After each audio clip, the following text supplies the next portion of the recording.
Lin You awoke from a slumber, having traversed into an alternate realm, whereupon he discovered that his left eye possessed the uncanny ability to perceive the eerie truths lurking behind the veil of reality, including the true name of an ancient deity.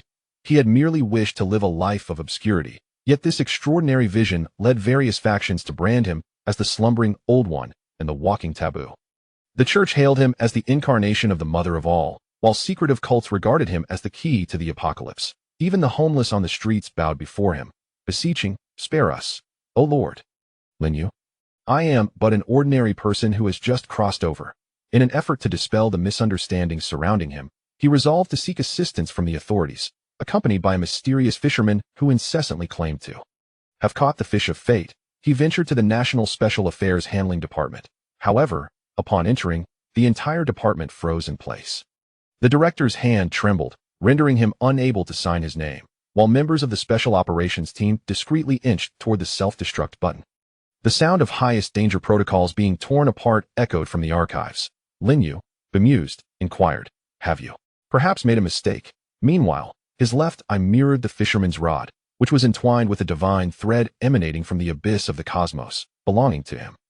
In truth, the world had not erred in its perception of him. Rather, he was indeed that eldritch god. Chapter 1. An intriguing world. The rain tonight fell with greater ferocity than the night before. The deluge battered against the museum's dome, droplets cascading down the glass, resembling the tendrils of some bizarre entity enveloping the structure.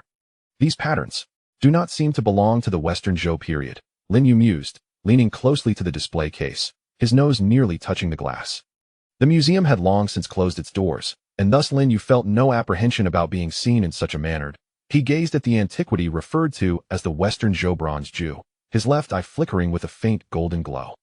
This was a recent discovery, a peculiar ability that allowed him to perceive any information imbued within objects. However, the revelations exacted a toll on him, varying in severity depending on the nature of the information.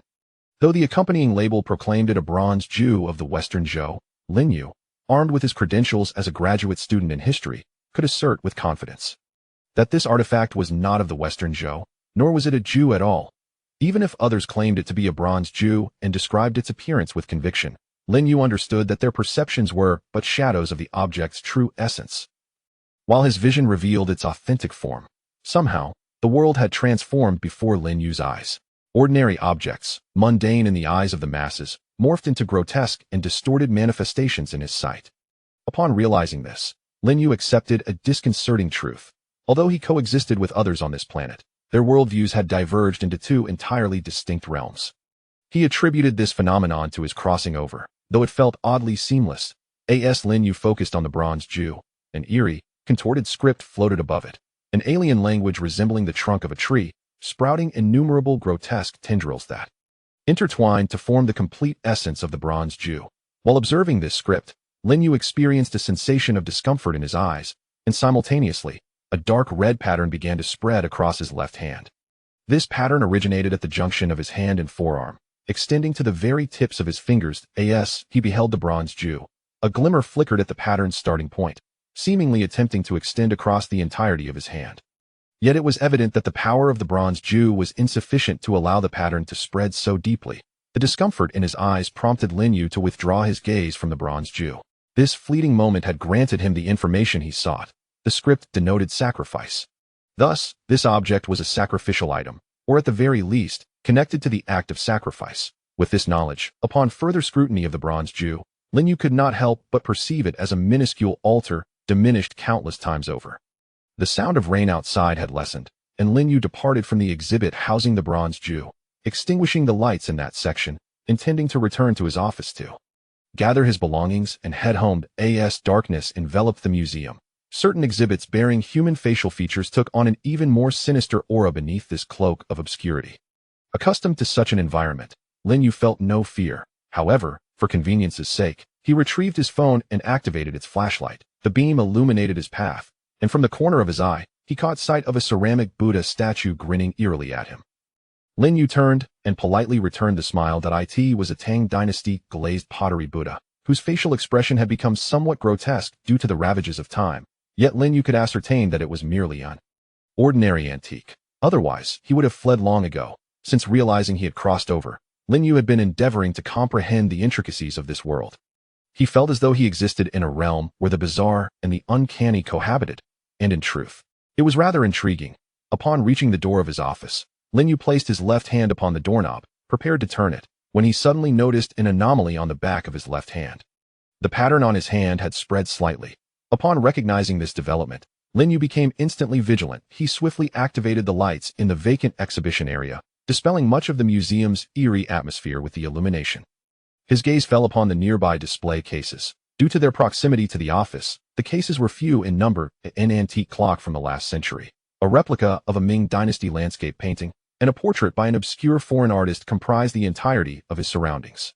Lin Yu's attention swept over the clock and the replica, ultimately resting on the portrait of the unknown artist. To the untrained eye, it appeared to be an unremarkable portrait, devoid of any accompanying description. Yet in Lin Yu's perception, it transformed into a visage of a woman whose lower face bore an eerie grin, while her upper face wept. The smile on the lower half of her face stretched almost to the corners of her eyes, from which oozed a viscous black substance, revealing glimpses of bloodied flesh beneath. Curiously, the ecstatic glee of the lower half did not seem to affect the profound sorrow etched upon the upper half of her face. In an instant, an indistinct weeping resonated around Lin You, centering upon the woman. As if aware of Lin Yu's gaze, the woman abruptly ceased her weeping, retracting her smile. Her countenance returned to normal, and the mournful sounds dissipated. Observing this, Lin You stepped back, scrutinizing the woman's features. He felt an inexplicable familiarity with her visage. Suddenly, a spark of realization ignited in Lin Yu's mind. Could it be that she bore an uncanny resemblance to the Mona Lisa? Were it not for the fact that the original Mona Lisa still hung in the Louvre, Lin You might have doubted that the figure before him was the true Mona Lisa. The woman in the painting seemed to have halted her bizarre behavior, yet Lin You did not immediately depart. A golden light surged from his left eye, accompanied by a subtle pang of discomfort, as a distorted script resembling a tadpole materialized above the head of the Mona Lisa. As the golden glow dissipated, Lin You averted his gaze. According to Lin Yu's understanding, the essence of sorrow was perhaps the defining characteristic of the Mona Lisa. As Lin Yu withdrew his attention from the painting, an eerie sound of weeping echoed once more. Feeling somewhat exasperated, he turned to face the Mona Lisa. The crying ceased, and the figure within the painting returned to its usual composure. Yet, the moment Lin Yu's gaze strayed from the canvas, the haunting sobs would resume around him. Irritated, Lin Yu took a selfie with his phone, then turned around, aligning his photo towards the Mona Lisa. The painting seemed momentarily perplexed by Lin Yu's actions, as it did not immediately resume its weeping. However, in the next instant, just as Lin Yu believed tranquility had been restored, a piercing wail erupted suddenly in his ear. Lin Yu felt as though his ears had gone deaf. Chapter 2. The sad doll. Lin Yu turned around, once again gazing at the eerie Mona Lisa. The woman in the painting appeared to be under some kind of stimulus. Her expression a strange amalgamation of laughter and tears, despite Lin Yu's unwavering stare. Her voice was sharp and piercing, yet profoundly infectious. Upon hearing it, Lin Yu found himself revisiting every sorrow he had endured throughout his life. He resolved that this painting must be dealt with today, for otherwise, he knew he would find no peace in the future. With this thought, a golden light emanated from his left eye, fixating intently on the Mona Lisa within the canvas. The tadpole script emerged once more, and Lin Yu sensed that if he so desired, he could entirely strip the script, along with the concepts it conveyed, from the image. He had previously conducted experiments on mundane objects while exploring his abilities, but this would mark his inaugural attempt at detaching something so bizarre. His earlier trials had yielded uncertain results. Some entities perished upon losing a single concept, while others descended into madness. Lin Yu hesitated, contemplating the ramifications of removing the concept of sadness from the Mona Lisa. What would remain would be merely her grotesque smile. It felt akin to robbing Peter to pay Paul. However, by doing so, at least the west wall would no longer be drafty. The golden light in his left eye swirled as he absorbed the tadpole script representing sadness. Instantly, the surroundings fell silent once more. A slight discomfort settled in his left eye, akin to having dust lodged within, accompanied by an instinctive awareness that this entity could not linger too long in his gaze. Prolonged exposure might damage his eye. Upon redirecting his gaze to the painting, he noted that the Mona Lisa had ceased her weeping. Her face now adorned with a bizarre and terrifying smile. Her lips pressed against the glass of the frame, opening and closing as if attempting to speak. Yet, perhaps due to her inherent inability to articulate, once Lin Yu had stripped her of sadness, she could no longer produce any sound. Realizing her predicament, The Mona Lisa's grotesque eyes began to weep a thick, black, unidentifiable substance, while her hands began to pound against the frame. All of this transpired in silence. Tap, tap. In the hushed exhibition space, a distant sound of footsteps suddenly emerged from the shadows. The footsteps were sluggish, concealed within the darkness, gradually approaching Lin You. As the steps drew nearer, they seemed to synchronize with the rhythm of the Mona Lisa's pounding against the frame, with each strike. A corresponding tap echoed from the shadows. As the footsteps approached, Lin You held his breath. The owner of the footsteps had evidently noticed the light emanating from this direction and quickened his pace. With the acceleration of the footsteps, the Mona Lisa also intensified her rhythmic pounding against the frame. Tap, tap, tap, crack. A beam of light suddenly pierced the darkness, followed by a somewhat hoarse inquiry. Shaolin, why haven't you left yet? Lao Zhao, you haven't departed either? Lin You exhaled a sigh of relief. Although he could not clearly discern the figure emerging from the shadows, the voice revealed to him that it belonged to one of the museum's security guards, affectionately referred to as Lao Zhao by everyone. Lin You and Lao Zhao shared a cordial rapport. Whenever Lin You ordered takeout, Lao Zhao would graciously fetch it. And over time, Lin Yu reciprocated the favor by ordering an extra meal for Lao Zhao as well. As their interactions accumulated, a familiarity blossomed between them. I was just about to leave, but I noticed the light over here and came to see what was happening. I hope I didn't startle you. Lao Zhao said as he approached Lin Yu, switching off his flashlight and offering an apologetic smile. Lin Yu returned the smile, yet his gaze remained fixed on the haunting portrait before him. The Mona Lisa, stripped of her voice, appeared to have succumbed to madness. Despite her frantic attempts to escape the confines of her frame, it remained steadfast and unyielding. Noticing Lin Yu's fixation, Lao Zhao turned to follow his gaze. Observing Lin Yu's continued attention to the portrait, Lao Zhao chuckled and approached the display case, meticulously inspecting the condition of the artwork within. He then remarked, "The notice states that this painting has been exhibited here long enough. They plan to relocate it soon, likely within the next few days. By the way, the bronze goblet from the Western Zhou period also needs to be moved, so keep an eye out for that." Lin Yu nodded in acknowledgement. At that moment, the Mona Lisa seemed to have exhausted her energy. She slumped unceremoniously in her chair, her mouth having cracked so wide that half of her face had flopped backward onto her neck. The sight was both eerie and somewhat comical. "Have you encountered some sorrowful affair?" Lao Zhao inquired suddenly. Not at all. Why do you ask?" Lin Yu raised an eyebrow, countering with a question of his own. "Old man can't quite articulate it, but I sense a peculiar aura around you. The vibe you give off reminds me of how my grandson felt when he experienced his first heartbreak." At this, Lin Yu surmised the source of Lao Zhao's impression. By shedding the Mona Lisa's sorrow, he inadvertently adopted some of those traits, thus evoking Lao Zhao's observations. However, Lin Yu couldn't help but feel a twinge of skepticism. He recalled Lao Zhao mentioning that his grandson was still in middle school. Was it common for adolescents to experience heartbreak and confide in their grandparents nowadays? Well, it's best to hurry along, especially since the rain is lightening up. Lao Zhao waved farewell to Lin Yu, then turned to make his way towards the museum's entrance, flashlight in hand. "Allow me to call a cab for you." "No need. I drove myself here," Lin Yu replied. Once Lao Zhao departed, Lin Yu cast one last glance at the exhausted Mona Lisa before retreating into the office.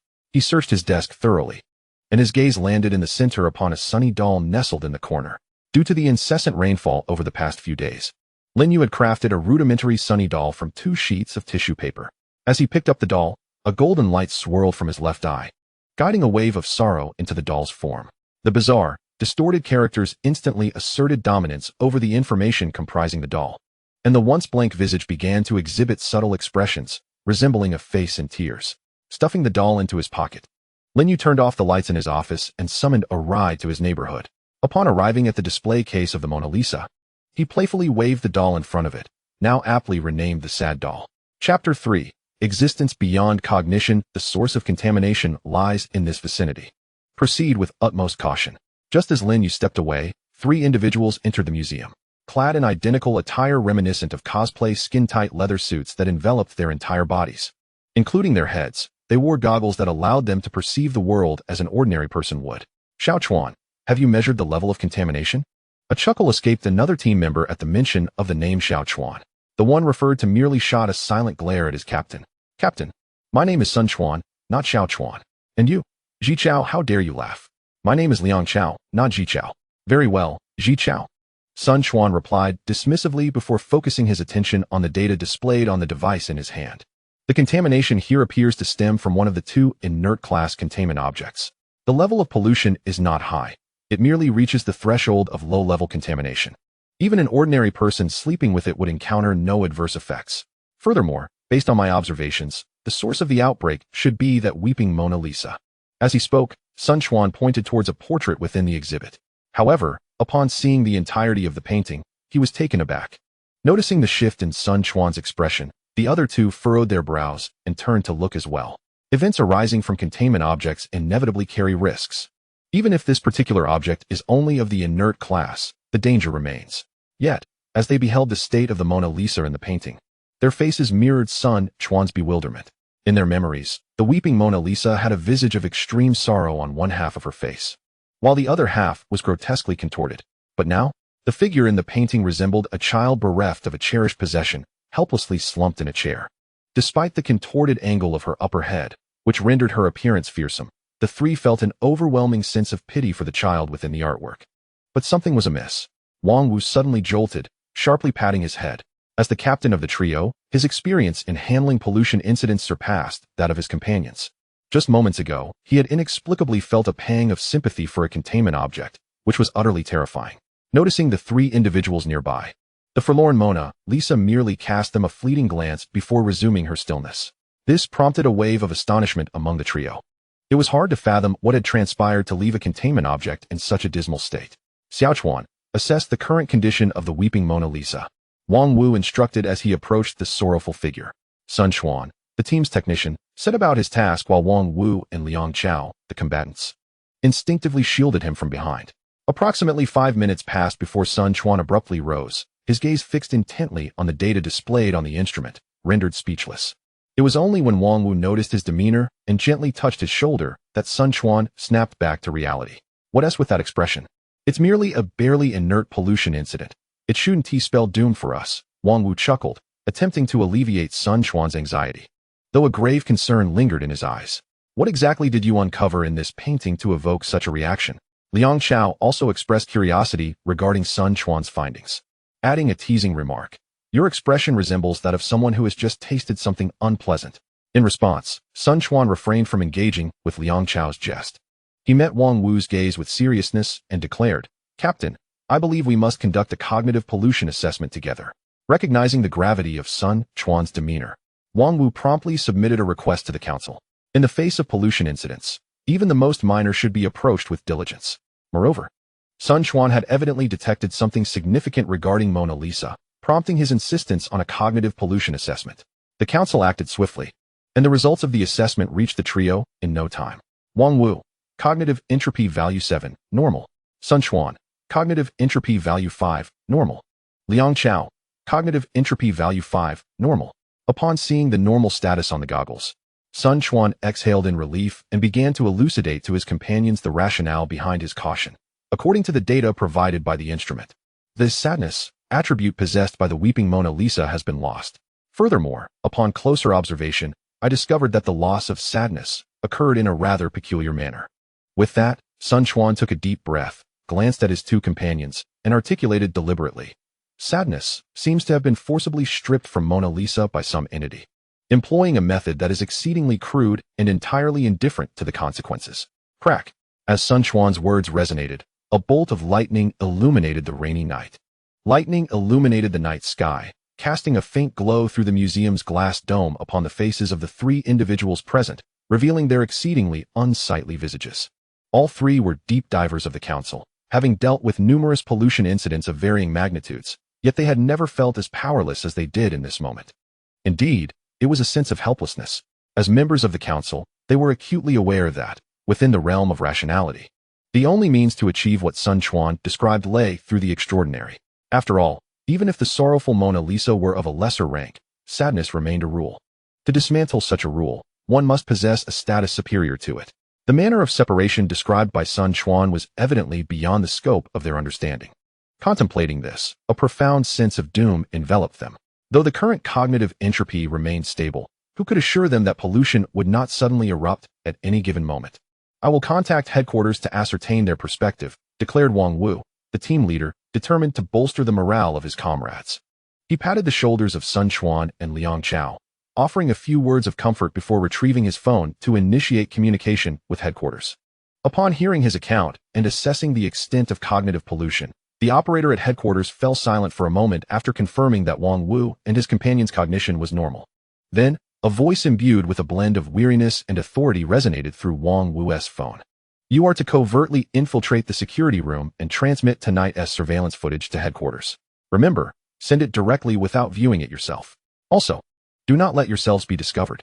Chapter 4. The Council's Fantasies. The voice belonged to the local branch president of the council, and upon hearing it, Wang Wu instinctively straightened his posture. Rest assured, we shall send the footage to you forthwith.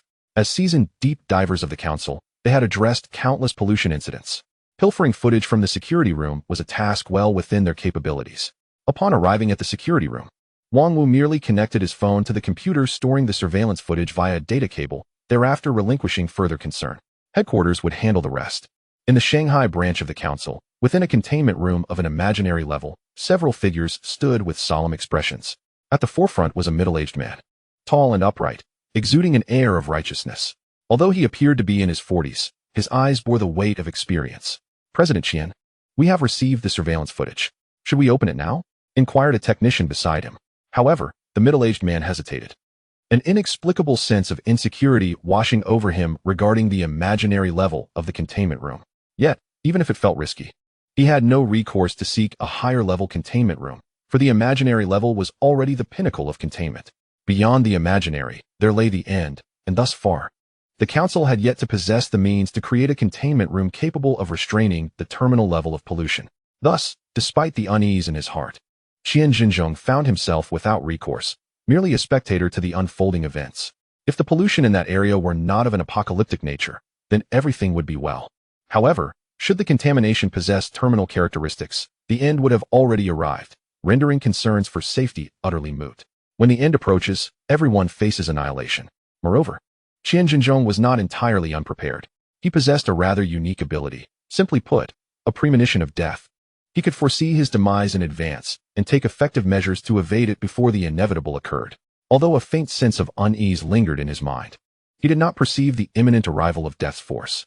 Thus, after a brief moment of hesitation, he commanded those around him to don protective suits against contamination and subsequently activated the surveillance footage. The current state of night vision technology was remarkably advanced, rendering day and night indistinguishable.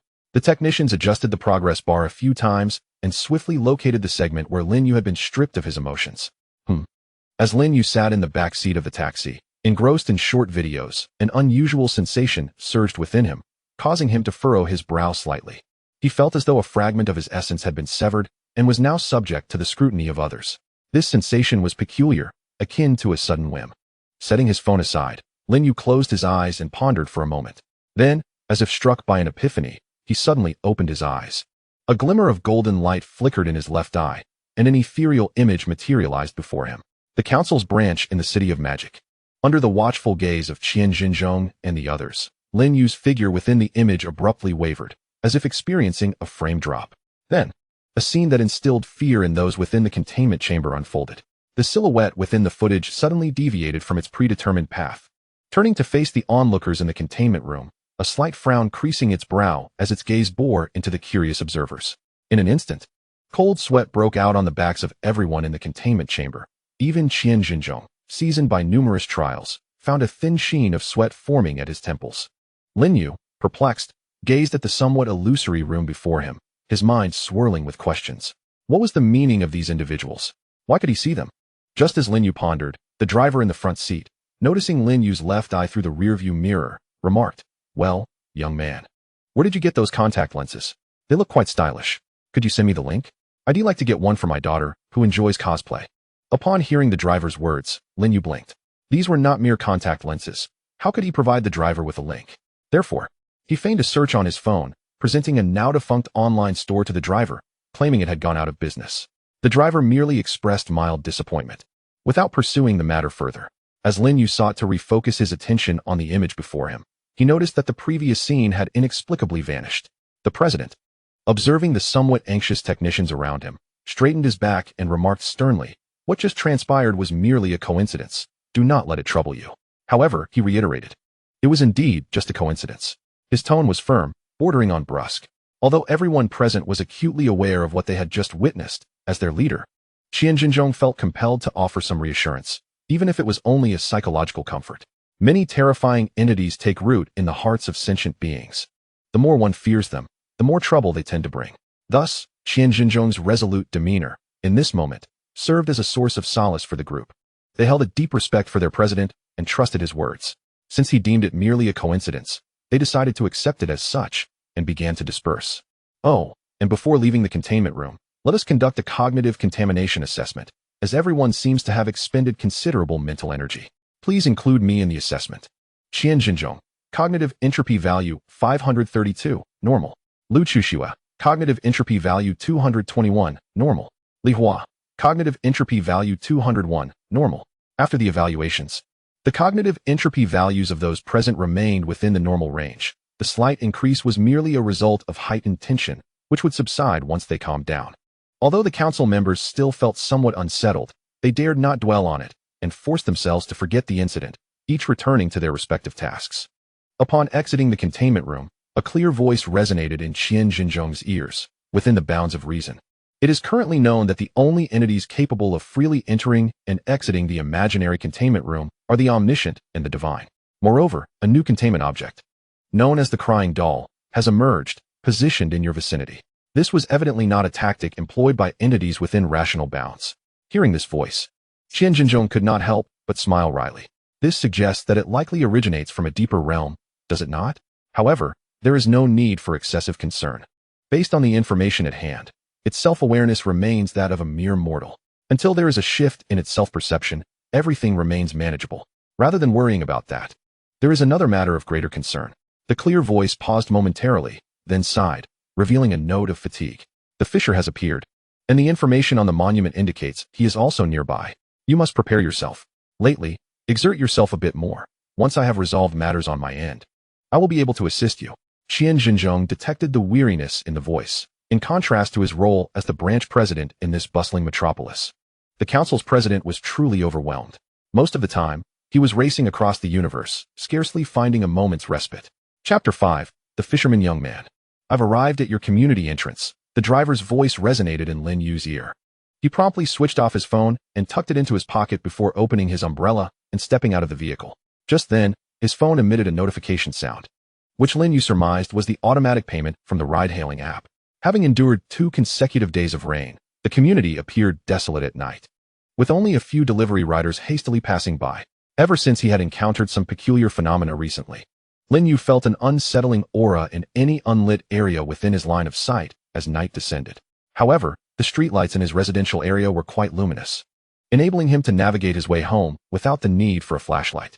As he walked along the illuminated path, a sense of melancholy enveloped Lin Yu. He found himself yearning for his family. Unlike most individuals who traverse to this realm, Lin Yu had family ties prior to his journey. Yet, in this new world, everything had remained unchanged except for the absence of his loved ones. It was as though any information regarding his family had been forcibly erased from existence. Lin Yu had previously enlisted the help of his mentor to investigate, only to discover that the concept of family had never surfaced in his over 20 years of life. Sighing deeply, Lin Yu continued his stroll. Ahead, an artificial fountain came into view, the kind typically installed in communities to enhance property values. He noticed a figure standing with its back to him beside the fountain. A streetlight illuminated the area, allowing Lin Yu to discern the silhouette of the individual standing there.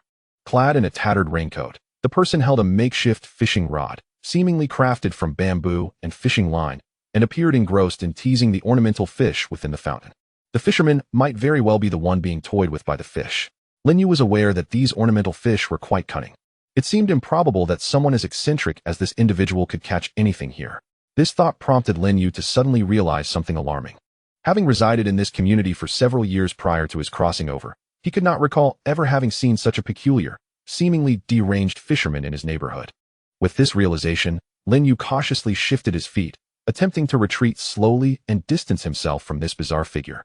However, to his astonishment, despite his backward steps and the desire to evade the fisherman, he found himself drawing ever closer to the strange man. Lin Yu's gaze sharpened, his left eye shimmering with golden light. In an instant, he was engulfed by dizziness, his vision blurred, and a searing pain coursed through his eyes, as if his head were spinning uncontrollably. Countless bizarre and distorted characters flashed before Lin Yu's eyes. If the weeping Mona Lisa's attribute of sorrow resembled a single tree in Lin Yu's perception, then the fisherman before him represented an entire forest. An overwhelming array of strange abilities inundated him. Merely a glance left Lin Yu feeling dizzy, the patterns on his left hand swelling significantly. "Do you eat fish?" At that moment of disorientation, a calm voice resonated in his ear.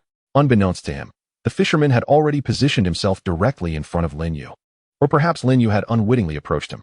In close proximity, Lin Yu could distinctly observe the fisherman's appearance. He embodied the quintessential fisherman, a man in his 30s. With a darkened complexion and slightly sunken eyes, the unmistakable result of relentless exposure to the elements. Gazing at this tranquil-faced youth, Lin Yu understood all too well that beneath this calm facade lay a myriad of bizarre and terrifying traits. However, Lin Yu felt a sense of relief. At least this menacing fisherman had refrained from launching a sudden attack. "I do not wish to eat fish, if that is permissible?" Lin Yu inquired cautiously, subtly inching backward as he spoke. The fisherman offered no extraneous words, instead extending his free hand to firmly grasp Lin Yu's arm. "What fish do you desire?" he asked again, altering his line of questioning, thereby eliminating any chance for Lin Yu to refuse. Feeling the pressure on his captured arm and realizing escape was futile, Lin Yu resigned to his predicament. Observing the fountain before him, a mere decorative feature of the community, and the ornamental fish swimming within, Lin Yu pondered for a moment. "Bluefin tuna?" The fisherman, upon hearing Lin Yu's request, remained silent, yet his lifeless, fish-like eyes fixated on him with unwavering intensity. Lin Yu swallowed hard. Although the fisherman did not vocalize his thoughts, Lin Yu could surmise the internal deliberation taking place. He conceded that his request was indeed rather unreasonable. Yet, there was no alternative. Against such a peculiar being, Lin Yu could neither fight nor flee, thus he was left with no choice but to negotiate his escape. The two engaged in a silent standoff for about half a minute, during which the fisherman's gaze remained steadfastly locked onto Lin Yu's. Refusing to back down, Lin Yu met the fisherman's stare with equal intensity, projecting a sense of determination that he would have his bluefin tuna, and if not, he demanded to be released. "Very well." Suddenly, the fisherman spoke, his response slightly surprising Lin Yu. To Lin Yu's unreasonable request, he had actually acquiesced. Upon granting Lin Yu's wish, the fisherman released his grip on Lin Yu's arm, then turned away, casting his line with the poise of a master angler, executing the motion in one fluid, graceful action. Lin Yu was initially deceived by the fisherman, but upon closer inspection, he discerned that the so-called fishing rod in the fisherman's hand was merely a dilapidated bamboo stick. A thin, transparent line and a rusted hook. The entire assembly lacked even a float. If this rod had been in the possession of another, Lin Yu might have deemed him a fool. Yet, in the hands of the fisherman, an odd sense of normalcy arose within Lin Yu. Standing behind the fisherman for a moment, he observed how utterly engrossed the fisherman was in his endeavor, seemingly oblivious to Lin Yu's presence. Gradually, Lin Yu's courage began to swell. He stealthily retreated until he had put a considerable distance between himself and the fisherman, then he dashed homeward. Along the way, Lin Yu resolved that when the authorities came to relocate the Bronze Duke, he would attempt to establish a connection with them. Surely, when the officials intervened, dealing with a mere fisherman would be a trivial matter. Chapter 6. Lin Yu's Sanctuary. After lingering downstairs for a short while, Lin Yu deliberately waited for the presence of others before ascending in the elevator. After all, in a confined space like an elevator, the presence of others provided him with a modicum of reassurance. Upon returning home, he opened the door, and as the lights illuminated the room, Lin Yu felt a slight relief. At that moment, the intricate patterns that had spread across the back of his left hand from observing the fisherman began to fade away. Within the safety of his home, an inexplicable sense of security enveloped Lin Yu. He placed the sorrow doll from his pocket onto the coffee table and retrieved his phone to order takeout. While awaiting his meal, Lin Yu reclined on the sofa and seized the opportunity to engage in a round of the mobile game Crossfire. "I jump up and take you down." As the familiar greetings from his teammates echoed through his headphones, Lin Yu reluctantly set his phone aside. Glancing at the dismal performance of a teammate who had been scolded, wielding a 91Y with a score of 0-7, it was no wonder they were reprimanded. Just as Lin Yu was about to unwind with another round of the game, a knock resonated at his door. He froze, staring at the security door before him, momentarily uncertain. Deep down, Lin Yu understood that the individual knocking was undoubtedly not the delivery person. It had only been 10 minutes since he placed the order. Even if the delivery person possessed a magic portal, they could not have arrived so swiftly. Aside from the delivery person, the only individual who might seek him out at such an hour without ringing the bell, merely tapping with their fingers, was the peculiar and formidable fisherman he had encountered earlier. "I have caught the fish you desired," came a raspy voice from beyond the door, confirming Lin Yu's suspicions. The person outside was indeed the fisherman. Moreover, from the implication of his words, he had genuinely caught a bluefin tuna for Lin Yu. He had managed to catch a bluefin tuna in an artificial fountain. Lin Yu stood at the doorway, contemplating for a moment, ultimately deciding to grant the fisherman entry. Although the fisherman exuded an aura of terror, he had thus far shown no signs of aggression towards Lin Yu. For now, Lin Yu chose to perceive him as a frightful yet harmless entity, or perhaps an anomaly. Lin Yu was uncertain how the authorities classified beings like the fisherman, but in his own understanding, such entities bore similarities to the manifestations found in the backrooms or the containment objects within the Foundation. Moreover, despite the inexplicable sense of security this home provided him, Lin Yu could not guarantee that if he left the fisherman lingering outside, the latter would not invade his sanctuary. Even if the fisherman refrained from encroaching upon his abode, Lin Yu still needed to venture outside. Thus, after a brief period of reflection, Lin Yu opened the door. As the door swung ajar, the fisherman's expressionless visage came into view. "Here, I have a fish for you." Lin Yu's eyes widened in astonishment at the sight of the struggling bluefin tuna, nearly the same length as his own height, clutched in the fisherman's grasp. Prior to opening the door, Lin Yu had envisioned numerous possibilities, with the most likely outcome being that the fisherman would present him with some bizarre object, claiming it to be the fish he desired. However, this time, Lin Yu was caught off guard.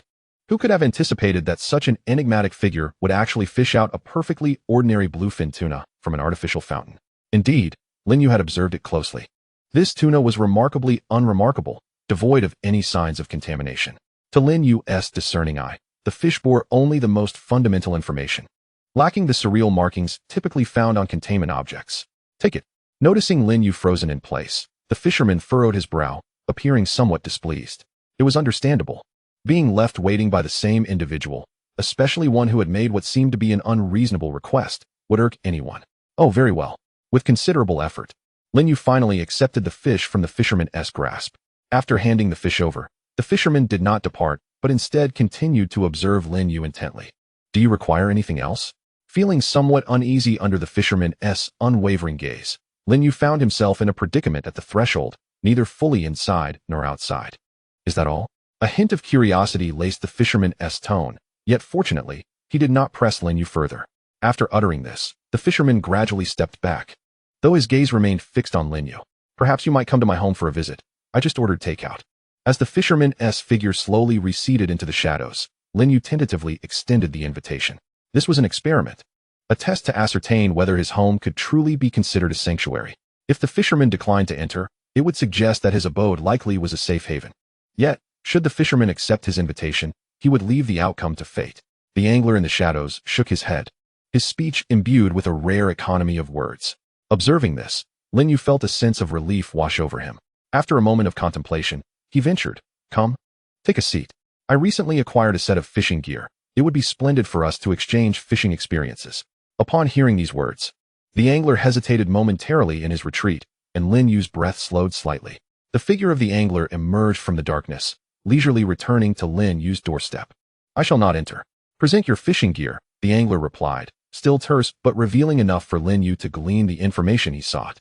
For the time being, his home had become a relatively secure refuge, at least to the extent that even someone like the angler was reluctant to cross its threshold. As for the latter part of the angler's statement, Lin Yu found himself taken aback. This peculiar character truly was a whimsical fisherman.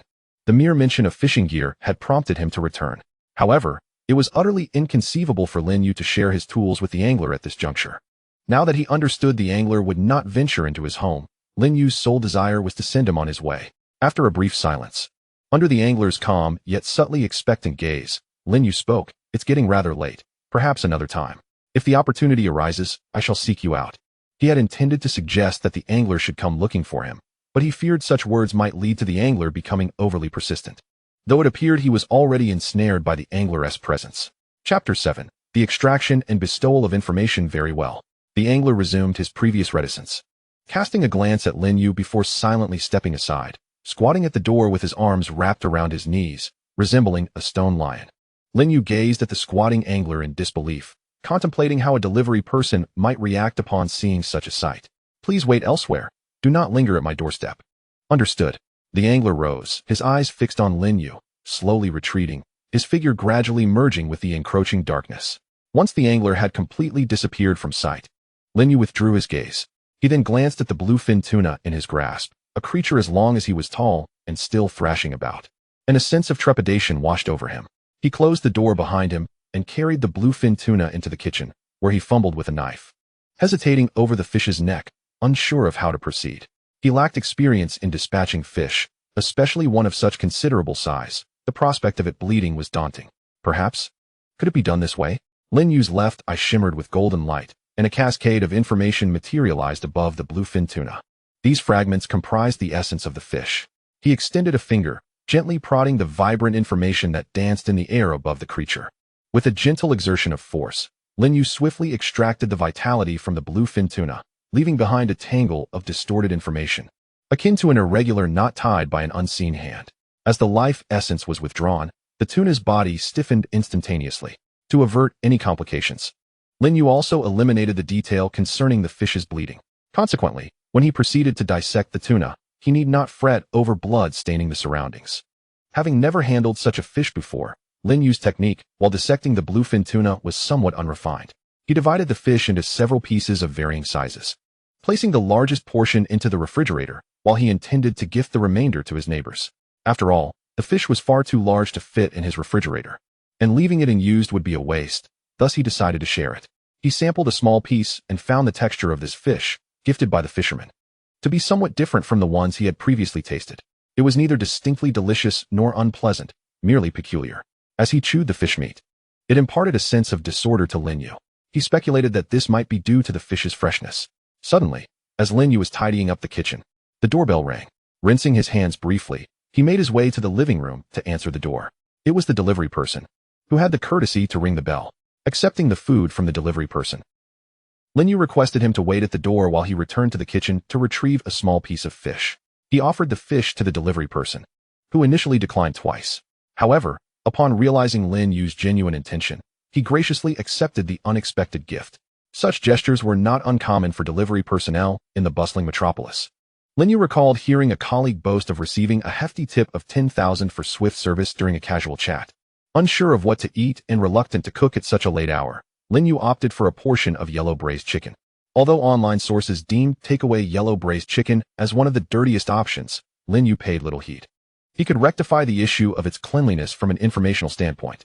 With a glint of golden light in his left eye, Lin Yu swiftly eliminated the negative effects associated with the yellow braised chicken. Storing such numerous pieces of information in his mind felt slightly awkward, yet it posed no adverse effects on him. He surmised that this was likely due to the ordinary nature of the information. Had it been composed of distorted, cryptic symbols, he would have struggled to manage it. However, retaining this information indefinitely was not feasible. Lin Yu sensed that it could only remain for a day before dissipating. Rather than allow it to vanish, he decided it would be more prudent to utilize it. With this thought, his gaze shifted towards the sorrowful doll resting on the coffee table. With a gentle touch upon the sorrowful doll, Lin Yu poured forth all the information stored within his left eye. Under his gaze, the doll's crown of data underwent another fusion. However, the most prominent entry remained sorrow. The faint sounds of weeping reached Lin Yu's ears, and he realized he had succeeded. The sorrowful doll had assimilated the information and grasped the concept of life. Though its vitality was feeble, it could still disturb Lin Yu with its cries, which had begun to irk him. He set down his chopsticks and regarded the sorrowful doll. "Cease your weeping, or I shall incinerate you." No sooner had Lin Yu spoken than the doll's lamentations abruptly ceased. He noticed the doll trembled slightly, seemingly intimidated by him. It was only natural. To the doll, Lin Yu appeared as a creator, and fear in the presence of such a being was to be expected. After finishing his meal, Lin Yu realized it was quite late. Typically, the nightlife would just be commencing. However, since his transition to this realm, he had seldom ventured out at night. Most individuals, upon encountering such strange phenomena, instinctively develop a fear of the dark. Even though Lin Yu possessed unique abilities that allowed him to foresee and discern the essence of peculiarities, he still felt an innate reluctance to step outside at night. Recognizing an anomaly was one matter, but resolving it was another. Take, for instance, the fisherman he encountered today. Had the fisherman truly wished to end Lin Yu's life, escape would have been futile. Yet, based on previous interactions, aside from the fisherman's more sinister attributes, he did not seem particularly fearsome. Up to this point, the fisherman had not exhibited any overtly bizarre characteristics, maintaining a nonchalant demeanor even when Lin Yu pressed him. Reflecting on his encounters with the fisherman, Lin Yu recalled that the greatest threat he had perceived was during that initial moment when he had scrutinized the fisherman with his abilities. This thought prompted him to glance at the pattern on the back of his left hand. The radiance that had previously spread while observing the fisherman had seemingly retracted without his notice, leaving the pattern dimmed and indistinguishable from Lin Yu's normal state. In the days prior, he had conducted tests regarding the markings on his left hand, and, following his recent interaction with the fisherman, he had gleaned a general understanding of what the patterns represented. When encountering or observing pollutants, the patterns on his left hand would begin to extend, varying in their spread according to the intensity of the contamination. This served as a form of early warning. As for why the patterns had not spread during his encounter with the fisherman, Lin Yu speculated that the fisherman had not released any pollution. Otherwise, given the fisherman's ominous attributes, it was reasonable to assume that the neighborhood would not remain unscathed. Chapter 8. Wake me up at 8 tomorrow morning. As Lin Yu scrutinized the intricate patterns on his left hand, he endeavored to replicate them on paper. Yet, despite his earnest attempts, the designs he etched onto the A4 sheet perpetually fell short of capturing their essence. It was not merely a matter of minor discrepancies. The lines on the paper and those on the back of his hand were fundamentally disparate entities. Even when he placed the paper atop his hand for tracing, he struggled to reproduce the original forms. After a prolonged bout of frustration, Lin Yu conceded defeat. Tomorrow he had work, and it was wise to retire early. The mere thought of work induced a slight headache. Having traversed into this parallel universe, Lin Yu had not only lost his family, but also the savings he once possessed. Fortunately, the house remained under his name, and the authorities had yet to discover the anomaly of this orphan who had always owned a 3-bedroom apartment in the bustling metropolis. After a brief routine of washing up, Lin Yu settled back onto the sofa in the living room. His gaze fell upon the makeshift sun doll he had fashioned, which now seemed more aptly named the Sorrow Doll. "Can you tell the time?" he inquired. With that, he lifted the Sorrow Doll and turned its face towards the clock adorning the wall. The doll emitted a series of whimpers, incomprehensible to Lin Yu. Thus, he rephrased his question. "If you can, give a single whimper. If you cannot, give 2. The Sorrow Doll responded with 2 whimpers, a reaction Lin Yu had anticipated. It mattered not that the doll could not grasp the concept of waking up. It simply needed to recognize the clock's face. Lin Yu pointed at the number 8 in the hour hand, instructing the doll, "When this short hand reaches this number, pay attention to the long hand." He then gestured towards the number 12 in the minute hand. "When the long hand points here, wake me up." To his delight, the little creature seemed to grasp the lesson quickly. Though it did not comprehend the meaning of waking up, it understood that 2 whimpers signified its inability to comply. "You need not understand the details. Just remember, you must remain silent until the hands reach those numbers. After that, you may cry as you wish. Do you understand?" With a single whimper, the Sorrow Doll indicated its understanding of Lin Yu's instructions. Satisfied, Lin Yu nodded and positioned the doll where it could clearly see the clock. Although he could set an alarm, anyone who had ever shared a dormitory knew that alarms rarely succeeded in rousing them. Lin Yu had experienced this firsthand on several occasions. But fortunately, the director of the museum where he interned was a kind-hearted individual who understood the plight of young people. With a reliable alarm in place, Lin Yu felt a sense of reassurance. He reclined on the sofa, opened the mobile game Crossfire, and promptly dismissed the earlier notion of needing to sleep early for work the next day. Lin Yu's rank was not particularly high, and his teammates were largely uncommunicative. After playing several rounds, he began to feel fatigued. Noticing that the match had progressed to 31 and their side was in a favorable position, he decided to take a brief nap. As he drifted into slumber, his quiet teammates began to speak up at 32, 33, and 34. But Lin Yu's consciousness had already transported him to another realm, rendering him incapable of joining the fray. Upon awakening from his brief respite, the outside world was bathed in bright daylight. Neither his phone alarm nor the sorrowful doll alarm had gone off, and Lin Yu felt he could afford a little more rest. He reached for his phone to check the time, but regardless of how he pressed the power button, the screen remained dark. A sense of foreboding welled up within him as he held down the power button, only to discover that his phone had indeed shut down. Turning to glance at the clock on the living room wall, he was alarmed to see it was already 8:30. Startled, Lin Yu sprang from the sofa, scanning the coffee table for the sorrowful doll to question why it hadn't roused him. However, upon picking up the doll, he was taken aback to find it devoid of vitality. The life of a fish is finite, and although Lin Yu had extracted and bestowed it with energy, his methods were rather crude, resulting in considerable depletion. With a sigh, he quickly tidied up, grabbed an umbrella, and left his home. Due to his phone being powered off, he was unable to summon a taxi. The museum where he worked was approximately 4 kilometers from his residence, and he needed to cover this distance within half an hour to avoid being late. Having already been tardy several times this month, another late arrival would impact not only his performance, but also his reputation. Exiting his home and taking the elevator down was a routine Lin You had become accustomed to. However, upon reaching the ground floor of his apartment complex, he encountered an obstacle. A young man with dark skin and sunken eyes blocked his path. The fisherman wore his usual indifferent expression and, as Lin You rushed by, he extended his hand. "Let me see your fish." Summoning unexpected courage, Lin You shouted, "Get lost." The fisherman seemed genuinely taken aback, retracting his hand and clearing the way for Lin You. Racing against time, he finally arrived at the museum at 8:55. Upon reaching his workplace punctually, his anxiety began to subside. Reflecting on his audacity to scold the intimidating fisherman left him with a twinge of apprehension. Fortunately, the fisherman was benign, with little occupying his thoughts aside from fishing. Chapter 9. The curator as Lin You settled at his desk. A simple breakfast had already been prepared and refreshed for him prior to his arrival. It was old Zhao who had purchased that for him. The breakfast was quite simple, consisting of 2 cups of soy milk accompanied by a hand-grabbed pancake. Almost everyone in the office was aware of Lin Yu's fondness for soy milk. Although old Zhao was a security guard and did not work in the office, he had overheard Lin You mention it during their occasional chats. "Xiao Lin, when you go out later, please take a moment to check on the new recruits we've brought over to our exhibition area. If they make any mistakes, kindly offer them some guidance." Just as Lin You was leisurely passing the time, a figure resembling a leader approached his desk.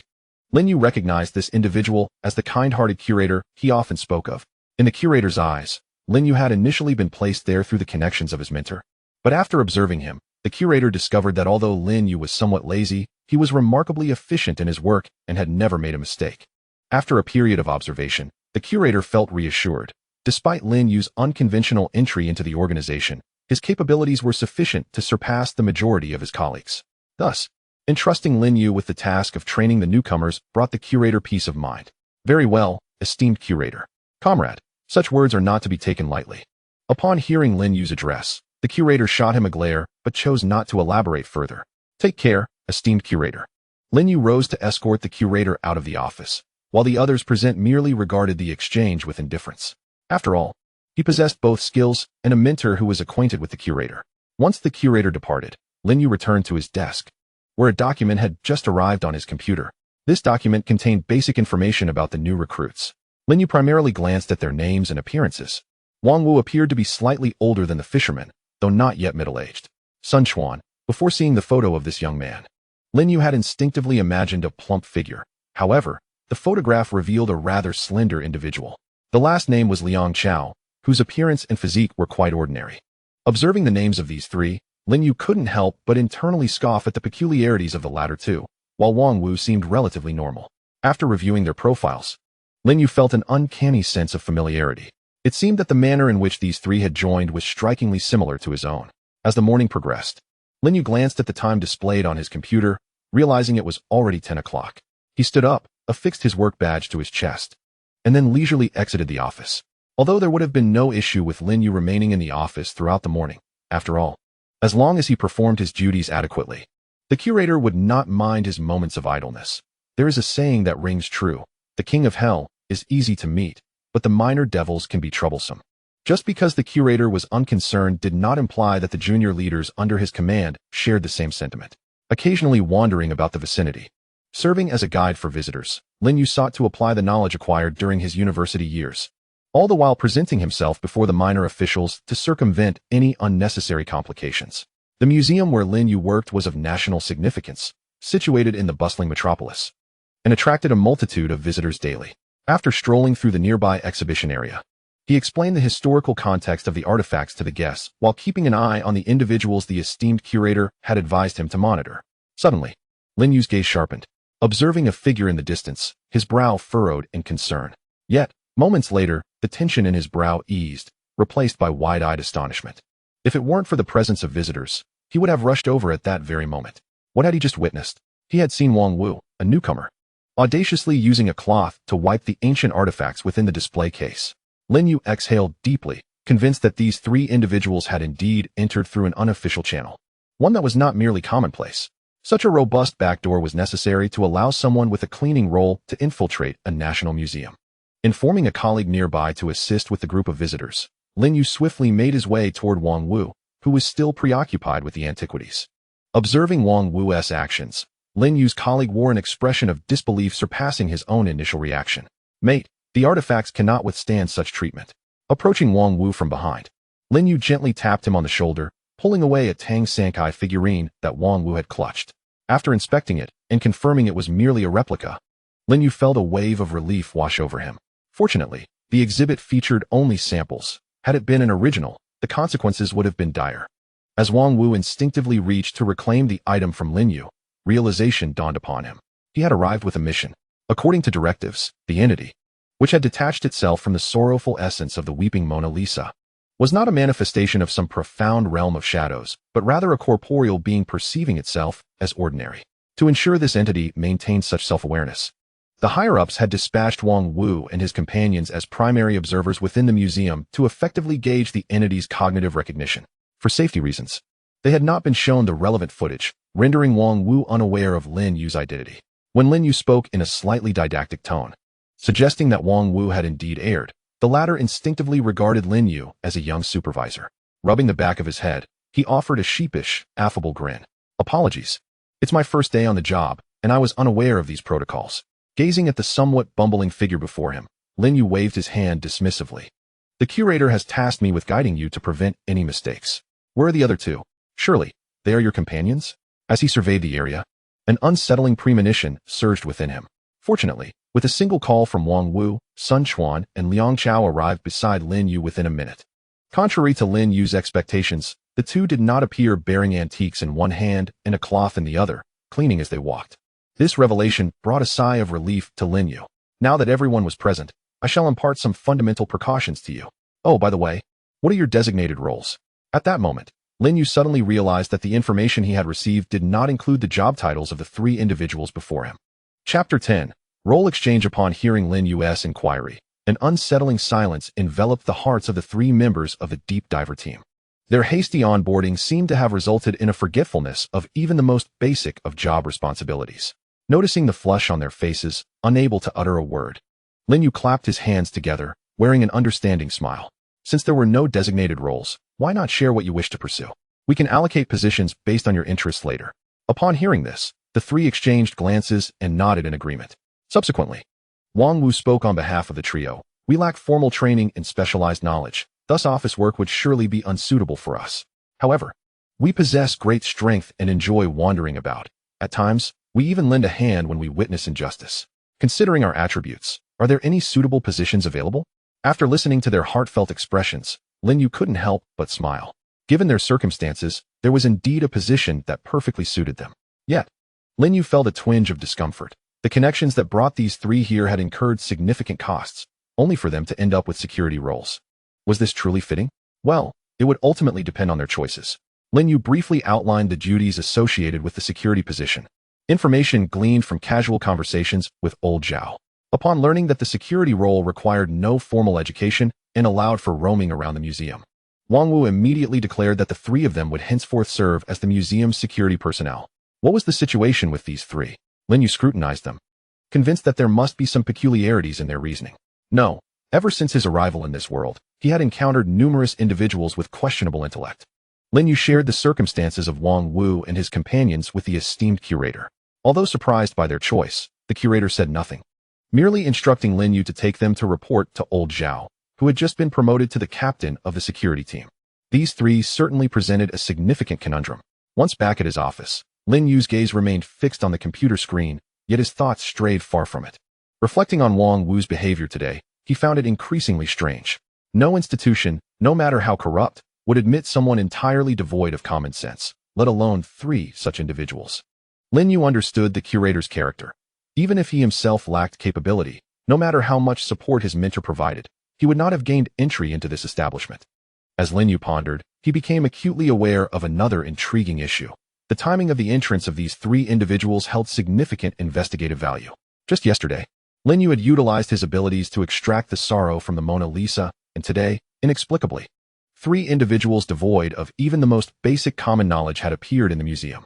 This uncanny coincidence compelled Lin Yu's thoughts to drift further. With this in mind, he rose languidly from his seat, donned his identification badge, and made his way outside. At that moment, the roles of observer and observed were instantaneously reversed. The original three observers remained blissfully unaware of whom they were supposed to observe. Although Lin You possessed the capability to discern the intrinsic information of Wang Wu and his companions, he refrained from doing so, recognizing it as an impolite act that would easily attract their attention. In Lin Yu's estimation, these three ought to belong to official personnel. Should his left eye suddenly illuminate and grant him immediate insight into all their information, it might lead to accusations of obstructing official duties upon their discovery. Of course, there existed another possibility. They might possess defenses against Lin Yu's probing, in which case, he would be unable to escape unscathed. Moreover, Lin You merely wished to ascertain whether these three were indeed official personnel, an inquiry that did not necessitate the use of his abilities. In this technologically advanced era, many matters could be resolved without personal intervention. Upon arriving at the security office, Lin You informed Old Zhao that he had lost something and wished to review the surveillance footage from the nearby exhibition area. Old Zhao readily agreed and even offered assistance in the search, though Lin You politely declined. As he sifted through the surveillance tapes, he focused particularly on the footage from the exhibition featuring the bronze goblet and the weeping Mona Lisa. He observed that Wang Wu and his companions spent the majority of their time lingering near these two artifacts, their gazes toward them markedly different from those of other visitors. This distinction was particularly pronounced regarding the weeping Mona Lisa. When they gazed at the painting, it was as though they were observing a person, startled at times, filled with disdain at others, and occasionally, pity. Lin You fully comprehended the sympathetic expressions they exhibited upon encountering the weeping Mona Lisa. In truth, every time he passed by her, he too felt a twinge of pity for her plight. Devoid of sorrow, she could only rage impotently within her frame, occasionally startling onlookers by tilting her head back. However, if it were suggested that Lin You restore the sorrow to her, he would resolutely refuse. At the very least, he would not return the sorrow until she was relocated. Refocusing his thoughts, Lin You deduced from the surveillance footage that Wang Wu and his companions were undoubtedly official personnel. As for whether they belonged to a clandestine organization, Lin You had long since dismissed that possibility, not only due to their underhanded behavior, but also because he sensed an air of order emanating from them. It seemed necessary to engage with them further, Lin You contemplated. The fisherman is still pestering him. Although he currently poses no threat to Lin You, he is quite bothersome. Lin You estimates that upon returning to the community after work, he will likely encounter the fisherman again. Moreover, even setting aside these inconveniences, Lin You is convinced that, given the peculiar assortment of ominous descriptors hovering above the fisherman's head, he must undoubtedly be a formidable boss. Faced with such a level of menace, it seems entirely reasonable for a model citizen like Lin You to report this to the authorities, does it not? Chapter 11. What fish are you eating after departing from the security room? Lin You meandered through the exhibition area overseen by Wang Wu, engaging him in casual conversation. Having taken a few psychology courses, Lin You skillfully guided the dialogue towards topics such as the welfare standards, salary conditions, and the enthusiasm employees exhibit towards their work at Wang Wu's former institution. Wang Wu regarded Lin You merely as an ordinary individual. Thus, he interpreted Lin Yu's inquiries as a concern from a junior leader, responding with selective tidbits of information. However, none of this touched upon the extraordinary realms. From Wang Wu, Lin You gleaned some fundamental insights into the official institutions of this world. Wang Wu mentioned that the welfare policies of official agencies are of the highest caliber. Although daily tasks can be somewhat exhausting and fraught with risks, yet they harbor no grievances regarding this. According to Wang Wu, everyone at his previous institution was striving toward a grand objective, and sensing that he may have divulged too much, he added, that goal is the prosperity and strength of the motherland. Lin You nodded in understanding. Their loyalty and passion for their work seemed genuine, and from this, he formed an initial judgment about the official institutions. They were not, as rumored, oppressive towards newcomers or rife with deceit. Armed with this judgment, Lin You resolved to cultivate a good rapport with Wang Wu, aiming to expedite the transfer of the fisherman nuisance to the authorities. Noticing the absence of tourists nearby, Lin You patted Wang Wu on the shoulder and suggested, how about we head to my office for a drink? My treat. Upon hearing this, Wang Wu widened his eyes, seemingly taken aback by Lin Yu's proposition, perhaps due to the abrupt shift in conversation. During work hours? Is it permissible to drink? Realizing the misunderstanding, Lin You quickly shook his head, clarifying, I don't drink alcohol. What then? Soy milk. I have a few bags in my desk drawer. Would you like some? Wang Wu's eyelids involuntarily flickered. He could not fathom how someone could love soy milk so much as to stockpile it at their desk. Nonetheless, he did not refuse Lin Yu's kindness, taking 3 bags of soy milk from Lin Yu's office. Before leaving, Wang Wu pondered for a moment and suddenly offered, let me treat you to dinner tonight as a token of gratitude for your care towards the 3 of us today. Lin Yu calculated the time and, Concerned that the fisherman might cause trouble if he couldn't find him later that evening, inquired if they could postpone the dinner, as he was quite busy in the coming days. Very well, then set a time. I shall treat you, and all you need to do is show up. Wang Wu was indifferent to the timing. His invitation to Lin You for dinner held ulterior motives. He yearned to glean information about an entity that perceived itself as an ordinary person, although Lin You was merely an average individual. Obtaining extraordinary information from him seemed nearly impossible. However, as an employee at the museum, he should have knowledge of any colleagues exhibiting peculiar behaviors or anomalies. After work, he successfully clocked out and took a taxi home. As he passed the artificial fountain in the neighborhood, Lin You once again caught sight of the fisherman. The fisherman's gaze was fixed intently upon Lin You, unwavering, until Lin You approached him. Hand over the fishing gear you mentioned. The fisherman stated in a tone that remained flat, yet tinged with an undercurrent of something more. It's too late now. I'll bring it to you this weekend. And perhaps we can fish together, Lin You replied, feeling cornered. He could neither fight nor flee from this man, but fortunately, the fisherman seemed somewhat slow-witted, allowing for some manipulation. However, this time the fisherman did not engage with Lin Yu's words. Instead, he reiterated in a stilted voice. Hand over the fishing gear you mentioned. Hearing this distinctly different tone from the fisherman sent a tremor through Lin Yu's heart. The fisherman stared silently at him, and Lin Yu returned the gaze. After a few tense seconds, the fisherman blinked, a fleeting look of confusion crossing his face. Lin Yu realized that the fisherman must have attempted to employ some skill, but for some peculiar reason, perhaps due to his own unique nature, the skill had not taken effect. This was reminiscent of his previous encounter with the weeping Mona Lisa, from whom he suspected the tears harbored some form of mental contamination. Yet, he had been immune and merely found it bothersome. Seizing the moment while the fisherman was momentarily distracted, Lin You contemplated making a discreet exit. But the fisherman anticipated his next move. Skills may have failed, but he still possessed physical strength. Grasping Lin Yu's wrist firmly, the fisherman once again asked in a rigid tone, "What fish are you after?" After a lengthy pause, Lin Yu finally responded, "I'm looking for a dangtang fish. 1 meter long, fresh, and alive." Now, it was the fisherman's turn to fall silent. Noticing the fisherman's lack of response, Lin Yu reached out with his free hand and patted the man's shoulder, offering a semblance of comfort. "It's all right if you can't catch it. After all, this thing has been waiting." What did you say?" Lin Yu was now the one taken aback, as the fisherman had instructed him to wait. He had released his grip on Lin Yu's wrist. Regaining his freedom, Lin Yu found himself reluctant to leave. He was curious to see if the fisherman could truly catch him a 1 meter long dangtang fish. The fisherman stirred the hook within the artificial fountain, and instantly, a dark, twisted vortex emerged, radiating outward from the hook's center. Some residents in the nearby community noticed Lin Yu and the fisherman, though they were oblivious to the eerie, contorted whirlpool. To their eyes, Lin Yu and the fisherman appeared as two simpletons, wielding a broken bamboo pole and a fishing line with a hook salvaged from who knows where, merrily angling by the fountain. The line lacked even a bobber, and the security guard hesitated to shoo them away. After approximately half a minute, the fisherman's rod suddenly bent at an arc. Could it be that he truly had a catch? This thought flickered in the minds of those observing the two fools. To the residents, they merely saw the rod curve slightly, and then a palm-sized, poorly featured grayish-white carp was pulled from the water. The carp, seemingly dazed, flopped a few times before resigning itself to stillness. The security guard, watching this absurd exchange, felt too bashful to suggest they release the fish. After all, fools and foolish fish seemed a fitting match.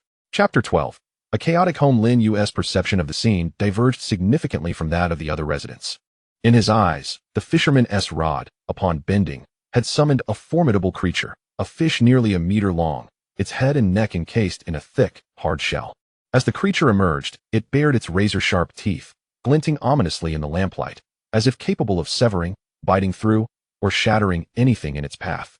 Yet, with a mere flick of his wrist, the fisherman subdued the dread creature, rendering it as still as a statue. "Here, take the fish." The fisherman offered the strange fish to Lin Yu, seemingly concerned that he might struggle to control it. He even kindly handed over his fishing rod to Lin Yu. To the surrounding residents, this appeared as a scene of a foolish man sharing his bounty with another simpleton, almost touching, in a way. Lin Yu glanced at the strange fish being bestowed upon him, then surveyed the curious onlookers. Although their gazes were peculiar, he was certain of one thing. To them, the creature was not a dungfish. Feeling somewhat reassured, he accepted the fishing rod from the fisherman. The moment he grasped it, he sensed its extraordinary nature. In his youth, he had crafted such rudimentary fishing rods, but neither the tactile sensation nor the quality of those rods could compare to this one. Lin You surmised that the fisherman's rod might be an anomalous object, or perhaps the fisherman and the rod were intrinsically linked. This time, he refrained from hastily examining the rod's information. He was already acutely aware of his circumstances.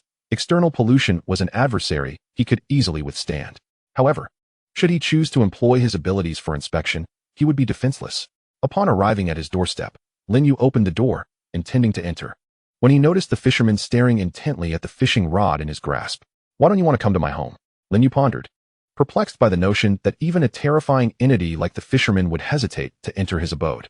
"Is your house messy? I have no desire to enter," the fisherman remarked, standing at the threshold, his gaze fixed on the impeccably arranged interior that could only be described as a testament to obsessive order. Lin You contemplated the fisherman's response. It appeared that he was not afraid of Lin Yu's home, but rather reluctant to cross the threshold. This was not a favorable revelation. Stepping outside, Lin You stood shoulder to shoulder with the fisherman, his left eye shimmering with golden light.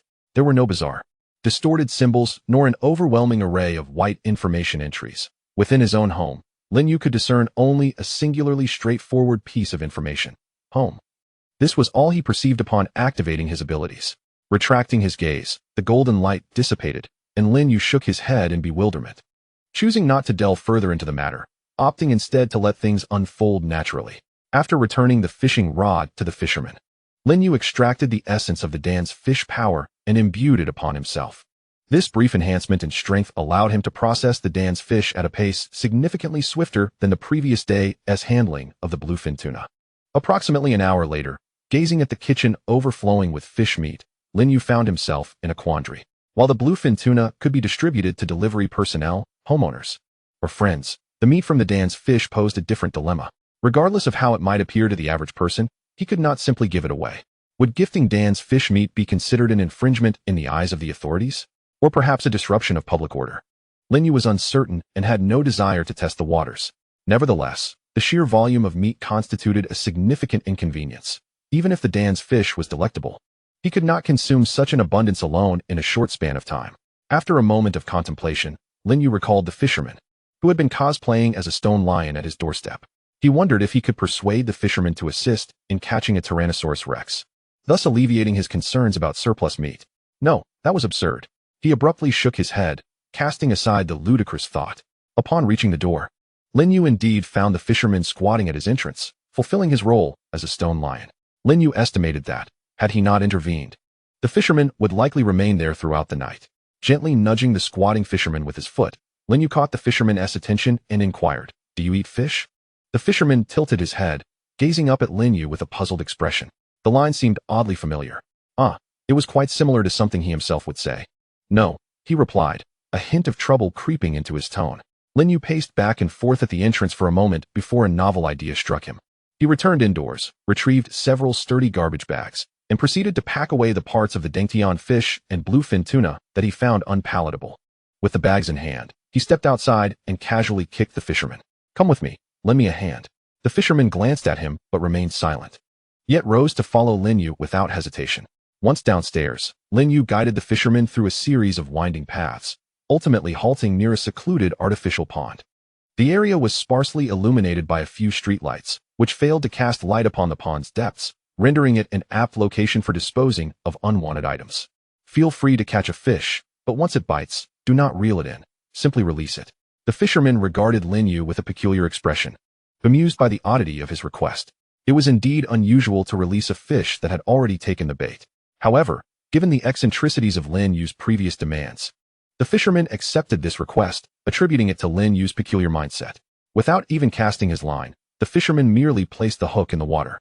As the hook submerged, a bizarre, twisting black vortex reemerged. Seizing the moment, Lin You swiftly tossed the two large garbage bags into the swirling maw before him. In an instant, the bags vanished without a trace. Lin You mused that if he were to keep the fisherman at his doorstep and provide a pond, he might just create the perfect refuse receptacle. Chapter 13. Everyone is an angler, all right. You can reel it in now. Lin You clapped his hands and gave the fisherman another light kick. The fisherman remained silent, simply retrieving his fishing rod.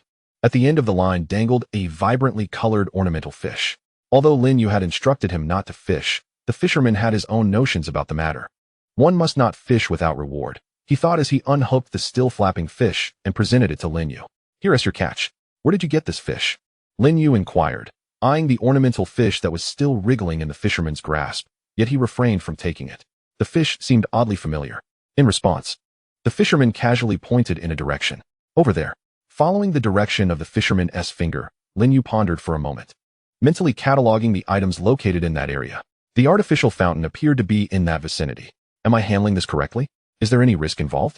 Lin You felt a twinge of anxiety, for even if something were to go awry, it was unlikely that anyone would trace it back to him. Setting aside legalities, a moral quandary loomed.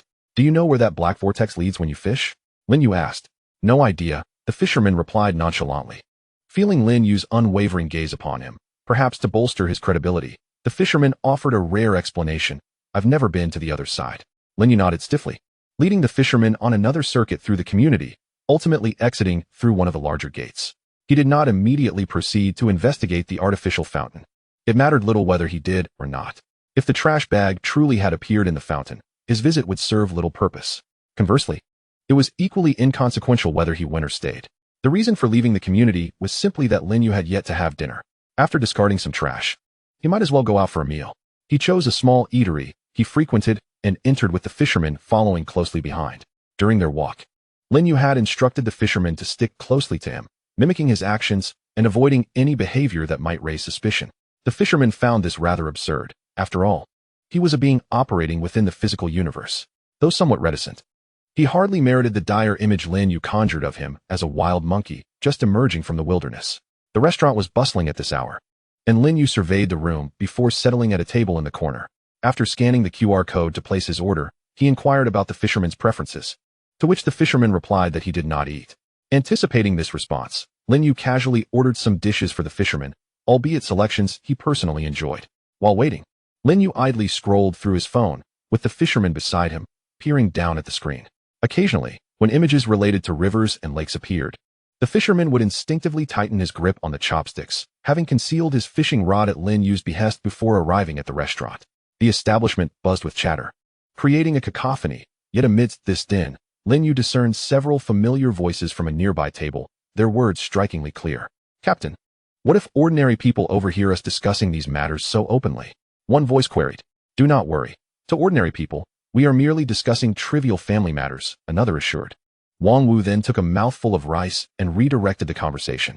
This community has experienced several pollution fluctuations over the past 2 days. Although the scope was limited, the intensity was alarmingly high.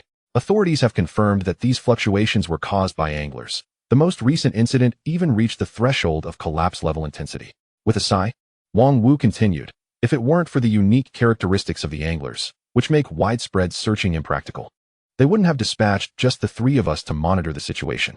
Upon hearing Wang Wu's remarks, Sun Quan and Liang Chao nodded in agreement.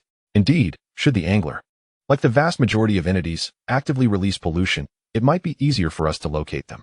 Alas, it is regrettable that the angler seldom seems to emit pollution voluntarily. Otherwise, it too could be categorized among the entities of demise.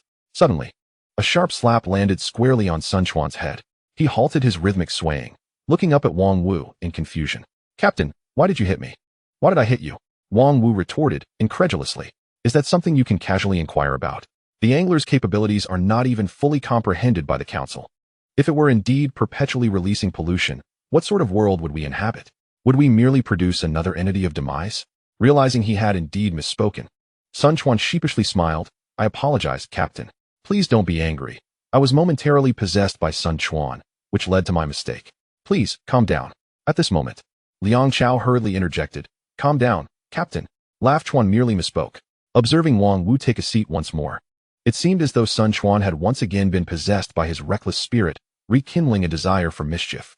According to the records, prior to revealing any inclination towards pollution, the angler bears no distinction from an ordinary person. Do you think it possible that the angler might be among us? Perhaps it has even overheard our previous conversation? At this juncture, not only Wang Wu, but even Liang Chao, who had been quietly dining, found himself unsettled. Having received their mission, they were privy to much information that ordinary members could scarcely comprehend. The data emphasized that, while the angler does not exhibit a predisposition towards harm, one must never allow oneself to be targeted by the angler. For once ensnared in the angler's gaze, one's fate becomes irrevocably intertwined with theirs. Unless one possesses the capability to sever this fateful bond, only death awaits. even if the angler does not actively seek to inflict harm. Upon contemplating this, both Wang Wu and Liang Chao were engulfed by a sense of foreboding. They glanced around the restaurant at the patrons, and now, regardless of whom they observed, each seemed to embody the terrifying essence of the angler. Chapter 14. The angler unbeknownst to them.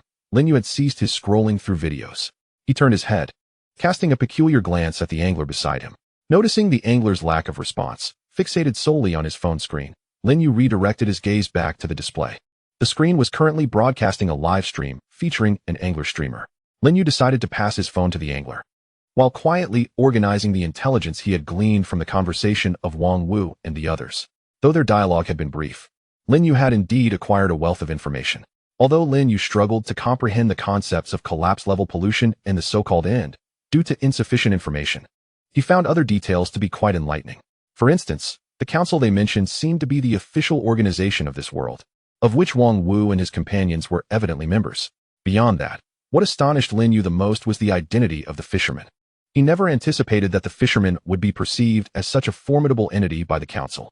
A mere jest could render Wang Wu and the others as frightened as startled birds, leaving them in a state of lingering apprehension. Reflecting on this, Lin You cast another glance at the table where Wang Wu and his companions had been seated, only to discover they had vanished. At some point, they had finished their meal and departed from the restaurant. Lin You withdrew his gaze without much thought. Before long, the meal was prepared. Lin You and the fisherman each had a bowl of rice. The fisherman observed Lin You closely, mimicking his choices of vegetables. After consuming approximately 2/3 of the dishes, Lin Yu's bowl of rice was nearly empty. He set down his utensils, feeling disinclined to continue with the remaining food on the plate without any rice. When he put down his bowl, the fisherman followed suit, mirroring his action. Lin You glanced at the fisherman's bowl of rice, noting that half remained.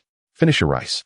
Do not let it go to waste," Lin You gently urged, speaking in a hushed tone. Having just heard from Wang Wu and the others how terrifying this fisherman was, Lin You hesitated to speak loudly to him.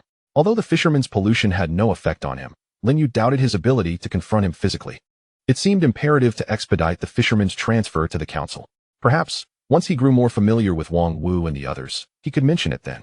With these thoughts in mind, Lin You continued to persuade the fisherman, "You treated me to fish. Now I invite you to a meal. Since I have accepted your fish, it is only fair that you finish your rice." Upon hearing this, the fisherman, who had just picked up his utensils, placed them down once more. He fixed a steady gaze on Lin You and replied in a calm tone, "But you discarded half of the fish I gave you." Lin You, feeling unable to meet the fisherman's gaze, resorted to tactically scrolling through his phone while attempting to explain in a composed manner, "I discarded those because they were inedible. However, this food is different. It is all consumable. Wasting so much is quite a travesty. You must understand that many people starve every day in this world. The food you throw away could save countless lives elsewhere." Lin You endeavored to engage the fisherman in a philosophical discourse, hoping to convince him to finish the meal. Yet, the fisherman remained unmoved by his reasoning. He merely cast a fleeting glance at the other. "I have witnessed numerous creatures perishing from starvation, and even civilizations collapsing due to hunger. None of this concerns me." Upon hearing such calm and indifferent words from the fisherman, Lin You was taken aback. He realized that perhaps no amount of grandiloquent reasoning could sway the fisherman. As the fisherman stated, the survival of living beings held no relevance for him. Even the obliteration of an entire civilization would not stir the slightest ripple within him. Lin You suddenly pondered a question.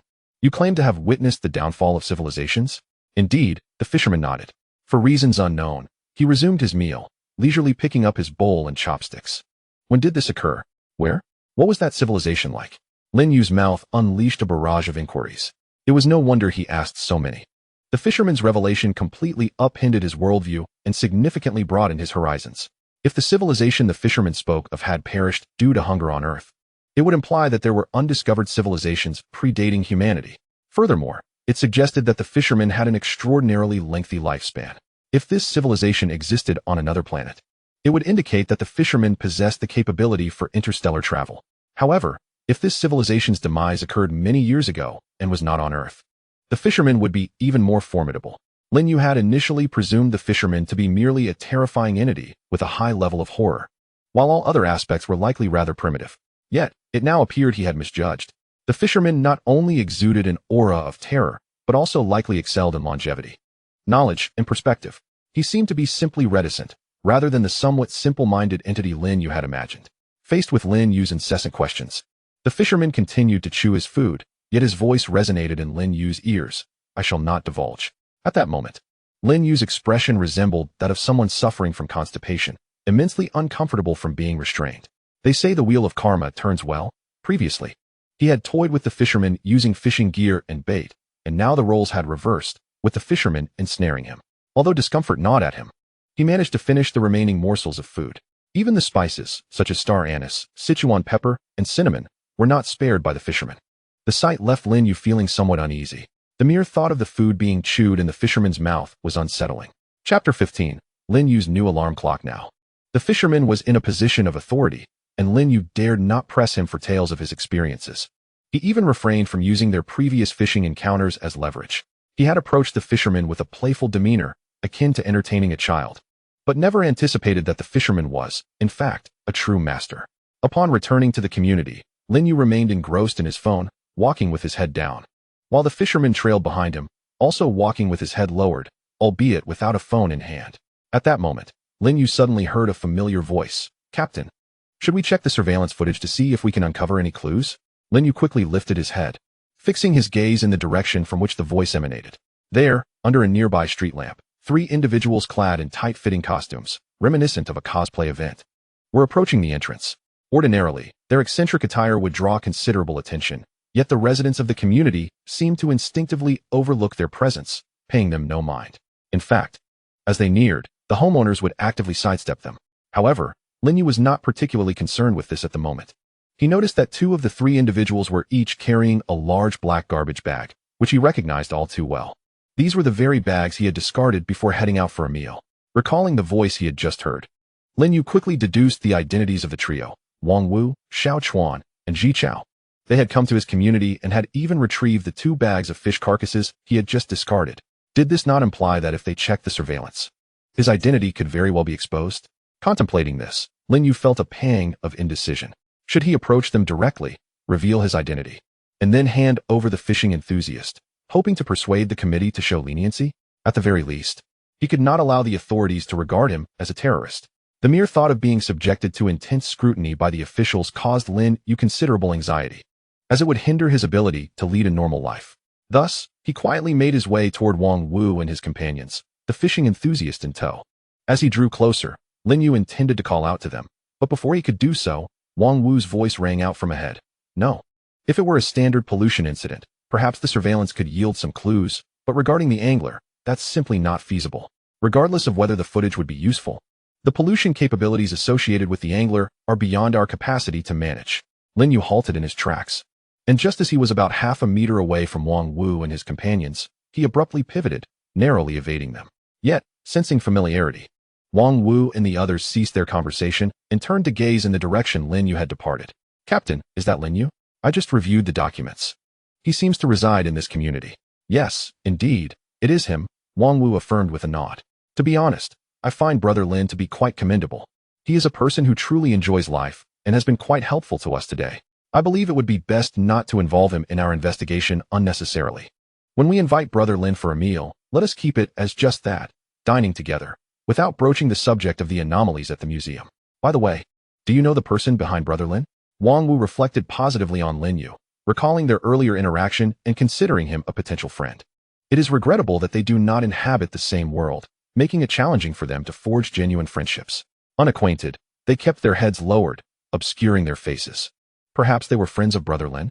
Liang Chao and Sun Chuan both shook their heads in response, indicating their unfamiliarity. It is only natural for everyone to possess a few acquaintances, hence they did not dwell on the obscured countenance of the fishing man. Nearby, Lin Yu, having overheard their conversation, quickened his pace, distancing himself from the trio within the span of a brief video. Once Lin Yu had departed, Wang Wu and the others withdrew their gazes, redirecting their discourse back to work. Wang Wu observed the garbage bags held by Sun Chuan and Liang Chao and spoke once more. There is little danger here.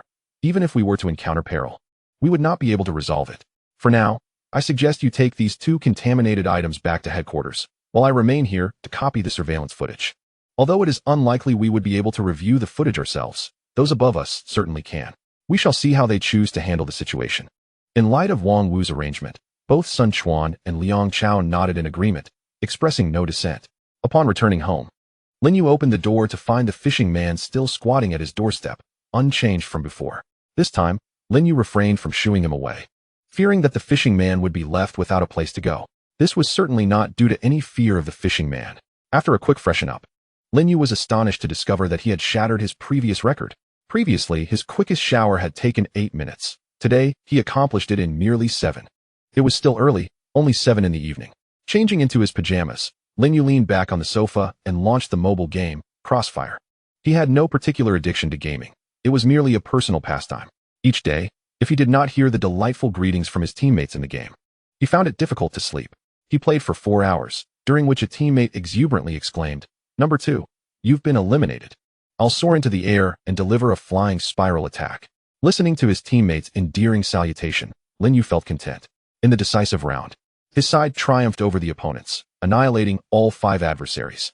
However, during the celebration, Number 2 inadvertently threw a Molotov cocktail, inadvertently incinerating Number 3, who was still alive in Lin Yu's home. Following Number 3's demise, Number 2, perhaps overwhelmed by suppressed emotions, delayed in unpacking and instead taunted the opposing team. This in itself was inconsequential, but the issue lay in Number 2's failure to keep track of time while taunting. Consequently, Number 2's mother met an unfortunate fate. Had it not been for Lin Yu's high standards, he might have felt compelled to voice his displeasure.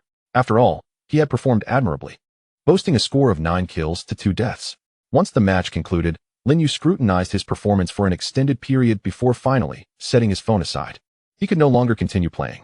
Approaching the door, he opened it to glance outside and found the fishing man still squatting at his doorstep. Upon noticing Lin Yu's emergence, the fishing man cast a sidelong glance at him, yet paid him no further heed. Lin You pondered for a moment, feeling a twinge of sympathy for the fisherman. Thus, he returned to his room and retrieved a spare device. Handing the spare device to the fisherman, he then fetched a power strip, plugging one end into the socket at the entrance while the other end was pulled out and placed beside the fisherman. "Here is a phone for you to use." The fisherman observed Lin Yu's series of actions and slowly rose to take the charger that Lin Yu offered. "You are quite considerate." Lin Yu smiled faintly. His intention in providing the fisherman with a phone was not merely for his entertainment. Recalling how he had nearly been late that morning, Lin Yu spoke. "Please wake me up at 8 tomorrow morning." Chapter 16. The Spinning Wheel of Causality. Upon returning to the Council's branch in Magic City, Wang Wu and his companions presented the surveillance footage copied from the security room to Qian Jinzhong. Grasping the peculiar information storage device in his hand, Qian Jinzhong hesitated.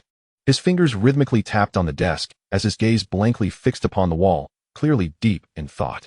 After a lengthy pause, he picked up a device resembling a telephone from the desk.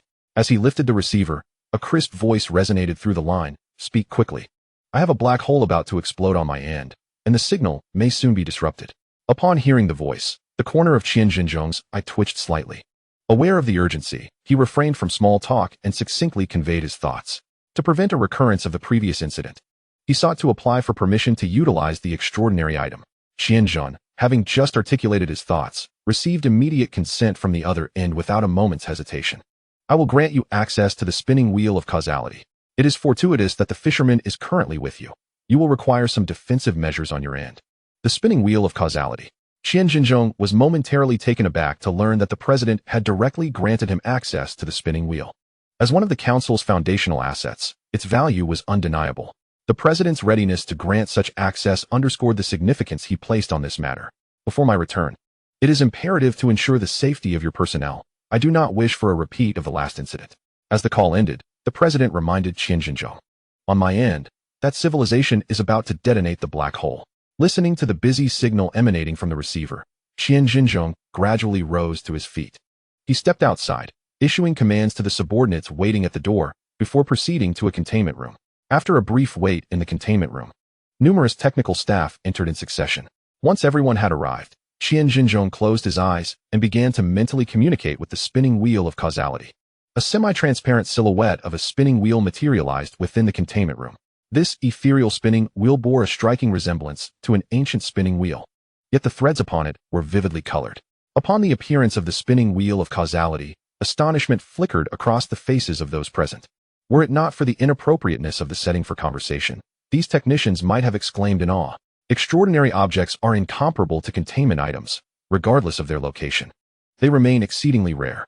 Although the council possesses numerous containment items, the extraordinary objects amount to merely a handful.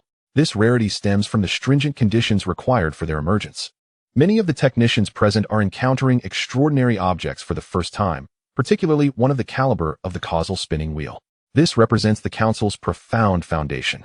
Ladies and gentlemen, the surveillance footage reveals the presence of a fisherman. However, rest assured, with the causal spinning wheel at our disposal, we will not encounter a repeat of the previous incident.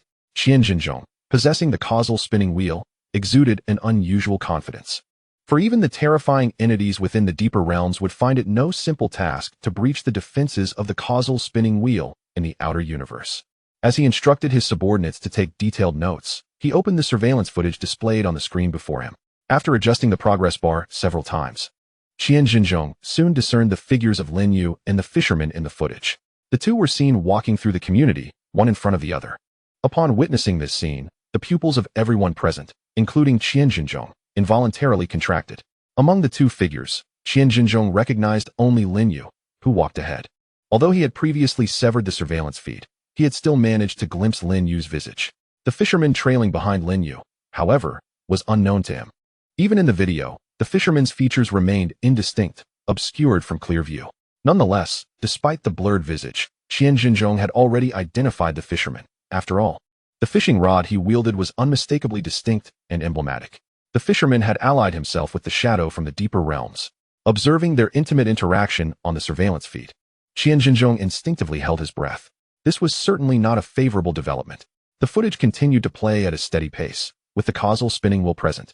The individuals in this containment chamber were unaffected by causality, alleviating any concerns of unforeseen incidents among those gathered. As Qian Jinzhong contemplated this, the threads of the causal spinning wheel began to tauten gradually. At that moment, the fisherman slowly turned his head, seemingly attempting to cast his gaze beyond the screen to discern who might be observing him. Concurrently, a peculiar, distorted pattern resembling tadpoles materialized within the footage. A surge of anxiety gripped Qian Jinzhong, prompting him to order an increase in personnel to bolster the contamination defenses of the containment chamber. The causal spinning wheel also commenced its response, the taut, colorful threads emitting a soft, radiant glow. The fisherman cast a deep glance in the direction of Qian Jinzhong and the others before gradually retracting his gaze. The eerie, distorted tadpole patterns in the surveillance footage dissipated simultaneously. Qian Jinzhong exhaled in relief. Yet, before he could fully revel in this moment of ease, he suddenly noticed that although the fisherman had withdrawn his gaze, the threads of the causal spinning wheel remained tense and were tightening even further. Suddenly, a moment of disorientation enveloped Qian Jinzhong. He sensed that if this situation persisted, the colorful threads being woven on the loom of causality could very well snap. An alarming realization struck him as his gaze shifted abruptly to the surveillance screen, where he noticed Lin You, whom he had subconsciously overlooked, walking ahead of the fisherman. At that moment, Lin You was intently staring at them, and in his eyes, Qian Jinzhong discerned a flicker of anger. This was alarming. A siren blared in Qian Jinzhong's mind. The next instant, a series of dull yet ethereal sounds echoed in his ears. Slap, slap, slap. He turned in bewilderment to find the source of the noise emanating from the loom of causality behind him. The colorful threads on the loom were continuously snapping, and the severity of this disruption was escalating. Sensing the gravity of the situation, Qian Jinzhong's hand instinctively moved to the control panel before him, deftly shutting off the surveillance feed. This was disastrous. As he beheld the loom with half of its threads severed, a chill coursed through him. At that moment, a crisp voice suddenly rang in his ears, tinged with a sense of urgency. Qian Jinzhong, what on earth are you doing? Why is my loom of causality broken? Chapter 17. The strange dream. Early in the morning, Lin Yu was roused from his slumber by the timely sound of an alarm clock. The fisherman did not call for him, and he paid it no mind. After all, he had heard the alarm and awoke punctually. The previous night, Lin Yu had experienced a peculiar dream, in which he found himself as a weaver. However, he lacked the skills to operate the loom, resulting in a tangled mess of threads. While he toiled, a group of onlookers gathered around him, pointing and whispering, exacerbating his already poor mood due to the weaving. Gradually, Lin Yu grew frustrated. He thought the loom was hardly worth much, and thus contemplated smashing it to vent his anger.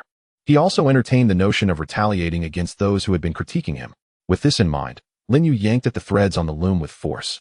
Although the threads were resistant, through his relentless effort, he managed to sever them. However, perhaps due to his excessive strength, he awoke after breaking a few threads. After lingering in bed for a few minutes, Lin Yu begrudgingly rose. He spent a brief moment freshening up in the washroom before grabbing his phone and stepping outside. The fisherman remained outside, engrossed in his phone. As Lin Yu emerged, The fisherman glanced up momentarily but paid him little attention. Lin You nodded in acknowledgement but chose not to engage in conversation. In the early hours after waking, Lin You preferred silence. Since he had risen early and had ample time, he opted to ride an electric scooter to work rather than taking a taxi, although he could have taken the bus. His home was approximately 500 meters from the bus stop, which included 4 traffic lights, a situation he detested, as waiting for red lights was particularly irksome to him. If given the opportunity, Lin You truly yearns to settle in Pengcheng, as he has heard tales of its inhabitants and vehicles disregarding traffic signals entirely, with contrarian driving being an everyday occurrence. Upon arriving at his workstation, Lin You discovered that his breakfast had been automatically refreshed on his desk. A thoughtful gesture from old Zhao. Without hesitation, Lin You indulged in the meal. However, Lin You sensed an unusual air about Wang Wu and his companions today. They exhibited a rather neurotic demeanor, scrutinizing all those around them. Moreover, they seemed preoccupied, lost in their own thoughts throughout the entire morning. In the afternoon, Lin You seized the opportunity to engage Wang Wu in casual conversation, inquiring about his situation. Aware that Lin You was genuinely concerned, Wang Wu openly shared his predicament in a manner that Lin You, an ordinary individual, could comprehend. According to Wang Wu, a crucial machine at their former workplace had been damaged, which profoundly affected the 3 of them, who had already resigned. The perpetrator of this destruction was rumored to be lurking nearby, and they hoped to identify him. Listening to Wang Wu's words, Lin You felt an inexplicable sense of guilt wash over him. This feeling was utterly unfounded, and he shook his head, dismissing the absurd notion. Why should he feel guilty for something concerning the board, with which he had no connection? He then offered Wang Wu some words of comfort and pretended to casually inquire if he had any information about the suspect, suggesting that he could assist in the search. However, Wang Wu shook his head, explaining that since they had left their original unit, he had not been provided with such details. Lin You felt a twinge of disappointment but refrained from pressing further. On his way back to his office, Lin You encountered old Zhao, who shared another piece of news. The contaminated bronze goblet and the weeping Mona Lisa were required to remain in the museum for a few more days. This revelation astonished Lin You, as he sensed a connection to the matter. It seemed that the relevant authorities had discovered the loss of the Mona Lisa. Resolute, Lin You decided to limit his interactions with her for the time being, choosing not to provoke her further. After work, Lin You ventured to a nearby street filled with food stalls, purchasing 2 portions of fried noodles and a generous serving of barbecue for dinner. 1 portion of noodles was intended for the fisherman. Upon returning to his apartment complex, Lin You found the fisherman standing by the artificial fountain, as he had done in the previous days, seemingly awaiting Lin Yu's return. As Lin You passed by, the fisherman grasped his shoulder and casually inquired, "What fish are you eating?" Reluctant to engage in conversation, Lin You hesitated for a moment. Then, perhaps inadvertently or with intention, he suddenly asked, "Is there anything besides fish that you can catch?" The fisherman nodded affirmatively. "Anything at all.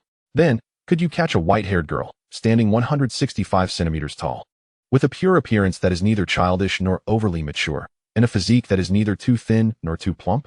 A girl with a cowlick would be preferable." Lin You inquired with an expression of eager anticipation. The fisherman cast a glance in his direction. "Very well, but there are no fish as delectable as those." No sooner had he spoken than he feigned emotion to cast his line. Noticing the fisherman's action, Lin You was suddenly taken aback and quickly raised his hand to halt him. No, I was merely jesting. Please do not actually fish someone out." Unbeknownst to him, a bead of cold sweat trickled down his forehead. Fortunately, he reacted swiftly. Otherwise, given the fisherman's temperament, it was entirely possible he would have indeed reeled someone in. Lin You did not doubt the fisherman's capabilities. Considering his ability to catch the legendary dang fish across eons, the prospect of fishing a girl from Earth seemed trivial, even if she was one he had meticulously selected. The fisherman scrutinized Lin You for a moment before averting his gaze and no longer broaching the subject of fishing. Observing this, Lin You breathed a sigh of relief. Upon returning home, he set up a folding table at the entrance, placing food atop it, and fetched 2 stools from inside. Since the fisherman was reluctant to enter the house, Lin You had no choice but to bring the table outside for their meal. He had prepared a portion of fried noodles for each of them and bought enough barbecue for 3, which under normal circumstances would suffice for their appetites. "I don't require any food," the fisherman remarked, seemingly uninterested in the barbecue before him, instead engrossed in watching sea fishing videos on the spare device Lin You had provided. "I purchased 2 portions, one of which is yours. You must eat." Lin You calmly articulated his request, eschewing any philosophical discourse, recognizing its futility. The fisherman appeared to appreciate this approach. Upon Lin You offering him a portion of fried noodles, he accepted without hesitation and sat down to eat. Chapter 18. Are there true deities in this world? After their meal, the fisherman had business to attend to and descended the stairs, with Lin You asking him to take out the trash as well. Back at home, Lin You followed his usual routine of washing up, playing video games, and retiring to bed, engaging in no other activities. Recently, due to his transmigration, he had been acclimating to this world, leaving him little time to indulge in nocturnal escapades. Now that he had adapted, he was hesitant to roam about, particularly because of the fisherman. The following day, Lin Yu's alarm clock roused him once more. He rose, washed up, and stepped outside. However, as soon as he opened the door, his steps abruptly halted at the sight before him. What in the world? Lin You, who typically refrained from vulgarity, instinctively uttered a curse. Before him stood the composed fisherman, his shoulder bearing a fishing rod, from which dangled a white-haired girl, approximately 165 centimeters tall. What are you doing? Lin You exclaimed, his urgency palpable. Did I not expressly instruct you not to fish for people? Observing the girl's pallid complexion, Lin You grew increasingly anxious. When did you catch her? He inquired of the fisherman, hurriedly retrieving the girl from his grasp and gently placing her on the ground. From her ashen visage, Lin You surmised that she had likely been suspended from the fishing hook for an extended period. Otherwise, her face could not possibly be this pale. It is already fairer than the walls of Lin Yu's home. Gently placing the girl on the ground, Lin You reached out to check her breath. Thankfully, she was still alive, still breathing. At that moment, the fisherman spoke up. You treat me to a meal, and I shall treat you to this. Lin You, momentarily choked and at a loss for words, could only acknowledge the fisherman's good intentions without voicing his thoughts. He took a deep breath and turned his gaze to the girl he had laid on the ground. The girl's clothes were already soaked through, her light blue dress clinging tightly to her form. At this moment, water was still seeping from her dress onto the ground. Observing the girl's pale yet slightly flushed face, Lin You estimated that she might be experiencing mild hypothermia. Fortunately, it was summer, so hypothermia should not pose a grave concern. Or so he hoped. First and foremost, he needed to address the girl's drenched clothing. Only after that could he attempt to awaken her. All of this required Lin You to take action himself, as he could not risk a trip to the hospital due to the complications surrounding the girl's origins. His left eye glimmered with a golden light as he resolved to first eliminate the moisture from the girl's clothing. He gazed at her, and suddenly, several golden information entries came into view. These were unfamiliar to him, and rather than feeling the negative effects he typically experienced when observing such text, he felt a strange sense of comfort. He stared in astonishment at the golden information entries above the girl's head, alongside the normal ones. Divine favor, zealot, divine nature. Is there truly a God in this world? Lin You was taken aback, scanning the girl from head to toe until he noticed a silver cross pendant hanging from her chest. A Christian? Noticing the pendant, Lin You surmised the girl's faith, but he did not dwell on it. Saving her was of utmost priority. Although her identity might be extraordinary, to Lin You, she remained an ordinary person. Otherwise, had she possessed any extraordinary power, she would not have been reduced to such a pitiful state by the fisherman. Shifting his gaze from the girl, Lin You directed his attention to her clothing. He refrained from directly using his abilities to strip away the negative effects afflicting her, knowing that his powers were too forceful. Forcing the removal of even negative information could potentially harm her body. However, if it were merely about drying her clothes, he had no cause for concern. He extended his hand, gently touching the hem of her dress, and with a flicker of thought, he extracted all moisture-related information from her clothing. Visibly, her dress began to dry before his eyes. Lin You then nudged the girl's shoulder, only to find her unresponsive, just as before. Lin You searched online for advice on how to handle such a situation. The consensus was to ensure the victim finds a comfortable position and to provide a warm environment. It seemed he had no choice but to bring the young girl into his home. Lin You was reluctant to do so. After all, this required considerable physical contact with her. It felt rather inappropriate for him, the fisherman, to take advantage of her plight, which made him feel quite embarrassed. Nevertheless, in order to help her awaken sooner, he gently supported her shoulders and lifted her. He cradled her under her arms, carrying her into his home. Upon entering, the girl suddenly jolted, and Lin Yu's heart leaped with hope, thinking it might be a sign of her awakening. However, after that brief movement, she fell still once more. With a quiet sigh, Lin Yu transported her to a room adjacent to his bedroom. He placed her on the bed and arranged her in a comfortable position. To help warm her body, he rummaged through a cupboard and found a blanket, covering her gently. Afterward, he searched the cupboard again and finally discovered a small heater. He directed it toward her, turned it on, and set it to the highest setting. Watching as the girl's complexion gradually took on a healthy hue under the warm orange glow, Lin Yu finally smiled. He took out his phone and called the director, explaining that he had encountered an unexpected situation and would need to take half a day off. The director, without hesitation, granted his request. Putting away his phone, Lin You found himself gazing at the cross pendant resting on the girl's chest. Suddenly, he closed his eyes and clasped his hands together, whispering a silent prayer. Almighty Lord, I too am your faithful servant. If you can hear me from above, please grant me your protection. Lord, I earnestly beseech you. Do not let her awaken and accuse me, for I too am a victim in this matter. If punishment is to be meted out, let it fall upon the fisherman at the door instead. I have no objections to that. Lin You remained by the girl's side in prayer for a considerable time, his eyes still closed. Chapter 19. Submit. Early after a long while, Lin You opened his eyes to find the girl's complexion gradually returning to normal. Yet there were still no signs of her awakening. He rose and left the room, heading to the kitchen where he prepared a pot of millet porridge. He served 2 bowls, one for himself and one for the fisherman at the door, carrying the porridge back to the girl's room. He intended to wait while enjoying his meal. Upon entering, he was astonished to discover that, at some point, the girl had awakened. She was curled up in the blanket, revealing only her head. Perhaps due to the warmth from the small heater, her cheeks were flushed, giving her an adorably charming appearance. The young girl stared blankly at the wall before her. Upon hearing Lin Yu's entrance, she shifted her gaze in his direction. Lin Yu observed that although her eyes were fixed on him, they remained vacant and lost. Noticing her slight tremor, indicating fear, he spoke as gently as he could. You are awake. The girl responded softly. Relieved that she could communicate, Lin Yu exhaled, having feared she might have been so frightened that she lost her spirit. Fortunately, his concerns were unfounded. Did you save me? The girl suddenly interrupted Lin Yu's thoughts with her question. Although he was not the mastermind behind the events, a sense of guilt washed over him, accompanied by a tinge of embarrassment. After some contemplation, he resolved to reveal the truth to her. Given the information he had gathered, it was clear she was no ordinary person, possessing a capacity for understanding far superior to that of the average individual. This is a long story, but your ordeal is somewhat linked to me. Lin Yu awkwardly recounted the events that had transpired, detailing everything, including why the fisherman had targeted her. The girl was not emotionally detached, yet she was not particularly lively either. After listening to Lin Yu's account, a slight smirk appeared at the corner of her mouth, perhaps in bemusement or amusement at his tale. So, that terrifying fellow is your friend? She asked. First, I must clarify something. Lin Yu interrupted her with a serious expression, feeling it necessary to explain his relationship with the fisherman to avoid any misunderstandings. That man is someone I found in the neighborhood. He is not my friend. Furthermore, I plan to hand him over to the relevant authorities in a few days, so please do not misconstrue this.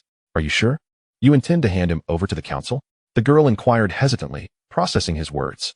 Do you know about the council? Surely they would accept such a wild entity? Lin Yu was mildly surprised to learn that she was aware of the council's existence. He countered her inquiry with a question of his own. In his understanding, the council served as a containment agency in this world, akin to a foundation. Thus, entrusting the fisherman to them seemed unequivocally correct. Yes, I have collaborated with the council on several occasions. They are quite amiable. The girl initially responded to Lin Yu's query, then hesitated before adding, as long as he has no objections. She attributed this to some peculiar whim of the strange entity. Are you able to sit up now? I have prepared some millet porridge for you. Would it be convenient for you to drink? Lin Yu extended the bowl of porridge, initially intended for himself, towards her. The girl hesitantly climbed out of bed, leaning against the headboard. She gazed at Lin Yu with a look of confusion, gesturing with her hands in the air. Yet she did not reach for the porridge he offered. Is there something wrong with your eyes? At that moment, even Lin Yu, typically slow to react, noticed the peculiar issue with her eyes. The girl's eyes, on the surface, appeared no different from those of an ordinary person, perhaps even more enchanting. Yet, her eyes lacked light. They always conveyed a sense of emptiness to Lin Yu, leading him to speculate that something was amiss with them. As if to confirm his suspicions, the girl's subsequent response echoed his thoughts. I cannot see. She gently shook her head, her tone devoid of any emotion, as if she had never cared. I am sorry. Have I caused you trouble? Upon hearing her apology, Lin Yu felt a pang of discomfort in his heart, overwhelmed by guilt. A blind girl, captured by a strange entity from her familiar surroundings. How profound must her emotional trauma be? Sit tight, I will feed you. Lin Yu sighed. Moving to the edge of the bed, he scooped a spoonful of soup and brought it to the girl's lips. The soup was hot, though Lin Yu was unaware of its temperature as he had never tasted it. The girl, though aware of the heat, said nothing, simply opening her mouth to swallow the soup. It's delicious, so sweet, even better than what I make myself. As she savored the millet porridge Lin Yu had prepared, she offered a compliment. Her words were indeed truthful. Lin Yu had a penchant for sweet porridge, often adding sugar during the cooking process. Do you cook for yourself every day? Lin Yu smiled faintly at her praise. Yes, I have always been alone, so I can only prepare my own meals. The girl's response remained flat, yet each word struck Lin Yu's heart like a heavy hammer. The implication was clear: she had no family. Before his own journey, Lin Yu had family, but after his arrival in this realm, they had inexplicably vanished, causing him to resonate with the girl's plight. Sensing the shift in Lin Yu's emotions, the girl smiled gently and reassured him, "Sometimes I order takeout. There are plenty of options now. I can get whatever I crave." Lin Yu released a long breath, momentarily at a loss for words, and continued to feed her porridge in silence. During this time, the girl remained quiet, consuming one spoonful after another until the bowl was nearly empty. "There is no more. Please wait a moment while I fetch you another bowl." Noticing the bowl was almost empty, Lin Yu spoke up. The girl shook her head in response. "No need. I'm already full." Although she hadn't genuinely eaten her fill, the situation felt somewhat awkward for her. "All right, I will return the bowl to the kitchen and come back shortly." Lin Yu nodded, refraining from insisting she eat more. He recognized her discomfort and wished to exit quickly, lest he too feel the awkwardness. "Wait." Just as Lin Yu turned to leave, the girl called out to him. "What is it?" Lin Yu turned back, gazing at her with curiosity. The young girl hesitated for a moment before delicately expressing her thoughts. "Have you perhaps added the wrong seasoning to your porridge? I feel quite warm." Chapter 20. "You wouldn't want to keep me here, would you?" "No, do not slander me." Lin Yu quickly denied the accusation, effortlessly turning off the small sun that illuminated the girl. The warmth was indeed due to the little sun. I have now switched it off. If you feel cold again, just call for me, and I will assist you in turning it back on. By the way, my name is Lin Yu. I am yet to learn your name." "Lin Yu?" The girl softly repeated the name, then gradually spoke. "I am by Lingxing." "That is a beautiful name." Lin Yu generously bestowed his praise upon the girl, as complimenting someone incurs no cost. Moreover, the girl was specifically caught by the fisherman according to Lin Yu's preferences, making her a perfect match in every aspect for him. It seems I ought to thank the fisherman after all. After returning the bowl that Bai Lingxing had used for her porridge to the kitchen, Lin Yu served himself another bowl and, after a few sips, returned to her room. At that moment, Bai Lingxing had already gotten out of bed, sitting on the edge with a crucifix in her hands, silently praying. Noticing Lin Yu's approach, Bai Lingxing opened her lifeless eyes and fixed her gaze directly upon him. "This place is quite strange. I cannot sense the presence of the Lord." Her tone was filled with confusion, yet Lin Yu could faintly detect an underlying unease. As a devout follower of God, Bai Lingxing was accustomed to perceiving his presence. At least, she firmly believed in his existence. However, in Lin Yu's presence, she found herself unable to feel the divine. It was as if a chaotic wall had risen, severing her communication with God. "Perhaps my home is a bit disordered?" In response to Bai Lingxing's inquiry, Lin Yu was at a loss for an explanation. He knew only that his home was somewhat unique, but he understood little of its specific peculiarities or functions. To alleviate Bai Lingxing's unease, Lin Yu took the initiative to engage her in conversation. "Who is the Lord you speak of?" "God." He was indeed curious about the Lord she mentioned. Based on the information he gleaned from Bai Lingxing, it appeared that her God was genuinely real. Moreover, judging by the crucifix in her hands, it was highly likely that her Lord was indeed that God. "Yes, God." Bai Lingxing gently nodded, and for the first time, Lin Yu detected a hint of pride in her tone. "Could you tell me about your Lord? I once had faith in God as well." Lin Yu inquired with genuine curiosity. It was the truth that he had once believed, for he had just prayed fervently before the girl's crucifix not long ago. In that moment, Lin Yu couldn't help but compare the fisherman and God in his thoughts. If the fisherman and God were to engage in a battle, who would ultimately prevail? While the fisherman was indeed enigmatic, God, in the eyes of Christians, was a true creator deity. Should they truly encounter one another, the outcome would be quite unpredictable. However, Lin Yu leans towards the belief that the divine is somewhat more formidable than the fisherman. The reason is simply intuition. The Lord is a magnificent entity. Bai Lingxing spoke with a face full of reverence. This world is rife with decay and oddities. Yet the Lord tirelessly endeavors to protect his children. Even those who are not his children receive his shelter. The Lord bestows equal love upon each of his children. As long as one holds a sincere faith in him, they can attain the ability to communicate with the divine. Bai Lingxing spoke at length, and Lin Yu bore witness to the frightening fervor of a zealot. He coughed lightly, interrupting her incessant chatter.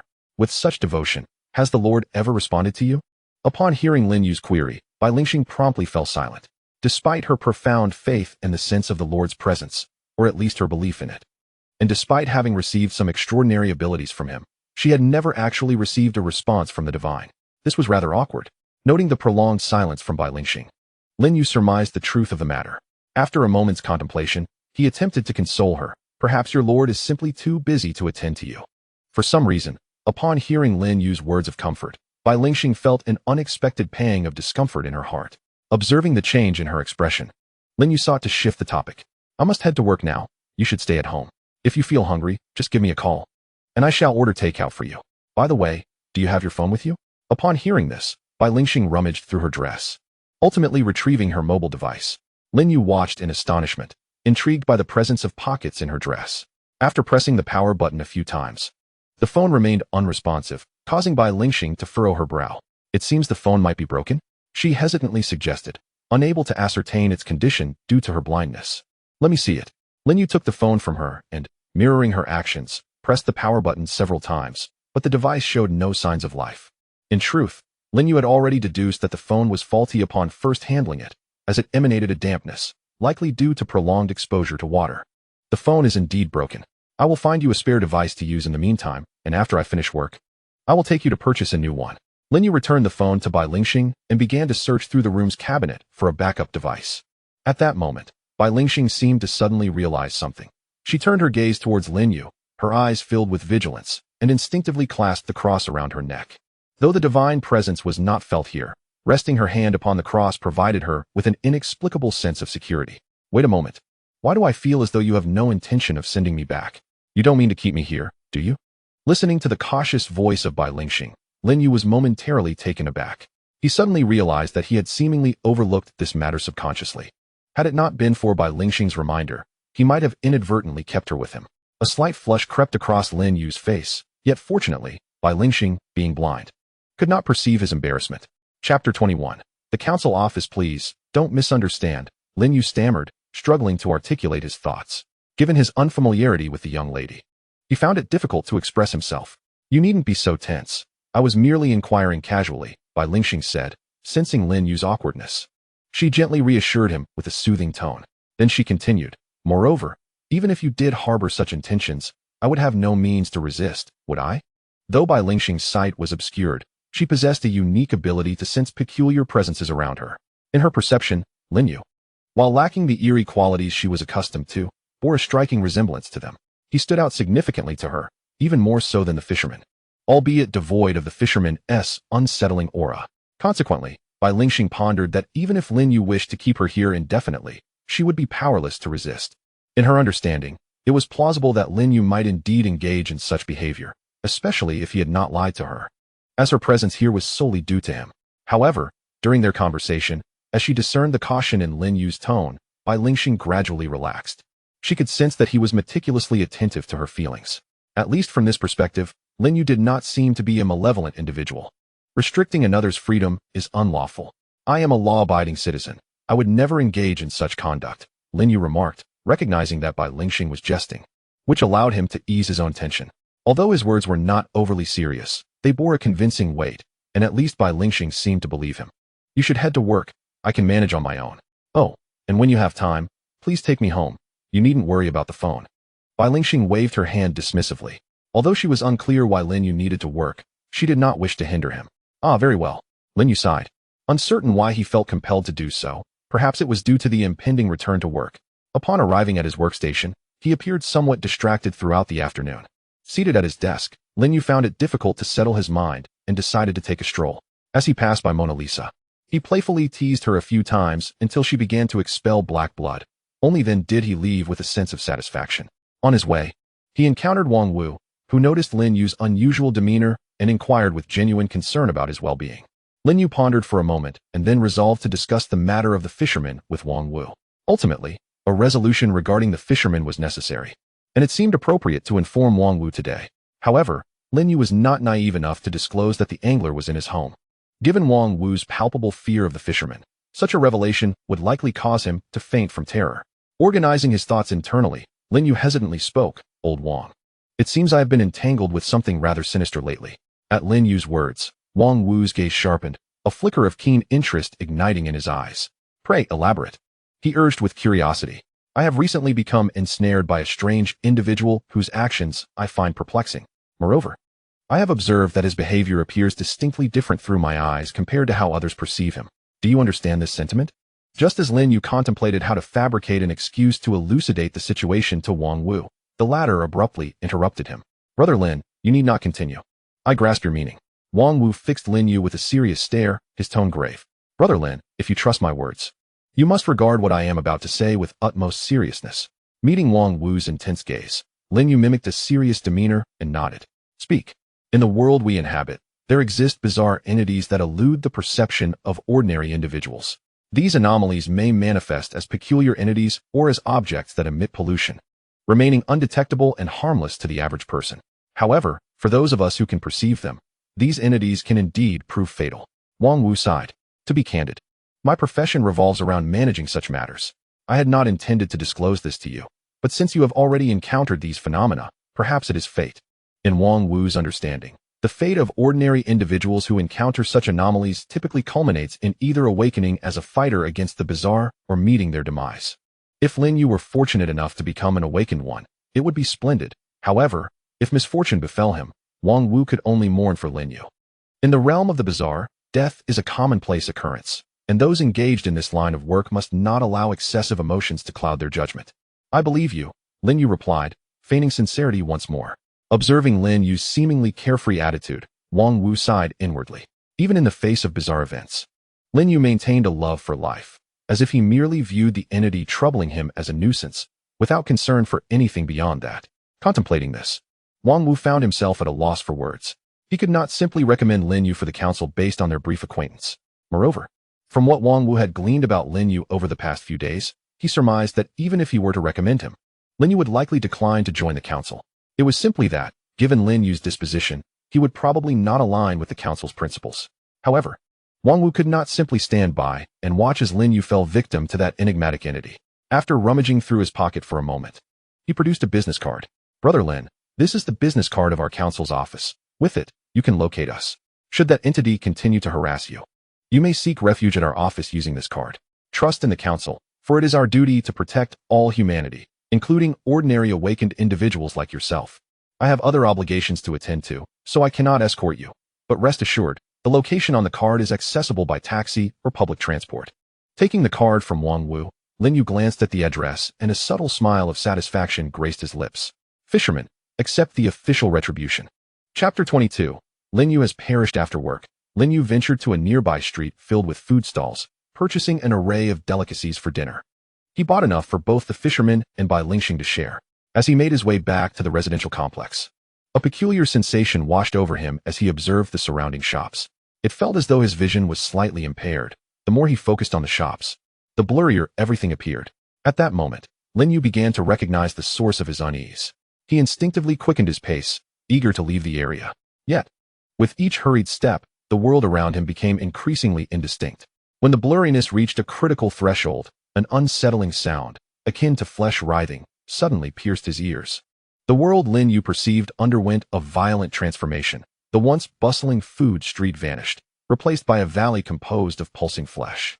Warily, he surveyed his surroundings, where the landscape resembled the sinewy tissue of some grotesque creature. The flesh writhed continuously, yet fortunately, it appeared devoid of consciousness and offered no unusual reactions to Lin Yu's presence. Faced with such a bizarre scene, Lin Yu dared not move. Fearing he might inadvertently provoke something beyond his comprehension, he retrieved his phone, only to discover that it had lost signal in this strange realm. Soon, a golden light emanated from his left eye, revealing distorted symbols before him. Sato, life mutation, evolution, devolution. As he scrutinized the fleshy terrain, Lin Yu felt an overwhelming heaviness in his head. Additionally, he noticed the patterns on the back of his hand beginning to spread uncontrollably. Sensing the peril, he promptly ceased his examination of the grotesque valley. However, unsettling developments ensued. When he halted his scrutiny, the patterns on his hand began to recede, albeit at a painfully slow rate. And just as they approached a level of 5, they inexplicably stopped regressing. The progression of the patterns on Lin Yu's left hand was stymied at 5. Though he remained oblivious to the true meaning of these markings, an instinctive sense of dread began to take root within him. He harbored a suspicion regarding the peculiar patterns, believing they were likely connected to his own contamination. If this conjecture held any truth, it would imply that Lin Yu had already succumbed to a certain degree of pollution. Though he still felt no discernible change. Taking a deep breath, Lin Yu sought to quell the unease stirring within him. To alleviate his tension, he retrieved a snack he had been carrying, munching on roasted gluten as he cautiously ventured deeper into the valley. Someone had entered. How could anyone possibly find this place? Could it be members of the council? No, it was merely an ordinary awakener. Eliminate him swiftly. Suddenly, Lin Yu's ears were filled with these disjointed dialogues, causing his brow to furrow as he realized that his presence had been detected. Although he could not fathom why he was privy to the conversation, one thing became abundantly clear: he was in imminent danger. Stowing his snack, Lin You hesitated momentarily before proceeding forward once more. He could not discern the exit of this place, and remaining stationary would only lead to his discovery. He had no choice but to follow his instincts and advance. With each step, he noticed the surroundings growing increasingly expansive. The fleshy valley began to part, revealing what appeared to be something awaiting Lin Yu's exploration. At a certain juncture, Lin Yu halted. An extraordinarily bizarre entity obstructed his path, blocking his way forward. At first glance, the creature bore a faint resemblance to a human form. However, in comparison to a normal person, it was undeniably more grotesque. Lin Yu found himself at a loss for words to describe the appearance of this being. It seemed as if it had evolved to suit its convenience. The surface of the creature was adorned with numerous organs whose names eluded Lin Yu, yet to his eyes, these appendages appeared perfectly suited for their purpose. Suddenly, his left eye shimmered with golden light, and distorted symbols manifested above the strange being's head. Kowtow follower, evolver, deep mutation, sacrifice.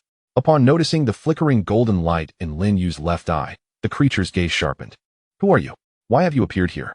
A raspy, eerie growl emanated from the depths of the being. Lin Yu raised an eyebrow, taken aback that this creature could engage in conversation. Although the sounds it produced were somewhat ambiguous, he could discern its intent. Remaining vigilant, Lin Yu focused intently on the creature, poised to respond and extract some information.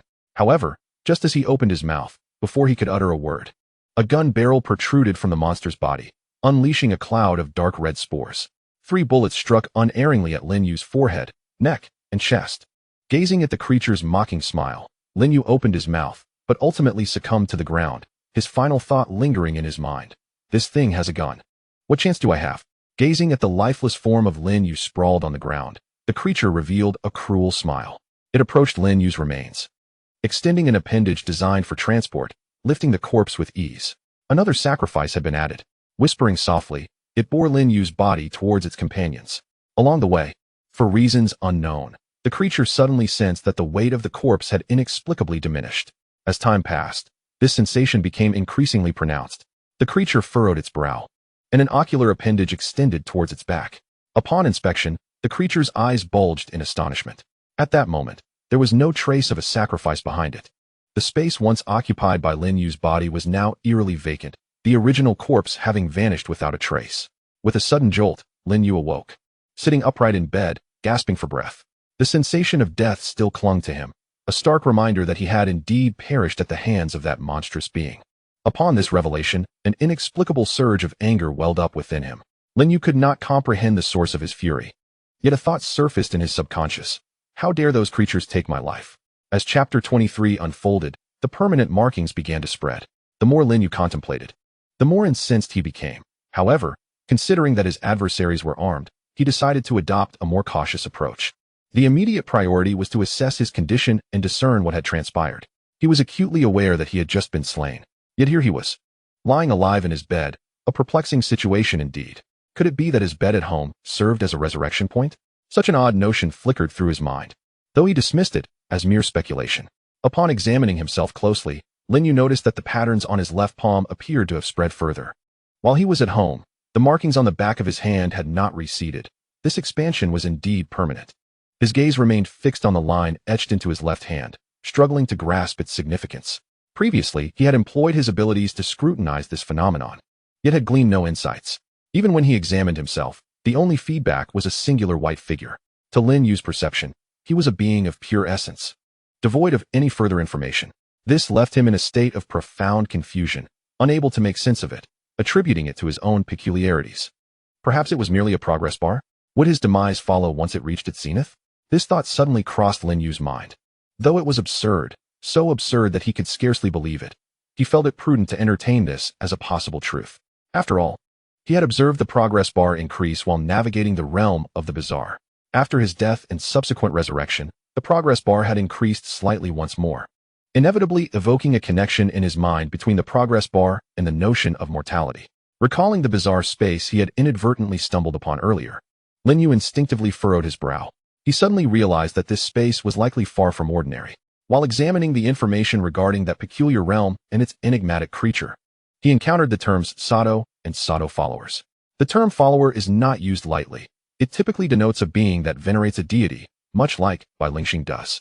If the strange creature indeed worshipped the divine entity, then the space imbued with the essence of Sato could very well be the corporeal form of a deity. The mere thought of this sent shivers down Lin Yu's spine. Even if that eerie space was not a true god, it was undoubtedly connected to a genuine deity, which could very likely be an evil one. After all, a normal divine being would not possess such bizarre followers. The prospect of an entity associated with an evil god residing next to his home left Lin Yu feeling utterly unsettled. Unlike the fisherman, who, though terrifying, could at least engage in dialogue and pose no immediate threat to Lin Yu, an evil god was an entirely different matter. Just moments ago, he had been slain by one of its followers. The recollection of his recent demise at the hands of that creature ignited a surge of anger within him. He resolved that, with Saturday approaching, he would prepare himself at home and then report the matter to the authorities. After all, the followers of that evil god wield firearms, while he was merely an ordinary law-abiding citizen, incapable of standing against a group of armed cultists. Such matters were best left to professionals. However, before proceeding, Lin Yu felt he needed to take certain actions. He descended from his bed and made his way to the adjacent room occupied by Lingxing. Where could she be? Had she fled? The room was eerily empty. A glance revealed nothing but a neatly folded quilt on the bed, leaving Lin Yu with no indication that anyone else had ever been present. Although a sense of regret lingered in his heart, he did not dwell on it excessively. After all, if he desired, he could simply summon the fisherman to bring her back. Yet, Lin Yu considered himself a good person, at least. That was how he perceived himself, and he held himself to the standards of morality. Consequently, he could not bring himself to do such a thing. Exiting the bedroom, Lin Yu intended to search for the fisherman, hoping to locate him. As he opened the door, his eyes brightened upon seeing a figure standing at the threshold. Lingxing was positioned at a 45-degree angle, gazing skyward, her hands cradling a cross, her eyes gently closed as she murmured a prayer. Upon hearing the noise from the room, she opened her eyes and turned to face Lin Yu, a hint of confusion in her voice as she asked, "You're back?" Given that she had been standing at the door, she would have logically noticed his return immediately. However, the current situation is that Lin Yu has left her home, completely oblivious to it. After encountering an unexpected incident, she was sent back to a point of rebirth. Lin Yu waved her hand, choosing to bypass the topic. Lingxing did not comprehend the meaning behind Lin Yu's words, but seeing that Lin Yu did not elaborate further, she opted not to pursue the matter. "By the way, why are you not at home? What purpose does your outdoor prayer serve that differs from praying at home? When I returned, I did not see you and thought you had fled." Lin Yu smiled at Lingxing, who had ceased her prayer. "I cannot sense the presence of the Lord in your home." Lingxing shook her head, unable to grasp the situation in Lin Yu's household. However, she felt the absence of divine presence while within. Yet, the moment she stepped outside, the Lord would immediately manifest within her heart. "Is it possible to feel it here?" Lin Yu inquired with curiosity. "Certainly," Lingxing nodded. "Has your Lord responded to you?" Lin Yu asked once more. However, this time, Lingxing remained silent, merely casting a glance at her. Lingxing felt that, in Lin Yu's mind, the Lord was akin to an ordinary person. How could one expect a response on command? Noticing Lingxing's silence, Lin Yu chose to selectively disregard the topic. Suddenly, she recalled Lingxing mentioning a prior collaboration with the council. Thus, she must possess some knowledge regarding the pollution incident. Perhaps she could share her experiences today and offer some suggestions. "By the way, you mentioned collaborating with the council. Do you have substantial knowledge about the pollution incident?" "I know a bit." "Why? Did you encounter a pollution incident today?" Upon hearing Lin Yu's question, Lingxing looked at her in astonishment. In Lingxing's mind, Lin Yu's ability to coexist peacefully with terrifying entities like the fisherman indicated that she should possess formidable strength. At the very least, she should have the capability to handle large-scale pollution independently. However, given Lin Yu's tone, it appeared that she had encountered considerable trouble today. Lingxing couldn't help but feel anxious. If Lin Yu perceived the pollution as troublesome, why was she seeking her advice? Although Lingxing had dealt with numerous pollution incidents, what counsel could she possibly provide for a situation that even Lin Yu found challenging? Lingxing thought it would be more prudent for Lin Yu to approach the council directly rather than consult her. Chapter 24, Cognitive Entropy. Today, I inadvertently entered a peculiar space. Do you know what this space entails? Lin Yu succinctly recounted her day's encounter to Lingxing. Upon hearing this, a contemplative expression crossed Lingxing's face. "You must have been drawn into an alternate space. Indeed, there are several known alternate spaces in Magic City. This area is quite bustling, and the council cannot manage to eliminate all these spaces. However, the information you just provided is somewhat scant. Some alternate spaces in Magic City fit your description. I can only ascertain that the alternate space you stumbled into is likely related to life. Beyond that, I am not well informed. In a peculiar realm, I encountered a cultist from whom I gleaned some unsettling information related to an ominous deity. Lin You spoke earnestly, oblivious to the subtle shifts in Bai Lingxing's expression. In truth, upon hearing Lin Yu's mention of the cultist and the dark god, Bai Lingxing's demeanor had already begun to change. These two terms led her to surmise certain truths and tentatively ascertain the origin of this strange dimension. From my understanding, the entity I encountered was indeed a cultist, serving as a sort of sacrificial offering, destined to ultimately offer themselves to that malevolent god. The cultists possessed an extraordinarily bizarre appearance, defying description. One might imagine their forms as grotesquely suited for their purposes. Ultimately, I acquired the name of the dark deity they worshipped. While I was unsure of the precise pronunciation, it seemed to resonate as Sat. Why are you covering my eyes? Lin You exclaimed mid-sentence, suddenly feeling a cool sensation across his eyes. A pair of small hands had unknowingly clasped over them, pressing down firmly as if attempting to pry his eyeballs from their sockets. Instinctively, Lin Yu raised his hand to seize the small hands that were invading his space, pushing them aside. I was just a bit anxious, my apologies, Bai Lingxing said, her face tinged with a blush. Due to her shorter stature, her feet dangled above the ground as Lin Yu grasped her hands. She had intended to cover Lin Yu's mouth, but her lack of sight led to a miscalculation in the positioning of her hands, resulting in them pressing against Lin Yu's eye sockets instead. I'm fine. You merely startled me, Lin Yu exhaled, gently setting Bai Lingxing back on the ground. Now, let us return to the topic of that dark god. Its name is Stop. Do not utter it. Upon hearing Lin Yu's intent to disclose the true name of the dark deity, Bai Lingxing hastily interrupted. To ensure Lin Yu comprehended the gravity of the situation, she preemptively explained, mentioning the name of the dark god can attract its attention. The level of contamination it brings is beyond our capacity to endure. Is it truly that terrifying? Lin Yu felt little trepidation. Yet he complied and refrained from speaking the deity's name further. Nevertheless, in his mind, he began to silently repeat Sato. No reaction ensued. Lin Yu suspected that Bai Lingxing was perhaps overthinking the matter. Concerned that Lin Yu might underestimate the seriousness of the situation, Bai Lingxing, with a serious countenance, cautioned him. It is not merely a matter of verbal utterance. Even those with a low cognitive entropy, if they silently contemplate the name of the dark god, will suffer severe contamination. Lin Yu paused, his mouth agape, halting his wandering thoughts. He noted that Bai Lingxing had introduced another unfamiliar term. What is cognitive entropy? You do not even know this. Bai Lingxing gazed at Lin Yu in astonishment. She could not fathom how someone so formidable could be ignorant of such fundamental knowledge. My circumstances are somewhat unique. One might consider me merely an ordinary awakened individual who has only just begun to awaken. Just begun to awaken? Bai Lingxing was taken aback by Lin Yu's words. She was uncertain whether to believe what he said. After all, an ordinary awakened person, newly awakened in her perception, could not possibly exhibit such strength. Nevertheless, Lin Yu's current display of understanding appeared no different from that of someone who had just awakened. Well, never mind. Bai Lingxing shook her head, choosing to dismiss the matter altogether. In any case, such a trivial issue, even if Lin Yu were deceiving her, would not result in any significant loss. At most, it would require some explanation on her part. If an awakened individual survives a pollution incident and experiences a certain degree of contamination, their cognitive entropy value will increase. Some of these increments are temporary, while others are permanent. The higher the cognitive entropy value, the stronger the awakened individual becomes. However, conversely, they also become increasingly unstable. An awakened individual with a high cognitive entropy value, if left unchecked, could potentially become a source of pollution during an intense outbreak. Listening to the explanation regarding cognitive entropy, Lin Yu felt it bore some resemblance to the spreading patterns on his left hand. After encountering pollution incidents, ordinary awakened individuals see an increase in their cognitive entropy value.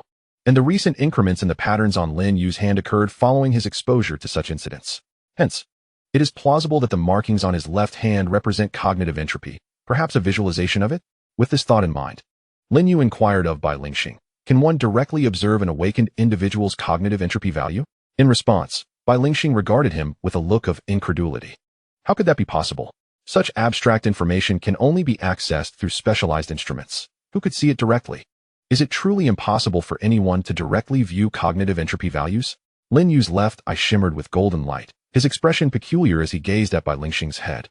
From the myriad of information, he extracted a singular white piece. Cognitive entropy value. 0. What about your cognitive entropy value? Is that permissible to disclose? Lin You noticed the way Bai Lingxing looked at him, though he paid it no mind and casually posed the question. Typically, awakened individuals would not casually divulge their cognitive entropy values, yet I find myself in a rather special situation. Under the protection of my master, my cognitive entropy value remains unchanged. Thus, it has consistently been 0. Lin You confirmed that he could indeed perceive the cognitive entropy values of others. If I wish to ascertain my own cognitive entropy value, what steps must I take? He then posed another question that piqued his interest. He sought to determine his cognitive entropy value, for only by knowing it could he compare it with the patterns on his left hand to discern any correlation with cognitive entropy. Chapter 25. Seeking individuals along the causal line. The Council has services pertaining to this matter, as do certain private organizations. However, I am more inclined to consult with the Council. After a brief pause, Bai Lingxing continued. After all, the Council services are complementary. Whereas certain private institutions charge fees due to their capabilities, some organizations demand several thousand for a single session. However, not all awakened individuals are eligible to have their cognitive entropy values assessed by the Council. Only those who have survived in those alternate realms qualify for such evaluations. At this point, Bai Lingxing cast a glance at Lin You. You precisely meet this criterion.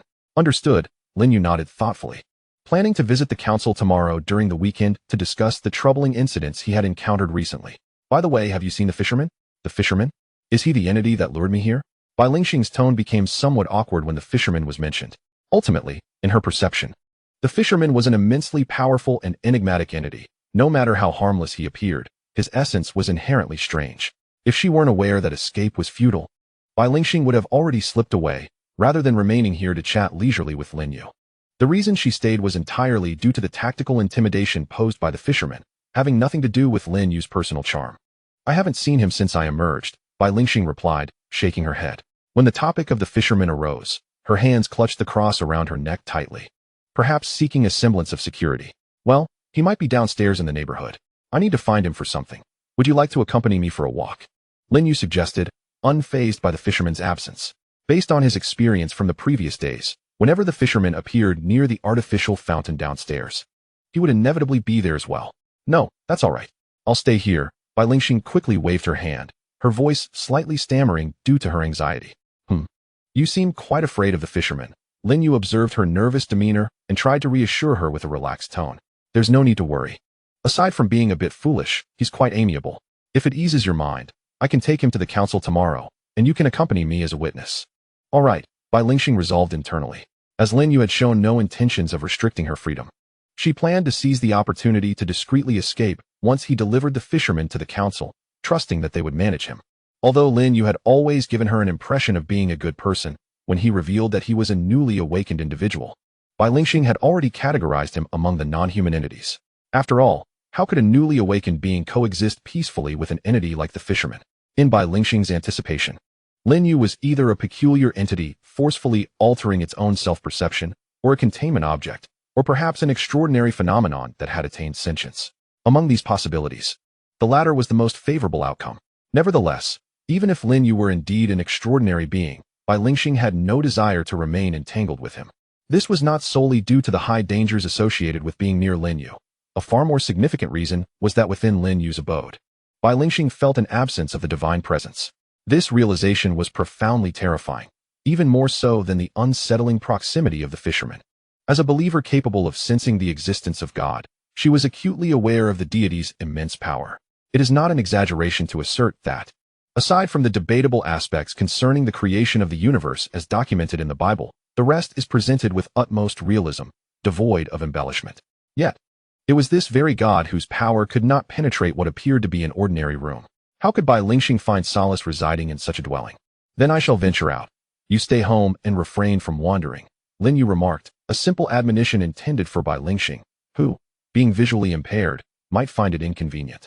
However, as Bai Lingxing's thoughts expanded, the meaning of his words transformed in her mind.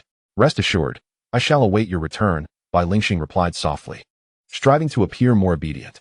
This response brought a sense of ease to Lin Yu's heart. Upon descending the stairs, Lin You indeed spotted the fisherman by the artificial fountain. The fisherman was somewhat astonished to see Lin You emerge from the upper floor, perplexed as to how Lin You had eluded his gaze. Do me a favor. Catch something for me. Lin You initiated without waiting for the fisherman to speak. What shall I fish for? The fisherman did not decline Lin Yu's request. It could be said that he would not refuse anyone seeking his assistance in catching something. There is a cultist who has just slain me. There should now be a significant karmic connection between us. See if you can draw him to me along this thread of karma. Lin You harbored no intention of concealing his previous encounter from the fisherman. Out of curiosity, he had previously examined the fishing rod in the fisherman's possession and discovered an entry labeled karma. Beyond the fishing rod, the fisherman himself possessed the ability known as karma. Thus, Lin You was almost certain that the fisherman could indeed extract the cultist who had taken his life through this karmic thread. The reality aligned closely with Lin Yu's conjecture. Upon hearing that Lin Yu had been killed by a cultist and wished to locate that individual, the fisherman did not refuse but instead regarded Lin Yu with a steady gaze. Lin Yu sensed that the fisherman's scrutiny was not as straightforward as it appeared. It seemed to harbor a deeper, more penetrating observation. This gaze possessed an invasive quality, yet should Lin Yu desire, he could actively shield himself from it. However, he chose not to do so. After a prolonged silence, the fisherman finally withdrew his gaze. He slowly spoke. It's somewhat challenging. Do you know who the shadow that your murderer venerates is? Shadow? Lin Yu was perplexed, as it was the first time he had heard the term. However, he quickly grasped the implication of the fisherman's words. The shadow from the deep realm, the malevolent deity you referred to. Noticing Lin Yu's confusion, the fisherman kindly elucidated. Lin Yu nodded in understanding. I am unaware of their identity, but I know the pronunciation of their name. It is Sato. Chapter 26. Application of knowledge. Indeed, it is he. Upon hearing the name Sato, the fisherman nodded, his tone revealing no discernible emotion. Yet, from the mere mention of that name, Lin Yu could ascertain that the fisherman was familiar with the malevolent deity known as Sato. Do you know him? Lin Yu inquired with curiosity. I possess knowledge of several formidable shadows, the fisherman replied without reservation, readily addressing Lin Yu's query. How do you compare to this Sato in terms of strength? By this point, a glint of intrigue had danced across Lin Yu's face. He had long since cast aside the warning from Bai Lingxing about not uttering the true names of malevolent deities. The fisherman, evidently unconcerned with such minutiae, regarded the true name of the deity merely as a name. As for the corruption it carried, did the fisherman fear that? No entity could surpass the shadows within the deep realm. The fisherman, with an impassive demeanor, conveyed a fact to Lin Yu. He continued, a long time ago, I clashed with another shadow in the outer universe. What was the outcome? Who emerged victorious? Lin Yu eagerly pressed on. However, the fisherman seemed reluctant to divulge the outcome of that battle. He raised his gaze towards the starry sky above. The location of our confrontation is referred to by contemporary humans as the pillar of creation. Lin Yu gasped in astonishment. The fisherman once again piqued his curiosity. Noticing that the fisherman was particularly loquacious today, Lin Yu seized the opportunity to inquire further. Could you elaborate on the details of that battle? Upon hearing this, Lin Yu was unsure if it was merely his imagination, but the fisherman appeared to sport a faint smile. Not a chance. Lin Yu felt frustration akin to constipation etched on his face, his heart suffocated with unease. Tomorrow, I will deliver you to the council, Lin Yu declared, gazing at the fisherman defiantly. However, in response to Lin Yu's threat, the fisherman merely nodded nonchalantly. Very well. Lin Yu fell silent, as he had harbored some guilt about the prospect of handing the fisherman over to the council. Otherwise, he would not have voiced it in front of him. Yet, seeing the fisherman's indifference, Lin Yu chose to refrain from further comments. Observing Lin Yu's silence, the fisherman resumed his previous scrutinizing gaze upon him. Lin Yu offered no resistance. Just as before. After a while, the fisherman cast a sidelong glance at Lin Yu and casually remarked, Are you worthless? Though the fisherman's tone had always been remarkably indifferent, Lin Yu could still discern a trace of disdain in his words. Feeling indignant, Lin Yu yearned to retort. Yet the image of the cultist who had sought to take his life dampened his spirit. To have been slain by such a creature was indeed a disgrace, and thus, Lin Yu resigned himself to the scorn. You are correct. Can you bring him to me? Certainly. Without further ado, the fisherman cast his line. A bizarre, twisting vortex materialized within the artificial fountain, and the rod in the fisherman's hands bent with a peculiar tension. He gently tugged at the rod, causing the vortex to gradually contract, and at that moment, an oddly humanoid creature was reeled out.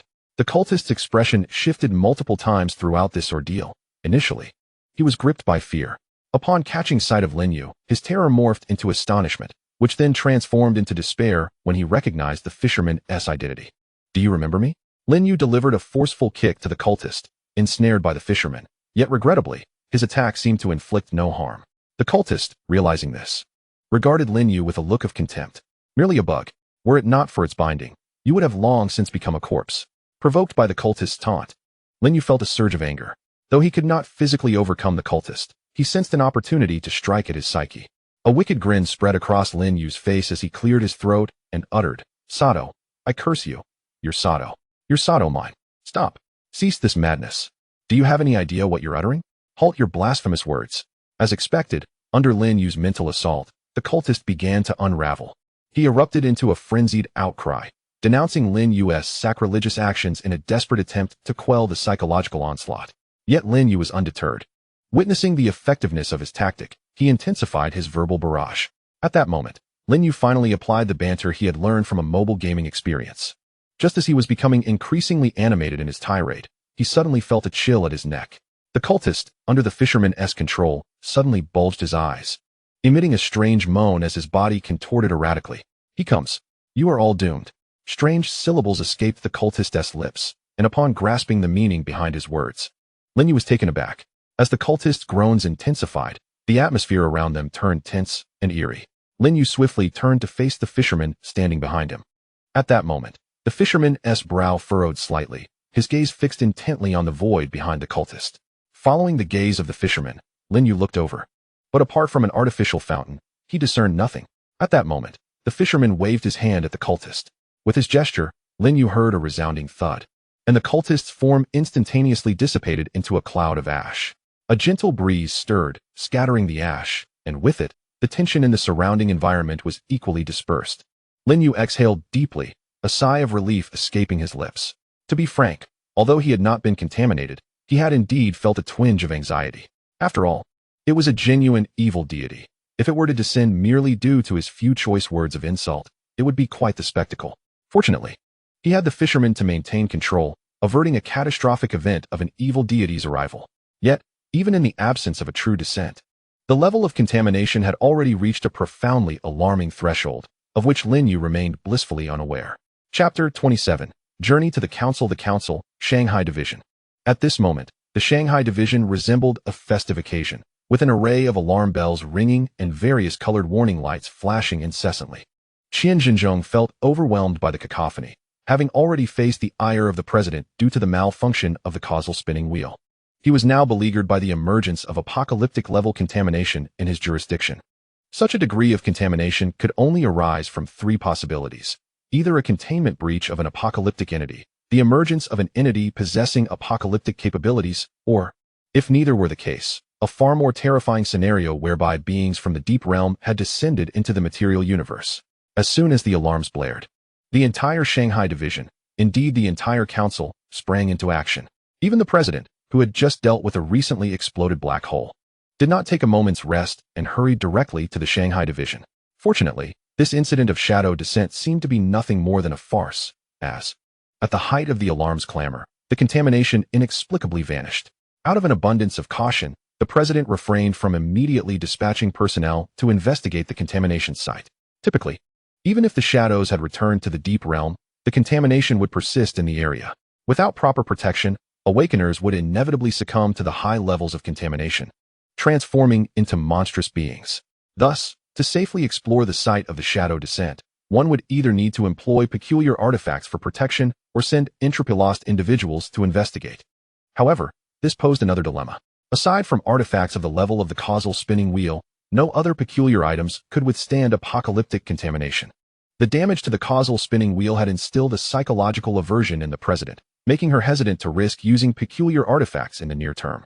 Should she opt to dispatch entropy-lost individuals instead, yet another complication arose. Due to their unique nature, entropy-lost individuals possess a permanent entropy value of 0, meaning they would not be contaminated. However, the drawback of having an entropy value of 0 also implies that they are merely ordinary humans. In the execution of their tasks, the entropy bearers require the protection of the awakened. The actions pertaining to this terminal pollution necessitate the involvement of awakened individuals with a high entropy value. This presents the current dilemma. After much contemplation, the Council has resolved to temporarily set aside the issue of terminal pollution and to conduct only remote observations, refraining from sending the awakened to investigate. However, this decision has burdened the personnel of the Shanghai Division. Until the situation regarding the terminal pollution is thoroughly investigated, the alarms within their division will remain incessantly blaring, with even the branch president, Xian Jinzhong, lacking the authority to silence them. What have you been up to? Lin Yu had just exited the elevator when Bai Lingxing, standing at the door, startled like a frightened kitten, leapt from her spot. In her perception, Lin Yu was enveloped by an aura of exceedingly terrifying pollution, unlike anything she had ever witnessed or heard of before. Even in hearsay, Bai Lingxing had never encountered such a degree of contamination. In Lin Yu's presence, despite her inner turmoil, Bai Lingxing felt little security. Even if she mentally chanted the title of master fervently, an unexpected incident had occurred. It seemed that the malevolent deity had descended, but all was well now. As the fisherman had forcefully repelled it, Lin Yu succinctly recounted the events to Bai Lingxing, not forgetting to extol the fisherman's prowess. Although the fisherman had just confided that he might not be able to contend with Sato, Bai Lingxing remained oblivious to this information. Since she was unaware, Lin Yu felt free to embellish his capabilities. The malevolent deity descended? How could that be? Has something significant transpired? Upon learning that the pollution surrounding Lin Yu stemmed from the very essence of the malevolent deity, Bai Lingxing instinctively recoiled a few steps. Subsequently, perplexity enveloped her mind. The council had publicly disclosed numerous pieces of information regarding pollution to all awakened individuals, including many details about the deep layer domains. According to the council, entities from the deep layer domains typically do not descend into the surface universe, as the two realms are separated by vast distances, with rules that differ drastically. Those entities generally infiltrate the surface universe by creating anomalous spaces. Since the establishment of the council, occurrences of malevolent deities descending into the surface universe have been exceedingly rare. Bai Lingxing found herself in a peculiar position, uncertain whether she was fortunate or unfortunate to indirectly witness the descent of a malevolent deity within her lifetime. It's really not a significant matter. That malevolent deity did not truly descend. Its presence was merely a fleeting manifestation, quickly obliterated by the fisherman. Lin Yu awkwardly rubbed his nose. Although Bai Lingxing was deeply curious and confused, Lin Yu could not elucidate the reasons behind it. He certainly could not disclose that he had verbally chastised the deity, provoking its anger to the point of descent. Even if he were to admit such a thing, Bai Lingxing would likely not believe him. Ultimately, she might feign belief superficially, but privately, she would probably regard Lin Yu as a fool. So, you have indeed had contact with that malevolent deity, have you not? Lin Yu initially regarded this matter as trivial and thus paid it little heed. However, at this moment, Bai Lingxing was gazing at him with an unusual gravity, her tone imbued with an unspoken seriousness. Affected by Bai Lingxing's solemn demeanor, Lin Yu's voice wavered with uncertainty. I believe our interaction was merely indirect. Is there a problem? We must report this matter to the council immediately. Bai Lingxing clutched the crucifix in one hand while gripping Lin Yu's arm with the other, making her way toward the elevator. She was uncertain where this sudden courage stemmed from, but the thought of the dire consequences of delay compelled her to act. Even though Bai Lingxing did not possess a sense of duty to the world, she recognized the necessity of reporting such incidents promptly. Had her phone not been broken, she would have already contacted the authorities. Isn't it a bit hasty? Can't we wait until tomorrow? Though Lin Yu was being pulled into the elevator, he feigned indifference. After all, he felt that Bai Lingxing's insistence on bringing him to the council stemmed from her misunderstanding of him. Did he not know whether he had been tainted? The patterns on his left hand had never spread. Chapter 28. The desperate receptionist. If Bai Lingxing were to discern Lin Yu's true thoughts, she would undoubtedly roll her eyes at him. Given her knowledge of Lin Yu being an extraordinary entity, her concern was not about his potential corruption, but rather the repercussions of the deity's emergence and her own safety. Bai Lingxing had come to acutely realize how perilous it was to be in Lin Yu's presence. While on their way to the council, she felt the need to seek assistance, hoping the council could rein in both Lin Yu and the fisherman, allowing her to feel secure. Otherwise, with a peculiar entity constantly fixated on her, how could Bai Lingxing ever find peace again? Hey, you're heading the wrong way.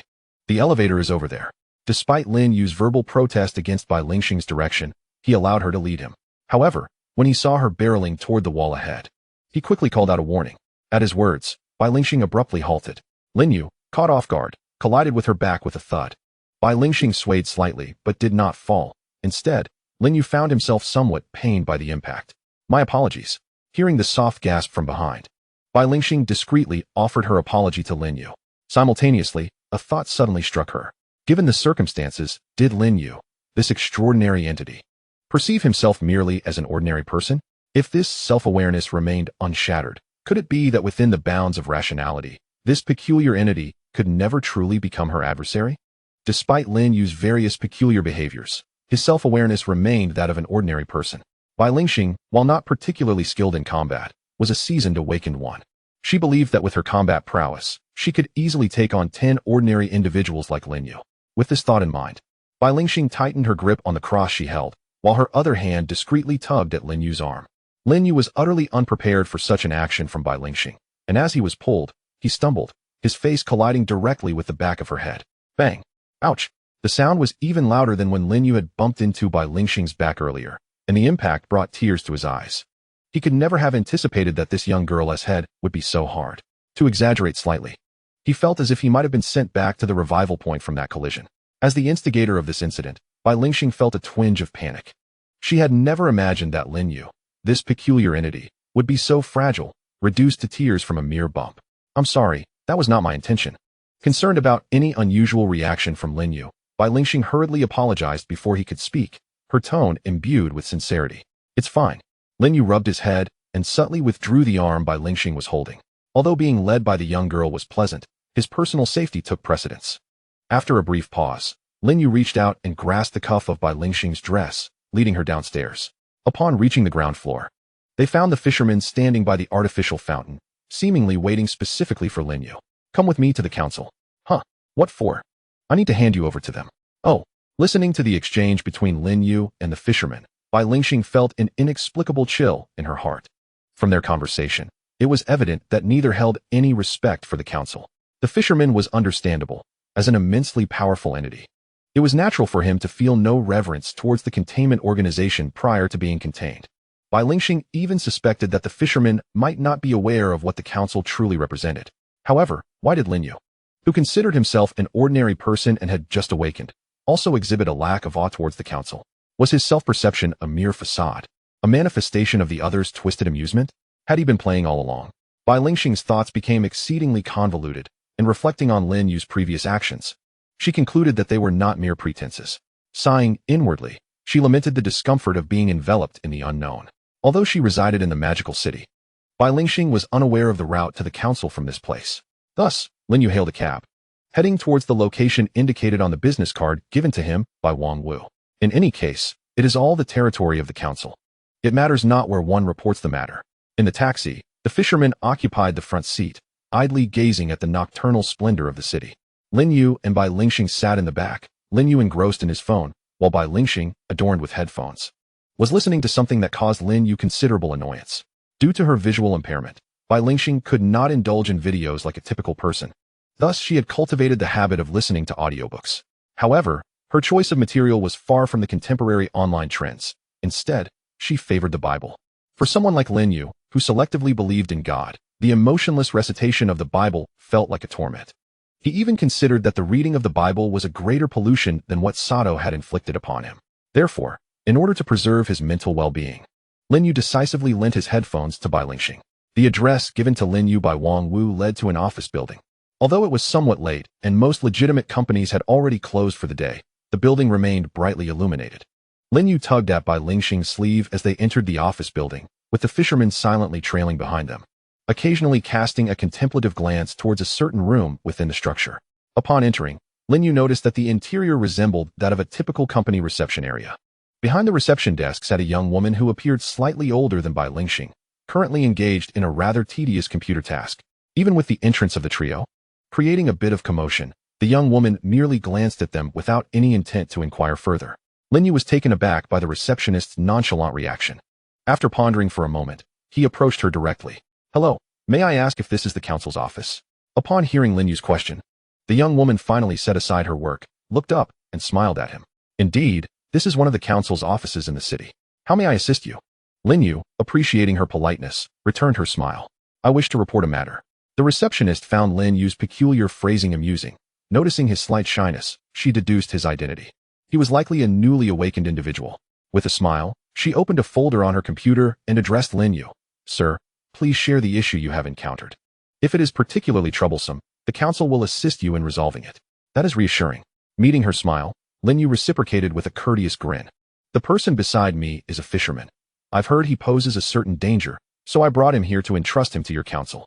Additionally, I recently encountered an incident involving the arrival of an evil deity, though, for various reasons, the entity did not fully manifest at that time. As Lin You concluded his lengthy account, an immediate silence enveloped the room. The smile on the young girl's face had vanished the moment Lin You uttered his first sentence. After Lin You finished speaking, the fisherman standing behind him seemed eager to affirm his identity. As he conjured an unsophisticated fishing rod from behind him, as if performing a magic trick, despair washed over the young girl's face. Tears welled in her eyes. And the moment she beheld the fishing rod in the fisherman's grasp, she felt as though her life had reached its terminus. In her understanding, as recorded by the council, discussions regarding the angler were scarce, yet his terror was universally acknowledged. Even upon realizing that the figure standing behind Lin You was the angler, she instinctively overlooked the incident of the malevolent deity that Lin You had mentioned. Were it not for the angler's reluctance to unleash pollution, he could undoubtedly be classified alongside the malevolent deities within the hierarchy of doom. Faced with such an entity, capable of traversing the outer cosmos at will, the fact that the girl had yet to burst into tears was a testament to her formidable willpower. At that moment, when her gaze returned to Lin You, his once amiable smile now appeared as a devilish grin. The girl, enveloped in a sacred aura and standing behind Lin You, was mentally categorized by the young girl as one of Lin Yu's spoils. "Excuse me, may I inform my superior?" she ventured, her voice laced with a tremor of impending tears. "Rest assured, I shall only report and will not flee." Despite her overwhelming fear, she refrained from pressing the alarm button at the front desk, concerned that its sound might provoke the terrifying presence before her. Although Lin You currently exhibited a benign demeanor, how could someone who coexisted peacefully with the angler truly be harmless? This was merely a facade. As a competent front desk attendant, she had undergone rigorous training and had simulated such scenarios. Yet, even in simulations, she had never encountered an entity as terrifying as the angler. Thus, she found herself in a quandary, striving to stabilize Lin You while attempting to reach her superior. "You frightened her," Lin You remarked, casting an irritable glance at the fisherman upon noticing the girl's face, which was on the brink of tears. He had observed that her distress emerged only after the fisherman revealed the fishing rod, and thus deemed the fisherman solely responsible for the turmoil. "It's nothing. It's not his fault." The girl's heart ached as she heard Lin You dare to admonish the fisherman. She feared that a moment of displeasure from him might lead to her own annihilation. "Go summon your superior. We shall wait here." Lin You gestured dismissively to the girl, concerned that if this continued, she might crumble under the pressure. Upon hearing his words, the young girl felt an immense relief wash over her. Without even taking the time to find a seat for Lin You and his companions, she dashed upstairs. Not long after, two figures appeared at the far end of the room, one following closely behind the other. Hearing the footsteps from within, Lin You turned to look. Leading the way was a serene young girl, seemingly a year or two younger than Bai Lingxing. She was clad in an ancient and enigmatic robe, its surface adorned with flowing constellations, each thread resembling a complete galaxy. Behind her, her waist-length hair cascaded like a shimmering waterfall of starlight, the tips glowing with an ethereal indigo hue.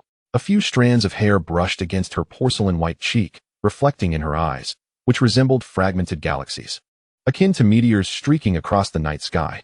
In her hands, she held a stone tool radiating a grayish-white light, its form constantly shifting. The fisherman had been fixated on the stone tool in the girl's grasp, his brow gradually furrowing. Following closely behind her was a somewhat haggard middle-aged man, who appeared quite ordinary in every aspect. The two came to a halt about 3 meters away from Lin You and the others. The girl instinctively overlooked Bai Lingxing beside Lin You, instead scrutinizing Lin You and the fisherman, her starry eyes betraying a hint of caution. This caution was particularly evident when her gaze fell upon Lin You. As the girl assessed Lin You and the fisherman, Lin You, in turn, was intently observing her. More precisely, he was fixated on the ever-changing stone tool in the girl's hands.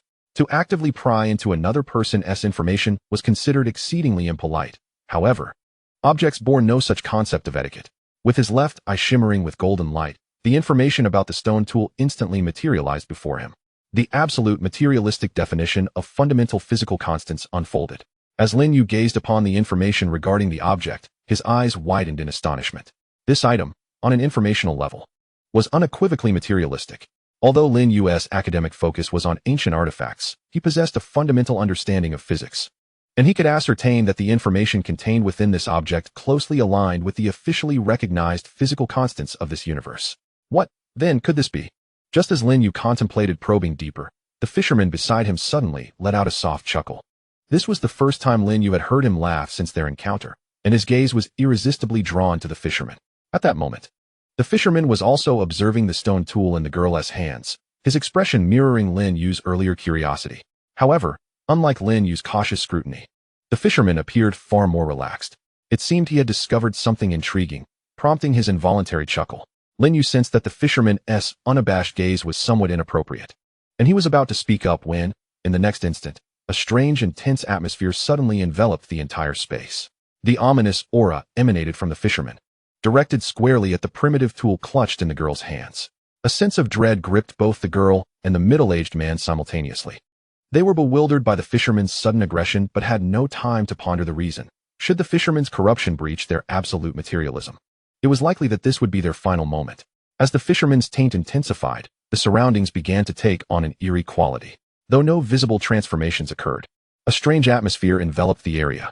At the moment the fisherman unleashed his presence, Bai Lingxing had already grasped the cross tightly, yet it offered her little solace. The concept of divinity was, to a degree, suppressed by absolute materialism. Thus, Bai Lingxing found herself retreating behind Lin Yu, seeking a modicum of psychological comfort. Chapter 30. More frightening than the fisherman's corruption reached its zenith, even though his malice was solely aimed at absolute materialism. The oppressive aura he exuded weighed heavily on those nearby. The absolute materialism in the girl's grasp began to exhibit peculiar irregularities. Its transformations fluctuated wildly in speed. And at one moment, the tool appeared to momentarily stutter. Realizing that the strange artifact had approached its limits, the girl involuntarily trembled. This shiver was not born of fear, but stemmed from a deeper source. A terrifying power began to coalesce within her, and her eyes radiated a profound blue light. The serene expression she once wore had vanished, replaced by a calmness that seemed to suppress a tumult of emotions. Lin Yu, unable to attend to his needs immediately due to the presence of significant individuals, wore a similar expression to that of the girl. At this juncture, Bai Lingxing mustered her courage and tentatively tugged at Lin Yu's sleeve. Sensing the touch, Lin Yu turned in confusion. He instinctively inquired, "What is it?" Though his voice was soft, in the tense atmosphere, it resonated with an unexpected volume. Lin Yu's sudden utterance shattered the tense and eerie silence, prompting the fisherman to abruptly retract the malevolent aura he had been exuding, subsequently diverting his gaze nonchalantly. "It's nothing," Bai Lingxing sighed in relief as the strange tension dissipated. The two individuals standing 3 meters away from Lin Yu also exhaled deeply, with the middle-aged man behind the girl producing a tissue to wipe away the cold sweat that had inexplicably appeared on his brow. Noticing that the girl and her companion remained silent, Lin Yu assumed they were significant figures caught in a moment of awkwardness. Thus, he took the initiative to break the silence. "Greetings, esteemed leaders." Lin Yu was unaware of the specific identities of the two individuals before him within the council, but the middle-aged man trailing behind undoubtedly exuded leadership qualities. As for the young girl in front, while she lacked the authoritative aura of the man behind her, her position ahead of him implied that her status was likely superior to that of the leader. "Greetings," said the girl, though she did not directly respond. It was the middle-aged man who replied. In doing so, he cast a wary glance at the fisherman, betraying a sense of apprehension. At that moment, the fisherman also met his gaze, prompting the middle-aged man to quickly avert his eyes. Lin Yu observed that ever since the two leaders had encountered the fisherman, they seemed to be on edge, with the man behind even hesitant to make eye contact. Curiosity got the better of him, and he voiced his lingering doubts. "Are you unable to contain him?" Upon hearing this, both individuals lifted their heads, and Lin Yu felt as though he were under the scrutiny of countless eyes. The girl's expression remained serene, while the middle-aged man's demeanor was tinged with slight embarrassment, mixed with a lingering fear of provoking the fisherman with Lin Yu's question. However, contrary to their expectations, the fisherman displayed no reaction to Lin Yu's words. He merely cast a calm glance in Lin Yu's direction before withdrawing his gaze. "Is it possible? Is your council not an official institution? How can it be so?" Lin Yu initially intended to express that it was rather inadequate, but considering it was an official body, one that could be regarded as his superior, he thought better of it and refrained from voicing his complete thoughts. Nevertheless, the unmasked disdain on his face betrayed his true sentiments. Human capability ultimately has its limits. In the presence of such a formidable being, we find ourselves helpless. It was then that the girl spoke for the first time. Though reluctant, she had no choice but to refer to the fisherman as the great being while he was present. The term entity was their unique designation for the bizarre life forms, likely to invoke the entity's displeasure. "Oh, great being? Why not call me the fisherman?" The moment he heard the girl's address, a cold smirk crept across the fisherman's lips, as if mocking her timid choice of words. Following his remark, the atmosphere in the room grew tense once more. "Well, since you cannot contain him, you should return for now. I will remain here to converse with them a bit longer." Lin Yu hastily interjected to alleviate the tension. He stepped forward, positioning himself between the fisherman and the girl. Over the past 2 days, Lin You had gradually come to accept the fisherman's presence, aside from an initial annoyance. He had managed to coexist peacefully with him, even receiving occasional assistance with minor tasks. On the way to the council, Lin You came to a realization. If the council possessed the capability to handle the fisherman, he would gently persuade them to treat him kindly. However, if the council proved incapable of managing the fisherman, Lin You would take him home and care for him within the community. After all, it merely entailed adding an extra pair of chopsticks, and Lin You could afford that. As Lin You stood before him, the fisherman nodded calmly, showing respect towards Lin You. He cast a final glance at the girl before his figure gradually faded away. Throughout the entire process of the fisherman's departure, neither the middle-aged man nor the girl attempted to intervene. At that moment, the middle-aged man found himself in a state of absurdity, realizing how ludicrous it was that he had previously planned to send someone to locate the fisherman, even contemplating the best way to contain him if given the opportunity. Yet now, the fisherman stood before him, leaving right in front of his eyes, and he dared not make a single move. The girl, however, was considering far more than the middle-aged man. After the fisherman's departure, her vigilance towards Lin You heightened significantly. Although Lin You appeared to be the most innocuous individual in the scenario, in her eyes, his superficial combat prowess was even less formidable than that of the god devotee hiding behind him. But this was merely a facade. The girl had always believed that Lin You was far more terrifying than the fisherman, and just moments ago, her suspicions had crystallized into certainty. After all, an entity capable of commanding the fisherman was undoubtedly far more fearsome than the fisherman himself. Chapter 31. The Sinister Mother. After the fisherman departed, Lin You also came to understand certain matters. Judging by the attitudes of the two individuals from the council towards him and the fisherman, it was highly probable that they had misconstrued something about him, leading to a heightened caution in their demeanor. In their assessment, it seemed that Lin You had become akin to the fisherman in their eyes. With this in mind, Lin You turned to the leading woman among the two and spoke in a tone he rarely employed, marked by solemnity. Though I am uncertain as to how you perceive my role, I wish to clarify one point. He paused for a moment, fixing his gaze into the girl's eyes and articulating each word deliberately. I am merely an ordinary person, a recently awakened ordinary person. Please do not overthink it. I may possess some peculiarities, but I assure you, I am not as enigmatic as the fisherman. I am quite safe. The girl exchanged glances with the middle-aged man. Perhaps, given Lin Yu's self-identification as an ordinary individual, his words were heartfelt and perhaps even truthful. However, it was difficult for them to associate the term safety with someone capable of disrupting the threads of fate. Nevertheless, since Lin Yu had so earnestly insisted on his status as an ordinary person, the council members could not dare to refute him. Not even the slightest gesture of contradiction could be afforded. I apologize, it was our mistake. I sincerely apologize for our unwarranted assumptions about you. The young girl slightly bowed before Lin Yu, her expression and tone remarkably calm, as if she had genuinely accepted his words.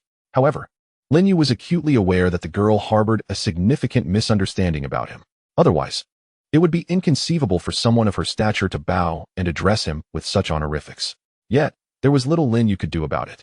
Once a misunderstanding takes root, it is exceedingly difficult to eradicate. The only way to dispel this misconception was to allow the council members to see his true self through their continued interactions. Setting aside this misunderstanding, Lin Yu suddenly recalled that his presence here was not solely to address the fisherman's antics, but also to discuss other pressing matters. The sudden outburst from the fisherman had caused him to forget the most crucial issue at hand. Now that it had come back to him, he spoke directly. I completely forgot my important business due to that fisherman's outburst. I have something of utmost importance to report. Upon hearing this, the girl's demeanor shifted back to seriousness. In truth, the receptionist had already briefed her on all that Lin Yu had previously mentioned, but the fisherman's interruption had caused her to overlook the most vital point. Now, with Lin Yu's reminder, she quickly recollected. In light of that matter, she no longer cared about the potential danger Lin Yu might represent. Regardless of how perilous he could be, in his own perception, he merely regarded himself as an ordinary individual. As long as his self-awareness remained untainted, she felt confident that she could handle him, even if he possessed the capability to challenge an entire planet. Furthermore, the incident involving the arrival of that malevolent deity, if mishandled, posed a far greater threat than Lin Yu did at present. Follow me, the girl instructed without further ado, leading Lin Yu towards the elevator. The elevator within the council's office was not particularly small, yet once the four entered, the proximity between Lin Yu and the girl had significantly diminished. In such close quarters, she could sense a profound and terrifying aura of pollution emanating from him. This level of pollution surpassed that of collapse and approached the threshold of annihilation. Even an ordinary person from Earth, influenced by an absolute materialistic worldview, would undoubtedly succumb to the pervasive atmosphere surrounding Lin You after prolonged exposure. However, Lin You appeared unfazed by this pollution. If it weren't for the fact that the awakened girl behind him wore a consistently troubled expression, the young girl would have been inclined to doubt the authenticity of this pollution. The elevator continued its ascent, and Lin You was oblivious to which floor it would eventually stop at, as the two council members had not pressed any buttons since the elevator began its journey. Could you share your experiences with that shadow? Preferably in detail. We need to ascertain the true identity of that shadow. Just as Lin You contemplated whether to pull out his phone and browse through videos, the girl, who was a superior within the council, suddenly spoke up. Upon hearing her inquiry, Lin Yu's spirits lifted. He waved his hand dismissively and replied nonchalantly, "There's no need for such formality. I know the name of that malevolent deity. Surely, your council must have a place that can neutralize the pollution? Upon arriving there, I shall directly disclose the name of that malevolent deity to you." At these words, the young girl suddenly trembled, gripping her unwavering materialistic perspective tightly, fearful that Lin You might inadvertently utter the shadow's name. Behind Lin You, Bai Lingxing stood poised, ready to incapacitate Lin You at a moment's notice. Being an ordinary person, it would be quite effortless for her to subdue him. "No, please don't." The girl noticed Bai Lingxing's stance and felt reassured. She offered Lin You a somewhat strained smile and began to explain, "Even in our council, we have no records of the true names of shadows dwelling in the deeper realms. The true name of such an entity, if recorded, would severely taint the medium of that record. We typically employ code names to represent these shadows, which, while not entirely free from the risk of contamination, are far less likely to incur such effects." Upon hearing this, Lin Yu was struck by a sudden inquiry, voicing his concern. If the name of the malevolent deity is capable of causing contamination, what if an ordinary person accidentally arranges or utters that name? What then? The girl was momentarily taken aback by his question, yet she patiently provided an answer. "There is no need for concern regarding such matters. Even if one were to inadvertently arrange or recite the true name of a shadow, as long as they remain unaware of the corresponding entity, the repercussions would not be overly severe." "Ah, I see." Lin Yu nodded thoughtfully. Having clarified his own doubts, he then began to address the girl's uncertainties. He recounted his experiences in the alternate space and described the appearance of the malevolent deity's acolyte. After hearing Lin Yu's account, the girl was able to ascertain the identity of that malevolent deity, the shadow worshipped by the aberrant acolytes, known as the Sin Mother. Chapter 32, Direct Observation of the Monument and Aberrant Acolyte? That name seems quite apartment reflecting on the appearance of that cultist. Lin Yu found the label fitting.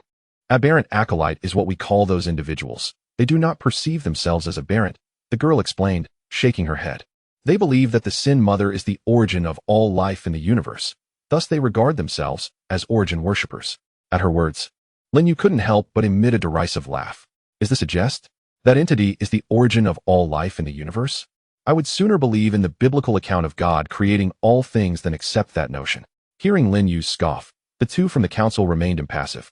But Bai Lingxing could no longer contain herself. She looked at him with indignation and retorted, "Please do not compare the Lord with such an existence. It is a blasphemy against the Lord." My apologies." Lin Yu offered a sheepish smile, expressing his regret. "Here we are." Just then, the elevator doors opened, and the two members of the council stepped out first. Lin Yu tugged at Bai Lingxing's sleeve, following closely behind them. His curiosity piqued as he gazed at this unfamiliar locale. Upon exiting the elevator, Lin Yu realized that it had just undergone a spatial transmission. Before him lay not the familiar sight of towering buildings, but the vast expanse of outer space. He found himself in a setting reminiscent of a spacecraft's cockpit from a science fiction film, facing an immense, transparent substance that resembled glass, yet was undoubtedly something entirely different. Through this enigmatic barrier, Lin Yu beheld the breathtaking spectacle outside. Suspended in the cosmic void was a towering stone monument, surrounded by countless stars, imparting an illusion of grandeur, as if it were a pillar connecting the very fabric of the universe. Inscribed upon the stone were peculiar symbols, some akin to conventional script, while others bore a resemblance to the bizarre characters Lin Yu had encountered in containment objects and entities. Curious terms such as anomalous object, little immortal realm, location, eternal night veil, all things melting furnace, causality spindle, containment object, law cancer, and observer's entropy adorned the surface, suggesting that this monument served as a repository of information, cataloging all known supernatural entities recognized by the council. Lin You pondered why the monument recorded information rather than merely containing it. He noted that the title The Fisherman was also listed under entities. This was indeed a monument of anomalies, encapsulating nearly all extraordinary knowledge within the universe and beyond. As Lin You continued to scrutinize the monument, the middle-aged man leading him slowed his pace to elucidate. He addressed Lin Yu's curiosity regarding why some information was intelligible while other data appeared as mere gibberish. Upon voicing this query, Lin Yu suddenly felt somewhat foolish. While it was true that the monument recorded information, there must be limits to its capacity. Once an object's intensity surpassed this threshold, effective recording became impossible. As Lin Yu had surmised, the middle-aged man smiled at his observation and clarified, the monument lacks omniscience. Entities of excessive strength elude even its grasp. Wait, you can directly observe the monument? Lin Yu interjected, realizing the man had overlooked a crucial detail. The council required auxiliary devices to access the information inscribed upon the monument, and even those devices were not available to just anyone. Awakened individuals with a cognitive entropy value below 30 would suffer severe contamination, even when utilizing these tools. There's. Lin Yu began to retort, but as he lifted his gaze, he noticed that all eyes in the vicinity were fixed upon him. Every council member who had accompanied him, as well as the staff already present, directed their attention squarely at Lin Yu. What's the matter? Is there a problem? Lin Yu inquired, feeling a sense of unease. Though their gazes bore no malice, there was an unmistakable hint of trepidation in their expressions as they regarded him. However, in that fleeting moment, under the gaze of so many, Lin Yu felt an undeniable discomfort. It was our first encounter with an entity that could directly observe the monumental pillar. The young girl walking ahead explained to Lin Yu, then cast her eyes around the assembly. Everyone, disperse and return to your respective duties. Her tone was remarkably calm, devoid of any authoritative weight, yet upon hearing her words, the crowd obeyed as if they had received an imperial edict, hastily returning to their posts without hesitation. Are they all your subordinates? Lin Yu inquired. Yes, she replied. They are quite obedient, Lin Yu remarked sincerely. After enduring numerous perplexing examinations that Lin Yu could not comprehend, the girl led him to a room that exuded a high level of security. Upon entering, Lin Yu scanned the various items displayed within. Among them, he noticed a somewhat familiar object, a phantasmal spinning wheel. Several colorful threads dangled to the ground, suggesting they had been yanked apart. A sense of recognition washed over Lin Yu. Yet he was certain he had never encountered such a surreal spinning wheel in reality. Even in dreams, he had not envisioned this. An unsettling sense of guilt compelled him to avert his gaze. Indeed, he had seen a spinning wheel in his dreams, and had even damaged one, with the destruction occurring at the threads. Could it be mere coincidence? The girl, selectively ignoring Lin Yu's lingering gaze upon the causal spinning wheel, prepared a chair for both him and Bai Lingxing, then seated herself across from them. This was the highest standard reception room of the council, a space where, aside from the Shadow's name, one could speak freely. Allow me to introduce myself, she began. I am Luoshi, the acting president of the council. The individual you encountered previously was Qian Zhenzhong, the president of the council's magic capital branch. Should you encounter any troubles, you can reach out to him directly. I will provide you with his contact information later. Luoshi spoke at length, leaving Lin Yu somewhat astonished by her esteemed position. He had not anticipated such a profound misunderstanding from the council, being personally greeted by the acting president on their first meeting. Chapter 33. My name is Lin Yu. An ordinary person, I am Lin Yu. An ordinary person who has just awakened a somewhat unique ability. He introduced himself succinctly after Luoshi concluded her introduction. However, when mentioning his identity, he exhibited a slight hesitation, feeling somewhat inadequate. Despite their brief interaction, Luoshi's demeanor had instilled a degree of insecurity within him. Lin Yu resolved to have Luoshi examine his condition before departing from the council. Lin Yu? I will remember that, Luoshi murmured softly, noting that he bore no signs of contamination. Relieved, she then turned her attention to Bai Lingxing, who sat silently beside Lin Yu. And who might this be? Bai Lingxing, a devoted follower of the master, expressed her profound honor in conversing with you, esteemed president. In contrast to Lin Yu's casual demeanor, Bai Lingxing adopted a notably formal tone while introducing herself. Before speaking, she rose to her feet, first offering a slight bow to Luoshi, and only then commenced her self-introduction. Observing Bai Lingxing's series of actions, Lin Yu, belatedly aware, also stood up, realizing that in the presence of such a significant leader, he had neglected the most fundamental courtesies during his own introduction. Luoshi, seated across from them, noticed Lin Yu rising alongside Bai Lingxing, and her eyelids flickered, prompting her to stand as well.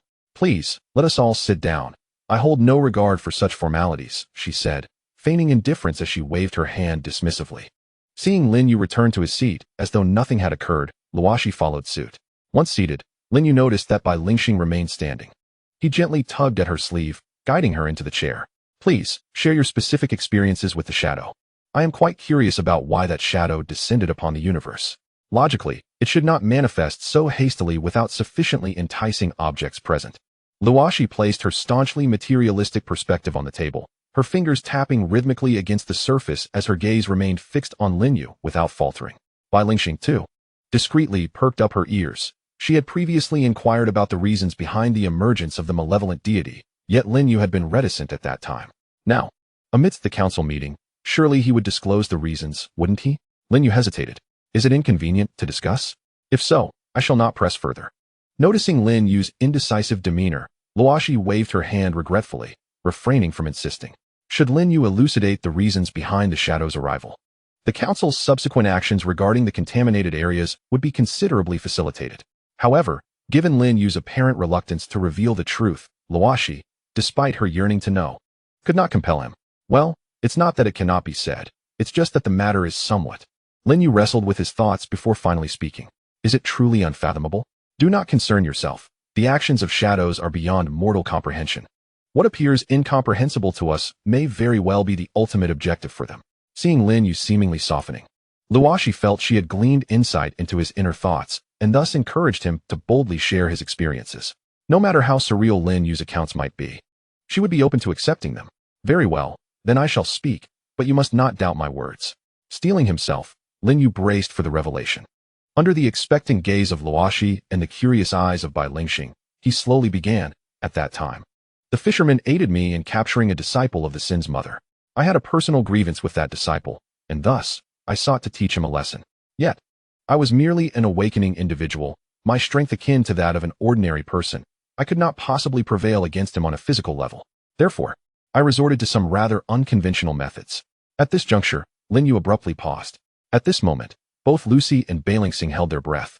Fully aware that Lin Yu's subsequent special measures against the cultist were the true reason behind the arrival of the sinful mother, Lin Yu rubbed his face, striving to maintain a serious expression. However, after a few attempts, he surrendered, lowering his head to ensure that Lucy could not see the amusement brewing on his face. He finally spoke again. In front of that cultist, I unleashed a torrent of invective against the sinful mother. I shan't divulge the specifics, but suffice it to say, the vitriol I spewed was unbearable for any sane individual. Then, the sinful mother descended, utilizing that cultist as her vessel. Subsequently, the fisherman noticed the anomaly and intervened, eliminating the cultist. With the vessel destroyed, the sinful mother could not successfully manifest. As Lin Yu concluded his account, the mirth on his face became increasingly difficult to contain. Beside him, Bai Lingxing's mouth fell slightly agape. She could hardly fathom that a formidable evil deity could be so insulted as to descend. Just how scathing must Lin Yu's words have been? Opposite Lin Yu, Lucy wore a similar expression of astonishment, equally taken aback by Lin Yu's method of drawing out the creature. Amidst her shock, she also noted some other information within Lin Yu's words. According to him, the sinful mother had indeed descended, relying on the cultist as her medium. However, at the moment of her arrival, her vessel was obliterated by the fisherman. Did this imply that the fisherman possessed the might to contend with the shadows? Contemplating this, Lucy felt a weight settle upon her heart. Unlike the shadows within the depths of the dimensional realm, the fisherman belonged to the corporeal realm, capable of traversing the outer universe freely. The thought of a shadow-level entity moving about in the outer universe was chilling. The occurrence of the evil deity's descent unfolded in this manner, and I bear some responsibility for it. Should there be any subsequent repercussions, I can assist in addressing them, Lin Yu remarked. Noticing Lucy's prolonged silence, he began to worry that his actions had led to severe consequences. Although Lin Yu was not fond of meddling in affairs, he felt a certain sense of responsibility given that the situation had arisen due to him. Yet, recalling his own ordinary existence, he added quietly, I am merely an ordinary person, so please do not place too much burden upon me. Lucy replied, if those who are unaffected after confronting shadows are considered ordinary, what then are these awakened ones? Mere cellular beings? Currently, due to the damage sustained by the Council's critical artifact, we are unable to inspect the site of the shadow's arrival immediately. However, if the scene is as you described, there should not be any lingering troubles. After some reflection, Lucy did not genuinely request Lin Yu's assistance simply because he was agreeable. After all, Lin Yu still resided within a realm beyond rationality. Enlisting his help could potentially lead to unforeseen complications. Chapter 34. The source of information that is reassuring. Lin You exhaled in relief. As long as there are no subsequent repercussions, it shall suffice. Should this matter indeed bear grave consequences, he would undoubtedly feel a sense of guilt within himself. By the way, when you mentioned the council's critical artifact being damaged, could it possibly refer to that? Lin You observed that when Rashi spoke of the artifact, her gaze remained fixated on the illusionary spinning wheel with the frayed thread. Although Lin You felt a twinge of unease upon seeing the wheel, this discomfort was perplexingly unfounded. He found it hard to believe that the wheel he had damaged in his dream was the very same. Indeed, Rashi nodded. She did not elucidate on the reason for the wheel's damage, but noticing Lin Yu's curiosity, she pondered briefly before deciding to explain the purpose of the causal spinning wheel. This wheel, known as the causal spinning wheel, primarily serves to weave, bind, and sever causal threads. The function of weaving causal threads is seldom utilized within our council. We typically employ it to bind and sever these threads. In terms of observing pollution, the causal spinning wheel can bind the observer's causal threads, rendering it impossible for the source of pollution to detect the observer's existence. However, should the observer be perceived, the causal spinning wheel can directly sever the causal connection with the pollutant, effectively isolating the observer from the incursion of pollution on a causal level. However, during a previous observation, the causal spinning wheel was damaged due to an overwhelming force from the realm of the irrational. At this point, Rashi cast a meaningful glance at Lin You. Instinctively, Lin You disregarded the significance of her gaze. The weapon of causal law possesses considerable might. He couldn't help but exclaim, yet felt little turbulence within himself. Indeed, as a weapon of causal law, the causal spinning wheel's power is immensely formidable. But let us not forget that the fisherman also wields causal abilities.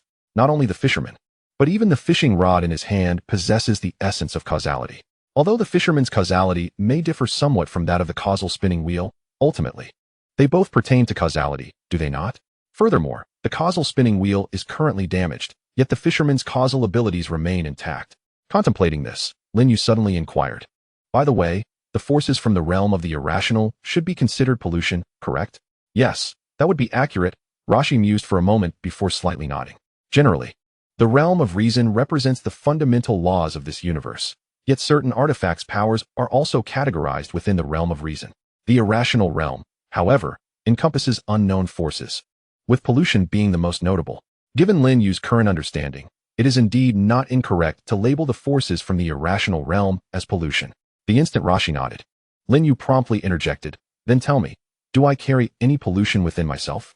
As he spoke, his eyes were intensely fixed on Rashi, fearing she might utter an unfavorable outcome. To Rashi, Lin Yu's gaze transformed into a different portrayal. She sensed that Lin Yu was threatening her. It was an overt intimidation. Should she utter a negative word, Lin Yu might very well succumb to the corruption of his powers. Thus, without a moment's hesitation, Luoshi shook her head. Upon entering this containment chamber, any lingering contamination associated with shadows had been eradicated from her, rendering her free from any taint. Luoshi observed that. After she spoke those words, Lin Yu visibly exhaled in relief. She too felt a sense of ease, realizing that Lin Yu was quite concerned about his own purity. As long as she continuously assured him that he was an ordinary person, and that his powers remained within rational limits, he should be safe. However, as Luoshi contemplated this, Lin Yu's subsequent words caused her expression to darken considerably.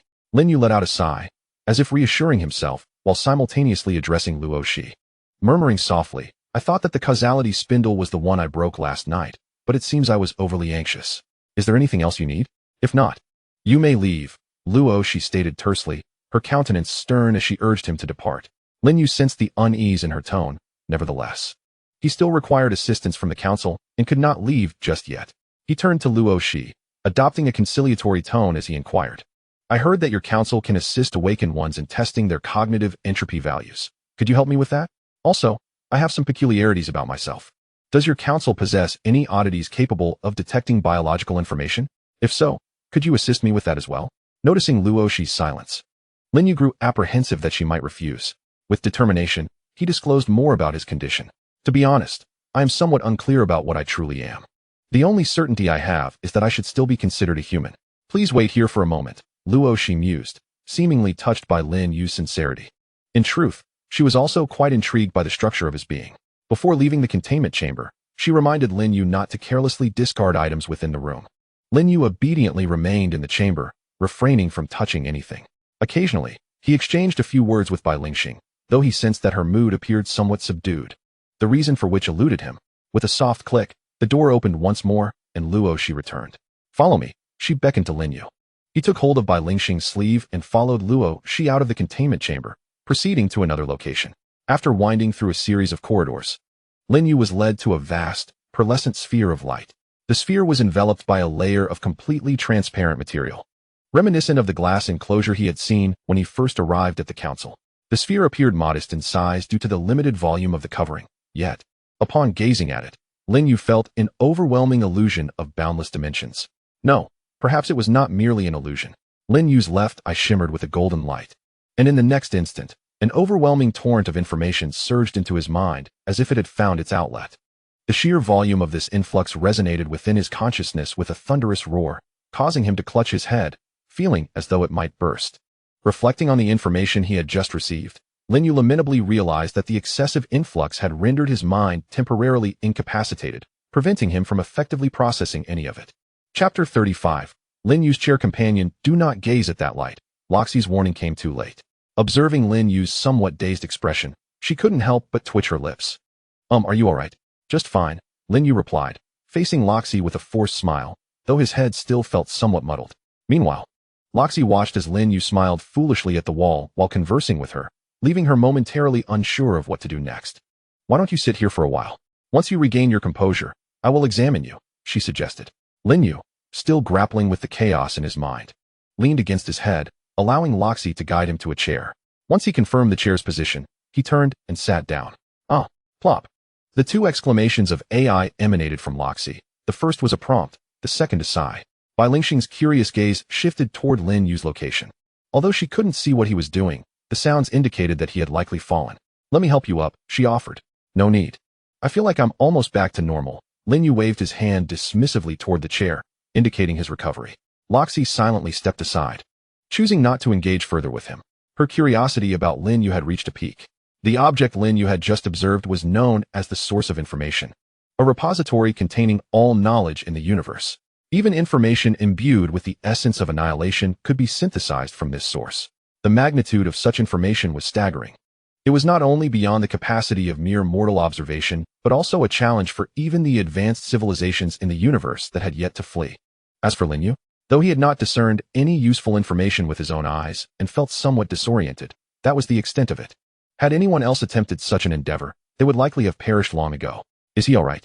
Upon hearing Lin Yu muttering to himself, Bai Lingxing cautiously approached Loxie and whispered her concern. Loxie glanced at the girl beside her with surprise, although Bai Lingxing appeared slightly older. As the president of the council, Loxie considered herself an ancient being. Age, in her perspective, could not merely be judged by appearances. To her, Bai Lingxing was simply a young girl, one who believed in a higher power and had been ensnared by Lin Yu. Under normal circumstances, you shouldn't be so concerned about him, Loxie mused, feeling a hint of confusion. Clearly, from their previous interactions, Bai Lingxing and Lin Yu were not allies. Though she appeared somewhat reliant on Lin Yu, this was primarily due to her need to evade the fisherman. Once the fisherman departed, Bai Lingxing's dependence on Lin Yu dissipated. According to Luoxi's speculation, Bai Lingxing was likely a form of trophy belonging to Lin Yu, hence her burgeoning questions. He cannot perish. At that moment, Bai Lingxing suddenly recalled the conversation she had with Lin Yu in the evening. Initially, she had not fully comprehended Lin Yu's words, but upon reflecting on the tone he used when speaking normally, she was struck by the possibility that Lin Yu's reference to being revived at a respawn point might indeed hold truth. He must have died at that moment, only to resurrect at home thereafter. Cannot perish? What does this imply? Luoxi found herself bewildered by Bai Lingxing's ambiguous statement, gazing at her with a look of confusion, awaiting further clarification. Though Bai Lingxing could not see Luoxi's expression, she discerned the perplexity in Luoxi's tone and explained, I am uncertain about this as well. He has not elaborated on it. My concern is that it may lead to cognitive anomalies. If Lin Yu had indeed been directly revived at a respawn point, Bai Lingxing would not harbor such apprehension. Yet, Lin Yu remained aside, mumbling incomprehensibly. Due to her blindness, Bai Lingxing could not ascertain whom Lin Yu was addressing, which heightened her anxiety. What if Lin Yu experienced cognitive disturbances and the fisherman sought her out again? You need not worry, he is all right. It is merely the overwhelming influx of information that has yet to settle in his mind. While Luoxi was intrigued by Bai Lingxing's description of Lin Yu's inability to perish, she refrained from probing further, recognizing that Bai Lingxing might be uncertain herself, especially with Lin You present. Is he truly unharmed? I have heard him spouting nonsensical remarks. Doubt was etched across Bai Lingxing's face. Rest assured, he is fine. To assuage Bai Lingxing's concerns, Luoxi gently patted her shoulder and informed her of Lin Yu's current state. He is merely conversing with the chair over there. Bai Lingxing hesitated internally, contemplating whether to directly encourage Lin You to refresh his status at the respawn point. Lin You felt an inexplicable connection with Luoxi. Having spoken for only a brief while, he was already considering pledging brotherhood with her. However, at that moment, Luoxi, who had been engaging him so amicably, suddenly sat down on the ground, mirroring his own actions. Then, to Lin Yu's astonishment, Luoxi, seated on the ground, abruptly supported herself with her limbs, lifting her body. Lin Yu's eyes widened in disbelief as he rubbed them. Upon reopening his eyes, they widened even further. The amiable Luoxi had inexplicably transformed into a chair. Where's my brother? Although Lin Yu's head felt somewhat foggy, this did not deter him from searching for the brother he had just intended to befriend. Ahem. At that moment, a cough drew Lin Yu's attention. He turned to find his brother standing calmly nearby, alongside her, Bai Lingxing, whose expression was a mix of concern and something more sinister. As Luoxi began to speak, Luoxi swiftly raised her hand, interrupting his impending utterance of brother. You have recently been overwhelmed by the information from the source of information and are only just regaining your composure. Listening to Luoxi's calm voice and observing her expression of neutrality, Lin You fell into contemplation. If, as Luoxi suggested, he had indeed been dazed by the influx of information, then with whom had he just conversed? Who had he sworn brotherhood with? Lin You turned to glance at the chair beside him. Could it be that this chair was his brother? Chapter 36. The forcibly merged entity. Prepare yourself. Once you are ready, we can commence. Luoxi had also overheard Lin Yu's dialogue with his chair companion, but noticing Lin Yu's discomfort, she chose not to broach the matter. All right, Lin Yu replied awkwardly as he settled into the chair. He relaxed his body and casually remarked, I am ready. Upon hearing this, Luoxi picked up a device resembling goggles from the control panel and donned them over her face. She then retrieved a tool that resembled a thermometer. Holding the thermometer, Luoxi began to scan Lin Yu repeatedly. With each pass, her brow gradually furrowed deeper. By the time she placed the thermometer back on the control panel, her expression had become particularly grave. What is it? Is there something seriously wrong with me? Lin Yu observed the changes in Luoxi's facial expressions intently. As she solemnly stowed away the thermometer, a sense of unease gripped his heart. Although he was aware that he had no issues, anyone would feel a twinge of anxiety when a doctor displayed such a serious demeanor, even if they were perfectly healthy. Your condition is somewhat complex, Luoxi stated, her brow still knitted in concern. How complex? Lin Yu pressed urgently. To put it plainly, Luoxi gestured towards the source of information behind her. This is the source of information, which contains all knowledge of the universe. Even the shadows from the deeper realms can be reconstructed from the information within it. However, the information here cannot be synthesized into your being. This statement provoked an instinctive rebuttal from Lin Yu, but he suddenly realized that the inability of the source of information to create him might indeed be a logical outcome. After all, he was a traveler from another realm. While every detail about him might be present within the source, his essence did not belong to this universe. Letting out a light sigh, Lin Yu's expression calmed. Though this is astonishing, I can still accept it. Can you ascertain what information constitutes my being? I have already comprehended the information that makes up your essence, Luoxi responded, sensing that Lin Yu was concealing something. However, as long as he chose not to disclose it, her curiosity would remain unfulfilled. What does it entail? Is it different from that of a normal person? Lin Yu inquired further. He had used his abilities to observe ordinary individuals. Apart from their personality traits, their information was largely uniform. Although Lin Yu perceives himself as an ordinary individual, he believes that his essence is fundamentally distinct from that of an average person. To Lin Yu, his identity is encapsulated by a mere character, the concept of humanity, devoid of any additional attributes. As she pondered how best to articulate her thoughts, Luoxi lowered her gaze, organizing her words before speaking. The information that constitutes your being comprises the most fundamental elements associated with a typical human. However, these elements remain elusive within the source of information. This sensation I derive from them is quite peculiar. It feels as if, at this point, Luoxi's expression became conflicted, as if she struggled to find the right words. She twirled in place, and suddenly, a spark of insight illuminated her mind. It is akin to a benign collection of information that has been forcibly shaped into the concept of a human. Yes, that is precisely it. Upon discovering the right way to describe it, Luoxi's enthusiasm grew. At the informational level, You give me the impression of a mass of information that has been coerced into embodying the concept of humanity. In my observations, you are essentially an aggregate of information, a composite capable of forming a human entity. Yet, under normal circumstances, such information cannot coalesce into a living person. However, it seems you have been imbued with the concept of humanity by an unknown force, rendering you a living being. Moreover, there are certain pieces of information on you that I cannot decipher or comprehend. These reside in two locations, your left eye and your left hand. In truth, when she first referred to Lin You as an aggregate of information, she began to realize something, her voice gradually diminishing. However, when she met Lin Yu's intense gaze, her initial intention to fall silent was overshadowed by the need to complete her thoughts. In your eyes, I am perceived in this manner? Lin You exclaimed, surprised. Though this revelation was somewhat unexpected and had never crossed his mind, it nonetheless brought him a sense of satisfaction. He had envisioned that the best outcome would be the presence of some anomalous elements within his information. Yet, it now appeared that his body was sound and untainted, devoid of any peculiarities, while Luoshi's description of him bordered on the strange.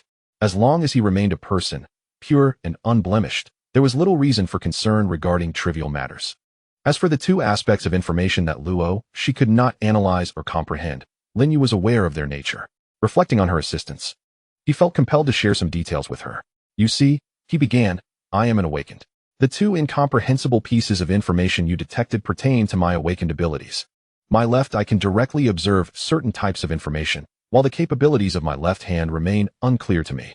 Lin Yu briefly outlined his abilities, though he did not elaborate extensively, stating merely that his left eye could perceive various forms of information, without revealing the full extent of its power. Even with just these words, it was sufficient to leave Loxi astonished. Her surprise did not stem from the sheer strength of Lin Yu's abilities, but rather from the nature of the awakening he described.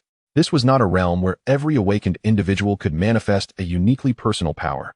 An awakening, in essence, was merely the result of an ordinary person becoming aware of an anomalous existence. As long as an ordinary person detected this strangeness and encountered bizarre events, they could be deemed an awakened being. Yet Lin Yu's awakening was astonishingly formidable. If everyone's awakening mirrored Lin Yu's, how could their council ever fear the arrival of the uncanny? What is it? Is there something wrong with my ability? Noticing Loxi's unwavering gaze, Lin Yu instinctively touched his face, presuming it was his extraordinary capability that had left her in awe, prompting him to downplay it verbally. No. Loxi shook her head while tentatively inquiring, are there any limitations or caps to your power? Upon hearing this, Lin Yu paused for a moment. He felt that concealing certain truths was unnecessary, and thus decided to speak candidly. He hadn't seen the evil god, but apart from that entity, everything else was observable. Although prolonged observation of something akin to a fisherman might induce a headache, Loxi felt she understood. This was not merely an awakening of power. It was evident that Lin Yu possessed this ability inherently, and what he termed an awakening was simply the unearthing of a latent capability he already held. Your ability is quite formidable. Loxi ultimately praised him sincerely after a moment of contemplation. However, she immediately shifted the topic. By the way, I need to emphasize something regarding the measurement of your cognitive entropy value. Speak, Lin Yu responded, directing his attention to Loxi. I am unable to detect your cognitive entropy value by any means. Loxi's tone was calm as she conveyed this, seemingly unfazed by the revelation. Why? Lin Yu's confusion deepened. The cognitive entropy value is related to the degree of contamination, and the extent of the patterns on the back of Lin Yu's left hand likely represented his level of contamination. Logically, his cognitive entropy value should be detectable. Encountering Lin Yu's puzzled gaze, Loxi found herself at a loss for an explanation. To measure cognitive entropy, one must first have the concept of cognitive entropy, right? Loxi couldn't simply state that he lacked a cognitive entropy value, that he essentially existed as a non-human entity, presumably at a shadowy tier of existence. Chapter 37. Purchasing a phone comes with a SIM card ejector. In the matter of cognitive entropy, Lin Yu sensed that Loxi was evading the issue. Yet he could not find evidence to substantiate his suspicion. Eventually, Lin Yu engaged in a conversation with Loxi about various practical matters, most of which revolved around his current living conditions and workplace, as this was also a request from Loxi. She faced an inexplicable resistance while investigating Lin Yu's information. Thus she could only inquire directly. Lin Yu did not conceal any information. He candidly shared his current workplace and some basic details with the other party. So, you are currently employed within the system? Not quite. I am at most half within the system, as I am merely an intern and have not yet secured a permanent position. Lin Yu waved his hand dismissively, his tone reflecting no dissatisfaction with his current status. For him, possessing capability and having support from above made the transition to a permanent role a simple matter. All right, I understand. Luoshi nodded, mentally noting the museum where Lin You was interning. You may leave now. If anything arises, remember to contact Xiao Qian.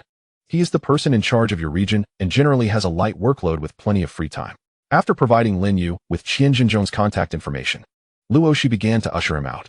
Okay, Lin You noted Qian Jinzhong's phone number, adding a whimsical remark to it, dubbing him the super leader Qian. The process of leaving the council mirrored his arrival, both requiring the same elevator ride. However, before entering the elevator, Bai Lingxing, tugged by Lin Yu's sleeve, looked back towards Luoshi repeatedly. Luoshi observed her actions with an inscrutable expression. Bai Lingxing, being visually impaired, would not perceive any sympathy displayed on Luoshi's face. After departing from the council, Lin Yu did not immediately hail a cab home. Feeling somewhat hungry, he decided to wander around the vicinity to see if there were any food streets or similar establishments to satisfy his appetite. Did we forget to mention something? While walking, still holding onto Bai Lingxing's sleeve, Lin Yu suddenly seemed to recall something, turning to glance at her. Did we? Bai Lingxing turned as well, her vacant eyes regarding Lin Yu with curiosity. There must be something we overlooked. Let me think. Lin Yu scratched his head and squatted by the roadside in contemplation. After about half a minute, his stomach growled, prompting him to recall his experience in the alternate space where he had been slain by cultists, thus missing out on dinner. Suddenly, Lin Yu sprang to his feet, clapping his hands together with a resounding smack that startled Bai Lingxing. The alternate space. I forgot to mention the alternate space I encountered. Ah, you mean the one located in the food street? Bai Lingxing responded. Although, under normal circumstances, alternate spaces pose little threat to ordinary people, it is still situated in a bustling area. Perhaps you should report it. She lightly patted her chest, appearing quite shaken by Lin Yu's earlier clap. All right then. However, I plan to revisit that place tomorrow and report back afterward. Upon learning that the alternate space did not endanger the safety of ordinary individuals, Lin Yu felt no urgency to report it. His previous encounter there had left him feeling unsettled, and he needed to reclaim his dignity. He resolved to return to the alternate space the following day, intending to persuade the fisherman to join him. You can handle it as you see fit. Bai Lingxing appeared indifferent, unconcerned with the trivialities at hand. Now, her guiding principle in life is to remain by Lin Yu's side, ensuring her own safety. As for the rest, as long as Lin Yu is content, she is indifferent to whatever else transpires. There lies a grand shopping mall ahead. Let us venture there and procure a new mobile phone for you. Following the directions of the map, Lin Yu located the nearest mall to them. Considering that Bai Lingxing's phone had been damaged by water and that the device she was currently using was merely a backup, Lin Yu decided to purchase a new phone for her. All right, Bai Lingxing acquiesced. In truth, she held little sentiment for mobile phones, as long as it served its purpose. That sufficed. By simply transferring her SIM card into Lin Yu's backup device, she would avoid the need to buy a new phone altogether. However, therein lay the issue. To this day, Bai Lingxing had yet to find the SIM ejector pin, rendering her unable to retrieve the SIM card from her phone and thus unable to use the device properly. Fortunately, new phones typically come with a SIM ejector pin. As long as Lin Yu procured her a new phone, she could use the accompanying pin to extract her SIM card. Here are several phones. Try to see which one feels good in your hand. Whichever you prefer, we shall purchase, Lin Yu suggested as they entered a mobile phone experience store. Since Bai Lingxing could not see the specifics of the phones, Lin Yu guided her to feel each model on display, allowing her to select one based on tactile comfort. This one will do, Bai Lingxing finally declared, choosing a compact flagship model with a smaller screen but an exceptionally comfortable grip. Lin Yu glanced at the price starting with a 5. Although it was somewhat steep, he did not mind. Having already encountered bizarre and extraordinary events, Lin Yu held a liberal view towards money, spending it if he had it, and refraining if he did not. There was no need to force anything. If worst came to worst, he could sell his house. Although his property deed had vanished along with his crossing into this world, it did not affect the fact that the house belonged to Lin Yu. After instructing the sales associate to package the phone, Lin Yu perused the store once more. He noticed an elderly flagship model advertised at a mere $10.99, featuring the Snapdragon logo, and decided to buy a phone for the fisherman as well. Bai Lingxing, being a person with disabilities, required care, so purchasing her a suitable phone was only fitting. However, the fisherman was different, being a fully capable individual. He could have earned his own phone through labor. Yet, Lin Yu, with a kind heart and recognizing the fisherman's lack of intellect, chose to extend his generosity and purchase a phone for him as well. Having acquired 2 phones, the store presented Lin Yu with a multitude of complimentary gifts as he exited, arms laden with packages. With both hands occupied, He had no free hand left to hold Bai Lingxing's. To prevent any unforeseen incidents, he instructed Bai Lingxing to grasp the hem of his clothing, slowing his pace accordingly. Adjacent to the mall lay a street of delicacies. Once they left the shopping center, Lin You made a beeline for the food street. As they traversed a bridge, Lin You instinctively slowed his stride. Behind her, Bai Lingxing inadvertently tugged at Lin Yu's garment, pressing her hand against Lin Yu's lower back. However, it was evident that she had tempered her strength this time, and Lin Yu sustained no harm from the gesture. At that moment, Lin Yu found her gaze irresistibly drawn to a figure on the opposite side of the bridge, facing the river and with its back turned toward her. The figure was slightly shorter than Lin Yu, possessing a slender frame, clad in an ensemble of white, a white shirt above, grayish-white trousers below, and shoulder-length hair that fluttered gently in the breeze. For reasons unknown, Lin Yu felt an involuntary attraction to this individual the moment she noticed him. After a few seconds of contemplation, a sudden chill coursed through her. She realized why she had halted her steps. The immaculate attire, the pristine white socks, and that tall yet delicate appearance all combined to evoke the description of a pretty boy often seen online. At that instant, as Lin Yu observed, the delicate figure seemed to sense her gaze and slowly turned around. A visage so striking it bordered on the ethereal immediately captured Lin Yu's attention. Even though she discerned, from his broad shoulders and pronounced Adam's apple, that he was indeed male, she could not help but feel that his beauty rivaled that of Bai Lingxing. If he were to don female attire and adornments, he might even surpass Bai Lingxing in allure. No, a sudden shock gripped Lin Yu, compelling her to avert her gaze from the enchanting figure and fixate upon Bai Lingxing's face, desperate to imprint it in her memory. Are you staring at me? Lin Yu's fervent gaze was palpable even to Bai Lingxing, who, despite her blindness, sensed the intensity and took an involuntary step back. Forgive me, but I must look for a while. If I don't focus on you, I fear my mind may falter. Lin Yu's tone carried a hint of pleading as she endeavored to erase the image of the pretty boy from her thoughts with Bai Lingxing's face. Then look away, Bai Lingxing replied, somewhat uncomfortable, yet ultimately conceding to Lin Yu's modest request. After all, Lin Yu's concern about her mental state resonated deeply with Bai Lingxing. If Lin Yu's reason were to falter, it could spell trouble. Taking a gentle breath, Lin Yu lowered her head and addressed Bai Lingxing. Let us proceed. All right. Bai Lingxing detected the remnants of fear in Lin Yu's voice, which heightened her own anxiety. She tightened her grip on Lin Yu's garment, apprehensive of any unforeseen events. Fortunately, their journey was devoid of incidents. Upon leaving the bridge, Lin Yu cast a cautious glance behind her. The pretty boy seemed to have been watching her all along, their eyes meeting in a fateful exchange. Noticing Lin Yu's gaze, the figure smiled faintly, his lips curving upward in a distant yet inviting manner. Lin Yu felt a warmth in the smile of the other person, prompting him to return the gesture politely. However, he soon realized the gravity of the situation. While meandering through the snack street, Lin Yu often found himself gazing intently at Bai Lingxing's face, which made her exceedingly uncomfortable. Yet, the thought of denying Lin Yu this gaze might lead to a lapse in his rationality, so despite her discomfort, Bai Lingxing bore it silently. Once they had satisfied their hunger, Lin Yu remembered to bring a meal for the fisherman. Noticing that Bai Lingxing had nearly finished her meal, he summoned a car. Shall we head home? The casualness of Lin Yu's words made Bai Lingxing internally sigh. It seemed he had completely forgotten what he had said to her that morning.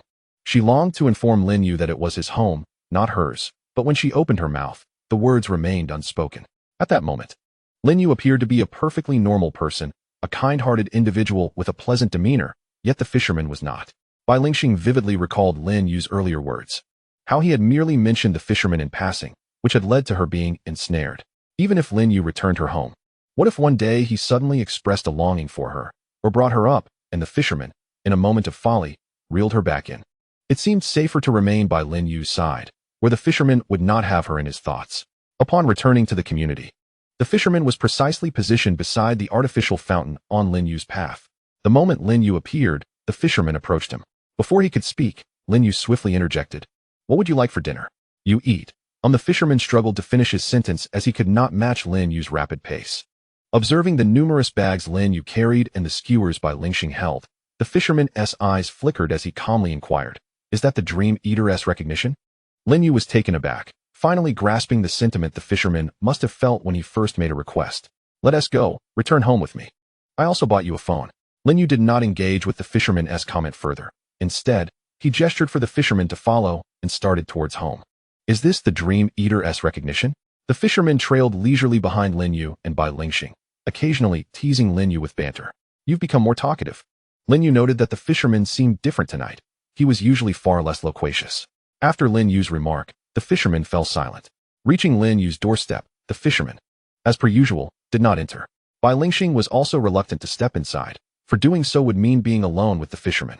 Compared to him, Lin Yu's home felt considerably safer. Lin Yu retrieved the folding table he had previously set aside and moved the items from the entrance onto it. He picked up one of the mobile phone boxes and handed it to the fisherman. This phone is a gift for you. Accepting the phone box handed over by Lin Yu, the fisherman nodded in satisfaction. You are quite commendable, he generously praised Lin Yu. Although he could easily acquire such items if he desired, this one was given to him by Lin Yu, which highlighted her attitude towards him. The fisherman saw it merely a gesture of regard. The phone itself was of little significance to him. This phone lacks a SIM card and can currently only connect to my home Wi-Fi, he explained. In a couple of days, I will visit the council to see if they can assist you in obtaining an ID card. Once you have that, I can help you acquire a SIM card. All right. You can manage it as you see fit, he waved dismissively. Once again, it was clear that he was indifferent to such matters. All he desired was Lin Yu's acknowledgement. After resolving the fisherman's concerns, Lin Yu divided the table into two sections. The left side was occupied by the fisherman, who was enjoying his meal, while the right side was designated for Lin Yu to unpack Bai Lingxing's phone and its accompanying gifts. Handing the phone box to Bai Lingxing, Lin Yu intended to assist her in opening it, but she required no help. As a female, Bai Lingxing's nails were longer than Lin Yu's, allowing her to effortlessly slice through the plastic seal of the phone box and retrieve the device within. Interestingly, the store clerk had re-wrapped the phone box in plastic after Lin Yu had inspected the phone's exterior, enhancing the sense of occasion. Setting the phone aside, Bai Lingxing rummaged through the box and eventually found a sharp metal object. Finally found the SIM card ejector, she exclaimed. She then produced her own phone from her dress pocket and, with some hesitation, removed the SIM card from it using the ejector. Subsequently, Bai Lingxing handed both the SIM card and ejector to Lin Yu. Please assist me in installing it. The challenge of installing the SIM card was greater than that of removing it, so she sought Lin Yu's help. Accepting the SIM card and ejector from Bai Lingxing, Lin Yu swiftly completed the installation. Once the SIM card was installed, the phone astonishingly powered on by itself. Lin Yu felt a twinge of confusion, suspecting that he might have inadvertently pressed the power button. As the startup screen flashed by, the phone did not immediately reach the home screen, but instead displayed a peculiar software installation interface. This software, named the Pollution Forum, was published by the council, and the installation interface presented a single option: install. What is this Pollution Forum? Lin Yu inquired curiously, simultaneously clicking on the install option. It's a platform created by the council specifically for the awakened to communicate. Is there such a thing?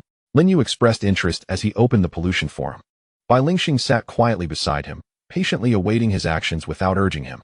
The Pollution Forum bore no distinction from ordinary applications on the market, yet it did not present the intrusive shake-to-advertise prompts upon entry.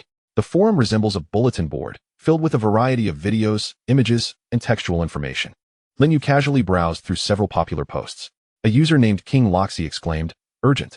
I need a skilled mechanic. My causal spinning wheel is broken. If you possess the necessary expertise, please contact me. The reward will surely satisfy you." Another user, Nirvana Master, announced, "I recently concocted a spirit-transforming elixir. Those interested may message me privately for negotiations." A user named Impact Level 5 proclaimed, "Civilization has introduced a broom capable of transforming a three-dimensional universe into a two-dimensional one. A single unit can render a standard star system two-dimensional. Interested buyers may contact me.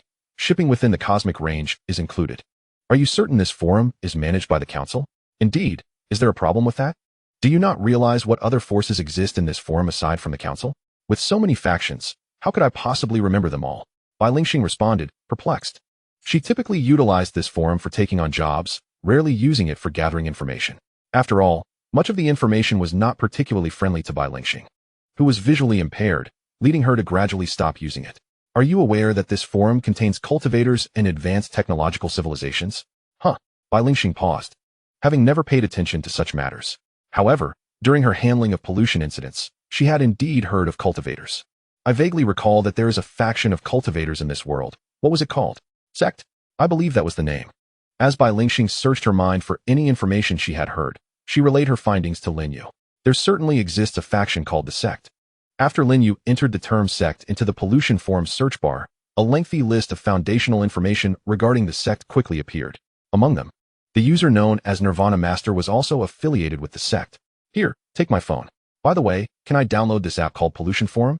Lin Yu activated the accessibility mode on her phone and handed it over to Bai Lingxing. That's not possible. You need to visit the council's office with your identification to obtain a certificate, and then you can use the phone number linked to your ID card to download the app. How troublesome. Lin Yu nodded, making a mental note to acquire her own certificate when she helped the fisherman obtain his ID in a couple of days. Bai Lingxing slept in the bedroom Lin Yu had prepared for her, and before she drifted off, Lin Yu borrowed her phone.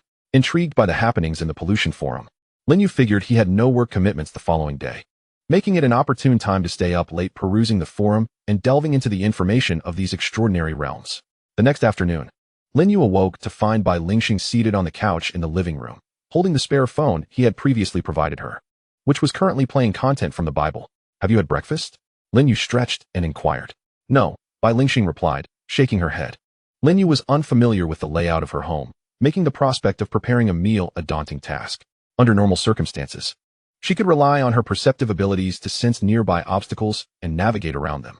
However, in her perception, her home felt like a chaotic tangle, forcing her to rely on touch, occasionally colliding with pieces of furniture. Bai Lingxing initially intended to go out, but for some inexplicable reason, the fisherman remained at the doorstep. Thus she too had to stay indoors. After a brief freshening up, Lin Yu found herself utterly disinclined to cook. Therefore, she proposed, how about we dine out instead? Perhaps at that snack street near my home? Afterward, we could also pay a visit to that alternate space. Is he going? Bai Lingxing pointed at the fisherman, who was seated at the door, engrossed in his phone. Lin Yu cast a glance at the fisherman and promptly replied, "He coming too. Then I want to go. I'm afraid of him, and that alternate space seems perilous. I dare not venture there." Upon learning that the fisherman would accompany them, Bai Lingxing executed a tactical retreat, expressing her innermost feelings. The reason she had endured hunger in the house all morning was precisely because the fisherman had been loitering at the door. With him joining for the meal, Bai Lingxing was naturally disinclined to participate.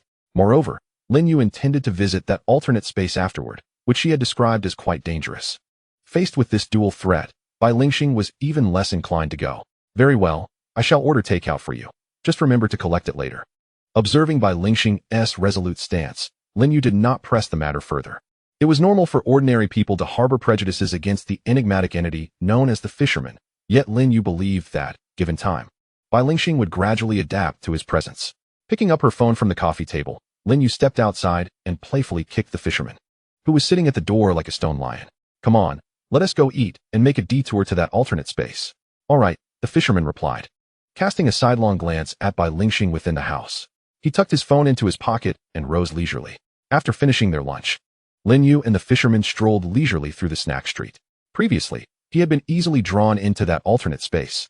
Yet this time he had made several trips without even catching a glimpse of it. What is going on? Lin Yu questioned, glancing at the fisherman. Has that alternate space vanished?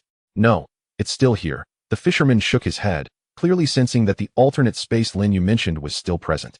Then why haven't we entered? Lin Yu inquired, puzzled. Isn't it said that awakened beings possess a physique that attracts alternate spaces?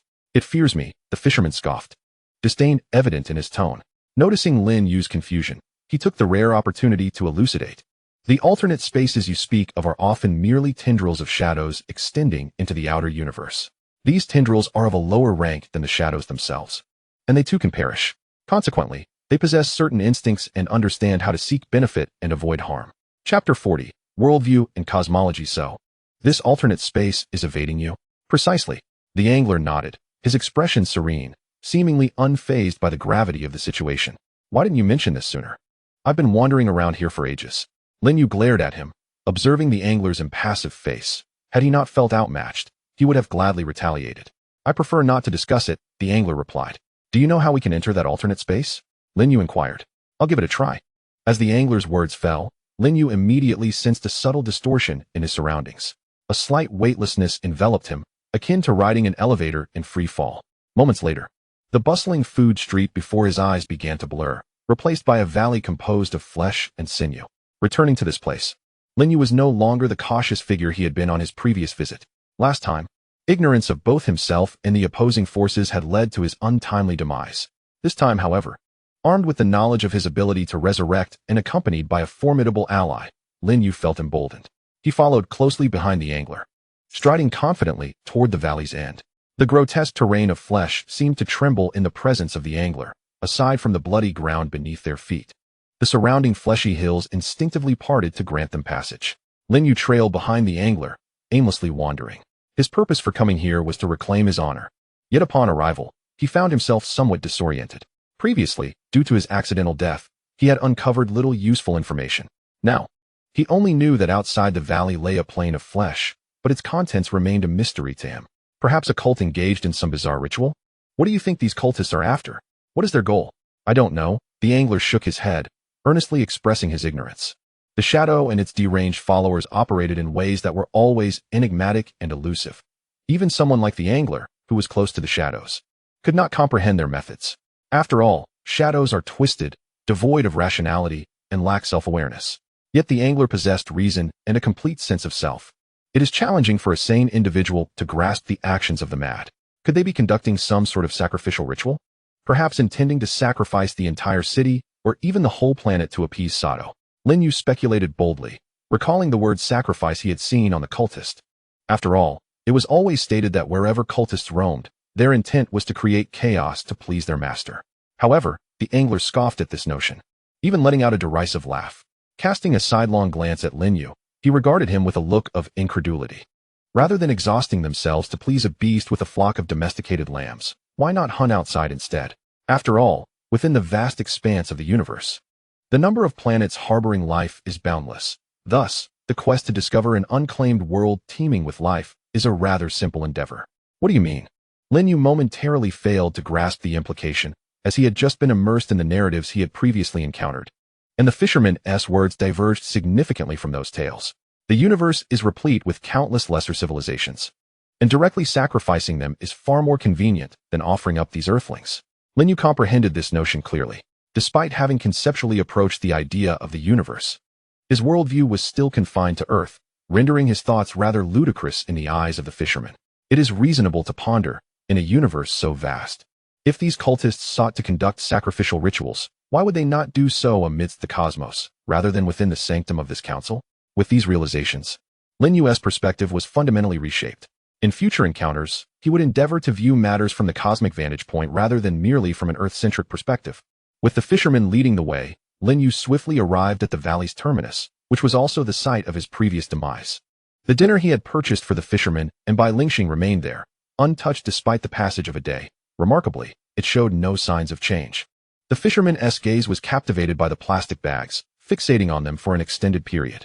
That was the dinner I prepared for you and Bai Lingxing, yet regrettably, I was drawn into this alien space and met my end. Otherwise, this food would not have gone to waste. Lin Yu sighed, his tone laced with melancholy.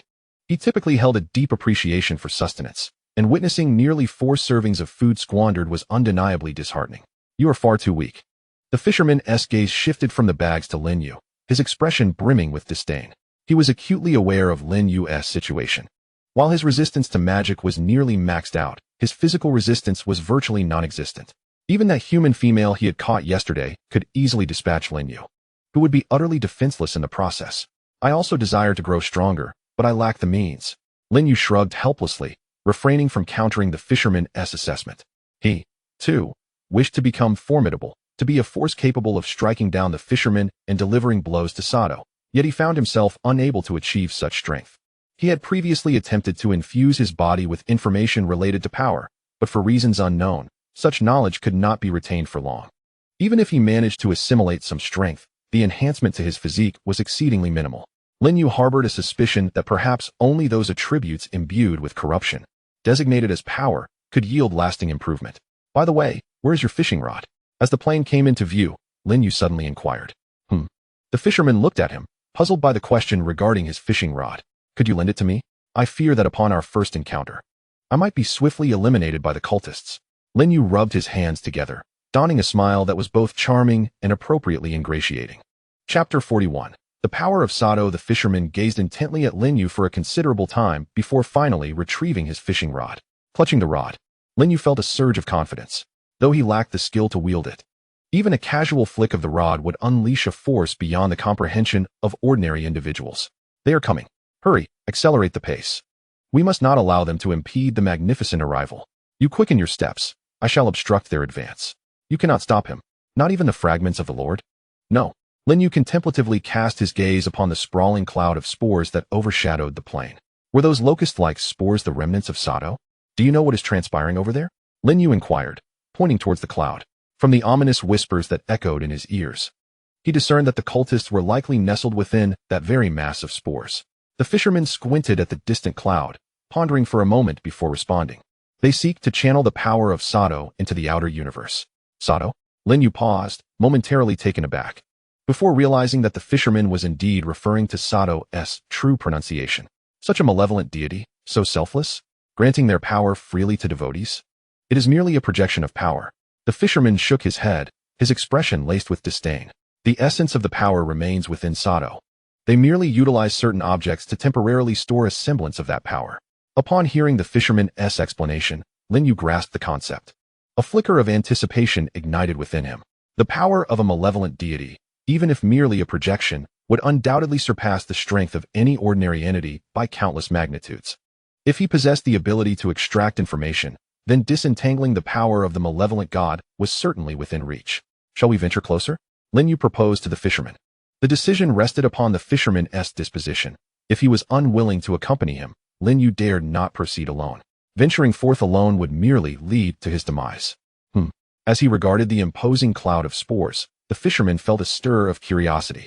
He took the lead, with Lin You following closely behind. And soon they arrived at the periphery of the spore cloud. As they stood before the cloud, it spontaneously coalesced into a multitude of peculiar creatures. Their surfaces were textured with granules, presenting an exceedingly bizarre appearance. Contrary to Lin Yu's expectations, these beings did not charge toward him and the fisherman. Instead, they positioned themselves to obstruct their path, seemingly intent on halting their advance without any intent to kill. Observing these strange entities formed of spores, the fisherman let out a cold snort. Under the oppressive aura of the fisherman, the surreal creatures began to disintegrate before their eyes. As the entity disintegrated, it involuntarily dispersed to either side, creating a vacuum around the fisherman and Lin You. With each step the fisherman took forward, the vacuum of spores advanced a fraction further. Lin You followed closely behind, feeling somewhat uneasy due to the fisherman's overwhelming presence. Since their arrival in this peculiar space, everything had seemed rather too smooth. Don't you think our journey thus far has been somewhat too seamless? Lin You inquired, tapping the fisherman's shoulder with his fishing rod, voicing his concerns. However, the fisherman merely chuckled dismissively. Is it merely a few blindly adoring followers of Satyr that have frightened you to this extent? I'm just a bit worried about what might happen if Satyr is drawn here by the powers, Lin You replied. Upon reflection, he realized the fisherman was indeed correct. The few Satyr devotees were hardly intimidating. Even this space, related to Satyr, seemed to revolve around the fisherman. Nevertheless, Lin Yu's purpose had shifted from reclaiming his territory to pilfering Satyr's powers. He pondered the potential consequences should Satyr discover his intentions. Unless one was entrenched in the depths of the dimensional realm, even Satyr's presence would not ensnare him. Even when Satyr was mentioned, the fisherman remained unflappable, a hint of pride evident on his countenance. Despite this space being an offshoot of Satyr's might, the fisherman faced it with unwavering composure. Ultimately, it stemmed from the fact that this realm did not belong to the deeper layers. It was not entirely Satyr's dominion. Hearing you say that brings me some solace. Lin You thought to himself, feeling relieved and choosing not to dwell on the notion of danger any further. However, at that moment, the fisherman regarded Lin You with suspicion. He sensed that Lin You seemed intent on orchestrating something significant. At the center of the spore cloud lay a fleshy platform, from each of its 6 corners. An organ ascended gracefully. Some of these organs were familiar to Lin You, while others were not. Among them, one eye-like organ stood out prominently, locking onto them the instant they appeared. You are late. A cacophony of voices, distinct yet harmoniously synchronized, emanated from an organ resembling a sound conduit at the altar, reminiscent of numerous cultists wailing in unison. The fisherman remained composed, while Lin You found the noise somewhat distressing. Following the proclamation from the altar, 2 fleshy tendrils suddenly extended from the very center. These tendrils entwined, forming a structure akin to a double helix. Lin Yu's left eye shimmered with golden light as he focused intently. 2 striking pieces of information materialized at the apex of the double helix. Evolution, devolution. Do you truly believe this contraption can overcome me? Or perhaps, it will aid your escape from this place? Lin Yu felt no threat emanating from the double helix, save for a slight discomfort in his eyes from the intense observation. Thus, he found himself harboring such doubts. Listening to the triumphant undertone in the altar's voice, Lin Yu felt certain that the other party would provide him with an explanation. As anticipated, the moment Lin Yu posed his question, The altar erupted into maniacal laughter. Ha ha ha. Fight. Flee. Who would have thought that an existence such as yourself could possess thoughts akin to those of a lowly creature?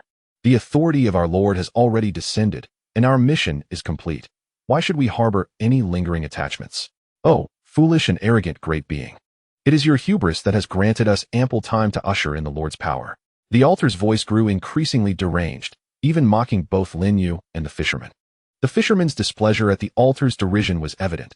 He met the altar's gaze with a calm intensity, and in an instant, the laughter ceased. Lin You, at this moment, also turned his attention back to the altar. The fisherman was right. The thought processes of the cultists were elusive. No rational individual could comprehend the actions of a zealot. Lin You was now in that very predicament. He could not fathom why these cultists, after laboriously acquiring the power of Satyr, would neither utilize it nor take it away. What was their true intention? Did they merely wish for these two powers to descend upon the universe? Did they not care to whom the power would belong? Contemplating this, Lin You stepped forward. His left eye shimmered with golden light as he focused on the two spiral structures at the altar's center, then hurled his fishing rod with great force. Under Lin Yu's watchful gaze, the fishhook seemed to tear through the fabric of space, landing precisely atop the spiral structure and ensnaring the upper portion composed of distorted tadpole script labeled Evolution. Chapter 42. Theft of Power. The moment Evolution was hooked, the fisherman beside Lin Yu suddenly froze in astonishment. He gazed skeptically at the point where the hook had landed, seemingly unable to comprehend how Lin Yu could also wield his fishing hook so adeptly. A powerful resistance suddenly surged from the fishing rod in Lin Yu's grasp, bending it into a terrifying arc. Just by observing the curvature of the rod, one could tell that Lin Yu had caught something extraordinary. You are indeed attempting to steal the Lord's power projection. Sensing Evolution slipping away from him, the altar let out a bizarre shriek. Hearing this jarring sound, Lin Yu braced himself, wary of a potential ambush from the altar. However, the anticipated assault did not materialize. The altar merely continued to ramble on about how once power descends, it cannot dissipate, ultimately returning to its origin. Lin Yu, growing increasingly irritated by the incessant chatter, began to exert himself, eager to extract Evolution more swiftly. After all, the double spiral structure housed not only evolution but also the power of devolution. With the assistance of the fishing rod, Lin Yu found it far easier to unravel the information than he had imagined. As he gradually detached the power of evolution, the entire alternate space began to tremble. The celestial expanse, composed of enigmatic flesh and blood, began to tremble at this moment, with some of these sanguine stars even exhibiting signs of cracking. No, what are you doing? You dare to usurp the powers of the Master. Kowtow? A being of great significance. To think such a magnificent entity exists in this vast universe. Kowtow? To the great being, we pay our respects and look forward to our next encounter, where we shall prepare even greater powers for you. The voice from the altar abruptly ceased, and Lin Yu furrowed his brow as he gazed at the 6 lifeless, unidentified organs. The actions of these cultists left him utterly perplexed. Although they had previously indicated their intentions, they seemed to have no desire to claim the powers for themselves. Yet, as the cultists truly renounced their powers, Lin Yu found himself engulfed in confusion. What could these cultists possibly seek? Moreover, their final remarks left Lin Yu in profound bewilderment. What did they mean by looking forward to their next meeting and preparing more powers for him? Just as he was lost in thought, the voice of the fisherman suddenly echoed in his ear. What you have stolen is not merely a projection, it is the true power of the Master. What? Lin Yu gazed in disbelief at the evolution, ensnared by the fishing rod, his expression one of utter shock. Was it not said that the evolution and devolution on this double spiral structure were mere projections? How had they instantly transformed into genuine power? Sensing Lin Yu's bewilderment, the fisherman elucidated. I know not what your abilities entail, but I can sense that through those two powers, you have siphoned all information related to those two paths of power from Satyr. This alternate space is also a part of Satyr. Thus, you have effectively appropriated a fragment of Satyr's power. Pausing briefly, the fisherman, noticing Lin Yu remained in a state of astonishment, urged him. Hurry, he is coming. Once he descends, the opportunity to seize those two powers will vanish. As he spoke, the fisherman's gaze shifted to the blood and flesh stars in the sky, which were gradually cracking, a glimmer of anticipation in his eyes. Very well. Upon hearing this, Lin Yu felt invigorated. He cast aside the fishing rod and swiftly approached the double spiral structure. Extending his left hand, the intricate patterns began to spread wildly. Yet perhaps due to his previous observation of the information within this alternate space, the patterns showed no signs of permanent extension this time. He placed his left hand upon the nearly extracted evolution and then yanked it forcefully. Lin Yu felt a surge of resistance, far greater than what he had encountered when detaching the sadness from the Mona Lisa's portrait before. However, last time he had done so from a distance. This time, he was directly engaged. With another determined pull, evolution was forcibly separated from the double spiral structure. The entire alternate space quivered at that moment, nearly causing Lin Yu to lose his balance. He stored evolution within his left eye, only to feel a sudden swelling within it. The sensation was somewhat akin to the discomfort one feels when one's sleeping position is incorrect, resulting in the eye being pressed by the head throughout the night. Lin Yu chose to disregard this unease, steadying himself against the adjacent double helix structure, and once more reached out to commence the extraction of the remaining devolution powers. He was nearing. The fisherman's voice suddenly erupted in Lin Yu's ears. At that moment, Lin Yu instinctively gazed upwards towards the fleshly starry sky above. He beheld that the stars in the celestial expanse had all fissured open, resembling the eyes of some creature that had just awoken. From these cracks emerged numerous eyes, devoid of any emotion. These eyes bore no fixed posture. They appeared to belong to any race from the cosmos, and Lin Yu could not discern any repetition among them. Hurry! The fisherman's voice resounded once more in Lin Yu's ears. Before Satyr's gaze descended, this was their final opportunity. Lin Yu was acutely aware of the urgency of the moment. He had exerted every ounce of strength he possessed, even fantasizing about igniting his very life force to unleash his full potential. It seemed that Lin Yu's daydream bore fruit, or perhaps it was his inherent idealistic nature manifesting. After envisioning himself ablaze with life energy, he felt peculiar transformations occurring within his body. He perceived strange sound waves, and amidst the rhythmic pounding of his heart, a distant rumble echoed.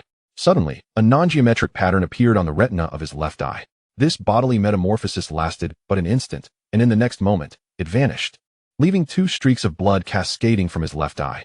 The blood obscured his vision, yet he smiled, for in his hand materialized a piece of information invisible to ordinary eyes. Devolution was stored within his left eye, and Lin Yu could distinctly feel the strain on his left eye. However, he had no choice. To possess these two powers, he must endure the burden himself. Although the fisherman was formidable, he lacked the means to store information. Lin Yu rubbed his eyes and slowly crouched down. He felt a heaviness in his left eye, as though something persistently pressed upon it, rendering his vision dysfunctional. At this moment, Lin Yu had become half of the whiteling star. It was coming. Chapter 43. Can the fisherman confront this entity? As the words fell, the fisherman beckoned, and the fishing rod Lin Yu had placed beside him returned directly to his grasp. Holding the rod, he raised his head, his gaze fixed on the myriad of bizarre eyes within the fleshly starry sky. Lin Yu, with great effort, lifted his own gaze to meet those eyes above.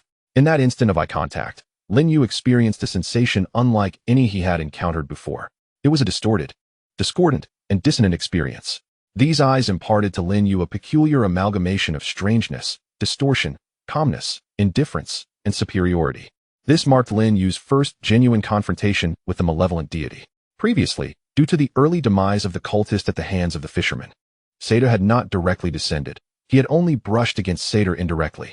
In this direct encounter, Lin Yu experienced a profound depth of sensation, the terrifying sense of oppression, the countless peculiar gazes upon him, and the omnipresent eerie sounds surrounding him rendered Lin Yu nearly defenseless.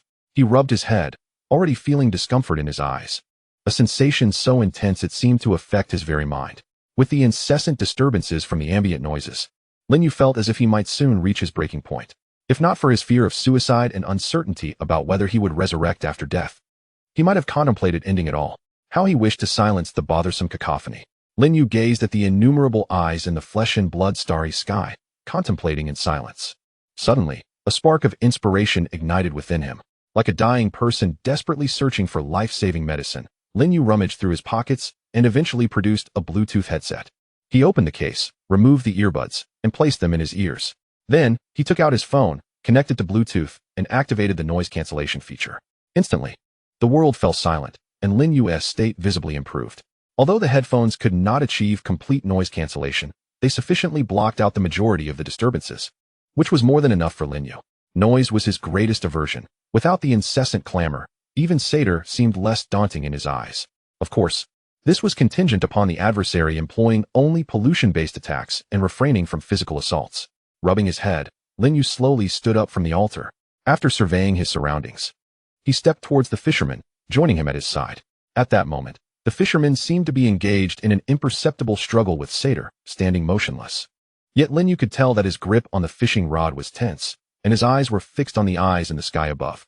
This was a battle of pollution, one in which Lin You could offer no assistance, yet he would not hinder the fisherman either. He pulled out his phone, realizing there was no signal, and thus activated the timer function, silently timing the conflict. As the timer reached 12:44, a thunderous roar erupted from the alternate space, akin to the explosion of a semi-trailer tire, piercing through the eardrum. Even with the noise-canceling headphones, Lin You felt the shockwave compel him to cover his head. The fisherman momentarily swayed, his previously calm demeanor fading, replaced by a serious expression. In the flesh-and-blood starry sky, Sator's eyes narrowed slightly, heralding a more terrifying confrontation. Sator was the first to strike. Against the backdrop of the flesh-and-blood cosmos, strange patterns began to morph and evolve. As these patterns transformed, they formed grandiose canvases imbued with an intense sense of the uncanny.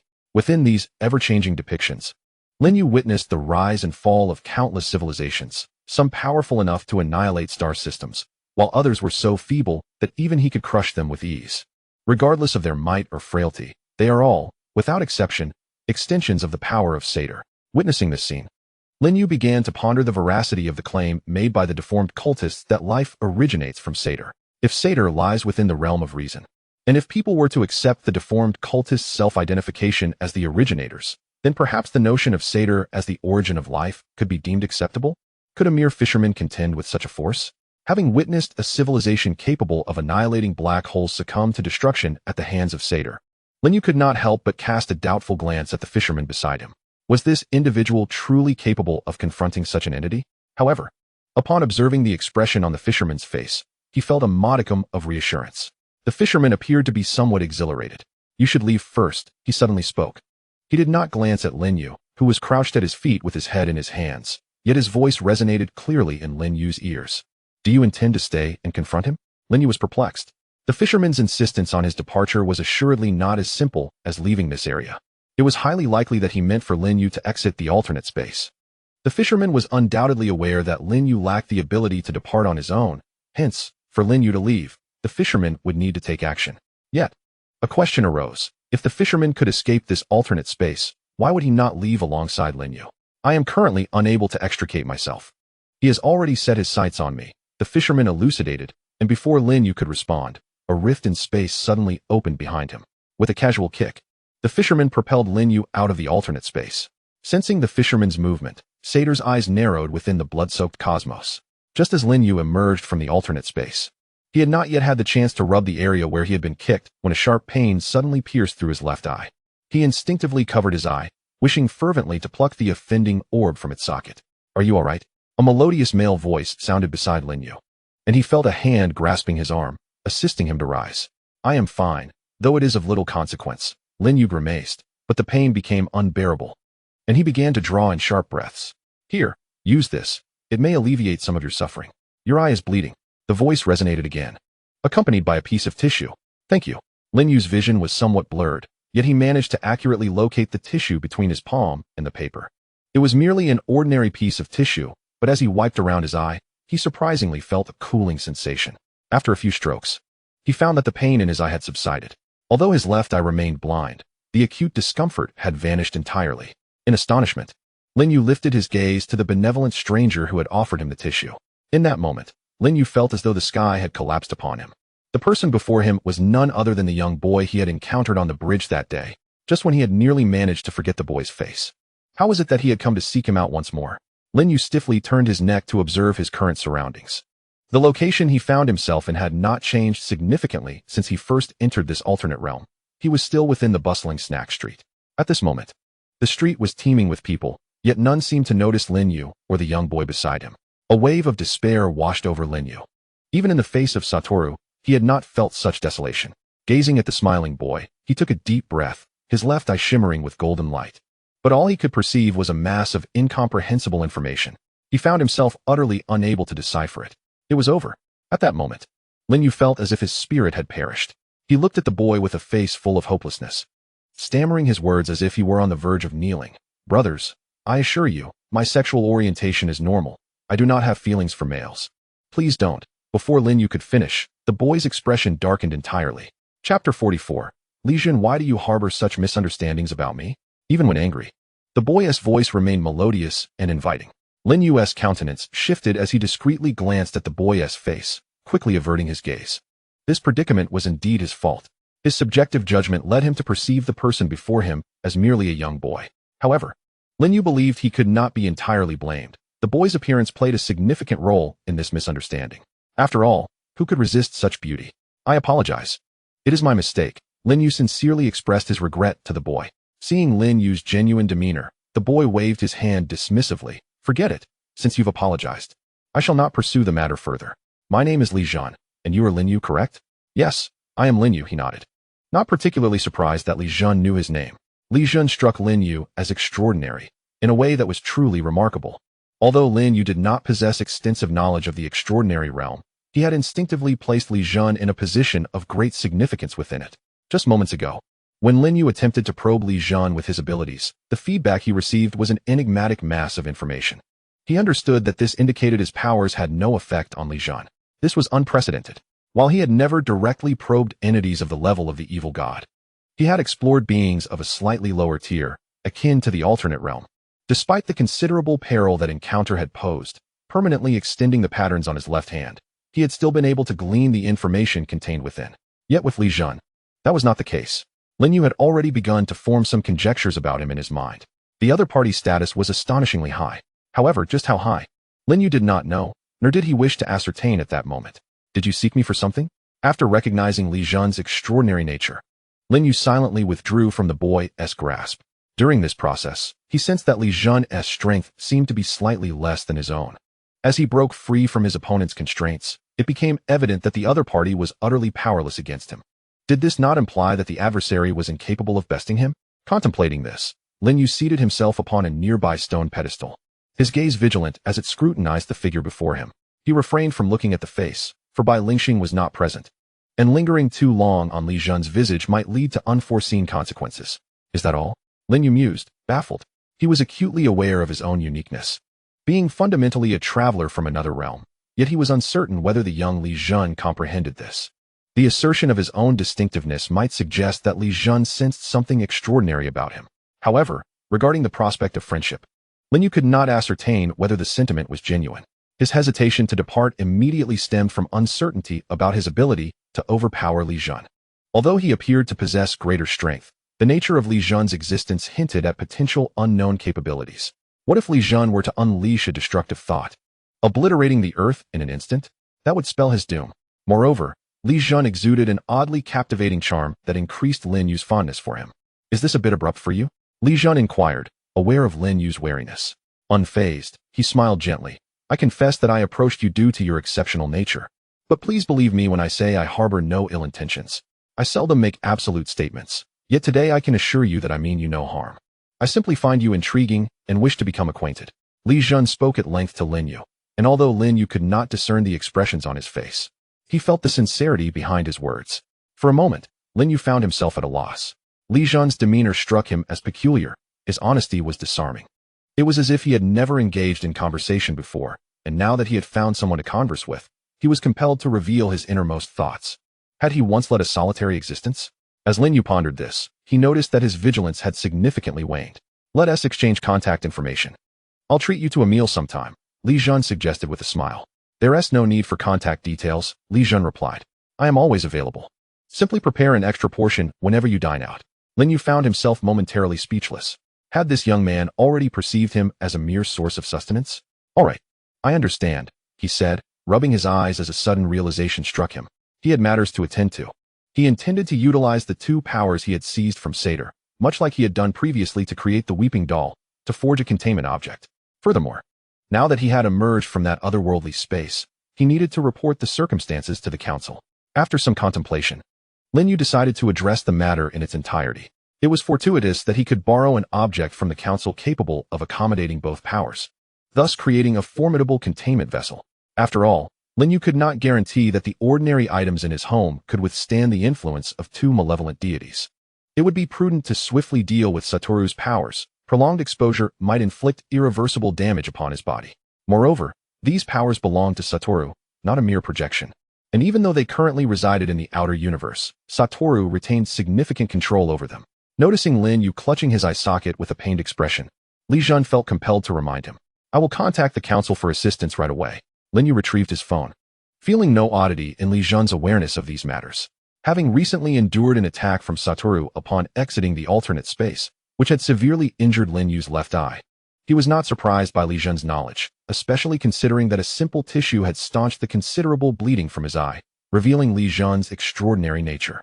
Chapter 45. The veracity of the origin of the sinful mother. Lin Yu dialed the number he had saved under the moniker Super Leader Qian. After a few rings, the call connected, and a commanding voice echoed through the receiver. Who is this? Upon envisioning Qian Jinzhong's upright posture and authoritative demeanor, Lin Yu instinctively straightened his back. Chairman Qian, it's me, Lin Yu, from the Magic Capital branch of the council. The moment Qian Jinzhong recognized Lin Yu's voice, he wasted no time and hurried to a nearby elevator. A few seconds later, the elevator came to a halt, and, amidst the astonished gazes of the headquarters staff, Qian Jinzhong rushed to Loxi's office, phone in hand. In his haste to save time, he did not even knock, simply pushing the door open. Is there a matter?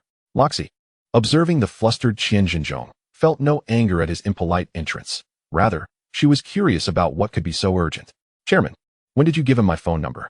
Qian Jinzhong held his phone further away, straining to inquire in a hushed tone. Who?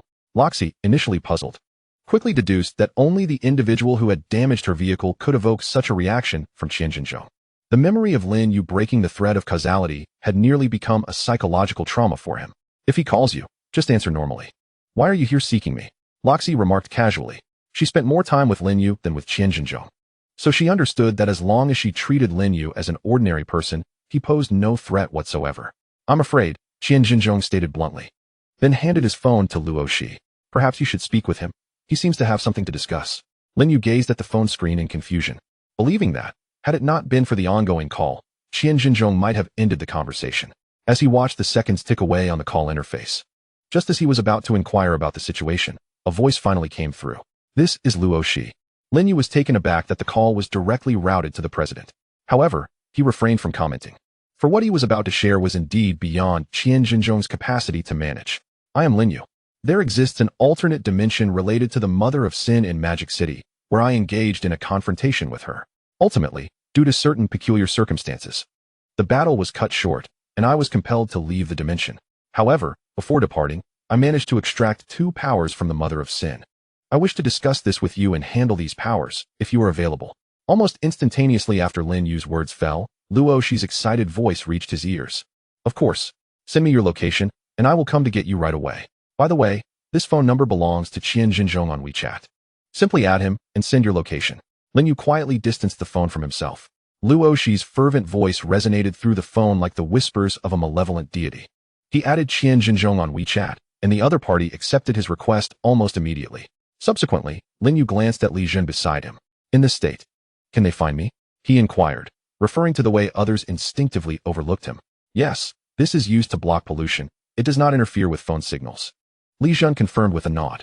Lin Yu felt reassured and promptly sent his current location to Luo Shi. After approximately half a minute, the space beside Lin Yu suddenly warped. Following that, Luo Shi, holding the absolute materialist perspective, emerged from the distorted space. The moment she laid eyes on Lin Yu, her steps halted.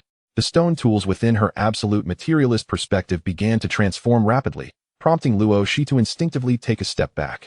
I apologize.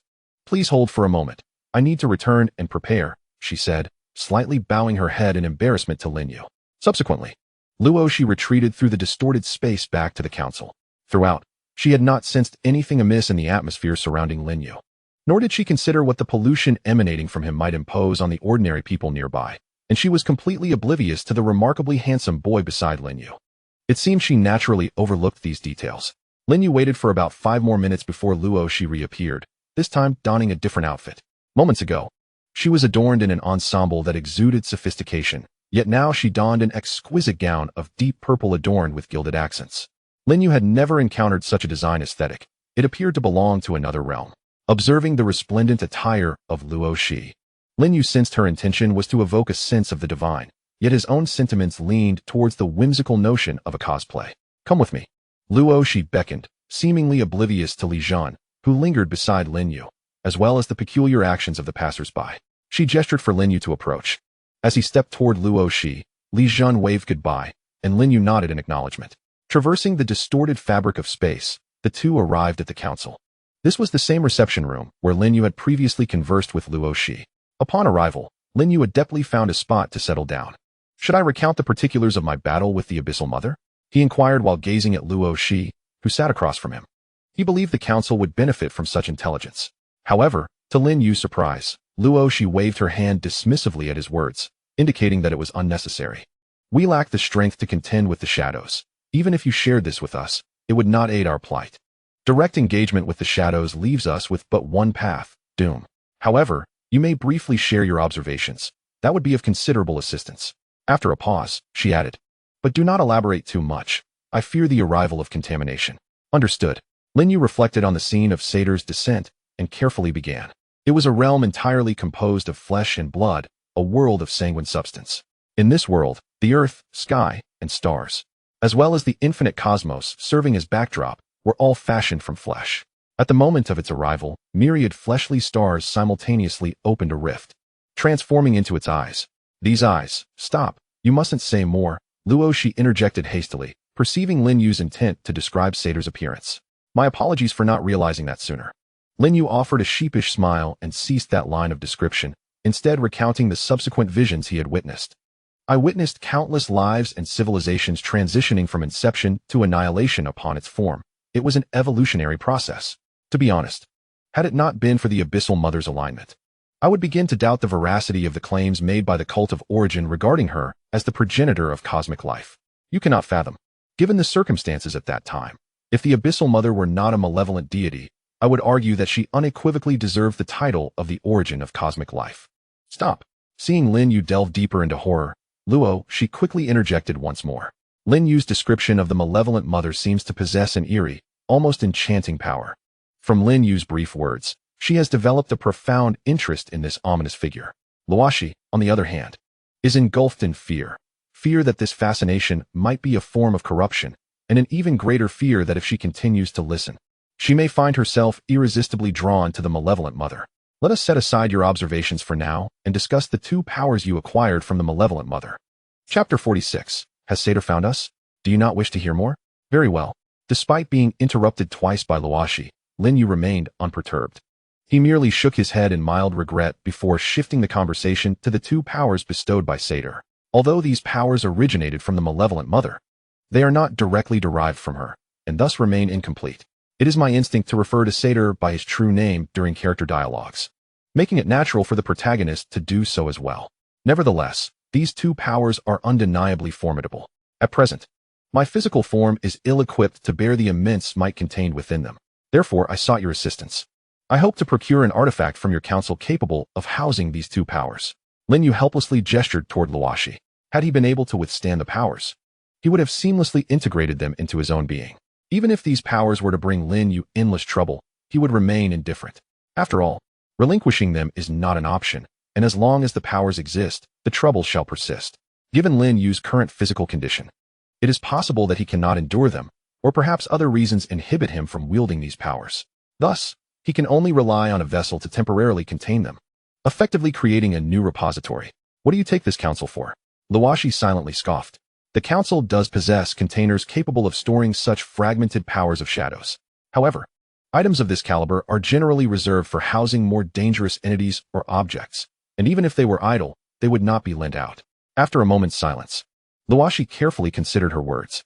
She did not acquiesce to Lin Yu's request, nor did she outright reject it. "What are these two powers of yours?" "Evolution and devolution," Lin Yu replied. Upon hearing Lin Yu's revelation, Luo Shi abruptly stood up, her gaze fixed intently upon him. Only when Lin Yu, feeling somewhat uncomfortable, lowered his eyes did she excitedly exclaim, "I can help you find a container, but I will need to replicate these powers using the source of information." "That is acceptable."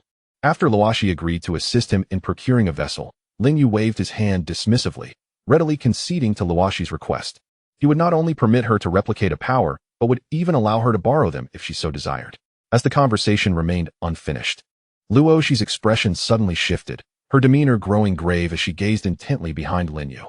Noticing Luo Shi's focus, Lin Yu turned around with a puzzled look.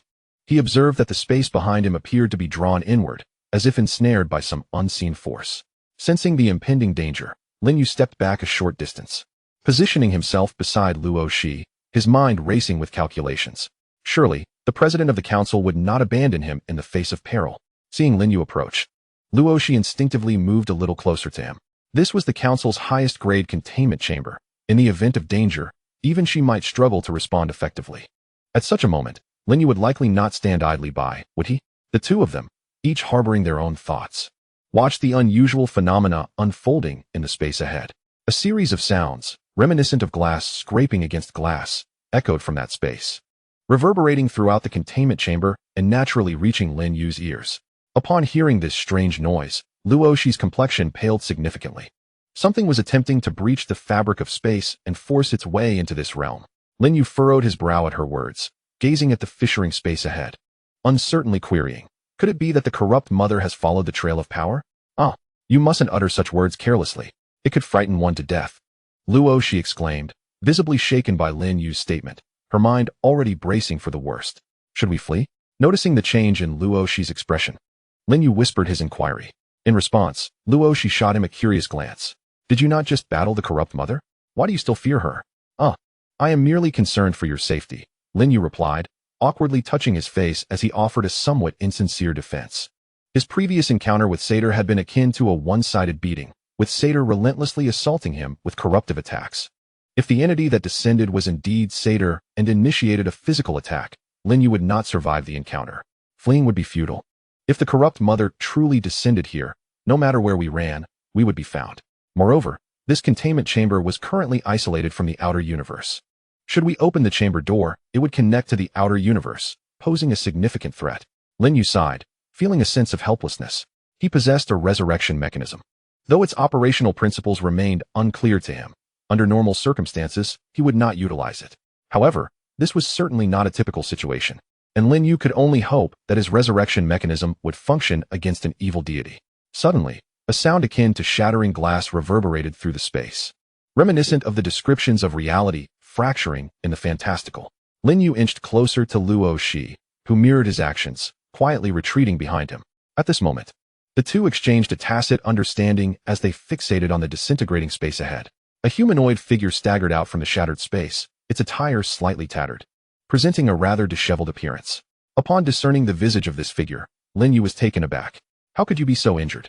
Just as Lin You was about to approach, an overwhelming sense of suffocating pressure suddenly surged forth from the fragmented space behind the fisherman. Lin You found himself immobilized, as if ensnared in a quagmire, utterly unable to take even a single step. Meanwhile, Luoshi had already sought refuge the moment the fisherman appeared, hiding behind Lin You.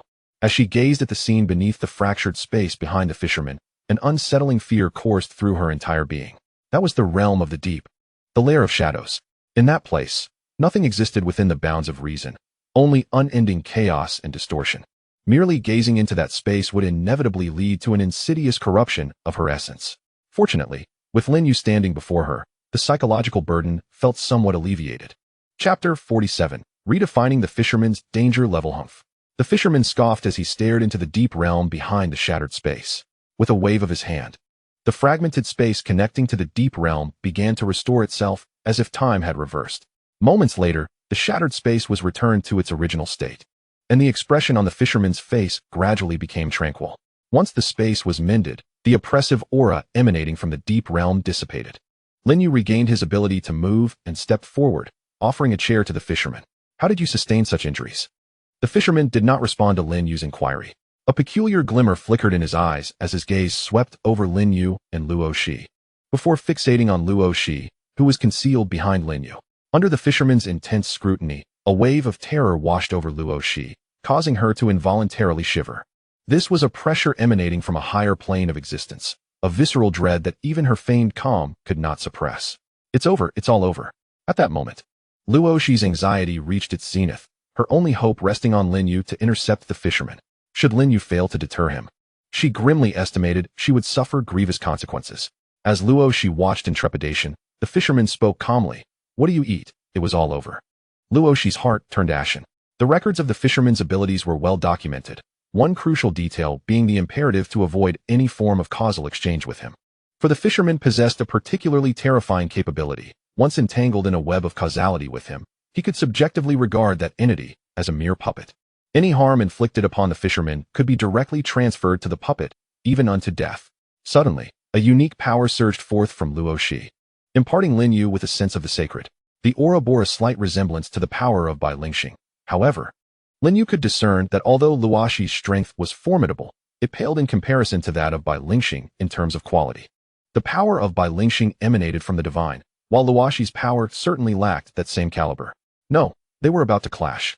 Caught between these two formidable forces, Lin You suddenly became acutely aware of a pressing issue. With tensions escalating, he swiftly stepped forward to restrain the fisherman, who had yet to finish his sentence. She doesn't eat fish. First, answer my question. The fisherman, momentarily halted by Lin Yu's intervention, suppressed the word fish that was on the verge of escaping his lips. He glared with his listless eyes, expressionless as he regarded Lin Yu. Do me a favor, don't make it difficult for her. The fisherman remained silent. Yet his gaze subtly flickered toward Luoxi, who stood behind Lin Yu. I can arrange for her to assist you in obtaining an identification card, thus granting you your own mobile phone number. The fisherman withdrew his gaze from Luoxi and stiffly settled into the chair behind him. Observing this, both Lin Yu and Luoxi exhaled in relief. Lin Yu took a seat as well, but Luoxi, lacking Lin Yu's immunity to pollution, found herself struggling to breathe amidst the pressure emanating from the fisherman, the aura of satyr, and the lingering pollution of the deep realm. She could only quietly retreat behind Lin Yu, temporarily adopting the role of an unnoticed presence. Regarding Luoxi's behavior, Lin Yu felt somewhat speechless. It was one thing for Bai Lingxing to hide. Her lack of strength made that understandable. But Luoxi was different. As the esteemed acting president of the council, a figure atop the pyramid of power, how could she exhibit such timidity? Speechless though he was, Lin Yu refrained from undermining the dignity of this esteemed leader. He selectively ignored the president cowering behind him and redirected his attention to the fisherman, repeating his inquiry for the third time. How did you sustain such injuries? A cold chuckle escaped the fisherman at the question. He showed no intent to conceal the truth, stating bluntly, after you left, I fought him to a standstill. But he took advantage of my momentary lapse and dragged me into the deep realm. You were pulled into the deep realm? Lin Yu gazed at the fisherman in astonishment. The fisherman had previously mentioned that within the deep realm, he could not possibly contend with satyr. Moreover, judging by the recent outcome, not only had he failed to overcome his opponent, but his attempts to escape had also been utterly chaotic. Thus, a new question arose in Lin Yu's mind. How did you manage to escape from the deep realm? The fisherman fell silent for a moment. An entity lent me assistance. Who? Lin Yu's thoughts inadvertently drifted to the image of the young boy, but he quickly dispelled the notion. He had only just met Li Zhan. It was unlikely that he would know the fisherman well enough to intervene. The fisherman shook his head. I want to say. Lin Yu, hiding behind Lin Yu to eavesdrop on gossip. Luoxi suddenly felt a sense of helplessness akin to the frustration of having one's phone confiscated just as the climax approached. However, Lin Yu had grown accustomed to such occurrences. Noticing that the fisherman was reluctant to speak, she chose not to press further. Temporarily setting aside thoughts of the fisherman, Lin Yu turned her gaze to Luoxi, who was concealed behind her. Please help me retrieve a container, she instructed. Luoxi paused for a moment, then quickly nodded in understanding. Oh, all right. With that, Luoxi exited the containment room. As she walked in search of a container for Lin Yu, a heavy weight settled in her heart. This containment room was the highest standard currently maintained by the council, and given the high level of contamination associated with today's incident, Luoxi had made additional arrangements for the facility. Originally, the goal of this containment was to secure entities of the fisherman-s caliber, classified as anomalous entities of the imaginary grade. Yet the fishermen-s actions today had left them thoroughly embarrassed, with their pride considerably bruised. What had been anticipated as a manageable entity had demonstrated the ability to forcibly breach this space from a heavily contaminated realm, even while injured. This was undoubtedly a significant blow to Luoxi and the council alike. However, upon reflection, she recognized that while the fisherman was classified as an imaginary grade, this classification was not entirely precise. The council had taken into account various factors, including the degree of contamination, when categorizing objects and entities into 5 distinct tiers: inert, normal, singularity, imaginary, and annihilation. The fisherman-s designation as merely imaginary was due to his nature of not actively releasing contamination. Had he behaved like other anomalous entities, indiscriminately emitting pollution from the outset, he would have long since been classified within the annihilation tier.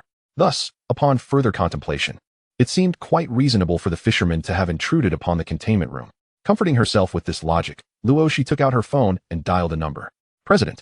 It's me. A clear voice, slightly tinged with authority, emerged from Luoxi's lips. Her tone serious and undeniably commanding. elevate the danger level of the fisherman to the annihilation tier. Chapter 48. The Codex of Anomalous Metamorphosis. Understood. The voice on the other end did not hesitate, express doubt, or question her directive. After ending the call, Luoshi proceeded to another containment room within the council. After a thorough search, she ultimately selected 3 items: a fist-sized crystal orb, an indestructible oil lamp, and a seemingly exquisite book. The first 2 items were carefully chosen by Luoshi, while the last book was a random selection she had taken from outside.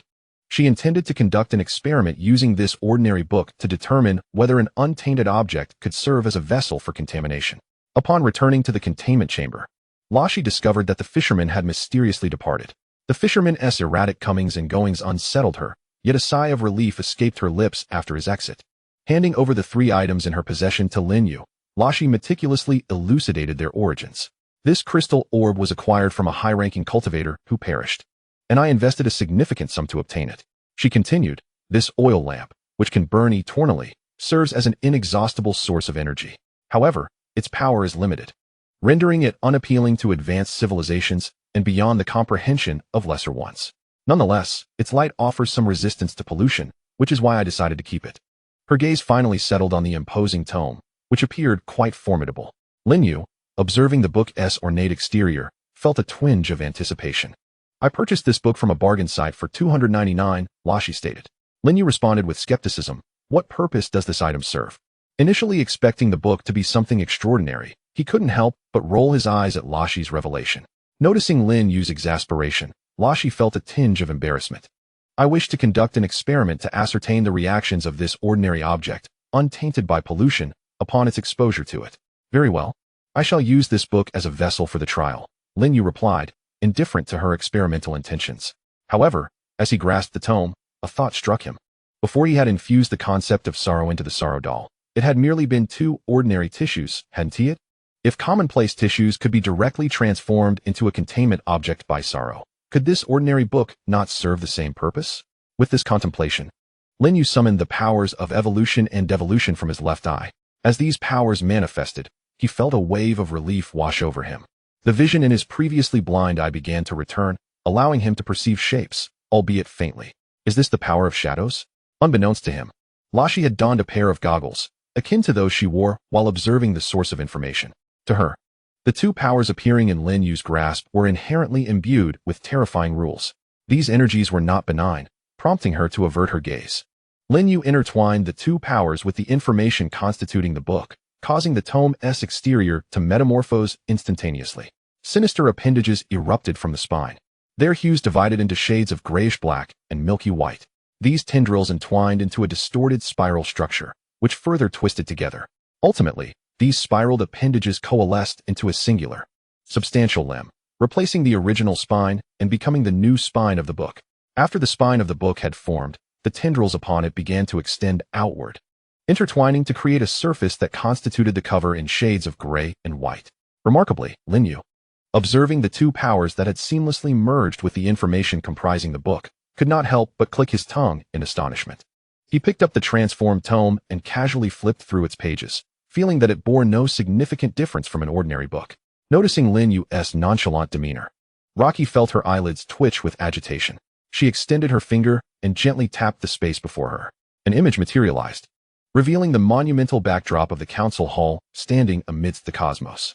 Rocky adjusted the goggles on her face, scrutinizing the manifestation of the monument before her. Eventually, her gaze settled on a new section within the catalog of containment. Observing the newly inscribed characters resembling tadpole script, Rocky softly vocalized their meanings. The Codex of Metamorphosis? Huh. What? She inquired, pointing to the tadpole script on the monument, aware that Lin Yu possessed the ability to directly perceive its significance. The monument can even bestow names upon containment objects? Lin Yu pondered, perplexed. The monument names objects based on certain characteristics of the containment items and anomalies, but it does not assign names to entities. Typically, it is intelligent beings who designate such names, Rocky elucidated. Why should the things I create be named by it? Am I not entitled to rename them myself? If I wish to call it the theory of evolution, for instance?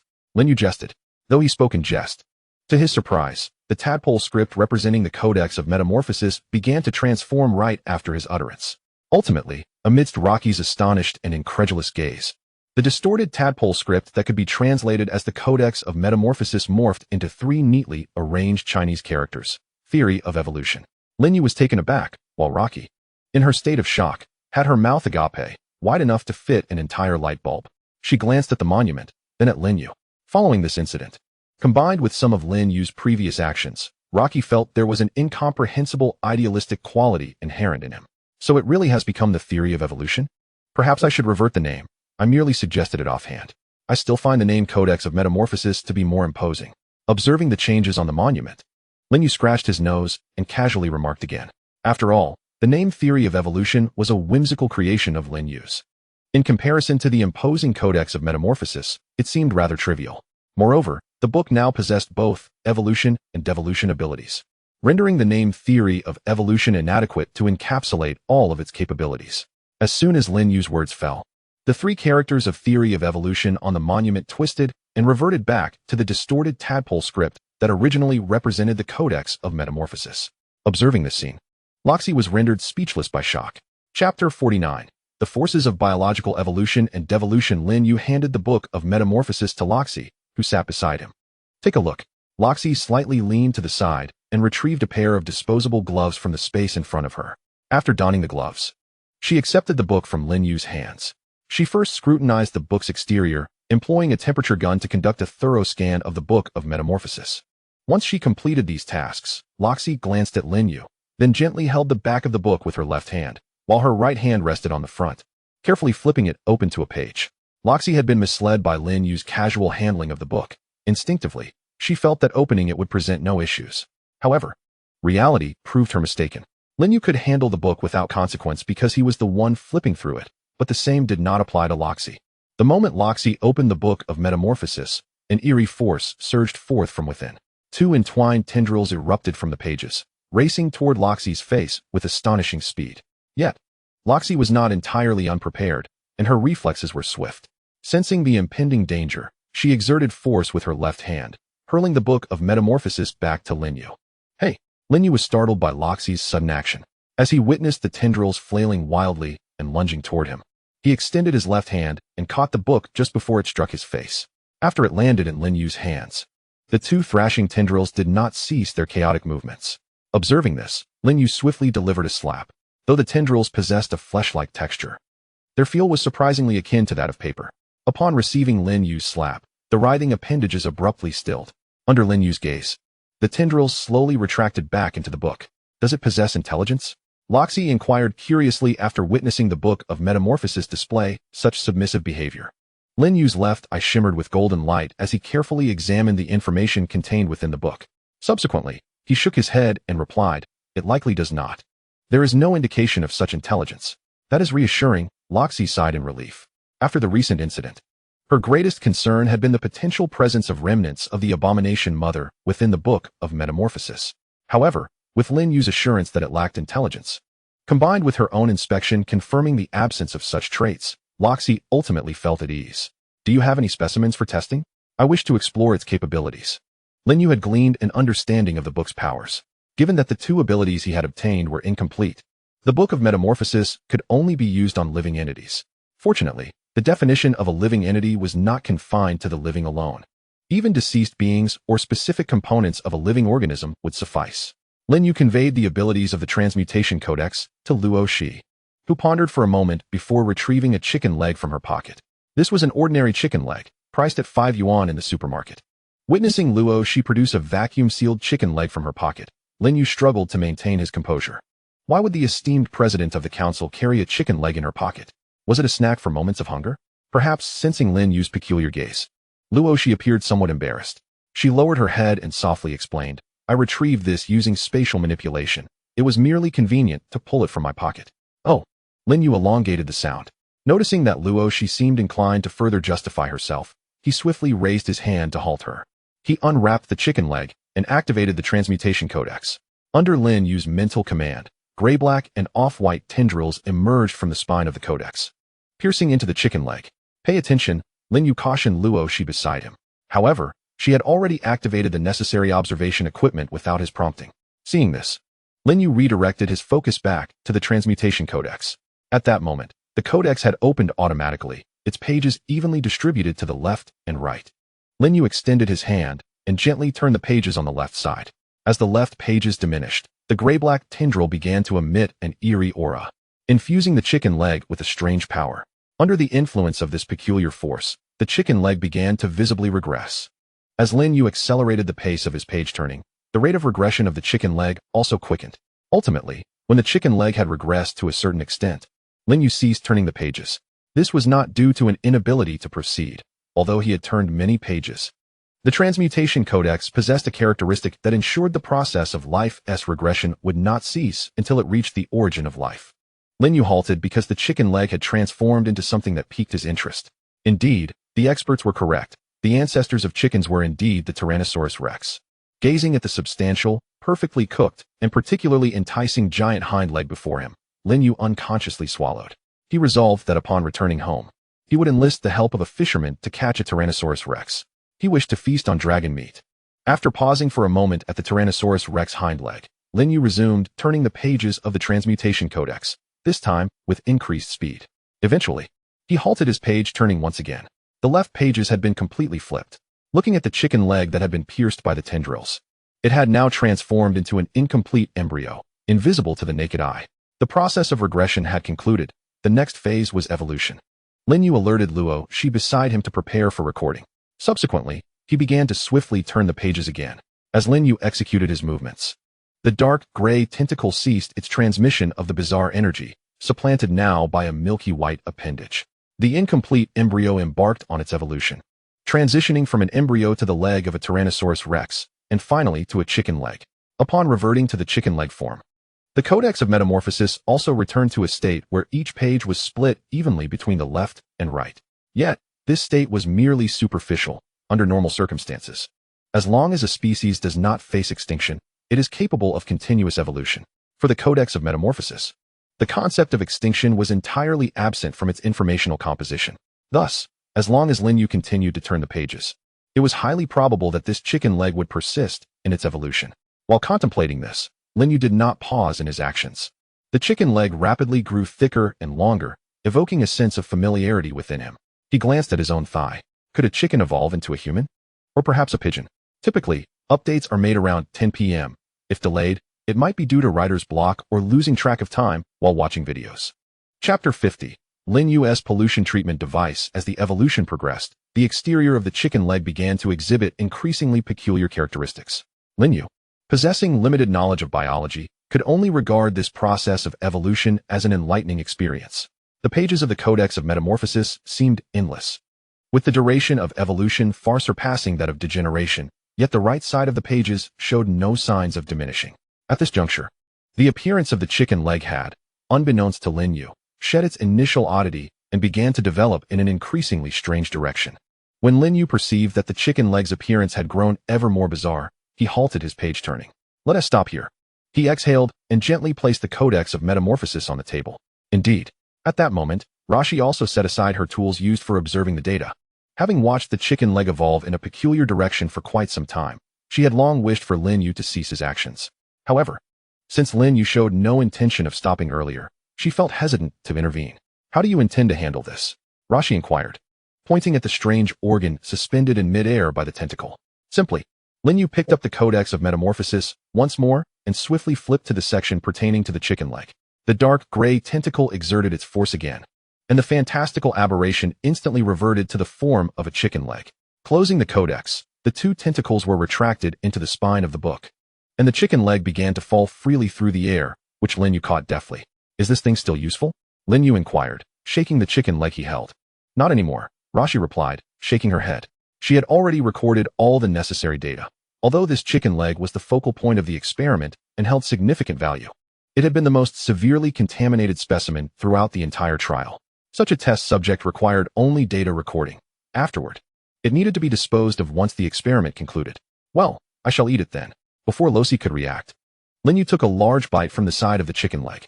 Losi opened her mouth, intending to dissuade Lin Yu from such a perilous act. Yet, recalling that Lin Yu was the kind of person who could battle the Abyssal Mother, she wondered what harm could possibly stem from a mere morsel of contamination. Is this not edible? Observing Losi's hesitation, Lin Yu swallowed the mouthful of meat she was chewing, set the chicken leg aside, and refrained from taking another bite. It's all right. You may continue, Losi sighed, waving her hand to encourage Lin You. Then, as if struck by a sudden thought, she added, you need not pay for the chicken leg. In truth, allowing Lin You to consume the chicken was beneficial, as it aided the council in managing this particular pollutant. However, there was a slight drawback. Lin You had only eaten the meat from the chicken leg and left the bone uneaten. Placing the bone back into the chicken leg's packaging, Lin You noticed Losi's gaze upon her, leaving her somewhat puzzled. Do I need to take this trash back with me? Lin You inquired, presuming the council wouldn't permit the disposal of such refuse. Upon hearing this, Losi appeared to recollect some unpleasant memories and quickly shook her head. No, just toss it in the trash bin. As she spoke, a trash bin materialized before Lin You, its interior as dark as a black hole. Lin You casually discarded the refuse into it. Now, accompany me to the source of information. I need to retrieve the information pertaining to these two powers from the Codex of Transmutation. By the way, your brother is waiting for you there as well. Lin You replied, how about this? Since I have little use for the Codex of Transmutation, I shall leave it with you for now and retrieve it later if the need arises. Upon hearing this, Losi found Lin Yu's suggestion agreeable. Just as she was about to acquiesce, an alarming thought struck her, causing her to shudder. No, the two syllables were nearly a shout, startling her so much that the Codex of Transmutation almost slipped from her grasp. What's wrong? If it's not acceptable, then it's not. There's no need to shout so suddenly, Lin You remarked. I apologize, I just recalled something dreadful, Losi said, hastily offering her sincere apologies upon noticing Lin Yu's fright. She had suddenly realized that the Codex of Transmutation was forged from a portion of the Abyssal Mother's powers, which Lin You had forcefully taken from her. Unless unforeseen circumstances arose, this incident had irrevocably bound Lin You and the Abyssal Mother in an eternal conflict.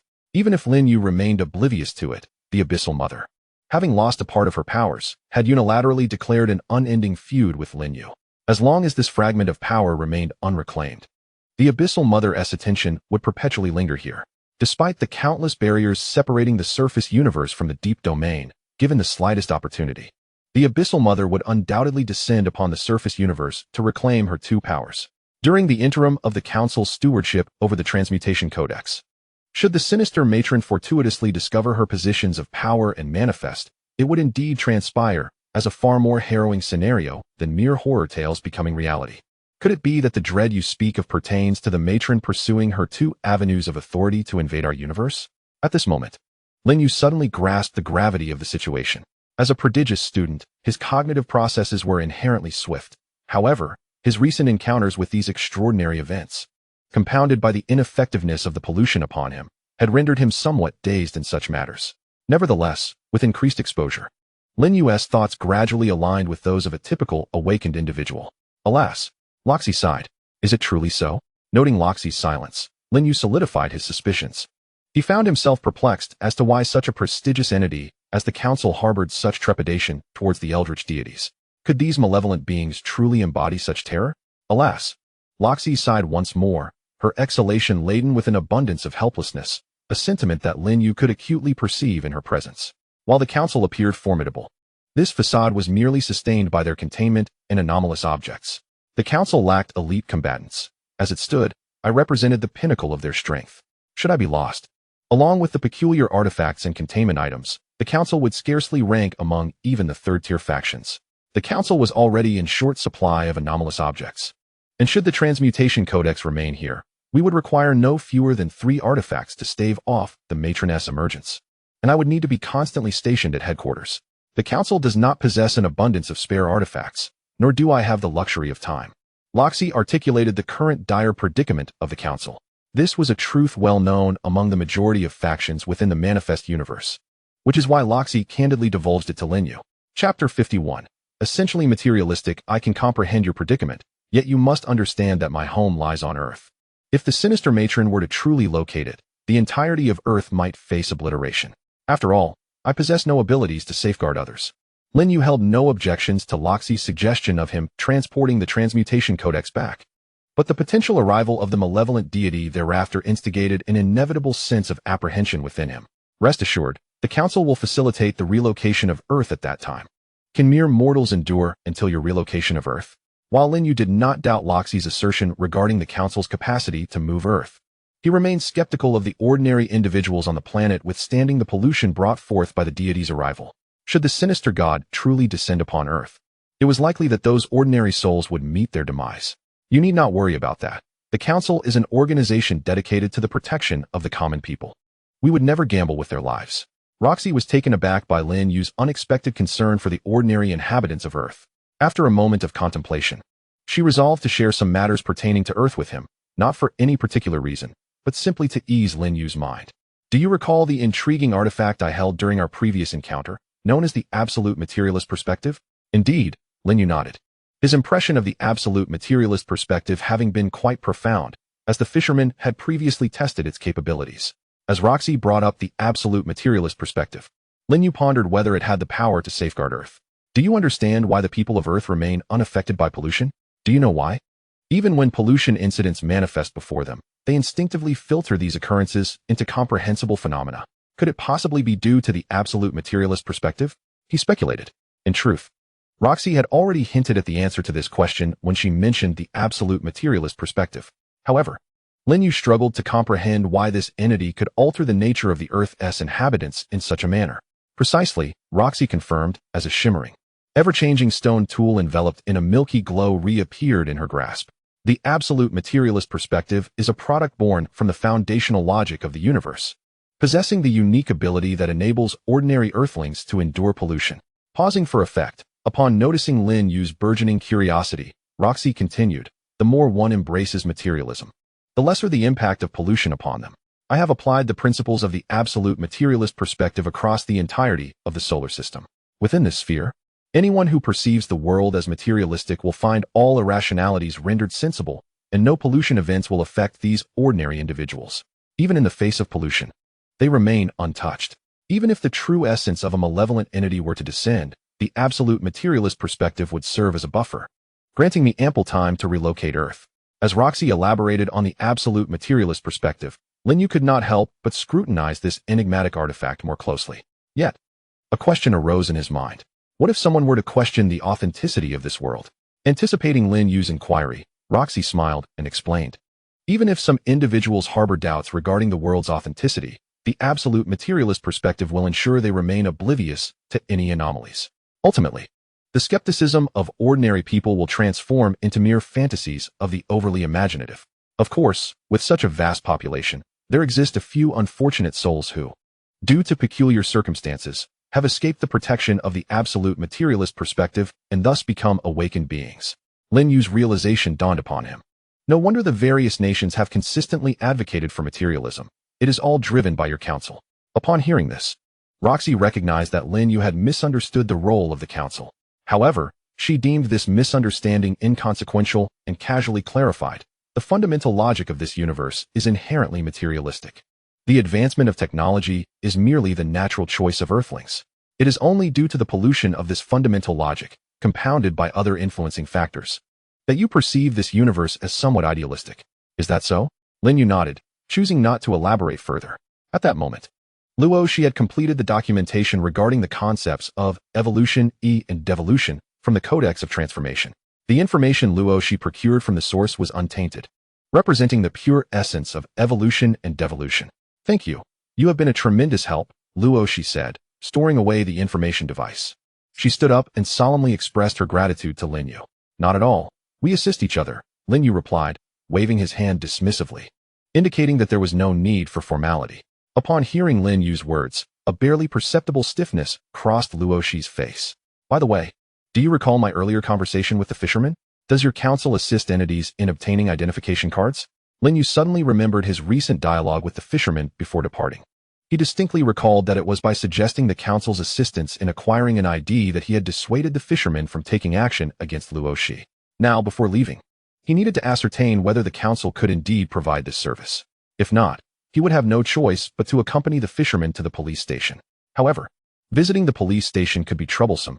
They might treat the fisherman as a missing person.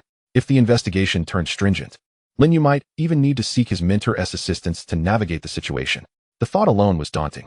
That's acceptable, Luo nodded in agreement. Although the council did not typically offer this service, given that Lin Yu had inquired and the beneficiary was a fisherman, they would have to accommodate the request.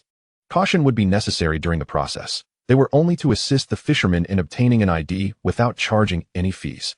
Otherwise, Any exchange of causality with the fisherman could lead to complications. That's wonderful. Thank you, Lin You responded with satisfaction. Since the council had this service, he would not need to exert himself running to the police station. Please provide me with your address, and I will arrange for someone to collect the necessary information to assist him, Luo she added. She then reminded him, our council provides ID services free of charge. Please do not offer us any compensation, understood? Understood. Lin You signaled an okay gesture towards Luo Shi. My address is XX Building, XX Courtyard, Magic City. Chapter 52, by Lingxing. I will not leave here. This is for storing the Codex of Transformation. Luo Shi handed Lin You a metallic briefcase. The case was designed to shield against contamination, effectively preventing those susceptible youths from being affected by the Codex's taint, thus preserving their potential as noble awakeners. Alright. Lin You accepted the briefcase and also mentioned to Luo Shi his request to have his mobile number activated for the contamination forum. Luo Shi agreed and assured him that she would expedite the process. The efficiency of the council was indeed remarkable. Just as Lin You stepped out of the elevator, he received a text message from his mobile service provider. Awakener, Lin You, ID number 3XX6666. The pollution forum is now accessible to you. Download link. After exiting the elevator, Lin You smiled at the young lady at the reception of the council office, who offered a hesitant smile in return. Upon leaving the council office, Lin You suddenly realized the dilemma. He had arrived via teleportation by Rocky, yet he needed to take a taxi to return. What a loss. Seizing the opportunity of having ample time, Lin You took a taxi to a nearby supermarket, purchasing some groceries with the intention of foregoing takeout for the evening. Upon returning to the community, he encountered the fisherman by the artificial fountain. Before the fisherman could initiate his customary inquiry, Lin You preemptively stated, tomorrow is the weekend. Let us go fishing. This was a plan Lin You had meticulously devised. His previous assertion to the fisherman about possessing a set of fishing gear was not a fabrication. It was indeed true. However, Lin You was not a conventional angler, and his equipment could hardly be considered serious.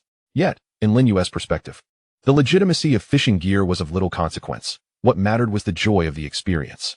Having traversed to this point in time, it was indeed time to unwind. Tomorrow presented an opportunity to stroll by the riverbank. Very well, the fisherman nodded, refraining from offering Lin You any of his catch. Oh, have your injuries healed? At that moment, Lin You suddenly noticed that the fisherman's wounds had remarkably healed. Was the fisherman's recovery ability so formidable, or did he possess some secret remedy? Lin You felt a desire to learn. How did this happen? The fisherman lifted his arm, pointing to a direction above Lin Yu's head. The life in that galaxy has perished, thus, my wounds have healed. The fisherman spoke with an unperturbed tone, given their disparate realms. The annihilation of an entire galaxy's beings elicited no emotional upheaval within him. Lin You opened his mouth, yet ultimately remained silent. Although the fisherman's actions might draw criticism, differing perspectives and species rendered such judgments complex. Perhaps, in the fisherman's eyes, those lives were akin to cattle and sheep in Lin Yu's view, consumables at will. As an ordinary individual, Lin Yu would not condemn the fisherman for this. Just as Lin Yu would consume meat when hungry, if he sought to reproach the fisherman, he would first need to apologize to all the pigs, cows, sheep, chickens, and crayfish he had previously consumed. Only after their forgiveness could he claim the moral high ground to condemn the fisherman's actions. Let us return home for dinner. Shaking his head, Lin Yu disregarded the fisherman's consent, firmly thrusting the bags he carried into the fisherman's hands. Upon arriving home, Lin Yu discovered two individuals standing at his doorstep. One was by Lingxing, while the other was a middle-aged man clad in a suit. Was the council's efficiency truly this remarkable? Lin Yu was taken aback. Yet upon closer inspection, he discerned something amiss. The council members should not possess such demeanor. Who was this? Unable to fathom the middle-aged man's identity, Lin Yu decisively bypassed him and addressed by Lingxing directly. You have returned? He is a real estate agent, and I intend to purchase the two-bedroom apartment adjacent to your home. Bai Lingxing glanced up towards Lin Yu's direction. Although she could see nothing, her gaze at Lin Yu at least signified that she was engaging in conversation. Purchase a property? Lin Yu was taken aback. Are you not returning home? I happen to have time tomorrow. I can drive you back. In saying this, Lin Yu had completely forgotten about her earlier agreement with the fisherman. Upon hearing Lin Yu's words, Bai Lingxing was instantly filled with excitement. Suddenly, a chilling sensation enveloped Bai Lingxing's neck, as an unknown force constricted around her throat, leaving her gasping for air. Struggling, she turned her head to glimpse the fisherman standing behind Lin Yu. She could sense that the suffocating pressure emanated from him. Confused, she wondered why the fisherman had suddenly turned aggressive. Did he wish to prevent her from leaving? With this thought, Bai Lingxing instinctively waved her hand to refuse Lin Yu's offer. Regardless of the situation, her life was paramount. I have already purchased this property. I will not be returning to my previous home for the time being. At that moment, Bai Lingxing appeared remarkably nonchalant, devoid of any longing for home. I see. Very well, I shall respect your decision, Lin You replied with a slight smile. Although it was somewhat unexpected, he chose not to press the matter further. Here is the contract. The middle-aged man handed the document to Bai Lingxing, who, without even glancing at it, passed it directly to Lin You. The contract was of no use to her since she could not see it. Lin You reviewed the contents of the contract, and upon confirming its accuracy, he had Bai Lingxing sign it. Following that were several tedious formalities, and once completed, the property deed was placed in Bai Lingxing's hands. By the way, where did you acquire such funds? Lin You inquired curiously, observing Bai Lingxing standing expressionless at her doorstep with the property deed. How could someone so young and disabled possibly amass such wealth? Could it be an inheritance? I earned it through orders on the pollution forum. The jobs on the pollution forum are that lucrative? Not exceedingly so, but they accumulate over time. Bai Lingxing shook her head, explaining, I stopped attending school in my second year due to the complications it presented. After dropping out, I began taking orders on the pollution forum, handling numerous pollution incidents. And over time, I managed to save a modest sum. A faint grimace of discomfort crossed Bai Lingxing's face as she spoke. Real estate in the metropolis is indeed exorbitantly priced. Within just a few hours and a handful of signatures, her savings from the past 3 years had vanished. Upon hearing about Bai Lingxing's journey to earn money for the apartment, Lin Yu's eyes sparkled with intrigue. Do you think I could also take orders on the pollution forum to earn some money? For charity, of course, without spending on gifts. I am grateful for the gifts sent by all of you. Today, let's see if I can manage 3 updates. Chapter 53, Forum Commission Area. You? Bai Lingxing envisioned Lin You tackling pollution incidents in her mind. Lin You, so-and-so, come out and face your demise. Teammate 1, what did he just say? Teammate 2, he said so-and-so should come out and die. Teammate 3, who is so-and-so? Teammate 4, sounds like a shadow worshipped by those cultists. In the next moment, teammates 1, 2, 3, and 4 met their end. Such a scene is terrifying to contemplate. What? Am I incapable? Seeing that Bai Lingxing remained silent, Lin You felt perplexed. However, he soon waved his hand dismissively. I am merely curious. I have a legitimate job and would never resign over such matters. Lin You understood that Bai Lingxing's silence stemmed from some inner hesitation. As for him, he was indifferent. He already had a job, and his salary was more than sufficient. There was no need to squander his free time on trivialities. Moreover, Bai Lingxing had previously mentioned that the earnings from taking orders were meager, and her ability to purchase a home was the result of accumulating savings over time. In truth, you are not incapable of taking orders. It's just that you are too inexperienced, and many employers may not trust you. Bai Lingxing carefully chose her words. Subsequently, she opened the pollution forum on her phone and showed Lin You her account level. Lin You noticed that Bai Lingxing's level was LV3, while his own was LV0. What significance does this level hold? Although Bai Lingxing deemed Lin You weak, he acknowledged this as a fact. After all, it was a truth he himself recognized. Low-level pollution incidents often required combat with certain pollutants, and for Lin You, combat represented a critical weakness. However, he was unfamiliar with the level system of the pollution forum. Engaging with pollution events could enhance one's level. The higher the level, the greater the capabilities. Your current level must be 0, right? Even though Bai Lingxing couldn't see Lin Yu's forum account level, she knew that newcomers typically started at LV0. Indeed, that's correct. Your level is too low. Even if you receive an order on the forum, others may not choose you. Lin Yu remarked, the forum has sections for posting and accepting commissions. You might want to take a look. Bai Lingxing believed that her words had thoroughly dissuaded Lin Yu from the idea of taking orders, so she confidently shared the forum's commission section with him. As Bai Lingxing had anticipated, Lin Yu merely scrolled through the commissions without any intention of accepting them. Location, XX City. I have discovered a containment object in a certain anomalous space. The containment object's level is inert, with minimal hazard. I require 3 awakened individuals of level LV2 or above to assist, and travel expenses will be reimbursed. Compensation, LV2, 10,000, LV3, 20,000. Location, XX Ocean. Pollutants are wreaking havoc in the sea, requiring God-believers of LV4 or above and awakened individuals of LV5 or above. The price is negotiable, not less than 100,000 individuals. Location, XX Galaxy, coordinates, XXX, XX, XXXX.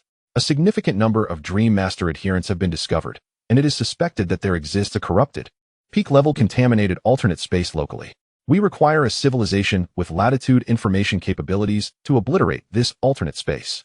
Reward, Conceptual information strike technology ideas. After a brief observation, Lin You grasped the fundamental conditions of the commission board. Typically, commissions issued by Earthlings are settled in RMB, USD, and GBP, which are the universally accepted currencies on Earth, with a few opting for payments in precious metals like gold. In contrast, commissions from cosmic civilizations offer a bounty that is considerably more diverse, often consisting of advanced technologies that Lin You could only envision in science fiction. Is there any furniture you find lacking? If so, I can assist you in purchasing a couple as a moving gift, Lin You offered.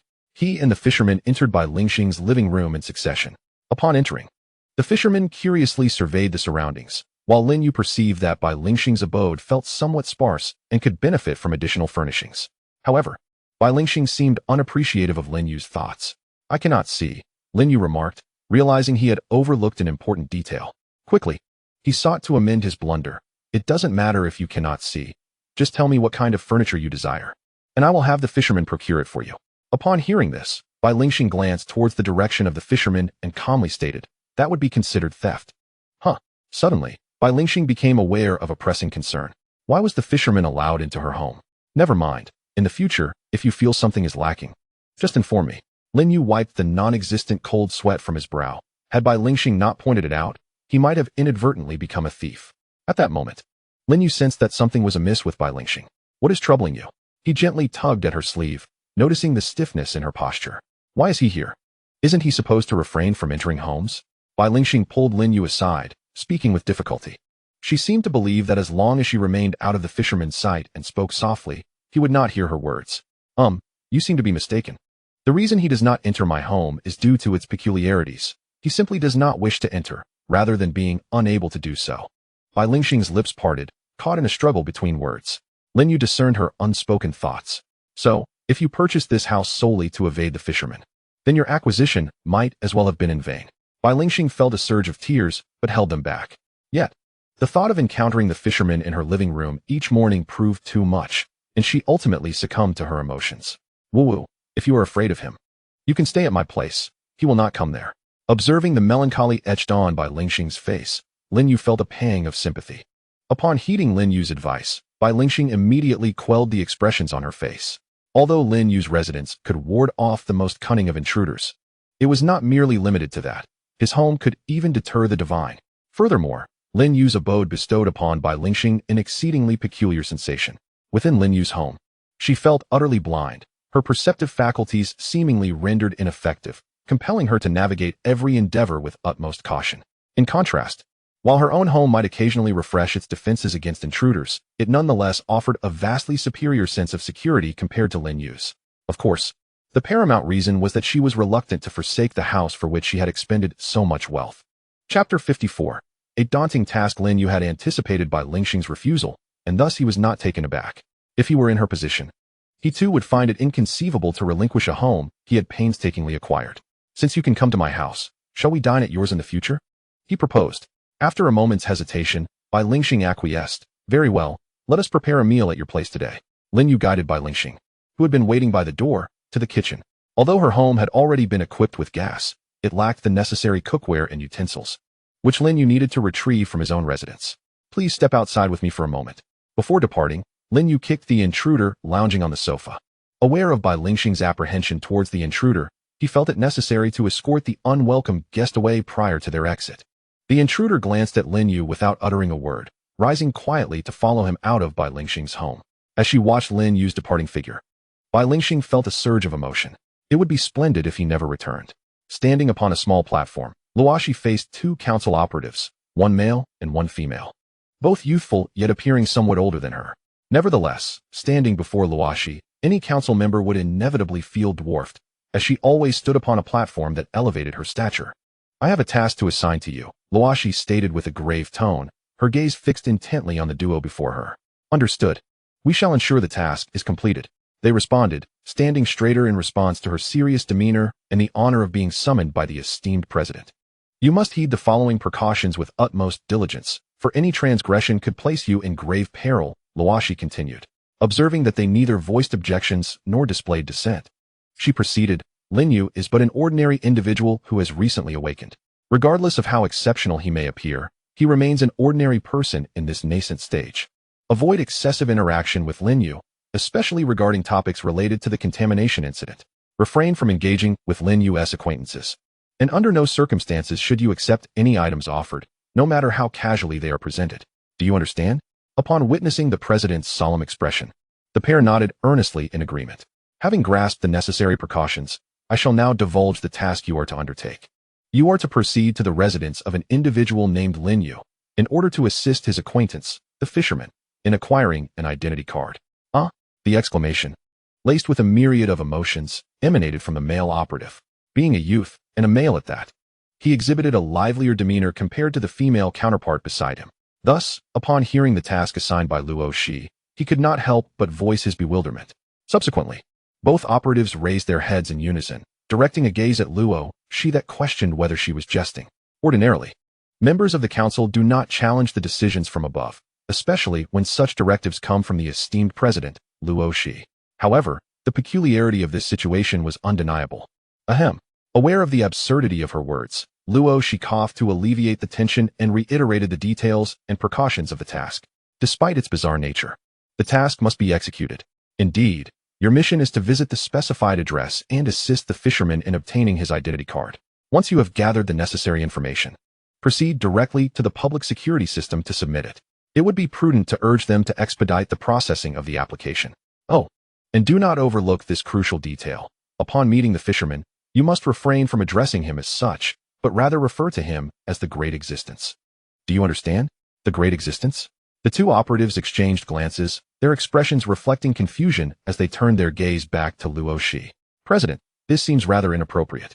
One of the female operatives finally spoke up to remind Luo Shi. The term Great Existence is used by the cultists to refer to powerful entities, and the council has consistently employed codenames for such bizarre entities. Naturally, these codenames are utilized in secrecy.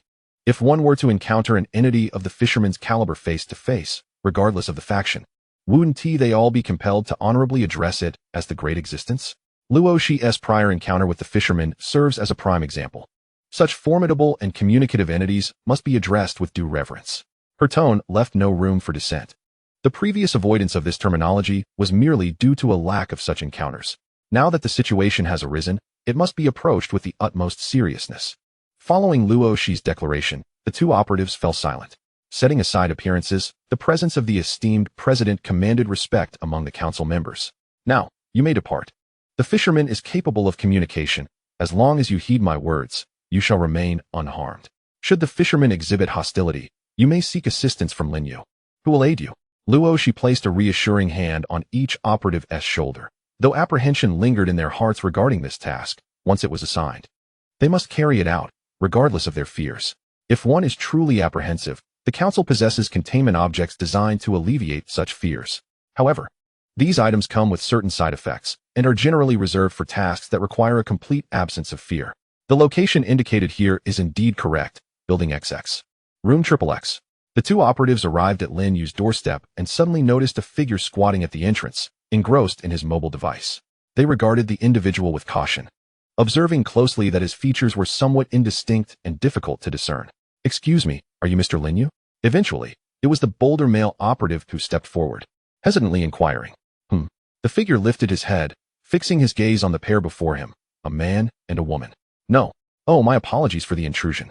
Upon realizing the individual before him was not Lin You, the male operative offered a courteous apology and proceeded to ring the doorbell of Lin Yu's residence.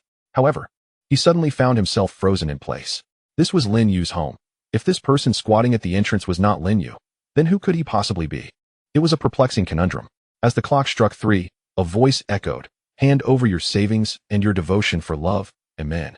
Chapter 55. The fishermen. The two operatives remained rigid, unable to move as they regarded the figure at the door. Just then, the sound of a door opening resonated like a heavenly melody in their ears. They both instinctively raised their heads toward the entrance. In their minds, they envisioned a serene Lin You, gazing at them calmly and reassuringly, uttering that he would not harm them. Yet, the sight that greeted them was far from their expectations. Instead of the idealized Lin You they had imagined, a more commonplace version appeared, holding kitchen utensils in one hand and cooking ingredients in the other. Upon noticing the two operatives frozen at his doorstep, Lin You inquired with curiosity, "Who are you?" "You must be Mr. Lin," the male operative stated. aware that the likelihood of this individual being Lin You was exceedingly high, yet still seeking confirmation. Yes, that's me, Lin You affirmed with a nod. What brings you here? Well, the female operative cautiously glanced at the squatting figure, beginning to explain, we are here to assist this esteemed individual in obtaining an identification card. Oh, I see. Upon hearing the title bestowed upon the fisherman, Lin You understood that they were indeed members of the council. He then gave the fisherman a light kick, a gesture that caused the two council operatives to flinch, fearing that any displeasure from the fisherman might result in dire consequences for them. Get up. Your ID is being processed. The fisherman glanced at Lin You before rising silently. Do we need to take him to the police station for a photograph? No, that's unnecessary. We can take the photo right here. We'll assist in adding a background later. At that moment, the male operative had already set up the camera.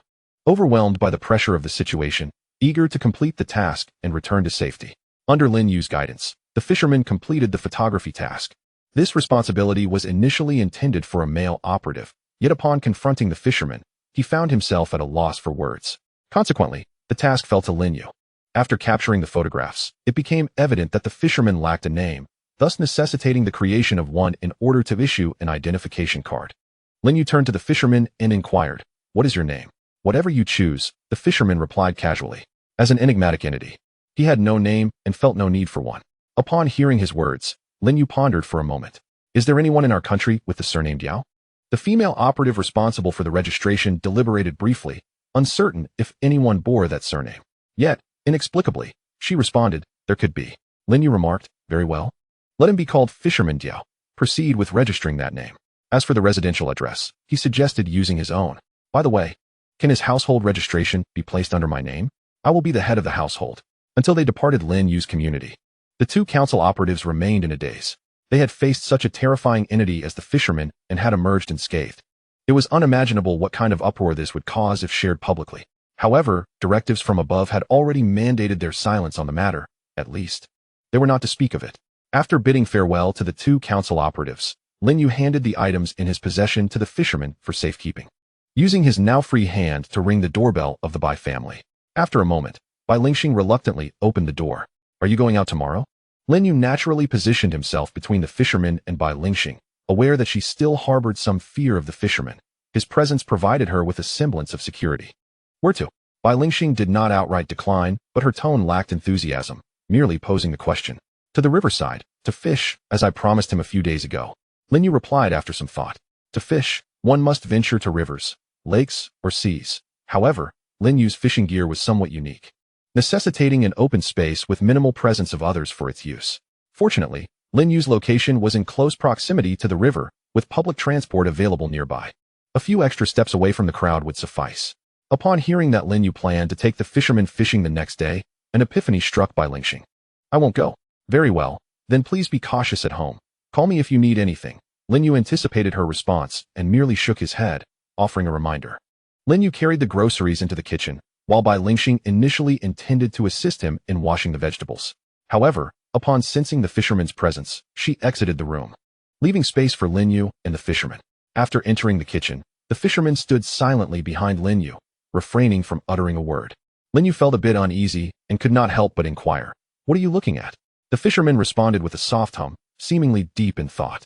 He then turned to Lin Yu and, with a tone that blended tranquility with a hint of hesitation, remarked, "Should I offer those two humans some form of reward?"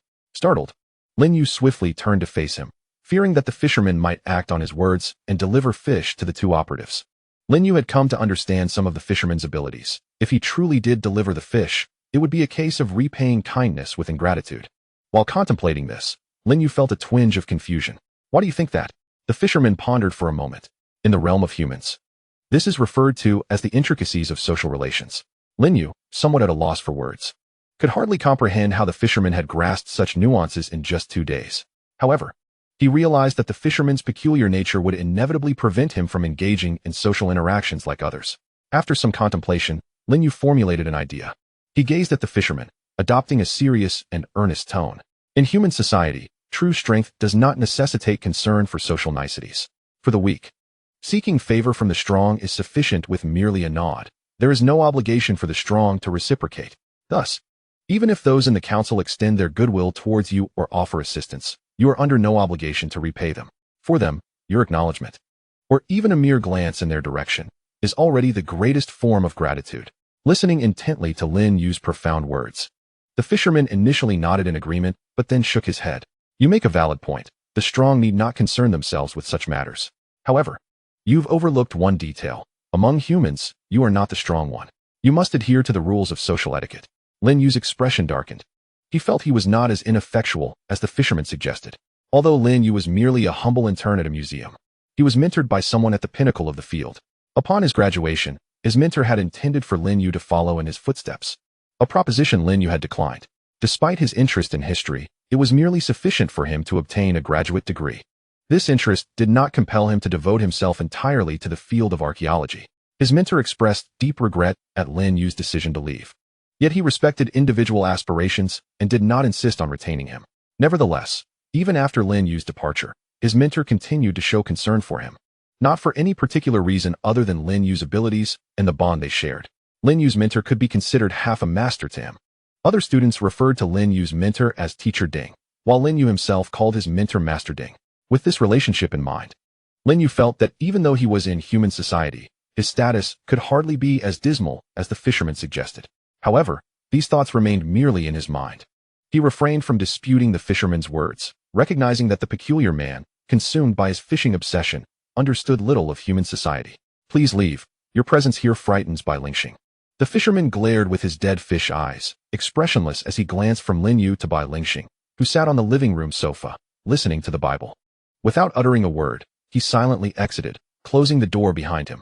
Lin Yu was somewhat taken aback. When had the fisherman become so agreeable? Though Bai Lingxing wore headphones, her attention remained fixed on the kitchen. Upon overhearing the conversation between Lin Yu and the fisherman, a flicker of emotion stirred within her. Despite repeatedly reassuring herself that the fisherman was not terrifying and would not harm her, she could not escape the innate fear that coursed through her veins. Regardless of her attempts to suppress it, the fear persisted, manifesting as trepidation in the fisherman's presence, accompanied by a tinge of innocent fear. Let me help you wash the vegetables. Setting her phone aside, Bai Lingxing softly spoke as she entered the kitchen. All right, please wash this basket of chilies first. Afterward, remove the stems and then help me peel some garlic. Lin Yu handed her the basket of chilies and placed the trash bin and a bulb of garlic at her feet. Okay. Bai Lingxing slowly accepted the basket from Lin Yu, then turned and leisurely approached the sink, taking her time to turn on the faucet. Everything was executed at a languid pace. Are these chilies green? As Lin Yu sliced the meat, Bai Lingxing suddenly inquired, posing a somewhat peculiar question. Lin Yu, caught off guard, instinctively nodded. Yes, they are green. What does green look like? Green is just green. How can one describe it? He pondered. Green is the color of nature. In the great outdoors, every blade of grass and every tree is green. Some people even have green hair. How do I explain this to you? Lin Yu's voice dwindled, fading into silence as he noticed Bai Lingxing's mood appeared to darken. Sigh. It seemed that empathy was a form of punishment bestowed upon humanity by the Creator. Lin Yu, who had been in good spirits, now felt a twinge of melancholy. If only Bai Lingxing were not blind, she would be such a perfect girl. Don't feel sorry for me. I have grown accustomed to it. Sensing the shift in Lin Yu's emotions, Bai Lingxing softly reassured him. This is congenital. I lost my vision the moment I was born.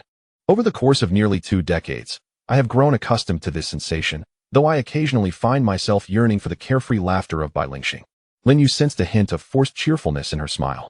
Once Bai Lingxing's voice faded, the kitchen was enveloped in silence. Lin Yu felt a twinge of discomfort, desperately searching for a topic in his mind. Did you never visit the hospital to check your eyes when you were a child? After a long moment of reflection, Bai Lingxing finally spoke. Though my eyes are blind, I possess an innate sense of perception. This ability enables me to discern the existence and non-existence of all things in the tangible world. It was this very perception that led my family to discover my congenital blindness when I was merely 2 years old. And then, what did the hospital say? Lin Yu inquired with curiosity. Upon hearing this, Bai Lingxing closed her eyes, a fleeting shadow of pain crossing her face. On the way to the hospital, they died. In a car accident. Lin Yu felt as though his heart had been viciously wrenched. Even though Bai Lingxing was striving to suppress her emotions, he could still detect a tremor in her voice. He lifted his hand, yearning to embrace this unfortunate girl, yet as his hand reached halfway, it froze in midair. Lin Yu suddenly realized that he and Bai Lingxing were not truly familiar. They had only known each other for 2 days, and their acquaintance was fraught with contradictions. What right did he have to comfort her? Could a mere stranger of the opposite sex simply embrace another? Ultimately, Lin Yu lowered his hand. which had been suspended in the air. Silence enveloped them, yet at that moment, Bai Lingxing seemed entirely lost in her memories.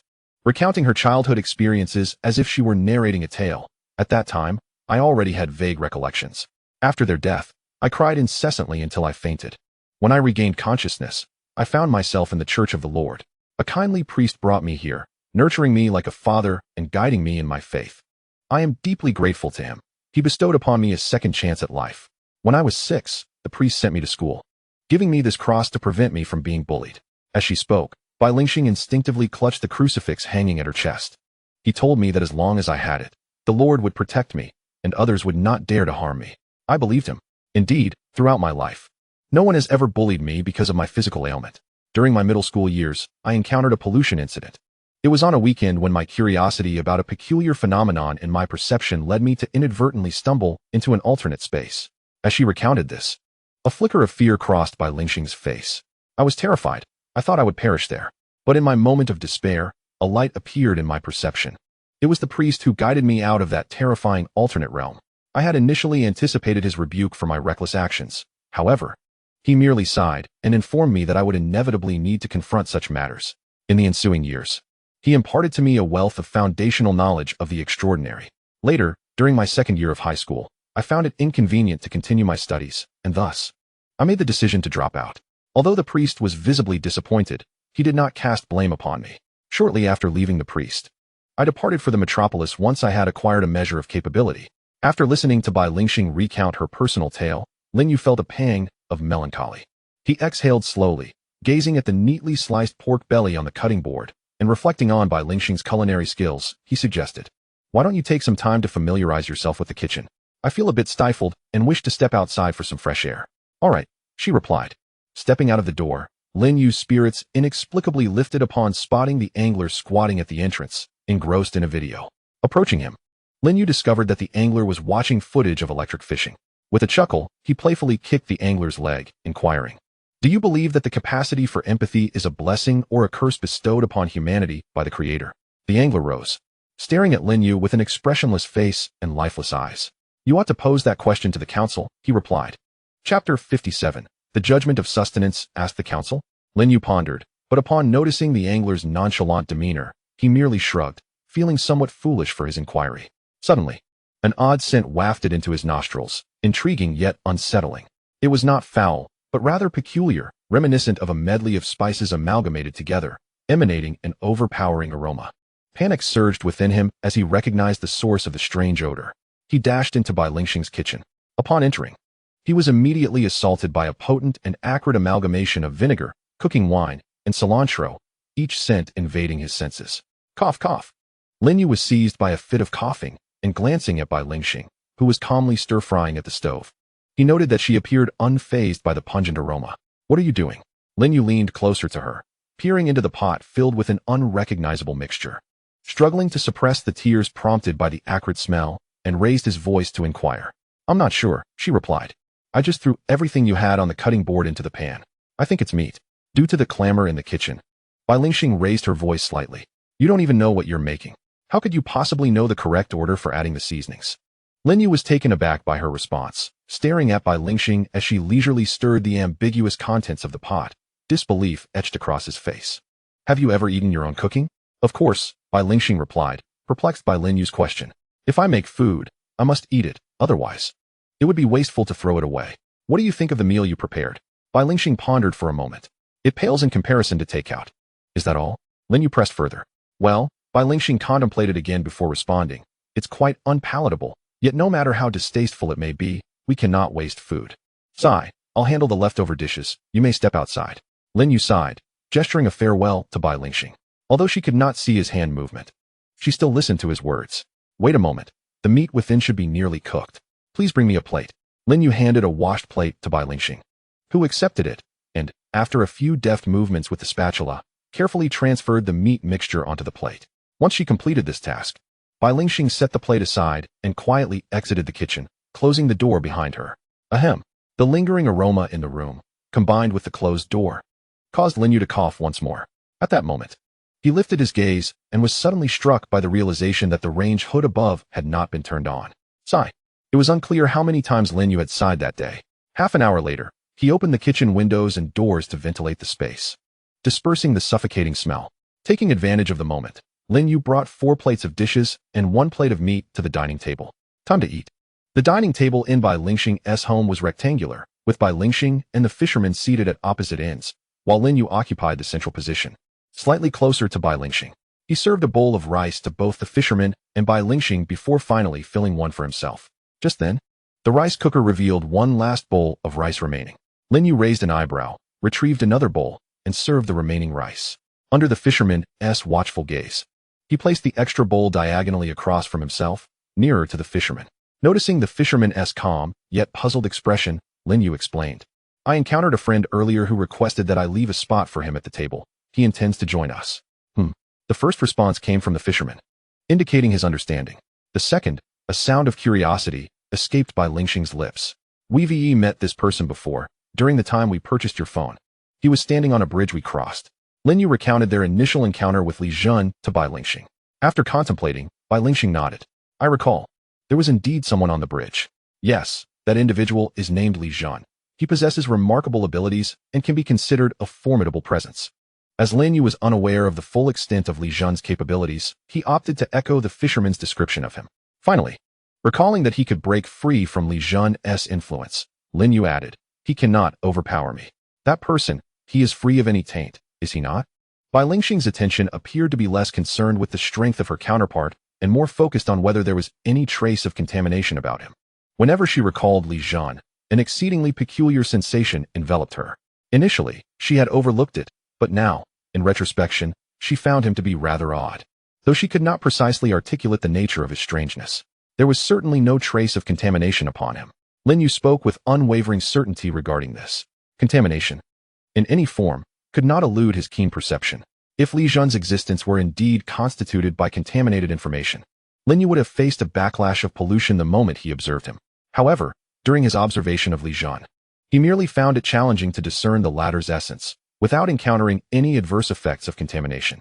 Thus, Lin Yu's conviction that Li Jun bore no hint of pollution remained steadfast. "That is reassuring," Bai Lingxing thought, feeling a sense of relief. Although Lin Yu's status raised certain questions for her, his integrity and words commanded a considerable degree of trust. Just as she settled her worries, a melodious male voice resonated among the trio. "Hello, everyone." Li Jun had appeared beside the dining table, effortlessly taking his designated seat prepared by Lin Yu. The sudden emergence of Li Jun sparked a flicker of confusion in the fisherman's eyes. He scrutinized Li Jun for a moment before calmly responding, "Hello." Both Lin Yu and Bai Lingxing were taken aback. They had not anticipated the fisherman would reciprocate Li Jun's greeting. After a brief pause, Bai Lingxing regained her composure and politely replied, "Hello." As she sensed Li Jun's presence, Bai Lingxing found herself momentarily stunned. Li Jun was indeed human, that much was certain. Yet, there was something exceedingly peculiar about him, was there not? Chapter 58, Bai Lingxing. The fisherman is a good man in Bai Lingxing's perception. While Li Jun was unmistakably human, this truth was something he had conveyed to her. Ordinary individuals, within her awareness, manifested as moving obstacles, while inanimate objects like tables and chairs appeared as static barriers. Li Jun, however, was different. He was not merely an obstacle. He was an entity proclaiming, "I am human." This peculiar situation of Li Jun bore a resemblance to the impressions Lin Yu and the fisherman left on Bai Lingxing. The fisherman was a terrifying and enigmatic presence. Lin Yu exuded an aura of mystery, yet posed no harm, while Li Jun stood as an obstacle fervently declaring his humanity. Although undeniably strange, Lin Yu's assertion about the absence of pollution held true. "All right, let us dine," Lin Yu interjected, sensing that if he did not speak up, the three would remain locked in a silent stare. Bai Lingxing's pace of eating was leisurely, and Lin Yu, too, typically ate at a moderate speed. However, in the company of Bai Lingxing, he felt compelled to slow down further. The fisherman seemed disinterested in the meal, resulting in his pace also diminishing. Among the 4 present, only Li Jun maintained a normal eating speed. Lin Yu's culinary skills were commendable. The 4 dishes he prepared garnered much acclaim, in stark contrast to the neglected plate of meat paste cooked by Bai Lingxing. Upon noticing this, Lin Yu, wishing to spare Bai Lingxing any disappointment, tentatively lifted some of the meat paste with his chopsticks and placed it in his mouth. "Is your restroom usable?" he asked, his voice calm and devoid of any discernible emotion. "It is," she replied. Lin Yu retreated to the side of the toilet, silently retching a few times. Returning to the dining table, he observed Bai Lingxing taking small bites of her own meat paste, which tugged at his heartstrings. He had just experienced the potency of the meat paste, finding it far more terrifying than the blood and flesh of a dry-choked satyr. If you can't finish it, don't force yourself. Just throw it away, Lin You implored, halting Bai Lingxing's consumption. Though he was reluctant to waste food. This plate of meat paste was hardly fit for consumption. It was akin to the fabricated flesh of a malevolent deity. We mustn't waste food, Bai Lingxing murmured. A responsible individual who felt compelled to finish what she had prepared, no matter how unpalatable. Let the fisherman have it. He can eat it. Noticing that Bai Lingxing had begun to roll her eyes, Lin You swiftly snatched the meat paste from her hands and placed it in front of the fisherman. If the fisherman could consume even the most robust of seasonings, he would undoubtedly manage the meat paste without issue. However, the fisherman appeared disinterested in the mound of meat paste, instead quietly observing Li Zhan, who was tidying up the remnants, with no intention of picking up his chopsticks. Seeing the fisherman's lack of response, Lin You nudged the meat paste closer. Please help me finish this. Or perhaps it's best if I simply eat it myself, he added. Sensing Lin Yu's determination to pressure the fisherman. No need. He will eat it, Bai Lingxing interjected softly, concerned that Lin Yu might provoke the fisherman. Lin Yu, however, discarded Bai Lingxing's bowl and chopsticks into the sink, feeling increasingly uneasy about allowing her to continue eating the meat paste. Stop looking at me and just eat it. There is hardly anything left. At that moment, Li Zhan also kindly urged the fisherman, you should eat this. The fisherman, with his lifeless fish-like eyes, stared at Li Zhan for a considerable time before ultimately picking up his chopsticks and silently consuming the meat paste. Had the fisherman's demeanor been more animated like Li Zhan's, he would have surely voiced his grievances. You finished all the delectable dishes and left me with this plate of meat paste? Am I a garbage bin? As the meat paste slowly diminished on the fisherman's side, Bai Lingxing felt a flicker of gratitude toward him. Perhaps Lin Yu was right. The fisherman was indeed a good person. By the end of the meal, Li Zhan, Lin Yu, and Bai Lingxing were all quite content. Li Zhan was satisfied because he had eaten abundantly. Lin Yu felt gratified that everyone relished the dishes he had prepared, and Bai Lingxing was pleased that her meat paste had been consumed.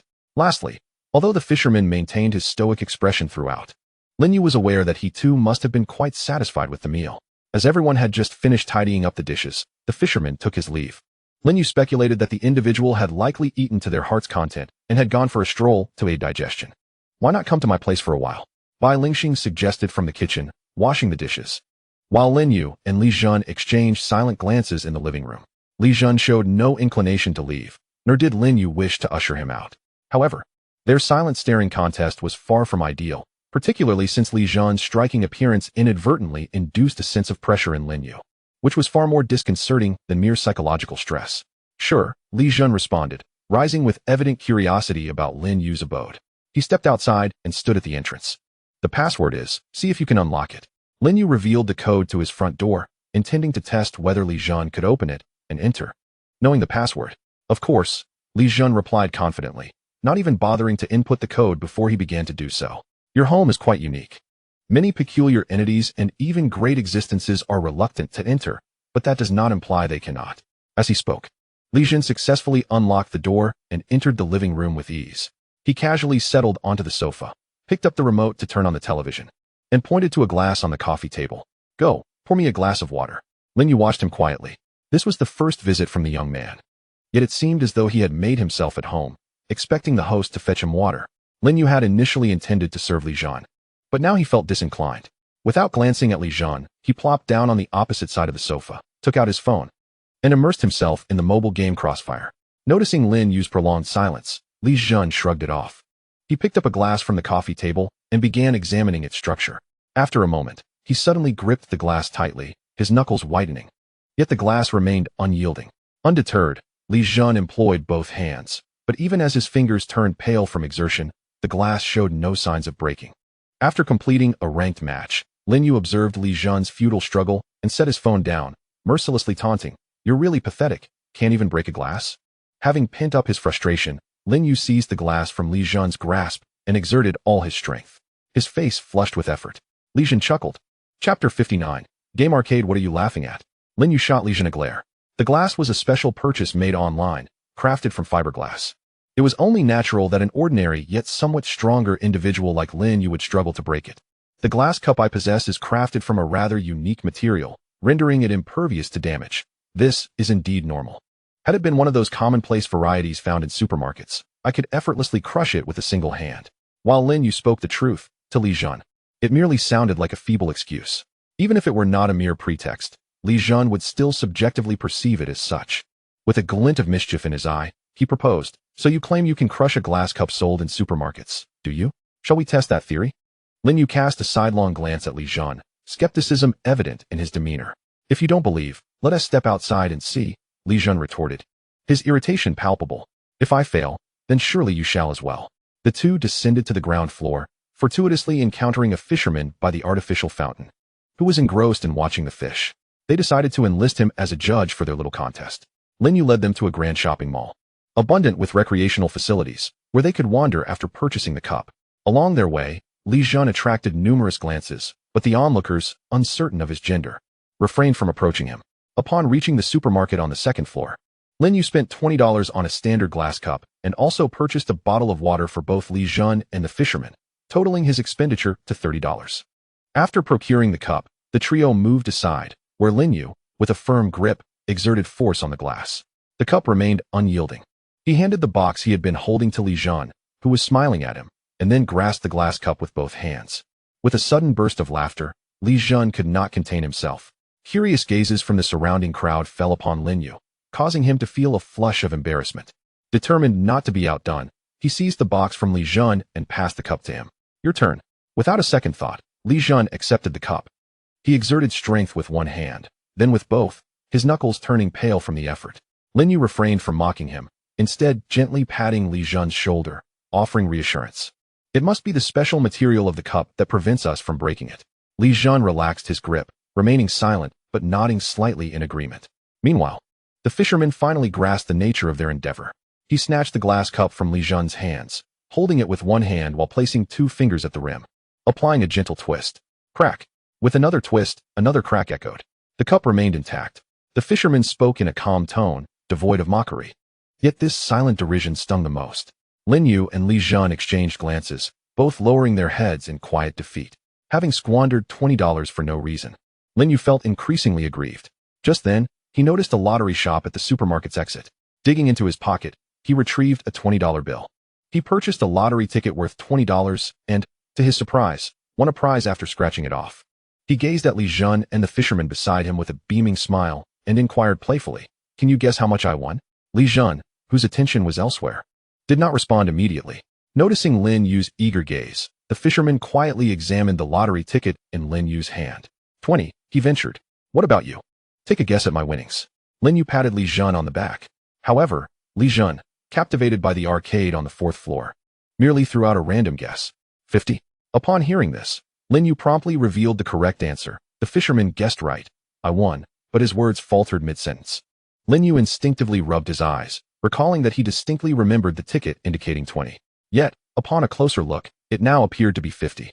Had he misread it? Confounded, Lin Yu surmised that he must have indeed made an error. After all, 50 and 20 bore a striking resemblance. He concluded that he had simply mistaken 50 for 20. Although he had misread, the outcome was fortuitous, a gain rather than a loss. 20 had transformed into 50, perfectly compensating for his previous expenditures at the supermarket. After collecting his winnings and noting Li Jun's continued fascination with the arcade, Lin Yu felt a surge of excitement. "Let us head to the arcade," he declared. The arcade was running a summer promotion where 300 coins could buy 1,000 game tokens. With a determined resolve, Lin Yu spent the full amount. He handed a handful of tokens to both Li Jun and the fisherman, who immediately made his way to a nearby fishing machine. Li Jun, upon receiving his tokens, did not wander off. He seemed entranced by the dazzling array of machines, aimlessly trailing after Lin Yu, mimicking whatever game Lin Yu chose to play. Occasionally, he would cast a glance at the tokens Lin Yu held, then at his own handful, lost in thought. Lin Yu had previously enjoyed playing the coin pusher games, but he invariably ended up losing all his tokens. Over time, he came to a realization: no matter how he played, the arcade owner would never incur a loss. Having grasped this truth, Lin Yu abstained from the coin pusher games. Now, he preferred the claw machines. Compared to the other entertainment options in the arcade, the claw machines could be considered relatively fair, if the owner were honest. Typically 20 to 30 tokens would yield a doll. Lin Yu approached the counter to request a large bag, then made his way to the claw machine section. After surveying a row of machines, he selected one to test. Each attempt required 2 tokens, and he played approximately 10 times. If no one had played before him, And if that rather unattractive Hatsune doll was indeed authentic, then the arcade owner was quite generous. To ensure the accuracy of his token expenditure, Lin You refrained from switching machines. On this occasion, he attempted to seize the prize approximately 20 times before finally managing to grasp a powerful claw. However, as it clutched the rather unappealing Hatsune Miku doll, it wobbled precariously, causing Lin You to watch in disbelief as the doll slipped from its grasp. Normally, in claw machines, the powerful claw remains engaged if it fails to capture a doll during its strong grasp phase. Yet, this particular machine did not adhere to that norm. Not only did the Hatsune doll remain unclaimed, but the powerful claw had also ceased to function. During Lin Yu's attempts, Li Jun observed him intently from behind. As Lin Yu's coins dwindled rapidly, Li Jun refrained from spending any of his own, occasionally sneaking a handful from Lin Yu's pile whenever his impatience grew. After all, Lin Yu had an abundance of coins, and losing a few did not seem to bother him. It appeared that Lin Yu's claw machine had developed a fault. Each time the powerful claw activated, the doll would involuntarily shake. Consequently, he squandered another 40 coins. Li Jun silently witnessed this spectacle. Weighing the coins in his hand and pondering whether, after Lin Yu exhausted his supply, he might generously offer him a couple of his own. Suddenly, after the fourth failure of the powerful claw, Lin Yu recognized that the issue might not lie with the claw itself. He scrutinized the Hatsune doll within the machine, increasingly convinced that its expression was rather peculiar. The doll, with its unattractive visage, bore a smile that seemed to mock his ineptitude. Lin Yu shot a glare at the claw machine before turning his attention to Li Jun. This machine is faulty. Upon hearing this, Li Jun glanced at the coins in Lin Yu's possession and then weighed his own, realizing that he had far fewer. Thus, he feigned ignorance, casually responding, "I have no idea what you're talking about." Lin Yu could easily discern that Li Jun was pretending, and his act was quite transparent. As Lin Yu unveiled the deception, Li Jun remained unfazed, choosing instead to continue his charade. "Forget it. I cannot rely on you," Lin Yu muttered as he redirected his gaze and kicked the claw machine. His left eye shimmered with golden light, revealing streams of information before him. Ignoring the most rudimentary details, several conspicuous entries caught his attention. These were specific indicators of pollutants, signifying that the claw machine contained contaminants. Lin Yu scanned the area, finally fixing his gaze on the most unsightly Hatsune doll. Under his scrutiny, the doll's expression remained unchanged, yet he could distinctly sense its growing unease. "You enjoy devouring my coins, do you?" He chuckled softly, then pulled Li Jun over to the side of the machine. "Hold my spot. I'm going to fetch the fisherman." Without waiting for Li Jun's assent, Lin Yu strode towards the fishing machine. Initially reluctant to assist Lin Yu, Li Jun swiftly changed his mind upon noticing the coins Lin Yu had inadvertently left behind. When Lin Yu found the fisherman, he discovered him silently fixated on a small stack of bills, his expression a complex tapestry of emotions, appearing rather peculiar. "What troubles you?" Lin Yu inquired, giving him a gentle kick in curiosity. It seemed the fisherman had exhausted his funds. Otherwise, he would not be sitting there in a daze. "Why?" The fisherman murmured in confusion. "What do you mean?" Lin Yu asked, puzzled by the fisherman's state. Could it be that playing a fishing game had led him to question his existence? "Why is it that the machine can catch so many fish effortlessly, yet I can only manage this meager amount?" The fisherman gestured towards the idle fishing machine, articulating the longest sentence Lin Yu had heard from him since their encounter. Lin Yu glanced at the fishing machine and then at the bills at the fisherman's feet. He understood. The fisherman had been led to doubt his very purpose by the machine. He recognized that the issue lay not with the fisherman, but rather with the shady proprietor of the arcade. The owner had manipulated the machine's payout rate to an exceptionally low level, thus diminishing the fisherman's returns compared to the machine's idle animation. However, Lin Yu could not directly inform him that he had been deceived. While the owner was certainly unscrupulous, he did not deserve dire consequences. If Lin Yu revealed the truth to the fisherman, the nefarious proprietor might find himself in grave peril beyond any council's intervention. "I have discovered something intriguing over there. Come with me to take a look," Lin Yu insisted, forcibly pulling the fisherman away. He feared that, given the fisherman's perspective, lingering any longer might lead him to uncover the machine's secrets. If that happened, the unscrupulous owner would truly face ruin. Fortunately, the fisherman did not protest. After Lin Yu deposited the bills into an account, the fisherman took one last glance at the 10,000 bill fishing rod before departing the place that had led him to despair. "Look at this," Lin Yu's voice reached Li Jun's ears. As the footsteps grew nearer, Li Jun swiftly grabbed a handful of coins from the basket and discreetly returned it to its original position. "Do you think you can retrieve this?" What are you doing?" Lin Yu initially intended for the fisherman to extract the Hatsune doll directly, as he had already lost 4 powerful claws. Even if he resorted to dubious means to procure a few dolls, he felt no guilt. However, The fisherman's actions took Lin You by surprise. Upon seeing the doll, his eyes lit up, and he immediately reached out. A strange, formless substance, seemingly devoid of the will to resist, was captured by the fisherman. To Lin Yu's astonishment, the fisherman proceeded to toss the peculiar substance into his mouth. What is he consuming? Lin You leaned closer to Li Jun, inquiring with curiosity, perhaps feeling guilty. Li Jun did not leave Lin Yu to guess. It's a non-corporeal contaminant, related to dream eaters. This fisherman must have a fondness for such things. Upon hearing this, Lin Yu suddenly grasped the situation. He had indeed heard of the dream eater from the fisherman, who had explicitly expressed his desire to consume such a creature. What is this thing called? It is so feeble that it hardly deserves a name, Li Jun scoffed. Although it is a pollutant, it is pitifully weak. Even Lin Yu, upon encountering this entity, could easily vanquish it with a mere shout or a few verses of a great lament. Speaking of which, as it lacks a physical form, does it even possess a flavor? What might its taste be like? Curiously glancing at the fisherman, who was savoring the delicacy, Lin Yu inquired. Upon hearing Lin Yu's question, the fisherman momentarily paused his chewing, reflecting on the fact that this creature had been discovered by Lin Yu, yet he had seized it without hesitation. A flicker of embarrassment rose within him. After a moment's thought, he brought his hand to his mouth. Here, have a taste. In the comments, many friends wondered why the protagonist did not use his abilities to reveal his eyes to the female lead. I shall clarify that this is a lengthy narrative, and explaining this would involve spoilers, so I shall refrain from doing so until that part of the plot is complete. Chapter 61. Another ultimate attack method, a twisted, translucent substance was expelled from the fisherman's mouth.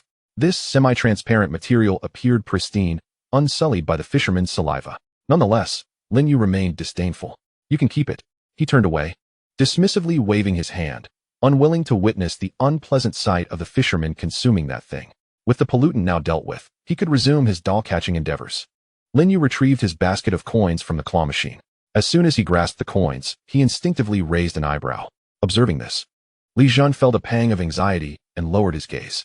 Fortunately, Lin Yu possessed a substantial number of coins, and he did not notice the few that were missing. Switching to a cloud-themed toy machine, Lin Yu continued his quest to catch dolls. As he maneuvered the claw, he casually asked, by the way, what exactly is a dream eater? Is it delicious? Perhaps due to the guilt of having pilfered Lin Yu's coins, Li Jun displayed an unusual eagerness this time. No sooner had Lin Yu finished speaking than Li Jun began to explain. The Dream Eater is a kin of the Dream Weaver. 5 million years ago, the Dream Weaver descended upon the universe, its essence permeating the entire star system, corrupting all matter within, thereby transforming them into its kin, the Dream Eaters. Of course, some who worship the Dream Weaver also refer to themselves as Dream Eaters, but they pale in comparison to the true Dream Eaters. What are the differences? Lin Yu inquired.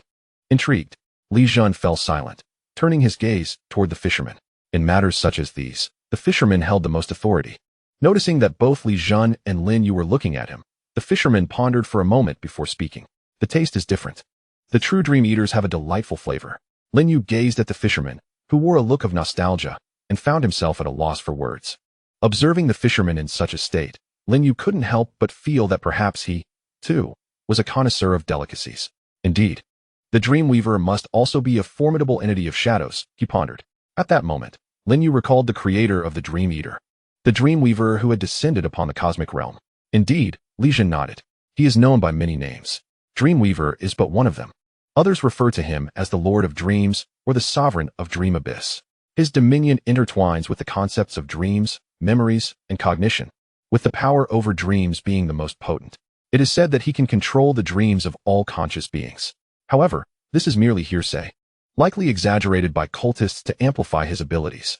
From what you say, it seems this Dreamweaver is not a conventional malevolent deity, Lin Yu remarked, setting aside the claw machine game he had been engaged with. He stroked his chin, contemplating Li Jun's words.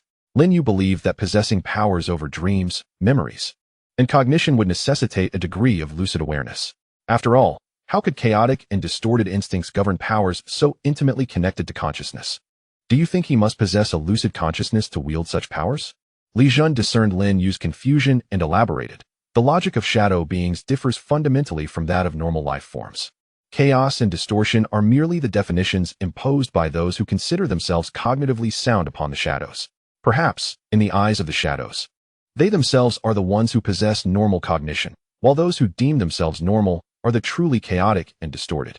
You believe shadows lack normal consciousness and cannot wield these powers, yet from their perspective, they might view themselves as the epitome of normalcy, while the distorted world is the true reality. The ability to render dreams bizarre and distorted, to twist memories and cognition, may indeed be the normal exercise of their powers. Li Zhen's explanation resonated clearly with Lin You. He then turned to the fisherman and inquired, "Do you find this world distorted?" The fisherman appeared somewhat speechless.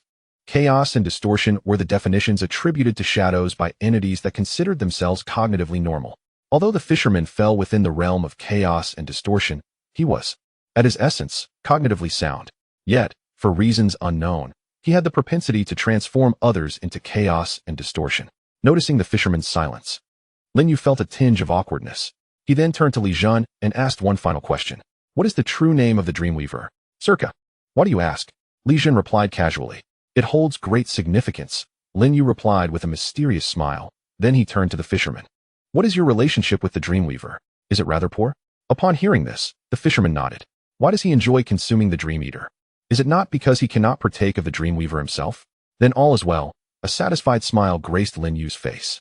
"The relationship is somewhat precarious. As long as the fisherman and this Circa remain estranged, Lin Yu can wield the power of the evil deity without fear of attracting new troubles. After all, it is wise to avoid unnecessary entanglements with such entities.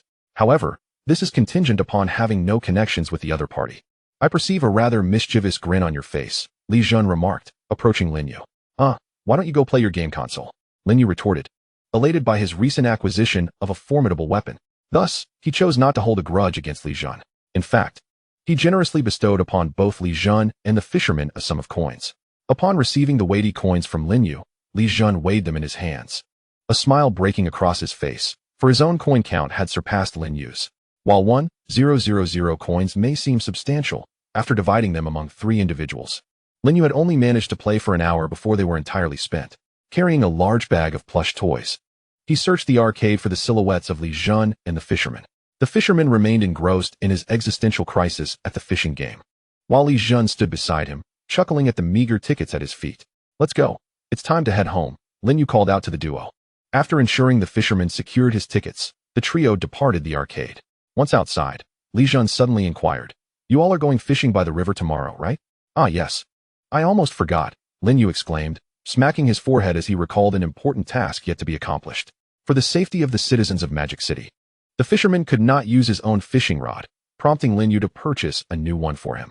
Seizing the opportunity before the shop closed, he led the fisherman to a fishing tackle store within the mall and selected rods priced around 400 for both the fisherman and Li Zhen. Initially, it was only necessary to buy one for the fisherman, yet Li Zhen, having somehow learned of the plan, insisted on going as well. With no other choice, Lin Yu begrudgingly spent several hundred more coins to procure a rod for Li Zhen. Subsequently, under the persuasive pitch of the shopkeeper, he purchased additional items such as fish bait and floats.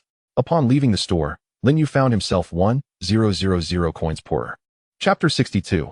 All bullying the fisherman. When Lin Yu returned home, it was already quite late. The fisherman was squatting at Lin Yu's doorstep, engrossed in his phone, while Lin Yu and Li Zhen entered the house.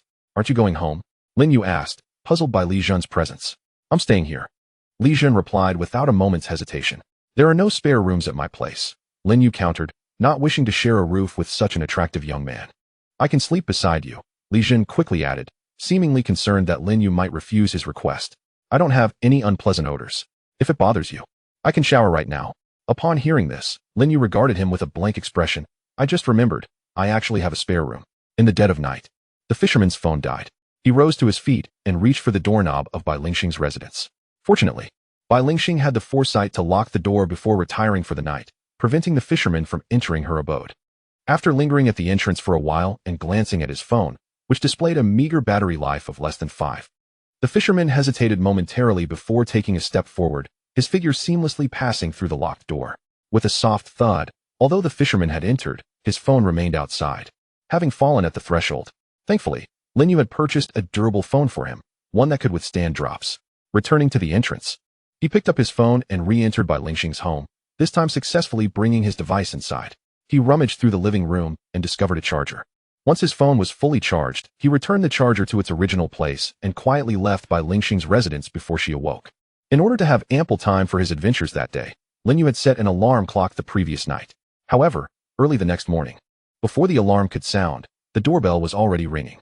Initially, He intended to ignore it, but his indulgence only resulted in a more insistent ringing. Lin You opened his eyes and checked his phone. It was barely 6 o'clock. He was at a loss for words. Upon rising, he noticed that Li Jun had also been disturbed by the doorbell, standing in the living room, glaring at the door in anger. Lin You approached and opened the door, only to be met with an expressionless face. Before he could speak, the fisherman interjected, "Ready to go? Where are you off to so early?" Glaring at the fisherman who had rudely pulled him from his dreams, Lin You retorted, "The buses just started running. What are you doing up so early?" The fisherman remained unperturbed by Lin Yu's less than friendly demeanor, replying calmly, "I'm going fishing. If we wait any longer, let us just grab breakfast and set off." Lin Yu had hoped to catch a few more moments of sleep, but after the incessant ringing, he realized his fatigue had dissipated. He headed straight to the kitchen, only to remember that he had moved his usual pots and pans to Bai Lingxing's home the night before. If he wished to cook, he would have to do so at her place. Grabbing a bag of millet from the kitchen, he made his way to the entrance and pressed the doorbell at Bai Lingxing's residence. Almost immediately, the door swung open, revealing Bai Lingxing, who appeared to have been forcibly awakened. Lin Yu surmised that she, too, had been disturbed by the fisherman's doorbell. Li Jun had intended to accompany Lin Yu, but as he stepped out, the fisherman blocked his path. "What is up?" Li Jun, also a victim of the doorbell disturbance, regarded the fisherman with disdain. "Help me charge this," the fisherman said, handing Li Jun his phone, which had only 20 battery remaining. "You can charge it yourself," Li Jun replied, gesturing towards Lin Yu's living room, indicating that the fisherman should enter on his own. The fisherman furrowed his brow in response. He hesitated for a moment, but ultimately, under Li Jun's watchful gaze, he took a step forward and slowly crossed the threshold. Thud! As soon as he entered the living room, the fisherman unexpectedly performed a rather clumsy fall. The noise startled Lin Yu from next door, prompting him to peek into his own house. "Did you push him in?" Lin Yu regarded the amused Li Jun with suspicion, but before Li Jun could respond, he shook his head dismissively. "No, you aren't strong enough to push him." Li Jun replied, "He went in on his own. He needs to charge his phone." "Oh, just be careful not to let him hurt himself," Lin Yu nodded, not overly concerned. Li Jun had mentioned that the fisherman simply did not wish to enter his home, not that he couldn't. Hence, the fisherman's presence in his abode did not particularly faze him. Under Li Jun's attentive gaze, the fisherman silently got up from the floor. He brushed off the dust from his clothing and casually headed toward the coffee table. Bam! He collided with the television. Ha ha! Observing the fisherman's comical demeanor, Li Jun couldn't help but chuckle. Hearing Li Jun's series of mocking laughs, the fisherman shot him a glance. He took a deep breath, surveyed the living room to orient himself, and took another step forward. This time, he finally moved in the right direction. "Come and eat." After the millet porridge was ready, Lin Yu called out. Just as he finished, Bai Lingxing leisurely settled at the dining table. The fisherman initially had no intention of dining, yet Li Jun insisted he join, leaving the fisherman with no choice but to accompany him. Setting aside the fisherman's peculiar identity, the breakfast was quite heartwarming. After finishing, Bai Lingxing went to wash the dishes while Lin Yu returned home. He rummaged through the storage room and eventually found his fishing gear, a compound bow. Once, during his university days, Lin Yu had whimsically used his New Year's money to acquire a compound bow, subsequently enhancing it with various accessories, including a fishing pouch. A compound bow equipped with a fishing pouch could indeed catch fish. The principle was similar to using a slingshot for fishing, albeit the compound bow was considerably safer. The operation of fishing with a slingshot posed greater difficulty, as a misstep could injure one's hand severely. Once injured, one would need to visit a hospital for stitches, which could number in the dozens. However, with a compound bow, such concerns were mitigated.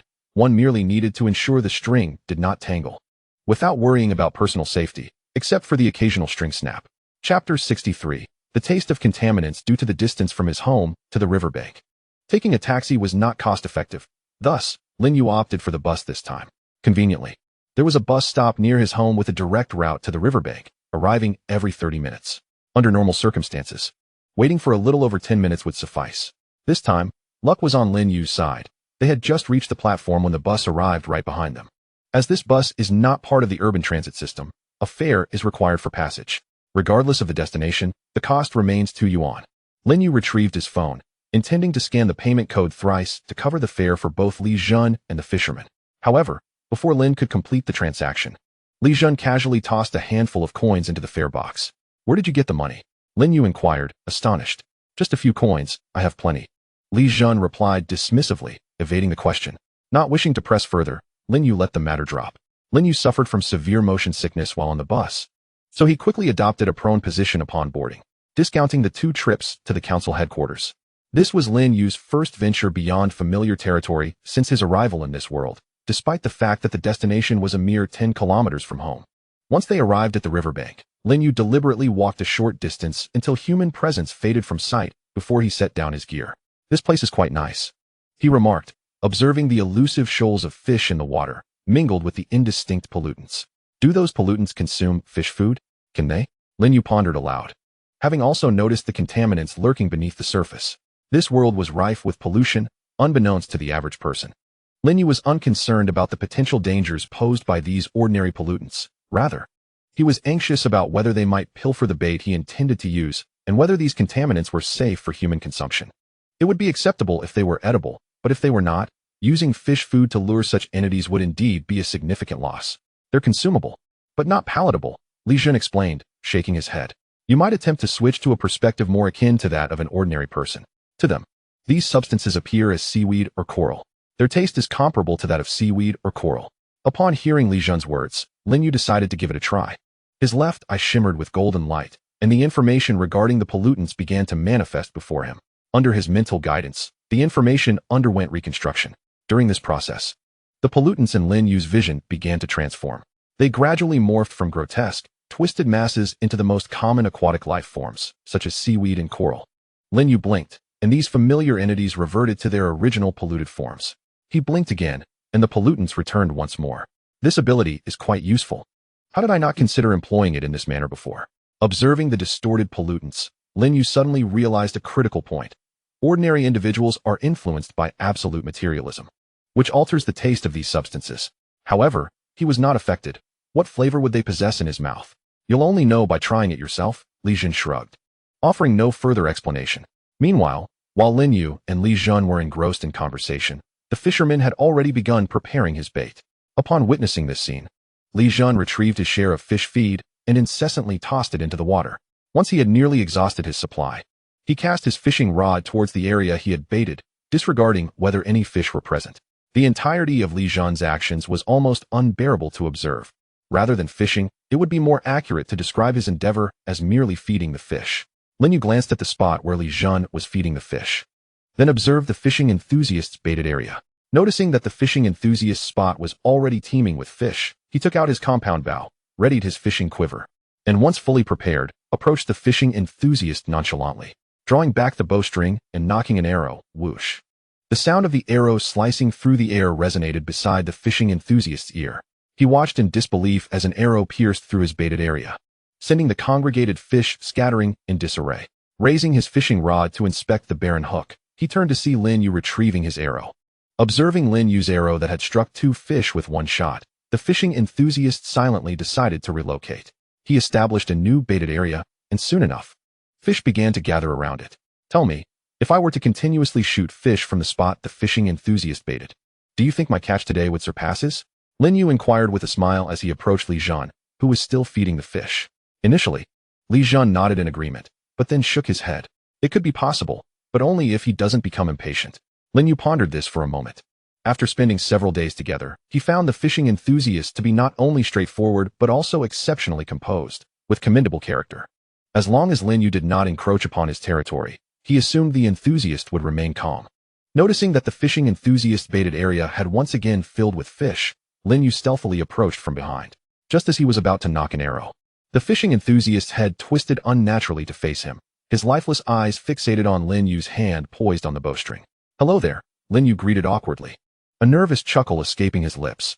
The fishing enthusiast's current demeanor was indeed somewhat terrifying. Had it been night rather than day, Lin Yu might have truly been frightened. Whoosh! The sound of another arrow cut through the air, and seizing the opportunity while the fishing enthusiast was momentarily distracted, Lin Yu once again disrupted the freshly baited area.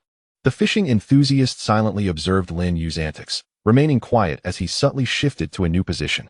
He repeated his previous actions, baiting, casting, and awaiting a bite.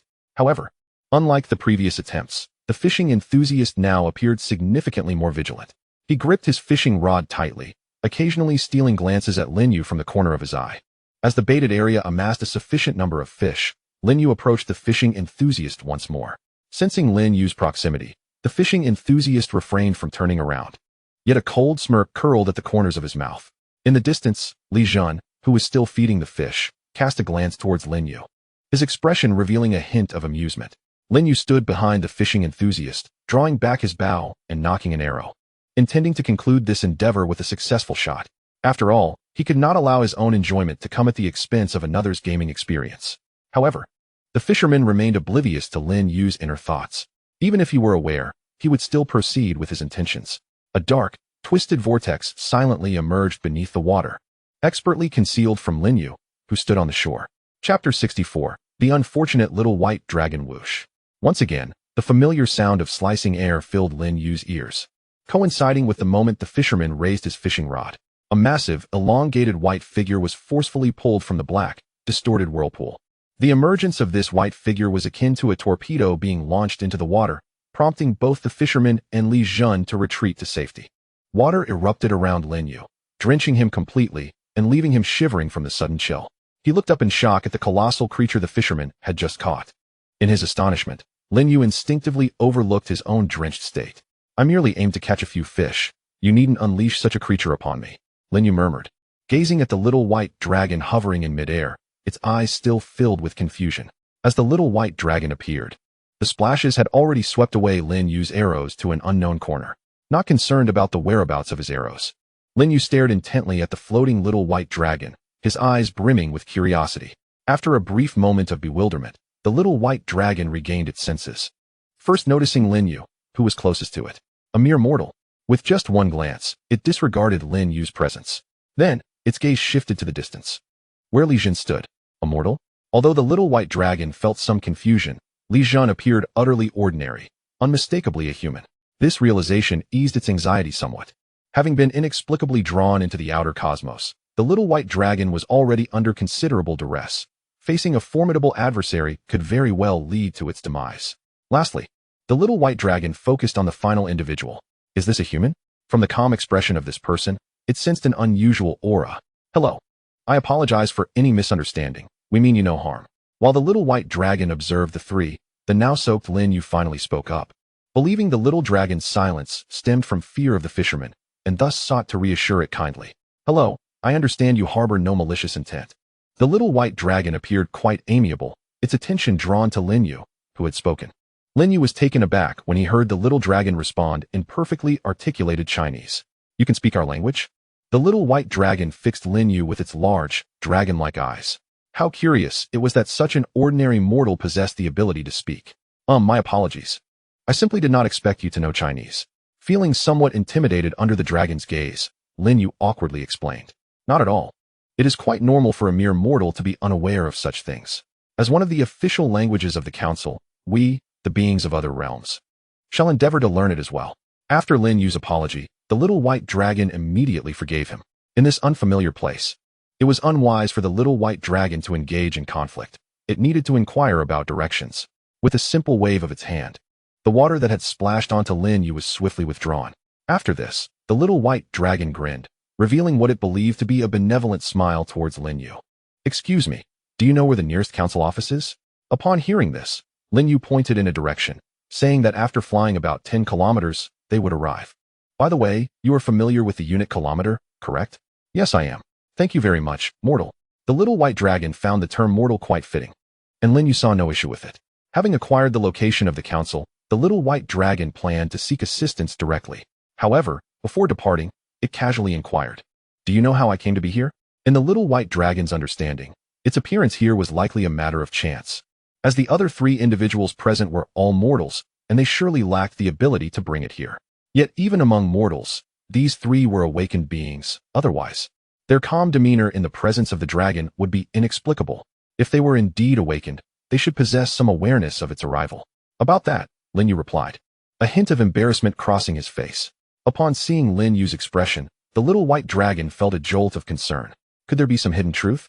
It furrowed its brow as Lin Yu pointed to a rather peculiar mortal. "It's him. Who knows what kind of whim brought you here from who knows where? Are you saying he broke the boundary between the outer universe and the small celestial realm, pulling me directly from the small celestial realm to the outer universe?" The little white dragon asked uncertainly. Sort of. His title is the Fisher, and you must have heard of his renowned name." Lin Yu's tone mirrored that of the little white dragon when it had forgiven him earlier, both speaking in a manner that suggested concern about startling one another. "Oh, you mean he is?" The little white dragon's voice suddenly escalated, its resounding roar sending a shiver down Lin Yu's spine, reflecting on the bizarre circumstances of its sudden arrival. The little white dragon recalled that it had indeed been lured by something prior to this. Instantly, it felt a chill settle in its heart. Turning to glance at the fisherman, the being it had previously deemed a mere mortal now wore a strange smile. "Oh dear," the little white dragon exclaimed. It raised its left foreclaw, glowing with a platinum light, causing Lin Yu to instinctively recoil, fearing an attack. However, the little white dragon did not strike at Lin Yu. Instead, it brought its claw to the reverse growing scale on its own neck. With a swift slap, the little white dragon expelled a copious amount of platinum-colored dragon blood from its mouth. Simultaneously, a portal of space abruptly materialized behind the little white dragon, drawing it in without hesitation. Struggling to muster its final breath, the little white dragon remembered to reclaim the precious blood it had spilled, lest it be left to wander and bring about undesirable repercussions. Was it fleeing? Observing the little white dragon's peculiar series of actions, Lin Yu turned uncertainly towards Li Jun, who stood not far away. Among the three of them, Li Jun was the most knowledgeable. There was no harm in consulting him. Indeed, it was the fisherman who had frightened it away. Li Jun pointed towards the fisherman standing nearby. Being thus identified by Li Jun, the fisherman suddenly felt an unjust accusation weighing upon him. Before their outing, Lin Yu had advised the fisherman to be more affable towards others, and a smile would serve him well. The fisherman had taken Lin Yu's words to heart. Indeed, he had smiled while locking eyes with the little white dragon moments earlier. Therefore, how could the little white dragon's flight be attributed to him? Chapter 65. Celestial being. This is a realm that exists far removed from the material world. Every peak, every tree, every mystical herb, and every ethereal beast within this world fully satisfies humanity's most enchanting fantasies of paradise. Celestial realms are filled with soaring peaks that float serenely in the air, akin to vast islands held aloft by an inexplicable force. The power sustaining these mountains is not derived from anti-gravity technology. Bang! A slender, white figure plummeted from the sky, crashing heavily onto one of the peaks. Dust billowed into the air, yet the mountain remained unscathed. However, the little white dragon's body was far more fragile than the mountain itself. This fall inflicted further injury upon it, causing the already near-death little white dragon to spew forth another mouthful of blood. Knowing the pain, it wished it had not exerted itself so forcefully. Its vision grew increasingly blurred, and a wave of regret washed over the little white dragon. It had intended to utilize the emergency return mechanism left by its master to flee, but perhaps due to overwhelming fear, it had overexerted itself, landing in a grievously wounded state. The names of its dragon mother, father, and master, De Huang, swirled in its mind as its sight faded. It seemed to glimpse its master beckoning to it. "My disciple, who has inflicted such harm upon you?" A young man of ethereal grace suddenly appeared before the little white dragon, his palm hovering above its wound. One hand worked to staunch the bleeding, while the other was busy calculating something. As the young man's fingers moved, his expression shifted from initial anger to something more peculiar. "Master," the little white dragon murmured, its condition improving somewhat under the young man's care, yet its speech remained fragmented. "My disciple, if you truly find life unbearable, you need not suffer so, simply transcend." The young man's words nearly caused the little white dragon, whose breath had just stabilized, to falter once more. As it opened and closed its maw, intermittent sounds escaped its lips. "The great one of the outer universe." "What? Such a thing exists. Rest assured, my disciple. I shall procure a Tao artifact forthwith to avenge you in the outer universe." Listening to his disciple's fragmented murmurs, the young man was engulfed in a tempest of grief and fury. After leaving a final word, he soared directly toward the highest peak of the mountain range. Observing the departing silhouette of his master, the little white dragon struggled fiercely, uttering a dreamlike whisper, "3." Upon reaching the pinnacle, the youth clasped his hands in reverence and bowed toward the summit. "Manifest, O Taoist sage, and assist me in vanquishing demons." Not long after his words fell, a streak of luminous energy shot forth from the mountain, halting before him. It was a long spear, resplendent in design reminiscent of an extravagant gaming aesthetic. Grasping the spear, the young man pointed its tip toward the fabric of space. In an instant, the very essence of space fractured, revealing a portal connecting to the outer universe before him. With a decisive step, he traversed through, his form emerging within the outer universe.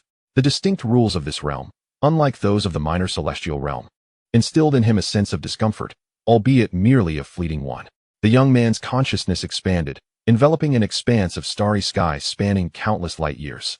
Once he had ascertained his direction, he lifted the spear and lightly tapped at the space ahead, causing it to shatter once more. With another stride, he found himself near the solar system.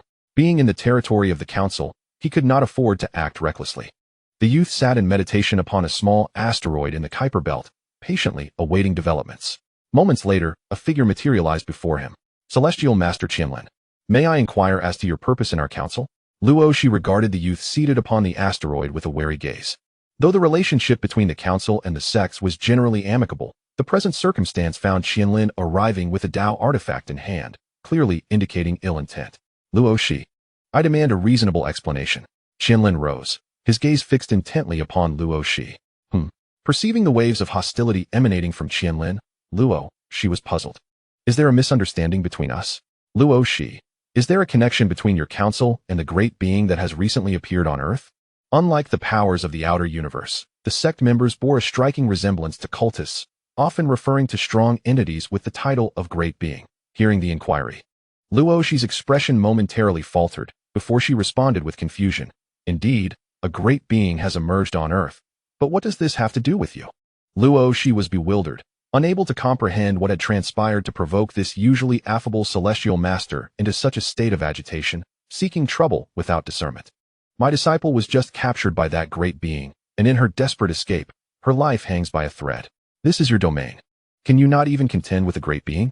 As Qianlin spoke, he suddenly sensed that something was amiss, his voice trailing off. In that moment, Luo Shi offered a rueful smile. Celestial Master Qianlin, it is not that we wish to abstain from intervening, but rather that we lack the capacity to do so. Observing the helpless expression on the face of Loxi, the esteemed Qianlin realized that he had acted impulsively, overcome by anger due to his disciple's severe injuries. He had momentarily lost his composure. Upon regaining his calm, he recognized the impropriety of his recent actions. Even a being of great stature, armed with a sacred artifact, would find it challenging to gain an advantage over another of similar grandeur. Yet, in a fit of rashness, he nearly uttered the words, "You cannot even handle a being of such magnificence." My apologies, President Loxi, I was indeed hasty. Acknowledging his mistake, Qianlin refrained from being overly dramatic. Promptly retracting his artifact and respectfully clasping his hands in front of Loxi as a gesture of contrition. Not a problem. With the misunderstanding resolved, Loxi waved her hand dismissively. Relieved that Loxi accepted his apology, Qianlin felt a sense of ease wash over him. However, recalling the dire condition of his disciple, he once again brandished his artifact. President Loxi, I must seek justice for my disciple. I hope you will not impede my efforts. Rest assured, I am well aware of the rules of Earth. I will draw that great being into my realm, and this process will not disturb ordinary people. Upon hearing this, Loxi hesitated for a moment. She surmised that the great being Qianlin referred to was likely the fisherman, and the injury to Qianlin's disciple was most probably a misunderstanding. After all, the fisherman was currently with Lin You, whose character Loxi was quite familiar with. He would not resort to such actions. Nonetheless, Loxi could not directly inform Qianlin that it was a misunderstanding, given that Qianlin was still simmering with anger over his disciple's predicament, and Loxi lacked the means to summon the fisherman for an explanation. She could only nod awkwardly in agreement. Go ahead, I trust you to handle your affairs. Grateful for Loxi's consent, Qianlin expressed his heartfelt thanks. Thank you. I shall take my leave now. Once I have resolved this matter, I will return to express my gratitude. Watching Qianlin depart, Loxi remained still on the small asteroid, instinctively sensing that he would return soon. Chapter 66. The performance of Qianlin after the little white dragon's escape. Lin Yu diligently began preparing his own fishing spot, opting not to intrude upon the fisherman's territory. The fisherman had explicitly stated that the creature he had just caught was the smallest and least dangerous. Should Lin Yu choose to disrupt the proceedings, he could not guarantee what might surface next. A formidable beast capable of striking Lin Yu down could very well emerge. How about this? You provide me with your bait, and I will set the spot while you handle the fishing? Upon hearing this proposition, Lin Yu glanced at the spot prepared by Li Zhan, then shook his head and retorted without mercy. I am here to fish, not to feed the fish. Moreover, what you call fish food is merely bait in my hands. Though Lin Yu's baiting skills were somewhat inferior to those of seasoned anglers, they far surpassed those of Li Zhan, who was merely feeding fish nearby. Once the fish had gathered adequately, Lin Yu drew his bow and released an arrow. Whoosh! The arrow sliced through the air before him, and simultaneously, a portal materialized right in front of him. Watch out! Lin Yu exclaimed, hastily warning as he noticed a figure emerging from the portal. The arrow he had shot was aimed directly at the person's calf. If they failed to evade it, a hit was inevitable. Clink. A sneak attack? Lin, the celestial master, raised an eyebrow, effortlessly deflecting the arrow with the spear he held. Observing this, Lin You felt a momentary relief. At least nothing went awry. However, before he could fully relax, Lin unleashed his oppressive aura, locking onto Lin You and his companions. Extraordinary being? Contaminant? Entity? As Lin You sensed the unusual energy enveloping him, he became increasingly vigilant. He kept his gaze fixed on the figure hovering in midair while discreetly retreating behind the angler. Noticing that this mortal remained unperturbed under his pressure and could still move freely, Lin's brow furrowed. He then shifted his attention to the other two individuals besides Lin You. One was a mortal grasping a fishing rod, and the other? No, this was peculiar. How could a once great being now be reduced to three mere mortals? Lin's frown deepened. Were it not for the lingering aura of his disciple, he might have doubted his location. As Lin exerted his pressure on the angler, the latter furrowed his brow. Upon Lin's gaze falling upon him, the angler swiftly exchanged his fishing rod for one of his own, perceiving Lin's action as a provocation. Witnessing the sudden transformation of the tattered fishing rod in the angler's hand, Lin's eyes widened in astonishment. Great beings indeed possess varying strengths. Should a lesser entity wield a Tao artifact, Lin felt confident in exchanging blows. Yet, this time he faced the angler. Silently, Lin retracted the pressure he had placed on the angler, contemplating a hasty retreat. With other great beings, he might have been willing to engage for the sake of pride. But facing the angler was a different matter. A standing great being wielding a contaminant of equal caliber to his own Tao artifact. How could he possibly contend with that? Recognizing the angler's identity, Lin's rationality began to prevail. Perhaps there were hidden circumstances surrounding his disciple's severe injuries. After all, if this individual truly intended harm, his disciple would have no chance of escape.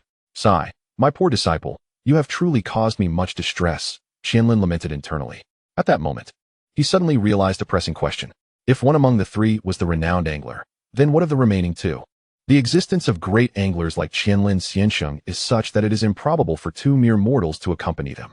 Contemplating this, Lin Xiansheng withdrew the oppressive aura he had directed towards Lin You and Li Zhen, and began to scrutinize the two individuals before him. Li Zhen emanated an unusual aura. He was inscrutable, yet Lin could distinctly sense that he was indeed a mortal. No, wait. A sudden realization dawned upon Lin. The mortal essence he perceived from Li Zhen was something that Li Zhen himself had conveyed. The second great being. A bittersweet sensation enveloped Lin as he mentally rehearsed an escape route. He then turned his gaze to the final individual, Lin You. This person was nothing but an ordinary mortal, wholly and unequivocally so. Yet, which mortal could disregard the pressure exerted by an immortal? Lin was certain that the three beings standing before him were undoubtedly extraordinary entities. As the three great beings congregated, one of them turned, seemingly in search of something. Lin realized that if he did not act promptly, he might face dire consequences that very day. With this thought in mind, Lin's gaze sharpened, and a thunderous shout erupted into the air. Die! Lin You was startled, but he soon noticed that the youth hovering in the air did not seem to direct any aggression toward him. Behind Lin, an imaginary adversary appeared, and he was entirely engrossed in this fictitious battle, oblivious to the three individuals on the shore. However, to Lin Yu's eyes, Lin's struggle appeared utterly contrived. What on earth was he doing? Although Lin seemed to be performing, Lin You did not believe this peculiar character would engage in such a trivial display merely for their amusement. He was putting on a show, albeit with somewhat clumsy execution. As Li Zhen observed and nodded in appraisal. Oh, as long as he isn't here to cause trouble, Lin You remarked in agreement. Lin, hearing Li Zhen's words and realizing his act had been uncovered, steeled himself and intensified his efforts. I brought the alien transformation codex with me, initially believing him to be an enemy, and was considering using him to test the power of the codex. With this, Lin You rummaged behind him and retrieved the codex from a metallic box. The moment Lin sensed the unique shadowy aura emanating from the codex, the rhythm of his performance faltered dramatically. Boom! The attack from the non-existent enemy struck Lin's chest, and a fleeting expression of agony crossed his face. A trickle of blood seeped from the corner of his mouth as his body fell straight into the river. As he sank, a portal emerged silently beneath him. Chapter 67. The Uninvited Third-Party Note. In the previous chapter, due to an oversight by the author, a minor bug appeared. Sound cannot be produced in a vacuum. Please consider that the communication between Luoshi and Lin is of a more sophisticated nature, perhaps through telepathy or a passive ability to alter nearby rules. Splash. In the vacuum, Sound cannot be transmitted. However, in her mind, Luo Shi assigned a voice to the celestial being Lin, who had just fallen through the spatial portal. Noticing the severe injuries on Lin, Luo Shi raised an eyebrow, sensing that the situation had deviated from her expectations. In Luo Shi's contemplation, there were two possible outcomes for Lin. Either he would not return, compelling Luo Shi to devise a means to retrieve him from Lin You, or the misunderstandings between Lin and Lin You would be resolved, allowing him to return safely. Yet, the current state of Lin clearly indicated he had endured a fierce battle. Luo Shi found herself perplexed. Logically, if Lin had indeed engaged in combat with the angler, the adversary would not have survived to return. However, the circumstances before Luo Shi plunged her into deep thought.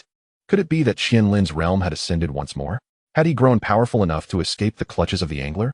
Coughing softly, Lin laboriously propped himself up with his long staff. He regarded Luo Shi, who stood opposite him, with a complex expression. Luo Shi, why did you not inform me beforehand about the three great entities on Earth? I apologize. It is my fault for not forewarning you, Luo Shi replied, feeling a twinge of embarrassment at Lin's complaint. Yet, before she could finish her sentence, a realization struck her. Are you saying that the great entities that besieged you just now were 3 in number? Upon hearing the word besiege, a hint of awkwardness flickered across Lin's face. He had intended to gloss over the topic, but upon seeing the grave expression on Luo Shi's visage, he found himself at a loss for words. Luo Shi, from your words, it seems you are unaware of the exact number of great entities on Earth? Lin was taken aback. As the representative of Earth, it was unexpected that she was not informed about the number of great entities within her domain. Admittedly, a few rational great entities concealed their presence. But based on prior encounters, the 3 great entities on Earth had certainly not done so. To be honest, I had always believed there were at most 2 great entities on Earth. Could you elaborate on the 3 you mentioned and your circumstances? Lin hesitated. To recount the recent events would inevitably reveal that he had been severely injured by them. However, seeing the seriousness on Luo Shi's face, he recognized the significance of this matter to her and felt no reason to withhold the truth. After a moment of contemplation, Lin spoke. Among the 3 great entities, one is the angler. While I am uncertain of the identities of the other 2, he deliberately omitted the details of his battle with the 3 great entities, believing that Luo Shi would not concern herself with that aspect. As anticipated, Luo Shi refrained from inquiring about the unmentioned details of the battle. After listening to the words of the esteemed Lin, she silently speculated about the identities of the other 2 formidable beings. Luo Shi surmised that one of them must certainly be Lin You. Although Lin You was merely an ordinary person, the wisdom of Lin could undoubtedly deduce the greatness of Lin Yu's existence. As for the final great being, Luo Shi truly had no inkling. After some contemplation, she posed the question, could you elaborate on the other 2 great beings besides the angler? The other 2, Lin mused for a moment, momentarily at a loss for how to describe Lin You and Li Zhan. After organizing his thoughts, he began, one of them is an utterly ordinary person. I feel I could crush him with a single blow, yet he remains unfazed by my authority. The other is also an ordinary individual, but this sense of ordinariness is something he projects. Lin refrained from using spells to conjure the appearances of Lin You and Li Zhan, fearing that such an act might alert Lin You and the others. After hearing Lin's description, Luo Shi's brow remained furrowed. Is there any indication of corruption surrounding that last great being, aside from the one you could easily crush and the angler? Upon hearing this, Lin reflected for a moment before shaking his head, affirmatively stating, I can assure you, he exhibits no signs of corruption. Thank you, Luo Shi nodded, choosing not to press further. Given the uncertainty surrounding the identity of the great being beside Lin You, it sufficed to know that he bore no corruption. To ascertain his identity, it would be necessary to send someone to inquire directly. At that moment, Luo Shi suddenly recalled that Qian Xinzhong had Lin Yu's WeChat. After all, Lin Yu was quite approachable, and he could be prompted to ask, President Luo Shi, unless there is anything else, I shall take my leave. There are numerous matters at the sect that require my attention. In truth, there was nothing pressing for Lin to attend to at the sect. But after exerting himself so intensely, he needed to return to recuperate. Thus, he used that as an excuse to hasten his departure. Wait a moment, Lin. The council has recently acquired a new power, which may be beneficial to your disciple's current state. Upon hearing this, Lin, who had intended to leave, abruptly halted. What power? Evolution. Do you suppose that man might have any connection with that little white dragon? Lin Yu mused, noting the similarities in demeanor and even the process of disappearance between Lin and the little white dragon. It was likely that the angler had frightened it away. They could be considered a pair, couldn't they? Li Zhan nodded, simultaneously enlightening Lin You while stealthily pocketing a small handful of fish food. Look at what you've done to that pair. You mustn't be so reckless next time. Reflecting on the unfortunate fates of the little white dragon and Qianlin, Lin You chided the angler casually. You were the one who invaded my territory first, the angler retorted, gazing at Lin You with an expression that mingled calmness with a hint of defiance. I did not employ extraordinary means, yet you did. Lin You, relying on the fact that the fisherman is an extraordinary entity, effortlessly silenced his opponent with a single remark. Chapter 68. Releasing fish from merit at noon. Lin You took out an outdoor gas stove. He performed a simple preparation on the fish he had caught, and then tossed them into the pot. While the fish simmered, he approached Li Jun. What do you want? Li Jun asked bluntly, eyeing Lin Yu's cheerful demeanor. My fishing method is rather cruel and may result in a significant loss of merit, Lin Yu explained. So what? Why should I care? Li Jun thought Lin Yu's thought process was particularly peculiar. Often, if Lin Yu did not elaborate further, Li Jun struggled to comprehend his intentions. Lin Yu smiled at Li Jun and, in a tone suggesting negotiation, said, I see you've been feeding the fish here for quite a while. You must have accumulated a fair amount of merit, right? Mind lending me some? Li Jun realized Lin Yu was mocking him. Unfazed, he retorted, get lost. All right then. Lin Yu turned away. After all, he had merely come to tease Li Jun and was not genuinely seeking any merit. Now that Li Jun had been provoked, Lin Yu's plan had succeeded. He then walked over to the fisherman, observing the plentiful fish in the net. You've caught quite a lot.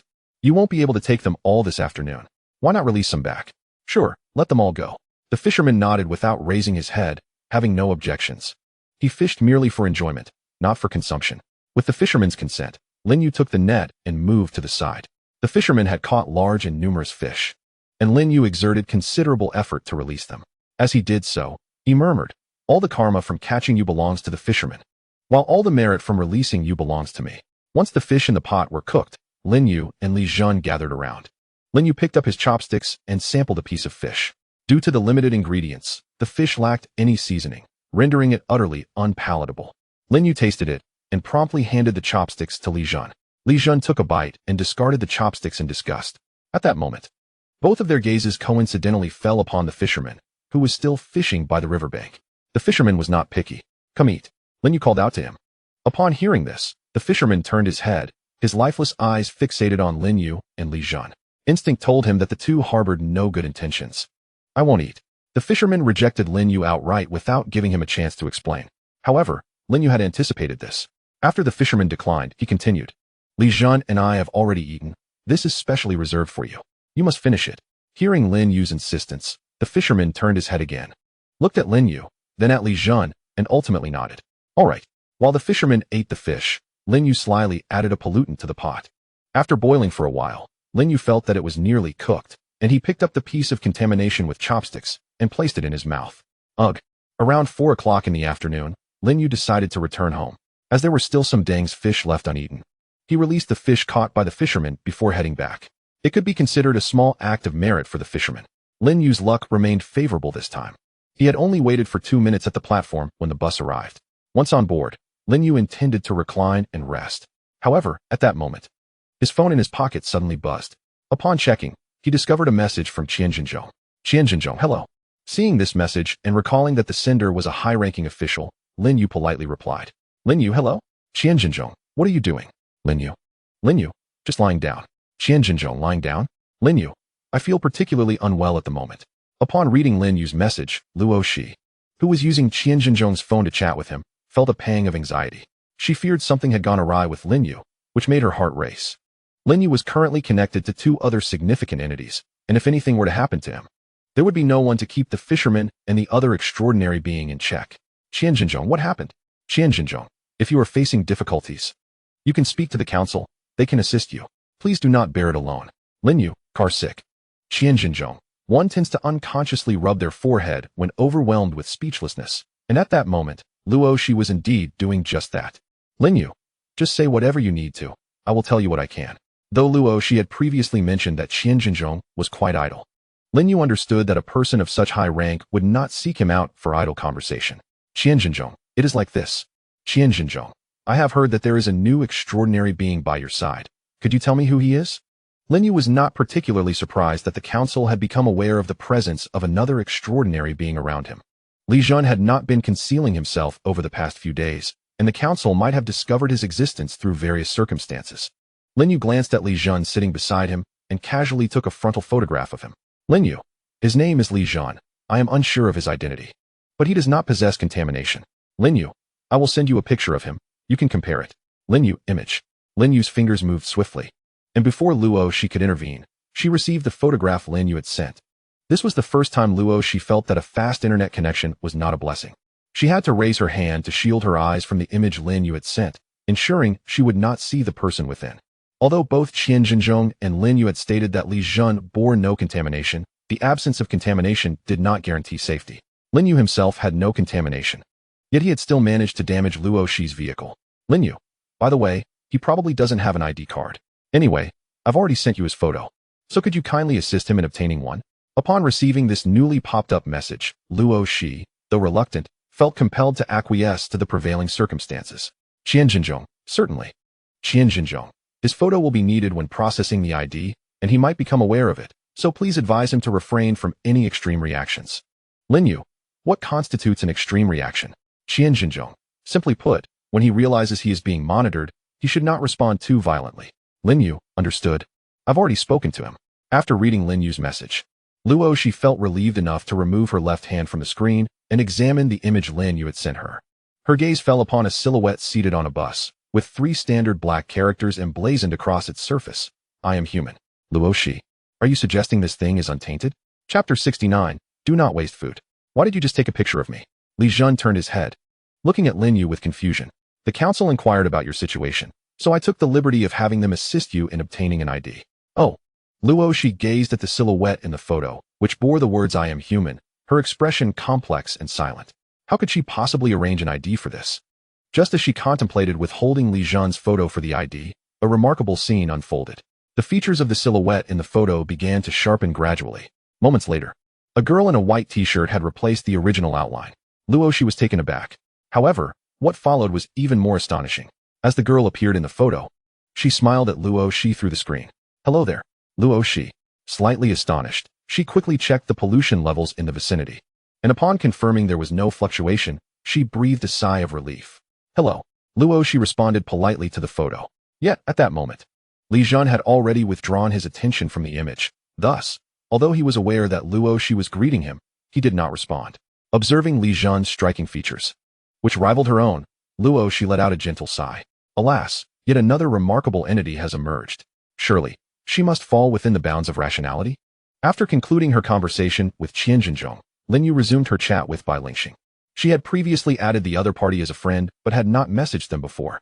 Lin You pressed the chat box and sent a voice message. Lin You. 4. What would you like for dinner? I'll bring it to you. After 2 minutes. Bai Lingxing replied with a voice message. Bai Lingxing. 6. There are still some ingredients left from what you bought yesterday. I can cook tonight. Hearing this, Lin You was startled, her hand trembling, nearly dropping her phone. Since we only had a bite of fish for lunch, shall we head to the city for dinner instead? Li Jun had clearly overheard the voice message sent by Bai Lingxing. He cast a glance at the fisherman behind him, pondering whether even a fisherman could sustain themselves solely on such fare day in and day out. Unbeknownst to Li Jun, the fisherman was intently observing him in return. Upon hearing Bai Lingxing's voice message, the fisherman's attention had shifted from his phone to Lin You. However, when he heard Li Jun mention that he had only eaten a morsel of fish for lunch, an incredulous expression began to creep onto his face. A crisp sound echoed behind Lin You, prompting him to turn around. He discovered that the fisherman was staring wide-eyed at both him and Li Jun. What's wrong? Lin You inquired, puzzled. Do you want to go out to eat too? Upon hearing this, the fisherman silently withdrew his gaze. Noticing that Lin You had not detected the oddity of his own hands, he discreetly restored the chair he had crushed back to its original state. All right, let us dine out tonight. Lin You nodded, and casually sent a message back to Bai Lingxing. Lin You, I will be dining out tonight. Order takeout. And do not waste food. After sending the message, Lin You waited a considerable time before receiving a reply from Bai Lingxing. Bai Lingxing, all right. Shortly thereafter, Bai Lingxing sent another message. Bai Lingxing, someone from the police station has arrived at your door, claiming to deliver your ID. I have signed for it on your behalf. Hearing this, Lin You glanced at the fisherman, who was also looking at him at that moment. Therefore, he nodded slightly at the fisherman. Lin You, the fisherman says thank you. Bai Lingxing. Bai Lingxing, did he really say that? Lin You, indeed. I am not deceiving you. Upon arriving in the city, due to the early closing hours of the service center, Lin You first assisted the fisherman in acquiring a phone. He processed a supplementary card linked to his own account, with all expenses deducted from his balance. After completing this task, Lin You helped the fisherman install the card. While doing so, Lin You was astonished to discover that the fisherman's card could also directly access the pollution forum. Initially, Luoshi had been reluctant to grant the fisherman access to the forum, considering him too dangerous. However, the thought that the fisherman might seek her out specifically for this reason made her relent. As Lin You set up the pollution forum for the fisherman, he observed that, compared to the forum, the fisherman seemed to favor watching short videos from Earth. The fisherman's explanation for this preference was simple: it's trivial and lacks substance. While Lin You was occupied with the fisherman's phone, Li Zhan watched enviously from the side. Finally, when Lin You finished configuring the fisherman's phone, Li Zhan hurriedly approached with a sheepish grin. The expression that greeted Lin You was adorably endearing yet tinged with a hint of flattery, causing Lin You to instinctively take a step back. Speak your mind. Do not feign cuteness before me. Lin You turned away, fearful of succumbing to the charm of Li Zhan's current expression. Could you possibly buy me a phone as well? It seemed that Li Zhan was afraid Lin You would refuse. After uttering his request, he hastily added, please buy me a phone, and once my ID arrives, I will start working. All the money I earn from my job will be entrusted to you. Lin You was taken aback by Li Zhan's words. He looked at him in confusion and asked, if you desire a phone, wouldn't it be quite easy for you to obtain one? Why must you ask me to spend money on it? However, Li Zhan shook his head with utmost seriousness. He gazed earnestly at Lin You and replied, the extraordinary is extraordinary, but life is life. If we apply the extraordinary to every aspect of our lives, what meaning would life hold? Li Zhan's words left Lin You momentarily speechless. After a prolonged silence, he suddenly smiled. You are right. Life is far more intriguing when it is separated from the extraordinary. Seeing Lin You smile, the seriousness on Li Zhan's face dissipated, and he too broke into a grin. So, regarding the phone purchase, Lin You nodded, about to speak when the fisherman unexpectedly interjected, while I was getting my card. That human mentioned that if you top up with 200 yuan, you could receive a 5G phone for free. You can still go back to apply for it, as the top-up would ultimately return to you. Li Zhan's eyes widened in disbelief as he looked at the fisherman. He never imagined that the typically taciturn and straightforward fisherman would utter such lengthy and cold-hearted words. However, it was a relief for Li Zhan that Lin You did not heed the fisherman's insidious advice. He led Li Zhan to the same mobile phone store where they had previously purchased a phone for the fisherman and selected a model identical to the fisherman's. Upon receiving the phone, Li Zhan felt immense joy. If only the phone contained a SIM card, his happiness would be complete. Upon returning home, Lin You obtained the fisherman's ID from Bai Lingxing, which was enclosed in an unsealed envelope. When handing the envelope to Lin You, Bai Lingxing inquired if there was a church nearby. Lin You was somewhat surprised and asked, what? Are you feeling homesick? It was not surprising for Lin You to pose this question, as he perceived Bai Lingxing's return to the church, as a fervent believer, to be akin to returning home. However, Lin Yu's words took on a different meaning in Bai Lingxing's ears. She waved her hand and explained, I've been feeling a bit unsettled lately and wish to visit a place illuminated by the Lord's brilliance. In conclusion, Bai Lingxing added, rest assured, I will return. Lin You did not expect that after nearly a week of acquaintance, Bai Lingxing would still harbor such a significant misunderstanding of him. However, he chose not to clarify at this moment. Checking the mobile map, he discovered there indeed was a church nearby. I'll let the fisherman know tomorrow. I'll send you the location. You can take a taxi there yourself. Lin You initially intended to have the fisherman drive Bai Lingxing there. But as soon as he mentioned it, Bai Lingxing's expression turned anxious. Thus, he quickly changed his approach and sent her the location instead. He was not concerned about Bai Lingxing encountering any dangers on the road. After all, as a transcendent being with considerable combat prowess, she ranked second in terms of strength within Lin Yu's small group. Excluding the fisherman, Bai Lingxing was the most formidable. Therefore, Lin Yu felt quite at ease allowing her to venture out independently. Thank you. Upon receiving Lin Yu's location, Bai Lingxing expressed her gratitude and returned home. That night, Lin Yu left the door ajar while sleeping, as the fisherman needed to charge his phone and preferred not to linger in Lin Yu's residence for long. Lin Yu speculated that if the fisherman maintained this habit, he would no longer need to close the door at night. The following day, Lin Yu painfully rose from his bed, marking the onset of yet another week of the monotonous 9-to-5 routine. As he arrived at the museum, he noticed the Mona Lisa slumped in her chair, her chin resting against her chest, exuding an air of indifference. Lin Yu deemed this attitude rather unwholesome. Thus, he took out a close-up photograph he had taken of the sad doll and waved it in front of the Mona Lisa. Instantly, her demeanor brightened. Satisfied, Lin Yu departed. From a distance, he spotted Wang Wu and the other two still on duty. Lin Yu felt a sense of surprise at their continued presence. Logically, With the primary source of anomalies having turned himself in, these three should have returned to report back. However, the reality was that they had not only remained, but seemed to be monitoring him. Lin You was indifferent to this development. In the past few days, Lin You had pondered extensively during his leisure time. Based on Luoshi's attitude towards him, he understood that, in the eyes of the council, he was likely regarded as a significant risk. Although he was unaware of the precise level of danger he posed, he was certain that the council would probably refrain from disturbing him at this stage. Furthermore, during their previous interactions, he had formed a favorable impression of Luoshi. Thus, as long as the council did not interfere with his daily life, he would disregard their minor maneuvers. Lost in thought, he inadvertently approached Wang Wu and the others. Startled to see Lin You approaching, Wang Wu and the others immediately stood at attention. "Hello, Brother Lin," they greeted. At that moment, the curator happened to pass by and, noticing the trio's rigid posture, discreetly gave Lin You a thumbs up. He had indeed not misjudged. Lin You was not only capable, but also excelled in mentoring newcomers, even across departments. "Hello," Lin You replied, feeling a wave of embarrassment at the curator's gesture. He waved his hand dismissively at Wang Wu and the others, casually saying, "Just treat me like an ordinary person." In response, they nodded earnestly. Yes, Lin You was at a loss for words, wondering what the council had communicated to them that transformed the trio into such a state. After Lin You walked away, the three individuals standing straight against the wall let out a collective sigh of relief.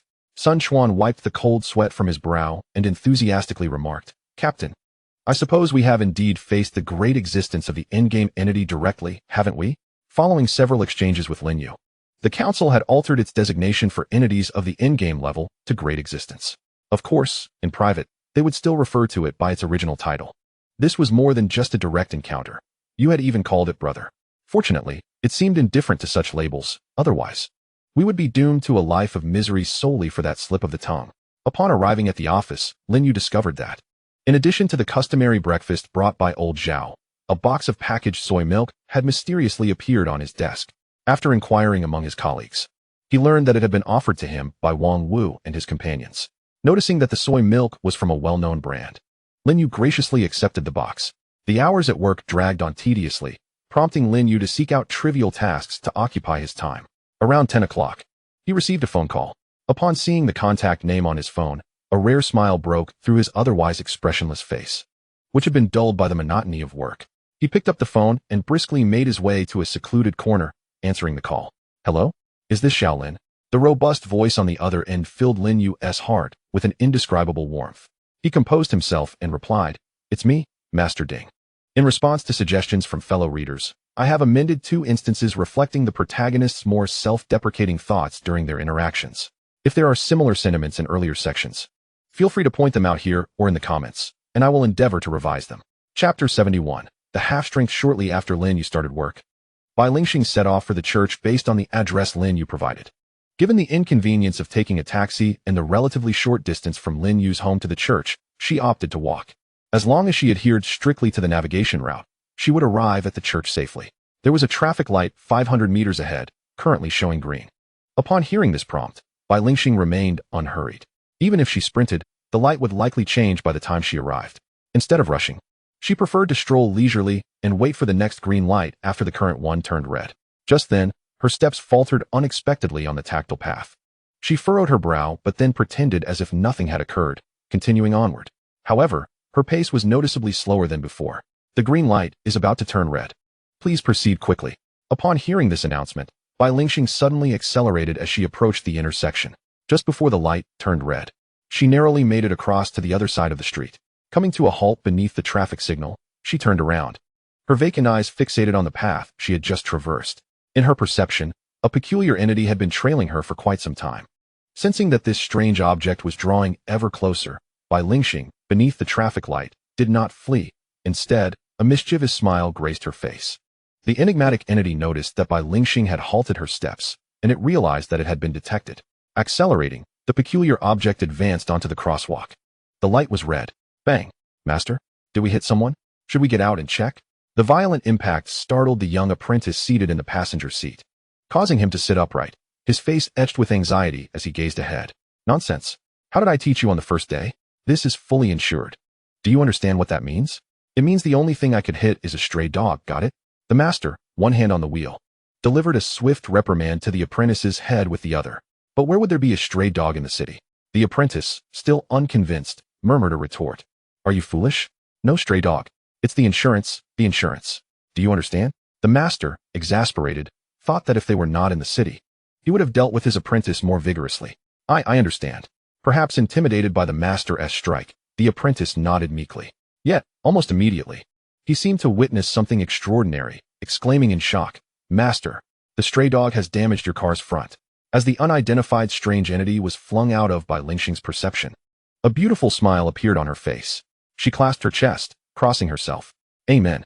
However, before Bai Lingxing could revel in her joy, she had scarcely walked a few hundred meters when that peculiar entity re-entered her awareness. Growing anxious, she quickened her pace, eager to reach the church. Once within its vicinity, she would be utterly safe. Even Lin Yu, that bizarre creature, would likely find it difficult to abduct her inside the church. Bai Lingxing sprinted ahead, while the strange entity pursued her. Perhaps due to its recent setback, the peculiar entity began to heed the traffic lights as it followed Bai Lingxing along the road. You have arrived at your destination. Thank you for using deceitful map navigation. We wish you a pleasant journey. Listening to the standard female voice and feeling the immense power emanating from the building behind her, Bai Lingxing felt a wave of relief wash over her. She stood quietly at the church's entrance, not immediately entering. Turning her back to the church, she sensed the strange entity at the edge of her perception. She could feel its strength, terrifyingly potent. Had it been the former her, she would have sought help at the first encounter with such a formidable anomaly. Yet perhaps having been frightened by the fisherman for so many days, she found it difficult to feel fear in the presence of such an entity now. Beyond acknowledging its formidable strength, in Bai Lingxing's perception, the enigmatic entity came to a gradual halt, mirroring her own stillness. It lingered at the periphery of her awareness, hesitant to advance further. Ultimately, as if sensing something amiss, the strange being departed from the vicinity. Bai Lingxing exhaled a sigh of relief. At that moment, a gentle voice resonated in her ear. Dear angel, the Lord has been awaiting you in the church. Please follow me inside. Within the church, devotees like Bai Lingxing, who possessed divine attributes, were regarded as messengers of God, commonly referred to as angels. Upon hearing the voice, Bai Lingxing turned to face its source. Due to her blindness, she saw nothing. However, this did not hinder her from entering the church alongside the priest. As a fervent follower of God, endowed with divine grace, her demeanor transformed the instant she crossed the threshold of the church. At the entrance of Lin Yu's home, a fisherman sat idly in a rocking chair, engrossed in his phone. At that moment, from the shadows at the end of the corridor, a figure cloaked in black emerged. This silhouette, upon appearing, approached Lin Yu's doorstep with unwavering intent. The fisherman observed the advancing figure quietly, and as their gazes met, the figure coldly declared, If you wish to live, refrain from meddling. Startled by the words, the fisherman appeared momentarily bewildered. Noticing the confusion on his face, the figure assumed the fisherman was intimidated and nodded in satisfaction, continuing toward Lin Yu's home. However, upon reaching the threshold, the figure paused, staring peculiarly at the open door and the living room beyond, feeling an unexpected dizziness. Despite being merely a step away from the inviting room, the figure ultimately chose not to enter. Instead, it turned right and approached Bai Lingxing's residence. Subsequently, it stepped forward, passing through the door of Bai Lingxing's home. Witnessing this unfolding scene, the fisherman leisurely rose from his rocking chair. His figure vanished, only to reappear in the living room of Bai Lingxing's house, just in time to lock eyes once more with the entity that had entered. Encountering the suddenly materialized fisherman, the figure was about to launch an attack, but at that moment, it was struck with terror, realizing that it could no longer move its body. Chapter 72. Research Expedition. Receiving a call from Master Ding, Lin Yu felt a surge of joy, perhaps due to her transformation into an orphan after her transition. Master Ding's tone was even gentler than it had been before. Shaolin, have you been busy lately? He inquired, a warm smile gracing his face. Please, just speak your mind. Is there a new project on the horizon? As Master Ding's esteemed disciple, Lin Yu would often adopt this tone when speaking to him during his graduate studies. Haha, you haven't changed a bit, have you? Master Ding chuckled heartily, unfazed by Lin Yu's attempt to divert the conversation. After a brief pause, he spoke with a blend of seriousness and a hint of authority. Lin, I have a significant scientific research project coming up, one that could greatly aid your future career. It is no exaggeration to say that if you participate and excel in this undertaking, you could ascend to the pinnacle of the historical academia. Although the project has yet to commence, I have reserved a spot for you. You must come. Hearing Master Ding's earnest voice warmed Lin Yu's heart. Even after graduating, Master Ding continued to show such concern for him. During Lin Yu's time as a graduate student, Master Ding frequently thought of him for various projects, often including Lin Yu's name, even when he lacked the time, leaving him with the task of organizing materials. However, despite feeling touched, Lin Yu had graduated, secured a job, and given his somewhat lackadaisical nature, he was reluctant to engage in Master Ding's research project. Master Ding, I am now employed. It seems inappropriate to involve me in the research project, Lin Yu expressed tactfully.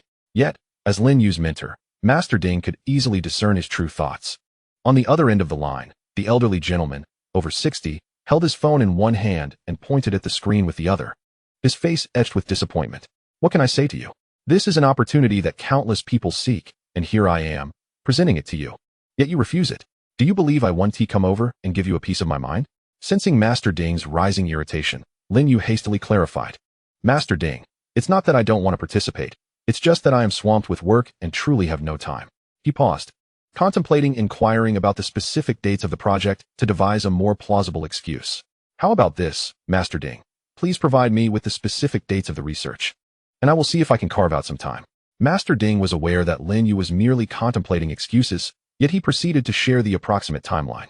I cannot provide the exact dates, but it will likely be in 2 months. Upon hearing this, Lin Yu instinctively interjected with a resolute tone, I want to go. It was July, and 2 months later would lead into September. Based on Lin Yu's experience, this research project would last at least a month, which meant his National Day and Mid-Autumn Festival holidays would undoubtedly be compromised if the project extended even longer, potentially encroaching on his annual leave. That was an outcome Lin Yu simply could not accept. What did you say? On the other end of the line, Master Ding was momentarily taken aback. Then his voice involuntarily rose. You really aren't going? Do you have any idea how precious this opportunity is? Listening to Master Ding's incessant nagging, akin to that of a doting mother, Lin Yu could only wear a look of helplessness. There was no way he could hang up, despite the torment of his voice. He would endure and listen to the call until its conclusion. After a lengthy discourse, Master Ding, seemingly exhausted, issued a final ultimatum to Lin Yu. You have 3 days to prepare.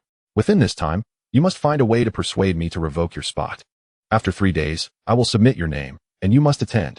With that, Master Ding abruptly ended the call, leaving no room for Lin Yu to retort. Wishing to call Master Ding back, Lin Yu was shocked to discover that his number had been blocked. The old man was quite cunning, with the number blocked. Lin Yu had no means to reach him, leaving him no choice but to passively await the inevitable examination 3 days hence. If Lin Yu attempted to confront Master Ding directly due to this inability to communicate, it would only play into his hands, and he risked not only being forced to participate in the examination, but also potentially facing a beating. Sighing silently to himself, Lin Yu opened his messaging app, and unsurprisingly, he found that he had also been blocked on that platform during these 3 days. Upon returning to the office, Lin Yu had scarcely settled into his chair when he received a message from the director, summoning him to his office. Confused yet sensing this had something to do with Master Ding, Lin Yu speculated that perhaps Master Ding had reached out to the director to persuade him on his behalf. Upon arriving at the director's office, Lin Yu was astonished to find not only the director present, but also another individual he recognized, Li Jun. Surprised, Lin Yu exchanged glances with Li Jun, who raised an eyebrow, conveying unspoken sentiments. Observing the exchange, the director appeared somewhat taken aback, but soon donned a knowing smile. Calling Lin Yu forward, the director picked up a stack of documents from his desk and began, Xiao Lin, this is Xiao Li, our new intern. I see you two are already acquainted. Yes, we know each other, Lin Yu nodded, feeling the director's gaze upon him, and Li Jun was rather peculiar. That's wonderful. Since you managed the 3 newcomers, while previously, I'm assigning Xiao Li to you for guidance. You are both of the same generation and familiar with each other, so there will surely be plenty to discuss. Be sure to look out for Xiao Li in certain matters of daily life, understood? Lin Yu felt the director's remarks grew increasingly absurd. It was only upon hearing the directive to accommodate Li Jun in everyday matters that he suddenly grasped an important detail. Disregarding the hierarchical relationship, he boldly seized the stack of documents from the director's hands. Name, Li Jun. Gender, female. Chapter 73. The abilities of Li Jun. Upon reviewing the information regarding Li Jun, Lin Yu's expression transformed like a painter's palette, shifting from yellow to blue, then from blue to red, and finally from red to white, culminating in an ashen black. Director, there is an error in this information.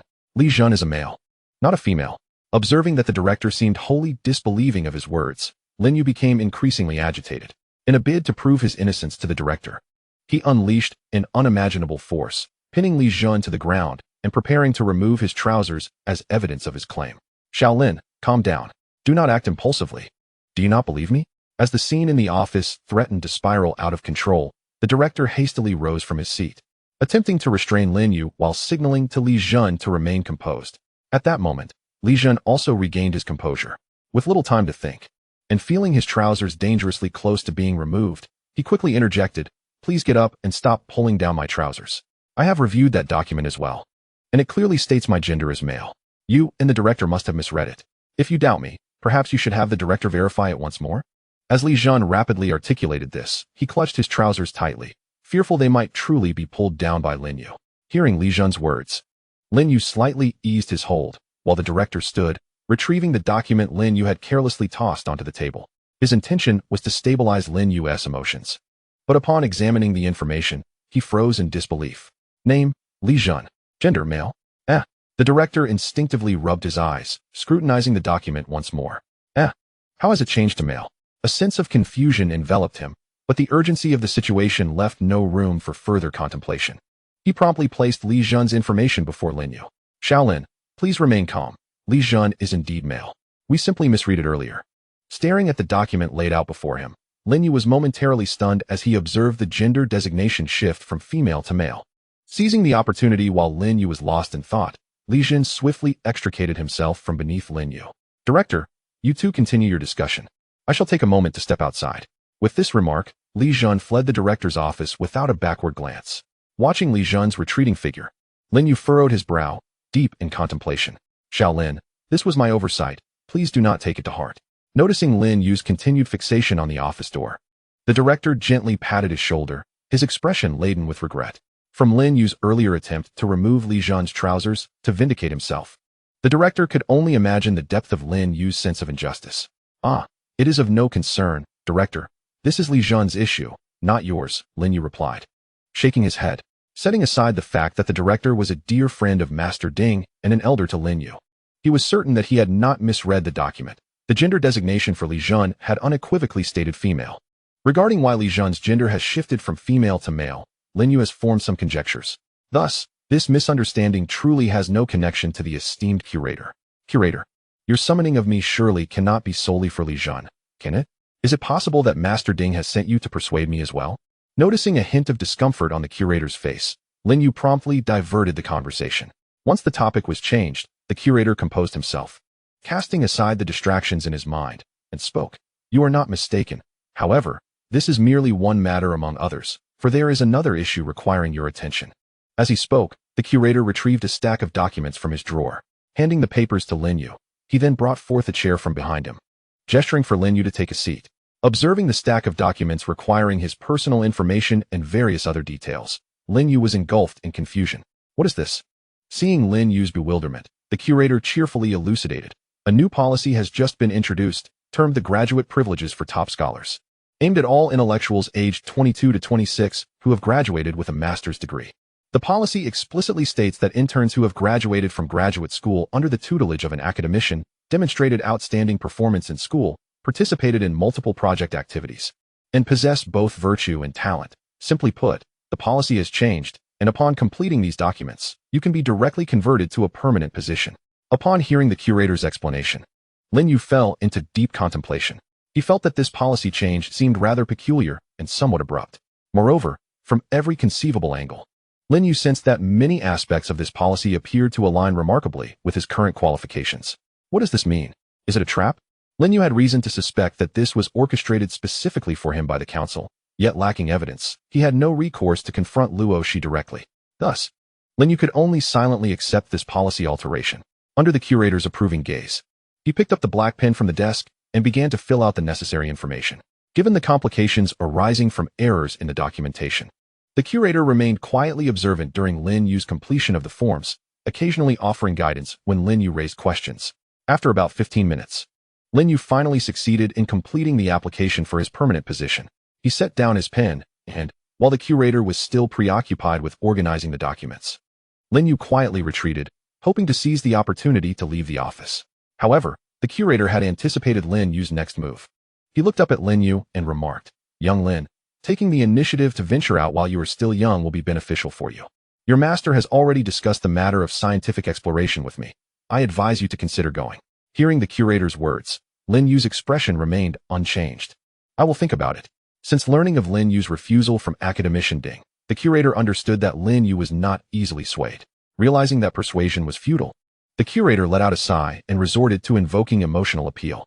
Ah, Xiaolin, you are well aware that my singular aspiration throughout this life has been to elevate this museum to the status of a national first-class institution within my lifetime.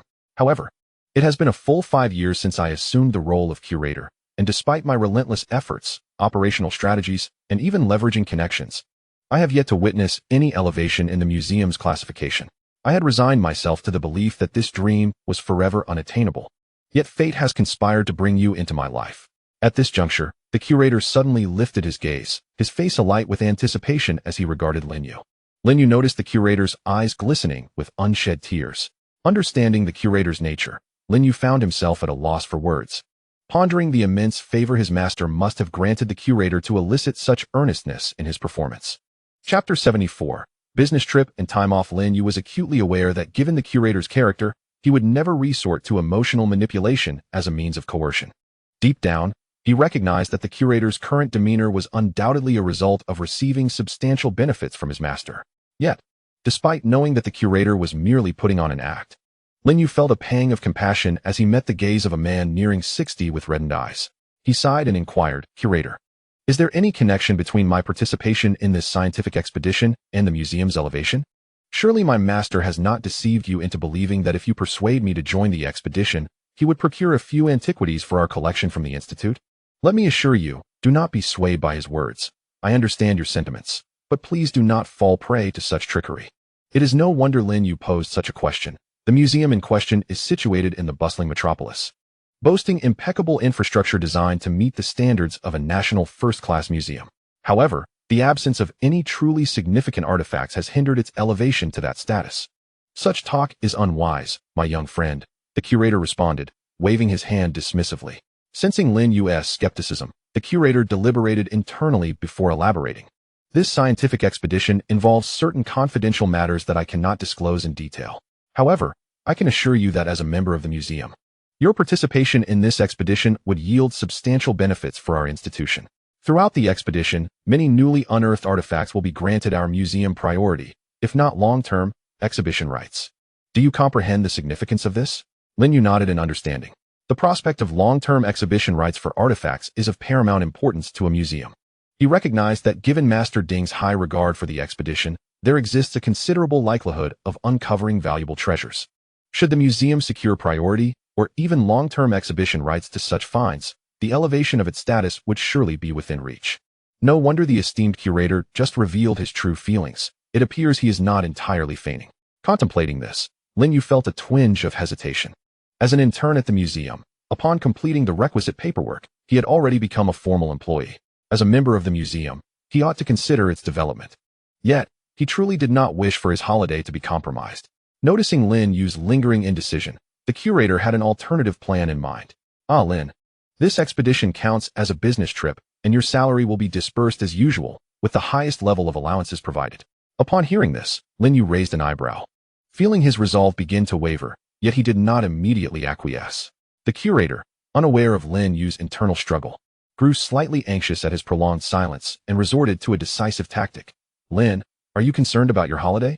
I can assure you that any holidays lost during this business trip, aside from weekends, will be compensated as time off. Once you return, I will assist you in reclaiming your lost leave." Hearing this, Lin Yu's eyes sparkled with newfound hope. "Deal. All right, esteemed curator. It is the duty of every employee to strive for the museum's advancement." Lin Yu slapped his chest with a resounding thud, exuding a fervent eagerness to sacrifice for the museum's progress. Had the curator not caught Lin Yu's spontaneous exclamation of "deal," he might have genuinely believed him. Observing the beaming Lin Yu, the curator felt a surge of irritation. He swiftly employed a dramatic gesture akin to Sichuan opera's face changing. "Off you go, back to work. Oh, and remember to call your master after you leave." After exiting the curator's office, Lin Yu took out his phone to call Master Ding. "I'm sorry. The number you have dialed is currently busy. Please try again later." Realizing he had likely been blocked by his master earlier that morning, Lin Yu was not perturbed. After all, Master Ding would undoubtedly remove him from the blacklist in 3 days, and he could speak to him then. After perusing the exhibition area he was responsible for, Lin Yu ultimately found Li Jun near the Mona Lisa, amusing himself with some pollutants. Upon seeing Li Jun, Lin You felt a surge of frustration. He approached Li Jun and whispered, "Didn't you say you wouldn't apply extraordinary powers to daily life? Why has it come to my doorstep today, causing such a significant hassle?" Li Jun shot Lin Yu a sidelong glance and corrected him. "I never claimed that. My exact words were that I wouldn't apply extraordinary powers to every aspect of life, not that I would never use them at all. Having studied Chinese literature in university, you should understand the nuance of my statement, right?" Stunned into silence, Lin Yu opened his mouth, realizing he could not counter Li Jun's retort, and decisively shifted the topic. "What is the gender listed on your ID?" Upon hearing those words, the once cheerful Li Jun found his smile abruptly transferred to Lin Yu's face. Li Jun frowned, taken aback by the unexpected misinterpretation from the president of the council. "What can one expect when you look like that?" Lin Yu retorted with an eye roll. The misunderstanding regarding Li Jun's gender was hardly an isolated incident. "Looks can be deceiving," Li Jun mused, shaking his head, choosing not to dwell further on his appearance. "I am male, as my identification confirms." "I am aware." Lin Yu nodded. An unspoken understanding seemed to bind the two, prompting them to abandon the topic. Silence enveloped them, and Lin Yu felt a twinge of discomfort while gazing at Li Jun's striking visage. Just as he intended to escort Li Jun back to the office, Li Jun spoke up. "That fellow is rather unfortunate." You feel sympathy for such a trivial matter?" Lin Yu was surprised that Li Jun would even notice this inconspicuous nuisance, let alone harbor sympathy for it. "Not sympathy," Li Jun clarified, shaking his head. "Sympathy is an emotion reserved for the weak. What I feel is pity." Lin Yu nodded, wearing an expression of understanding. "Very well, pity brother." Chapter 75. Cultists invade. The moment Li Jun entered the office, all eyes, regardless of gender, sparkled with intrigue. When Lin Yu mentioned Li Jun's male gender, the previously captivated male colleagues quickly averted their gazes. However, a couple of them discreetly stole glances at Li Jun. Lin Yu noted these two sneaky colleagues and resolved to maintain a distance from them in the future. At 5 o'clock, Lin Yu promptly gathered his belongings to leave work. Li Jun had been attentively observing Lin Yu's every move, and as Lin Yu began to pack up, Li Jun mimicked him, preparing his own things. They finished simultaneously and departed the office together. The two male colleagues who had previously been covertly watching Li Jun felt a sudden pang of emptiness upon witnessing this scene. Upon returning home, Lin Yu discovered Bai Lingxing waiting at his doorstep. After a visit to the church, Lin Yu sensed a subtle transformation in her demeanor, as if she had become more ethereal than before. "Why are you lingering at the door instead of going inside?" Lin Yu inquired, puzzled. Glancing at the vacant rocking chair on his porch, Lin Yu seemed to grasp the situation's reality. Sure enough, Bai Lingxing's subsequent words confirmed his suspicions. "That fisherman is in my house, and I do not wish to enter. What business does he have at your place? Is he charging his phone?" As he spoke, Lin Yu pushed open the slightly ajar door to Bai Lingxing's residence. Upon entering, he was met with the sight of a figure cloaked in black robes standing obediently in the living room, alongside the casually seated fisherman. What on earth is this? A pollutant? A cultist? A physical entity? Surely, it cannot be a containment object. Observing the figure standing solemnly in the center of the living room, Lin Yu instinctively voiced his bewilderment. Hearing the commotion at the entrance, the fisherman lifted his gaze to see Lin Yu, Bai Lingxing, and Li Jun entering the room in succession. The cultist, under the fisherman's control, also sensed the noise but was unable to turn around due to his restraint. "Thief," the fisherman uttered succinctly. To him, the concept of a cultist held little significance.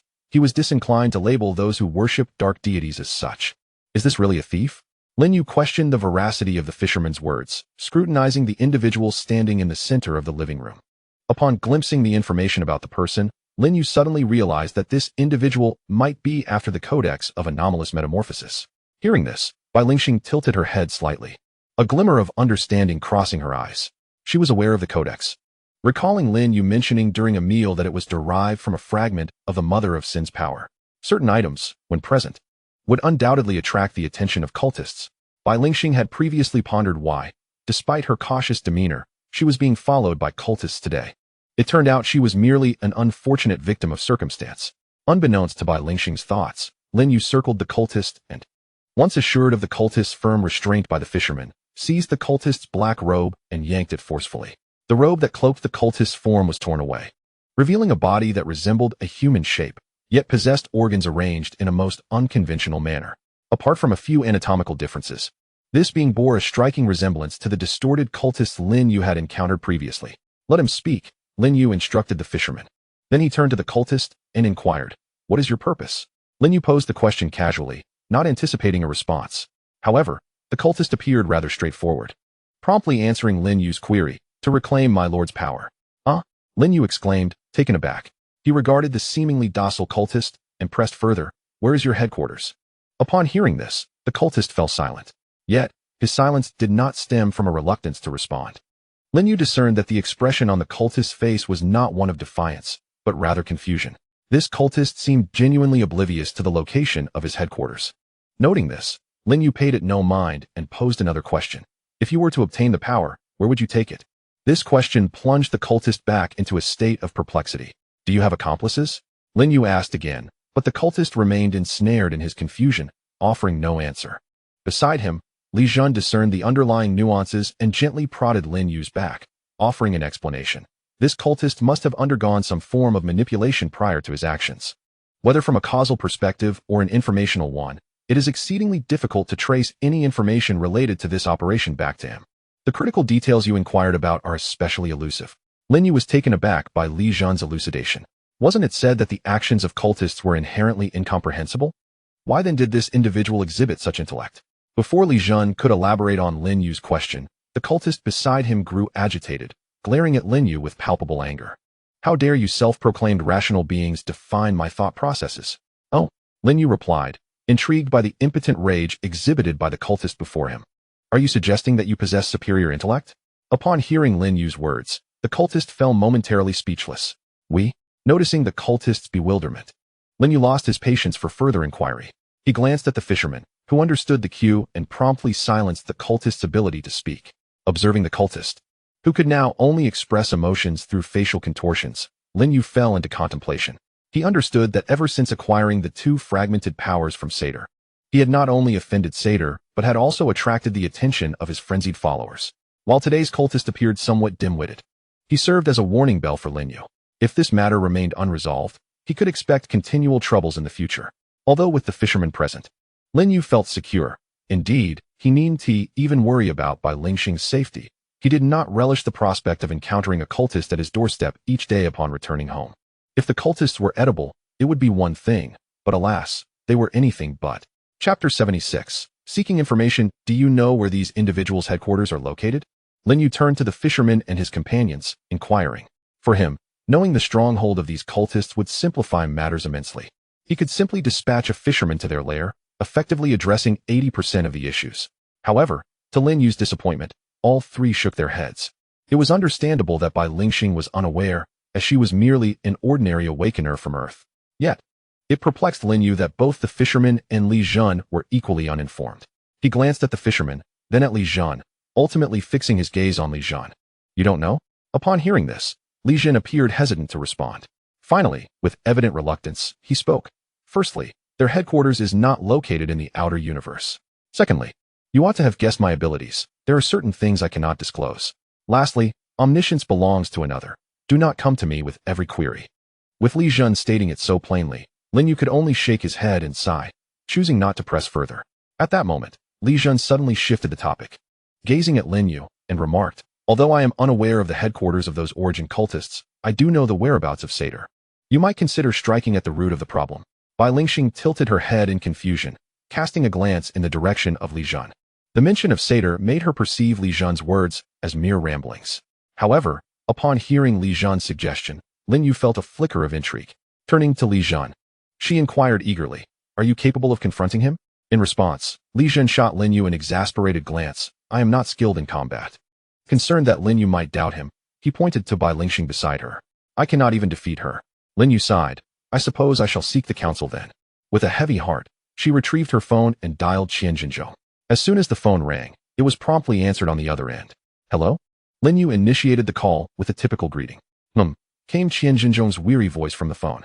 Lin Yu glanced at the cultist before her and stated, I have captured a cultist. You may take him in for confiscation.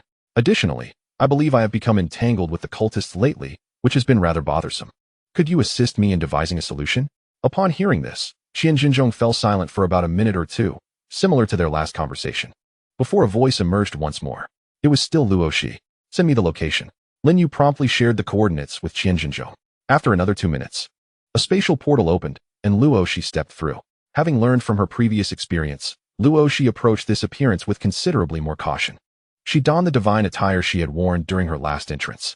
Exiting the portal, Luoshi surveyed the gathering in the living room, her gaze lingering on Li Jun's face for a moment longer.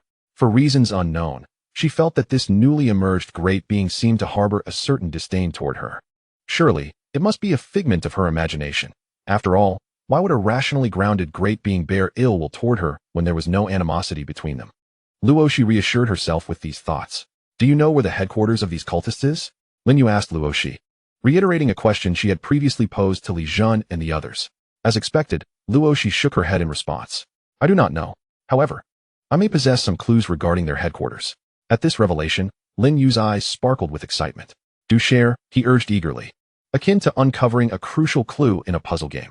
Observing Lin Yu's impatience, Luoshi raised her hand. Hold on. This information pertains to some secrets of the council. If you wish to learn more, you must visit the council. Secrets? Lin Yu questioned, a hint of curiosity in her voice. Am I permitted to view such confidential matters? Upon hearing this, Loxi shook her head and earnestly explained, in comparison to the risk of confidential information being leaked, your entanglement with the cultists poses a far greater danger to us. Lin Yu found himself momentarily at a loss for words, pondering the magnitude of the secrets concealed within him that could incite such wariness in Loxi, the acting president of the council, to prioritize his mental well-being over the council's confidentiality. Come, let us proceed to the council. I shall procure the necessary materials for you. While Lin Yu was still reflecting on her words, Loxi felt an overwhelming urge to depart this place. The adjacent room exuded an odd energy that induced a sense of dizziness in her. Recollecting that it belonged to Lin Yu, she paused momentarily. All right, just a moment. Lin Yu nodded in response and glanced at the other three individuals in the living room, aside from Loxi and the cultist. Are you coming along? All three shook their heads. The angler found it uninteresting and chose not to join, while Li Jun felt irked at the sight of Loxi and similarly declined. Bai Lingxing, on the other hand, was famished and could barely endure her hunger. Very well, I shall go alone then. Lin Yu shook his head, instructing the angler to release the cultist from his control. As the restraints were lifted, the cultist attempted to catch his breath, but in the next moment, Loxi's power supplanted the angler's hold over him. Loxi frowned, raising her head to scrutinize the figure bearing the distinct features of a distorted devotee. What is it? Lin Yu, trailing behind Loxi, queried in confusion upon noticing her momentary distraction. Nothing, Loxi replied, shaking her head without further elaboration. However, Lin Yu could discern that she had sensed something from the cultist. Upon arriving at the council, Loxi guided Lin Yu to the containment room she frequently visited. Please wait a moment. I must first ascertain something before I can divulge the information you seek. Lin Yu nodded and seated himself in the room, while Loxi stepped aside to release the cultist from her control, fixating on the organ on the cultist's exterior that served a function akin to his eyes. She exerted her own power, filling her gaze with an imposing intensity. You are Anatoly, correct? Upon hearing that name, the cultist visibly froze. In that moment, even his instinct to retaliate upon liberation was cast aside. Memories long buried in the depths of his consciousness began to resurface, and Anatoly's expression transitioned from confusion to something more enigmatic. It is hard to fathom, esteemed leader. After all this time, you still remember me. At that moment, Anatoly seemed to have been activated by some unseen switch, transforming into an entirely different individual. Previously, his demeanor and tone had conveyed an impression of dullness to Lin Yu. Yet now, with this switch flipped, Anatoly's mannerisms and speech exuded the quintessential essence of what a cultist ought to embody. A century has merely passed. Yet both you and I remain vividly aware of it. A glance from Loxi toward Anatoly revealed a profound indifference in her eyes. Witnessing this exchange, Lin Yu's curiosity was piqued instantly, his inquisitive gaze flitting between Loxi and Anatoly, as if he were an eager spectator awaiting the unfolding drama. You? We? Just as Lin Yu was preparing to indulge in the spectacle, the shortcomings of incomplete information became apparent. The pronoun you uttered by Loxi once again rendered Anatoly momentarily incapacitated. After numerous attempts to reboot his thoughts, Anatoly lowered his unrecognizable visage, casting an oddly enigmatic stare at Loxi. It has been a century, esteemed leader. I trust you have been well. Observing Anatoly's peculiar demeanor, Loxi sighed softly. Her gaze drifted past Anatoly to Lin Yu, who sat in the background. Do you still desire him? No. Do as you see fit, Lin Yu replied with a shake of his head. Upon Lin Yu's concession, Loxi waved her hand, and an unseen force enveloped Anatoly's entire being. Under the influence of this power, Anatoly's form began to dissipate slowly within the containment chamber, akin to particles of light. Has she truly just extinguished him? Lin You pondered, astonished by the scene before him. A cultist capable of coherent conversation, one known to Lashi, should have held considerable research value. Yet, Lashi had so swiftly ended his existence? Such a decision appeared rather hasty. Lin Yu's bewilderment was evident on his countenance, and Lashi easily discerned his thoughts. She shook her head and clarified. He was merely a fragment of information severed from his corporeal essence. He bore no significant intelligence, and thus was unnecessary to retain. Listening to Lashi's explanation, Lin Yu nodded in understanding. Li Jun had previously articulated similar sentiments, stating that this cultist, both in terms of causality and information, was exceedingly clean, devoid of any critical insights. By the way, from your earlier interaction with that cultist, do you have prior acquaintance with them? Have you engaged with them before? Once seated across from Lin Yu, his curiosity proved irresistible, prompting him to inquire about Lashi's connection to the aforementioned cultist. Lashi hesitated momentarily, a flicker of conflict crossing her features, yet ultimately, she exhaled and responded. Her voice was calm, yet Lin Yu could detect a chilling undertone. They were once members of the council. The revelation left Lin Yu momentarily speechless. His expression contorted as an inexplicable sense of déjà vu washed over him. Why did this narrative seem so reminiscent of a storyline one might encounter in a tale? At that moment, Lin Yu's mind conjured a vivid narrative of betrayal and intrigue within the council, as if he could easily compose a million words detailing the entanglements of their relationships.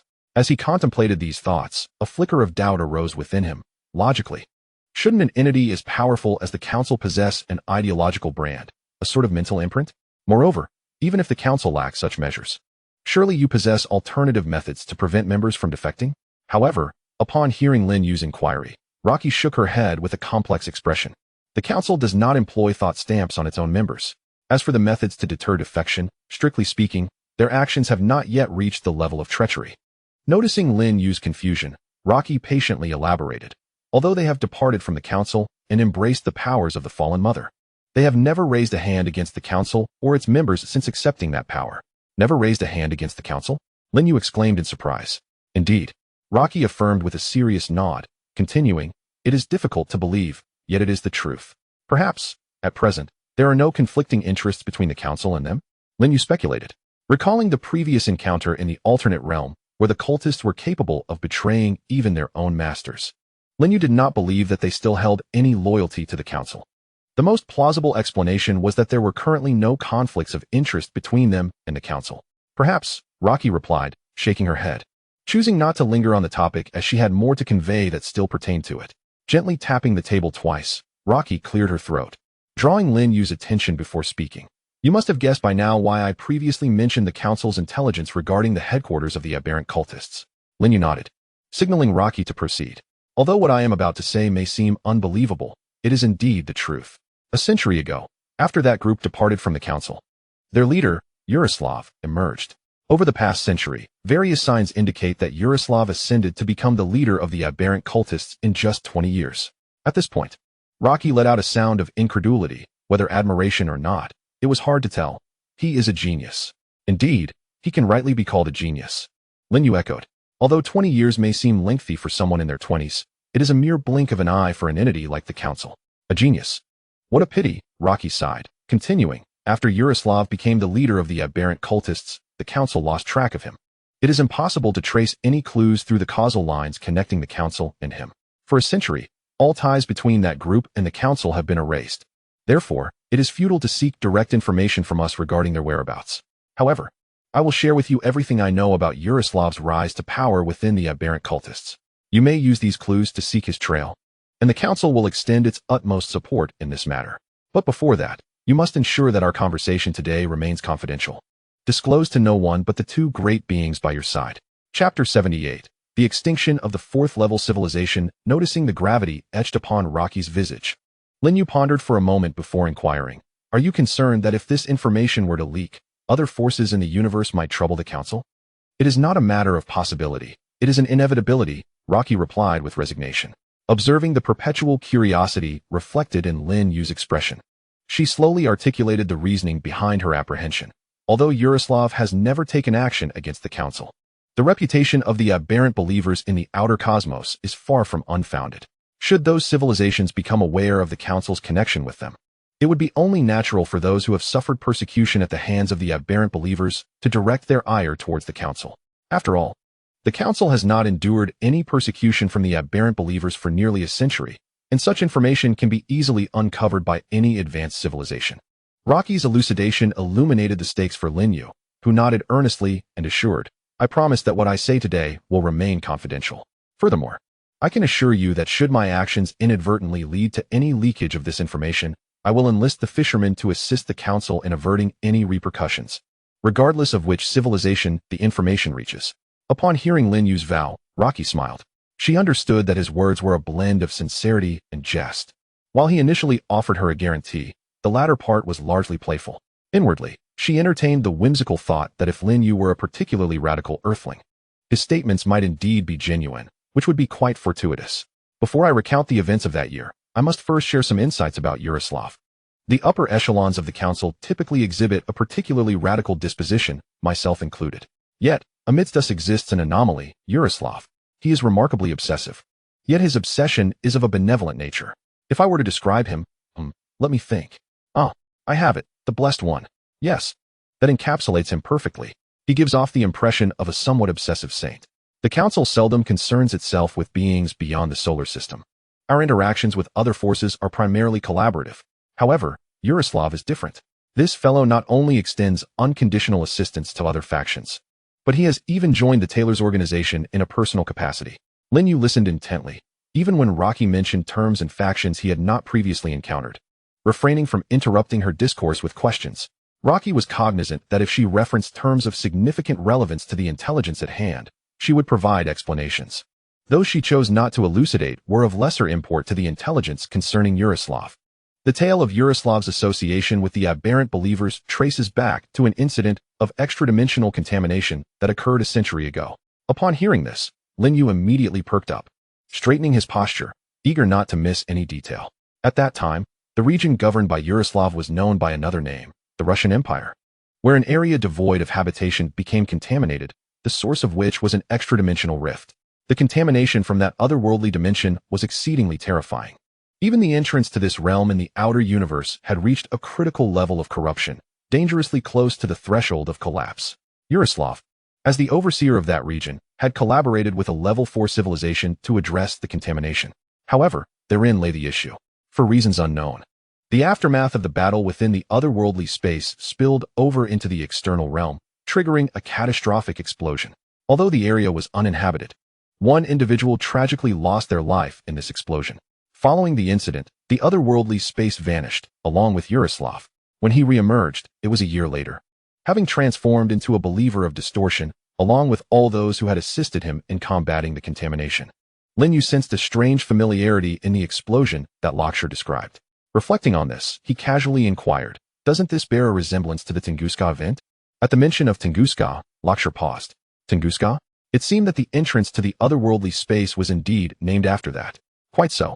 Upon receiving Lakshar's affirmation, Lin You felt an inexplicable sense of clarity, as if a long-standing riddle had been unraveled.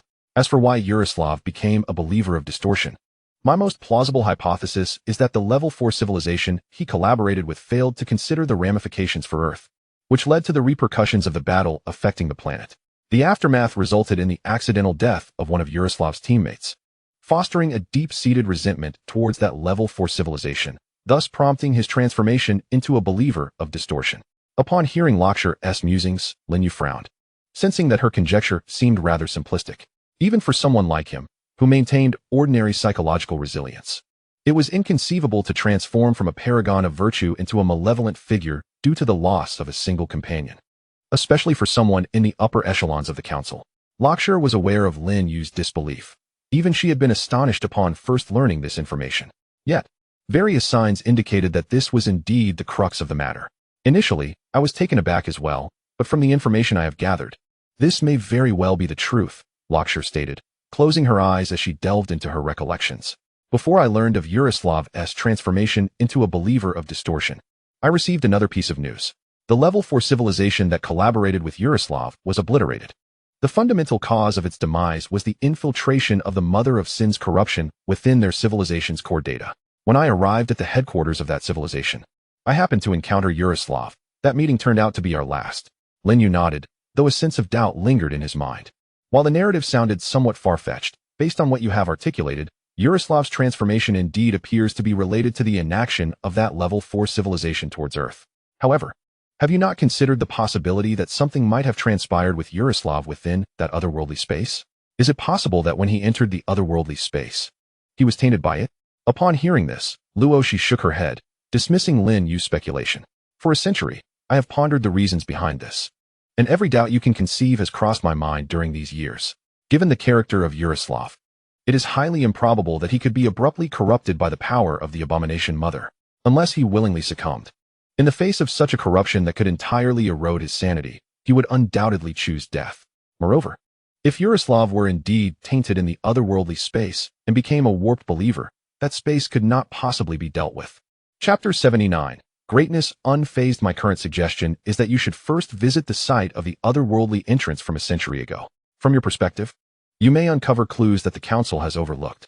We will also keep an eye out for any otherworldly spaces related to the abomination mother, and I will inform you immediately if such a space emerges. Lin Yu diligently noted everything Luoshi said and nodded in agreement. For now, this seems to be the only course of action. He was not particularly anxious about resolving this matter. In Lin Yu's eyes, these cultists were akin to summer mosquitoes, minimal threats, yet quite bothersome. A resolution was certainly necessary, but there was no need to rush. Once clues were found, he could simply have the fisherman eliminate them all at once. By the way, Lin Yu suddenly inquired, as if struck by a thought, do you have a photograph of Yaroslav? Luoshi shook her head in response. The causal threads have all been severed. Items with such strong causal connections have long since vanished. However, rest assured, as long as Yaroslav appears before me before he becomes great, I will recognize him. When will he become great? To be frank, Lin Yu felt a twinge of anxiety upon hearing that Yaroslav would become a great being. Yet, that emotion was fleeting, as Luoshi's words swiftly alleviated his concern. She waved her hand, signaling Lin Yu not to worry. What I mentioned was merely a casual remark. Followers can never attain greatness. Even if he later breaks free from the abomination mother's control, he will still remain incapable of greatness. Then I can rest easy. Lin Yu sighed in relief, his expression relaxing. Upon further reflection, even if Yaroslav truly ascended to greatness, Lin Yu felt little trepidation. Together with the fisherman, they could contend with even Satyr. And within the outer universe, they would not find themselves at a disadvantage. As Satyr is Yaroslav's master, even if Yaroslav ascended, he would never surpass his master. At most, the difficulty of locating him would significantly increase after his ascension. After exchanging a few more words with Luoshi and noticing that time was slipping away, Lin Yu took his leave. He had yet to have dinner, and after such an extended conversation with Luoshi, he was quite hungry and needed to return home for his meal. Before Lin Yu departed, Luoshi imparted an important piece of intelligence. The distorted believers had been acquiring projections of the Mother of Sin's powers in recent years. You might attempt to lure them with your 2 incomplete powers and see if they can be ensnared. This indeed seems like a splendid idea. I shall give it a try upon my return.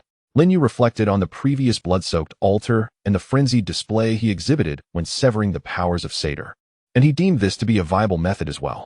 Here, take this.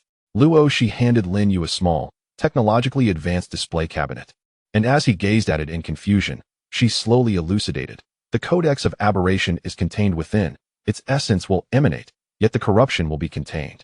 Accepting the cabinet, Lin Yu could not help but give Luoshi a thumbs up. Your foresight is commendable. This time, Luoshi personally escorted Lin Yu back home, or more accurately, to Bai Lingxing's residence. Upon stepping through the spatial portal, Lin Yu was met with 2 eager gazes. The fisherman and Li Jun had not dined, and at that moment, they were staring intently at Lin Yu as he emerged from the portal. Initially, the fisherman had no intention of having dinner, but Li Jun deceived him, saying that if they did not allow Lin Yu to cook, they would have to settle for Bai Lingxing's cooking. After weighing his options, the fisherman had come over to join Li Jun in watching Lin Yu. Li Jun discreetly prodded the fisherman's back. Cook. The fisherman awkwardly spoke, as if unaccustomed to such directness. Quickly, prepare a meal for us. Following the fisherman's lead, Li Jun urged Lin Yu as well. All right. Lin Yu nodded, tacitly accepting his role as the homemaker in this household. He set down the display cabinet in his hands and, after surveying his surroundings, belatedly realized that this was Bai Lingxing's home, not his own. Where is Bai Lingxing? Lin Yu inquired with a hint of confusion, just as the words left his lips. He comprehended, and then shot an exasperated glance at the fisherman. Could you refrain from frightening others in their own home? Oh, the fisherman nodded nonchalantly, as if Lin Yu were not addressing him at all. Observing this exchange, Li Jun hid nearby, stifling laughter. Perhaps his mirth was a tad too loud. For Lin Yu turned his gaze toward him.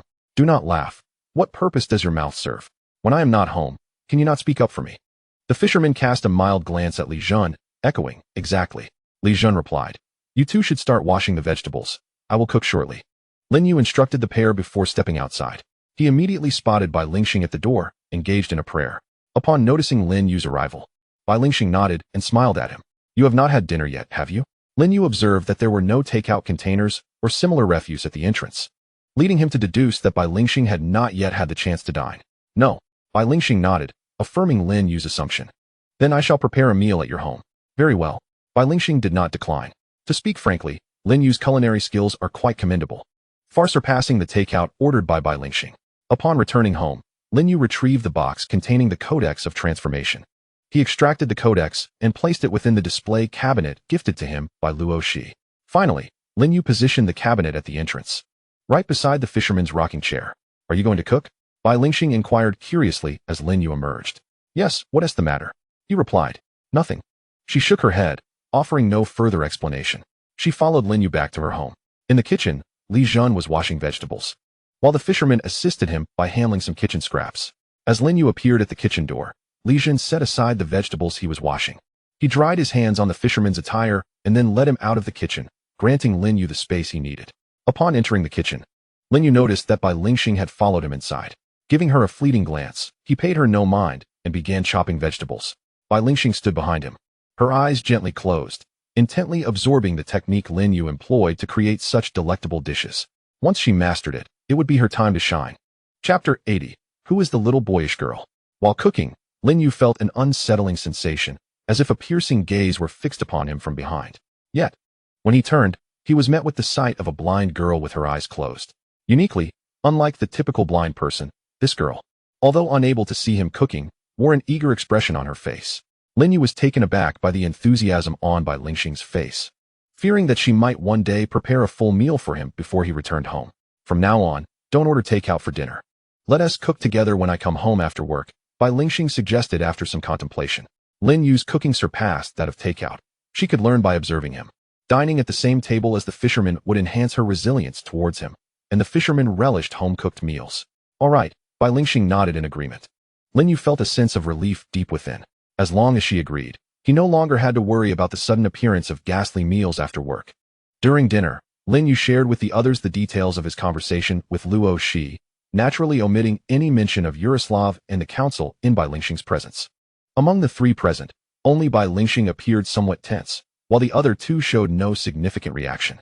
Although Bai Lingxing was anxious, she was not afraid. She was under the watchful eyes of the fishermen at home and the clergy at church, and moreover, the aberrant worshippers sought power, not her. Thus, she could not fathom any imminent danger. Lin Yu recognized this, which is why he did not alert the council to pay particular attention to Bai Lingxing. While scooping rice into his bowl, Li Jun asked, Are you going to investigate the situation in Tunguska tomorrow? Certainly, I must go. Perhaps I will uncover some valuable clues. You should accompany me, considering it a trip abroad. Lin Yu nodded, then cast an expectant glance at Li Jun. The fisherman must remain behind to guard the home. Thus, he was not included in Lin Yu's list of companions for the investigation. As for Li Jun, though his stats were lamentably low, his abilities were extraordinarily impressive. Should we encounter any peril, having Li Jun's unique skills nearby would prevent us from being swiftly reduced to a respawn point. A trip abroad? That is agreeable. Li Jun pondered for a moment before readily acquiescing. His intention was not genuinely to travel. Rather, he was concerned that if Lin Yu returned home late the next day, there would be no one to prepare his meal. By accompanying Lin Yu, even if she were delayed, he could share dinner with her outside. In essence, following Lin Yu meant sustenance. Once Li Jun had consented, Lin Yu turned her gaze to Bai Lingxing, who sat to her left. If I have not returned by 7 tomorrow, please order takeout. Upon hearing this, Bai Lingxing paused momentarily. After contemplating, she tentatively inquired, Shouldn't there still be some of the groceries you bought left? The fisherman cannot cook. Lin Yu understood Bai Lingxing's thoughts and directly addressed her to dispel any dangerous notions. I meant to say, I will cook myself. Lin Yu interrupted Bai Lingxing's impending response, her tone resolute and devoid of any room for negotiation. We must not waste food. Bai Lingxing's expression reflected her dissatisfaction, yet upon reflecting on her own culinary skills, she ultimately remained silent. After dinner, the fisherman and Li Jun accompanied Lin Yu home. while Lin You was tasked with clearing the dishes.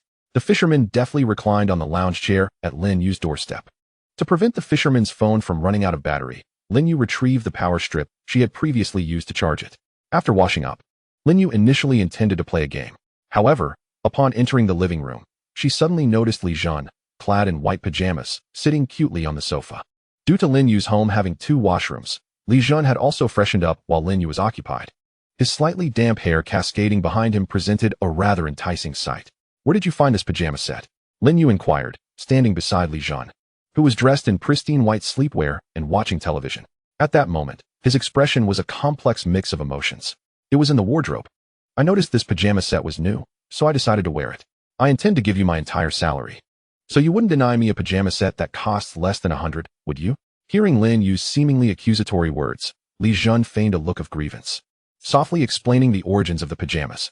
He emphasized the phrases new and salary to avoid any misunderstanding and to evoke a sense of guilt in Lin Yu. However, who is Lin Yu? His sexual orientation is undoubtedly normal. How could it possibly be influenced by Li Jun's appearance? However, Li Jun did make one valid point. His salary is meant for himself, and he certainly would not reprimand him over a mere sleeping garment that costs less than 100. "Fine. I suppose I will take the blame. Let that sleeping attire be my gift to you." Lin Yu waved his hand dismissively. Yet, he swiftly altered his tone. "You know, my dear boy, there's no need for such adornments at my home. I fear it might lead to some psychological complications on my part." Upon hearing Lin Yu's words, Li Jun became somewhat agitated. The one thing he despised most was Lin Yu labeling him as a little boy. Glaring at Lin Yu, he pointed an accusing finger at him, indignantly stating, "You're talking nonsense. Who are you calling a little boy? Do I look like that kind of boy to you?" Lin Yu calmly addressed Li Jun's 3 inquiries with an unhurried reply. "I am not talking nonsense. I am referring to you." "Indeed, you do." Li Jun, still pointing at Lin Yu, gritted his teeth in frustration, yet ultimately had no choice but to return to the sofa, swallowing his anger. His abilities were inferior to Lin Yu's, and a physical confrontation would only lead to his disadvantage. Observing Li Jun sulking on the couch, Lin Yu suddenly felt that perhaps he had gone a bit too far. After contemplating, he sat beside Li Jun and, in a conciliatory tone, suggested, "How about we establish a rule? I shall refrain from calling you a little boy, but you must also avoid dressing like that in my presence. Does that sound agreeable?" "Humph." Li Jun turned away, clearly disinterested in engaging with Lin Yu. Chapter 81. Forum post. Li Jun watching television in the living room severely disrupted Lin Yu's gaming mood, leaving him no choice but to return to his bedroom and prepare for sleep. Early the next morning, at just 7:30, Lin Yu was roused from his slumber. Upon opening his eyes, he was startled to find Li Jun standing at the foot of his bed, clad in pristine white pajamas, still groggy from sleep. Taken aback by the sight, Lin Yu quickly scanned his surroundings, relieved to confirm he had not mistakenly entered the wrong room the previous night. Noticing the time, he couldn't help but exclaim, "Why are you up so early when you don't have to start work until 9? Li Jun, rubbing his sleepy eyes, mumbled indistinctly, "I want to make a good impression on my boss on my first day. So why are you bothering me? Go on your own. I have no money for a taxi. I can't go," Li Jun replied, sounding aggrieved. Lin Yu was at a loss for words. He felt that Li Jun was not truly incapable of going, but had come solely to extort him. "How did you manage to get there yesterday?" At Lin Yu's inquiry, Li Jun fell silent. He glanced at Lin Yu before quietly retreating from his room. After all, Lin Yu was already awake, and Li Jun had achieved his objective. His early morning alarm set for 7 had not been in vain. Once Li Jun departed, Lin Yu indulged in a brief nap, only to oversleep. At 8:40, Li Jun, out of goodwill, called him. All day long, Lin Yu roamed the pollution forum, hoping to uncover information pertaining to the aberrant cultists. However, to his dismay, the details available on the forum regarding these cultists were outdated, primarily consisting of reports on where aberrant cultists had been eradicated or traces of their activities discovered. Throughout the day, Lin Yu found no recent sightings of these cultists. Although disappointed, he did not allow this feeling to dampen his spirits. To him, the aberrant cultists were merely an inconvenience, not a crisis. He had yet to reach a state where he felt uneasy enough to lose sleep over them. Seeing the lack of desired information on the forum, Lin Yu decided to take matters into his own hands and posted a message. "I offer unconditional assistance to all factions in dealing with crises related to aberrant cultists, including but not limited to interdimensional pollution, the cultists' sinister rituals, and their sudden assaults.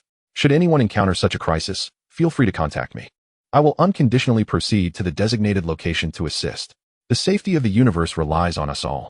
If anyone detects traces of the aberrant cultists, You may also privately message me, and I will make time to address the situation. After reviewing the content of his post and glancing at his level 1 forum account, Lin You pondered for a moment before tagging the esteemed figures of Luoshi and Qian Jinzhong at the end of his message. With their endorsement, the credibility of his post would surely be enhanced. At the very least, those factions facing encounters with the aberrant cultists might recall his message. Shortly after posting, Lin You was astonished to find that his message had been pinned by the forum's officials. Moreover, Luoshi and Qian Jinzhong had taken the time to respond to his post. Luoshi remarked, "This person is quite impressive." Qian Jinzhong, the president of the Magic Capital Branch, concurred, "The president is absolutely correct." With the post pinned and the replies from Luoshi, the comments below Lin Yu's message began to proliferate. However, these comments did not offer any useful information. Most were mere expressions of admiration for the prominent figures. Sun Chuan, hail to the Great One. Nirvana Real Person, hail to the Great One. Black Hole 9 Bombs, hail to the Great One. Can you obliterate a black hole with a single slap? Zoman Belan Real Person, hail to the Great One. I didn't expect the Great One to be like us, starting at level 1 upon joining the forum. Zongmin Qianlin Immortal, hail to the Great One. Is the Great One truly magnificent? If given the chance, may I spar with you? I recently encountered a remarkable entity and felt a slight breakthrough upon my return. Lin You observed the comments for a while, and upon reading the one from Zongmin Qianlin Immortal, a peculiar expression crossed his face. Could it be mere coincidence? Reflecting on the young man he had met while fishing by the river a few days prior, Lin You now considered that he indeed resembled the cultivator. Yet, if what this Qianlin Immortal claimed was true, then another question arose. On that day, when did they first engage with one another? Was it not the case that, at that moment, one was battling the air, while in the expanse of space, there existed an unseen, intangible, and non-existent great entity? How unsettling indeed. Until Lin You finished work, his post had garnered no useful information aside from the adulation directed towards the esteemed figure. He received a few private messages, but they were merely overtures from powerful factions, lacking the information he sought. Lin You responded to these messages with mere politeness. Some factions wished to converse further with him to foster a connection, but given that he did not subscribe to the values of many of these factions, engaging with them felt particularly laborious. Thus, to avoid complications, Lin You replied succinctly to those seeking to enhance their rapport, "I am acquainted with the angler." The effect was immediate. His private messages fell silent. Even the overly eager Qianlin Immortal ceased to message him. Once the silence enveloped his inbox, Lin You set his phone down and tidied his desk. At that moment, Li Jun approached him. Observing the other, he inquired, "How shall we proceed to Tunguska?" Upon hearing this, Lin You glanced around and noticed that their colleagues had chosen to selectively disregard him and Li Jun. Only then did he respond. "How did you arrive at work this morning?" Li Jun cast a sidelong glance at Lin You and replied nonchalantly, "I walked." "Then let us walk." You walked to work this morning?" Lin You regarded him in astonishment. In his mind, he had envisioned Li Jun teleporting directly to his workplace, as only such a mode of commuting seemed logical to him. Yet, in response to Lin Yu's inquiry, Li Jun merely gazed at him with indifference. "What other option is there? I have no money, and how else could I arrive if not on foot? Fly?" Lin Yu pondered this, provided he remained unseen. It was indeed a possibility. Chapter 82. The Council's portal device. Li Jun found himself at a loss for words and turned away, choosing to disregard Lin Yu. Noting this, Lin Yu refrained from further jesting. He understood that Li Jun likely possessed a means to transport them directly to Tunguska, but he would not compel him to do so. Seeing that their colleagues continued to selectively ignore him and Li Jun, Lin Yu took up his phone, opened the chat with Qian Jinzhong, and sent a message. "Please open a spatial portal from the office to Tunguska." A minute later, Qian Jinzhong replied with a no gesture. In the next moment, a pitch-black portal materialized before Lin Yu. Together, he and Li Jun stepped into it, the process unnoticed by their office colleagues. The Tunguska region boasts a rich and diverse ecosystem. A century ago, the cataclysmic explosion profoundly ravaged the ecological balance of this region. However, nature's remarkable resilience has allowed it to recover substantially over the past 100 years. Lin Yu found himself amidst a vast plain, a desolate expanse rarely traversed by human beings, where human presence was scarcely discernible. Occasionally, fleeting shadows darted across Lin Yu's line of sight, either wild creatures or lowly pollutants. Upon emerging from the spatial portal, Lin Yu promptly verified the documents he carried. Relieved to find his identification card intact, he surveyed his surroundings and noted numerous structures resembling watchtowers at the horizon's edge. Some of these edifices were visible to ordinary people, while others remained concealed from their sight. Lin Yu intended to approach the watchtowers for further inquiry. But before he could venture far, three individuals of Slavic descent blocked his path. Initially taken aback by the sight of Lin You and Li Zhan, the tallest of the trio stepped forward, awkwardly addressing them in broken Chinese. "You, produce your documents, passports." As golden light flickered in Lin Yu's left eye, he discerned that they were awakeners and took a step forward. Retrieving his identification card from his pocket, he replied, "We are awakeners. We possess only identification." Upon learning of Lin Yu's status, the leading individual accepted the card without requesting a passport. He handed it to a woman standing behind him, who produced a specialized device. After placing Lin Yu's card in the device's slot, a beep confirmed his identity, and she returned the card to him. The trio then turned their attention to Li Zhan. Wait, my identification is in my pocket." As he spoke, Li Zhan frantically rummaged through his pockets. However, since his identification was left at Lin Yu's residence, it remained elusive no matter how diligently he searched. Meanwhile, the fisherman lounged in his rocking chair, engrossed in his mobile device. Suddenly, a delicate white hand gently tapped his shoulder. He looked up to see the ethereal hand hovering above him. "Please fetch my identification from the nightstand in my bedroom." A voice echoed in his ears. It was Li Zhan's voice. The fisherman gazed contemplatively at the floating hand, then, after a moment's reflection, rose and ambled into Lin Yu's home. Upon entering Li Zhan's bedroom, he quickly spotted the identification resting on the nightstand. Silently, he seized the card and stealthily made his way back outside. As he passed through the living room, he noticed a feather duster lying beneath the coffee table. Pausing, he quietly retrieved it. Approaching the entrance, he beheld Li Zhan's hand suspended in midair and raised the duster. "Why are you doing that?" Li Zhan's voice resonated in the fisherman's ears.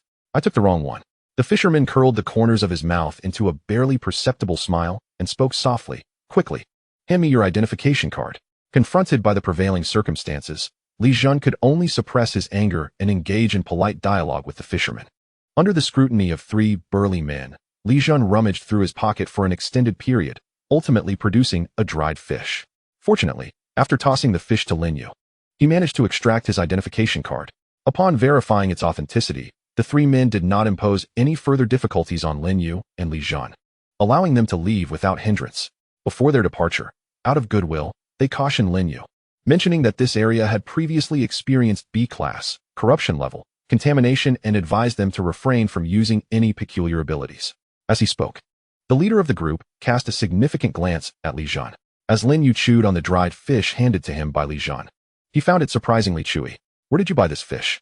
It's quite delicious and has a remarkable texture," he praised without reservation. However, Li Zhan merely glanced at him before shattering Lin Yu's illusion of delightful discoveries. "That was prepared by the fisherman. It's been around for several million years. The chewiness is to be expected."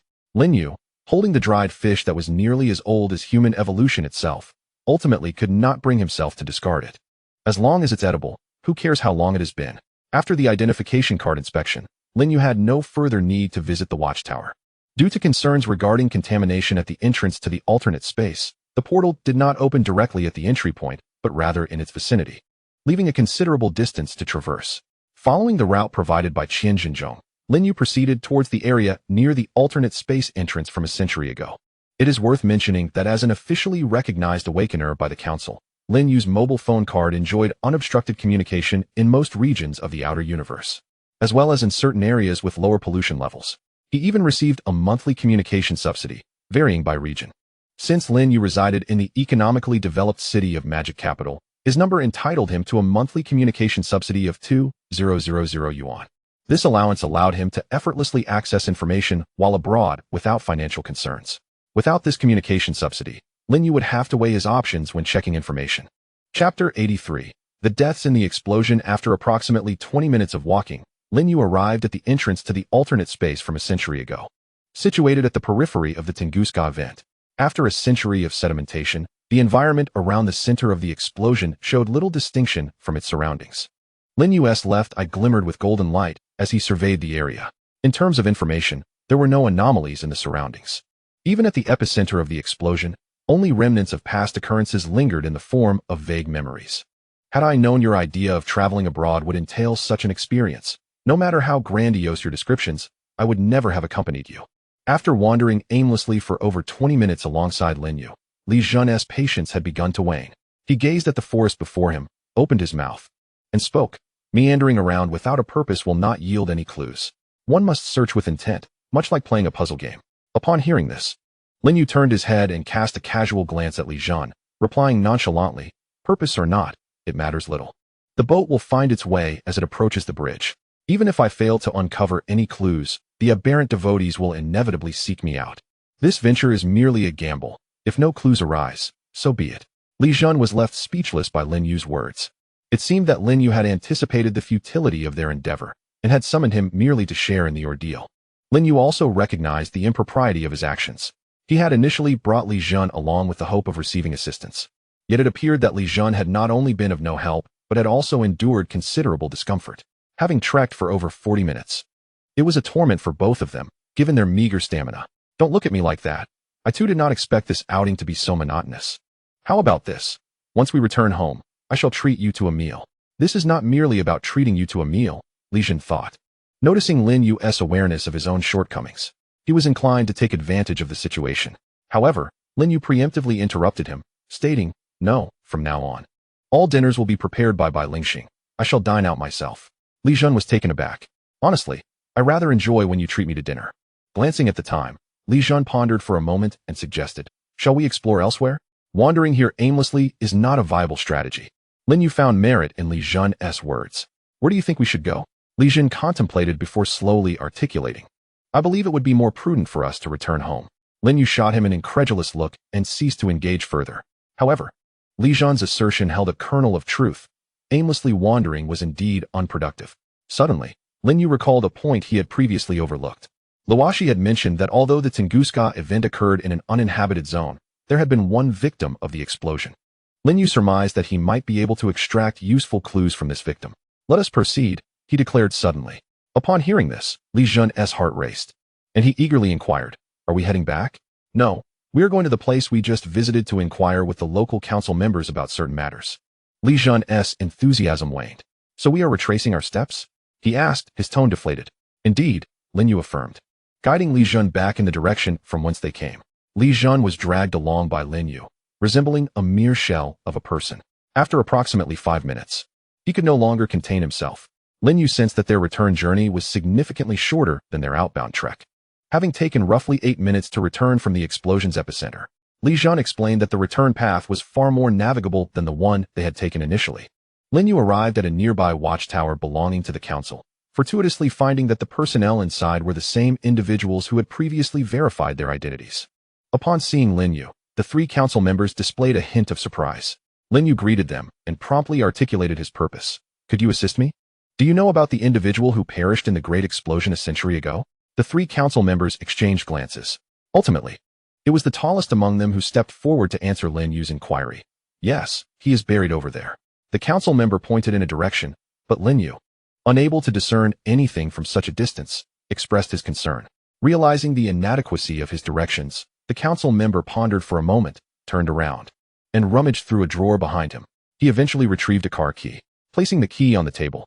He then picked up paper and pen to sketch a rudimentary map for Lin Yu. Handing both the map and the car key to Lin Yu, he advised, "Follow the map, and you will find the grave. You may take the vehicle. There is a watchtower over there where you can leave it." Gratefully accepting the car key and map, Lin Yu expressed his thanks. Subsequently, the council member led Lin Yu to an off-road vehicle parked beneath the watchtower. Without further explanation, he ushered Lin Yu to enter the vehicle. Indeed, the council is composed of many good-hearted individuals, Lin Yu mused as he sped across the wilderness in the off-road vehicle. Although he had scarcely driven since obtaining his license, this did not deter him from taking the wheel. New drivers often fear driving primarily due to concerns about accidents, which fundamentally reflects a fear of mortality. However, surrounded by the vast expanse of wilderness and possessing an indomitable trait, Lin Yu drove with reckless abandon. This off-road vehicle, a council specialty, boasted power far exceeding that of conventional civilian models, even outpacing the latest Xiaomi models. With a firm press of the accelerator, the vehicle surged to a speed of 300, which was merely half of its potential velocity. Lin Yu felt certain that, if equipped with wings, the vehicle could soar through the air. Seated in the passenger seat, Li Jun watched with envy, nearly drooling at the spectacle. "How about I take the wheel for a bit? You've been driving for so long. Why not let me rest in the passenger seat?" Lin Yu, hands firmly on the steering wheel, turned to glance at him. "You lack a license. Driving would be illegal. Once you obtain your license, then you may drive." Upon hearing this, Li Jun hurriedly interjected, "I have a license. I truly do." As he spoke, He rummaged through his pocket and eventually produced a motor vehicle driver's license. Li Jun handed the license to Lin Yu with eager anticipation, observing the smooth expanse ahead. Lin Yu grasped the steering wheel with one hand while taking the driver's license with the other, glancing at it briefly. He then smiled and returned the license to Li Jun, stating, "Your license is for a C2 vehicle, but this car is a manual transmission. You require a C1 license to operate it." Li Jun was momentarily taken aback. He quickly insisted, "You must have misread it. My license is indeed a C1. Chapter 84. The Guardian of the Grave. When Li Jun proffered his driver's license again, Lin Yu did not accept it. He realized that Li Jun's insistence implied that the information on the license had somehow transformed from C2 to C1. After a moment's contemplation, Lin Yu inquired, "Can you drive? If you affirm, I shall allow you to take the wheel." Upon hearing this, Li Jun hurriedly responded, seemingly anxious that Lin Yu might retract his offer at any moment. "Yes, I can drive." Li Jun was indeed correct. He could drive. However, as they journeyed, Lin Yu sensed that Li Jun's driving resembled a form of telepathic control. The vehicle maneuvered precisely as Li Jun willed it. After confirming their location on the map, Lin Yu identified the watchtower marked by the Russians. He instructed Li Jun to steer the vehicle towards it. Once the Russians emerged from the watchtower, Lin Yu explained the situation to them. After understanding the matter, the Russians kindly provided Lin Yu with directions. At the horizon, Lin Yu discerned a solitary cemetery. In this desolate region, the graveyard appeared strikingly out of place. While the council members had grown accustomed to this cemetery, Lin Yu felt he had indeed arrived at the correct location. He beckoned Li Jun to accompany him toward the cemetery, eager to gather information before nightfall. This cemetery was modest, with a solitary gravestone standing in the center. Noticing the absence of onlookers, Lin Yu softly recited a prayer, then walked alongside Li Jun into the cemetery. Standing before the gravestone, he gazed at the incomprehensible Russian inscriptions and, after a moment of reflection, quietly uttered, "Pardon the intrusion." As his words faded, he took out his phone, opened a translation app, and captured a photograph of the gravestone. Sergei's grave, died unexpectedly on June 30th, 1908, left behind. The first two lines provided basic information, which Lin Yu quickly scanned without paying much heed. However, the name on the third line captured his attention. Due to the passage of time, the inscription had become quite obscured, its surface coated with dust. Lin Yu grasped a handful of grass at his feet and wiped the gravestone. Even after removing the dust, the name remained indistinct. Observing the other complete texts alongside this vague inscription, Lin Yu sensed that the situation was far from ordinary. This was evidently not the consequence of natural forces. With a flash of golden light in his left eye, Lin Yu made a new discovery on the informational level. The information regarding the creator inscribed on the gravestone has been forcibly erased by some unknown power. Lin Yu can only perceive the remaining details that constitute the gravestone itself. Nevertheless, he has already ascertained the origin of this gravestone. It is highly likely that it was left by Yaroslav in memory of Sergei, for Lin Yu. The gravestone evokes a similar sensation on an informational level as that which he experienced with the previous cultist.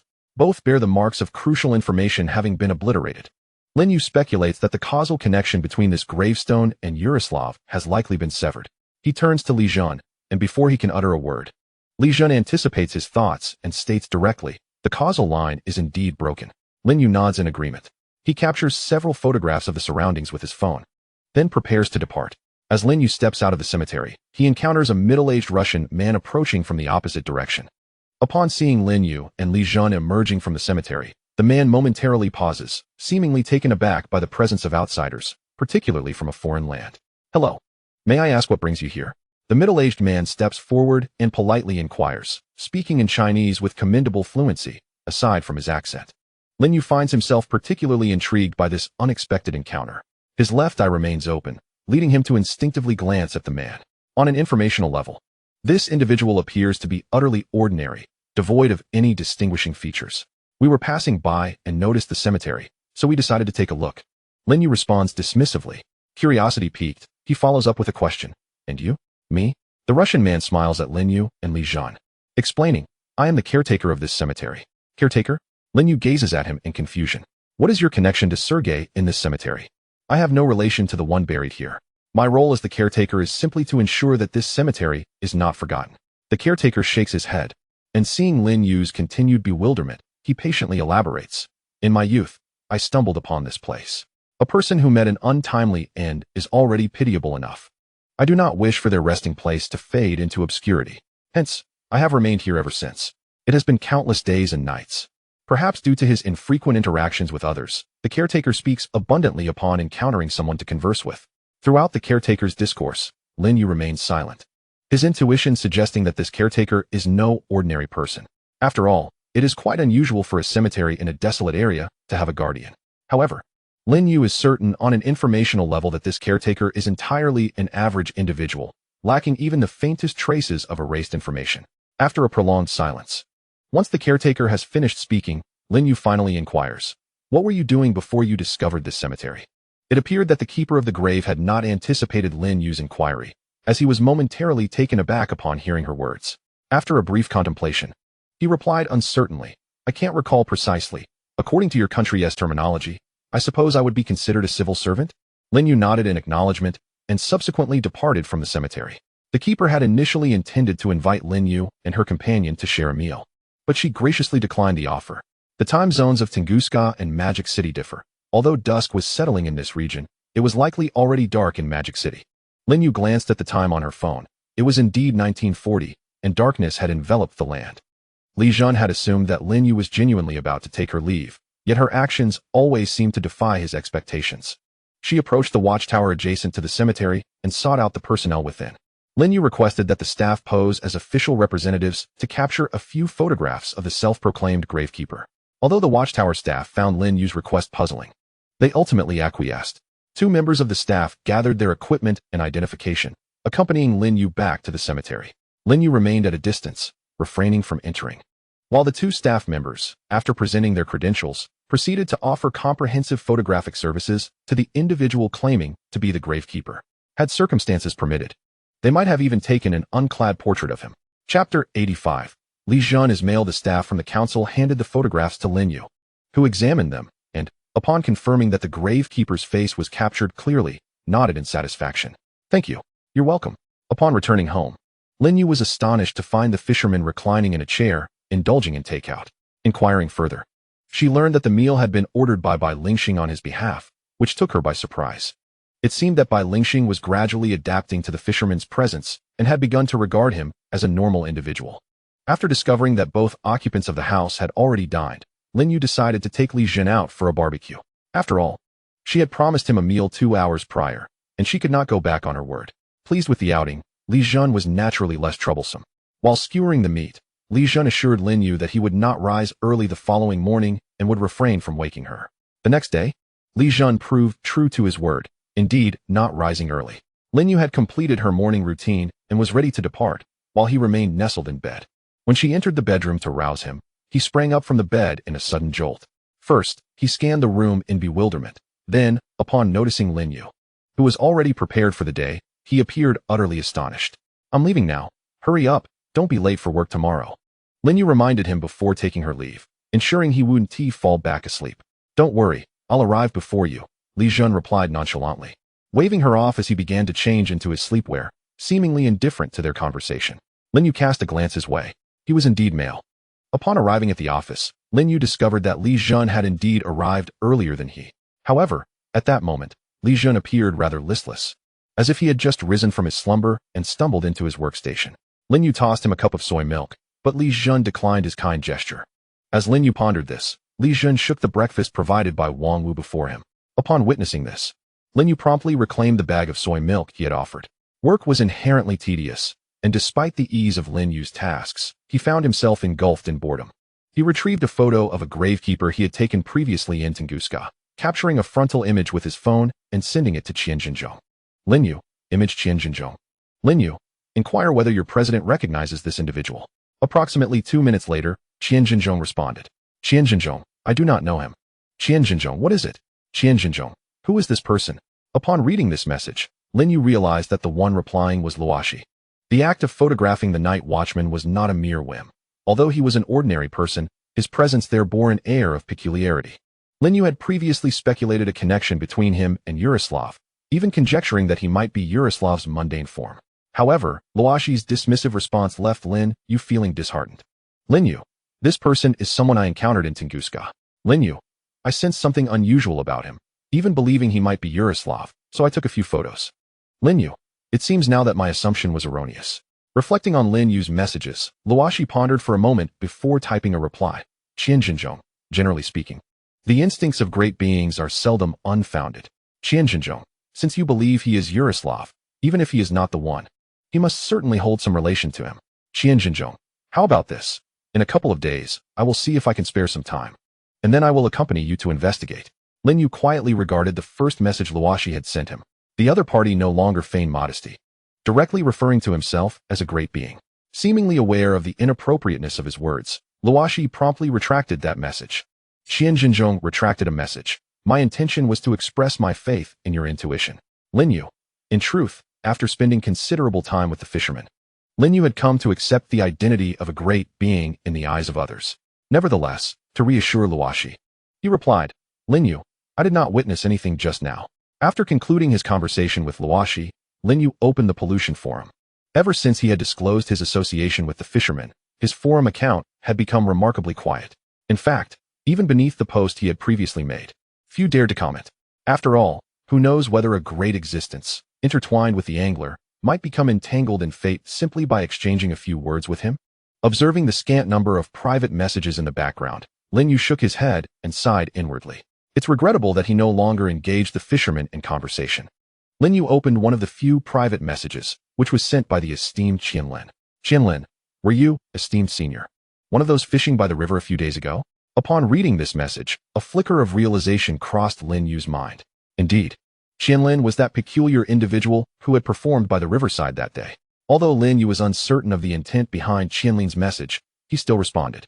Lin Yu, it was I? In a realm of celestial beings, atop a majestic mountain suspended in midair, a young man sat cross-legged. Beside him lay a massive cocoon radiating a platinum glow. Before him hovered an unfurled scroll, and the youth regarded it with vigilant apprehension, as if fearing that something might leap forth from the scroll to assail him. Suddenly, the surface of the scroll flickered. With keen attention, Qianlin focused on the scroll, and upon receiving Lin Yu's reply, he felt a twinge of anxiety. He manipulated the scroll, and, almost instantaneously after Lin Yu's message appeared, he voiced his thoughts. Qianlin, esteemed senior, a few days ago my disciple lost his way and inadvertently disrupted your tranquility. I apologize for his recklessness. Reading Qianlin's message made Lin Yu feel somewhat embarrassed. From Qianlin's words, he gleaned the identity of the little white dragon that had appeared that day. Recalling the dragon's unfortunate state, Lin Yu couldn't help but inquire. Lin Yu, is your disciple all right? It seemed to have suffered quite a bit at that time. On the other end, Qianlin, relieved by Lin Yu's amiable demeanor, cast a glance at the large cocoon beside him and replied with a smile. Qianlin, my disciple may have turned misfortune into fortune. After sending this, without waiting for Lin Yu to ask further, Qianlin immediately elaborated. Qianlin, due to his bloodline, my disciple has been unable to evolve into a five-clawed dragon. Under normal circumstances, he would need to use the dragon transformation pool to extract his bloodline. Qianlin, however, the dragon transformation pool essentially utilizes the blood of prior dragons to evolve the bloodline of subsequent dragons, which can harm one's foundation. Thus, I had refrained from allowing my disciple to resort to this method. Qianlin, recently, due to certain circumstances, I made a trip to the council and obtained a method for his evolution from the council president. Qianlin, incidentally, while en route to the council, I encountered a great being and, during that encounter, I lost my way and inadvertently disturbed you, esteemed senior. Chapter 86. Clue of the cultists. After perusing the messages sent by the esteemed Qianlin, Lin Yu found the information somewhat disorganized and lacking coherence. Yet he chose not to reveal this to his interlocutor. Lin Yu, congratulations are in order. Lin Yu, by the way, you mentioned that you acquired the method of evolution from the council. Could it be a form of authority? Qianlin expressed gratitude for Lin Yu's selective disregard for the inconsistencies in his words. Although their conversation would remain private, Lin Yu's response allowed him to maintain his dignity. However, upon receiving Lin Yu's second message, Qianlin felt a twinge of surprise. Qianlin, the senior is aware of this? For reasons unknown, a sense of foreboding suddenly arose within Qianlin. Lin Yu. Oh, of course. Lin Yu. A few days ago, I obtained 2 forms of authority from the Abyssal Matron. While they are incomplete, they possess formidable power. Lin Yu. The 2 forms are evolution and devolution. Qianlin. Seeing the exclamation mark sent by Qianlin, Lin Yu chuckled softly, responding with measured calmness. Lin Yu, rest assured. The essence of the authority resides with me. The version in Luoshi's possession is an untainted copy, derived from the source of information. Qianlin. Huh. Qianlin, I am deeply grateful. Esteemed senior, the kindness you have shown will forever be etched in the heart of my disciple, and I assure you that any future requests will be met without complaint. Lin You. Lin You, did you not introduce yourself as Qianlin? Qianlin, my disciple is Balan, and she is currently undergoing evolution. Lin You, the names of this master and disciple are indeed amusing. Any outsider would easily discern the depth of their relationship. Observing the names Qianlin and Balan, Lin You casually inquired, Lin You, might your master be named Wanlin? Qianlin. Qianlin, how does the esteemed senior know my master is the immortal Lord Wanlin? Qianlin, do you perhaps know my teacher? In the small celestial realm, Qianlin gazed in astonishment at the message Lin You had sent, his expression suffused with disbelief. However, within moments, he regained his composure. In truth, it was rather straightforward to infer his master's name based on the names of himself and his disciple. Yet prior to Lin You, no one had dared to pose such a question. Upon reading Qianlin's response, Lin Yu's expression turned somewhat peculiar. It could only be said that like begets like. Even their names were so neatly aligned.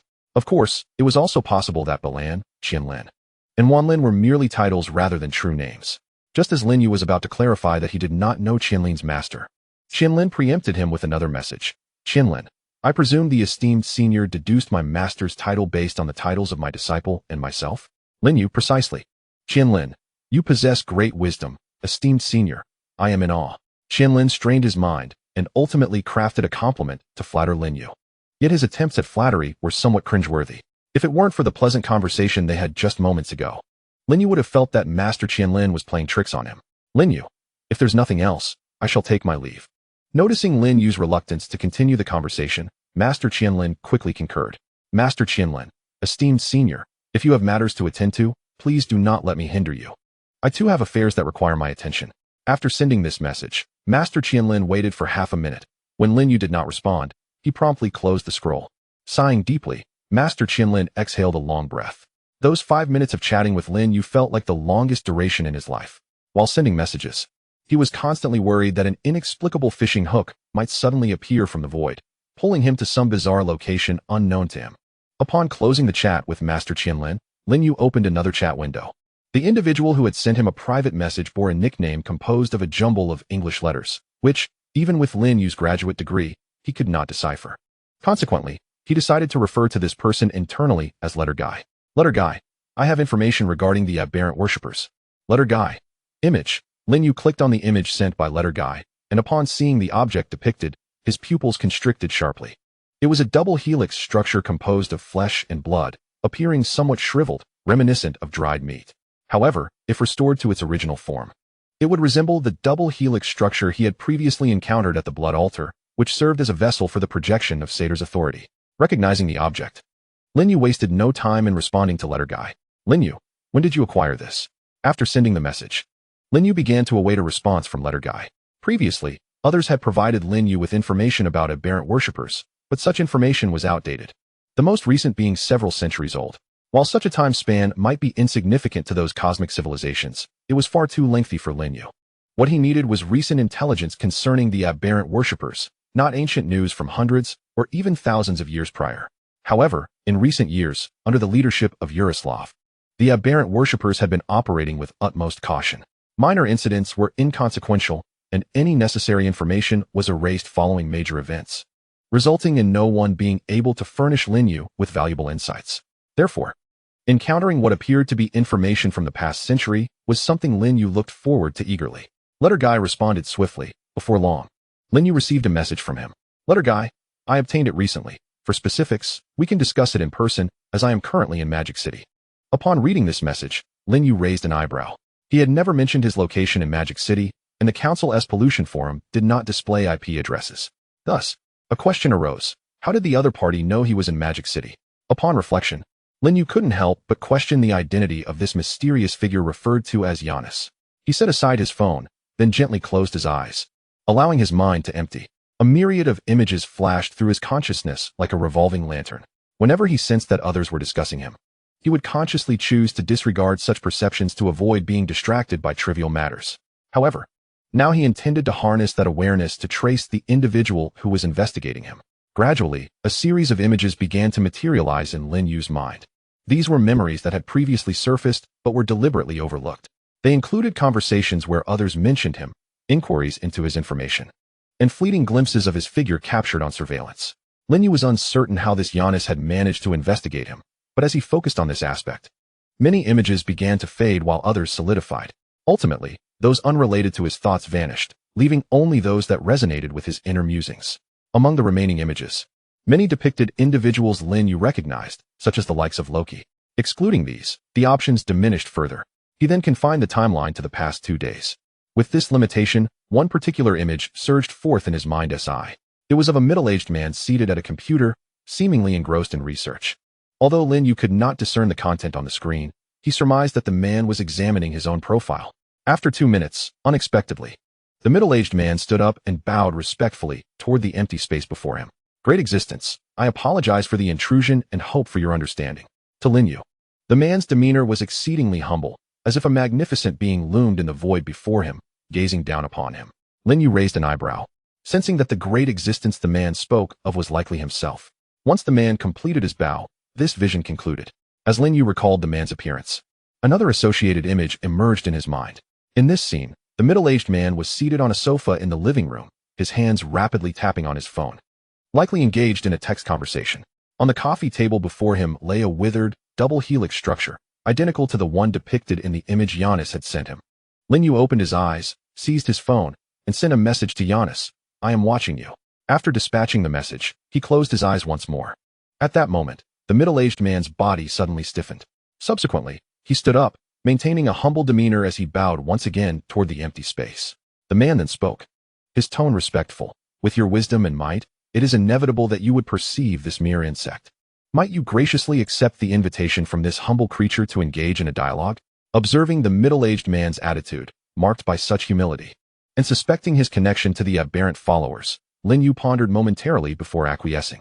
Very well, he mused internally as he reached for his phone, poised to send a message to the man. However, at that very moment, the intricate patterns on his left hand suddenly radiated with an unusual light.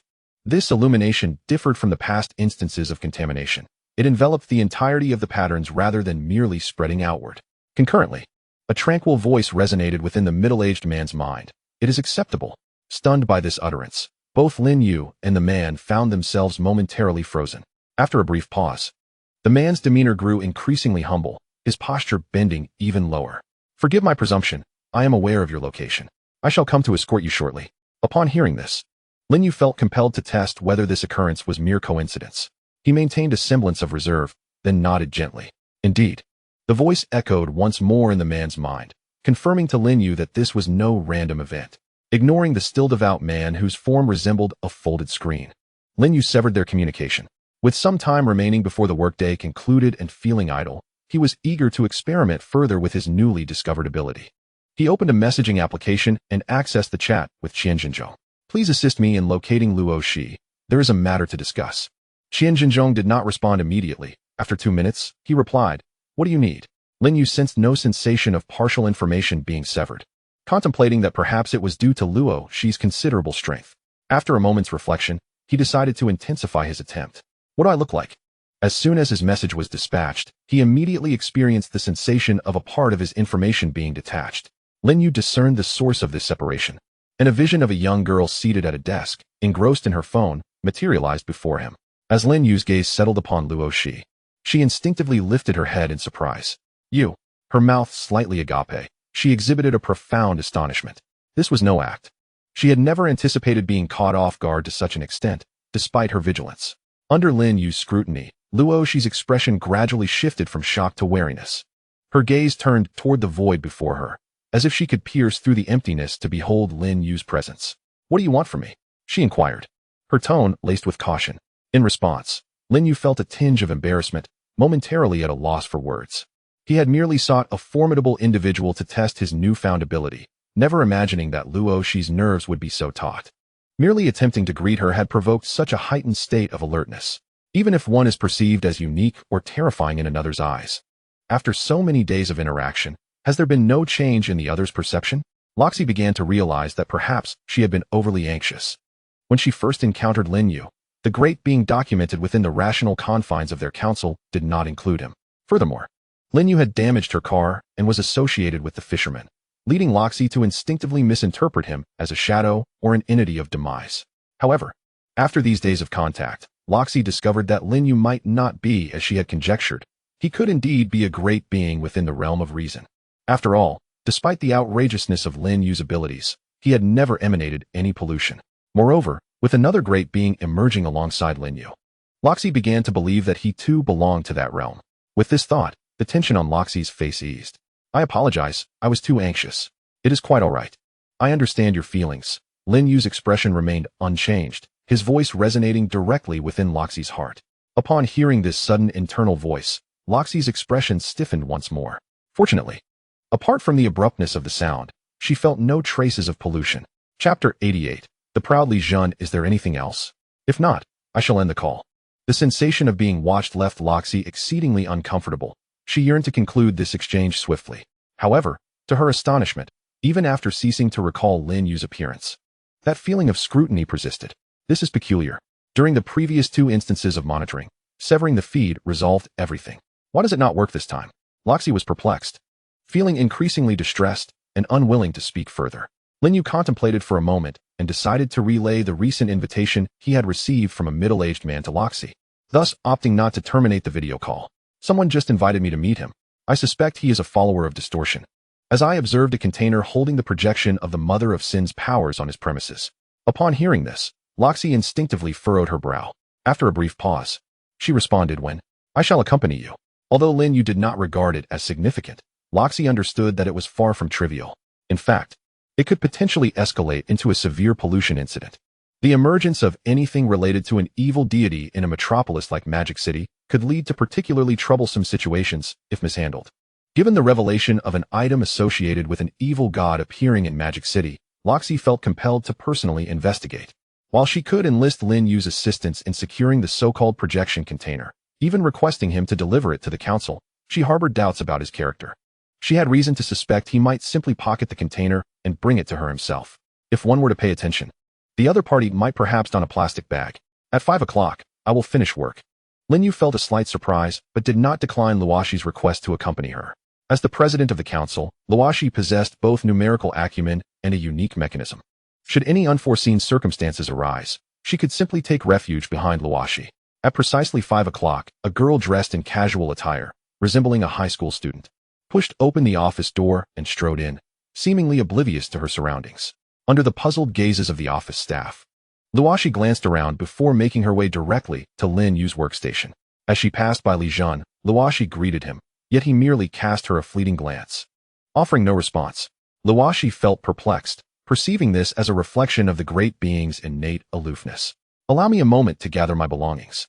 Noticing Luoshi approaching, Lin Yu nodded in acknowledgement and began to tidy the clutter on his desk. During this interval, Luoshi, with nothing pressing to attend to, let her gaze wander throughout the office. Setting aside Lin Yu and Li Jun, everything in this office appeared perfectly normal. Suddenly, Luoshi seemed to detect an incongruity. She had previously familiarized herself with Lin Yu's life history. Aside from the impression that he had sprung forth from a crevice in a stone, everything else seemed typically mundane. It was almost unsettling in its normalcy. Nonetheless, Lin Yu's life experiences were well documented. Despite their oddity, he possessed all requisite degrees, and his entry into the museum was clearly recorded. In contrast, Li Jun was a genuine enigma, having seemingly materialized out of thin air. This raised a question. How had he secured this position? Just then, an enigmatic voice resonated in Luoshi's mind, akin to a whimsical thought, or perhaps a reflection of her own inner musings. "Do not concern yourself with the affairs of the great being." Upon hearing this, Luoshi instinctively glanced in Li Jun's direction, only to find him focused on organizing his belongings, not sparing her so much as a glance. This great being was indeed difficult to engage with, Luoshi mused. All right. Lin Yu's desk was already sparse, allowing him to tidy up swiftly. Amidst the curious stares of colleagues and the envious glances from 2 male co-workers, Lin Yu departed with Li Jun and Luoshi. Upon reaching the museum's entrance, Lin Yu noticed a middle-aged man in a suit standing there. As Lin Yu appeared, the man approached with a humble demeanor, bowing respectfully in a gesture akin to a folding screen. He repeated the same courtesy towards Li Jun and Luoshi. Observing this scene, Lin Yu remained nonchalant, while Luoshi's brow furrowed, for she discerned that although the man bore signs of pollution, he was not a distorted believer. The individual before them was merely an awakened, The contamination he bore was merely a result of external influences, not something intrinsic to his being. Upon this realization, Loxi refrained from voicing it, choosing instead to keep it from Lin You as well, believing that Lin You would discern it for himself. Indeed, upon first encountering the middle-aged man, Lin You utilized his abilities to fully comprehend the information surrounding him. He too recognized the man's predicament, but chose to remain silent. This situation was quite understandable. The middle-aged man was likely not the intended person for their meeting. There was someone else who wished to engage with him. "Please follow me," the middle-aged man said, bending slightly as his body trembled. He led Lin You and the others to a vehicle. Before boarding, Lin You glanced at the car and noticed a small golden figure adorning the front. The middle-aged man assumed the role of the driver, with Lin You seated in the passenger seat, while Loxi and Li Jun occupied the back. Once inside, the middle-aged man drove in silence, offering no words. Lin You observed that they were heading towards the outskirts. After leaving the urban area, the vehicle's speed began to increase. The middle-aged man's hands trembled on the steering wheel, and upon noticing Lin Yu's gaze upon him, he felt a jolt of anxiety. "Great One," he stammered. "Please speak clearly." It was essential for Lin You to project a certain authority in the outside world to embody a being of significant power and intellect. Moreover, the middle-aged man's halting speech was rather uncomfortable for Lin You to endure. Consequently, his tone was less congenial than usual. Indeed, the middle-aged man was taken aback by Lin Yu's calm response. Regaining his composure, he vowed to speak without faltering, then continued, "Great being, once I have delivered you to your destination, might I request a swift resolution?" Lin You raised an eyebrow, bemused by the driver's demeanor. Was this indeed an awakened? His cognitive entropy was below 20, yet his speech was as incomprehensible as that of a cultist. Logically, Lin You should have taken the time to explain matters, informing the middle-aged man that the woman seated behind him was the chairperson of the council and assuring him of his benign intentions. However, the thought of such explanations felt burdensome. Thus, he merely cast a fleeting glance at the middle-aged man and nodded lightly. "Very well." The middle-aged man was instantly moved to tears by Lin Yu's unexpected mercy. His grip on the steering wheel tightened instinctively, revealing the depth of his emotional turmoil, his face reflecting a profound sense of relief. When the middle-aged man was coerced into this task, the terrifying figure had warned him of the need to engage with a great being, advising him to tread with utmost caution. After his encounter with that fearsome individual, the middle-aged man was left with two choices in life: to endure a painful demise or to hope for a different outcome. Either one must engage with that magnificent existence. As a middle-aged individual whose cognitive entropy has reached a profound awakening, he has traversed life's complexities and thus has gleaned some understanding of the terrors inherent in such greatness. In the eyes of these awakened souls, the concepts of greatness and demise are inextricably linked. After all, the revered entities spoken of by cultists are invariably beings endowed with the capacity for annihilation. To be associated with any of these three entities, death, in their perception, is deemed the ultimate liberation. It is precisely for this reason that the middle-aged man is engulfed in fear. Even when Lin You consented to grant him a swift end, he exhibited no trepidation. Instead, his countenance radiated a sense of relief. The vehicle came to a halt at a manor in the suburbs. Once the car was stationary, the middle-aged man hastily exited and opened the door for Lin You. Subsequently, he replicated the gesture for both Luo Shi and Li Jun. "We have arrived at the presence of greatness. The one you seek is here." Upon recognizing that this middle-aged man was merely an ordinary awakened individual, Lin You surmised that there was another person seeking to meet him. As for why this individual did not come in person, Lin You speculated it was due to a prudent avoidance. Upon disembarking, a vivid image materialized before Lin Yu's eyes. He glanced up at the surveillance camera at the entrance of the manor, and then the vision vanished. Lin You proceeded towards the grand door of the villa. Noticing Lin Yu's disregard for him, the middle-aged man grew anxious. With a sudden motion, he knelt before Lin You, collapsing to the ground. Taken aback by this act, Lin You maintained his composure. He had no intention of harming this man, nor did he wish to engage in lengthy explanations. Thus, Lin You turned his gaze to Li Jun. Recognizing Lin Yu's look, Li Jun spoke reassuringly, "You may depart in peace. You shall not perish." Upon hearing this, the middle-aged man trembled, as if infused with a concept called hope, revitalizing his spirit. Observing this transformation, Luo Shi was filled with curiosity. She understood that the middle-aged man's change was a consequence of Li Jun's abilities. Yet, from her recent perception, everything around them seemed utterly normal, devoid of any sign of extraordinary power. How perplexing. "Thank you, esteemed being." After rising from the ground, the middle-aged man first bowed to Lin You, who had spared him, then to Li Jun, who had granted him a new lease on life, and finally offered a nod to Luo Shi. Having completed these gestures, he promptly drove away from the location. Just as he departed, the grand door of the manor swung open, revealing a figure enveloped in dark robes. "Please, come inside." The figure inclined towards Lin You and spoke. Upon encountering Loki, the figure exhibited a momentary expression of surprise, but quickly regained composure and refrained from further comment. Observing this, Loki suppressed the impulse to obliterate the entire estate at once. Lin You seemed intent on engaging with the aberrant devotees present, and so Loki resolved to wait until Lin You completed her discourse before proceeding with her plans. The figure in the black robe guided Lin You and her companions to the entrance of a study on the second floor of the villa. A knock echoed softly as the middle-aged man rapped twice on the door. Moments later, a deep voice resonated from within the study, bidding them to enter. Upon hearing the invitation, the figure in black gently pushed the door open, ushering Lin You and her companions into the room. The study was sparsely furnished, with a few shelves laden with books, several chairs, and a table. A robust young Asian man reclined in one of the chairs, engrossed in Darwin's On the Origin of Species. His surprise was palpable upon seeing Lin You and her companions, indicating he had not anticipated visitors that day. At that moment, the black-robed figure stepped forward to the young man, respectfully producing a small piece of flesh imbued with information from within his being, and presented it to the young man. As the flesh merged with him, the young man's expression shifted from confusion to understanding. He waved his hand, signaling for the black-robed figure to depart. Turning his gaze towards Lin You, he nodded and spoke. "I extend my salutations to you, great being.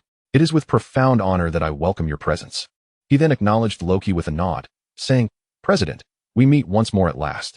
Loki raised an eyebrow at the young man's address. She could not recall anyone whose appearance matched his. Noticing her reaction, the young man smiled and, in a gentlemanly manner, clarified, "It is quite natural that you do not recognize me. After all, this is merely another of my corporeal forms. Allow me to formally introduce myself. My name is Yaroslav, a name that I trust you are familiar with." Upon hearing this, Lin You arched an eyebrow and scrutinized the young man before her. As he had stated, to Lin You, he appeared merely as a vessel, not his true essence. The information entries concerning ordinary aberrant devotees were often linked to Satyr. Yet Yaroslav bore only one entry related to Satyr: flesh projection. This was a manifestation of Satyr's power, known as flesh. Chapter 90. You still claim you are not an evil god. Under Lin Yu's penetrating gaze, Yaroslav felt as though he was laid bare.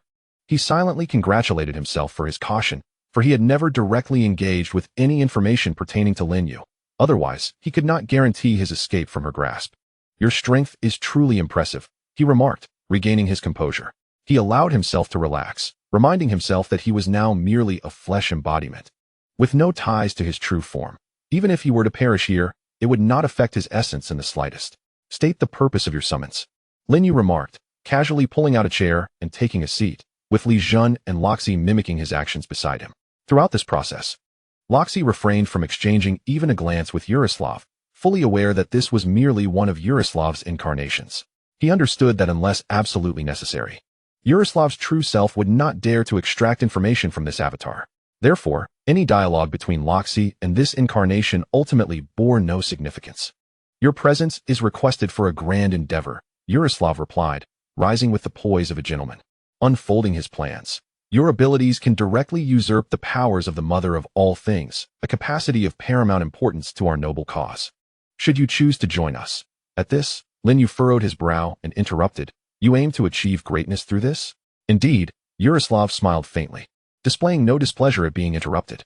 "I have no reason to assist you." Lin You shook his head, outright rejecting the proposition. Despite his refusal, he held no doubts regarding the veracity of Yaroslav's words. If one were to strip away the powers of a being of Satyr's caliber, it might indeed yield a formidable entity. Even if it did not result in a being of true greatness, it could at least manifest a pseudo-deity comparable to one.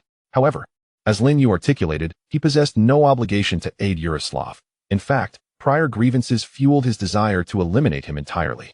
Yaroslav anticipated Lin Yu's dismissal, a subtle smile gracing his lips as he replied, "You do have a reason. Once I attain greatness, you shall have a loyal servant, one of great stature." "Oh." Lin You raised an eyebrow, rising to meet Yaroslav's gaze directly. At that moment, the patterns on his left hand began to glow faintly, not in their entirety, but rather the portion that had unfurled during his observations of Satyr's alternate realm. An indescribable aura of oppression enveloped Yaroslav. Lin Yu's tone remained calm, yet his words struck Yaroslav with profound shock. "Even if you become great, You shall remain inconsequential in my eyes. Imagine having acquired the entirety of his power. Becoming a pseudo-deity, would you dare to present yourself before me? At that instant, Yaroslav, standing opposite Lin You, felt an unparalleled pressure emanating from him. This pressure stemmed not only from Lin Yu's declaration, but also from the radiance of his left hand. It exuded a formidable force, akin to a life essence, overwhelming Yaroslav's incarnation to the point of revealing signs of corruption. After Lin You uttered these words, Yaroslav, feeling the pressure emanating from him, pondered deeply. He thought that even if he were to attain greatness, he might not dare to reveal himself before Lin You. No. Suddenly, Yaroslav shuddered violently. As if struck by some unseen force, he abruptly lifted his gaze, locking eyes with Lin You. You are mistaken. Lin You frowned, a flicker of displeasure rising within him. He parted his lips, instinctively exclaiming, "You should not speak to me in this manner." As the words left his mouth, Lin You paused momentarily. Yet his face betrayed no excessive emotion. At that moment, an indescribable, eerie aura suddenly radiated from Lin Yu's left hand. This aura felt like the sovereign of all life, embodying both the essence and the termination of existence. As this aura enveloped the space around him, Loxi's eyes widened in disbelief. At that instant, every hair on her body stood on end, her very strands of hair threatening to frizz with an impending surge. She gazed at Lin Yu with astonishment, her heart a tumult of shock and a hint of fear. Just moments before, she had deemed Lin Yu a rational entity. How could he now unleash such a level of corruption? Moreover, the nature of this corruption bore an uncanny resemblance to that found in the realm of the Mother of Sin. The corruption emanating from Lin Yu's left hand was not directed at Loxi. Nevertheless, her body began to tremble slightly. As for the primary target of the corruption, Yaroslav had completely shed his human guise, countless ambiguous organs sprouting grotesquely from his form, rendering him a most peculiar aberration. How could you possess such power?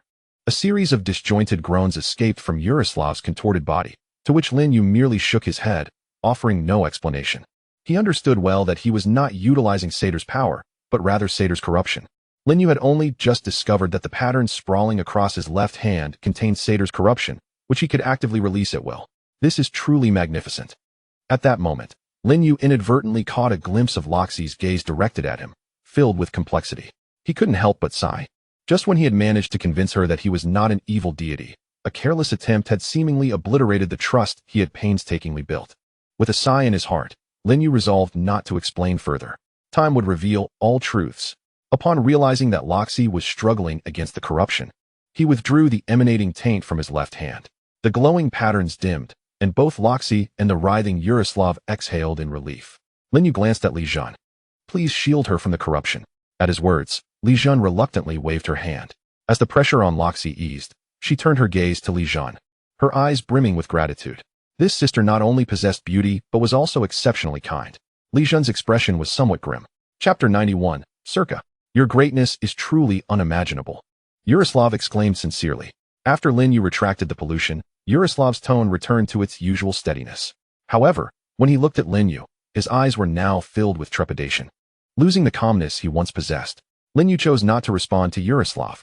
He glanced at Li Jun, who nodded in affirmation, prompting Lin Yu to divert his gaze back to Yaroslav, speaking softly. Are you familiar with Circa? Circa? Yaroslav murmured, articulating the somewhat peculiar name. In the next moment, Lin Yu observed a series of kaleidoscopic patterns emanating from the center of Yaroslav's pupils, gradually expanding across his entire eye. As the patterns spread, Yaroslav's pupils lost their focus.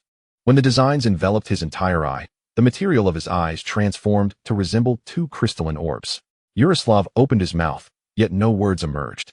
His entire body began to exhibit signs of crystallization, the process unfolding with remarkable speed. Within mere breaths, he had transformed into a flesh and blood crystal adorned with kaleidoscopic patterns.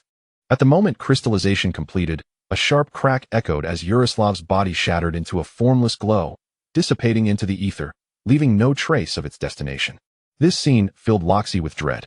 Thanks to Li Jun's efforts in shielding her from the pollution, she had not heard what Lin Yu had just said to Yaroslav. Nevertheless, this did not quell her unease, for the unknown was the most terrifying aspect for individuals like them.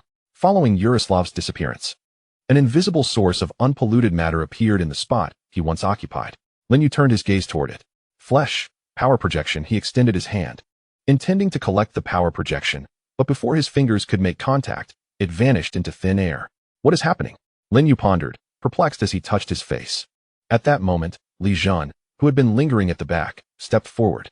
He observed the spot where Yaroslav had vanished and began to explain. Power projections are inherently fragile compared to the laws of the outer universe. Without an appropriate vessel, they are prone to dissipate. Upon hearing this, Lin Yu nodded, indicating his understanding. Although it was somewhat regrettable, he reasoned that a mere power projection held limited utility, and there was no need for him to dwell on it. Subsequently, he glanced at Loxi, who was awkwardly hiding behind Li Jun. Noticing Lin Yu's gaze upon her, Loxi forced a smile, albeit strained. Lin Yu, recognizing her discomfort, felt a sense of helplessness. After some contemplation, he hesitantly inquired, "So, about what you mentioned earlier regarding a trip to Tungus in a couple of days. Is that still on?" Upon hearing this, Loxi genuinely wished she could travel back in time and give her past self a resounding slap. This being is undoubtedly a malevolent deity. How could I have ever perceived it as a rational entity? Noticing that Luoshi remained silent, Lin Yu let out another sigh. It still counts. After a tumultuous internal conflict, Luoshi ultimately refrained from uttering her refusal. Although she understood Lin Yu's character and knew that nothing disastrous would ensue even if she declined. The terrifying abilities Lin Yu had just exhibited rendered her incapable of voicing her dissent. In the end, Luoshi could only acquiesce with a resigned sigh. Once the avatar of Yaroslav dissipated, Lin Yu and his companions departed from the study. At that moment, the aberrant follower who had escorted Lin Yu to the study had long vanished without a trace. However, Lin Yu noticed that the power container depicted in the image sent to him by the lettered one was left behind on the coffee table in the living room. He reached out to grasp the desiccated double helix structure, scrutinizing it closely. To his eyes, this double helix bore striking similarities to the previous anomalous space. If the earlier dimension was an extension of Satyr's corporeal form, then this double helix structure could indeed be considered a fragment of Satyr himself. Yet, in comparison to Satyr, the pollution present on this double helix structure was significantly less. As for the precise degree of contamination, Lin Yu was uncertain. However, observing Loxi beside him, unscathed, he surmised that the pollution level of this double helix structure was likely not excessively high. "Would you like this?" Lin Yu inquired, extending the double helix structure towards Luoshi. Upon seeing this, Luoshi instinctively took a step back. She understood all too well what this object was, a fragment of the abominable mother, a vessel for the projection of power, imbued with a terrifying degree of contamination. Yet, what puzzled Loxi was that this particular double helix structure did not seem to emit any pollution outwardly. Driven by curiosity, Luoshi enveloped her palm in a faint lavender starlight and reached out to accept the double helix structure from Lin Yu. The moment it touched her hand, she was astonished to discover that the contamination was entirely contained within the structure itself, as long as it remained undamaged. This structure could not release its pollution into the external environment. How peculiar. Luoshi pondered internally. She turned her gaze to Lin Yu and inquired, "Do you require this? May I have it for a period of study?" In response, Lin Yu waved his hand dismissively. "Feel free to take it. I have no use for it." If this object were edible, Lin Yu might have been tempted to sample it. However, its appearance was decidedly unappetizing, and even if it were truly consumable, he doubted he could stomach it. Moreover, this was part of Satyr's body. How could it possibly be prepared in his kitchen? Loxi remained oblivious to Lin Yu's thoughts. Seeing his gesture, she produced a metallic box from the space beside her. After placing the double helix structure securely within the box, Luoshi turned her gaze to the villa. With Li Jun having removed the protective wards surrounding her, Luoshi could sense the pervasive pollution saturating the very air within the villa. The pollution levels here are astonishingly high. However, fortunately, it seems to be contained within the boundaries of the villa by an unknown force, and there remains a considerable distance before it reaches its culmination. Currently, the pollution is diminishing, yet this does not imply that the area requires no further attention. Such a degree of pollution, if left unaddressed, is likely to transform the contaminated space into an aberrant realm. Seizing the opportunity, Roche intends to eradicate the pollution here directly. Should this area devolve into an aberrant dimension, rectifying the situation thereafter would prove exceedingly troublesome. Chapter 92. The higher UPS may be unaware. Can we leave? With nothing left to occupy his time, Lin Yu resolved to return home. However, before doing so, he sought Roche's counsel.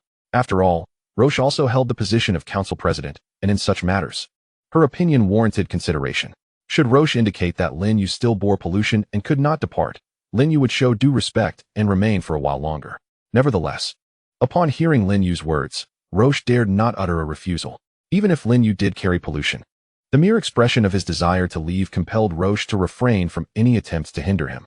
Moreover, for reasons unknown to Lin Yu, He exhibited no signs of contamination whatsoever. You may go ahead. I need to stay behind to deal with the pollution here. Roche nodded at Lin You and Li Zhan. Upon learning that Roche would address the pollution, Lin You pondered for a moment. Before departing, he cautioned her, there should still be pollution from the Dreamweaver. Please be vigilant. Roche responded, but soon realized something was amiss. Dreamweaver? Oh, I see. Noticing Roche's confusion, Lin You patiently elucidated, ensuring she could effectively manage the pollution. I just mentioned the true name of the Dreamweaver, but at that moment, Li Zhan shielded you, hence you were not contaminated. Roche opened a spatial portal for Lin You, leading directly to a supermarket near Lin Yu's home. With the market still open, Lin You purchased some groceries, intending to prepare dinner. He had not informed Bai Lingxing to order takeout today, and since it was only 6 o'clock, it was not too late. Lin Yu assumed the two at home had yet to dine. As anticipated, upon Lin Yu's return, he found the fisherman reclining in a rocking chair, devoid of any takeout boxes. Yet, a newly manifested aberrant acolyte cloaked in black stood nearby. Lin Yu glanced at the randomly spawned aberrant acolyte without much concern. He had no intention of interrogating it at that moment. After all, time was plentiful, and the entity could not escape. He planned to conduct the inquiry after finishing his dinner. After placing the groceries in Bai Lingxing's kitchen, Lin Yu retrieved the leftover vegetables, washed them thoroughly, and then cleaned the newly purchased ones as well.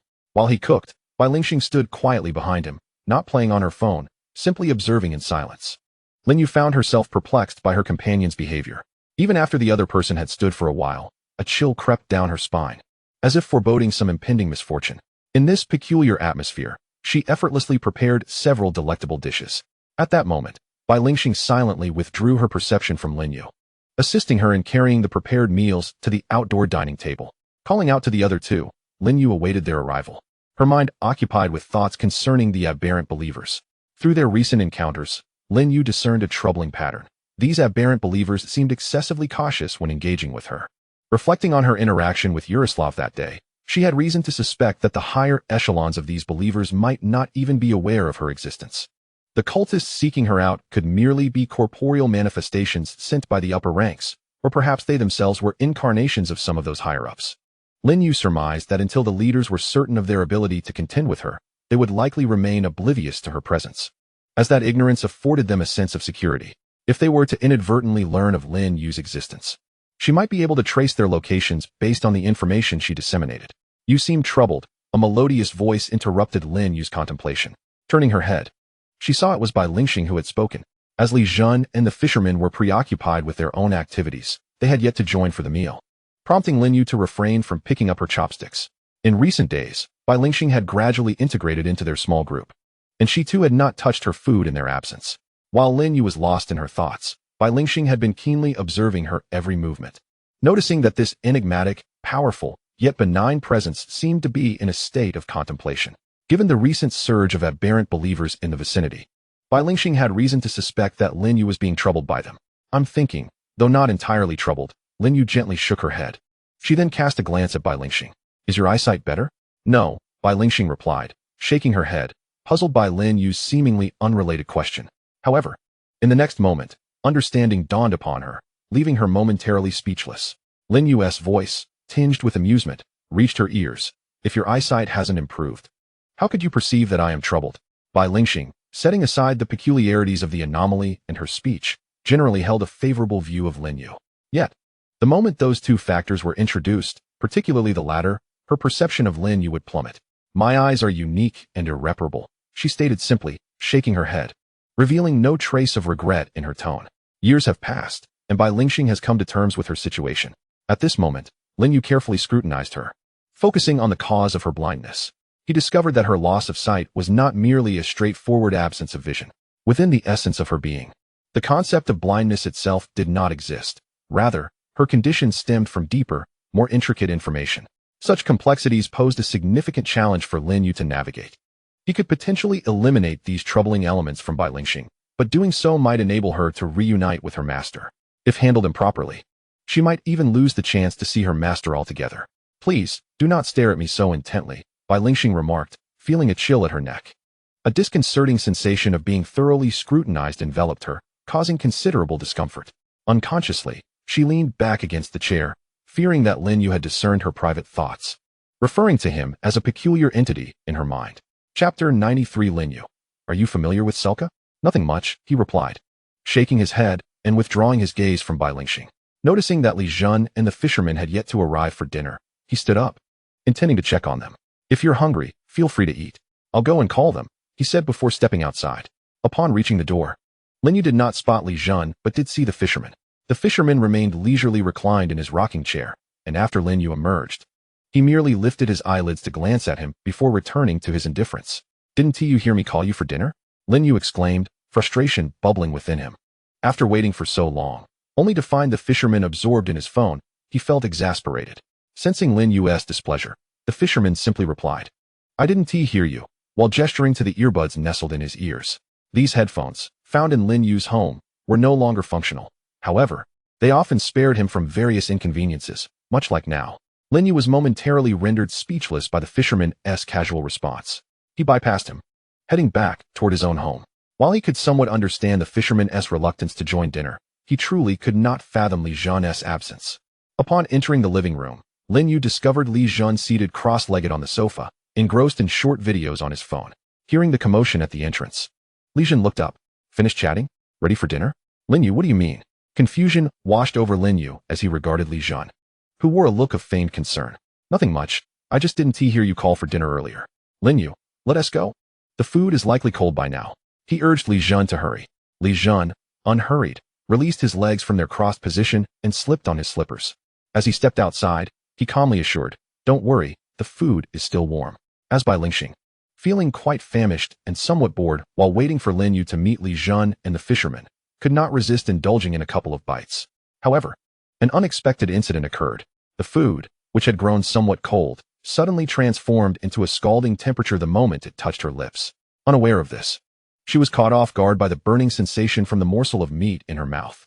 She exhaled in confusion, perplexed as to why her meal had altered so dramatically. This scene was fortuitously witnessed by Lin Yu, who had just entered. Observing Bai Lingxing's discomfort, he cast a disapproving glare at Li Jun behind him, silently admonishing him for the predicament. Who could have anticipated this? Li Jun, having also witnessed Bai Lingxing's misfortune, merely cleared his throat awkwardly, refraining from engaging in banter with Lin Yu. Once the three of them were seated, Bai Lingxing hesitantly spoke, The food. Has it heated up again? Yes, it has, Lin Yu replied, not nodding as it would be futile. She could not see him. Go ahead and eat. He picked up his chopsticks first, selecting a piece of meat and scooping up some rice. Soon after, he too felt the heat. After their meal, Lin Yu and the others departed, leaving Bai Lingxing to wash the dishes as per usual. Lin Yu approached the aberrant believer outside, inquiring, Are you aware that prior to your arrival, another aberrant believer came here? He too sought those two powers. Upon hearing this, the believer's demeanor remained unchanged. He offered no response, merely maintaining his silence. Seeing this, Lin Yu assumed that the fisherman had not lifted the silent spell on him. He glanced at the fisherman, only to meet his innocent gaze. It was evident that the fisherman had indeed removed the spell, leaving Lin Yu puzzled as to why the aberrant believer chose not to speak. He abruptly pulled off the believer's dark robe, revealing a somewhat cold countenance. Lin Yu understood then that this cultist had a naturally reticent disposition. He reached out, contemplating whether to pat the believer's face, but hesitated at the sight of the unapproachable features that could barely be deemed a face. Ultimately, he picked up a feather duster discarded on the ground and prodded the believer with it. Speak. However, perhaps due to his inherent reluctance to converse, even as Lin Yu poked him with the feather duster, the believer merely regarded him coldly, remaining mute. Faced with such a character, Lin Yu felt powerless. He tossed the feather duster aside and turned to the fisherman. Next time an aberrant believer comes to steal this item, just pretend you are unaware and let them take it. Once they've made off with it, we can swoop in and apprehend them. Upon hearing Lin Yu's words, the fisherman calmly nodded. Having spent time with Lin Yu and Li Jun, he had already grasped some fundamental principles of blending in as an ordinary person. As the cold and ruthless aberrant follower heard these words, his pupils dilated in shock. He opened his mouth, yet ultimately uttered not a single word. He had already succumbed to failure. Any further dialogue would be futile. At that moment, Lin Yu cast another glance at the aberrant follower. After a moment of contemplation, Lin Yu signaled to Li Jun with a subtle gesture. Li Jun understood and responded with a no sign, indicating that the contamination would not spread. Lin Yu leaned towards the aberrant follower's ear and quietly inquired, Have you heard of Circa? The cold aberrant follower responded with a look of confusion. Before he could react, crystallization had commenced. In the final moments of his life, his heart was already filled with beautiful dreams. Gazing at the figure before him, adorned with kaleidoscopic patterns. The fisherman's eyes sparkled with excitement. He stepped forward, instantly appearing beside the crystal. Just before the crystal dissipated, the fisherman raised his hand. A mysterious force emanating from it, halting the crystal's dissolution. Subsequently, he placed his palm upon the crystal.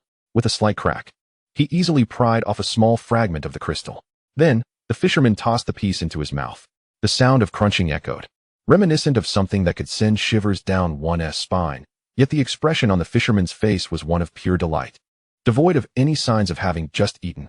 Chapter 94, Crafting Delicacies. Why do the projections of evolution and devolution linger without descending? After a moment of silence, a high-pitched voice broke the stillness, unclear. Following another pause, a coarse voice resonated in the space. They say there is an issue with these two powers. They now reside in the outer universe. Upon hearing this, the initial voice spoke again, now tinged with uncertainty. Have you had contact with them? Not direct contact. I received a message earlier, which I suspect is from them, the coarse voice explained. Yet, despite this clarification, the tone of the initial voice had shifted, no longer calm. Very well. Since those two powers are in the outer universe, let us retrieve them. After a brief pause, the owner of this voice continued, Benny, you shall go. Yes. A high-pitched voice echoed in the space, and as Benny accepted the command, he vanished from this realm in the blink of an eye. Sighing after Benny's departure, the initial voice murmured to himself, inaudible to others, have we, too, become them? Or perhaps, from the very beginning, we have always been them. The term them refers to a more obscure designation among the aberrant followers.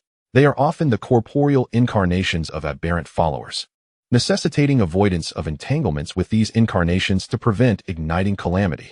Thus, the aberrant followers uniformly refer to these corporeal forms as them. However, oftentimes, these corporeal manifestations only become aware of their identities when undertaking their tasks.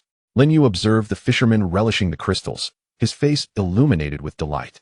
After a moment's hesitation, he requested the fisherman to break off a small piece for him to taste. With a crunch, he spat it out in disgust. Lin You was grateful he had not bitten down with force initially, for the texture and hardness bore no distinction from common quartz. Merely having chewed a piece, he expelled it from his mouth. The fisherman, quick-witted and nimble, caught the crystal as it flew from Lin Yu's lips. In Lin Yu's astonished gaze, the fisherman, without a moment's pause, tossed the imported crystal into his own mouth. Lin Yu was left speechless, as was Li Jun. Reflecting on the recent spectacle, Li Jun slightly raised his phone. In an instant, both Lin Yu and the fisherman turned their gazes toward Li Jun, who seemed to be plotting mischief. Under their scrutiny, Li Jun resembled a child caught in the act of wrongdoing. He raised his hands in surrender, halting his ongoing video recording. Hurry up and eat. You must finish before that distorted believer arrives, Lin Yu reminded the fisherman before retreating to his room. The fisherman nodded, an enigmatic glimmer in his eyes. No problem. The following day, Lin Yu resumed his regular work routine. In the morning, he received a phone call. Upon realizing it was from Academician Ding, Lin Yu quickly sought a secluded corner to answer. Hello? Master Ding. Little Lin, since you have agreed to participate in the scientific expedition, why didn't you inform me? Must I, as your elder, take the initiative to call you? Lin Yu smirked at the other end of the line. Master Ding, have you forgotten? You previously blocked me. A cough of embarrassment escaped Ding's lips. How could he forget? The purpose of his call was twofold, to remind Lin Yu of the expedition and to take the initiative. Yet, Lin Yu was not easily swayed. He promptly revealed Ding's prior actions. Regardless, your information has been entered into the expedition roster. There will be a 3-day training session prior to the expedition, and I will notify you in advance. Please keep your phone accessible. After briefly discussing the relevant details, Academician Ding hung up. As an esteemed academician, he was perpetually busy, with little time for idle chatter. In the morning, Bai Lingxing made her way to the church. Just as she departed her home, a figure cloaked in black appeared in Lin Yu's neighborhood. Noticing the sudden presence of the robed individual, Bai Lingxing remained unperturbed, passing by without acknowledgement. However, in the fleeting moment of passing by the figure in the black robe, Bai Lingxing involuntarily revealed a hint of sympathy towards him. After Bai Lingxing had walked away, the figure in the black robe felt a sense of perplexity.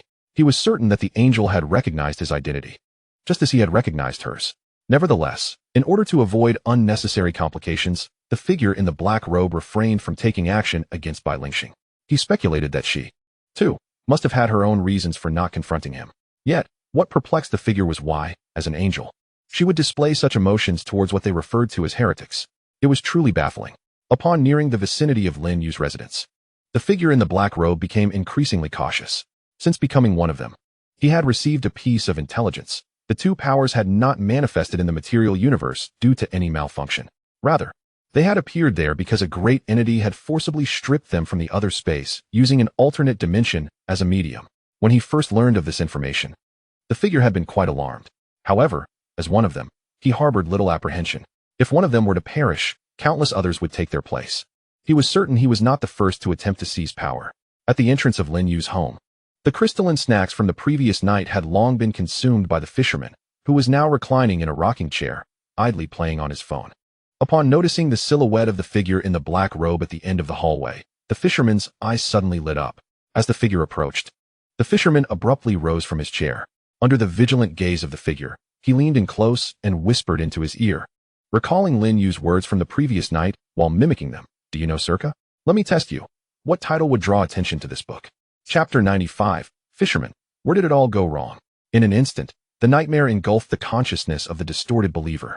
He did not even utter a cry before being drawn into the endless abyss of the nightmare. In mere moments, the believer's consciousness shattered under the weight of the nightmare. Yet his body showed no signs of change. Thud. With the support of consciousness lost, the body of the distorted believer collapsed to the ground. The fisherman was left in a state of shock.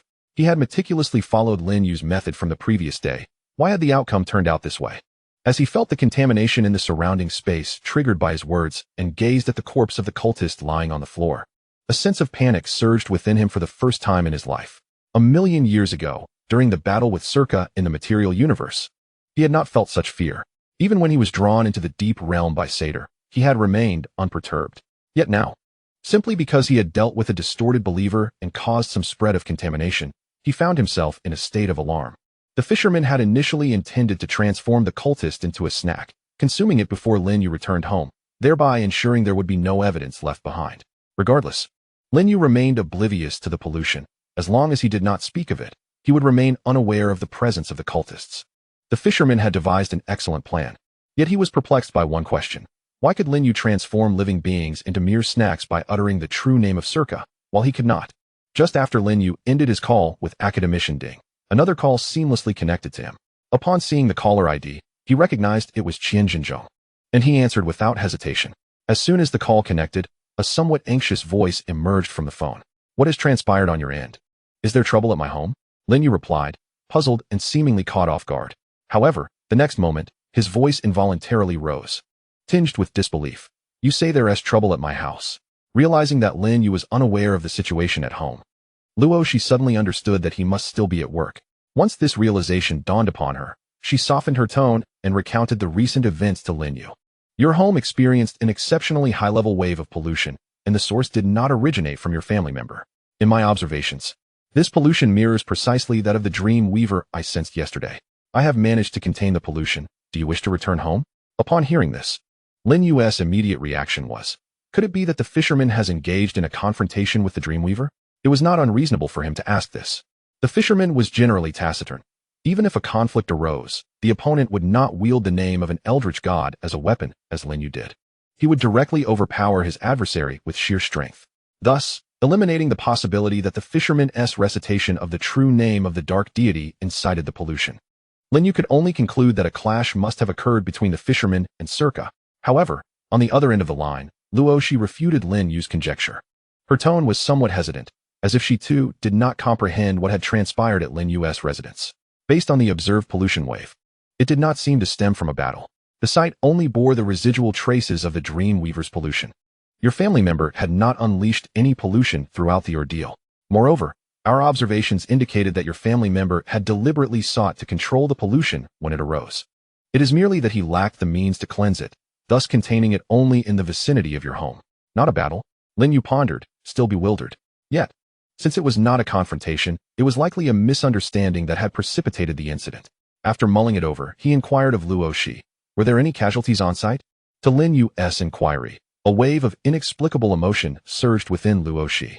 Although Lin Yu often appeared inscrutable, his heart remained kind. Glancing at the reports provided by her subordinates, Luo spoke with a lightened tone. The pollution did not manifest into an alternate space. Thus, there were no casualties.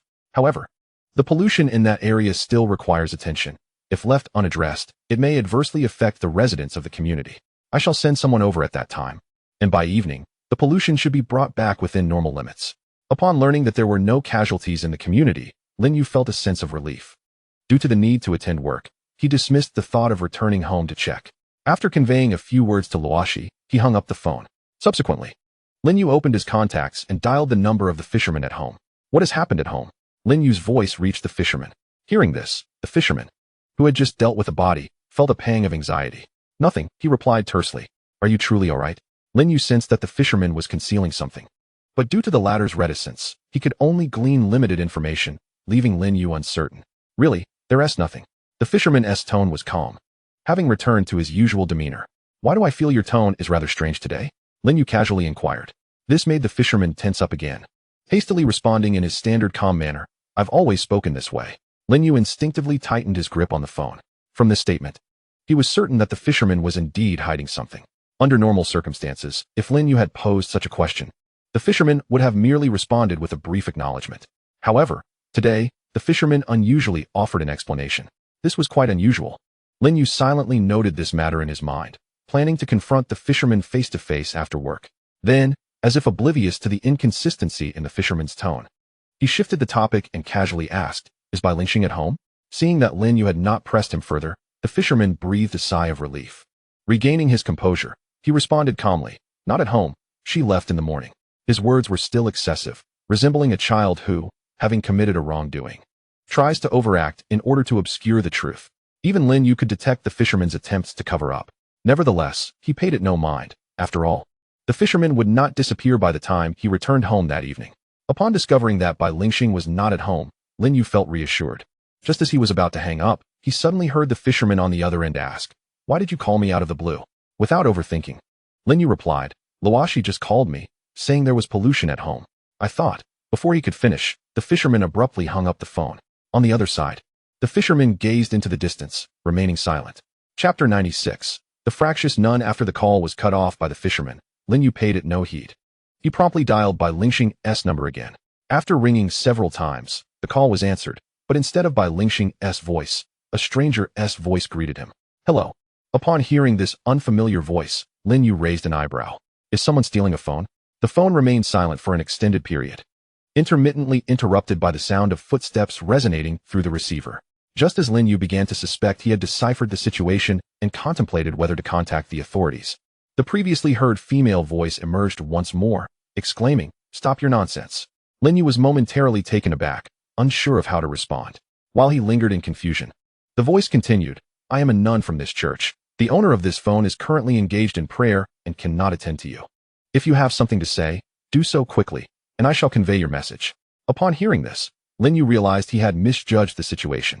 Nevertheless, the nun's reaction seemed rather excessive. He decided not to dwell on her irritable demeanor and cleared his throat, stating, Please inform Bai Lingxing that there has been a family matter, and she should remain at the church until I arrive to take her home. Despite her brusque manner, the nun displayed a sense of propriety and refrained from interrupting while he spoke. Once he finished, she responded, Understood. After work, Lin Yu hailed a taxi. He had initially intended to accompany Li Zhen to the church, but Li Zhen was disinclined to join. Thus, Lin Yu ventured to the church alone. He had visited this sacred place a few times prior, though those visits occurred before his transmigration. Back then, his visits were primarily driven by idle curiosity. This would be his first visit to the church since his journey into this new realm. The experience was markedly different this time. On a spiritual level, the church radiated divinity, repelling any mundane impurities from its vicinity. Upon arriving, Lin Yu called Bai Lingxing, only to be greeted again by the irritable nun. You'll need to wait a little longer. She is still in prayer, came the familiar voice. Lin Yu was surprised by the unexpected gentleness in her tone, which starkly contrasted with her earlier brusqueness. If you have nowhere to stay, I can guide you to an open area within the church to wait, the nun offered, maintaining her newfound gentility. Very well, Lin Yu replied, although he could have easily waited outside. His agreement stemmed from a simple curiosity to see what this tempestuous nun truly looked like. I am by the fountain, wearing. Before Lin Yu could finish, he spotted a tall figure clad in a nun's habit striding purposefully toward him. I see you, exclaimed the nun, her voice now tinged with irritation. A stark departure from her earlier softness. Lin Yu turned his gaze toward the approaching nun, noting that her attire was a standard nun's habit, distinctly different from the provocative variations seen online. As she reached him, she glanced at him with evident impatience and remarked, You certainly have a lot of questions. Subsequently, she continued, Follow me. Lin You was perplexed by the abrupt shift in temperament exhibited by the nun in less than half a minute. He silently trailed behind the irritable nun as she led him into the church. Upon entering, the nun's demeanor transformed instantly. Her previous irritability was supplanted by a gentle warmth. Lin Yu blinked, questioning the validity of his own perceptions. Please, follow me, the gentle nun gestured, inviting Lin Yu to find a seat. However, observing her serene countenance, Lin Yu hesitated to take a step forward. After a moment's contemplation, he tentatively inquired, I have something to discuss with you. May we step outside? At this, the gentle nun glanced at Lin Yu and nodded in acquiescence. Certainly. Once outside the church, the irritable nun resurfaced, glaring at Lin Yu. Spit it out. Lin Yu seemed to grasp the underlying dynamics. Perhaps it would be best to converse within the confines of the church? He merely wished to test his hypothesis and had no actual intention of discussing anything significant. Noticing the nun's threatening demeanor, he spoke softly, hoping to avoid inciting her further. Fine, the word was nearly forced through clenched teeth. Upon returning to the church, the irritable nun vanished, and the gentle nun re-emerged. What would you like to discuss? Lin Yu pondered for a moment, then, facing the gentle nun, decided to voice his curiosity directly. Why do you become so irritable the moment you leave the church? Upon hearing this question, even the gentleness of the nun could not mask the visible twitch on her forehead. Nevertheless, she managed to maintain her composure and explained with a calm demeanor, before the Lord, one must uphold decorum. Every word and action must be appropriate. Does that mean one need not maintain such decorum in the presence of others? Lin Yu questioned, struggling to comprehend the nun's perspective. I place my faith in the Lord, not in others, she replied, her eyes brimming with devotion. Lin Yu nodded in understanding. Subsequently, guided by the nun, he settled in a relatively secluded area. The space resembled a cinema, with a large screen at the front displaying passages from the Bible, while Lin Yu sat in what resembled an audience area. After escorting Lin Yu to his destination, the nun returned to her original post, placing Bai Lingxing's phone aside. Standing at her previous position, the nun's frustration grew, and she felt a sense of agitation swell within her. Eventually, unable to contain herself, she stepped outside the church, out of Lin Yu's sight. The irritable nun pointed in his direction, exclaiming, You. Chapter 97. Silence from God. Lin Yu cast a suspicious glance at the wall to his right. On the other side, he sensed a faint undercurrent of malice directed towards him. Due to the interference of some mysterious forces, Lin Yu found it difficult to discern the source of the malevolence emanating from the wall before him. Just as he intended to intensify his scrutiny, that malevolence abruptly vanished. Confused, Lin Yu touched his face and withdrew his gaze. At that moment, a silhouette of a nun unexpectedly appeared in the corner of his vision. The nun noticed Lin Yu's gaze and smiled in his direction, to which he reciprocated with a smile of his own. Observing that those around him were not engaged with their phones, out of respect, he refrained from taking his out. The individuals nearby were focused on the screen displaying the Bible, and Lin Yu patiently joined them in their viewing. However, after a while, he came to the realization that he might never have believed in God. Fatigue began to wash over him. In a state of drowsiness, Lin Yu leaned back in his chair and closed his eyes. In this place, he felt his body become remarkably lighter. In a daze, he sensed as if his entire being was floating away, drifting further and further towards an unknown distance. Suddenly jolted awake by an unsettling feeling, Lin Yu opened his eyes wide. Unbeknownst to him, the scene around him had transformed drastically. The once familiar church screening room had morphed into a peculiar space.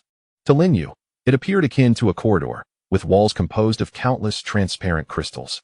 As his gaze fell upon these crystalline structures, images began to imprint themselves in his mind, conveyed through the crystals. Through these crystals, Lin Yu perceived an abundance of other crystals. These crystalline forms were endless. Apart from the corridor he occupied, they seemed to fill the entirety of this space. Gazing at these memory-laden crystals, Lin Yu's initial reaction was to feel as though he had been drawn into an alternate realm connected to Circa. However, he swiftly dismissed this conjecture. For within the memories unveiled by the crystals, he witnessed the devout prayers of the faithful. The deity these fervent worshippers believed in was not Circa, but God. As Lin Yu scrutinized the images emerging from the crystals, he discerned that they depicted far more than just prayers. Alongside the scenes of devotion, the crystals also revealed numerous tragedies. Most of these tragedies stemmed from mortals' sincere faith in God, leading them away from the protective embrace of absolute materialism, ultimately succumbing to pollution. From these images, Lin Yu could faintly sense God's questioning of his own existence. It seemed as though the deaths of those believers were a consequence of his presence. Lin Yu was uncertain why he could feel such emotions, yet he sensed a certain danger in God's sentiment. He did not delve deeply into this matter, for he had a pressing task ahead. He He needed to leave this place. Ahem, is God here? God, could you kindly escort me out? God, big brother? Lin You called out repeatedly, yet the Almighty remained unresponsive. Noticing the lack of acknowledgement, Lin You proceeded to traverse the corridor, seeking any semblance of an exit at its far end. However, after only a few steps, he collided abruptly with a crystalline structure. Rubbing the point of impact, he found it was not painful, yet he instinctively slowed his pace. After a moment's hesitation, a golden light flickered in his left eye, and his ability activated instantaneously. The divine essence of the crystals, extending from the consciousness of the Almighty, felt familiar, akin to his prior observations of Li You, yielding no adverse effects upon him. In fact, while scrutinizing these divine crystals, Lin You experienced a surge of physical and mental elation. Raising an eyebrow, he suddenly noticed that his left hand seemed to have undergone further transformation. The intricate patterns appeared to have spread once more. Upon closer examination, Lin You discerned that this new expansion differed fundamentally from the previous occurrence when he had observed the anomalous space of Seder. The earlier expansion had imposed a profound negative impact upon him, while this latest development seemed to impart a distinctly positive influence. Furthermore, the newly spread patterns were markedly different from the previous dark crimson hue associated with observing peculiar phenomena. This time, the patterns gleamed in a lustrous platinum shade. Though this expansion was also permanent, Lin You perceived it as a fortuitous change. He endeavored to harness the newly emerged platinum patterns. As he did so, the lines radiated a divine platinum light. In that moment, Lin You felt akin to the Almighty, mechanically speaking. A joyful thought struck him, and without warning, he burst into laughter. From now on, whenever he activated this part of the pattern, who would dare to label him an evil deity? Amidst his laughter, a series of murmurs inexplicably filled his ears. Startled, Lin You listened intently as the whispers grew louder, soon becoming discernible. "O omnipotent Lord, bless my son with success in his civil service exam. Lord, may you enjoy good health. Esteemed Lord, grant me wealth. The weather is splendid today, Lord. Have you eaten?" Taken aback, Lin You felt the brilliance of the patterns on his left hand extinguish, and he quickly withdrew from that state. Could it be that these divine crystals mistook him for the Almighty? A wave of trepidation washed over him as he patted his chest. The experience had genuinely startled him. He had momentarily believed he had inadvertently usurped divine powers. Otherwise, how could he, an unremarkable entity, hear the prayers of the Almighty's followers? Yet, upon reflection, Lin You concluded that perhaps the truth was not as he initially perceived. The realization struck him as he glanced at the nearby divine crystals. The divine crystallization serves as an extension of the consciousness of the Almighty, perpetually recording the actions of his devout followers. The aura recently emanated by Lin You is merely a replication of the divine essence. Thus it is hardly surprising that these divine crystals might mistake him for the Almighty. Lin You comforted himself with this thought, believing it to be the most plausible outcome. As he continued down the corridor, Lin You noticed that the further he advanced, the dimmer the divine crystals appeared. Among these muted crystals, most depicted unfavorable scenes. As he ventured deeper, he realized that this corridor was not as lengthy as he had initially envisioned. Upon reaching a certain threshold of dimness in the divine crystals, Lin You halted. He had arrived at the end of the corridor. Before him lay a hexagonal hall, within which hovered a colossal divine crystal. This particular crystal was markedly different from the others, exhibiting a spectrum of colors. The white divine crystal at the apex radiated resplendent light. Yet this illumination did not imbue the transparent divine crystals below with color. They remained dull and translucent. As Lin You observed the colorful divine crystal, an indistinct visage began to emerge from its surface. Under Lin Yu's gaze, the face gradually extended forth, followed by the neck, shoulders, and body. In a matter of moments, an indistinct figure materialized before him. Although the features of this apparition were obscured, Lin You could perceive within it nearly all the attributes one would associate with divinity: benevolence, kindness, greatness, and holiness. God, Lin You ventured, his tone imbued with an unusual respect. This was the only true deity he had come to know, revered by countless souls even before his own transmutation. Thus, the respect he felt was entirely warranted. Children often refer to me as such. The voice of the Almighty resonated in Lin Yu's ears. It bore no trace of the sanctity one might expect. Instead, it was filled with warmth. Sensing the deity's amiable demeanor, Lin You felt his tension ease. After a moment's contemplation, he resolved to share the incident of his accidental replication of the divine essence. Though he knew he could not prevent such occurrences, he was uncertain how the Almighty would perceive his predicament. Gathering his thoughts, Lin You hesitantly spoke. I inadvertently replicated your essence with my ability. Are you aware of this?" In response, the Almighty shook his head. Lin You found himself at a loss for words.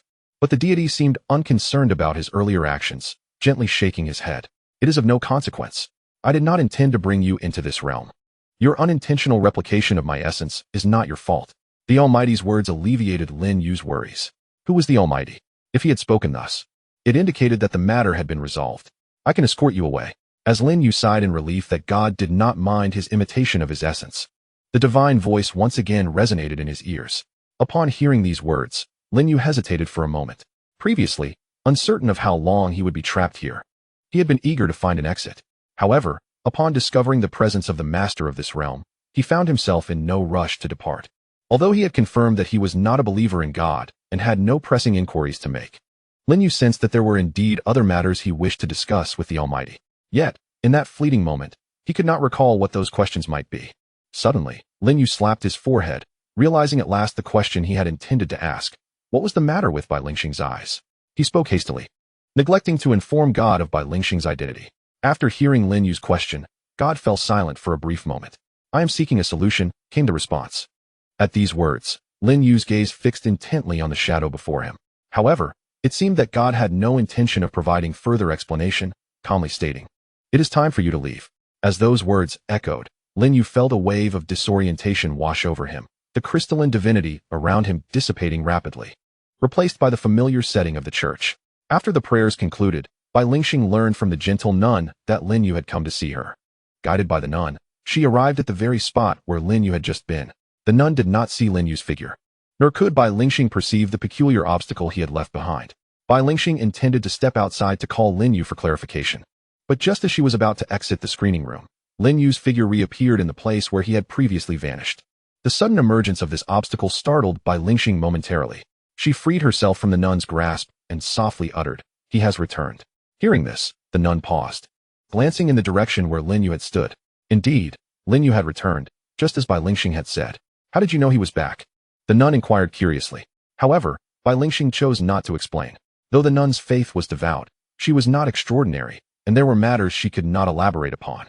Not pressing for more information, the nun guided Bai Lingxing to Lin Yu's side, casting a peculiar glance at him before leaving. In Bai Lingxing's perception, Lin Yu seemed to have undergone significant changes. While she could not ascertain the specifics of his appearance, the essence he emanated felt markedly different from before. Previously, Lin Yu had registered merely as an obstacle in Bai Lingxing's awareness, but now he had transformed into a familiar obstacle, imbued with warmth.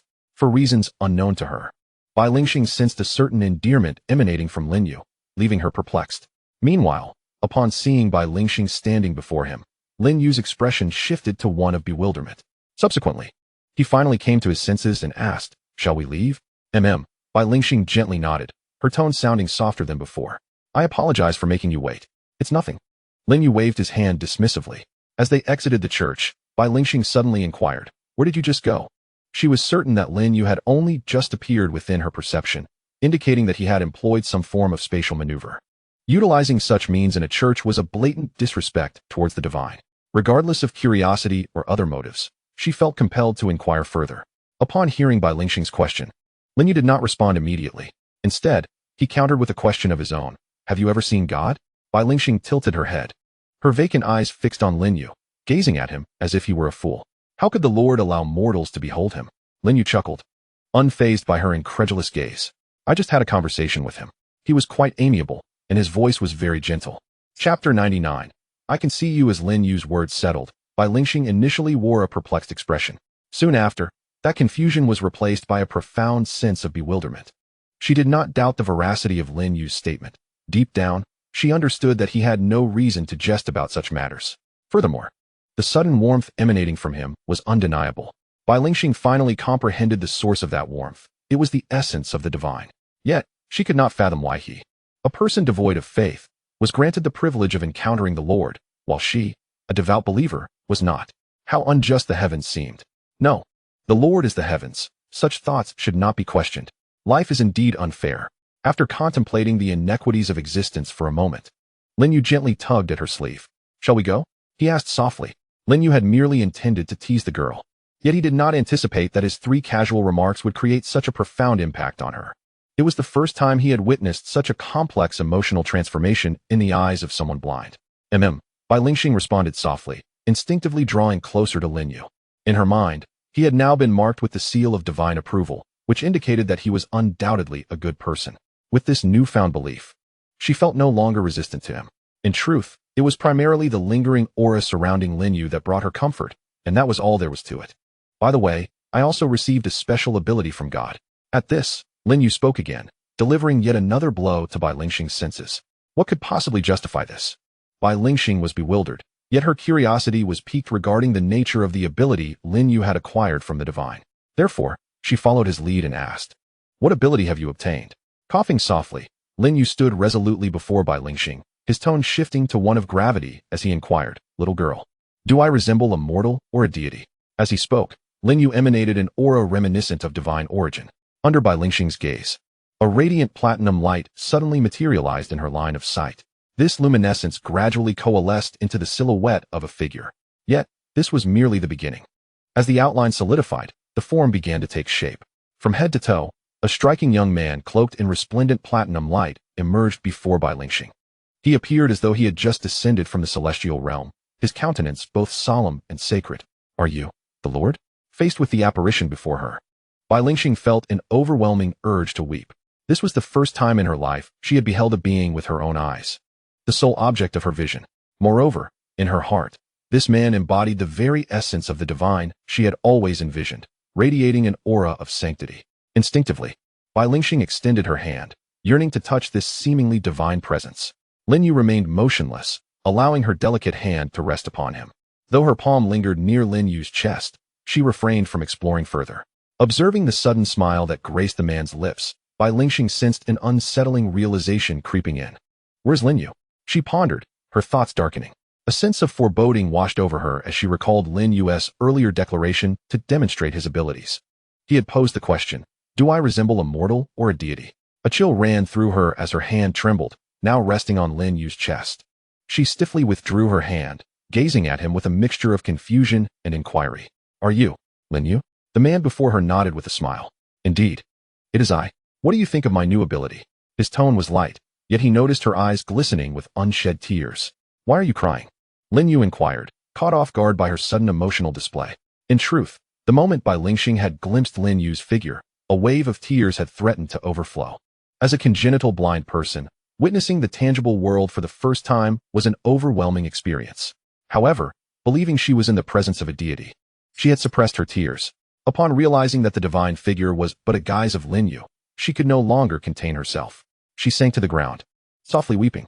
With each sob, she glanced up at Lin You, and upon confirming his presence, she continued to cry unabated. In the tears cascading from Bai Lingxing's eyes, there resided a joy at the emergence of new visions, as well as a profound despair at the transformation of God into a curious entity. Nevertheless, on the whole, her elation outweighed her disillusionment. After all, she could finally see, albeit only a creature masquerading as a deity. As she noticed the passers-by casting curious glances in her direction, some had even gathered to observe. Lin You quickly bent down, leaning in to whisper into Bai Lingxing's ear, "What is wrong with you? Could you please stop crying? It makes things quite difficult for me." Upon hearing Lin Yu's somewhat awkward words, Bai Lingxing felt her cheeks flush. In her fervor to express her emotions, she had momentarily overlooked Lin Yu's feelings. "I'm sorry." Wiping away the traces of her tears, Bai Lingxing rose and softly apologized to Lin You, her gaze remaining fixed upon his face throughout.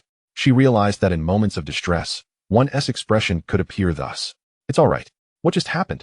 Lin You felt somewhat uneasy under Bai Lingxing's unwavering gaze.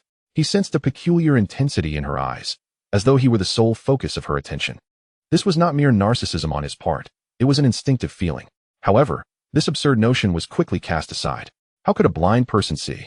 Bai Lingxing pondered, having neglected the fact that she had mistaken Lin You for God. "I can see you." Lin You found it hard to believe her earlier statement. Yet the memory of her recent behavior and the way she looked at him compelled him to accept her words. "Your eyesight has returned?" he asked, a mix of disbelief and joy washing over him. "No." However, Bai Lingxing shook her head, correcting him, "I can only see you. Or rather, I can only see you in this state." As she spoke, she poked Lin Yu's shoulder twice to assure him of her honesty. "Is that so?" Lin Yu nodded. But then, as if struck by a sudden thought, his heart tightened. "What am I wearing today?" Bai Lingxing, puzzled by Lin Yu's tense demeanor, replied casually, "Clothes? Is there a problem?" Upon hearing this, Lin Yu's expression relaxed significantly. As long as there are clothes, that's good, he murmured softly, so quietly that even Bai Lingxing, who was beside him, could not hear. By the way, Lin You decided to conduct an experiment to ascertain the extent of Bai Lingxing's vision. He pulled out his phone from his pocket and waved it before her, asking, "Can you see what I'm holding?" Bai Lingxing directed her gaze to the hand holding the phone. "I cannot see it," she replied, shaking her head. In Bai Lingxing's eyes, Lin You held nothing in his hand. What if this? Lin You enveloped the mobile phone in a divine aura. Yet, Bai Lingxing shook her head once more. Still unable to see it. Sighing, Lin You felt a twinge of disappointment. However, it was fortunate that although Bai Lingxing could not perceive the object Lin You grasped, she could still see his attire. Will you experience any depletion in this state?" Bai Lingxing inquired softly, poking his back as she trailed behind him. "Depletion? Does utilizing one's abilities entail consumption?" Lin You tilted his head, gazing at her with a look of confusion. "No." Bai Lingxing hesitated for a moment before speaking cautiously. "Then could you possibly employ this ability more frequently in the future?" "It's a trivial matter." Lin You waved his hand dismissively, not overly concerned. "It's merely a casual act. I could maintain it indefinitely without issue. I can keep it active henceforth, so if I encounter individuals from other factions, I can assert my identity as a righteous deity, not an evil one."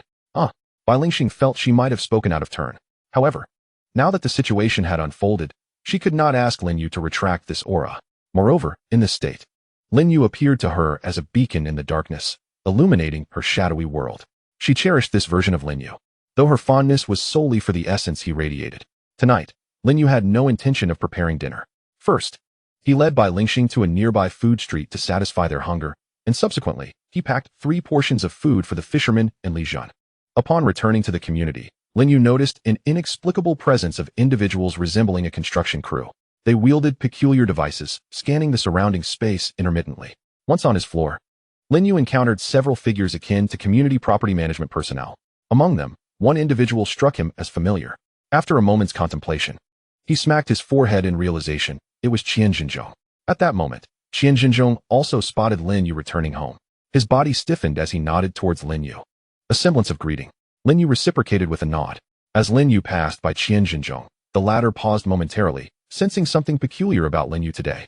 He seemed almost too divine. Upon reaching home, Lin You found 2 eager figures awaiting him at the door. To his surprise, the fisherman stepped forward unusually. He took the dinner from Lin Yu's grasp and, without even glancing at it, handed it directly to Li Jun behind him.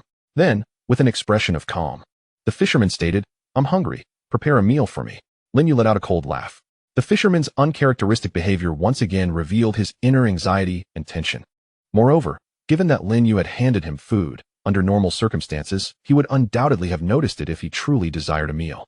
"Please, tell me what you have been up to today." Lin You gazed calmly at the fisherman.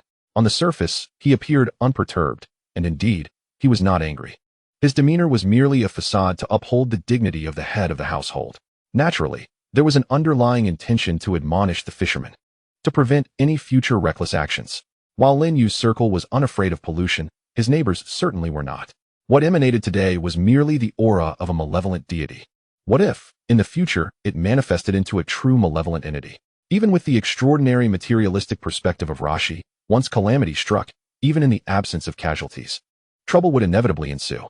"I haven't done much," the fisherman feigned indifference, attempting to mask his guilt. For some reason, he felt a subtle pressure emanating from Lin You. Lin You smirked coldly. He then shifted his gaze towards Li Jun, who was stealthily indulging in fried skewers in the background. "Now tell me, what has the fisherman been up to today?" Taken aback by Lin Yu's sudden focus, Li Jun nearly dropped the skewers he was holding. He glanced between Lin You and the fisherman, remembering the pact he had made with the fisherman before Lin You returned home. Li Jun quickly forced a laugh, hoping to deflect the conversation. As he struggled to articulate his thoughts, Li Jun's expression resembled one afflicted by constipation. Finally, his voice dwindled, and he suggested in a tentative tone, "How about we discuss this at home?" "Yes, let us talk at home," the fisherman chimed in, attempting to pull Lin You towards their residence. However, given the circumstances, Lin You would never acquiesce. Outside, Li Jun had to tread carefully with his words. Any misstep could lead to significant repercussions.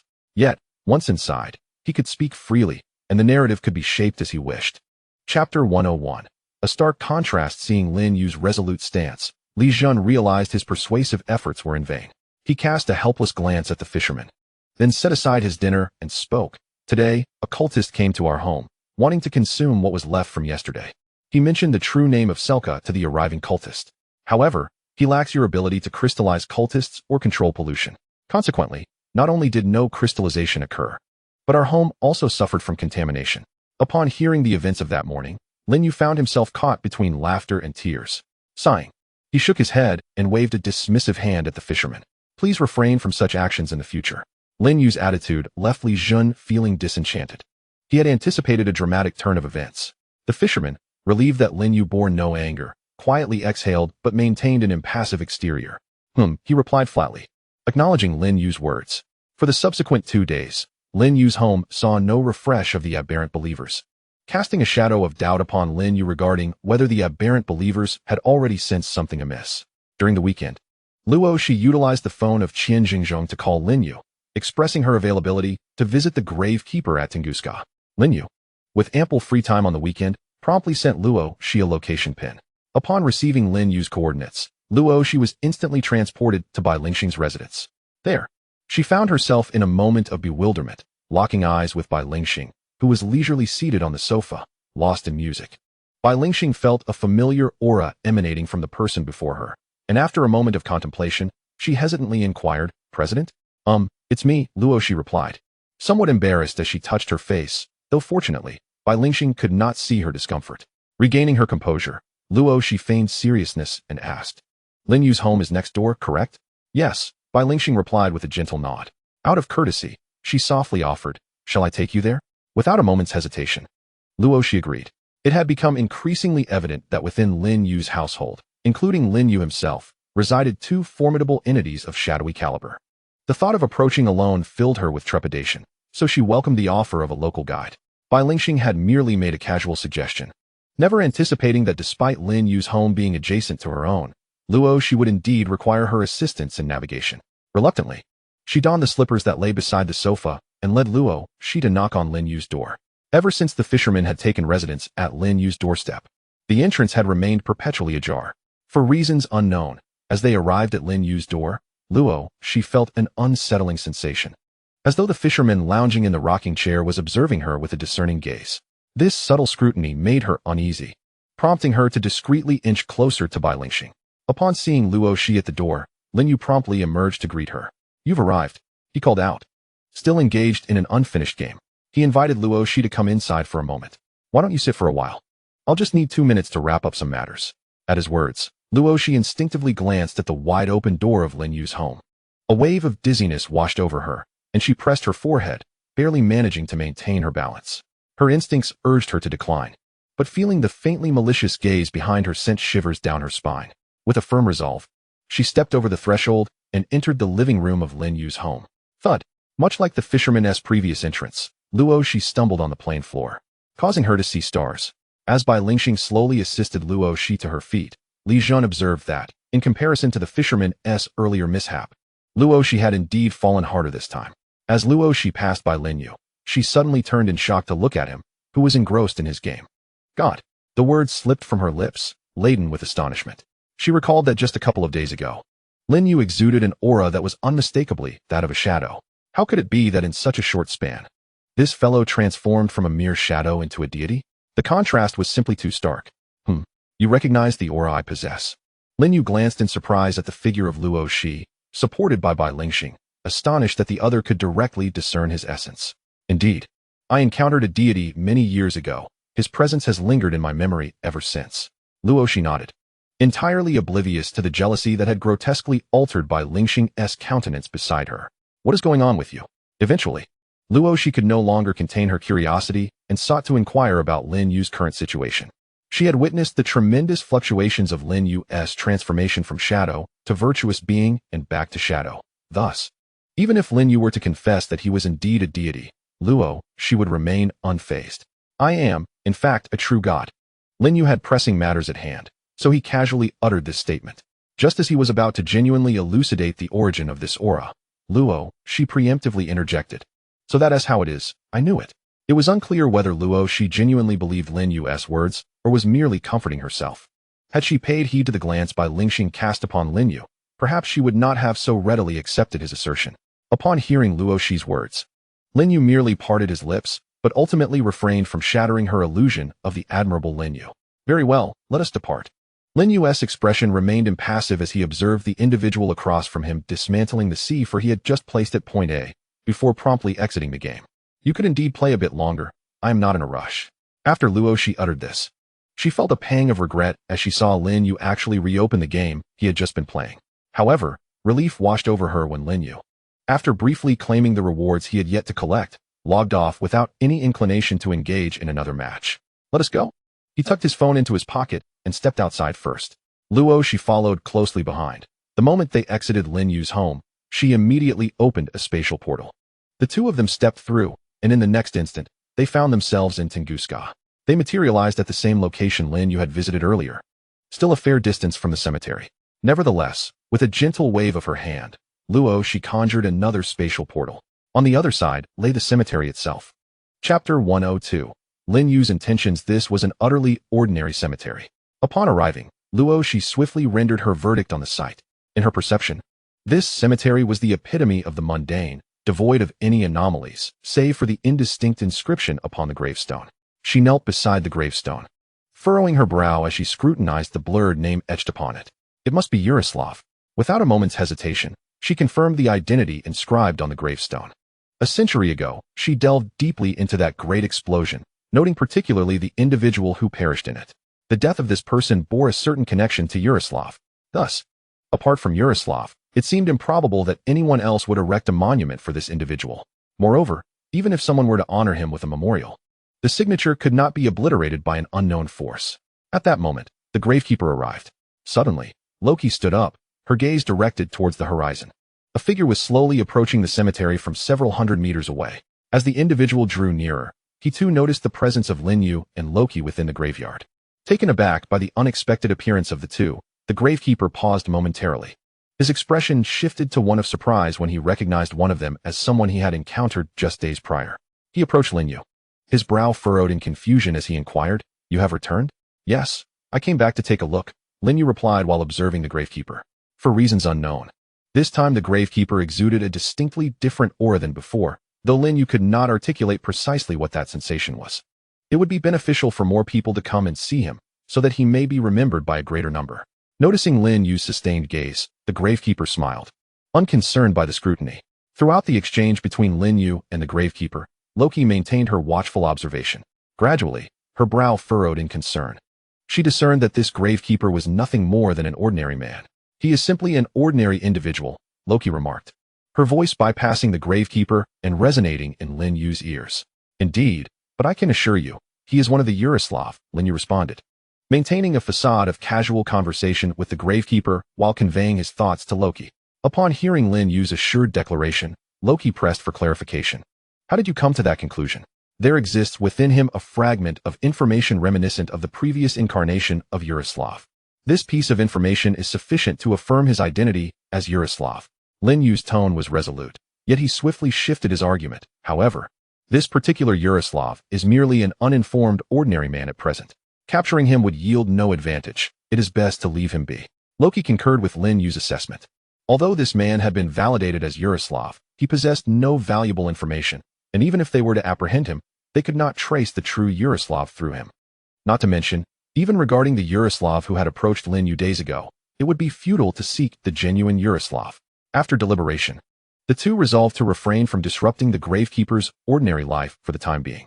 Nevertheless, before departing, Lin Yu pondered for a moment, intending to engage the gravekeeper in further conversation. "Do you plan to remain here for the rest of your life? Do you not have any personal aspirations or a mission that you feel compelled to fulfill?" "Personal aspirations? A mission?" The gravekeeper contemplated earnestly for a long while, ultimately shaking his head hesitantly. "I do not know." "Indeed." Lin Yu nodded, finding no surprise in the gravekeeper's response. He then gestured for the gravekeeper to attend to his own affairs, indicating that they need not be concerned with them. The gravekeeper, perceiving this signal, settled down beside the tombstone, gazing vacantly into the distance, lost in his own thoughts. At this juncture, Lin Yu turned to Luo Shi and spoke in a tone audible to the gravekeeper. "Have you heard? A terrifying cult has emerged in our vicinity." "A terrifying cult? How dreadful are they?" Luo Shi, recognizing Lin Yu's intent to engage the gravekeeper, feigned curiosity and inquired further.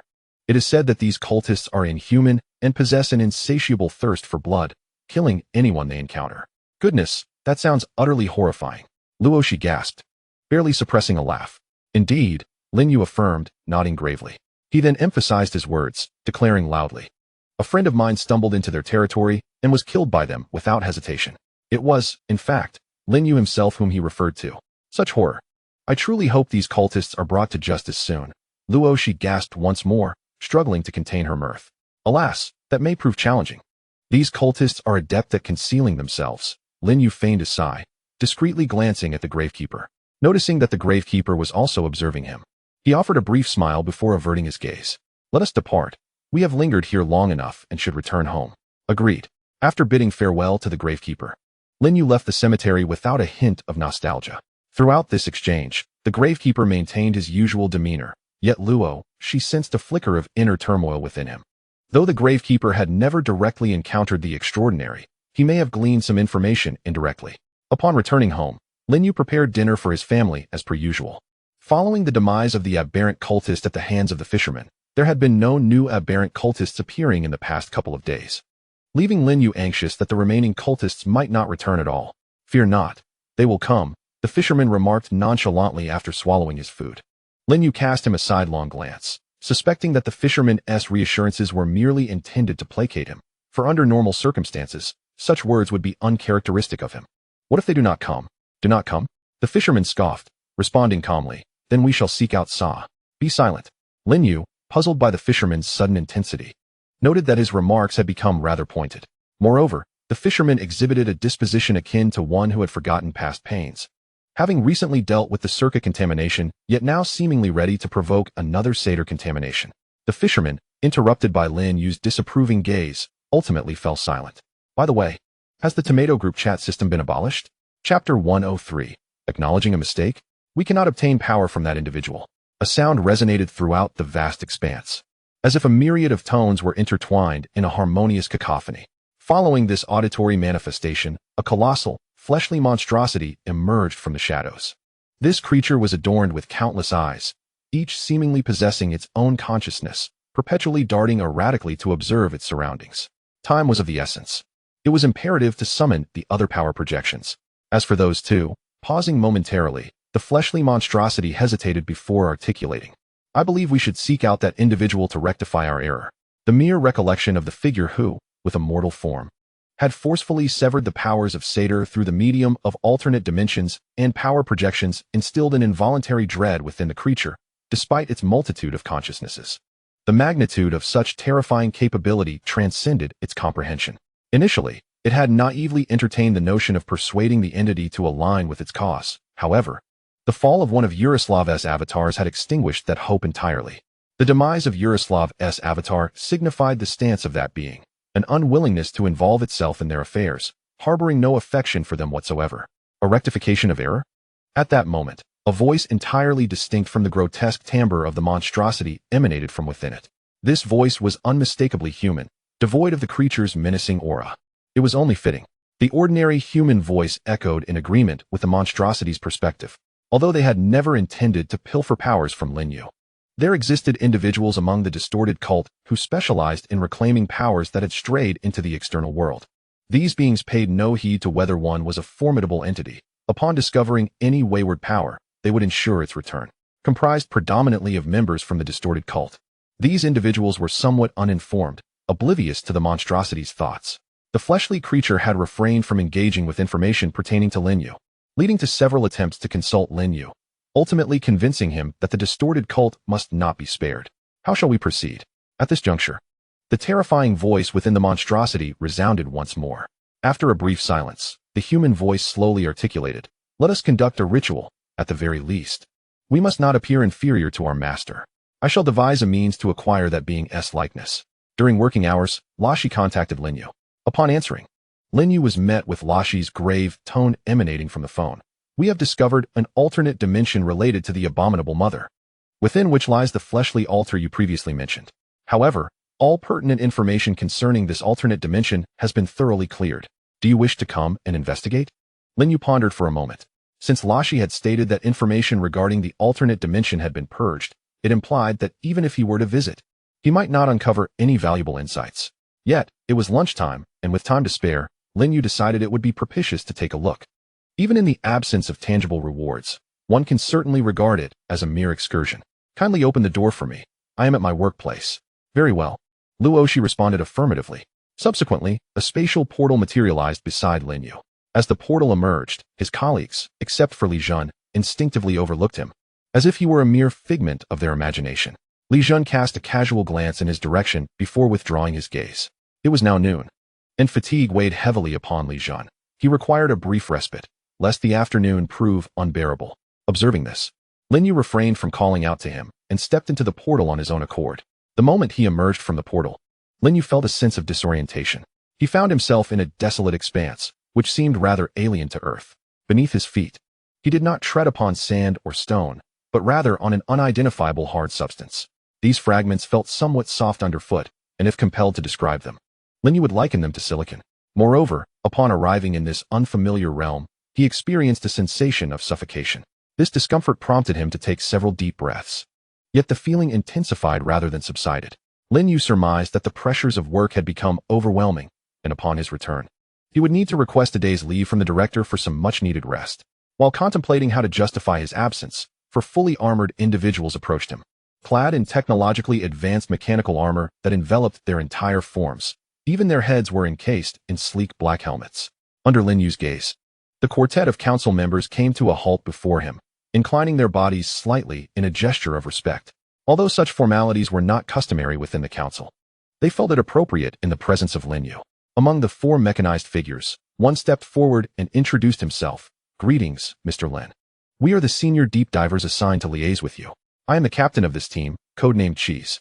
The captain, bearing the somewhat embarrassing moniker of Cheese, felt a twinge of shame as he uttered it. His fondness for cheese had led him to adopt this whimsical title upon becoming a deep diver.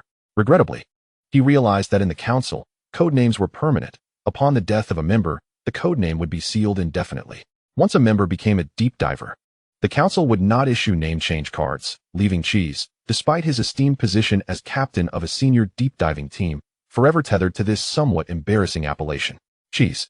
How delightful. Lin Yu opened his mouth, intending to commend the choice of name, only to be taken aback by the realization that his voice did not escape his lips. After a brief pause, Lin Yu's voice resonated in the minds of the four divers. Cheese is indeed a splendid name. Cheese. The other three deep divers. Had their painstakingly crafted mental defenses been so effortlessly breached? Or had they entirely forgotten to establish such defenses in the first place? Gazing at the screen before them, which displayed a complete lack of fluctuations in mental defenses, the four divers could only attribute this anomaly to Lin Yu's formidable prowess. Chapter 104. Frightened away, Mr. Lin. Please follow me. The entrance to the alternate dimension lies ahead. Cheese led the way, with Lin Yu trailing behind, and Cheese's three companions following closely in Lin Yu's wake. As they proceeded toward the entrance of the alternate dimension, the four of them discreetly bent their legs and waists, attempting to minimize their height to avoid surpassing Lin Yu. Captain, didn't President Qian mention that Mr. Lin's body is merely that of an ordinary person? Given the inhospitable environment of this planet, devoid of even air, should we not prepare some life support equipment for Mr. Lin? Upon hearing the voice in the communication channel, Cheese covertly observed Lin Yu's condition. Lin Yu appeared entirely normal, with no visible signs of discomfort. Retracting his gaze, Cheese responded in the communication channel, no need. President Qian stated that this Mr. Lin is a being of divine caliber. How could he possibly require the life support equipment needed by us mere mortals? Listening to the exchange among Cheese and his companions, Lin Yu's lips twitched. He finally comprehended why he felt breathless. It was not a physical ailment, but rather a consequence of the environment. Breathing required air, and this planet lacked even that. Thus, how could he draw a breath? Lin Yu was uncertain why he had not perished by now, but upon noticing the small patch of platinum-colored patterns illuminating on his left hand, he began to understand. Lin Yu manually deactivated that section of patterns. Instantly, a wave of suffocating pressure enveloped him, nearly sending him back to the point of revival. He swiftly activated the divine aura, and his complexion improved significantly. This alternate dimension bore an uncanny resemblance to the one Lin Yu had encountered on Earth, both composed of flesh and blood. However, unlike the previous dimension, this one was populated by numerous locals who had inadvertently strayed into it. These locals appeared particularly peculiar, defying any effective description from Lin Yu. Moreover, prior to Lin Yu's arrival, these unfortunate locals had already suffered severe contamination. Mr. Lin, just ahead lies the flesh and blood altar. Pollutants frequently manifest in this vicinity, So we must proceed with caution, Cheese stated solemnly, his height having returned to normal, embodying a posture of vigilant readiness. Indeed, Lin You replied softly, his voice resonating within the hearts of the four. Lin Yu's presence instilled a profound sense of security in them. And Cheese suddenly realized that with a being of divine stature by his side, what was there to fear? He led Lin You forward, and whenever they encountered minor adversaries, there was no need for Lin You to intervene. Cheese and his three companions swiftly dealt with them. However, their actions attracted the attention of a formidable contaminant. Upon the emergence of this entity, the four deep divers beside Lin You instinctively tensed up, subtly drawing closer to him in search of refuge. Lin You gazed at the distant contaminant, which appeared particularly fearsome, and his left eye shimmered with golden light, revealing information related to it. Mutation, contaminant, silicon. Curiosity piqued. Lin You took a step forward. The contaminant approached aggressively, sensing Lin Yu's aura. Its brain faltered, and in the next moment, it executed a behavior unprecedented in the council's records. The contaminant fled. Cheese and his companions stood in stunned silence, unable to comprehend the scene before them. They had anticipated Lin Yu's strength and had imagined scenarios where he effortlessly vanquished the contaminant. Yet, even their most vivid imaginings could not have foreseen this occurrence, a contaminant, rendered irrational by shadow pollution, being frightened away. If this event had transpired elsewhere, it would undoubtedly have been investigated by various factions for years. However, in the context of Lin You, it seemed entirely plausible. Let us proceed, Lin You said, gently patting Cheese's neck as his voice resonated in the minds of the four. Yes, they replied in unison and continued onward. Along the way, they encountered several more waves of minor adversaries, all of which Cheese and his companions dispatched with ease. Lin You successfully arrived at the blood-flesh altar. He noticed that, aside from council members like Cheese, there were also individuals from other factions present. Many of these beings concealed themselves within advanced technological apparatuses, while a few alien species that had not hidden themselves retreated into obscurity upon Lin Yu's arrival. Observing these entities with curiosity, Cheese quietly explained, "They are from other factions, collaborating with our council to investigate this anomalous space." Lin Yu nodded and offered a polite smile to those factions. However, the members of the other factions did not perceive Lin Yu's smile as a gesture of courtesy. Given their awareness of his connection to the angler, Lin Yu appeared to them like a shadow that had opened the abyss before them. Some of the more timid factions had even begun to devise plans to erase any memories of Lin Yu's appearance. By the time Lin Yu reached the blood-flesh altar, those individuals had already distanced themselves, clearing a spacious area for him. Lin Yu nodded in satisfaction. It seemed that his initial courteous smile had been the right approach. The surroundings fell eerily silent, devoid of any electromagnetic signals used for communication. Arriving at the altar's edge, Lin Yu activated his abilities to examine the blood-flesh altar. As previously articulated by Luoshi during their phone conversation, the altar has met its demise, and all pertinent information has been obliterated. At the very least, Lin Yu is unable to ascertain the current whereabouts of the aberrant believers based on the remnants of the altar. Mr. Lin, have you discerned anything from this blood-soaked altar? At that moment, just as Lin Yu was contemplating whether to return, Cheese suddenly emerged from the crowd and approached Lin Yu. Lin Yu turned to look. It was the first time he had witnessed such an emotion as flattery emanating from a mech. After some reflection, although he was unsure whether the forces present were aware of the information he had acquired, he felt compelled to divulge something since Cheese had inquired. With that thought, Lin Yu's voice resounded in the hearts of all present. Chapter 105. The Great Divine Being in My Observation. It appears that these aberrant believers have obtained a power projection known as mutation. The function of this power projection is readily comprehensible. Lin Yu perceived no conflict of interest with these forces, and thus he deemed it unnecessary to conceal the morsel of information he possessed. Consequently, he elaborated on the insights he had gathered. As they listened to the exclusive information flowing from Lin Yu's lips, the forces present felt no elation at acquiring knowledge. Rather, they were gripped by the terror of their mental defenses being forcibly breached. For Lin Yu's voice resonated directly within the depths of their minds. Regardless of how high they raised their mental defenses, Lin Yu's voice could penetrate those barriers, reaching the core of their being. These are all the insights I have gathered. Do you comprehend them clearly? Upon concluding his exposition, Lin Yu took care to inquire if the forces had understood his words, lest they missed the essence of his message. After all, while he spoke, he was also vigilant in observing the actions of these forces. Although their members were concealed within high-tech shells, Lin Yu could still detect some signs of distraction from those huddled in the corners. It was not difficult for him to surmise that they were likely fearful of him. Thus, during his address, Lin Yu endeavored to present a more amiable demeanor. However, this effort seemed to yield little effect. Observing the silence enveloping the assembly, Lin You bore a smile of resignation. He enveloped the space with an aura of divinity, and once more, his voice resonated in the hearts of all present. You need not fear me. I am neither a shadow from the depths of the realm nor a formidable entity. Pausing for emphasis, he continued with a tone imbued with sanctity. I am a true deity. Although Lin You had gradually come to accept this identity as a significant being in the eyes of others, under normal circumstances, he would refrain from acknowledging it unless prompted. Not to mention fabricating the persona of a divine being in public. Yet, the present moment was far from ordinary. Previously, Lin You lacked the capacity to prove his innocence against the accusations of being a malevolent deity, which led Lashi to initially perceive him as such, a truth Lin You accepted. However, the situation had changed. Now that Lin You possessed the means to demonstrate that he was not an evil god, he could no longer allow others to misconstrue his identity. Moreover, the forces present were from various corners of the universe, and if Lin You failed to clarify matters directly, he could scarcely imagine the horrifying interpretations of his identity that might emerge, despite Lin Yu's fervent efforts to validate his claims. And even though these forces sensed the sacred aura emanating from him, they also felt an overwhelming pressure. This pressure was so profound that, even encased in advanced technological shells, they struggled to breathe under its weight.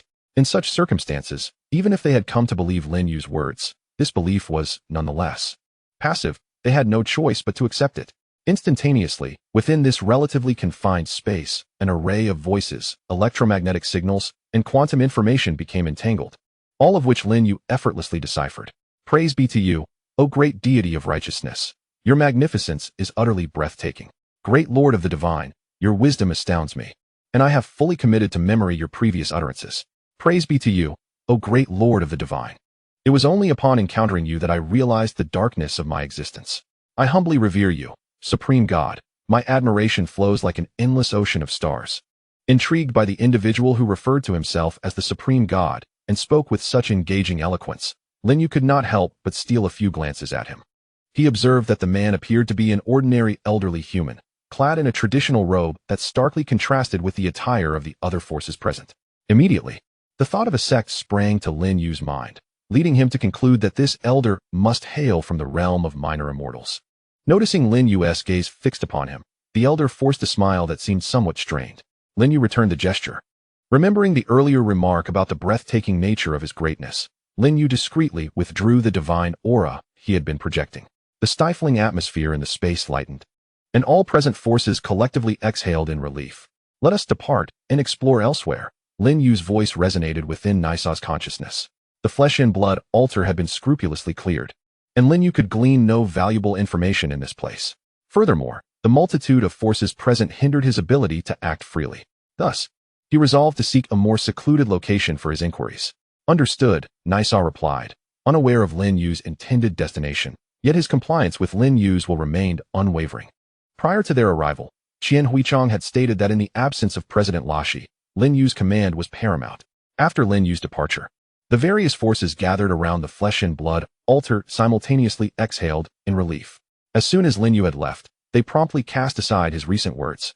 Even though Lin Yu's aura radiated the most pure and sacred divinity, they remained unconvinced of his status as a true deity.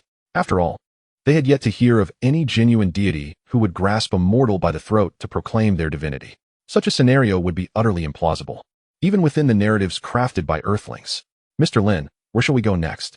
After they had moved a distance away, Cheese approached Lin Yu and asked quietly, are there any forbidden zones or particularly perilous areas around here? Lin Yu pondered for a moment before inquiring. This alternate space, in contrast to the previous realm on Earth, harbored the polluted indigenous inhabitants of this planet. The presence of these natives, particularly if they had not been eradicated, indicated that there were indeed some dangerous entities among them. Typically, areas inhabited by such natives would be labeled as forbidden zones. Chapter 106. Your master has arrived to the forbidden zone? Upon hearing Lin Yu's request, Cheese fell into contemplation. Given the peculiar nature of this alternate space, investigations by various factions suggested that the distorted believers had likely conducted gruesome experiments here.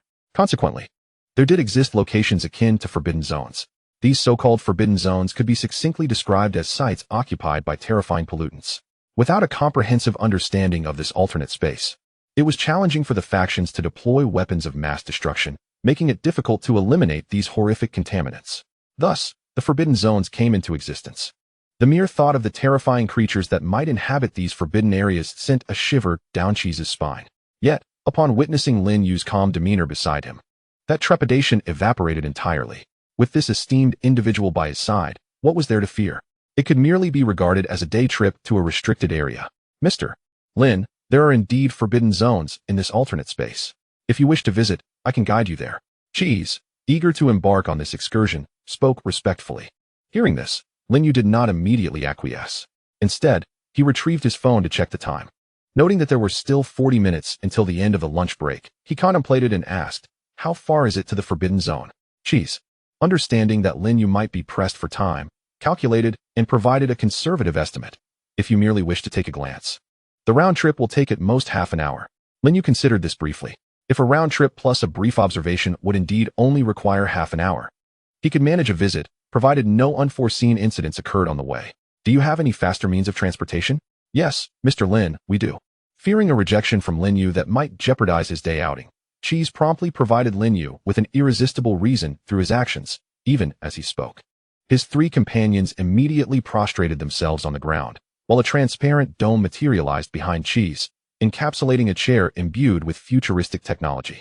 Subsequently, Cheese joined his comrades on the ground. The four of them transformed their mechs, ultimately coalescing into a vessel that retained the contours of its mechanized origins. Observing the somewhat absurd aircraft, Lin Yu felt a twitch at the corners of his mouth, yet he ultimately ascended onto the craft, settling into the seat behind Cheese. As the transparent dome sealed shut, the Cheese vessel shot forth with remarkable speed. Cheese had indeed understated its velocity. After merely 7 minutes of flight, they neared their destination. Before Lin Yu stood a grotesque factory, a chilling amalgamation of flesh and technology. Within this macabre edifice lay various mechanical constructs, interspersed with organic matter. The Cheese vessel halted near the factory, and upon disembarking, it disassembled itself. Cheese approached Lin Yu, his eyes filled with anticipation as he inquired, "Mr. Lin, shall we enter now?" Lin Yu glanced at Cheese, whose demeanor seemed more enthusiastic than his own. Nevertheless, he shook his head, deciding against bringing Cheese and his companions inside. While Cheese remained unaware of Lin Yu's true capabilities, Lin Yu was acutely aware of his own limitations, lacking any offensive or protective abilities. He recognized that should he encounter danger within the factory, and if his divine aura failed to manifest, it would spell disaster for Cheese and his team. Thus, for their safety, Lin Yu resolved not to take them along. Furthermore, he instructed them to keep their distance from the area, lest any creatures from the factory emerge and inadvertently harm them. Upon hearing Lin Yu's request, Cheese felt a twinge of disappointment but complied with utmost seriousness. "If I have not returned in 20 minutes, you may leave without concern for me," Lin Yu cautioned before stepping into the factory. He was confident that if all proceeded smoothly, he would emerge shortly, as he had work to attend to in the afternoon. However, should events unfold unfavorably, he would be forced to return home, rendering it unnecessary for Cheese and the others to wait. "Understood," Cheese replied with a nod, and he and his teammates positioned themselves at a distance, ready to await further instructions. Lin Yu strolled towards the factory, and upon encountering the pollutants along his path, they fled in terror at his presence. Witnessing this, Lin Yu felt a sense of reassurance. He traversed through an opening in the factory, likely a door, and entered the ominous interior. In contrast to the external world, this space is filled with numerous entities resembling spore clouds, identical to those Lin Yu encountered previously with the fisherman. However, these spore clouds appear to be uncontrolled, drifting through the flesh and blood factory like ordinary mists. Due to the divine aura surrounding Lin Yu, these ethereal clouds instinctively yield space to him. At present, Lin Yu resembles the fisherman of yore, as the spore clouds actively avoid him. Observing the pollutants instinctively distancing themselves, Lin Yu contemplated and silently shifted his divine essence to that of Sothair's corruption. He experienced a slight discomfort, yet it was not fatal. After inhaling several breaths of the spore clouds, he gradually acclimated to the sensation. Scanning his surroundings, he noticed that the pollutants no longer fled at his approach. Though they still harbored fear, it was no longer one born of perceiving a formidable threat, but rather that of confronting a superior existence. Unlike the rationally distorted cultists, these pollutants had been profoundly tainted, utterly devoid of normal reasoning. Thus, their tolerance for Sothair's corruption was significantly greater than that of orthodox cultists. Lin Yu sensed that upon releasing Sothair's corruption, the pollutants' demeanor toward him had transformed. He could even perceive a sense of devotion emanating from these tainted beings. "The issue lies with my account. Although the group chat I created remains, I can no longer access it," nor can I see it on other authors' pages. Chapter 107. Riding the Clouds, Eldritch God Edition. Lin You felt as though a connection had formed between himself and these pollutants. They had accepted information about Lin You and venerated its bearer with piety. He sensed that through this connection, he could delve deeper into the information regarding these pollutants. Focusing on one particularly potent pollutant, as the thought of understanding its intricate details surfaced in his mind, a series of images began to materialize within his consciousness. Since these pollutants had completely lost their rationality, the images he received were somewhat disjointed and fragmented. Lin You struggled to piece together these broken visuals into a coherent narrative he could comprehend. The imagery commenced with a flourishing civilization, its entities appearing quite peculiar. Lin You discerned that these beings were likely not normal flesh and blood life forms. Considering the information gleaned from these pollutants regarding silicon, he surmised that they might be the so-called silicon-based life forms. Of course, this was merely Lin Yu's conjecture. The specifics were inconsequential. Following a brief period of prosperity, this civilization faced an apocalyptic calamity, the cause of which remained unknown, engulfing the entire planet.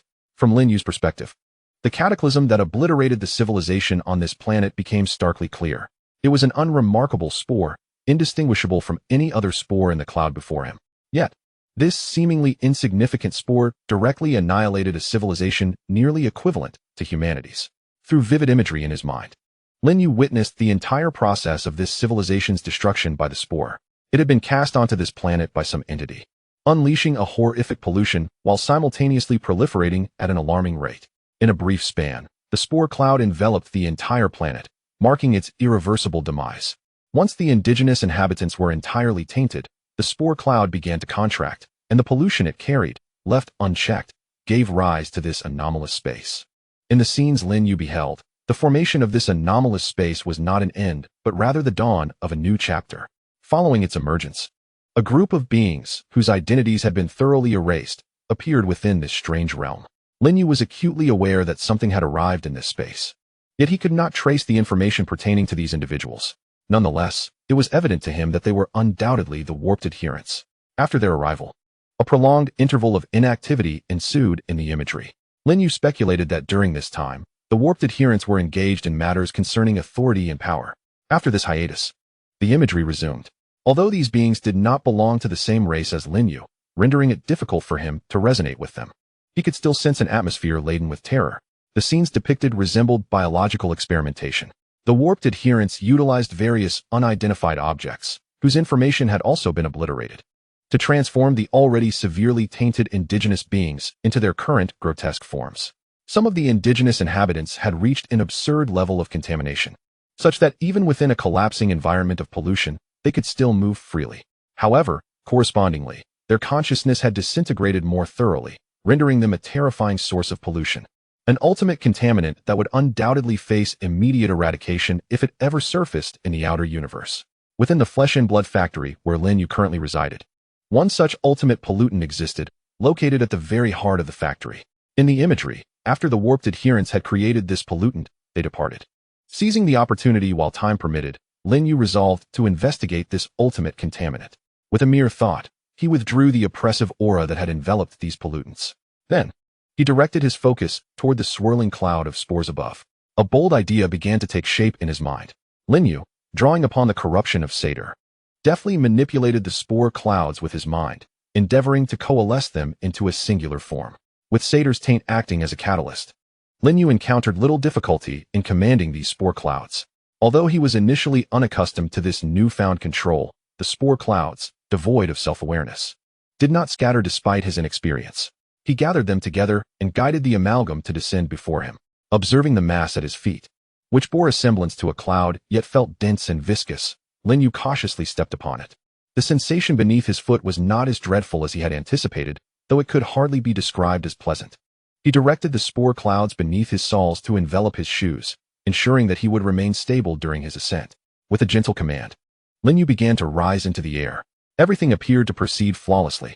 Upon reaching an altitude of approximately 3 meters, he attempted to propel the spore clouds forward. Due to his nascent skill in navigating the spore clouds, his speed was modest, yet it sufficed within the confines of this flesh factory. During flight, should Lin Yu's focus waver, he would notice a subtle loss of spore clouds beneath him. From a distance, These dissipating spores resembled wisps of vapor emanating from his feet, evoking an image akin to a mythical ascent through clouds, albeit with a distinctly sinister twist. The flesh factory was not overly expansive, and after roughly 2 minutes of flight, Lin You arrived at the locus of the ultimate pollutant. He unleashed Satyr's corruption with abandon, causing the surrounding pollutants to tremble in reverence, their devotion intensifying palpably. Among these fervent supplicants stood a singular figure, markedly distinct from the rest. This entity, like its counterparts, bowed before Lin You, their master of a higher existential plane. However, unlike the other pollutants that lay prostrate, this being maintained a proud posture, certain organs raised defiantly. In those elevated features, Lin You sensed a profound sincerity. Yet, the anomaly lay in the fact that while the other pollutants were compelled to lower their heads in his presence, this ultimate pollutant dared to hold its head high. Lin Yu's gaze fixated upon this defiant entity. As his attention lingered on the ultimate pollutant, it was subjected to an increase in corruption, compelling it to lower its proud heads. Witnessing this, Lin Yu's brow furrowed in contemplation. He felt that this abomination, birthed from the distortions of its followers, posed an excessive danger. Not only could it withstand the corruption he unleashed, but it could also raise its head amidst the taint. It is noteworthy that even the previous incarnation of Yaroslav, under the oppressive influence of the Lin You pollution, exhibited a performance only marginally better than that of this pollutant itself. Is this not rather terrifying? Lin You contemplated. If he were merely an ordinary deep diver in the council at this moment, what thoughts would arise within him upon witnessing such a scene? He concluded that regardless of whether other factions were aware of this matter, it was imperative for him to inform them upon his return. Furthermore, he felt compelled to relay the detailed information regarding this situation to Lashi. From the earlier visuals, Lin You discerned that although this ultimate pollutant was not hastily concocted by the followers of distortion, it certainly could not be deemed the final version. Given how fearsome the current standard model appeared, one could only imagine the sheer terror that the pro version might embody. Would the future followers of distortion resort to mass-producing an army of ultimate pollutants capable of unleashing catastrophic levels of contamination? Pondering this, Lin Yu's expression grew somewhat grave. He retrieved his phone and began snapping photos of the ultimate pollutant. Initially intending to send the images directly to Lashi, he soon discovered the absence of a signal in this area. Consequently, Lin You resolved to visit the council in person upon his return to discuss these matters with Lashi face-to-face. Casting a glance at the ultimate pollutant lying at his feet, Lin You had no intention of disposing of it, primarily due to his lack of means to eliminate it, while his divine aura could intimidate this ultimate pollutant. Should it flee, the external factions would undoubtedly suffer dire consequences. Having no enmity with these factions, Lin You wished to avoid causing them trouble. Shaking his head, he took one last look at the ultimate pollutant before stepping onto the spore cloud and departing from the flesh and blood factory. Upon reaching the outskirts of the factory, Lin You dismounted from the spore cloud. He gazed at the quietly resting spore cloud at his feet, suddenly feeling a twinge of reluctance. Such a convenient mode of transportation would be hard to replace if he missed this opportunity. After a moment of hesitation, Lin You made a bold decision in his mind. He employed the pollution of Satyr to compress the spore cloud to its utmost limit. The once billowing spore cloud was astonishingly reduced to a size comparable to that of an infant's fist under Lin Yu's pressure. He reached out and picked up the object resembling a fleshy ball, squeezing it gently and finding its texture quite pleasing. In its current form, one might easily believe it to be a type of squishy toy. Pocketing this spore cloud toy, Lin You was about to leave when another thought struck him. He retracted the Satyr pollution enveloping him and seamlessly released his divine aura, enveloping the spore cloud in his divine presence. Lin You intended to isolate it from any potential contamination. This notion proved to be excellent, yielding remarkably significant results. He observed that once his divine aura enveloped the spore cloud, it became so frightened that it dared not move. Lin You slipped his hand into his pocket, grasping the spore cloud within, and leisurely departed from the flesh factory. In the distance, he noticed the cheese quartet awaiting him. As Lin Yu's figure emerged, the quartet promptly assembled the flying device without awaiting his command. Once aboard the contraption, Lin You, having previously experienced the ethereal ride at the flesh factory, felt a sense of indifference towards this aircraft. Glancing at the time, he realized there were still several minutes until work commenced. Thus he instructed the cheese quartet, "Head to the flesh altar. I have matters to discuss with those factions." Understood, the cheese quartet responded, discerning Lin Yu's urgency, and swiftly returned to the flesh altar. Their return was even quicker than their initial journey. Upon reappearing, Lin Yu's presence caused a stir among the factions lingering near the altar. He disembarked from the flying device and approached them, who instinctively cleared a space around him. Notably, a humanoid mech, akin to a sycophant, even provided a chair for him. Seated, Lin Yu cast a knowing glance at the mech. Relaxed in his chair, he surveyed the factions before him, his calm voice resonating in their minds. Have any of you ventured to explore the nearby flesh factory? At this, every faction shook their heads in unison. Esteemed and revered Divine One, we have not ventured there. The factory is rife with the remnants scattered from the Abyssal Mother, and with our capabilities, we cannot possibly enter. Upon hearing their explanations, Lin Yu instinctively tightened his grip on the spore cloud in his pocket. Maintaining a stoic expression, he relayed some of his observations from the flesh factory to the factions as a form of caution. That place serves as a testing ground for the aberrant cultists, who have already engineered pollutants capable of thriving in conditions of catastrophic contamination. It would be prudent for you to keep a vigilant eye on these developments. In due time, they may well create pollutants that can operate freely in apocalyptic environments. His tone remained flat, seemingly indifferent to the implications, a demeanor befitting his divine status. However, the factions present, upon hearing his words, erupted into fervent discussion, albeit restrained by Lin Yu's presence. Observing the alarm his warning had incited, Lin Yu decided not to linger further. Before departing, he casually remarked, "If the remnants you speak of are indeed the spore clouds within the flesh factory, rest assured they have been thoroughly cleared by me. You may proceed to investigate at your leisure. Consider it a contribution I, as a divine being, have made to the universe." In the end, the divine aura emanating from Lin Yu enveloped the entire venue, emphatically asserting his identity as a true deity to those present. It is to be expected that, following this assertion, the myriad forces within the universe will come to acknowledge his divine status. Chapter 109. Concerning great achievements. After Lin Yu departed for a considerable time, the various factions present finally dared to speak aloud. Following a brief exchange, they unanimously set forth towards the flesh and blood factories previously mentioned by Lin Yu. However, en route to these factories, they took precautions by bolstering their pollution defenses. Although Lin Yu had assured them that the remnants of the Abyssal Matriarch had been thoroughly eradicated, one could not be certain that the cleansed areas would not pose greater dangers than before. Upon returning to his workplace, Lin Yu sent a message to Qian Zhenzhong. "Lin Yu, are you there?" Perhaps Luo Shi was correct in her earlier assessment. Qian Zhenzhong seemed to have ample time on his hands.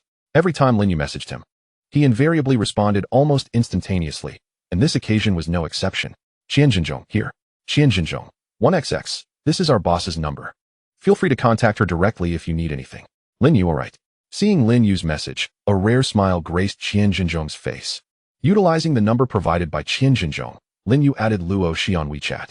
This was presumably Luo Shi's personal account, not work-related. Hence she did not accept the friend request immediately. After approximately 10 minutes, Luo Shi finally agreed. As soon as she accepted Lin Yu's request, she promptly sent him a message. "Luo Shi, who are you?" "Lin Yu. Lin Yu." A tremor coursed through Luo Shi's hand as Lin Yu's visage involuntarily surfaced in her mind. In the next moment, Lin Yu's voice echoed within her thoughts. "Did you receive the message I sent?" Luo Shi set her phone down, a slight twitch at the corner of her mouth. Her gaze traversed the layers of space, landing on Lin Yu, who was feigning engagement with his phone at his desk. Simultaneously, Luo Shi's voice resonated in Lin Yu's ears. "What message?" "The information from the alternate space I visited. Haven't you received it yet?" Lin Yu lifted his head, his attention fixed on Luo Shi at her desk. "I have received it." Upon hearing that the message pertained to this matter, Luo Shi's expression turned immediately serious. Reflecting on the information relayed from the alternate space, she inquired, "Do you have time now? I wish to discuss this face-to-face, particularly regarding the pollutant created by the aberrant believers." At this, Lin Yu simply shook his head. "I have no time. I still have to work." Luo Shi was momentarily taken aback by Lin Yu's response, yet she refrained from further protest. This exemplified Lin Yu's zest for life, which was ultimately a positive trait for them, for the Earth, and indeed for the entire universe. If you have any inquiries, feel free to ask now. Conversing like this is no different from speaking in person. As she spoke, Lin Yu raised an eyebrow in Luo Shi's direction, wherever she may be. For a moment, Luo Shi found herself at a loss for words. In this exchange, Lin Yu remains relatively composed, as she dares not allow her voice to resonate directly within Lin Yu's heart. However, the situation is markedly different for Loxi. Just as she cannot permit her voice to echo in Lin Yu's mind, Lin Yu is equally incapable of letting her voice reach Loxi's ears. This disparity results in Loxi feeling particularly uncomfortable during their interactions. If one were to inquire about the nature of this discomfort, Loxi herself would struggle to articulate its source. Nevertheless, in this state, she finds it exceedingly challenging to communicate as she normally would. After a moment of contemplation, Loxi ultimately acquiesces. Could you elaborate on your feelings at that moment? Feelings? Lin You retorted. At that time, I was devoid of any feelings. I couldn't even perceive the pollution. Observing the conflicted expression on Lin Yu's face, Loxi seemed to realize that she might have been demanding too much. After pondering for a moment, she rephrased her question. If you were an ordinary awakened being, what would your feelings be? Upon hearing Loxi's inquiry, Lin You immediately perked up. He pretended to clear his throat, his voice resonating in Loxi's mind. If I were merely an ordinary awakened individual, I would undoubtedly have despaired on the spot. You cannot fathom the sheer terror of that ultimate pollutant. At that moment, I relied on the corruption of the mother of sin, leading it to mistakenly believe that Lin You abruptly realized he had misspoken and discreetly coughed.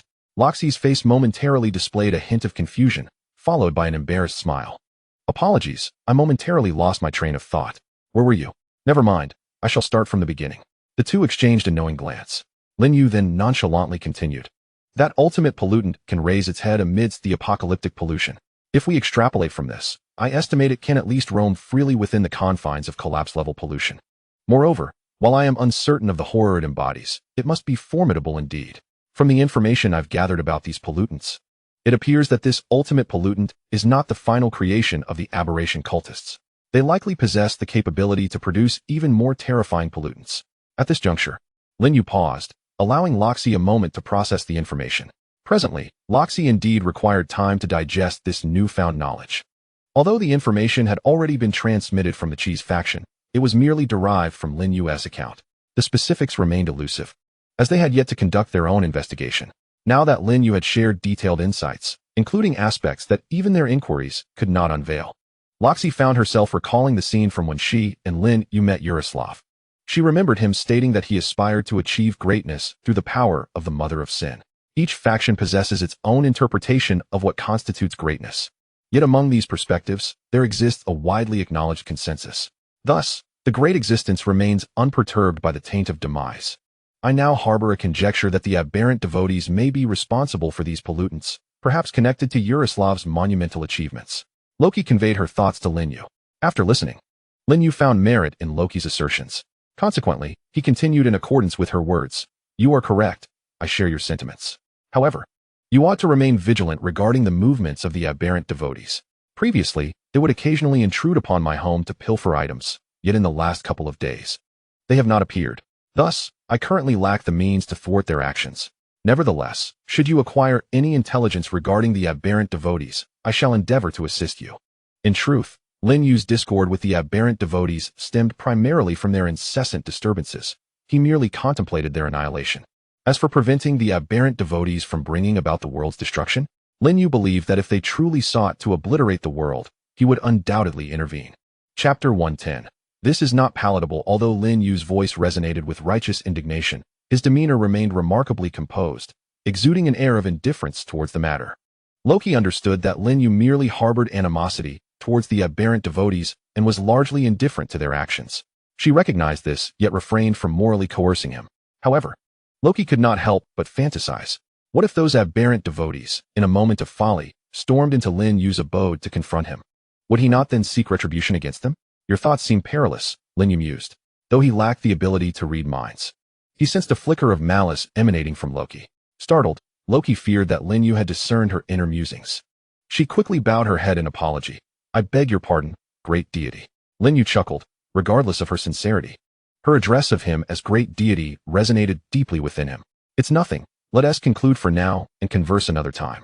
Upon hearing Lin Yu's intention to end the call, Loki nodded fervently, as if fearing he would deny her an extension. Farewell. After concluding her conversation with Lin Yu, Loki felt an immediate release from the pressure that had weighed upon her. She picked up the cup resting on her desk and sipped the juice within to soothe her spirits. At that moment, Loki's phone vibrated several times. The notification indicated that someone had sent a message. She picked up her phone and discovered a message from Lin Yu. Luo. She casually opened the chat window, and the images sent by Lin Yu immediately filled her vision. A faint sense of pollution spread through Luoxi's office, conveyed through the images. With a sudden burst, the juice she had just swallowed was expelled from her mouth. Such a degree of pollution would not inflict any negative effects on Luoxi. Yet it is difficult for anyone to remain expressionless when confronted with a horrifying image. Although Luoxi was not frightened by the pictures, she was taken aback by the sudden appearance of the pollution in her office. Once she regained her composure, Luo, she hurriedly waved her hand to disperse the surrounding pollution and inhaled the juice she had just expelled. Throughout this process, her demeanor remained remarkably calm, devoid of any inclination to criticize Lin You. The fisherman remarked, "This is unappetizing." He replied to Lin Yu's message, but thereafter there was silence. Li Jun, on the other hand, did not respond. Lin Yu glanced over at him and noticed that he had not yet awakened. It was already work hours. And as she observed their supervisor approaching, Lin Yu felt that Li Jun was a good friend and decided not to disturb his rest. After work, Li Jun expressed a desire to eat braised pork and requested Lin Yu to prepare it for him. Considering that Li Jun had been reprimanded by their supervisor earlier that afternoon, which made him rather pitiable, Lin Yu agreed to this modest request. Accompanying Li Jun to the supermarket, Lin Yu fortuitously found the last piece of premium pork belly remaining on the shelf. Reflecting on their visit, Lin Yu concluded that since they were already at the supermarket, it would be unwise to purchase merely one piece of pork. Thus, she procured additional vegetables and an assortment of snacks, intending to replenish the household supplies. With more family members at home, the quantity of snacks she bought increased accordingly. In addition to acquiring some of her personal favorites, she also selected snacks she had never tasted before. Lin Yu planned to share these snacks with Bai Lingxing and Li Jun. If they enjoyed them and desired more, it would indicate that the snacks were delightful, prompting her to purchase them again in the future. Conversely, if both found them unpalatable, she would reconsider her choices during subsequent supermarket visits. After completing their purchases and settling the bill, Lin Yu and Li Jun each carried 2 large bags as they headed home. Since the supermarket was not far from Lin Yu's residence and it was still relatively early, she chose not to take a taxi. Upon turning a corner, Li Jun noticed a crowd gathered at a square adjacent to their community. Lin Yu, intrigued by the commotion, approached to investigate. As she drew closer, she realized that the crowd had gathered due to a special event taking place. After observing for a while, she learned about the upcoming traveling zoo that would be exhibiting in 2 weeks.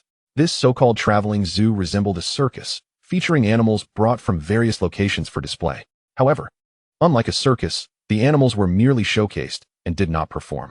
Lin Yu glanced at the animals on display and noted that, apart from dinosaurs, the zoo seemed to feature nearly every creature currently inhabiting the Earth. Even marine animals were present, although they were predominantly smaller species. It was evident that larger creatures, such as whales, were absent. After observing for a while, Lin Yu found himself lacking interest in the zoo. After all, he had a fishing enthusiast at home.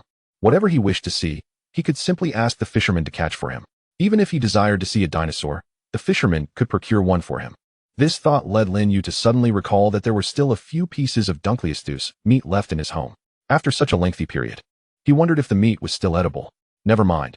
He decided to prepare it for dinner for the fisherman that very evening. Shaking his head, Lin Yu resolved to return home. However, Li Jun appeared quite intrigued by this mobile zoo. He requested several flyers from the staff, claiming he would visit in the near future. Noticing that the exhibition would take place over the weekend, Lin Yu did not object, considering it merely an opportunity to entertain the children. Moreover, the admission ticket was reasonably priced, and with the flyer, there was an additional discount of 20. Thus, the total expense for 4 people would amount to less than 200. Lin Yu took the flyers from Li Jun and casually handed over the items he was carrying. Li Jun sensed something was amiss, but, seeing the 4 flyers in Lin Yu's possession, ultimately refrained from voicing his concerns. Silently carrying 4 large bags, he followed Lin Yu home. Chapter 111. The pilgrimage. Lin Yu returned home at 5:30 in the afternoon, but after preparing dinner, the clock had already struck 7:30. As he placed the final dish on the dining table, Bai Lingxing's eyes widened slightly, her expression peculiar as she regarded him. Is this pollution? In her perception, Lin Yu had presented a platter emitting a sense of contamination, indistinguishable from her notion of pollutants. Yet, this particular dish was presumably edible. Well, if you do not wish to eat it, feel free to abstain. The fisherman will enjoy it, Lin Yu replied thoughtfully. Noticing Bai Lingxing's apparent aversion to the dish, he was suddenly reminded of a previous encounter with a delivery driver. When he first observed the fisherman at work, the fisherman had caught a bluefin tuna. But since Lin Yu could not consume all of it alone, he had shared some with the delivery driver. Reflecting on it now, Lin Yu felt a twinge of guilt towards the driver. Although he was protected by a strict materialistic worldview and would not face life-threatening dangers, he would surely be afflicted by a few days of discomfort. Shaking his head, Lin Yu decided to focus on the meal at hand and not dwell on such unappetizing thoughts. He deliberately placed the braised dunkleosteus on the fisherman's side of the table, ensuring that the latter would indulge in a hearty portion.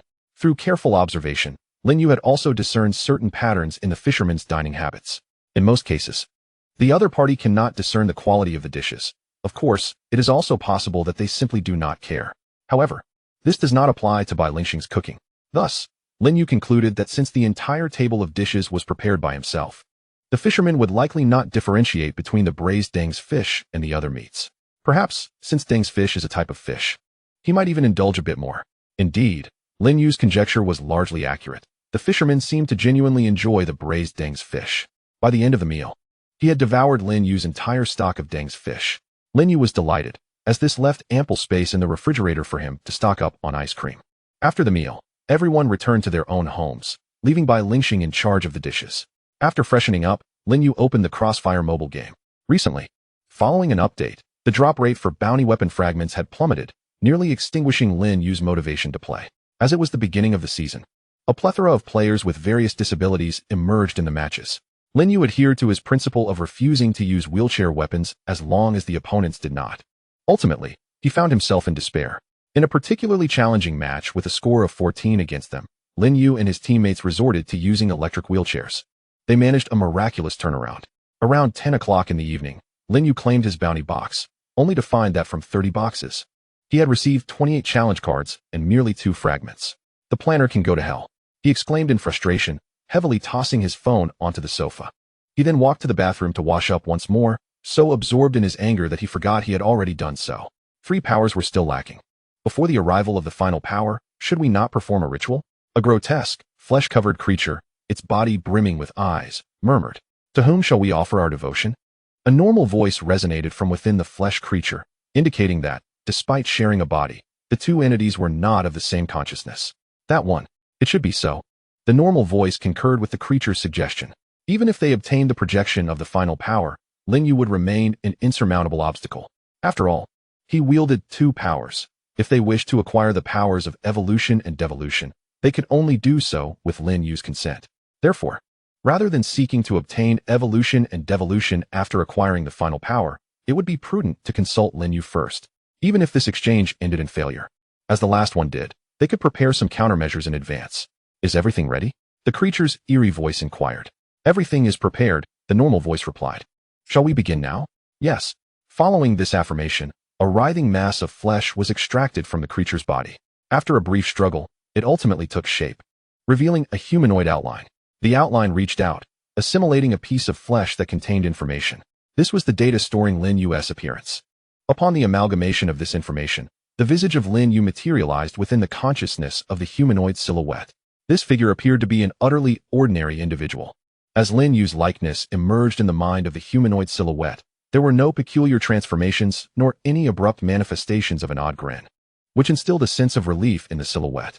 However, for reasons unknown, an unsettling chill crept down his spine, enveloping him in a sense of foreboding. Typically, under such circumstances, one would deem it prudent to abort any forthcoming actions. Yet, just as the humanoid silhouette contemplated this, an ominous premonition surged from the depths of his being. Faced with this predicament, he could only muster the courage to proceed with the impending task. He gestured with his hand, retrieving a square metallic box from the space beside him. The box was no larger than a palm, resembling some form of technological artifact. The humanoid silhouette extended his hand, tapping the surface of the box a few times. Subsequently, he reverently placed the box on the ground and began to recite a prayer he had meticulously prepared. O great concept unburdener, supreme sovereign of eternal cataclysm.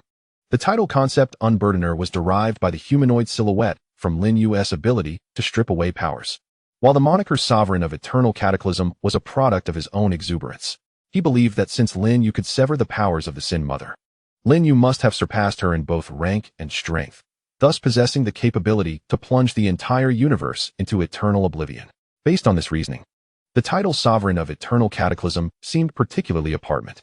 The humanoid silhouette felt that even if Lin Yu were to be present, he would surely be pleased upon hearing such an appellation. Thus, he began to pray with increasing fervor and reverence. You are the great transcendent of all, the supreme embodiment of annihilation. Your greatness far surpasses that of our master, and your might is beyond comparison. We humbly await your arrival here, with your immense power. Let flesh bear witness to the demise of authority. Chapter 112. Too late listening to the humanoid silhouette's prayer, which was tantamount to blasphemy against the Sin Mother. The flesh creature nearby did not perceive it as an affront. Rather, it joined in the invocation with its eerie voice. Both the flesh creature and the humanoid silhouette were, at their core, a band of fanatics who worshipped the Sin Mother solely for the sake of power. If Lin You were to grant his consent, they would undoubtedly turn their allegiance to him. After all, they had already devised prayers for Lin You, and given his considerable strength. They were eager to pledge their faith to him. As the two continued their prayers, the cube resting on the ground commenced its operation. A beam of light emanated from the top of the cube, coalescing into a distinct silhouette, ultimately revealing a clear holographic projection of Lin You. The expression on Lin Yu's face was initially devoid of emotion, but moments later, it shifted to one of bewilderment. He cast a glance around, realizing he had arrived at a sacrificial site of a sinister cult. The malevolent deity being worshipped seemed to be none other than himself. Lin You furrowed his brow as he regarded the humanoid silhouette, alongside the grotesque creature of flesh and blood. As he absorbed the information surrounding him, Lin You comprehended the gravity of his situation.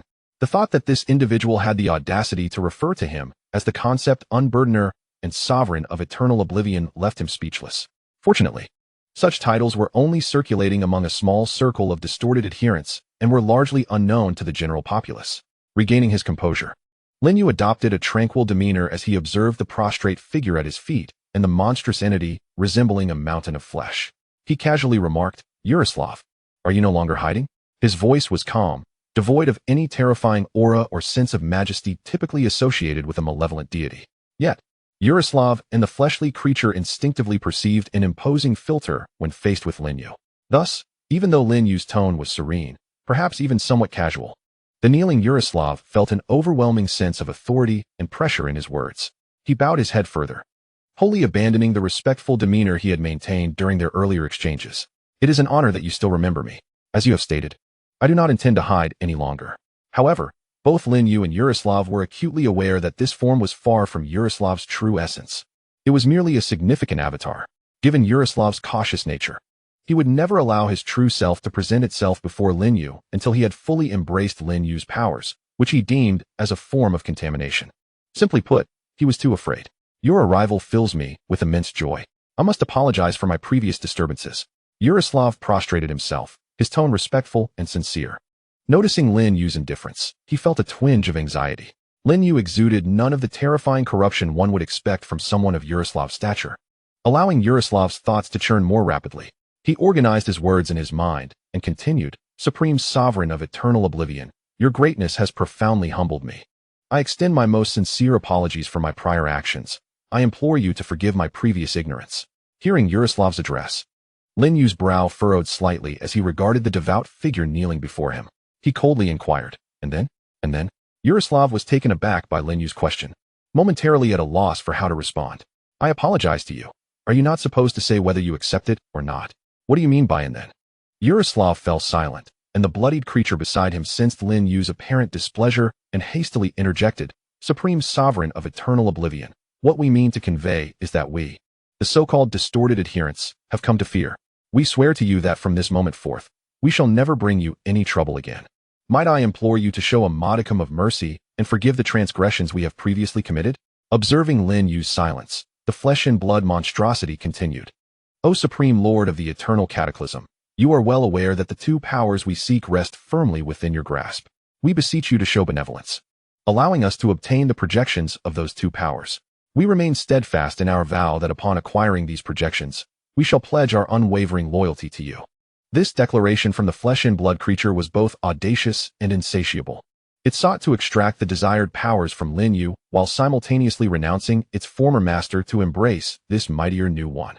Yet, the creature's scheming was met with Lin Yu's profound displeasure. Awakened abruptly from slumber, Lin Yu's mood was already soured. Now, a congregation of heretics professing a desire to worship him only exacerbated his vexation.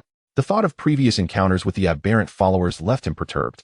It was they who had sought his demise, invaded his sanctum, and disrupted his peaceful dreams, and now, in a display of cowardice, they wished to negotiate?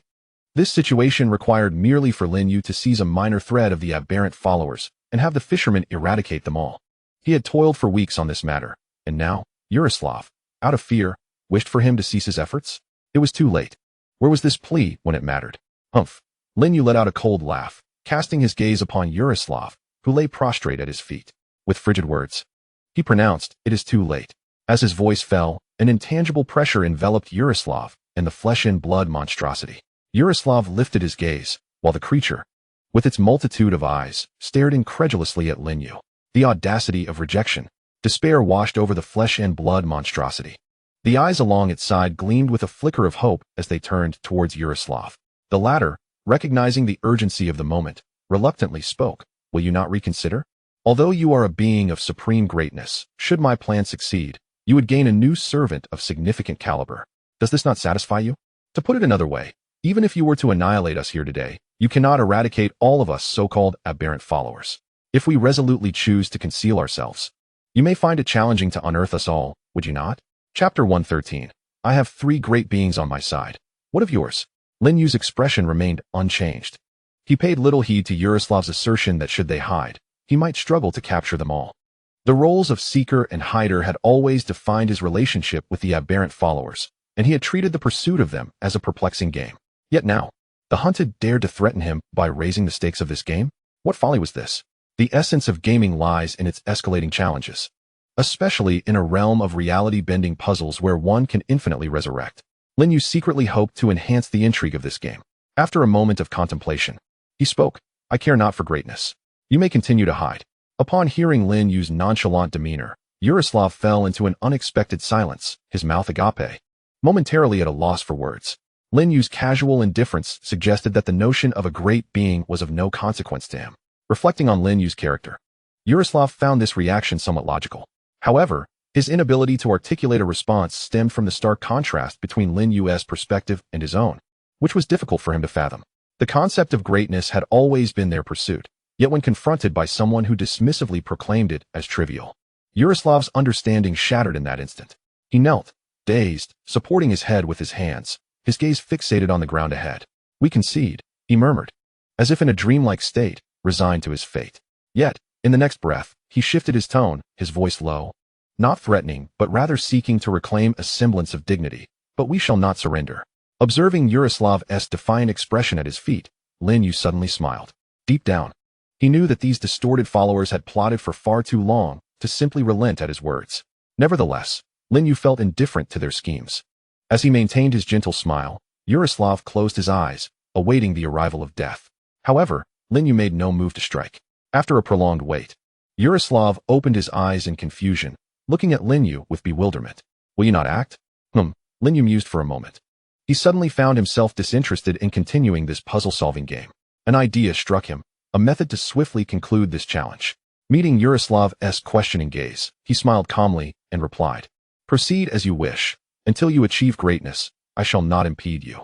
I will also refrain from obstructing you when you guide those 2 projections of power. At these words, Yaroslav abruptly raised his head, disbelief etched upon his face. What kind of formidable power did this individual possess to remain unfazed by both word and deed towards a true great being? After Lin Yu's declaration, not only Yaroslav, but also the grotesque entities beside him, revealed glimmers of hope in their eyes. Yaroslav fixed his gaze upon Lin You, deeply grateful. Thank you for sparing my inconsequential life. Yet, you may find that your arrogance today exacts an unimaginable toll in the future.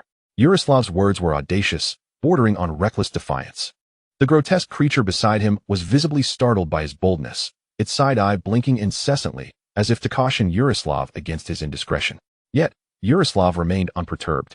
After all, it was merely a matter of life or death, and given the current circumstances, this entity did not seem inclined to take his life. Indeed, as Yaroslav had surmised, Lin You had long abandoned any thoughts of extinguishing this incarnation. Listening to Yaroslav's admonition, Lin You offered a nonchalant smile. His tone was light, yet the words struck Yaroslav like a colossal hammer, shattering the resolve he had just mustered. With my 3 great existences alongside me, I wonder, once you achieve greatness, how many will you have on your side? Such a statement, delivered in a manner reminiscent of jest shared between friends, was most cutting for an adversary. Yaroslav harbored no doubts about Lin Yu's words. He lacked the inclination to question them. At this moment, the fire within him was extinguished. All he desired was to fulfill his mission, attain greatness, and await Lin Yu's arrival to bring about his demise. Press on, Lin Yu encouraged, his tone earnest, as if genuinely rooting for Yaroslav's success.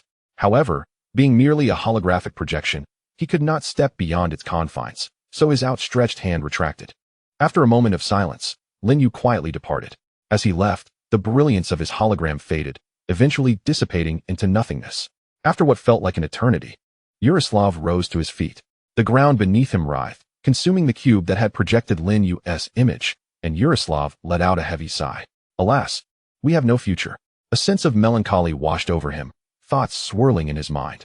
Yet, at that moment, the grotesque creature beside him spoke, delivering a profound statement that left him momentarily speechless. Since we became these so-called aberrant followers, we have already forfeited our future. Rather than saying that entity severed our future, it is more accurate to say that it forcibly terminated our life devoid of a future. Yaroslav had never anticipated that the creature could articulate such philosophical musings. Noticing Yaroslav's gaze upon it, the creature let out a peculiar cackle. Do not be surprised. You know precisely what we are, do you not? With consciousness returning, Lin You awoke. He stared blankly out the window at the dawn's early light, a wave of confusion washing over him. Closing his eyes, he sought to drift back into slumber, but to his dismay, sleep eluded him. After sitting on the bed for a considerable time, Lin You picked up his phone and opened the pollution forum. Navigating to private messages, he found Qianlin and sent a message. Are you there? A few minutes later, Qianlin replied, What brings you to seek me, senior? Chapter 114. Does the master wish to steal the monster?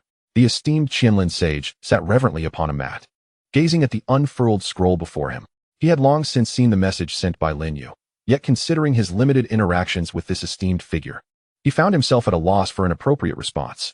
However, as a junior, the weaker party, he could not simply disregard the message from Lin You. Thus, after a few moments of inner turmoil, Qianlin sage managed to articulate a response. Lin You, did you not previously express a desire to spar with me? Upon receiving this new message from Lin You, Qianlin sage felt a jolt in his heart. His pulse quickened at this moment. Had Lin You posed this question a day earlier, he might have felt a mix of anxiety and anticipation. However, now, he had just received alarming news regarding Lin You. The message stated that Lin You claimed to be a righteous deity and had intervened to eliminate remnants of a vile mother from another realm. This was considered a positive development, a universally acknowledged good deed. Initially, Qianlin sage shared this sentiment upon hearing the news. Yet, that was merely one facet of the information. The other half revealed that this self-proclaimed righteous deity, after addressing the remnants of the vile mother, had inadvertently exacerbated the pollution in the area where these remnants had once lingered. According to analyses conducted by the forces present at the time, the level of pollution was comparable, if not worse, than the gaze of shadows lurking in the depths of the realm. Had the attending forces not been prepared, they might have faced dire consequences. Contemplating this, Qianlin sage's expression darkened. He retrieved several figurines from his sleeve, depicting Jesus, the Three Pure Ones, the Buddha, an entity from a fictional 7th-level civilization, and a legendary ancient sage from the lore of their celestial realm. Although some of these figures were fictitious, in search of solace, Qianlin sage would offer prayers when confronted with significant challenges. After all, these were not malevolent deities. A simple prayer posed no substantial risk. He lit 3 incense sticks, channeling his inner energy to burn them within 10 seconds. Subsequently, his consciousness focused on the scroll, and he sent a carefully crafted message to Lin You. Qianlin sage, esteemed senior, you jest. During my cultivation, I encountered a minor setback and inadvertently fell victim to a heart demon. The previous message was a ploy by the heart demon to harm me. Thus it was sent to you. Upon reading Qianlin sage's message, Lin You felt a wave of exasperation. He suddenly realized that, unbeknownst to him, he had seemingly attained invincibility. Everyone feared him, believed in his strength, and dared not confront him. This, he mused, might indeed be a form of invincibility. Lin You found this state quite agreeable. He had slowly acclimated to the identity of a great being. With such a universally acknowledged identity, he was spared from facing the mockery of petty clowns in his life. Naturally, if this recognized identity were that of a righteous deity, it would be even more splendid. With a subtle smile gracing her lips, Lin Yu's gaze returned to the screen of her phone, her fingers dancing across the keyboard as she typed. Lin You, I understand. Lin You, is there an issue with your cultivation? That is quite understandable. Lin You, by the way, are you aware of my identity? Upon receiving this flurry of messages from Lin You, the celestial being Qianlin felt a sense of relief wash over him. When he read Lin Yu's final message, the information he had received hours earlier resurfaced in his mind, prompting him to respond hastily. Qianlin, praise to the esteemed elder. You are a supreme deity of the outer universe. Lin You, Lin You. As Lin Yu lay on her bed, she couldn't help but smile at the messages from Qianlin. Regardless of whether Qianlin's words were sincere, the fact that her divine identity had spread beyond the outer universe and reached the realm of minor immortals was a source of joy, was it not? In high spirits, Lin You decided to forego any further pretense and address the matter at hand with Qianlin directly. Lin You, it is as follows. Lin You, did you not express a desire to spar with a great being? I happen to have an individual here on the verge of ascension to greatness.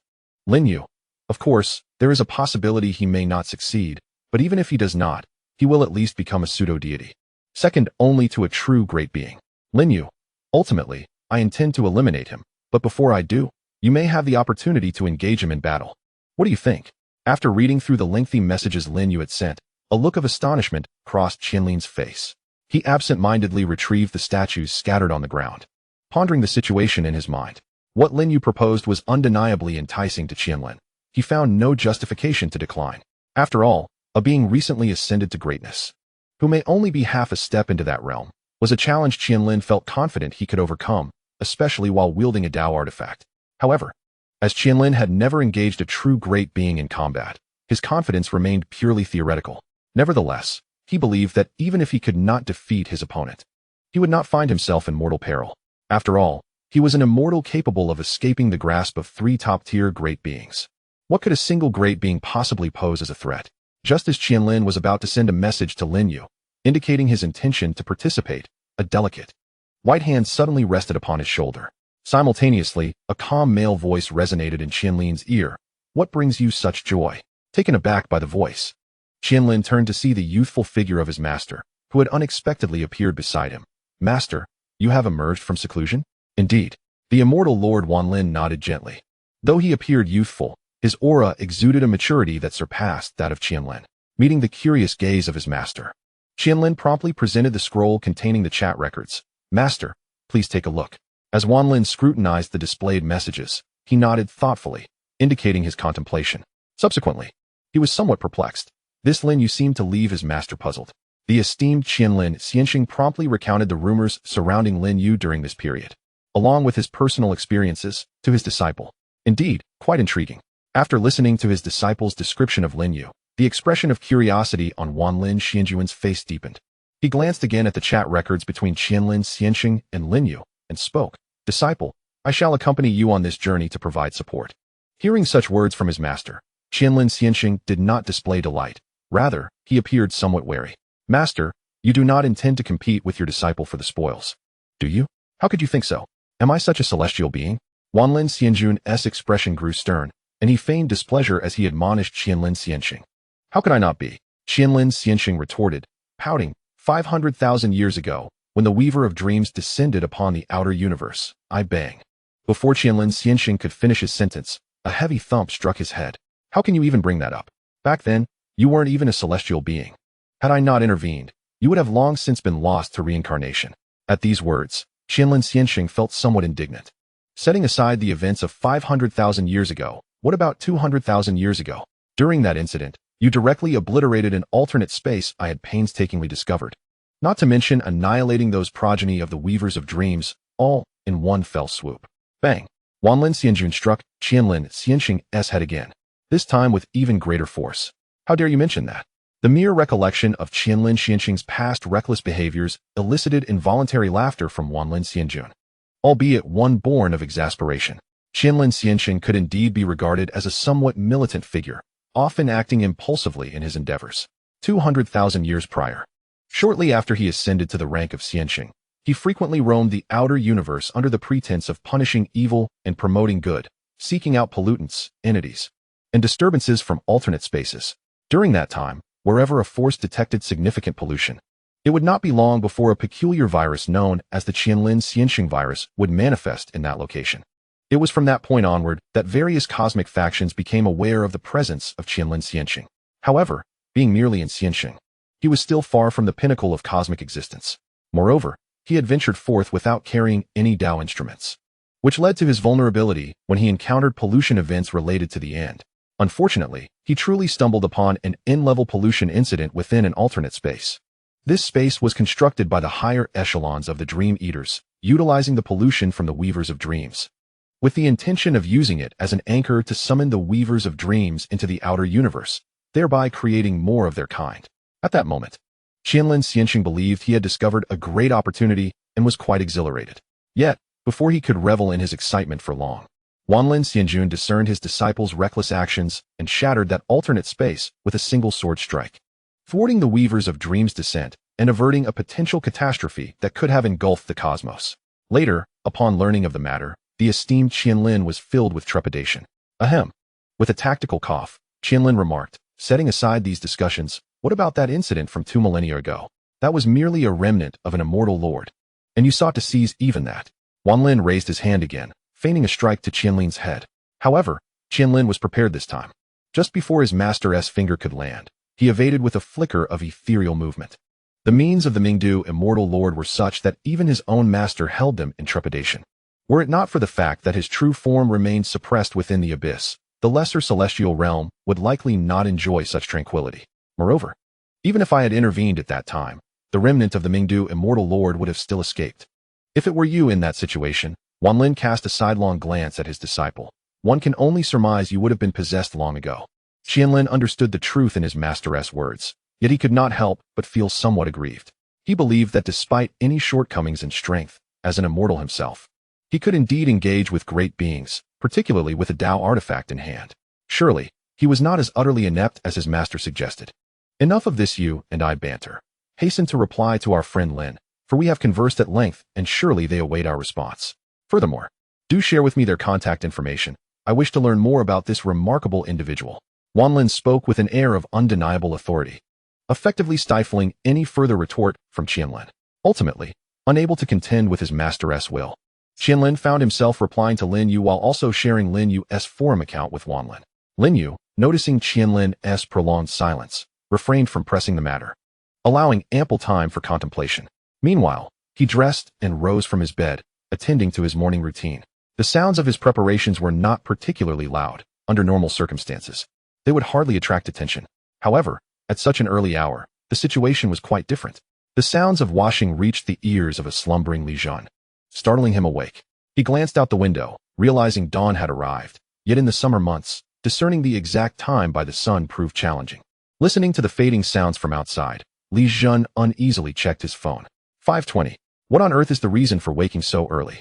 He muttered in disbelief before lying back down, quickly succumbing to sleep again. After completing his morning routine, Lin You stepped outside to find the fisherman still engrossed in his phone. Lin You stretched his neck, bringing his face close to the fisherman's. Perhaps due to the fisherman's recent preoccupation with his device, Lin You noticed his eyes appeared bloodshot compared to their first encounter. The fisherman lifted his gaze in surprise, taken aback by Lin Yu's early rising. Suddenly, he recalled a phrase he had seen somewhere on the internet. If a young person, accustomed to staying up late, suddenly rises to have breakfast one day, it may not be that they have awakened early, but rather, they have not slept at all. The fisherman casually inquired. At this question, Lin You felt a surge of indignation. A minor issue had just arisen. Lin You recounted his recent interaction with Yaroslav in detail to the fisherman. Upon hearing this, the fisherman cast a peculiar glance at Lin You, a look he had never witnessed before. Just as Lin You was about to speak, the fisherman interjected, casually remarking, "So you are the Lord of Eternal Oblivion." Lin You mused that during this period, the fisherman seemed to have been influenced negatively by Li Jun. The fisherman, once so earnest and taciturn, now spoke with an eloquence that exceeded 5 words in a single utterance. Not only had he learned to lie and conceal his mistakes, but he had also adopted a rather enigmatic demeanor. Chapter 116. He calls me fellow immortal. Seeing Lin You rendered speechless, the fisherman's lips twitched slightly, as if suppressing a smile, yet his expression bore a strange quality.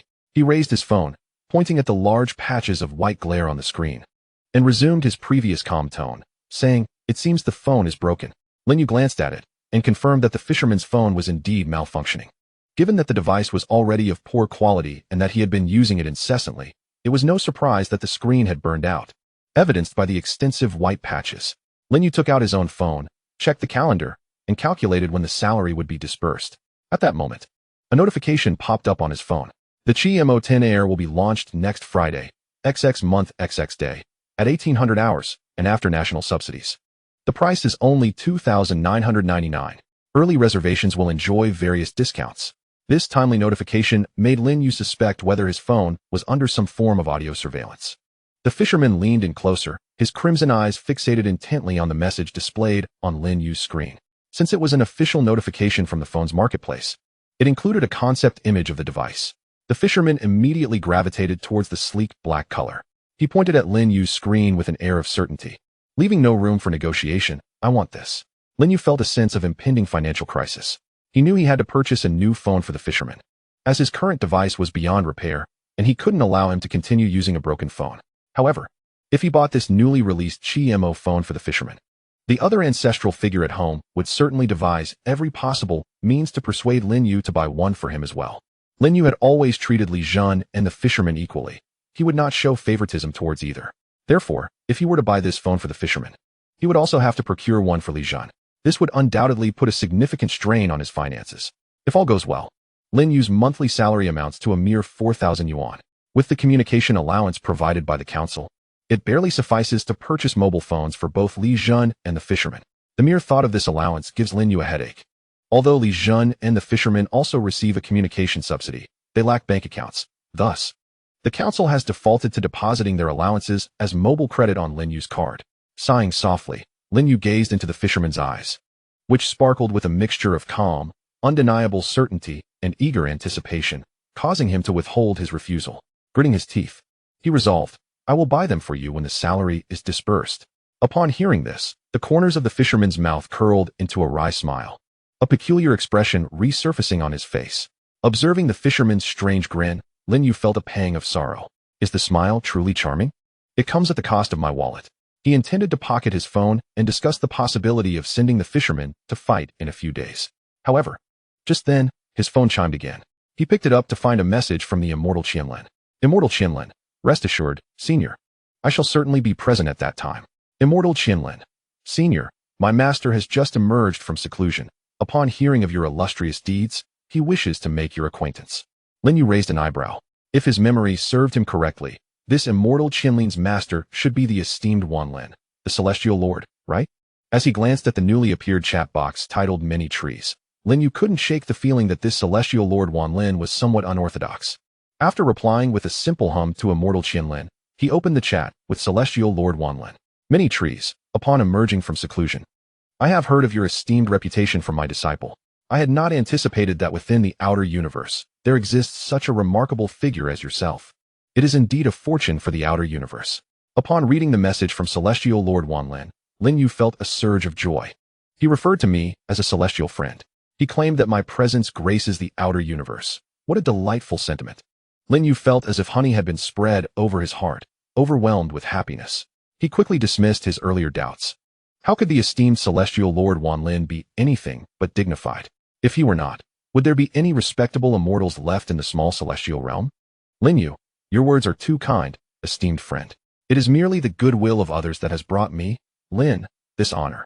Upon receiving Lin Yu's reply, celestial lord Wan Lin maintained a composed demeanor, seemingly unfazed, yet the corner of immortal Qianlin's mouth began to twitch involuntarily as he observed. Nevertheless, Lin Yu spoke a truth. People from the outer universe were indeed showing him respect. Many Trees, my disciple has informed me that a new and significant being will soon emerge in your realm, and he has been invited to attend. Many Trees, as his master, I am aware of my disciple's abilities. I fear he may struggle to contend with such a great presence. Many Trees, might I request permission to accompany my disciple on this occasion? Lin Yu had not anticipated that his spontaneous invitation to the immortal Qianlin would result in a venture that bore no cost, and was akin to a buy-one-get-one free offer. Without a moment's hesitation, he acquiesced to the request of the immortal Wan Lin. Lin Yu found Wan Lin particularly eloquent, feeling an extraordinary rapport with him, further bolstered by Wan Lin's formidable prowess. Should Wan Lin choose to join in the fray, Lin Yu would then have 4 magnificent entities on his side. With such a formidable assembly, even a foray into the deeper realms to confront shadows would surely be more than sufficient. I wholeheartedly welcome my immortal friend to come, Lin Yu expressed. Your presence would be a great honor for me. How could I ever refuse?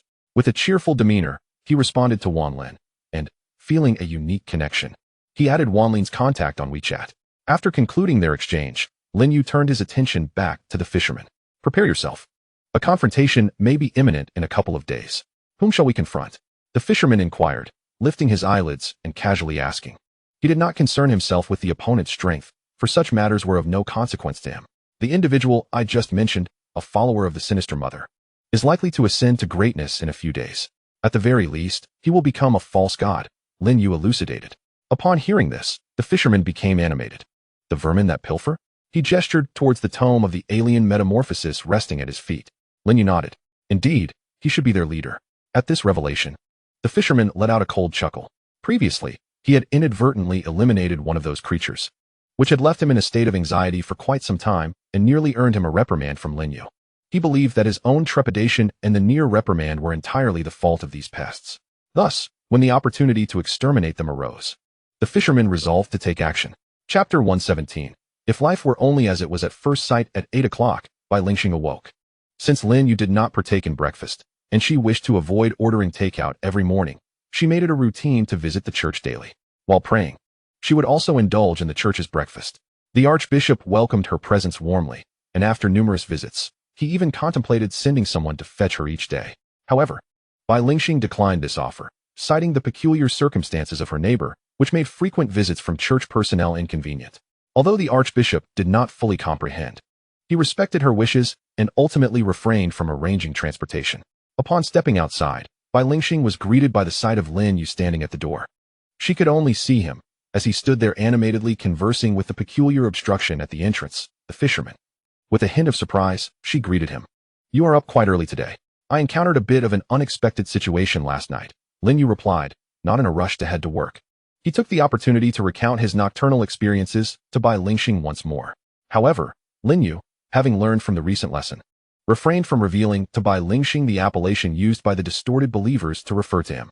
Bai Lingxing nodded thoughtfully, as Lin You had consistently kept her uninvolved in this matter, leaving her with scant knowledge and little concern regarding the distorted believers. All she knew was that they had provoked Lin You a couple of days prior, prompting his desire to eradicate them. Now weeks had passed, and Lin Yu's progress appeared to be quite auspicious. From what he had just articulated, it seemed they were nearing the final confrontation. Although referred to as the ultimate battle, Bai Lingxing felt that calling it the demise of the distorted believers was more fitting. After all, Lin Yu had just mentioned that he had already summoned 4 formidable entities on his side, while it remained uncertain if the distorted believers could muster even one. Bai Lingxing, with her fingers clasped around the cross at her chest, intended to offer a prayer for Lin Yu, wishing for his success. However, upon considering the configuration of Lin Yu's forces, the words she nearly uttered were abruptly stifled. Ultimately, she silently resolved in her heart, "May they bestow blessings upon my lord." Just as she was about to depart, an idea struck her, and she casually inquired, "By the way, are you cooking tonight?" In response, Lin Yu pondered for a moment, not providing a definitive answer. Not necessarily. Why? Originally, Lin Yu had planned to visit Luo Shi after work to discuss certain matters. Thus he was uncertain if he could return in time that evening. I see. Bai Lingxing elongated her tone, seemingly plotting something in her mind. The vegetables in the kitchen are on the verge of spoiling. If you don't cook tonight, they will go to waste. That seems rather wasteful. Especially since I feel my culinary skills are. Let us not waste food, Lin Yu interjected, interrupting her with a tone that left no room for negotiation. Nevertheless, Bai Lingxing remained somewhat unconvinced. Throwing it away is also a waste. Lin Yu cast a glance at her, stating, "Do not harm others." Perhaps Lin Yu's admonition struck a chord too deeply with Bai Lingxing, for after his words, she turned silently away, heading towards the elevator. Watching her retreating figure, Lin Yu shook his head. The most painful truths are not lies, but rather the stark reality. As Bai Lingxing walked towards the elevator, Li Zhen opened the door, encountering Lin Yu and the others standing at the entrance. "Good morning," Lin Yu greeted. "Morning," Li Zhen replied, leaning against the doorframe and yawning. He then cast a peculiar glance at Lin Yu, adding, "The supreme master of eternal calamity." Lin Yu, from a distance. Bai Lingxing trembled violently upon hearing Li Zhen's address to Lin Yu. Her small hand clutched the cross at her chest tightly, her mindset seemingly reverting to when she first encountered Lin Yu. That morning, Lin Yu had sent a message to Luo Shi, informing her that he wished to discuss something with her. However, she had not replied, possibly due to being preoccupied. In this regard, Lin Yu could comprehend. He was willing to wait until the other party had the time to respond to him. However, this wait extended until the afternoon. Just as Lin Yu was about to finish work, he sent a message to Qian Zhenzhong. "Lin Yu, is the president busy? I have something to discuss with her." Qian Zhenzhong replied almost instantaneously. "Qian Zhenzhong, the president is quite free today. She has probably been in the office playing on her phone." Lin Yu. He gazed at the message from Qian Zhenzhong and subsequently sent a message to Luo Shi. "Lin Yu, are you there? I need to speak with you. Please open a portal for me." Upon sending this message, Luo Shi responded just as swiftly as Qian Zhenzhong. "Luo Shi, apologies. I was quite occupied earlier and didn't see your message." "Luo Shi, you wish to come over? I'll open the door for you right away." Just as Lin Yu received the message, a portal appeared beside him. Momentarily at a loss for words, Lin Yu stepped through the portal, and his figure manifested in Luoshi's office. After offering him a chair, Luoshi, with a hint of apology, began, "I'm sorry. I was inundated with tasks today and couldn't respond promptly." Hearing Luoshi's words, Lin Yu refrained from mentioning his earlier conversation with Qian Jinzhou. He merely nodded slightly. "Understanding. That's good." Luoshi breathed a sigh of relief. She then looked at Lin Yu, her curiosity piqued. "What brings you here?" Lin Yu recounted his experiences of the day and his forthcoming plans to Luoshi. This marked the third time he had shared such matters today, and his narration was remarkably fluid. After listening to Lin Yu, a shadow of concern crossed Luoshi's face. "Isn't this a bit risky? After all, this matter involves a significant existence." Luoshi, not being one herself, maintained a particularly cautious stance regarding this issue. However, even though she held a negative view, she refrained from expressing it outright. This was Lin Yu's idea after all, and the fact that he confided in her was already quite flattering. She had neither the capacity nor the justification to alter his perspective. "Rest assured, I am thoroughly prepared." Observing the slight worry etched on Luoshi's features, Lin Yu smiled. Speaking in a relaxed tone, whether Yaroslav can become a great existence remains uncertain. At best, he may only be a pseudo-deity. Moreover, even if he truly ascends to greatness, you need not worry about him fleeing. There will be 4 great existences present on my side. A newly emerged great existence like Yaroslav poses no threat whatsoever. Chapter 118. On the importance of circles. Lin Yu's facial expressions and tone remained remarkably calm, seemingly dismissive of the concept of great existences. Luoshi sighed inwardly, feeling a twinge of envy simultaneously. She too wished to summon multiple great existences with a mere wave of her hand, yet her limited abilities rendered that impossible. "Since you have 4 great existences on your side, then wait a moment." At this moment, Luoshi suddenly became aware of a perplexing issue. She turned to Lin Yu, her expression tinged with confusion. "You mentioned there are 4 great entities on your side? If I recall, including yourself. There seem to be only 3. Am I mistaken?" Lin Yu quickly realized that he had yet to inform her about the existence of Wanlin Xianjun. Upon Luoshi voicing her doubt, he hastily clarified, "It is as follows. Wanlin Xianjun from our sect will also be arriving." Wanlin Xianjun. Luoshi softly echoed this title, having some recollection of the figure. He was the master of Qianlin Xianxun and possessed formidable strength. Typically, the apex experts of the sect seldom intervened outside the minor celestial realm, and Wanlin Xianjun was no exception. However, due to his exceptional disciple, he had made a few appearances in the outer universe. Luoshi vividly remembered an incident from 200,000 years ago when Wanlin Xianjun single-handedly thwarted the descent of the Weaver of Dreams. It could be said, in an exaggerated sense, that Wanlin Xianjun had indeed clashed with the Weaver, for that occasion was tantamount to a confrontation. "I recall that Wanlin Xianjun has been in seclusion for nearly 2,000 years. I did not expect that upon his emergence, he would connect with you." Luoshi couldn't help but express her awe. The Xianjun of the sect, wielding a Tao artifact, undoubtedly possessed great power. Although the sect's practitioners would face restrictions from the outer universe's regulations after leaving the minor celestial realm, such limitations mainly affected the lower-tier disciples. A being like Wanlin Xianjun, as long as he refrained from causing chaos in the outer universe, would find the regulations difficult to impose upon him. Moreover, the location where Lin Yu and his companions were to engage with Yaroslav was likely in an alternate space, rather than the outer universe. I found myself quite compatible with Wanlin Xianjun, thus forming a friendship with him. As Lin Yu thought of his eloquent friend, a gentle smile graced his face. Witnessing this, Luoshi truly comprehended the significance of one's social circle. As a being of great stature, even if Lin Yu were to confine himself to his modest abode, living a life akin to an ordinary person, he could still forge connections with others of his caliber. Yet for Luoshi, were it not for the Council's possession of N-level containment artifacts, the elite factions would scarcely deign to acknowledge her. Contemplating this, a subtle sorrow welled up within Luoshi. "What troubles you?" Lin Yu inquired, noticing the faint sadness etched upon her face. "It's nothing," Luoshi replied, shaking her head and reining in her wandering thoughts. "If it's nothing, do not wear such a sorrowful expression. Life is beautiful, why not embrace happiness?" In that moment, Lin Yu transformed into a life coach, cheerfully guiding the wayward Luoshi. Luoshi shot Lin Yu a glance of exasperation.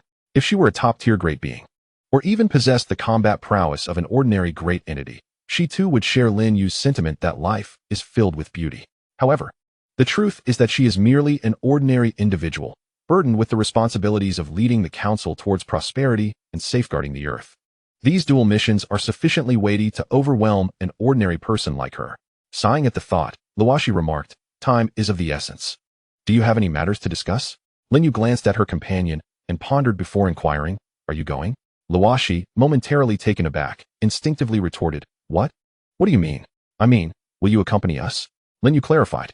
"With 4 formidable beings present, you need not worry about your safety." Lin Yu elaborated, referencing Yaroslav, a former council member and the leader of a council district. As the president of the council, Luoshi had ample reason to invite Lin Yu to join her in addressing Yaroslav. "Me?" Luoshi pointed to herself, hesitating, unsure whether to accept the invitation. She was not a great being, and her involvement in Lin Yu's subsequent endeavors could potentially hinder their progress. However, given that the objective of Lin Yu's mission was directly related to their council, Luoshi found it difficult to decline. After weighing the pros and cons in her mind, she ultimately steeled herself and agreed. All right. Just as she consented, she added a caveat, "But let it be known, if Yaroslav truly ascends to greatness, I shall have to keep my distance." Hearing Luoshi's candid statement, Lin Yu chuckled. "Do not worry about that. Not only will you be safe, but even I will not need to intervene." Lin Yu's assurance eased Luoshi's concerns. Indeed, with 4 great beings, even one of them would render Yaroslav no match. If she were still required to act, it would be quite another matter. By the way, observing the relief on Luoshi's face, Lin Yu suddenly voiced a lingering curiosity. As the acting president of the council, there must be a legitimate president in place, correct? Where are they? I have never heard of them. In response, Luoshi did not conceal the truth, as Lin Yu's inquiry was well known throughout the cosmos. It is widely acknowledged that the position of the council president is currently vacant, with Luoshi serving as the highest-ranking official. As for why the presidency remains unfilled, Luoshi continued, "This is because there is presently no one who meets the criteria to become president." Lin Yu, intrigued, asked, "What are the requirements to assume the presidency?" Glancing at Lin Yu, Luoshi took a deep breath and slowly replied, "There are 2 conditions. First, the president must be from Earth or the council. Secondly, the president of the council must be a divine being, one who exists at the level of greatness. Only by fulfilling these 2 criteria can one ascend to the position of president." Chapter 119. Is it truly difficult to become a being of greatness? Listening to Loxi articulate the requirements for becoming the council president, Lin Yu found the stipulations rather lenient, perhaps even overly simplistic. As long as one is a being of greatness on Earth, they can assume the role of president? Does this imply that Lin Yu himself could also hold this esteemed position? A chuckle escaped him at this thought.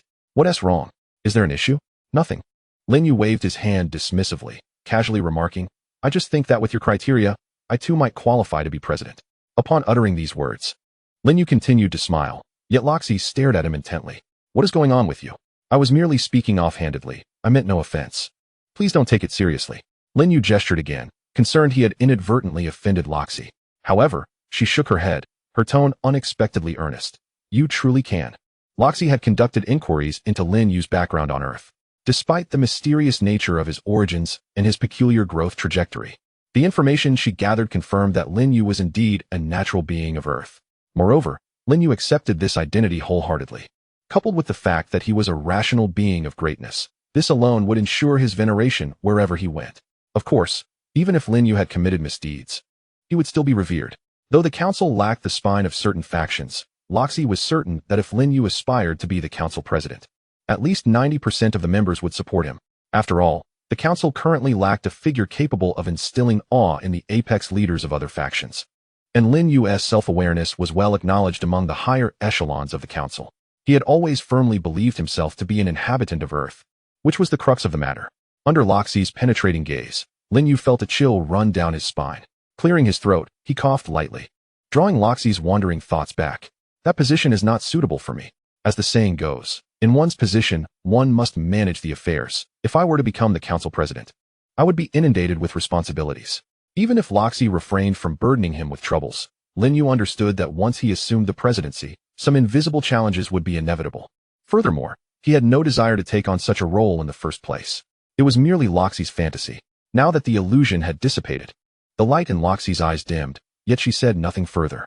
Deep down, she recognized that not only would it be a stretch to make Lin Yu the council president, but even appointing him as the director of his own museum would likely require considerable contemplation on his part.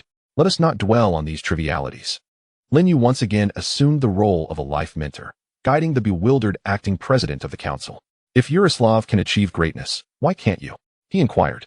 If you truly wish for the council to possess a figure of grandeur, why not strive to attain that greatness yourself? After all, becoming a remarkable presence isn't an insurmountable feat, is it?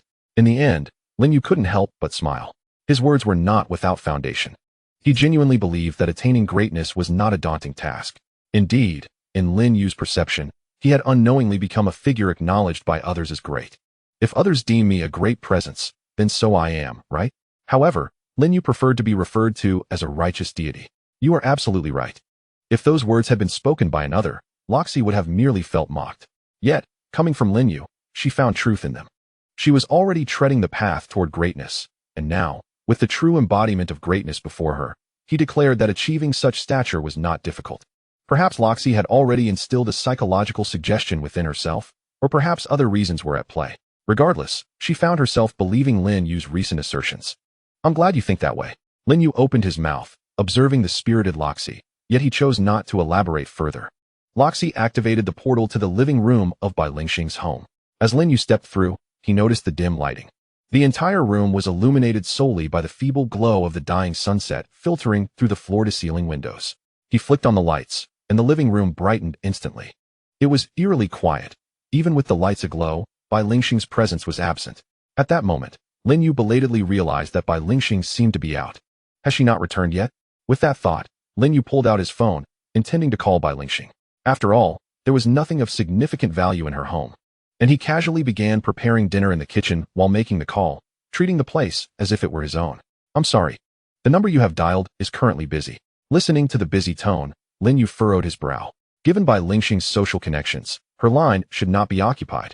Yet, he acknowledged that other circumstances could be at play. After waiting for 2 minutes, he attempted to call her again. I'm sorry, the number you have dialed is temporarily unavailable. This time, with no one answering, Lin Yu's concern for Bai Lingxing's safety deepened, and he resolved to make one last call. If that failed, he would search for her at the church. If all else failed, he would enlist the fisherman's help to locate her. Fortunately, this time the call connected. What's wrong? Bai Lingxing's voice emerged from the phone, and Lin Yu felt a wave of relief wash over him.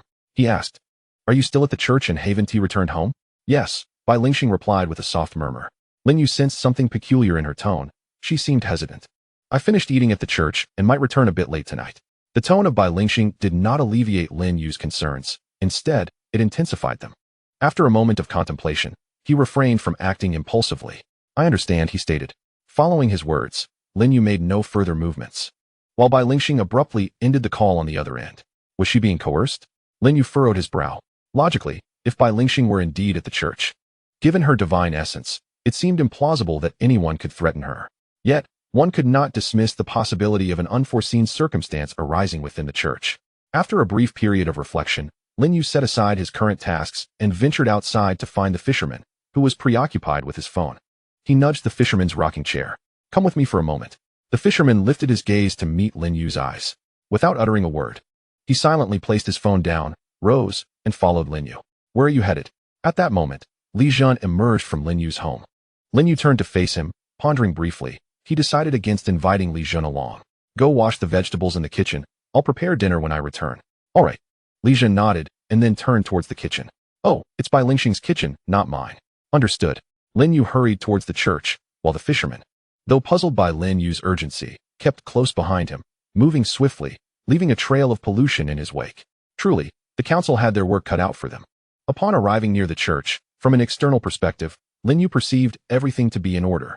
Even on an informational level, he detected no signs of contamination. Once there, Lin Yu proceeded alone towards the church, leaving the fisherman outside. At the entrance of the church, Lin Yu attempted to call Bai Lingxing once more. As soon as the call connected, he spoke before she could. I'm at the church entrance. On the other end, Bai Lingxing was momentarily taken aback. I'm a bit busy here. How about you head back for now? Rest assured, I'll return home on my own. The tone she adopted was hard to disregard, clearly suggesting she was under duress. Lin Yu softened his voice, striving to maintain an air of calm. I'll wait for you outside. Bai Lingxing's tone conveyed a sense of inner conflict, as though she had been wrestling with her thoughts for a considerable time. Very well then. With that, she ended the call. Lin Yu, however, was determined to enter the church rather than remain outside. Upon entering, he paid no heed to the gazes of those around him and made his way toward the center of the church. It became evident that life seldom has an audience. Lin Yu ignored the passers-by, who likewise showed little interest in him. Occasionally, a few church members noted his presence, but their curiosity faded quickly. As he ventured deeper into the church, the number of people dwindled significantly. Not long after, Lin Yu's path was obstructed by a door. He yearned to traverse this barrier and glimpse what lay beyond. However, even when he feigned ignorance of the people surrounding him, he was ultimately halted by an individual, a venerable elder adorned in a flowing purple robe. Lin Yu refrained from directly observing the elder, feeling a tinge of embarrassment over the somewhat disreputable act being committed. Yet, the elder, after blocking his way, remained silent, trembling, with a slightly bent waist and legs. The elder extended a hand as if to touch Lin Yu. However, upon seemingly recalling something, he withdrew his hand and, with a voice that was both aged and resonant, intoned, "Please, follow me." Uncertain of the elder's intentions, Lin Yu noted the elder's dignified demeanor and the faint aura of divinity surrounding him, prompting his compliance as he followed the elder towards the rear of the church. Throughout their journey, the elder maintained an attitude of deep respect, which stirred a sense of unease within Lin Yu. Suddenly, he realized that the divine aura he emitted had likely never been turned off.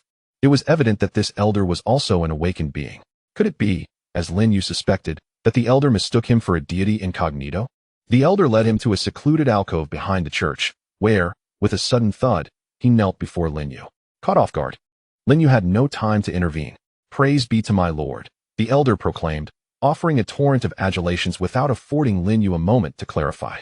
Once the elder concluded his praises, Lin Yu seized the opportunity to explain, "You have mistaken me. I am not a deity." He gestured to assist the elder to his feet. Yet, the elder, in reverence, evaded Lin Yu's outstretched hands, remaining on his knees while echoing, "O great Lord, I comprehend. Your actions surely bear profound significance." At a loss for words, Lin Yu pondered the elder's fanciful beliefs. He understood he needed to clarify the matter, lest the misunderstanding deepen. Though he relished the notion of being regarded as a righteous god, he certainly did not desire to be mistaken for the Almighty. "I have stated, I am not the deity," he reiterated. While the aura did emanate from the divine, Lin Yu succinctly elaborated on the source of his divine presence, emphasizing his identity as another righteous god, distinct from the Almighty. Upon absorbing Lin Yu's words, the elder reluctantly rose from the ground. Although Lin Yu was not the Almighty, he had asserted his status as a righteous god and claimed acquaintance with the Almighty, which continued to command the elder's utmost respect. The elder dusted himself off and, with utmost solemnity, bowed to Lin Yu, saying, "Your Grace, welcome to our midst. I beg your pardon for my earlier ignorance in failing to recognize your identity. Please, share your purpose for being here, so I may arrange for your forthcoming needs." As he spoke, the elder appeared markedly more composed. In the presence of the Almighty, he might act like a child seeking affection from a parent. Yet, before Lin Yu, a righteous god, he embodied the dignity of the Almighty's reputation. Every action and word of his profoundly impacts the dignity of his master. Lin Yu nodded gently. His demeanor instilled in the elder a sense of reverence. Though the elder had never truly encountered the divine, in observing Lin Yu at this moment, he felt as though he had glimpsed the Almighty. "I have come in search of someone. Her name is Lin. Upon hearing this name, the elder raised an eyebrow, clearly recognizing her. "Are you seeking the angelic lady? She is just behind. Allow me to escort you to her." "No, I shall bring her to you myself." The elder did not inquire why Lin Yu sought Lin. Lin Yu had proclaimed himself a true deity and claimed acquaintance with the Almighty. What did this signify? If the Almighty was the benevolent father of these believers, Lin Yu could be considered their uncle at the very least. An uncle searching for his wayward niece requires no justification, even if justification were necessary. It was not within the purview of this archbishop to question it. "Very well, proceed," Lin Yu gestured dismissively. From the elder's tone, it was apparent that Lin was unharmed. Yet, Lin Yu remained puzzled. If all was well, why did her tone seem so peculiar? He felt that the way Lin spoke to him bore a resemblance to their initial encounter. Chapter 121. Lin comprehends in a secluded room behind the church. The space was small and sparsely decorated, giving it a sense of emptiness. Lin knelt on a mat within, her expression a complex interplay of devotion and inner turmoil. The memory of Li Zhen's address to Lin Yu earlier that morning sent a shiver down her spine. As a member of the clergy, she understood more profoundly than an ordinary person the significance of titles when it comes to the divine and entities of great stature. Titles are often a manifestation of the reverence that adherents or worshippers have for their capabilities. The Almighty, a true God, possesses numerous titles: God, Lord, Jehovah, to name a few. Similarly, terms like Mother of Sin and Lord of Flesh can refer to Satyr. From this, It was evident that the title Master of Eternal Oblivion signified certain abilities of Lin You. An entity bearing the title of Oblivion is inherently terrifying. Bai Lingxing realized her previous perceptions had been naively simplistic. She once believed Lin You to be merely an oddity, with danger primarily stemming from the fisherman. However, upon learning of Lin Yu's title as Master of Eternal Oblivion, the truth dawned upon her. No wonder the fearsome fisherman, known for his terrifying reputation, appeared so docile in Lin Yu's presence. The reason was now clear. At that moment, Bai Lingxing yearned only to remain within the church, for it was the only place that offered her even a modicum of security. Knock, knock. A gentle knocking resounded at the door, causing her heart to instinctively clutch with a surge of foreboding. What was she thinking? This is a church. How could there possibly be any danger here? Comforting herself with this thought, Bai Lingxing gently spoke, "Please come in." As the door to the room opened and she sensed the presence of the visitor, a sigh of relief escaped her heart. "Bishop Luo, may I ask what brings you here?" The angelic figure stood at the threshold, not entering. He first bowed respectfully to Bai Lingxing, then spoke gravely, "A divine being seeks your presence. This esteemed individual is acquainted with the Lord. I kindly request that you step forth to meet him." Upon hearing these words, Bai Lingxing felt her heart leap into her throat. Her fair complexion paled instantly, yet, since she was facing away from Bishop Luo, he remained unaware of her expression. Noticing her prolonged silence, Bishop Luo, worried about Lin You waiting too long, softly urged, "Angel, are you still in prayer?" This divine presence, being familiar with the Lord, would surely understand if you were to cease your prayers to meet him. Though Bishop Luo was anxious, he recognized that Bai Lingxing was an angel, the closest being to the divine within the church. He could not compel her to act against her will. Sighing inwardly, Bai Lingxing sensed the urgency in his tone. Ultimately, what was destined to happen would come to pass. No matter how she tried to evade it, she could not escape. "Lead the way," she stated, her voice steady yet tinged with a slight tremor. Her once pallid face had regained some color. Seeing Bai Lingxing rise, Bishop Luo too felt a sense of relief. Her earlier hesitation had indeed caused him a moment of concern. However, it was clear that Bai Lingxing was not one to shy away from reality. If a true divine being had specifically requested to see her, she could not, for the sake of her reverence for the Lord, simply avoid the encounter. Following Bishop Luo, as they approached Lin You, Bai Lingxing's mind wandered with fleeting fantasies. What if the divine being Bishop Luo spoke of was not Lin You, but some unexpected manifestation of the Almighty? At the very least, even a figure like Laozi or Buddha would provide a stark contrast to the situation. Yet, when she arrived at her destination, her heart sank completely. Facing Lin You, who sat smiling in a chair, Bai Lingxing felt as though she had consumed a bitter gourd, utterly distressed. "What troubles you?" Lin You inquired, tilting his head in mild confusion. "Why do you appear so peculiar?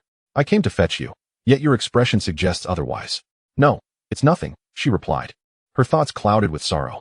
Bishop Luo, observing their conversation akin to casual banter, quietly withdrew. He was astute enough to know when to refrain from eavesdropping.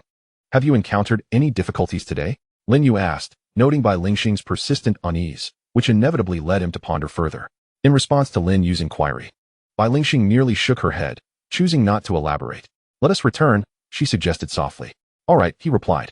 Lin Yu gently nodded, noticing that Bai Lingxing did not wish to elaborate further, hence he refrained from probing any deeper. After exchanging a brief word with the headmaster Luo, Bai Lingxing followed Lin Yu back.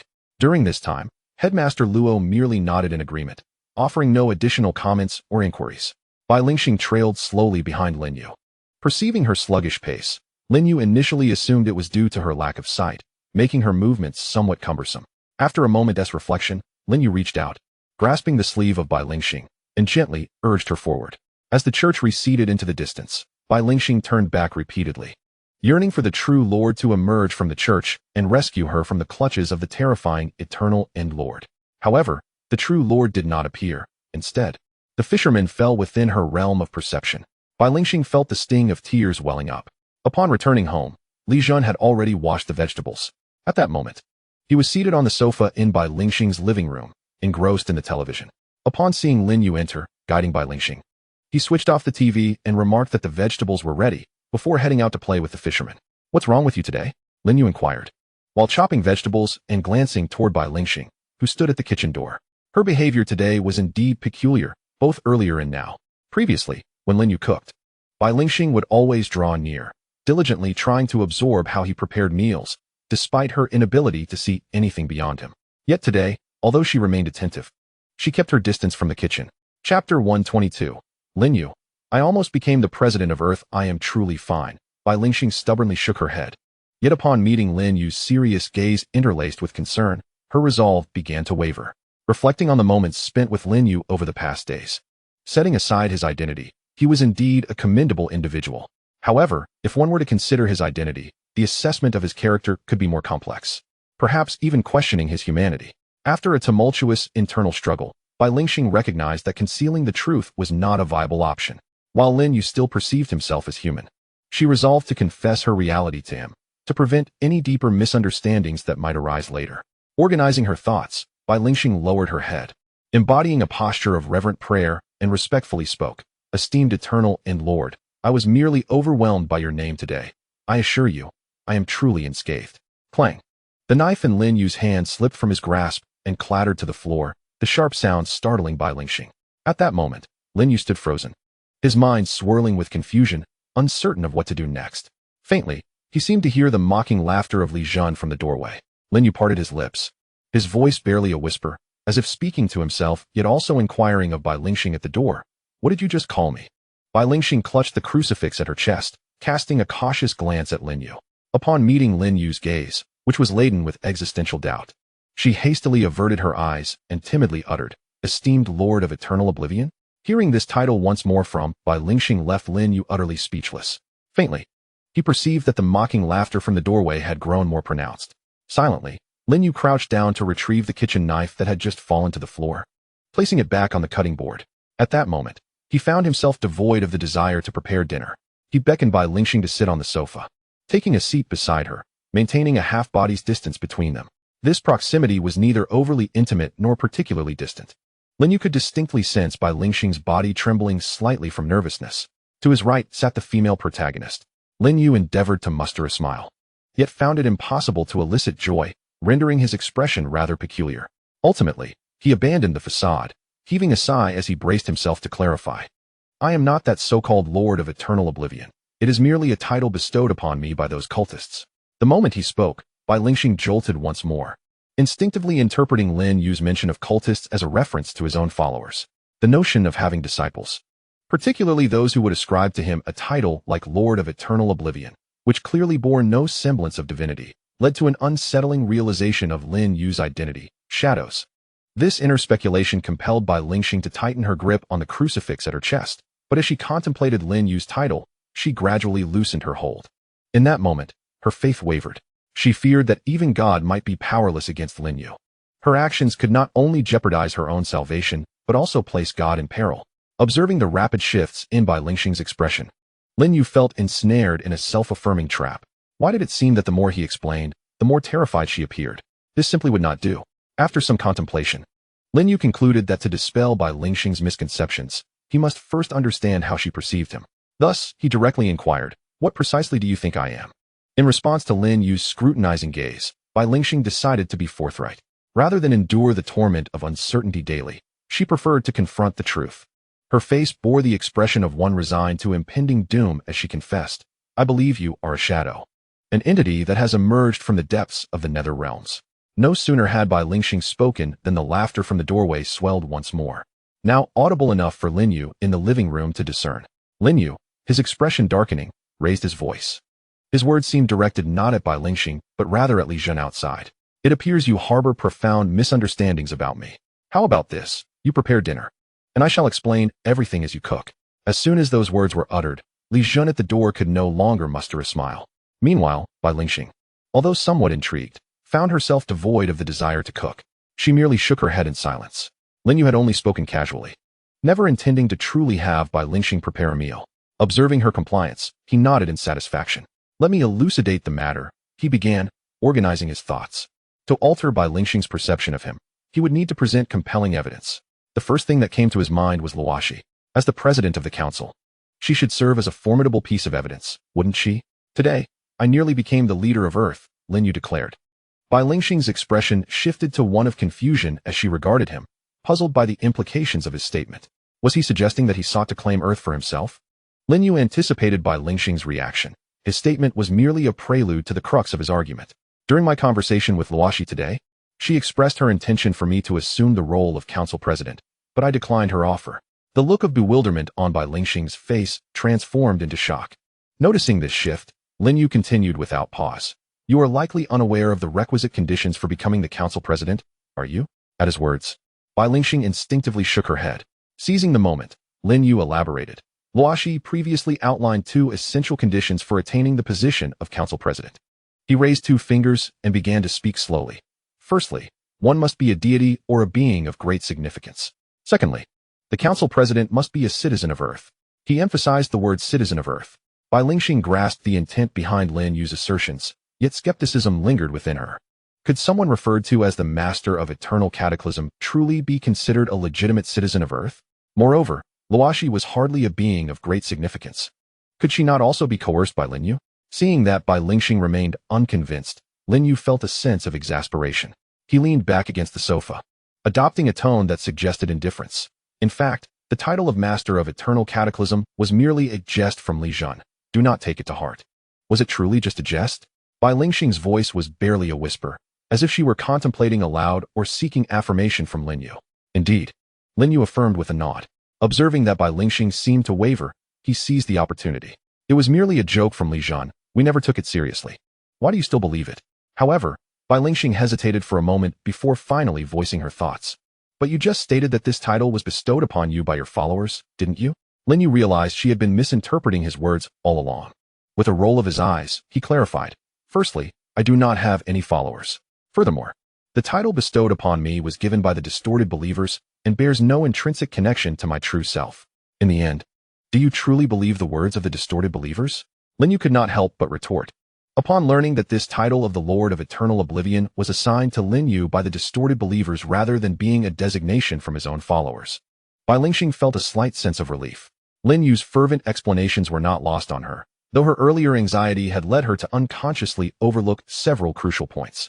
Now, having regained her composure, she acknowledged her own oversight. I apologize, I was overly sensitive, Bai Lingxing murmured to Lin Yu. It's quite all right. Just treat me as you would any normal person from now on, Lin Yu replied dismissively, indicating that the matter was now behind them. He then rose, intending to return to the kitchen to continue cooking. At that moment, observing Lin Yu's retreating figure, Bai Lingxing was struck by a thought and suddenly spoke up. Weren't you just asking me to prepare dinner? Lin Yu did not turn around, yet his voice clearly reached Bai Lingxing's ears. Do not harm others. Bai Lingxing muttered to herself in mild defiance. But there is no one else here besides me who is human. Lin Yu heard her murmurs, but chose to ignore her words, opting not to respond.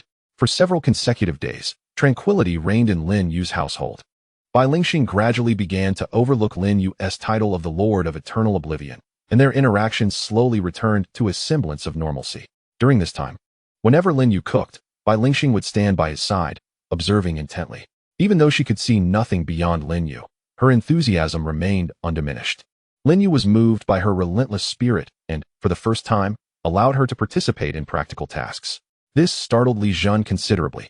Nonetheless, Lin Yu was mindful of the boundaries. He restricted Bai Lingxing's involvement to washing vegetables, chopping them, and serving dishes, allowing her to crush garlic at most. Even so, Bai Lingxing was delighted, for she discovered that any dish touched by her hands before Lin Yu cooked, it would turn out exceptionally delicious. This ignited a whimsical notion in her mind. While her own cooking might be insipid, collaborating with Lin Yu would result in culinary masterpieces. Lin Yu remained unaware of Bai Lingxing's musings. Even if he were to learn of them, he would merely smile in amusement. At the very least, this arrangement allowed her to assist him while curbing her incessant lamentations about food waste. Today, Bai Lingxing rose quite late, granting herself a day off from her prayers. Stepping outside, she sensed the presence of the fisherman nearby and, while ordering takeout for herself, thought to extend a meal to the fisherman as well. Just as she completed her order, her phone buzzed with a new message, which clearly was not a notification regarding her food delivery. She groped her way to the message and had her phone read aloud. XX Bank, your account ending in 6666 has a balance of less than 20,000 yuan. To ensure your future transactions proceed smoothly, please visit the nearest XX Bank to recharge your balance. As the electronic notification echoed from her phone, Bai Lingxing suddenly realized that her funds were dwindling. She had exhausted all her savings to purchase her current residence, and since acquiring this home, she had refrained from accepting any commissions on the pollution forum. Although Lin Yu prepared dinner every evening, sparing her from those expenses, Bai Lingxing still bore the costs of her own breakfast and lunch daily. Furthermore, She also funded the meals for the fishermen every day. Were it not for the monthly stipends provided by the council, the money in by Ling Xing's account would likely have run out by now. She felt it might be time to seek out opportunities to earn some income. With this thought in mind, Ling Xing casually opened the pollution forum, hoping to find suitable commissions. After browsing for a while, she finally discovered a commission that aligned with her current capabilities. The job was located in a district of the bustling metropolis, quite close to her. The client mentioned in the post that their home was experiencing spatial displacement due to a containment anomaly. Concerned that the displaced space might lead to the formation of an alternate dimension, the client took to the forum to seek assistance. However, due to the relatively low fee offered, with many potential responders, the average payout would only amount to 2,000 or 3,000 yuan per person, resulting in no one responding even after 2 days. Should the commission remain unclaimed for an extended period, the client would need to seek help from the council. After all, while the council encouraged grassroots awakeners to be self-sufficient, they would not forcibly take possession of low-risk containment anomalies from the public. However, should a containment breach occur due to the anomaly, the council would be obliged to intervene. In simpler terms, the client was both financially constrained and reluctant to hand over the anomaly to the council. This situation, however, presented a fortuitous opportunity for Ling Xing. Although the fee was low, she could claim the entire sum as the sole responder. Moreover, with the weekend approaching, she could bring Lin You along. While she would not require Lin You to engage directly, her mere presence would resolve the majority of the issues.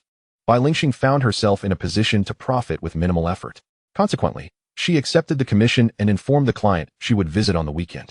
Although the client felt that the weekend was a somewhat late time frame, upon seeing Ling Xing's forum level, he refrained from voicing any objections. After all, at this price, securing an awakening individual of level LV3 was already a considerable gain for him. He was confident that with this devotee's arrival, reclaiming the anomaly would be a certainty. By the way, could these 2 chapters also be considered the emotional arc of the story? Chapter 124, Yambing finally realized. Later, Ling Xing mentioned that she might have a friend accompanying her, to which the client not only expressed no concern, but rather showed great approval. This is indeed a buy one get one free offer, and the bonus is a friend of the level 3 expert. Any rational employer would not oppose this arrangement. Ling Xing was quite pleased, and the employer shared her satisfaction. The two found an immediate rapport, and the employer would come to pick Ling Xing up over the weekend. After conversing with the employer, Ling Xing's takeout arrived, accompanied by a figure cloaked in black. Sensing the presence of the aberrant entity, Ling Xing refrained from any rash actions. She handed one of her takeout orders to the fisherman and stood still, patiently awaiting the approach of the figure. With the fisherman present, she felt no fear. As the aberrant follower drew within 10 meters of Ling Xing, she fixed her gaze upon him and calmly inquired, "Whom do you seek?" The aberrant follower appeared momentarily taken aback. He had not anticipated that this angel, upon discovering him, would not flee but instead engage him with such composure. Truly, she was a favored pet. The mere audacity she exhibited was unparalleled by any other deity's followers. The aberrant follower emitted a series of strange, cawing laughs and was about to speak when he suddenly noticed the fisherman nonchalantly eating his takeout on a nearby chaise. An ordinary person? He looked down, surveying the fisherman. The fisherman frowned slightly and cast a glance at the aberrant follower. Daring to glare at me? The aberrant follower seethed with rage, but due to prior orders, he refrained from attacking. He pointed menacingly towards the stairway, his tone laden with threats. "Get lost. This is none of your business." Upon hearing the aberrant follower's words, Ling Xing slowly set down her phone. She realized there was no need for Lin You to be informed of the situation here. The fisherman set aside his lunch, raising his gaze to fixate on the aberrant follower. The murderous intent in his eyes was faint, overshadowed by confusion. Did he truly appear so easy to bully that even an aberrant follower felt free to insult him? Seeing that the fisherman continued to glare at him, the aberrant follower's anger intensified. However, before he could finish his retort, a terrifying pressure suddenly enveloped him. The aberrant follower was unfamiliar with this weight, yet he recognized its caliber. Great! The aberrant follower nearly succumbed to despair. Prior to his arrival, Yaroslav had informed him that a great presence resided with Lin You, advising him to act with humility. Yet, Yaroslav had never mentioned that this great presence could disguise itself as an ordinary person. "Great being, I am but a mere messenger. May I, before my demise, convey the message I am tasked with?" Upon realizing that the fisherman was indeed a genuine great being, the aberrant follower no longer entertained thoughts of returning safely. Instead, he humbly knelt on the ground, recounting his mission with none of his earlier arrogance remaining. The fisherman cast a glance at the aberrant follower on the ground. to prevent any further accidental killings that might disrupt Lin Yu's plans. The fisherman unusually chose to spare him. He gently nodded, retracting the overwhelming pressure that enveloped the aberrant believer. The believer relaxed slightly, but remained kneeling on the ground, refusing to rise. Might you, esteemed existence, benevolently inform me of the whereabouts of the Supreme Lord of Eternal Oblivion? I have come to convey a message from Lord Yaroslav. Upon hearing this, the fisherman raised an eyebrow, while Bai Lingxing's expression turned peculiar. She recalled the words Lin Yu had shared with her days prior. The title of the Supreme Lord of Eternal Oblivion was bestowed upon him by the aberrant believer. It appeared Lin Yu had not deceived her after all. Wait. The fisherman said calmly, his tone leaving no room for dissent. He knew Lin Yu was currently occupied with work and that the earnings from his labor were intended for purchasing a new phone for him. For the sake of such a cultist, it was not enough to warrant Lin Yu's premature return. When Lin Yu finished his shift, he encountered a scene. The fisherman lounging in a rocking chair, engrossed in his phone, while Bai Lingxing sat at the doorstep with headphones, listening to the Bible. Before them knelt a fervent, aberrant believer. What is this? Lin Yu handed the bags he carried to Li Zhan, casting a puzzled glance at the fisherman. Snacks. The fisherman replied calmly, sending a chill through the aberrant believer. Even Bai Lingxing, who had spent some time with him, recoiled slightly upon hearing this. Casting a sidelong glance at the fisherman, Lin Yu shifted his gaze to the aberrant believer. State your purpose for being here. At Lin Yu's command, the believer's body quivered. He did not lift his gaze, yet his expression, hidden in shadow, and his voice brimmed with fervor. I praise you, Supreme Lord of Eternal Oblivion, your magnificence, your... Listening to the fervent praise directed at him, Lin Yu felt a wave of exasperation wash over him. Stealing a glance at Bai Lingxing, he found her wearing an expression of existential doubt. Bai Lingxing never anticipated that before a cultist, her own fervor would appear as mere superficial faith. Though her belief in God was passionate, it paled in comparison to the madness displayed by the aberrant believer towards Lin Yu. No wonder they say cultists cannot be eradicated. With such a frenzied heart, how could they ever be completely vanquished? Speak swiftly. Lin Yu sensed that Li Zhan was struggling to contain his laughter beside him. He urged with a slight impatience, wishing to preserve his image as a great being. Esteemed Lord of Eternal Oblivion. Lin Yu frowned, interrupting with a cold snort. The aberrant believer trembled at the sound, daring not to utter anything further. Lord Yaroslav has specifically sent me to inform you that he is about to invoke the dual powers of evolution and devolution. I hope you will grant your consent. Very well, I consent, Lin Yu replied with a gentle nod. This arrangement was indeed established between him and Yaroslav. He urged Yaroslav to attain greatness, while Yaroslav was to remain in place after achieving such greatness. Is there anything else you wish to convey? Yes, there is one more matter. Observing that Lin Yu seemed inclined to take action against himself, the aberrant believer hastily spoke again. Lord Yaroslav has also stated that 7 days hence, he will summon the final projection of authority at Pluto within the solar system, at which time you may directly proceed there to witness Lord Yaroslav's moment of greatness. Originally, Yaroslav intended to summon the terminal projection of authority first, followed by the projections of evolution and devolution. However, after Lin Yu assured him that he would not obstruct his plans, he altered his course of action, placing the most perilous terminal authority at the end. Chapter 125. What is the true name of the Dreamweaver? Have you finished speaking? Lin Yu tilted his head and inquired. I, with utmost respect, have concluded my words. At that moment, the aberrant believer's body began to tremble slightly. Indeed, Lin Yu nodded gently, contemplating how to deal with this individual. At that juncture, the fisherman gave Li Zhan a knowing glance. Subsequently, he kicked Lin Yu's calf and calmly asked, what is the true name of the Dreamweaver? The true name of the Dreamweaver? Circa? As soon as the words left his lips, the kneeling aberrant believer's body involuntarily began to crystallize. He was utterly oblivious to what was transpiring, as his entire being had already undergone crystallization. Lin Yu cast a glance at the fisherman, saying little more. With Li Zhan present, the pollution triggered by the true name of Circa was confined to the cultist alone, and did not spread like it had during the fisherman's previous encounter. Even Bai Lingxing, who stood nearby, remained unaffected by the contagion. At present, Bai Lingxing was unaware of the events that had just transpired. In her recollection, the aberrant believer had bizarrely vanished into thin air the moment the fisherman uttered the question regarding the true name of the Dreamweaver. When he reappeared within the realm of Bai Lingxing's perception, he had transformed from an uncanny obstruction into the current empty barrier. Bai Lingxing was fully aware that something existed before her, yet she felt as though there was nothing at all. This was the nature of the empty barrier. As for Lin Yu's earlier response to the fisherman, Bai Lingxing had not heard it. Thus, one must ponder, what is the true name of the Dreamweaver? she instinctively thought. However, she quickly regained her composure and hastily cast aside this dangerous notion. While dining, Bai Lingxing mentioned to Lin Yu about handling a commission over the weekend. Lin Yu found this somewhat intriguing and expressed his desire to accompany her. He intended to invite Li Zhen as well, though Li Zhen appeared somewhat disinterested in participating, seemingly reluctant to involve himself. To Lin Yu's surprise, the fisherman exhibited a slight inclination to join. Nevertheless, Lin Yu did not acquiesce. If he were to allow the fisherman to accompany them, the matter at hand would likely shift from addressing the containment object to dealing with the fisherman himself.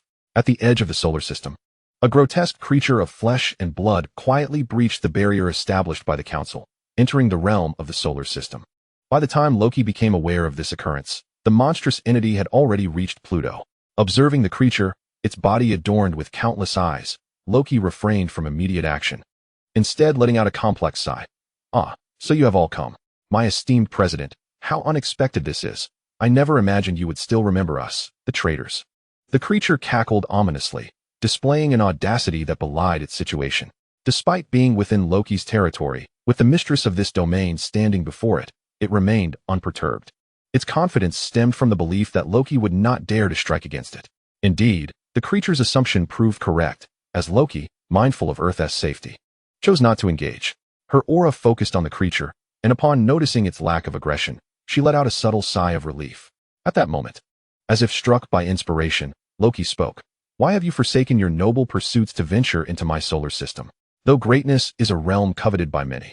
There was a hint of derision in her tone as she uttered the word greatness. She understood that even if this creature were to achieve greatness, its existence would be fleeting. For there were 4 formidable beings outside, keenly observing it. "My esteemed president, it appears that the one you serve has imparted much to you." A voice, distinctly human, suddenly resonated from within the creature. Yaroslav's figure emerged from the grotesque being, standing before Loki. He looked down at the diminutive Loki, his tone flat and devoid of emotion. "Since that individual has shared my matters with you, allow me to inform you that I shall harness the last vestiges of the Master's power here. I kindly invite you to witness the birth of a new greatness." "I will," Loki replied, engaging in a brief gaze with Yaroslav.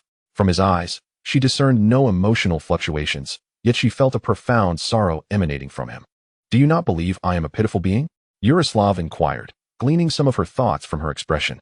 However, he simply shook his head calmly, unperturbed by her judgment. "Though I cannot ascertain the reason, I feel an inexorable need to become a being of greatness. Furthermore, even if I were to perish thereafter, to die by that esteemed one's hand would be my honor." Loki regarded the figure before her, once her subordinate, for a long moment before turning away. She harbored no concerns that Yaroslav would unleash havoc with the creature in her absence.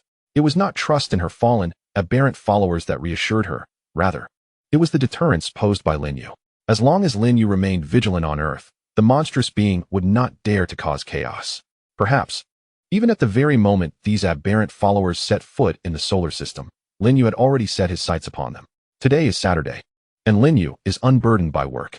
At noon, he observed that the mysterious tome he had placed at the door began to tremble involuntarily. Lin You cast a glance, but paid little heed to it. He retrieved his phone, accessed the pollution forum, and sent a message to the esteemed Master Wanlin. "In 6 days, meet me at Pluto in the solar system."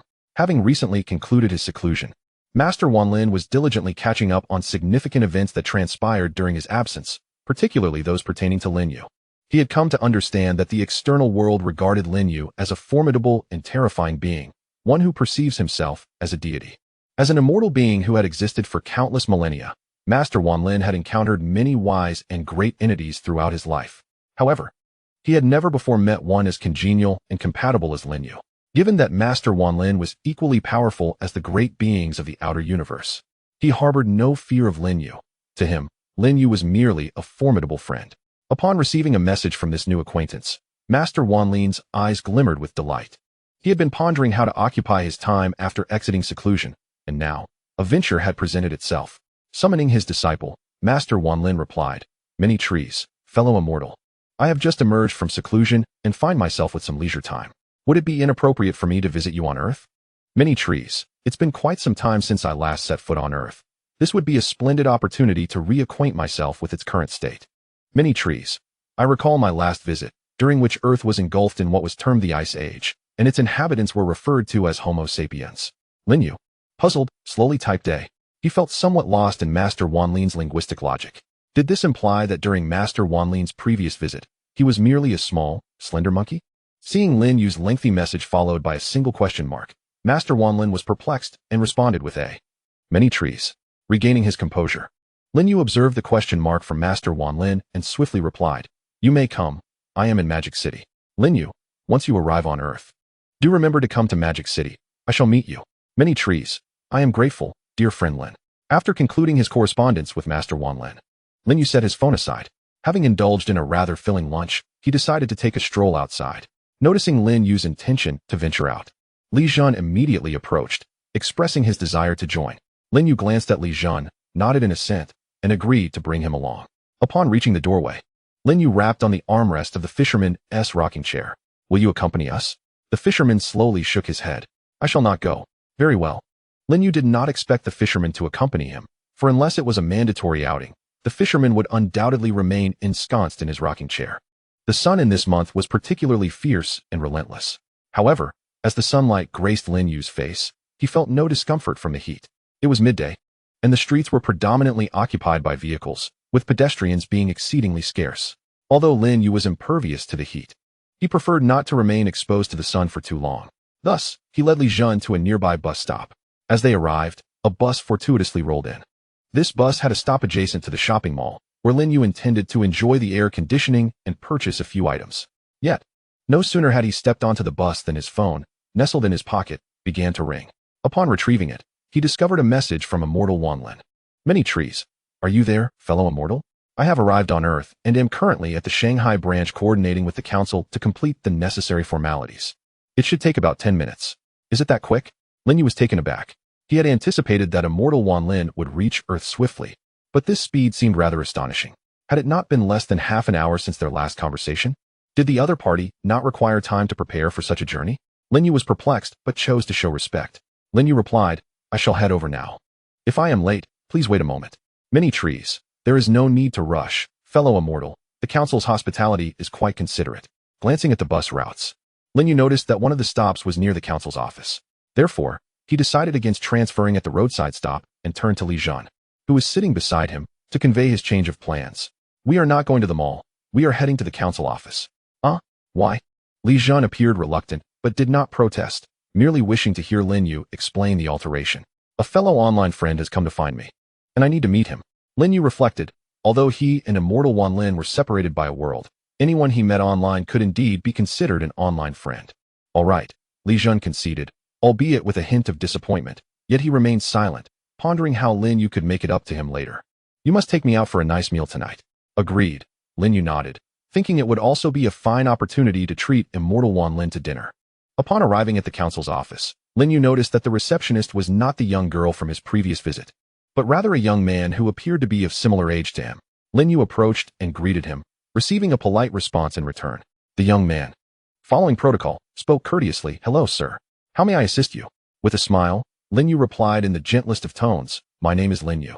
I am here to see Immortal Wanlin." "Certainly, Mr. Lin, I will assist you right away." "Wait, did you say your name is Lin?" The young man looked at Lin Yu, his words stumbling forth. Faced with such a young man, Lin Yu could only smile helplessly. "It's me. Do you know where the esteemed Lord Wanlin is at present?" Upon hearing this, the young man's mind took a moment to register. Yet his body instinctively directed Lin Yu towards a specific direction. That way led to the elevator of the office building. It was the very elevator Lin Yu had taken on his first visit. Aware that this elevator lacked any discernible floors, he refrained from further elaboration, giving the young man a reassuring pat on the shoulder before making his way towards the elevator. Once Lin Yu and the young man entered the elevator, the latter finally regained his senses. At that moment, his body was still trembling slightly, not from fear, but rather from overwhelming excitement. As a grassroots employee of the council, he was oblivious to Lin Yu's true identity, merely following whatever directives came from above. If it was stated that Mr. Lin was a true deity, then these junior employees could only regard Lin Yu as such. It seemed the assertions from above were indeed accurate. This Mr. Lin was undoubtedly a magnificent celestial being. Reflecting on the divine aura he had just sensed from Lin Yu, the young man couldn't help but feel a surge of reverence towards him. In truth, when Lin Yu entered the council's office, Luoshi had already taken note of him. Consequently, the elevator's destination was not the main hall of the council headquarters, but rather a space resembling a lounge. Within the lounge sat three individuals, Luoshi and the ethereal Qianwan. A brief glance at the trio made Lin You overlook Luoshi and the youth he had previously encountered by the riverside. His gaze ultimately settled on the young boy beside the youth. Although Wanlin Xianjun bore the appearance of a youth, there was not a trace of childishness on his countenance. In stark contrast to the youthful Qianlin Shangxian, Wanlin Xianjun exuded a sense of composure and maturity. In that instant, Lin Yu's impression of Wanlin Xianjun elevated significantly. Now, that was what one could call charisma. Even with a youthful visage, a captivating presence could evoke the essence of time itself. As Lin Yu observed Wanlin Xianjun, the latter turned his head to look back. Though he did not know what Lin Yu looked like, Qianlin Shangxian was well aware. Noticing the shift in Qianlin's expression and the divine presence emanating from Lin Yu, Wanlin Xianjun quickly recognized him. To be candid, setting aside the divine aura, when Wanlin Xianjun first saw Lin Yu and Li Jin enter, he had mistakenly thought that the impeccably refined man was Lin Yu. After all, in Wanlin Xianjun's eyes, when it came to presence, Lin Yu was in a completely different league than Li Jin. Li Jin radiated an aura that seemed to merge seamlessly with the cosmic laws, as though he were the very embodiment of the universe. Standing there, he gave Wanlin Xianjun the impression that the cosmos had taken form. In contrast, Lin Yu, who at first glance appeared quite ordinary, was overshadowed. However, upon learning of Lin Yu's true identity, Wanlin Xianjun also discerned the unique aura that set Lin Yu apart.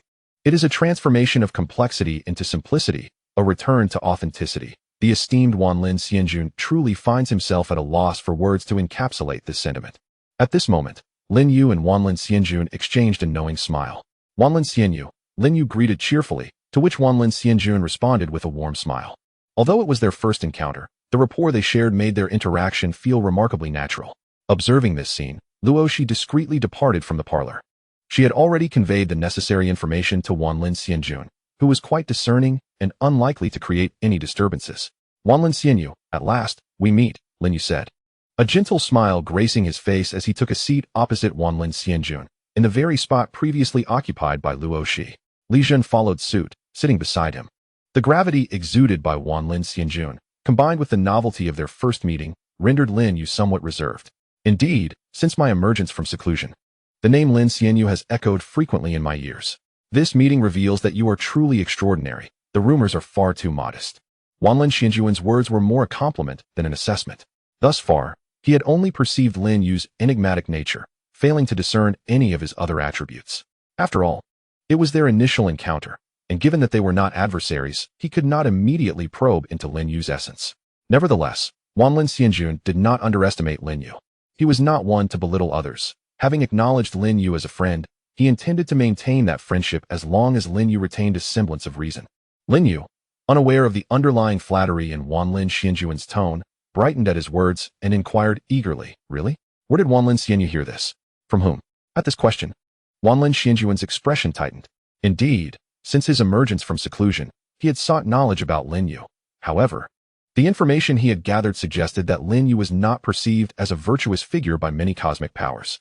Whispers claimed that Lin Yu regarded himself as a divine entity, capable of mimicking the aura of a deity to ensnare lesser civilizations. While he did address pollution, his methods involved employing a more potent form of contamination to eradicate weaker sources of pollution. Among the information regarding Lin Yu, one detail particularly captured Wanlin Xianjun's attention. It was rumored that Lin Yu was acquainted with the fisher. Wanlin Xianjun had unresolved matters with the fisher, and his departure from the small celestial realm was fraught with considerable risk. However, having been in this universe for an extended period without the fisher seeking him out, he hoped that any lingering ties had been forgotten, especially after 200,000 years. Surely, even the deepest enmities should have faded by now. Wanlin Xianjun, not one to lavish praise easily, found himself momentarily at a loss for words. His gaze shifted to his disciple, who provided the answer. It was Qianlin who informed me. After my emergence from seclusion, the young Qianlin has consistently mentioned you in my presence, extolling your virtues.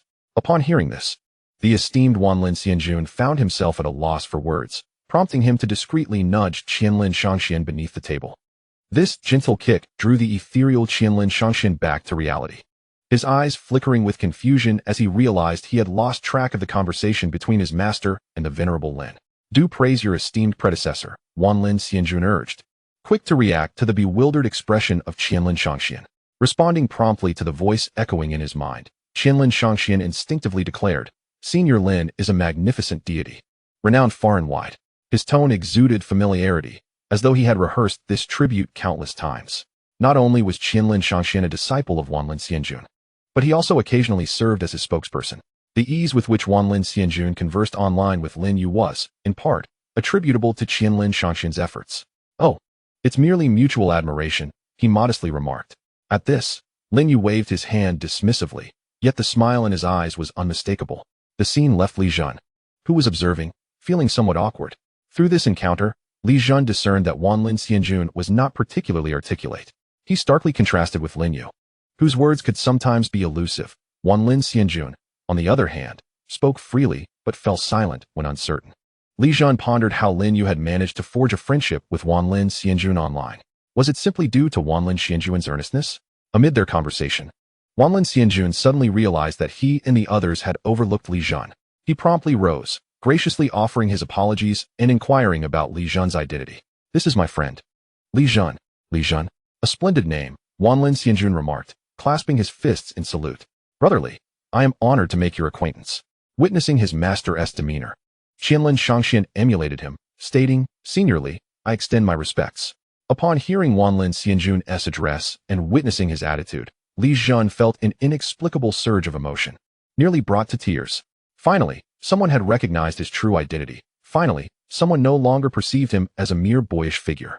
Suppressing his elation, Li Zhan warmly assisted Wanlin Xianjun in taking his seat, simultaneously encouraging Qianlin Shangxian to do the same. "Wanlin brother, dear Qianlin friend, please sit down.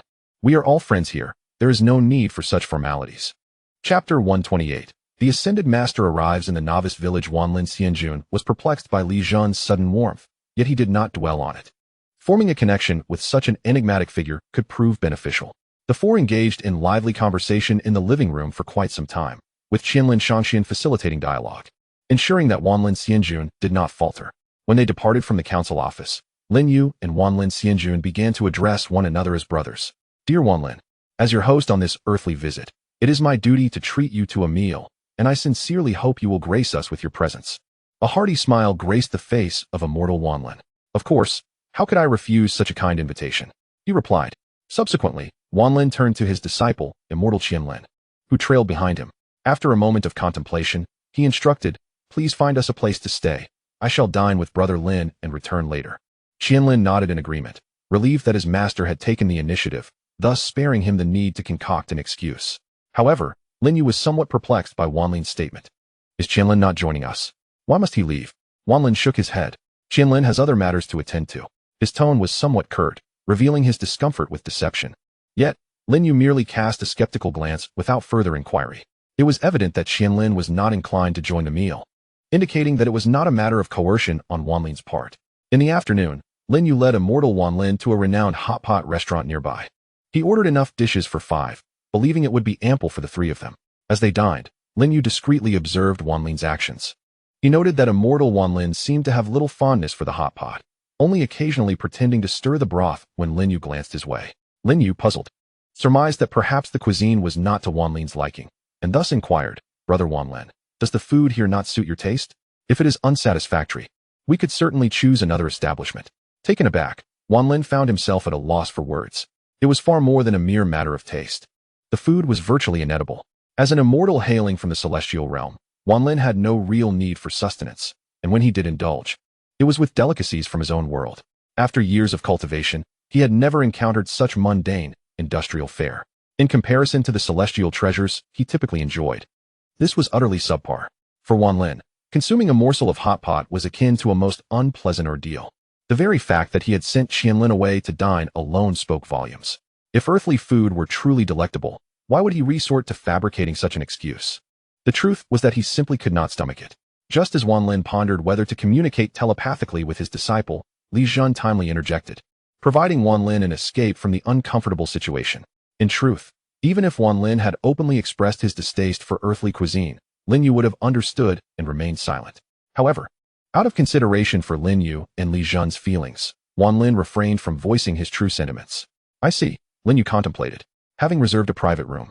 He extended his hand once the servers had departed. With a gleam of golden light in his left eye, he meticulously eliminated any impurities from the plate of shrimp paste before him. "Now, what say you, Brother Wanlin? Is this more to your liking?" Observing Lin Yu's series of actions, the stern exterior of Lord Wanlin concealed a heart that involuntarily twitched. Had he been unaware of Lin Yu's character, he would undoubtedly have perceived Lin Yu's behavior as a veiled threat. What sort of invitation to dine employs such tactics? In Lord Wanlin's eyes, this plate of shrimp paste initially resembled an unappetizing sight. However, after Lin Yu's manipulation, it morphed into a dismal entity masquerading as shrimp paste. Apart from its unchanged exterior, all other information regarding the dish had become utterly chaotic. Now, seated in his chair, Lord Wanlin found his chopsticks suspended in midair, unsure whether to grasp or to refrain. Please, do not put him in such a predicament. He simply was unaccustomed to earthly fare, unrelated to any impurities. Li Zhan, unable to bear the tension any longer, interjected to alleviate Lord Wanlin's discomfort. Grateful, Lord Wanlin cast a glance of appreciation towards Li Zhan, and amid his gratitude, a sudden realization struck him. How did Brotherly discern that he was averse to earthly cuisine? Upon this revelation, Lin Yu ceased to insist that Lord Wanlin partake in the meal. Although he remained oblivious to Lord Wanlin's inner thoughts, he resolved to show respect regardless of the other's perspective. After all, it was natural for individuals from different realms to have dietary discrepancies. While Lin Yu and Li Zhan enjoyed their meal, Lord Wanlin observed without feeling any embarrassment. As long as he remained indifferent, the awkwardness fell upon Lin Yu and Li Zhan. Indeed, Lin Yu felt a tinge of awkwardness and contemplated initiating a conversation. It was then that he recalled his impending task with Bai Lingxing to address a pollution incident the following day. A surge of morbid curiosity welled up within Lin Yu. He turned to Lord Wanlin and inquired, "Brother Wanlin, might you be available tomorrow?" Upon hearing this, Lord Wanlin promptly replied, "I am available. I have nearly all my time free on Earth these days. Is there something you require, Brotherly?" Indeed. Lin Yu explained the pollution issue he was to tackle the next day. Upon hearing this, Lord Wanlin's expression grew serious. "Brotherly, may I inquire which shadow you intend to address?" "Shadow?" Lin Yu was taken aback, realizing that Lord Wanlin had misconstrued his meaning. He hastily clarified, "Not a shadow, but rather a containment object on Earth that has caused pollution, confined to the size of a single house." "What level is the containment object you mentioned?" Lord Wanlin asked, still somewhat incredulous, believing that any containment object capable of prompting Lin Yu's involvement must possess a significant level. According to the Council's classification, it should at least be of the imaginary grade. However, Lin Yu's subsequent words astonished Lord Wanlin. "Do not overthink it, Brother Wanlin. It is merely a common-level containment object that has gone awry." To prevent Lord Wanlin from dwelling on it further, Lin Yu produced a post from the pollution forum for him to examine. Lord Wanlin was perplexed as to why someone of Lin Yu's caliber would take an interest in such matters, though he found it quite perplexing. Lin Yu listened intently as Wanlin Xianjun eloquently narrated tales of the return of the Celestial Emperor, who discovered that the formidable boss was merely a standard containment entity. The top-tier master wreaked havoc upon the novice village, and with just a mere gesture, could suppress the unruly containment entity. Wanlin Xianjun thought this would indeed be an intriguing affair. Chapter 129. A desire for self-cooked meals. Upon learning that Wanlin Xianjun would not partake in earthly cuisine, Lin Yu had already prepared to pack up the ingredients and take them away. However, he was taken aback when Li Zhan single-handedly consumed nearly 4 servings of food. Once the two had finished their meal, the night had already enveloped the outside world in darkness. Lin Yu summoned the waiter, intending to settle the bill. Observing this, Wanlin Xianjun intervened. Noticing the look of confusion on Lin Yu's face, Wanlin Xianjun explained, "Brother Lin, allow me to take care of the payment." "How can this be?" Lin Yu exclaimed, shaking his head vigorously. Setting aside the fact that Wanlin Xianjun was a guest, he had merely sat idly for 1 or 2 hours without tasting a single dish, and Lin Yu felt it was inappropriate to let him pay the bill. However, Wanlin Xianjun merely smiled. He retrieved a card from his sleeve, its size and color reminiscent of an identification card, adorned with a lengthy string of numbers that resembled a bank card number. Waving the card in his hand, Wanlin Xianjun cheerfully remarked, "This is a green card for Earth. Luoshi mentioned that this card has no limit, and I can use it for all my needs while on Earth." Lin Yu, gazing at the card held by Wanlin Xianjun, found himself unable to voice his refusal. Upon returning home, Lin Yu suddenly realized that there were still 2 mouths at home that had yet to be fed. He made his way to Bai Lingxing's residence, where he discovered her seated on the living room sofa, engrossed in her phone. At that moment, Bai Lingxing was not listening to the Bible, but was instead learning to cook from a food blogger. As Lin Yu entered the living room, Bai Lingxing merely glanced at him before closing her eyes once more, focusing on the blogger's explanations. What should be done if the lamb soup has a gamey odor? Reflecting on the blogger's question, Bai Lingxing recalled Lin Yu mentioning that scallions, ginger, and cooking wine were the trifecta for eliminating odors, commonly used in meat dishes. Just as Bai Lingxing thought she had deduced the answer correctly, the blogger's next words left her momentarily speechless. Of course, you should add a drop of the odor-eliminating essence. Remember, just a drop is sufficient. Too much will create foam. Bai Lingxing. Meanwhile, Lin You, who had been eavesdropping, approached and sat beside Bai Lingxing, his gaze fixed on the blogger, who appeared oddly familiar. Lin You vaguely remembered that this individual seemed to rely solely on technology for cooking. The video continued. After adding the odor-eliminating essence, the blogger proceeded. What should be done if the lamb lacks flavor? Armed with her previous experience, Bai Lingxing did not rush to think this time, but instead looked at Lin You with an inquiring gaze. In response, Lin Yu's voice almost coincided with that of the blogger. Lamb essence. Bai Lingxing, with a stoic expression, handed her phone to Lin You, requesting, "Please add this person to my blacklist." Lin You, in truth, held a certain admiration for this particular blogger, having followed them for quite some time. However, for Bai Lingxing, an inexperienced cook with little knowledge of technological seasonings, the impact this blogger had on her worldview was undeniably profound, making her reaction entirely understandable. As Lin Yu returned the phone to Bai Lingxing, he inquired while walking toward the kitchen, "What do you wish to eat tonight?" Bai Lingxing pondered for a moment, hesitating before replying, "My own cooking?"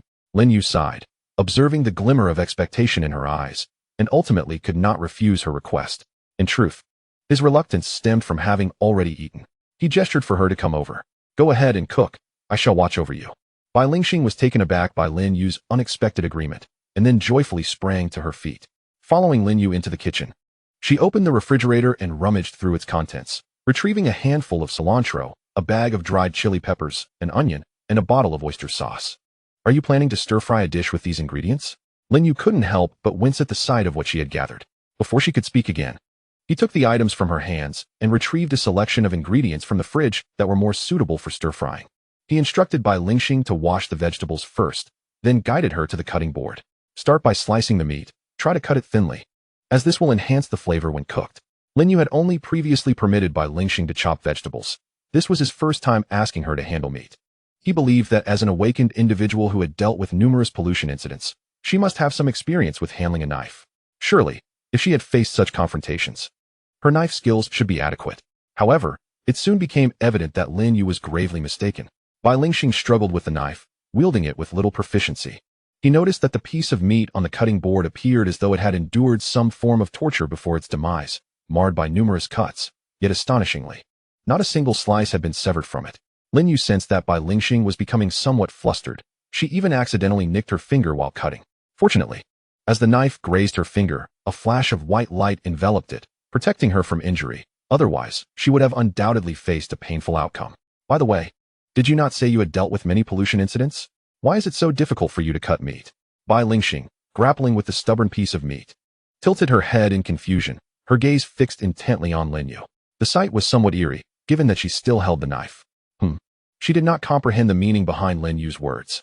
"What I mean is, when you battle against pollutants, do you not use weapons like knives or swords? With such a foundation, your knife skills should be quite proficient, shouldn't they?" Upon hearing Lin Yu's words, Bai Lingxing came to a realization. She rolled her eyes and clarified, "Who told you that I wield weapons such as swords and daggers?" Lin Yu inquired. "If not, then what do you use?" After pondering for a moment, Lin Yu noticed that Bai Lingxing had indeed never displayed any weapon, which piqued his curiosity. "I typically utilize the Bible to handle pollution." "The Bible?" Lin Yu questioned, perplexed. "Yes, the Bible," Bai Lingxing affirmed with a gentle nod. She was uncertain how other believers dealt with pollution, but for her, the Bible was indeed her tool. "As long as I recite passages from it in proximity to the pollutants and channel my own power, the contaminants can generally be managed." "What if you encounter particularly formidable pollutants?" Lin Yu did not perceive the Bible as an omnipotent solution. After all, Bai Lingxing listened to it daily at home and occasionally recited it, yet the fisherman remained unaffected all this time. "Encountering powerful pollutants? That's manageable." Bai Lingxing replied with a shy smile. "I simply need to pray and praise the Lord, and if necessary, I recite the true name of the Lord. Once his true name is spoken, no matter how powerful the pollution, it cannot withstand." Chapter 130. Is this for dinner? Lin Yu gazed at Bai Lingxing in astonishment, exclaiming, "Are you truly a fervent believer in God?" "Of course. I am one of the Lord's most devout followers," Bai Lingxing responded matter-of-factly, considering Lin Yu's comment to be redundant. "What kind of believer uses the true name of their deity as a weapon?" Lin Yu's tone conveyed a hint of exasperation.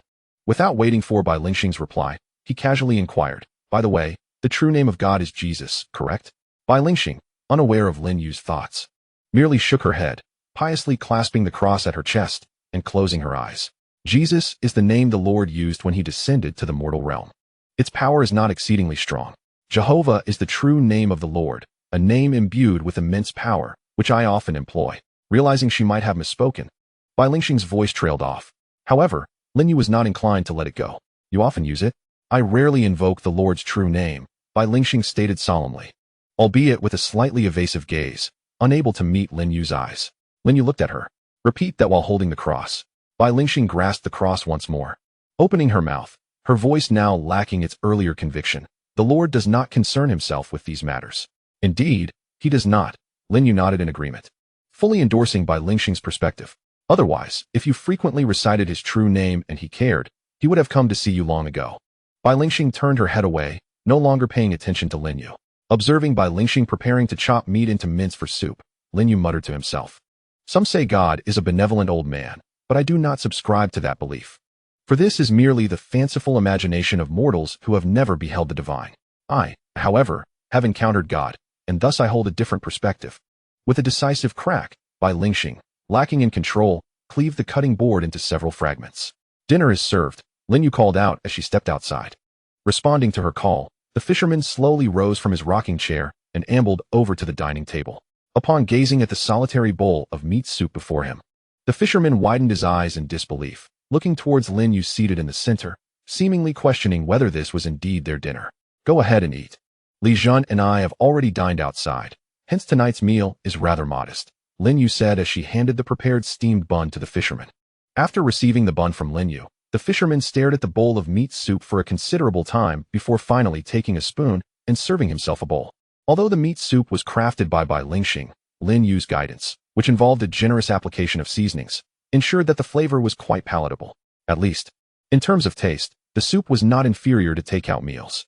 After sampling a few bites and deeming the soup safe, the fisherman scooped himself several spoonfuls of minced meat. Witnessing this, Lin Yu felt a sense of satisfaction. Bai Lingxing's creation was finally edible.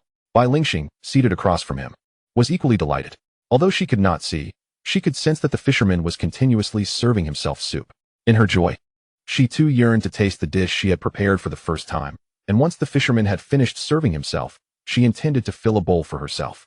At that moment, the fisherman, who was still ladling soup, suddenly paused. His hand trembled, nearly dropping the spoon into the dish. Lin Yu raised an eyebrow and glanced over. The fisherman, with a stoic expression, pointed to a small fragment of the cutting board in his spoon and calmly inquired, "Is this edible?" "What?" Before Lin Yu could respond, Bai Lingxing interjected, clearly invested in her culinary creation. The fisherman regarded her with an impassive stare while Lin Yu desperately gestured to him, but he remained oblivious. The cutting board. Hearing this, Bai Lingxing froze in place. She set down the still-cool spoon and sat quietly, nibbling at the steamed bun in her hand, her body devoid of any unnecessary movement. Although Bai Lingxing appeared to be disheartened, she had already mentally distanced herself long ago, perhaps even reaching the celestial realm of deities. Sighing, Lin Yu cast an exasperated glance at the inflexible fisherman and said, "Finish the remaining soup." "Okay." The fisherman, unfazed by Lin Yu's gaze, rolled his eyes and nodded nonchalantly. He poured the spoonful of minced meat along with the fragments of the cutting board into his bowl. For the fisherman, anything placed on the plate constituted a meal, and as long as it was a meal, it could be consumed. That night, Bai Lingxing did not listen to any scripture. Instead, she immersed herself in a prolonged session of melancholic music. The following morning, as the weekend dawned, Lin Yu had intended to indulge in a leisurely slumber. However, Bai Lingxing's persistent knocking at his door shattered the tranquility of the early hours. Reluctantly, Lin Yu emerged from his bed, clad in pajamas and barefoot, his steps unsteady as he made his way to the entrance. Ever since the doorstep had transformed into a fishing spot, Lin Yu's home had remained unlocked. Leaning against the doorframe, he beheld Bai Lingxing standing at the threshold, his tone laced with lethargy as he inquired, "What is it?" "The client from the forum has arrived. We must set off," Bai Lingxing replied. Observing Lin Yu's lackluster demeanor, Bai Lingxing harbored concerns that the greatest peril might shift from the uncontrollable containment object to Lin Yu himself. "Is it really that early?" Lin Yu stretched languidly, relinquishing any thoughts of returning to his dreams. "Has the client come?" "He is waiting downstairs. I did not permit him to come up." Bai Lingxing briefly displayed their conversation with the client. Upon receiving the phone, Lin You examined the chat and, activating Bai Lingxing's voice input, instructed, "Have him wait a little longer." Once the voice-to-text conversion was complete, Lin You returned the phone to Bai Lingxing, adding, "Please wait a moment, I will change my clothes." Casually selecting an outfit and hastily freshening up, Lin You joined Bai Lingxing downstairs, where they immediately spotted the client, a middle-aged man named Mr. Li, waiting under the sun. "Miss Bai, it is a relief to finally see you," Mr. Li exclaimed, sprinting towards Bai Lingxing. "And this must be your esteemed friend. I could tell at a glance that this gentleman possesses extraordinary prowess. May I inquire about his forum rank?" Lin Yu's previously cheerful countenance momentarily faltered at Mr. Li's scrutinizing gaze. Meeting the man's expectant yet critical eyes, Lin Yu offered a subtle smile. Though he refrained from speaking, his voice resonated within Mr. Li's mind. "What did you just say? I didn't quite catch that. Could you kindly repeat it?" Upon hearing the voice echoing in his thoughts, Mr. Li's expression froze. His demeanor shifted to one of profound discomfort, as he dared not meet Lin Yu's gaze. Realizing that his previous skepticism might have offended this individual, Mr. Li sincerely apologized. "I was in the wrong, sir. I should not have questioned your capabilities." He clasped his hands together, bowing deeply. Although Mr. Li was unaware of Lin Yu's true identity, he sensed a resonance in Lin Yu's aura reminiscent of Bai Lingxing's, yet even more profound. Given Bai Lingxing's status as a believer in the divine, Mr. Li surmised that Lin Yu, too, must be a devout follower, and likely a remarkably powerful one at that. He speculated that Lin Yu was at least of bishop caliber. Recognizing that addressing Lin Yu with hands clasped in apology was undoubtedly the right course of action, Mr. Li's attitude shifted markedly. Observing this change, Lin Yu understood that he had successfully navigated this initial challenge and offered a slight nod in acknowledgement. This time, the sound emanated from the mouth. Mr. Li exhaled a sigh of relief upon seeing Lin Yu walk towards the car, hastily moving to open the door for her, refraining from uttering any further words. Should he dare to speak more, the voice echoing in his mind this time could very well transform into something far more ominous in the future. Lin Yu and Bai Lingxing settled into the back seat, while Mr. Li took the wheel in the front. After departing from the residential complex, Lin Yu glanced at her phone and suddenly spoke, "To XX International Hotel. I have a friend who is coming." Upon hearing this, Mr. Li promptly nodded, "As you wish." He did not dare to inquire further, merely setting the navigation for the hotel Lin Yu mentioned. However, Mr. Li's silence did not prevent Bai Lingxing from questioning. After all, Lin Yu had not disclosed to her that there would be others involved in this endeavor. Bai Lingxing remained quite wary of Lin Yu's so-called friend. Anyone who could be considered a friend of Lin Yu was surely not an ordinary individual. If they were of mundane origins, Lin Yu would never have invited them. "Who is this friend of yours?" Bai Lingxing's inquiring gaze rested upon Lin Yu. If Lin Yu's friend was not of a normal disposition, she would certainly not allow their presence. Lin Yu realized that he had seemingly neglected to mention this to Bai Lingxing yesterday. He retrieved the recent chat records with Wan Lin, intending to show them to Bai Lingxing. However, after a moment's contemplation, he decided against it. He is from a sect. Having just arrived from the small celestial realm yesterday, I promised to bring him along. Upon learning that Lin Yu's friend hailed from a sect rather than some bizarre alternate dimension, Bai Lingxing let out a sigh of relief. Mr. Li, driving ahead, also felt reassured. He had been concerned that Lin Yu might summon some peculiar acquaintance, which would leave him not only unable to intervene, but also compelled to accommodate their whims. However, knowing that Lin Yu's friend was from a sect eased his worries. Sect practitioners typically held a good reputation, as they were individuals from another world who needed to maintain a certain image upon arriving on Earth. At that moment, Bai Lingxing seemed to recall something. "The friend from the sect you mentioned, is he the fourth one?" Due to the presence of others, Bai Lingxing did not finish her sentence, yet Lin Yu comprehended her intent. He nodded, simply affirming, "Yes, he is Wan Lin." Though Mr. Li was focused on driving, he had been eavesdropping on the conversation between Lin Yu and Bai Lingxing. Upon hearing the name Wan Lin, he felt a sense of familiarity, though he could not quite place where he had encountered that name before. Just as Mr. Li was sifting through his memories for any connection to Wan Lin, an overwhelming pressure suddenly descended upon him. Accompanying this pressure was a sensation of palpitations. It felt as if his heart had been struck with a heavy blow. Suddenly, the vehicle came to an abrupt halt. Had it not been for Bai Lingxing's timely intervention, Lin Yu would likely have been thrown from the back seat into the front passenger seat. Supporting Bai Lingxing's arm, Lin Yu furrowed his brow as he observed Mr. Li, who was driving ahead. He initially intended to speak a few words to the man, but upon noticing the beads of cold sweat dotting Mr. Li's forehead, his brow instinctively raised. "What troubles you?" Nothing at all. I apologize for the inconvenience. Perhaps I have been under too much stress lately, leading to an increase in cognitive entropy." Gasping for breath, Mr. Li felt a wave of relief wash over him as the sensation of palpitations gradually subsided. Yet, a sense of bewilderment lingered within him. Logically, despite his recent pressures, he had administered some medication to manage the rise of entropy. These medications, produced by the council, should have been effective, so why this sudden onset of heart palpitations? Lin You, uncertain of Mr. Li's condition, allowed him to continue driving after it seemed he was well. After all, they were in the city, and Mr. Li's abrupt braking had nearly resulted in an accident. As the vehicle continued its journey, among the three passengers, only Bai Lingxing appeared contemplative, seemingly grasping the nature of Mr. Li's distress. When Mr. Li maneuvered the car near the hotel where Master Wanlin resided, the latter happened to emerge from the establishment. Lin Yu was taken aback by Master Wanlin's attire today. Yesterday, upon his arrival on Earth, Master Wanlin had donned a long robe reminiscent of those in fantasy games. However, today, he was clad in casual, ordinary clothing, coupled with his youthful visage. Devoid of any consideration for his demeanor, Master Wanlin appeared akin to a high school student. Once Mr. Li parked the vehicle, Lin Yu opened the door and stepped out. Noticing Lin Yu approach, Master Wanlin nodded in acknowledgement. He then shifted his gaze to Mr. Li, who trailed behind Lin Yu, a flicker of suspicion crossing his eyes. Yet, after a brief moment, the skepticism vanished, and Master Wanlin's expression returned to normal.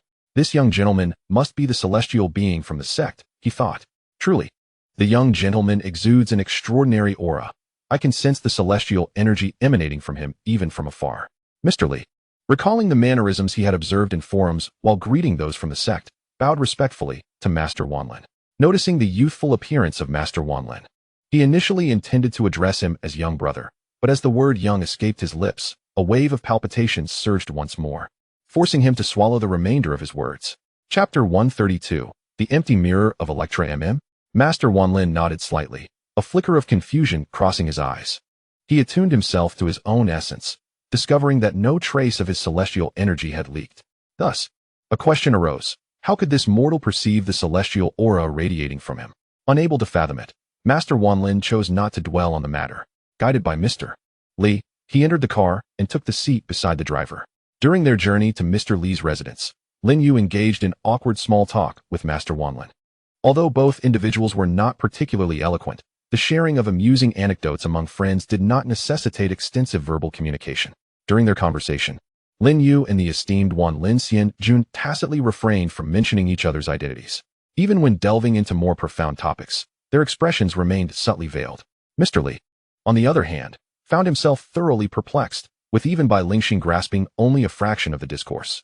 Lin Yu, Brother Wanlin, not long ago, I procured 2 bones of authority from a contaminant, satyr, in another realm.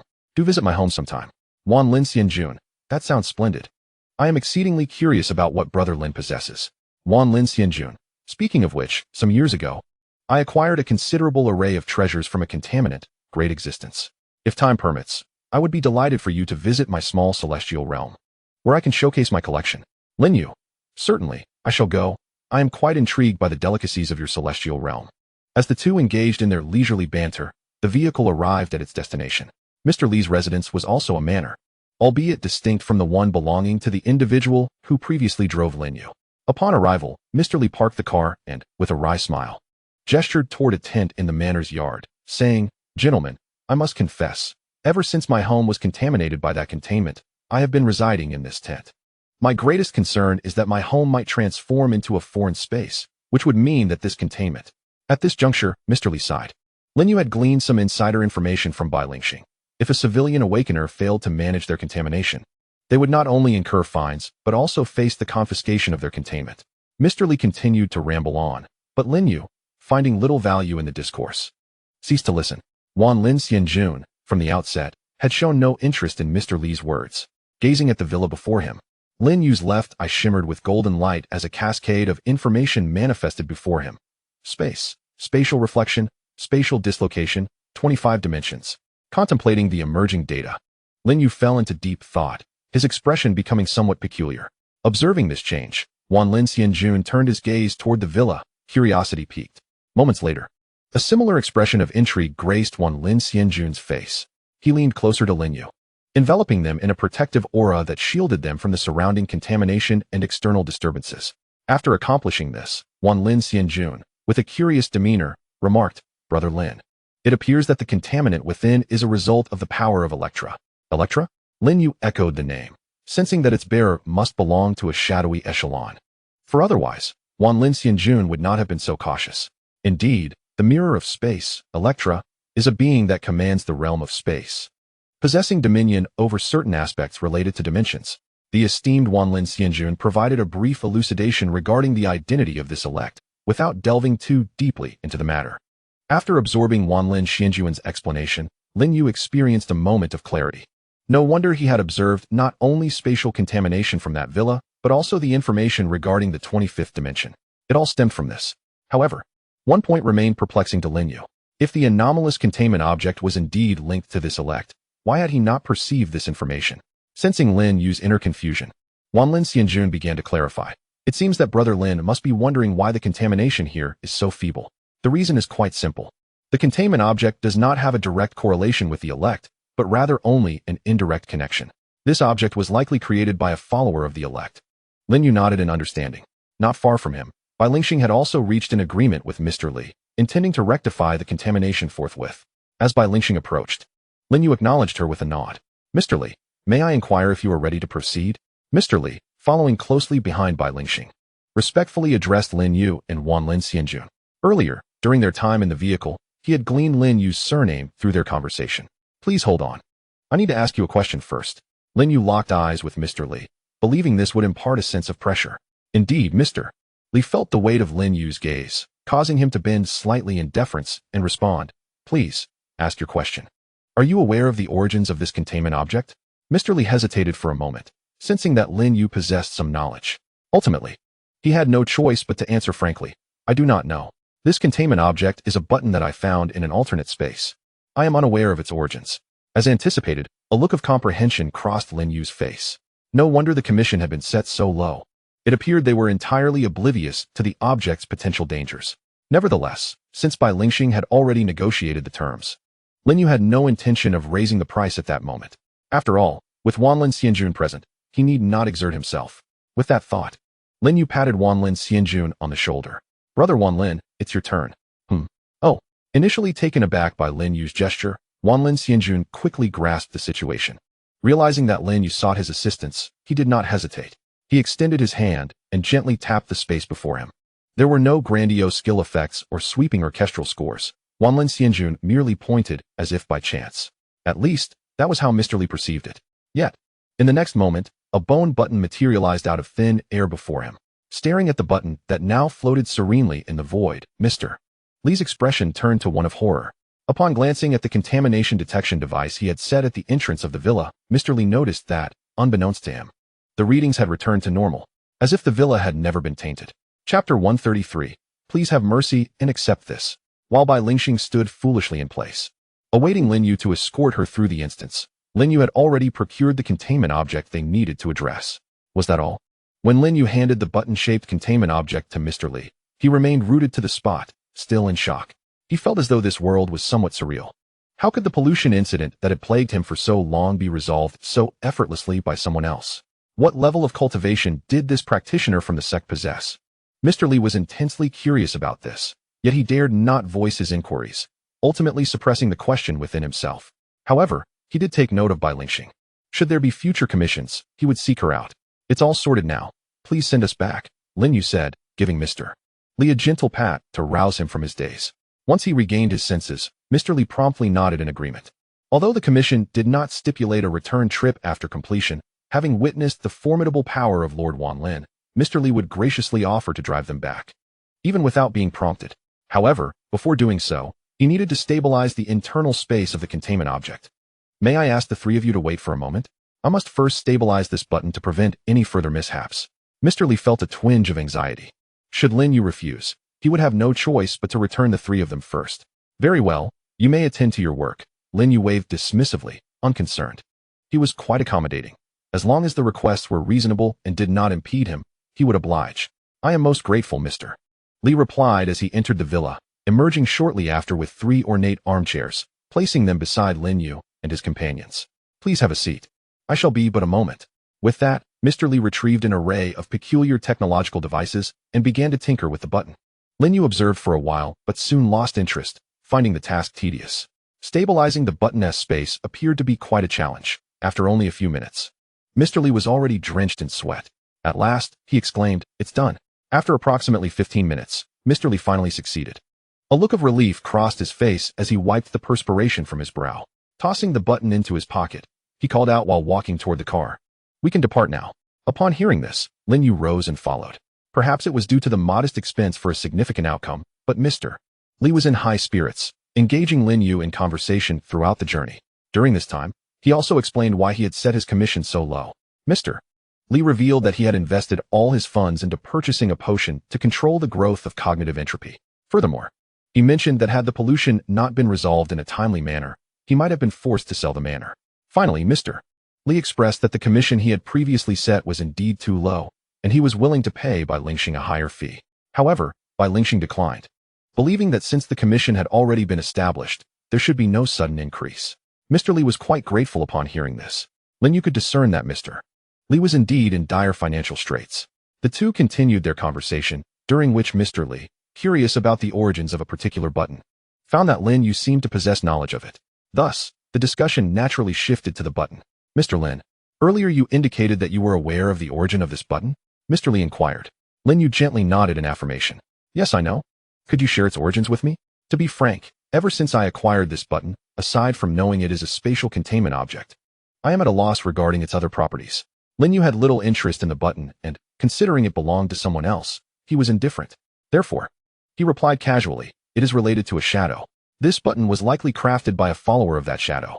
By the way, I believe that shadow is referred to as the stabber." Before Lin You could finish his sentence, Mr. Li abruptly slammed on the brakes, cutting him off. Wan Lin, seated in the passenger seat, remained unfazed, while Lin You, pulled by Bai Lingxing, barely managed to steady himself. Lin You felt a surge of anger, glaring at Mr. Li, ready to speak. However, when Mr. Li turned around, Lin Yu's expression shifted instantly from anger to confusion. Mr. Li's face was now filled with terror. He suddenly turned, his knees buckling as he knelt on the driver's seat, facing Lin You in the back. Lin You was taken aback by this unexpected display. He stared blankly at the middle-aged man before him, unable to comprehend the situation. "Mr. Lin, please save me." Mr. Li's face was marked by fear, his voice trembling. Due to the constraints of the space, he could not bow before Lin You, so he resorted to banging his head against the seat back, causing a loud racket. Startled by this commotion, Lin You shot a pleading glance at Wan Lin, who immediately understood. A wave of pressure descended upon Mr. Li, causing him to shudder, and he instantly became more composed. Observing this, Lin You spoke in a calm manner, "Speak your mind, but I cannot guarantee assistance." His tone was casual, lacking any definitive promises, which sent a chill down Mr. Li's spine. Yet, since Lin You had not completely shut the door on hope, Mr. Li felt a flicker of possibility. He retrieved the button from his pocket, holding it out with both hands towards Lin You, pleading, "Please, Mr. Lin, save my life by taking this button." Lin You responded with confusion. Why? Is it merely because this object is linked to a cult? He could not grasp the gravity of the situation. In simpler terms, he felt like an emperor who had been in power for too long, utterly unaware of the struggles faced by the common people. As a revered figure acknowledged by all factions, Lin You encounters individuals of considerable stature daily, often the upper echelons of the distorted believers. Thus, he remains indifferent to the so-called empty mirror adherents. However, for low-level awakened individuals like Mr. Li, even when faced with the most rudimentary cultists, he dares not associate himself with them, provided these cultists are under the dominion of a clearly defined master. Consequently, when he heard Lin You mention that the button was connected to cultists, Mr. Li's reaction was understandably profound. He even refrained from hearing the titles attributed to those cultists. In Chapter 134, see if you can walk to my side. Although Lin You did not comprehend the situation, Bai Lingxing, also a low-tier awakened being, grasped Mr. Li's sentiments perfectly. Prior to her encounter with Lin You, she too would feel panic and even terror when confronting cultists. Typically, upon encountering them, Bai Lingxing would seek refuge in a church until the storm had passed before she dared to emerge. Thus, she recognized that to reassure Mr. Li, the only course was to acquiesce to his request and take the button. "Please, take it," she gently offered, which immensely relieved Mr. Li, alleviating his concerns regarding the cultist's harassment. After hearing Bai Lingxing's words, Lin You nodded in agreement and accepted the button Mr. Li presented. He was merely puzzled, as he had no reason to decline a gift of an item meant for containment, especially since he was not apprehensive about cultist disturbances. "Mr. Li, I am truly grateful to you. You are nothing short of a benefactor, akin to a second set of parents. After Lin You took the proverbial hot potato, Mr. Li was overwhelmed with gratitude, to the extent that he contemplated selling his house to provide Lin You with additional funds. Although Lin You felt a twinge of temptation, he ultimately declined Mr. Li's generous offer. It was merely a casual act, and having acquired a containment object, he felt it unnecessary for Mr. Li to incur further expenses. Upon hearing Lin Yu's words, Mr. Li's gratitude intensified, almost wishing to adopt Lin You as his godfather. Lin Yu's lips twitched, despite Mr. Li sharing his surname. The man's age was comparable to that of Lin Yu's own father, making it quite impossible for Lin You to accept him as a son. After returning to the city, Lord Wanlin alighted from the vehicle and returned to his hotel. Lin You had intended to invite him over to his home, yet Lord Wanlin instinctively declined the invitation. Lin You did not press the matter. He was well aware of his own domestic circumstances. Even if he had invited Lord Wanlin, the most he could offer would be a seat in Bai Lingxing's living room. Upon returning to the community, Mr. Li intended to escort Lin You back, but Lin You graciously declined his kindness. Watching Lin Yu's departing figure, Mr. Li couldn't help but reflect, there are still many good people in this world. He accepted the cultist's item without hesitation. Seated on the living room sofa, Mr. Li held a piece of bread in his mouth and a glass of milk in hand. Upon seeing Lin You return, he lifted his eyelids and casually greeted, "Back already?" "MHM." Upon glancing at Li Zhan, who was seated on the sofa, Lin You initially felt no hunger. However, the sight of the piece of bread that Li Zhan was nibbling on suddenly reminded him that he had not yet dined. With a nonchalant hum, Lin You casually settled beside Li Zhan and seized the cup of milk that the latter was holding. Gulp, gulp. Within a few moments, the once cool cup of milk was entirely consumed. "You!" Li Zhan exclaimed, rising to his feet and glaring furiously at Lin You. Yet, in his fervor, he choked on the bread lodged in his throat, causing his complexion to turn a shade of pale. Lin You felt as though Li Zhan might suffocate from the morsel. Just as he contemplated whether to employ the Heimlich maneuver to assist him, Li Zhan exerted a tremendous effort and managed to swallow the bread, dislodging it from his throat. Afterward, Li Zhan cast a resentful glance at Lin You, leaving the latter feeling somewhat embarrassed. "Shall I fetch you another cup?" Lin You offered. "No need." Li Zhan averted his gaze and retrieved a bottle of cold milk from the refrigerator. Rubbing his slightly hungry stomach, Lin You glanced at the time. Realizing it was already 11 o'clock, he had initially intended to have a light breakfast but decided to endure a little longer and prepare lunch instead. With this resolution, Lin You nonchalantly pilfered the recently acquired bottle of milk from Li Zhan. Approaching the entrance of his home, he opened the milk while extracting a button from his pocket. According to Mr. Li, this button was a spatial containment object, endowed with a small space capable of storing items. After a brief examination, Lin You confirmed the button indeed possessed a storage compartment, and the method for storing items was quite simple. With the sheer force of his will, he could place items into this space. He tested it, placing the milk into the button's compartment and subsequently retrieving it. After several repetitions, Lin You had mastered the technique. Taking a sip of the milk, Lin You turned his gaze toward the fisherman lounging in the rocking chair beside him, a glint of mischief in his eyes. He placed a hand on the fisherman's shoulder, prompting the latter to look up in confusion. The next moment, whoosh, the fisherman vanished into thin air, leaving only an empty rocking chair behind. 2 seconds later, crack, the space behind Lin You shattered like glass, and the fisherman emerged from the fractured void. His lifeless gaze fixed calmly upon Lin You, silent and unyielding. "Ahaha," Lin You chuckled awkwardly, scratching his nose, as he raised the bottle of milk he held. "Do you drink milk?"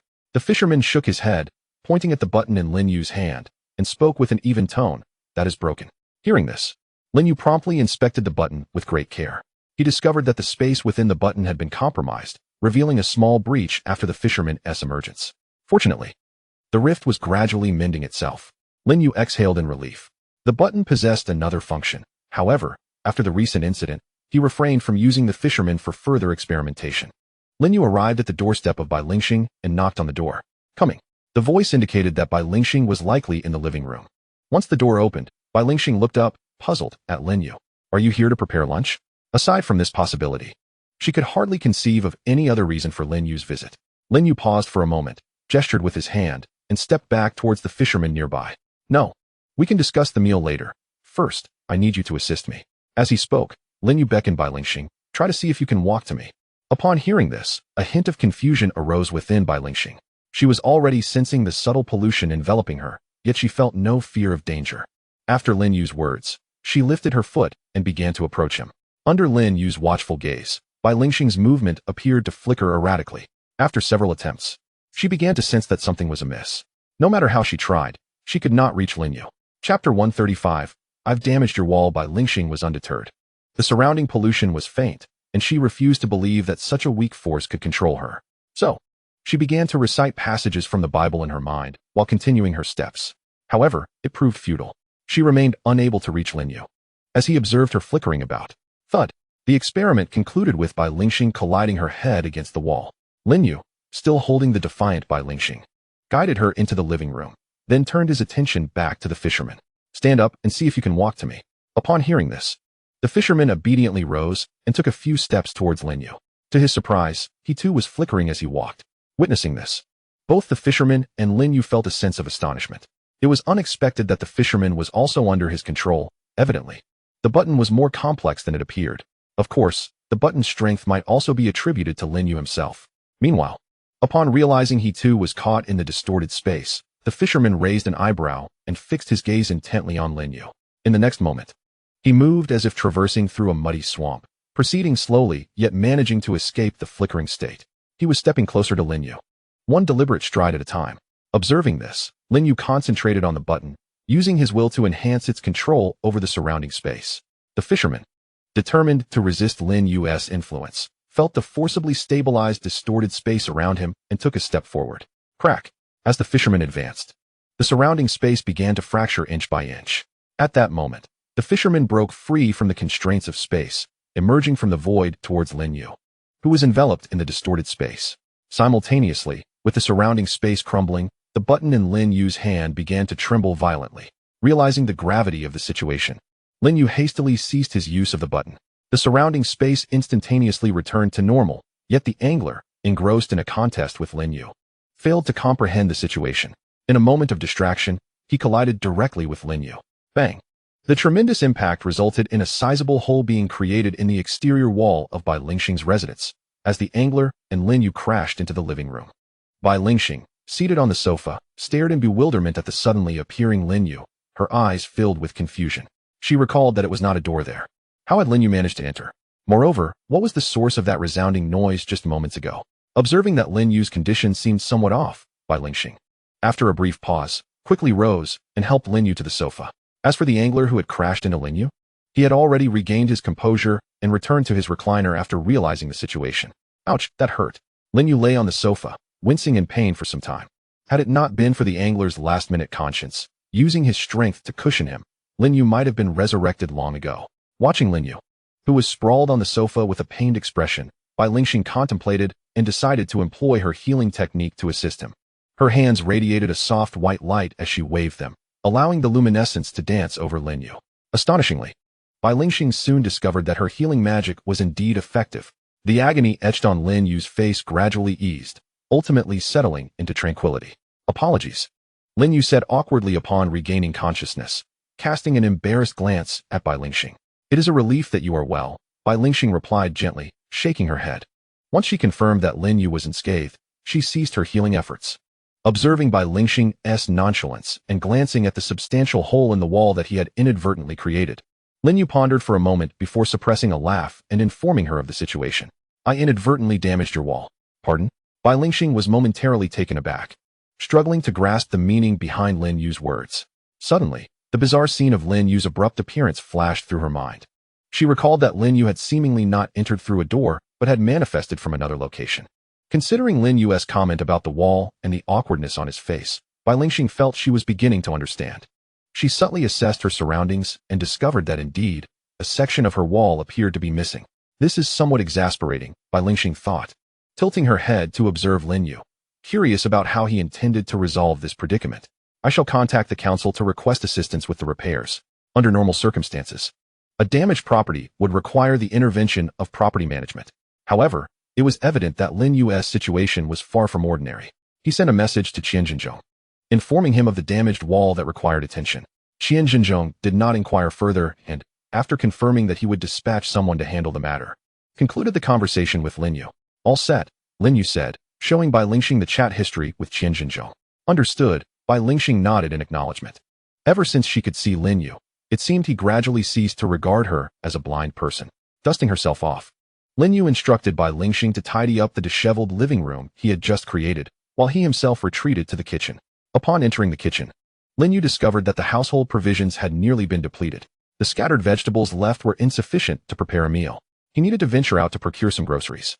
First, he rummaged through the refrigerator for a piece of bread to quell his hunger, then returned to the living room, where he informed Bai Lingxing, who was diligently cleaning, that there was nothing left to eat at home and that he would be going out to buy some ingredients. Upon hearing this, Bai Lingxing, who was using her divine abilities to clean the room, lifted her head and promptly declared, "I will accompany you. I need to purchase some items as well." Lin You nodded in agreement. As they exited, he took the large opening that had just been created. After a moment's hesitation, Bai Lingxing followed suit through the same passage. Before leaving, Lin You had considered asking the fisherman for assistance in tidying up the room, but the fisherman dismissed him. In desperation, he attempted to pull Li Zhan, who was watching television at home, into helping, but Li Zhan also ignored him. Ultimately, Lin You could only instruct the fisherman that if any council members arrived, he should remind them to inquire if they could assist in cleaning the living room as well. Upon arriving at the supermarket, Lin You and Bai Lingxing parted ways. He went to buy vegetables, while Bai Lingxing sought out her necessary household items. This time, Lin You made a rare effort to remember that Bai Lingxing was blind. He had initially intended to accompany her, but she declined his offer. Lin You did not take offense.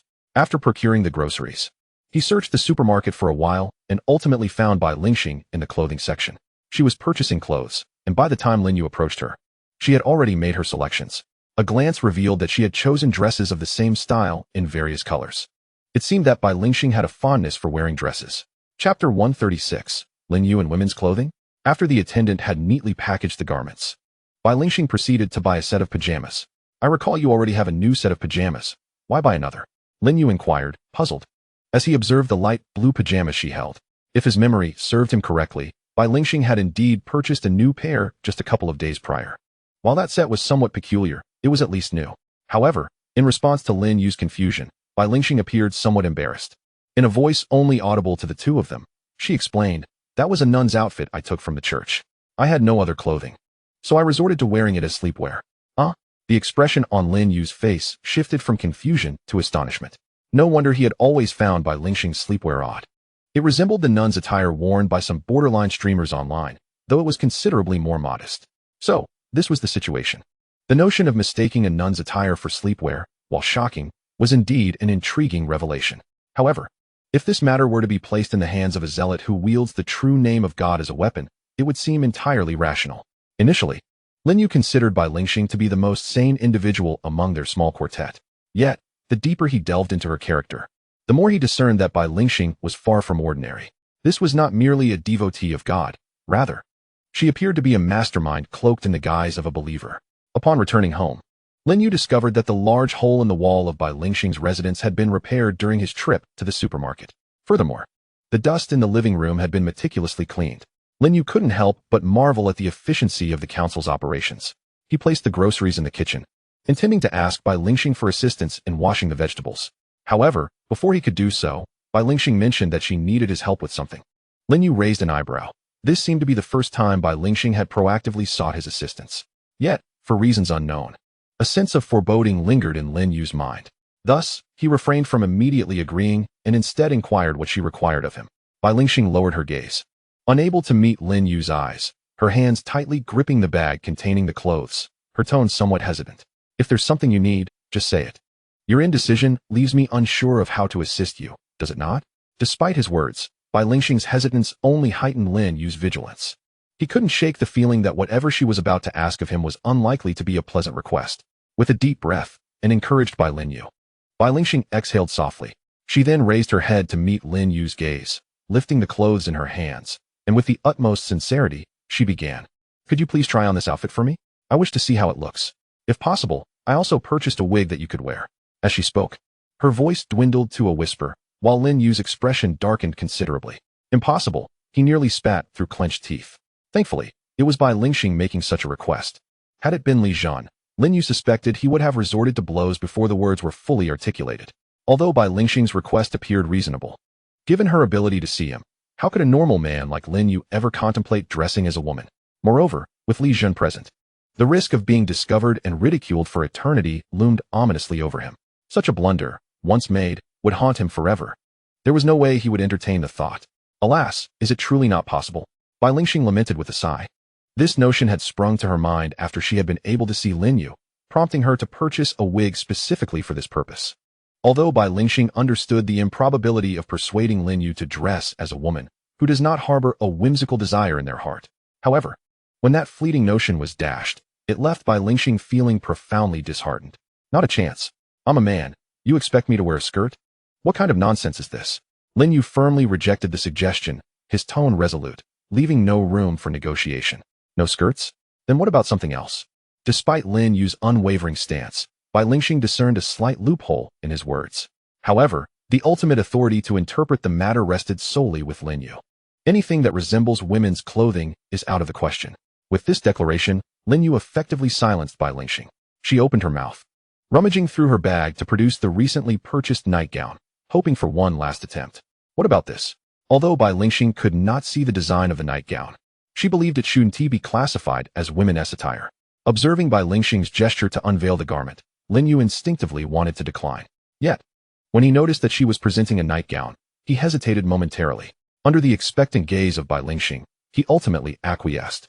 The nightgown Bai Lingxing had selected was not a traditional dress, but rather a one-piece ensemble featuring a pink dinosaur. Such an outfit was something Lin You could reluctantly accept. The moment he agreed, Bai Lingxing, seemingly fearful of any change of heart, eagerly handed him the nightgown and guided him to the bedroom. Naturally, she was mindful of privacy. The room she led Lin You to was not her own, but rather an empty guest room in the house. Within this room stood only a solitary bed. Before departing, Bai Lingxing thoughtfully closed the door behind him. As it was still summer, Lin You was already dressed lightly, wearing only a short-sleeved shirt, a pair of pants, and undergarments. 3 pieces comprised all of his clothing. Consequently, he changed garments with impressive speed, keeping the duration under a minute. When he emerged clad in the pink dinosaur attire, Bai Lingxing's eyes lit up. So adorable, she exclaimed, giving Lin You a thumbs up. I think it's quite cute too, Lin You replied awkwardly, his cheeks tinged with a hint of crimson. Gazing at the pink dinosaur, Bai Lingxing suddenly inquired, by the way, what kind of animal is this? I don't think I've ever heard of such a creature on Earth. Huh, you don't know what this is? Lin You raised an eyebrow in surprise. Upon noticing his reaction, Bai Lingxing explained, well, my knowledge of animals is rather limited. When it comes to rarer species like this, my understanding is even more scant. I see, Lin You nodded, acknowledging her words. After a moment's contemplation, he elaborated, this is called a dinosaur, once the apex predators among animals, though they have long since gone extinct. To be honest, if it were possible, I would love to keep one as a pet. Bai Lingxing nodded thoughtfully. Dinosaurs? I believe I've heard of them. Chapter 137. Farewell. Gravekeeper Lin You found the one-piece nightgown quite comfortable. However, he concluded that such attire would be too warm for summer and excessively cold for winter. Thus, he had no intention of purchasing one. Handing the discarded nightgown to Bai Lingxing, she promptly tossed it into the washing machine. After the lunch was prepared, Lin You called out. After a while, only Li Jun arrived. The fisherman was nowhere to be seen. A sudden wave of foreboding washed over him. Stepping outside, he found no trace of the fisherman in the rocking chair. Returning to the dining table, Lin You glanced at Li Jun and inquired, where has he gone? He should be coming up soon, Li Jun casually replied. Just as Lin You filled the bowl with rice, the fisherman returned, cradling an object in his hands that made Lin Yu's heart sink. It was an egg, approximately 30 to 40 centimeters in height, far surpassing the size of any current ostrich egg. This egg couldn't possibly be. Lin Yu's eyes fixated on the object, reluctant to accept the truth lurking in his mind. Although he had just whimsically expressed a desire to raise a dinosaur, it was merely a thought. Who could have anticipated that the fisherman would take it so seriously? A Tyrannosaurus egg. Before the fisherman could utter a word, Li Jun burst into laughter, clutching his stomach. But isn't it said that dinosaurs are extinct? At this moment, Bai Lingxing, overhearing, chimed in. However, Lin You chose not to explain anything to her. He observed the fisherman holding the dragon egg. Though speechless, he refrained from further comment. The fisherman's actions indicated a certain earnestness regarding his pursuits, and Lin You did not wish to dampen his enthusiasm. After placing the dragon egg in the kitchen, Lin You planned to prepare a stir-fry with garlic scapes and the dragon egg for dinner. In the afternoon, while scrolling through videos, Lin You stumbled upon an intriguing piece of information. The video announced that a Pluto opposition phenomenon would occur in 5 days, an event that happens only once every 248 years. This day would be the optimal time for observing Pluto. Upon watching this video, Lin You was suddenly reminded of Yaroslav. The time he had been given by Yaroslav coincided with the Pluto opposition day. Lin You found this rather peculiar. At that moment, he recalled the gravekeeper he had encountered earlier in Tunguska. Initially, upon realizing that the gravekeeper was Yaroslav, Lin You had intended to seek clues from him to unveil Yaroslav. However, after reaching an agreement with Yaroslav, he gradually overlooked the gravekeeper. Remembering him now, Lin You felt it necessary to pay another visit. He sent a message to Lucy, requesting assistance in opening a spatial portal, and soon found himself back at the cemetery. The gravekeeper was present, appearing somewhat more haggard than before. Upon seeing Lin Yu's sudden appearance, the gravekeeper was momentarily taken aback, yet he did not ponder deeply on why Lin Yu had reappeared. Standing beside the gravekeeper, Lin Yu observed him leaning against a tombstone and calmly remarked, "You appear somewhat weary." The gravekeeper replied quietly, not lifting his gaze. "You seem to have something on your mind, don't you?" Though framed as a question, Lin Yu spoke with a tone of certainty. The gravekeeper remained silent, his expression unchanged. "Allow me to guess. Your concerns must pertain to the astronomical event of the Pluto opposition occurring in a few days, am I correct?" Lin Yu fixed his gaze intently on the gravekeeper, his tone brimming with certainty. However, upon hearing this, the gravekeeper merely regarded Lin Yu with confusion. "What phenomenon?" he inquired, his expression appearing genuine, devoid of deceit. "You are unaware?" Lin Yu raised an eyebrow. "Are you aware of what will transpire in 5 days?" At the mention of this time frame, the gravekeeper's expression finally shifted. He appeared both perplexed and astonished, with a hint of a complex emotion in his eyes that Lin Yu found difficult to decipher. Amidst this amalgamation of feelings, the gravekeeper took a deep breath and cautiously spoke. "May I pose a question to you?" "Go ahead," Lin Yu replied, observing the gravekeeper's demeanor, suspecting that he was beginning to doubt his own identity. Yet, when the gravekeeper spoke again, Lin Yu realized he had misjudged the situation. The gravekeeper posed an unexpected question. "Do you know my identity?" "Your identity?" Lin Yu was momentarily taken aback, not anticipating such an inquiry from the gravekeeper. Previously, he had acquired information about the gravekeeper from Laoshi, which clearly indicated that this individual was a natural person, one whose lineage could be traced. Thus, under normal circumstances, the gravekeeper should not question his own identity. However, it must be acknowledged that this gravekeeper also bore the other identity of Yaroslav, which Lin Yu had confirmed. If the gravekeeper had indeed become aware of this alternate persona, then his question would be quite reasonable. After a moment of contemplation, Lin Yu refrained from providing an immediate answer and instead countered with a question of his own. "Have you realized something?" In response, the gravekeeper nodded slowly. "I once believed I was merely an ordinary person, but..." His voice trailed off. He shook his head, a hint of regret etched on his face. "I apologize. There are certain matters I cannot disclose." "Matters you cannot disclose?" Observing the gravekeeper's expression, which resembled a complex palette of emotions, Lin Yu opted not to press further. Nevertheless, another question emerged in his mind. The gravekeeper appeared to possess knowledge of certain things, yet the issue was that he was simply an ordinary individual, one who had never encountered extraordinary powers, so how could he be aware of those undisclosed matters? As Lin Yu pondered this, the gravekeeper looked at him once more and posed yet another unexpected question. "Do you believe I am a good person?" Lin Yu contemplated for a moment, momentarily at a loss for how to respond. His understanding of the gravekeeper was limited, based on the information provided by the council. The gravekeeper should be considered a good person. However, appearances can be deceiving, and the gravekeeper was undoubtedly aware of his own character. His question likely pertained to his other identity, whether Yaroslav was indeed a good person. This left Lin Yu uncertain as to how to articulate his thoughts. During the council meeting, Yaroslav was undoubtedly a paragon of virtue. However, upon departing from the council and embracing the path of the aberrant, it would not be an exaggeration to label him a cosmic villain. Over the past century, the various pollutants associated with Satyr that have emerged in the farthest reaches of the universe are almost entirely linked to Yaroslav.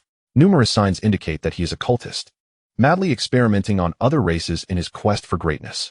Consequently, Lin Yu found himself at a loss for words to adequately assess this individual. Noticing a reader's confusion regarding the classification of levels, I shall clarify that there are 2 distinct systems. For pollutants, the levels are whisper, D, erosion, C, corruption, B, collapse, A, and terminus, S. For containment entities, the classifications are inert, normal, singularity, imaginary, and terminus. The entities of terminus are also referred to as great existences. Oddities, however, are not categorized by levels. In Chapter 138, titled Simple Annoyance, Lin Yu ultimately did not provide the guardian of the tomb with a definitive response. Observing this, the guardian merely sighed and did not press the matter further. A silence enveloped the two, and after a moment, the guardian spoke again. This time, with a more casual tone. "Have the cultists from your country been dealt with?" Lin Yu contemplated briefly before nodding. almost resolved. He retrieved his phone and sent a message to Rocky, requesting him to open a portal. As the portal materialized before them, the Guardian paused momentarily, then chose to disregard it. Are you leaving? Yes. Just before departing, Lin You turned to the Guardian and said, in 5 days, if you are still alive, I will answer your earlier question. With those words, his figure vanished into the portal. Following Lin Yu's departure, the portal too dissipated from the Guardian's view. After staring at the empty space for a considerable time, the Guardian let out a sigh. With a weary support against the gravestone, he rose and left the cemetery. Feeling the need to return home, Lin You kept his word. That evening, he sliced an ample portion of garlic shoots and prepared a generous array of condiments, all to sauté the dragon egg that the fisherman had procured for him earlier that day. The shell of the dragon egg proved far sturdier than Lin You had anticipated. It took several strikes with the spatula before he managed to create an opening. Instantly, a peculiar aroma filled the kitchen, one he had never encountered before. It was not necessarily unpleasant, yet it certainly bore no resemblance to anything fragrant. Lin You rummaged through the cupboard for a stainless steel basin and poured the egg liquid into it. The volume of the dragon egg's contents nearly overflowed the basin. He surmised that this quantity could suffice for numerous dishes. Calculating in his mind, he decided to first prepare a tomato and dragon egg stir-fry before attempting to create a dragon egg cake. With that thought, Lin You used the spatula to thoroughly blend the egg liquid, ensuring an even distribution of yolk and white to prevent an entire dish filled with only egg whites during cooking. As it was his inaugural attempt at cooking with a dragon egg, Lin You exerted considerable effort to subdue the peculiar flavor that emanated from it. He sampled the final dish and found it to be quite acceptable. Although it was not particularly delicious, its novelty awarded it considerable merit. With newfound experience, Lin You began utilizing the remaining egg mixture to prepare tomato stir-fried dragon eggs and dragon cake. The preparation of these two dishes was not arduous, yet assembling the dragon cake proved somewhat tedious. To avoid wasting too much time, Lin You decided to assemble the dragon cake first before proceeding to the tomato stir-fried dragon eggs. Once the dragon cake was layered, he boiled a pot of soup, cutting the dragon cake into pieces and adding them to the broth. Then began to prepare the tomato stir-fried dragon eggs. Due to personal taste preferences, Lin Yu's version of the dish was savory. When Lin Yu presented the 3 dishes at the dining table, Li Jun and the fisherman showed little reaction, merely noting that the variety of ingredients was somewhat limited. However, Bai Lingxing's response was markedly different. In her perception, each of the 3 dishes Lin Yu had prepared that evening was tainted.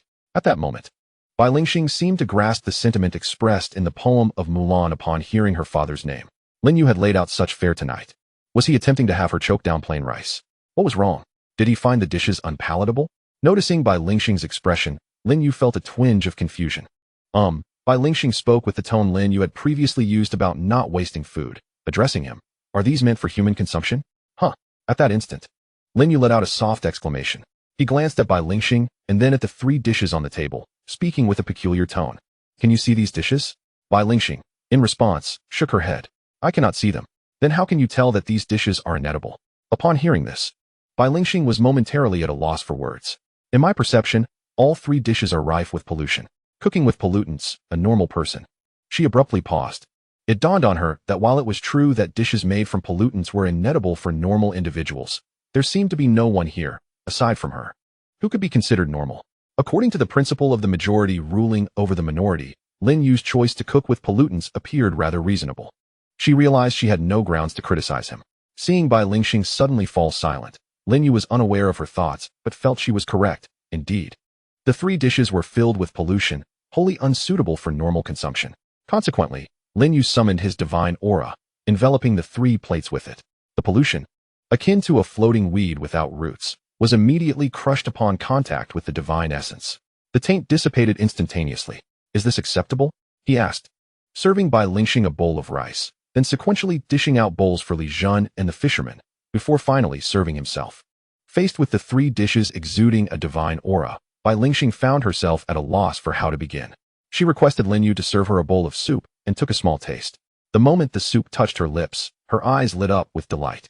In her eyes shimmered a glimmer of anticipation as she fixated unwaveringly on Lin Yu, speaking in a tone of negotiation. In the future, when you prepare meals, could you perhaps imbue each dish with the essence of the master? Faced with Bai Lingxing's hopeful gaze, Lin Yu was inclined to acquiesce. However, to his surprise, 2 disparate voices simultaneously voiced their dissent. No. Lin Yu turned his head in suspicion, directing his gaze towards Li Jun and the fisherman, who had raised the objection. Noticing Lin Yu's attention, the fisherman looked towards Li Jun, hoping for an explanation. Yet, Li Jun shared the same sentiment, gazing at the fisherman, urging him to elucidate. After a moment of silent exchange, the fisherman ultimately conceded, calmly stating, "I cannot get used to it." "Is that all?" Lin Yu found their reasoning perplexing, feeling it lacked sufficient weight.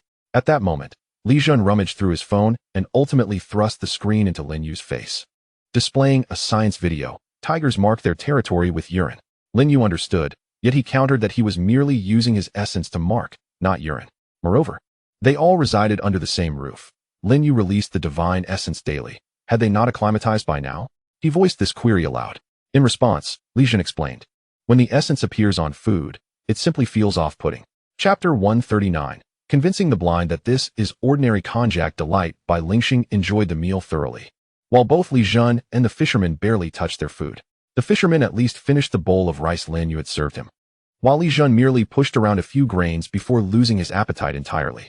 Eventually, in a state of exasperation, Lin Yu ventured into the refrigerator for some spicy strips to mix with Li Jun's rice. Since he had steamed more rice than necessary that evening, he took out several packets of spicy strips, distributing 2 packets each to the fisherman and Bai Lingxing as well. "What kind of spicy strips are these?" Bai Lingxing pondered, feeling the texture of the packaging, sensing that these strips differed somewhat from the ones she usually consumed. They seemed unlike the typical konjac delights. Just a spicier version of the regular konjac delight. "They are particularly appetizing," Lin Yu casually explained after taking a sip of the beverage on the table. "Is that so?" Bai Lingxing hesitated, sprinkling the ordinary konjac delight over her rice. After a tentative taste, her face flushed visibly. "What on earth is this?" she gasped, exhaling as she took small bites of rice. Observing her struggle, Lin Yu quickly fetched a bottle of milk from the refrigerator. Meanwhile, looking at the nearly devoured rice in Bai Lingxing's bowl, he refrained from clarifying what it was, instead responding earnestly, "So, does it make you hungry or not?" Bai Lingxing, confronted with Lin Yu's serious expression, found herself at a loss for words. She dared not strike her, nor could she out-argue her. Ultimately, she could only lower her head in silence, continuing to sift through the rice in her bowl. Lin Yu was indeed correct. The konjac jelly was undeniably a delightful accompaniment to the meal. Bai Lingxing devoured 3 generous bowls of rice that evening. With the dawn of a new week, Lin Yu once again embraced the routine of a 9-to-5 work life. His good friend, Lord Wanlin, had initially intended to explore Earth with Lin Yu during these days.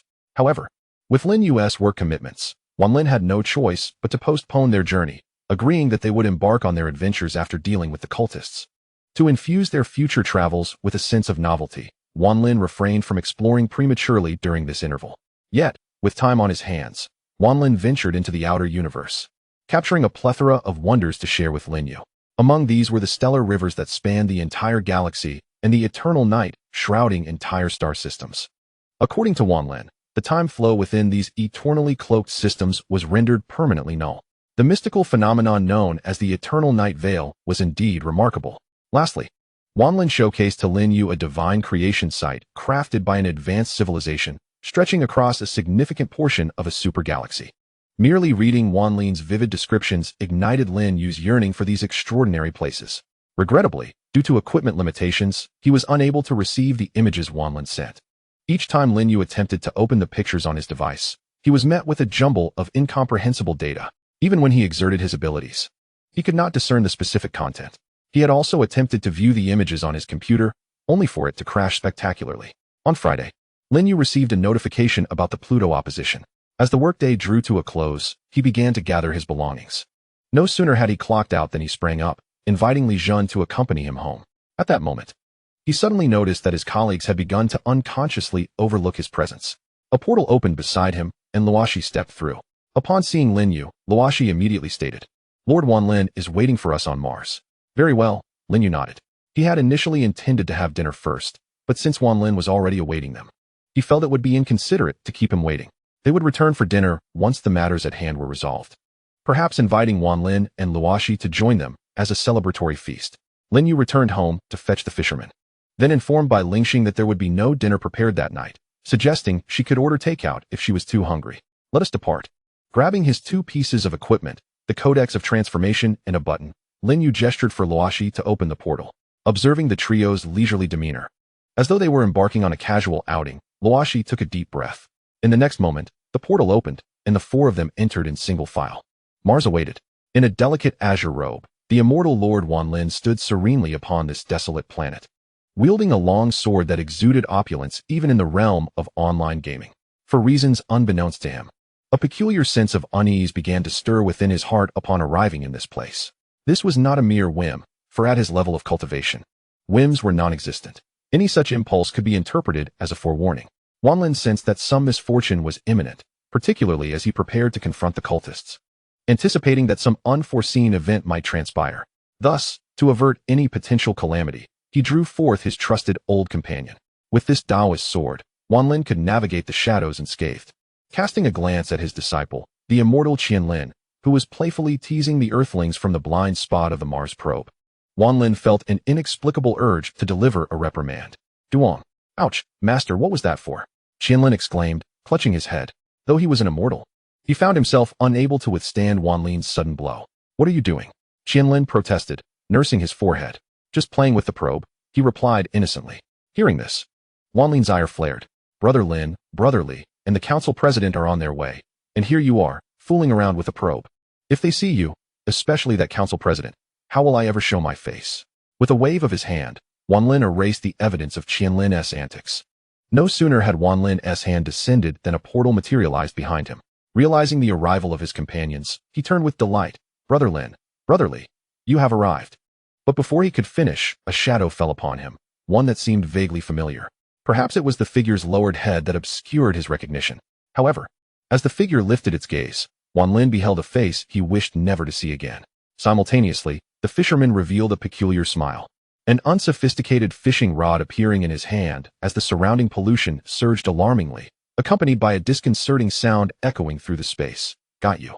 Chapter 140. The grievance between the fisherman and immortal Lord Wanlin. The fisherman's attack was utterly unexpected. Among those present, only Li Jun had yet to comprehend the unfolding situation. Upon encountering the fisherman, Wanlin finally discerned the source of his earlier unease. Concurrently, he understood why he had felt an impulse to chastise his disciple. As he deflected the fisherman's assault, he communicated telepathically, questioning Qianlin. You wayward disciple, did you not claim to have interacted with Brother Lin? Why did you not inform me that the fisherman was right beside us? Hearing his master's inquiry, Qianlin snapped back to reality from the shock of the sudden turn of events. Faced with the inquiries of his master, he felt an overwhelming sense of grievance. Master, did you not previously assert that after your encounter with the angler, he recognized your formidable strength and voluntarily sought to resolve the conflict between you? He pondered.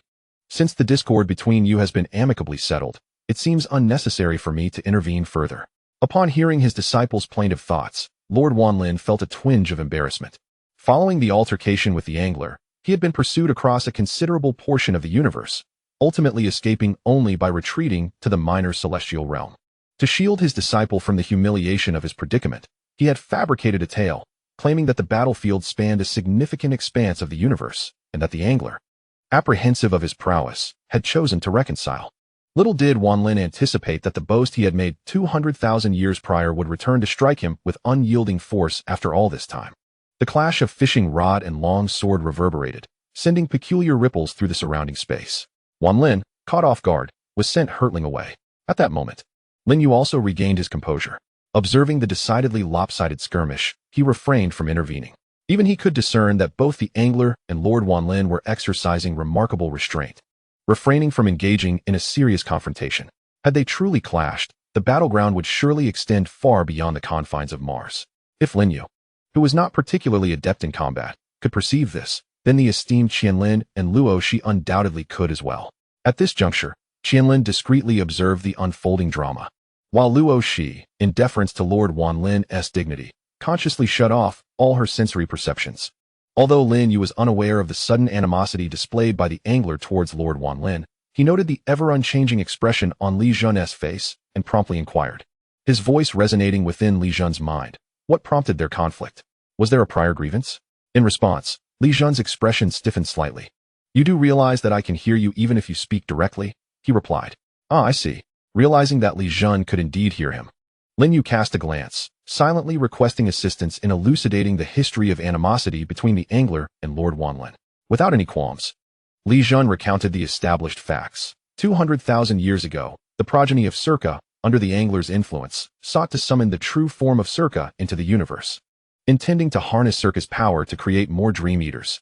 The angler's plan was meticulously devised, and Circa's offspring had already opened a passage between the universe and the deeper realms. However, due to certain unforeseen circumstances, Wanlin arrived in the universe and discovered this passage. With a single stroke of his sword, he shattered the very passage the angler had painstakingly constructed. Moreover, the Circa progeny surrounding the passage, those intended as the angler's future snacks, were utterly obliterated by that strike. Consequently, the angler was incensed. What transpired next? I presume you can surmise even without my narration, correct? Lin You nodded, indicating his understanding. A hint of amusement mingled with his expression of exasperation as he observed the plight of Lord Wanlin, being relentlessly pursued and beaten by the fisherman. After some contemplation, Lin You chose not to intervene immediately. Having spent considerable time in the company of the fisherman, Lin You possessed an intimate understanding of his character. It would not be an exaggeration to assert that he was among the few who comprehended the fisherman most profoundly in the entire universe. He was acutely aware that the fisherman maintained a nonchalant attitude towards most matters, rarely exerting himself intentionally, resembling a salted fish in demeanor. However, the endeavor to manipulate the Circa offspring 200 million years ago was undoubtedly a significant undertaking for the fisherman, indicative of the seriousness with which he approached it. The fact that a creature so indifferent could invest such effort in a matter underscored its importance to him. Just as success seemed imminent, an unforeseen third party appeared, shattering all the fisherman's hard work. Though the fisherman's actions were not deemed beneficial for the universe, disregarding allegiances, from the fisherman's perspective, this situation had escalated to a point of no return. With Lin You acting as a mediator, the fisherman was restrained from taking drastic measures out of respect for Lin You. After exchanging a few blows, Lord Wanlin had also grasped this reality. Had the fisherman truly been intent on conflict, he would have long since fled with his disciple. That should suffice, Li Zhen gently suggested, signaling Lin You to intervene. Understood. Lin Yu replied affirmatively. He retrieved a squishy toy from his pocket, which, under his manipulation, transformed into a swirling cloud of spores. This spectacle startled Luoshi, who found the cloud somewhat ominous. Yet, shrouded in an aura of divinity, she hesitated to ascertain the true nature of the spore cloud. Ascending atop the spore cloud, Lin Yu soared to the site of the confrontation between the fisherman and Lord Wanlin. Upon Lin Yu's arrival, both combatants instinctively lowered their weapons. Lin Yu observed that despite the skirmish, the fisherman's fishing rod remained unchanged, still as tattered as ever. In contrast, the long sword in Lord Wanlin's grasp had suffered significant deterioration, its potency diminished from level 12 to level 6, nearly depleted of its special effects. Redirecting his gaze from the sword, Lin Yu adjusted his facial expression and addressed the fisherman. Having exchanged blows, tempers should have cooled. For my sake, let us consider this matter resolved. Upon hearing this, the fisherman regarded Lin Yu. Although he often appeared somewhat daft, he was far from foolish. He understood that with Lin Yu present, further conflict with Lord Wanlin was untenable. Thus, he nodded in agreement. Very well. With that, the fisherman calmly turned his attention back to Lord Wanlin, seemingly awaiting a response. Noticing this, Lord Wanlin first scanned Luoshi and immortal Qianlin with his divine sense, and upon discovering that immortal Qianlin had been focused on their exchange, he decisively severed all of immortal Qianlin's perceptions. After concluding their exchanges, the celestial Lord Wanlin sheathed his long sword and clasped his fists in gratitude towards the fisherman, expressing his thanks for his leniency.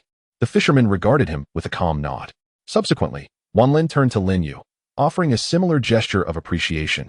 Thank you, Brother Lin, for helping to resolve this misunderstanding.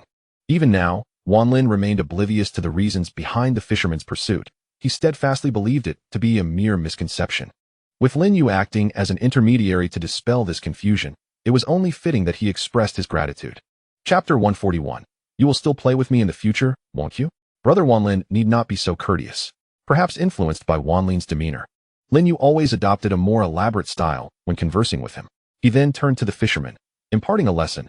I understand your desire to seek sustenance, but one must also exercise discretion in their actions. Even if you were to engage in such endeavors in the vast void, I would not raise an objection, as that realm lacks civilization and poses little threat to the cosmos. By the way, where exactly did those dream eaters open the passage? The fisherman, with his lifeless gaze, directed his attention towards a point behind Lin Yu and replied monotonously, in a vast void over that way. Oh, in the vast void over there. Lin Yu nodded lightly, a look of mild surprise gracing his features. Yet, in an instant, his expression shifted to one of incredulity. Are you saying that the dream eaters opened the passage in the vast void? His tone was laced with skepticism, for the fisherman had demonstrated a propensity for deceit over the course of their interactions. He instinctively turned to the celestial Lord Wanlin for clarification. While Wanlin was somewhat perplexed by Lin Yu's discourse with the fisherman, he gleaned a crucial fact. The incident involving Circa's arrival 2 million years prior had been orchestrated by the fisherman. It was commonly believed that the anglers and Circa were adversaries. How could this individual assist the latter in traversing into the outer universe? Wanlin found himself bewildered. Upon noticing Lin Yu's inquiring gaze, he ceased his contemplation of the matter. He reflected on the location of the anomalous space that had emerged 2 million years ago and did not withhold information. Indeed, that anomalous space had manifested within a cosmic chasm, devoid of sentient beings, and it was notably vast, with a radius that Wanlin estimated to be approximately 12.5 billion light-years. With Wanlin's testimony, Lin Yu felt a measure of belief in the fisherman's claims begin to take root. Yet, lingering doubts clouded his mind. Are you truly so benevolent? What were your thoughts at that time? After posing this question, Lin Yu turned his gaze towards the fisherman.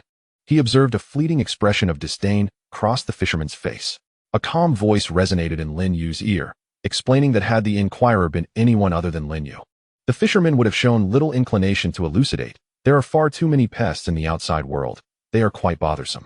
No insect dares to approach the void. With that statement, a profound disdain flickered across the fisherman's countenance, and Lin Yu comprehended the underlying sentiment of his words. Had the arrival of Circa occurred in a civilization-rich domain, such as the Andromeda Galaxy or the Milky Way, the civilizations therein would undoubtedly unite in a desperate attempt to thwart the fisherman's endeavors.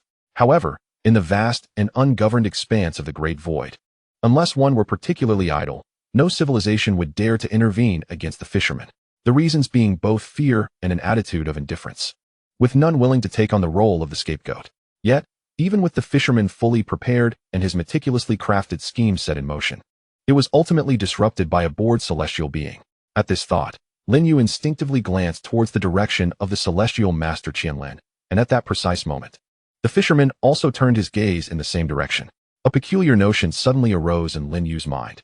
Perhaps the small white dragon the fisherman had caught by the river previously was not a mere coincidence, nor was it an act of provocation.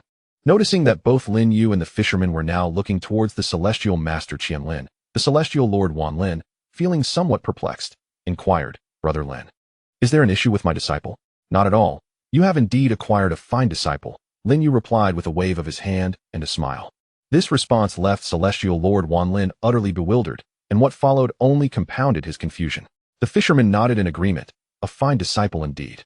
At that moment, the fisherman was contemplating whether to reveal his previous plans to the celestial lord before him. In his strategy at that time, he believed he could contain the pollution, and even if Circa truly descended, he was confident in his ability to keep the contamination confined within the Great Void. The actions of celestial master Qianlin had merely seemed to the fisherman as unnecessary meddling. Had the celestial master refrained from interfering, celestial lord Wanlin would not have been pursued by the fisherman for 200 millennia. After some deliberation, the fisherman ultimately decided against disclosing this information to celestial lord Wanlin. The individual before him was neither Lin Yu nor Li Zhan, and he preferred not to engage in extensive dialogue. Now that the matter is resolved, let us depart swiftly. The sooner we deal with those cultists, the sooner we can return for a meal, Lin Yu suggested. Glancing at the time and noting it was already 6 in the afternoon, Brother Lin speaks wisely. We indeed squandered a considerable amount of time just now. Celestial Lord Wanlin concurred, waving his hand to restore the perception of Celestial Master Qianlin, which he had previously sealed. Subsequently, Lin Yu descended to the ground and gently patted the back of the oblivious Roxy. Perhaps due to the intensity of the perception seal, Roxy remained unresponsive, still facing away from everyone. Observing this, Lin Yu's voice resonated within Roxy's mind. "It is time for us to leave." The sudden voice startled Roxy, pulling her from her self-imposed isolation. A flicker of confusion crossed her eyes as she murmured, "What just happened?" Upon hearing Luo Shi's words and observing the perplexity etched on her face, the esteemed immortal Lord Wanlin subtly nodded in approval. He was quite pleased with Luo Shi's reaction. Earlier, there had been a minor altercation between Brother Wanlin and the fisherman, but that was now behind them. "It is time for us to depart," Lin Yu casually explained. In consideration of Wanlin Immortal Lord's dignity, he refrained from elaborating on the specifics of the conflict. Luo Shi, perceptive as she was, chose not to inquire further. However, she seemed to have an inkling of the reason behind her closed-off perception. A vague sense of unease stirred within her. prompting Luoshi to steady herself as she opened a portal leading to Pluto. At that moment, everything on the surface of Pluto appeared as usual. The aberrant cultists who had arrived here had already conjured an alternate dimension somewhere on Pluto through their pollution. Once Lin You and his companions materialized, they stepped boldly into this strange realm. The alternate dimension was modest in size, with a simplistic layout of cultists. A blood-soaked altar and a grotesque creature covered in eyes constituted the entirety of this peculiar space. As Lin Yu's figure emerged, the entire dimension seemed to spiral into madness at his arrival. Countless frenzied voices echoed from all directions, while the blood altar and the flesh creature reverently prostrated all their organs in welcome. "We greet your presence, Supreme Lord of Eternal Oblivion." With that proclamation, the realm fell into an eerie silence. Luoshi quietly shifted her stance, distancing herself from Lin You and seeking refuge behind Li Jun. At that moment, Wanlin, Immortal Lord, discreetly positioned himself in front of the celestial fairy Qianlin, and upon closer inspection, it was evident that he was shielding not just from the aberrant cultists, but primarily from Lin You himself. Though Lin You was undeniably a friend of Wanlin, Immortal Lord, the Supreme Lord of Eternal Oblivion was not someone he could call a companion. The atmosphere in the space grew tense, and LinYu sensed something awry. He wished to address the trio beside him, but after parting his lips, he opted for a different approach to maintain his grand presence before the aberrant cultists. A familiar voice resonated unimpeded through Wanlin, Immortal Lord's consciousness, echoing in his heart. "Brother Wanlin, we are still friends, are we not?" Wanlin, Immortal Lord, replied. This must be the cultist scheme. Listening to the voice echoing within his heart and feeling the weight of his consciousness defenses, Wanlin, Immortal Lord, suddenly felt an overwhelming fatigue. Although he had never encountered the title of Supreme Lord of Eternal Oblivion before, he understood that for a being of great stature, titles were synonymous with power. The title of Oblivion Lord was not one that just anyone could bear. Without sufficient strength, to claim such a title would lead to one inevitable fate, being crushed beneath the weight of it. Even the shadows within the deep realms, possessing the capability to steer the outer cosmos towards oblivion and often referred to as this lord or that lord, had never dared to claim the title of Oblivion Lord. However, at this very moment, a manifestation of the Lord of Finality has unexpectedly appeared beside them. Moreover, this entity begins with the phrase eternal cycle, and it is capable of functioning normally within the universe, exhibiting a seemingly rational thought process. Wanlin Xianjun felt as though a multitude of llamas were galloping through his consciousness. Meanwhile, Qianlin Shangxian and Luoshi, who was hiding behind Li Jun not far away, shared similar sentiments. Had they known that Lin Yu possessed such an identity, they would have resolutely avoided associating with him. Gazing at the blood-soaked flesh altar and the grotesque creature lying close to the ground, the trio could not shake the feeling that they had fallen into a trap laid by Lin Yu. Perhaps this was not merely a figment of their imagination. Luoshi was startled by her own thoughts and cautiously glanced at Lin Yu, whose expression remained serene. She felt as though she had uncovered the truth of the situation. Under normal circumstances, given Lin Yu's character, he should have been uncomfortable in such a setting. Yet, his demeanor was as calm as if he had encountered this scenario countless times before, exhibiting no signs of unease whatsoever. Noticing that the trio's gazes were growing increasingly wary, Lin Yu hastily spoke again. His voice resonated within their minds, employing the same rhetoric he had used to counsel Bai Lingxing. As he sought to reassure Wanlin Xianjun and the others, do not believe the words of these aberrant devotees. This so-called Lord of Eternal Cycle is merely a title they have arbitrarily bestowed upon me, one that lacks recognition from the public. I am, in truth, a righteous deity. As he spoke, Lin Yu deliberately emanated a divine aura to substantiate the validity of his words. However, at this moment, the trio was far too preoccupied to perceive Lin Yu's aura. They were not Bai Lingxing, and Lin Yu's rhetoric could not deceive them. What did he mean by advising them not to trust the aberrant devotees? What of the unrecognized title? What of his claim to be a righteous deity? How could this possibly be true? A genuine righteous deity could not possibly be revered in such a manner by cultists. Even if the aberrant devotees expressed fear towards Lin Yu, Wanlin Xianjun and his companions could somewhat comprehend that. Yet, given the current circumstances, it was evident that these aberrant devotees regarded Lin Yu with respect, even reverence. Furthermore, how could a righteous deity be sincerely referred to as the Lord of Eternal Cycle by heretical followers? All signs indicated that Lin Yu was far from a righteous deity. Nevertheless, despite their thoughts, the trio dared not confront Wanlin Xianjun about the matter. Wanlin Xianjun expressed that he did not wish to lose Lin Yu as a friend. Qianlin Shangxian conveyed that he did not want his master to lose a friend. Luoshi declared that Lin Yu was a part of Earth, and she would not view him through a biased lens. With this mutual understanding, The three exchanged knowing glances. Ultimately, it was Wanlin Xianjun who broke the eerie silence with a telepathic message. Brother Lin, we are friends, and I naturally trust you. This must have been a scheme devised by those aberrant devotees to sow discord. We shall simply disregard it. Upon receiving this message, a faint smile crossed Lin Yu's face. Meanwhile, a voice of quiet agreement resonated within the heart of the Wanlin immortal. What Brother Wanlin says is indeed true. The Wanlin immortal, emboldened by his own words, found that both the illustrious Luo Shi and the esteemed Qian Lin had also gathered their courage to echo his sentiments. Luo Shi remarked, I too believe this to be the machination of the aberrant devotees. Qian Lin added, the elder is a friend of my master. I place my trust in him. With the consensus of the assembly, Lin Yu felt a sense of satisfaction. His gaze fell upon the grotesque flesh creature lying not far away. And under the weight of divine presence, the creature felt an overwhelming pressure. You may begin, Lin Yu declared. Upon his words, both the flesh creature and the blood altar felt as if they had been granted a reprieve. At that moment, their anxiety was no less than that of the Wanlin immortal and his companions. After all, Lin Yu had previously stated that he had 4 great entities at his disposal. Of these, 2 had already released their aura, while the remaining 2, though silent, were formidable enough in their mere designation to instill sheer terror in any lesser being. Especially since these 4 great entities were adversaries.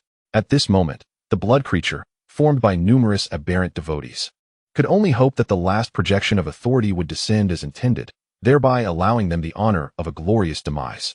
Lin Yu granted these aberrant devotees ample room to unfold their abilities, even urging the Wanlin immortal to suppress his celestial might. Once the oppressive aura around them dissipated, the flesh creature exhaled in relief. At that juncture, the blood altar began to stir. Strange, twisted crimson patterns emerged above the altar. One end tethered to it, while the other reached into an unknown void.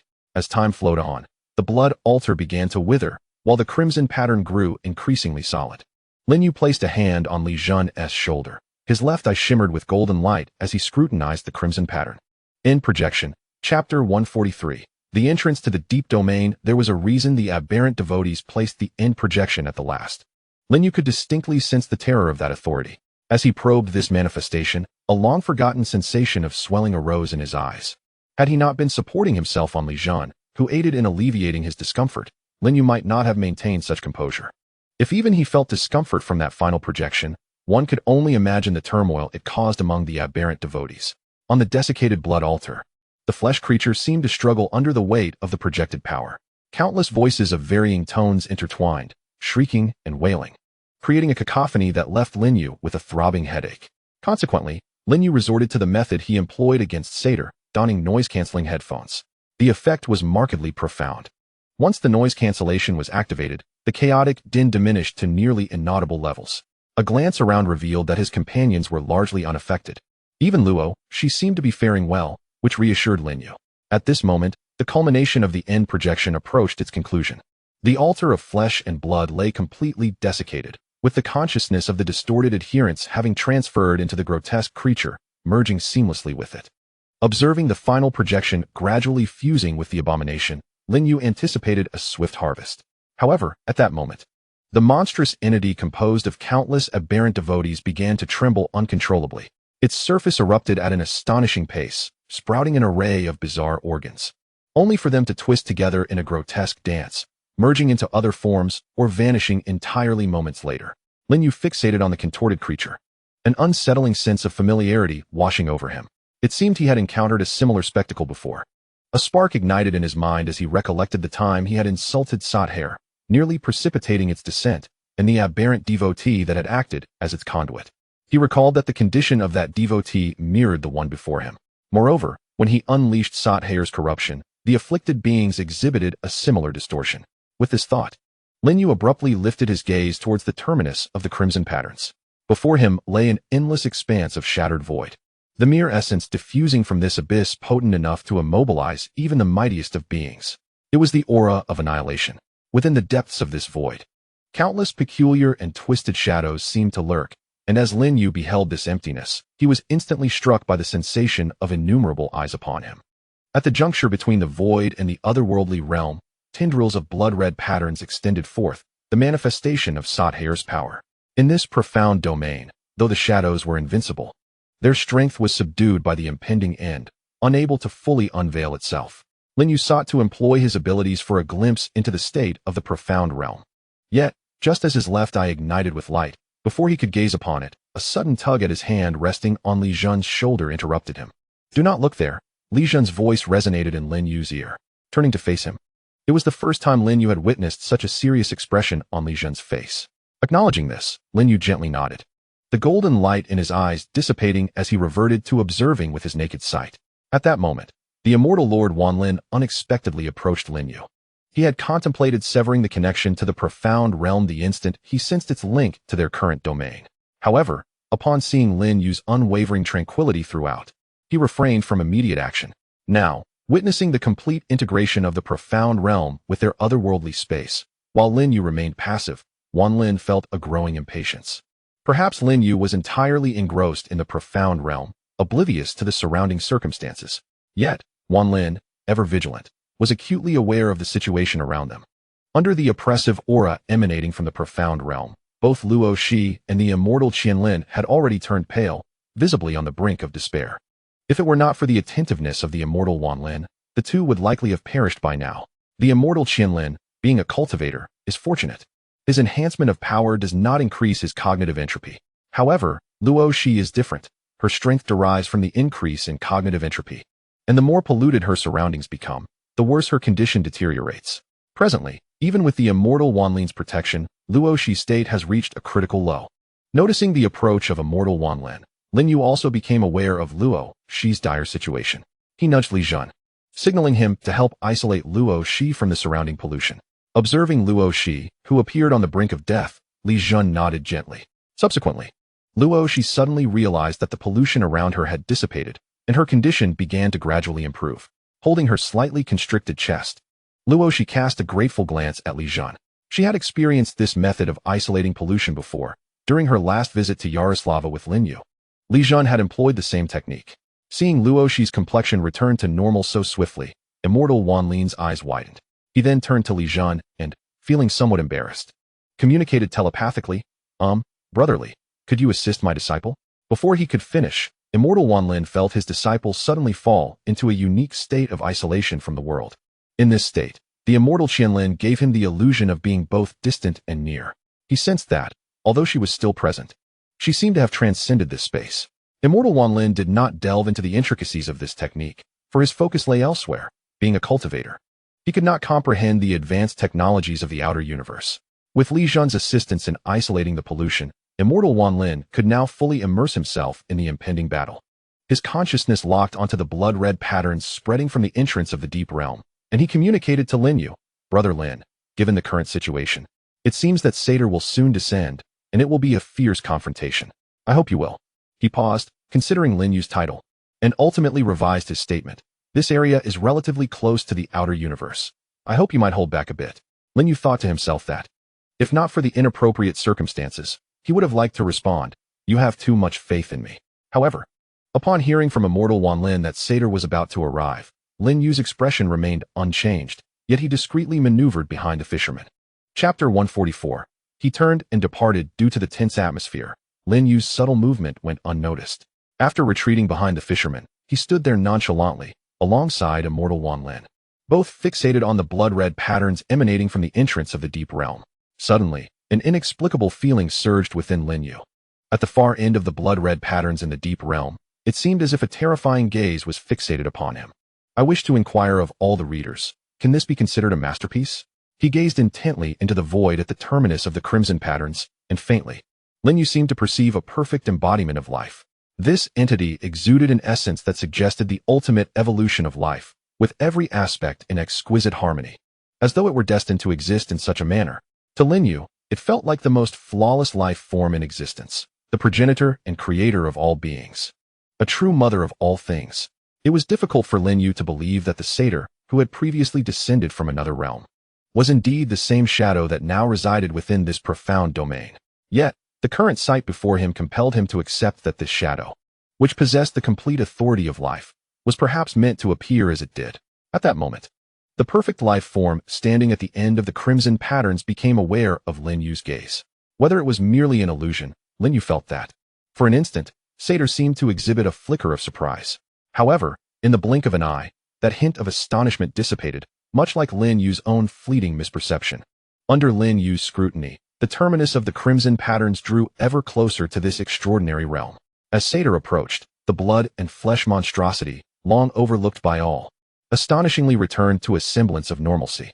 Yet, as both sides were inhabited by entities beyond its reckoning, the creature could only crawl on the ground, minimizing its presence and daring not to stir. As Satyr neared the extraordinary realm, his gaze swept over the four presences in attendance.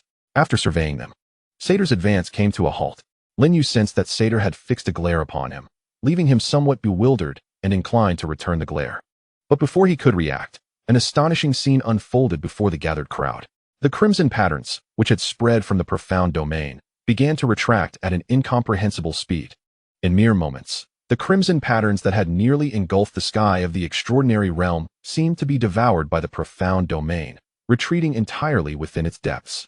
Subsequently, the recently opened entrance to the profound domain was forcefully sealed from within by an unknown power. Lord Wan Lin stood in stunned silence, as did the nearby Luo Shi and Qian Lin, both equally astonished.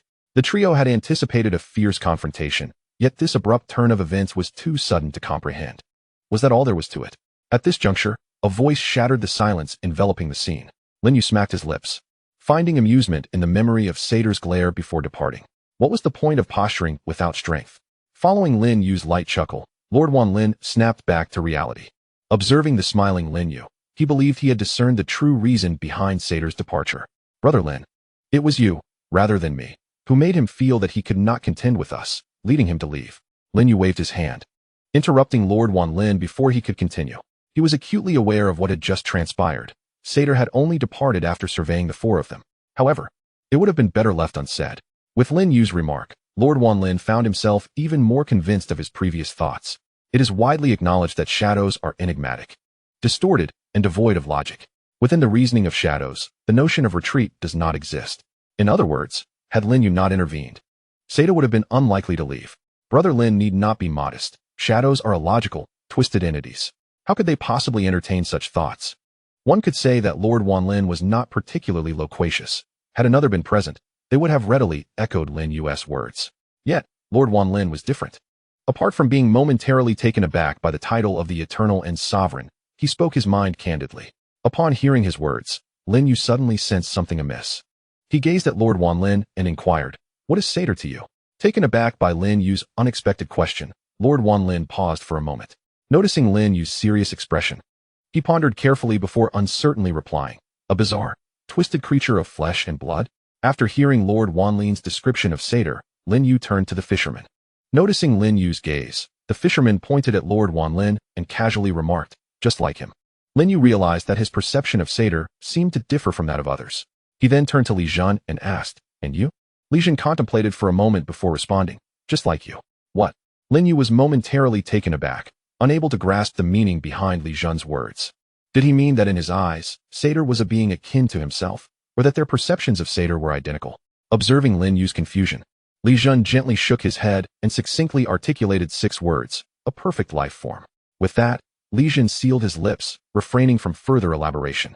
Meanwhile, Lord Wan Lin, witnessing the silent exchange between Lin Yu and Li Zhan, felt a surge of curiosity and wished to inquire further. However, he suddenly noticed his disciple beside him urgently signaling for him to remain silent. Lord Wan Lin recalled that this gesture seemed to suggest he should refrain from speaking too much. After a moment of contemplation, he ultimately heeded his disciple's advice and chose not to probe further. As Lord Wan Lin closed his mouth, his disciple, the Celestial of Thousand Forests, finally exhaled in relief. The Celestial felt that his master truly had a knack for causing distress. In the past, his master could afford to overlook such matters due to his status as a celestial lord, and thus, he did not pay much heed to his master's rather vexing emotional intelligence. However, the situation was different now. Among the 4 great beings, his master stood as the weakest. The Celestial of Thousand Forests believed it was time to start imparting the nuances of human interactions to his master. Failing to learn these lessons, he genuinely feared that if Lord Wan Lin were to venture alone to seek Lin Yu's company, it could very well result in a journey from which he may never return. However, the concerns of the esteemed Qian Lin were evidently unfounded. Ever since the venerable Wan Lin became aware of Lin Yu's title, he resolved in his heart to make a declaration upon returning to the small celestial realm. he would immediately announce to the outside world that he was in seclusion. No matter who sought him, his response would be succinct: "I am in seclusion, and it is inconvenient for me to emerge." In chapter 145, as the unseen red light swept across the earth, Lin You did not linger long on the question of what Saddle looked like. He had pressing matters to attend to.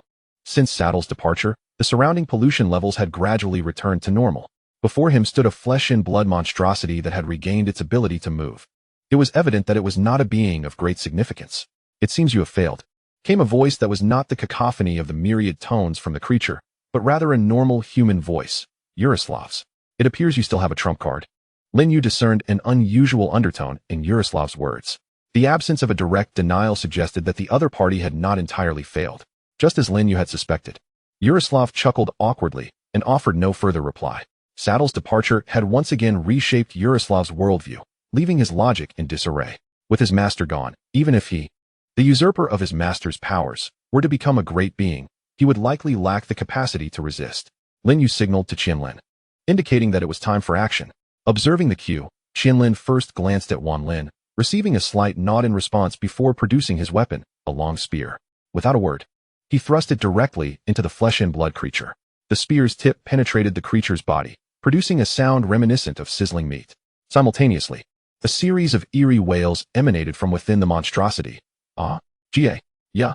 Although the creature attempted to resist, its efforts appeared feeble. The battle was overwhelmingly one-sided, with the flesh-and-blood monstrosity proving no match for Qianlin. With each thrust of the spear, the creature released a unique cry of anguish. Throughout the encounter, each wail was distinct, leading Lin You to feel as though Qianlin's every strike was extinguishing one of the consciousnesses that comprised the creature. Meanwhile, Wanlin observed the confrontation with furrowed brows, his discerning eye catching subtle details. He noted that the flesh-and-blood monstrosity, consisting of countless consciousnesses, seemed to be actively accommodating Qianlin's assaults. Each strike from Qianlin siphoned away a significant portion of the creature's awareness. Yet, paradoxically, the vanishing of these consciousnesses did not inflict any harm upon the monstrosity. Rather, it seemed to solidify its presence even further. As the creature's essence grew denser, Qianlin's struggle and battle began to intensify. At this moment, the venerable Qianlin, engaged in combat with the flesh-and-blood monstrosity, became acutely aware of a pressing issue. He yearned to harness a surge of power to obliterate the creature in one decisive blow. However, to his astonishment, he discovered that the monstrosity had developed a formidable resistance against his onslaught. Amplifying his strength was no longer as straightforward as it had been at the outset. After successfully repelling the creature with a strike, Qianlin exchanged a knowing glance with the observing Lord Wanlin. Undeterred by the creature's attacks, he commenced the amplification of his power. The celestial energy was concentrated at the tip of his spear, during which the monstrosity launched its counteroffensive. Yet, before the creature's assault could reach him, it was thwarted by an invisible barrier, repelling it into the void. With the celestial energy compressed to its utmost limit, Qianlin thrust forth his spear. Although the force of his strike was formidable, its speed was somewhat sluggish, allowing the monstrosity the opportunity to evade. Strangely, however, the creature did not seem inclined to dodge this terrifying, yet seemingly avoidable blow. To Qianlin's astonishment, it collided directly with the attack. Witnessing this, Lord Wanlin furrowed his brow and stretched out his hand, pulling Qianlin back from the battlefield. Simultaneously, the impact unleashed a cacophony of anguished wails from within the monstrosity. A symphony composed of myriad tones representing the distorted consciousness of the aberrant devotees that constituted it. Under this strike, the aberrant beings were nearly eradicated. Yet, as their consciousness faded, the monstrosity's aura solidified to an alarming degree. A terrifying wave began to emanate from the creature, rippling outward in all directions. A dark red luminescence swiftly enveloped the entire anomalous space, permeating even beyond it, spreading throughout the cosmos at an ethereal velocity. Somewhere in the desolate plains of Tunguska, Earth, the Guardian stood transfixed before his mobile screen, disbelief etched across his features. The sky displayed no discernible alterations, yet in his perception, the formerly pitch-black night sky was now cloaked in a dark red glow. He recalled a book he had once encountered in a library, which proclaimed that on a specific year, month, and day, an invisible red light would traverse the earth. His imperative was to venture to a certain location in Tunguska at that precise moment, to awaken a slumbering entity there. Initially dismissing the book's content as an elaborate jest, its narrative far too bizarre and devoid of substantiation, he nonetheless found himself unable to shake the details from his memory. He reassured himself that retaining this seemingly absurd tale was not a testament to his belief, but rather a means to unveil the farcical nature of the impending day. As the day drew near, Lin Yu's repeated appearances led the gravekeeper to question whether the prank was truly as simple as it seemed. Reflecting on his life, the gravekeeper felt an unsettling illusion that his past existence might have been nothing more than a dream. Ever since this thought took root in his mind, he began to anticipate the arrival of that day, eager to discern if his life had indeed been preordained or merely a figment of imagination. When the day finally arrived, marked by an invisible red light streaking across the sky, the gravekeeper found himself engulfed in doubt about his existence. Recalling the contents of the book, he refrained from overthinking. The emergence of the unseen red light confirmed the veracity of the text. Time was now of the essence. A couple of days prior, the gravekeeper had driven his off-road vehicle to this location. He climbed into the vehicle and recklessly sped toward the marked destination in the book.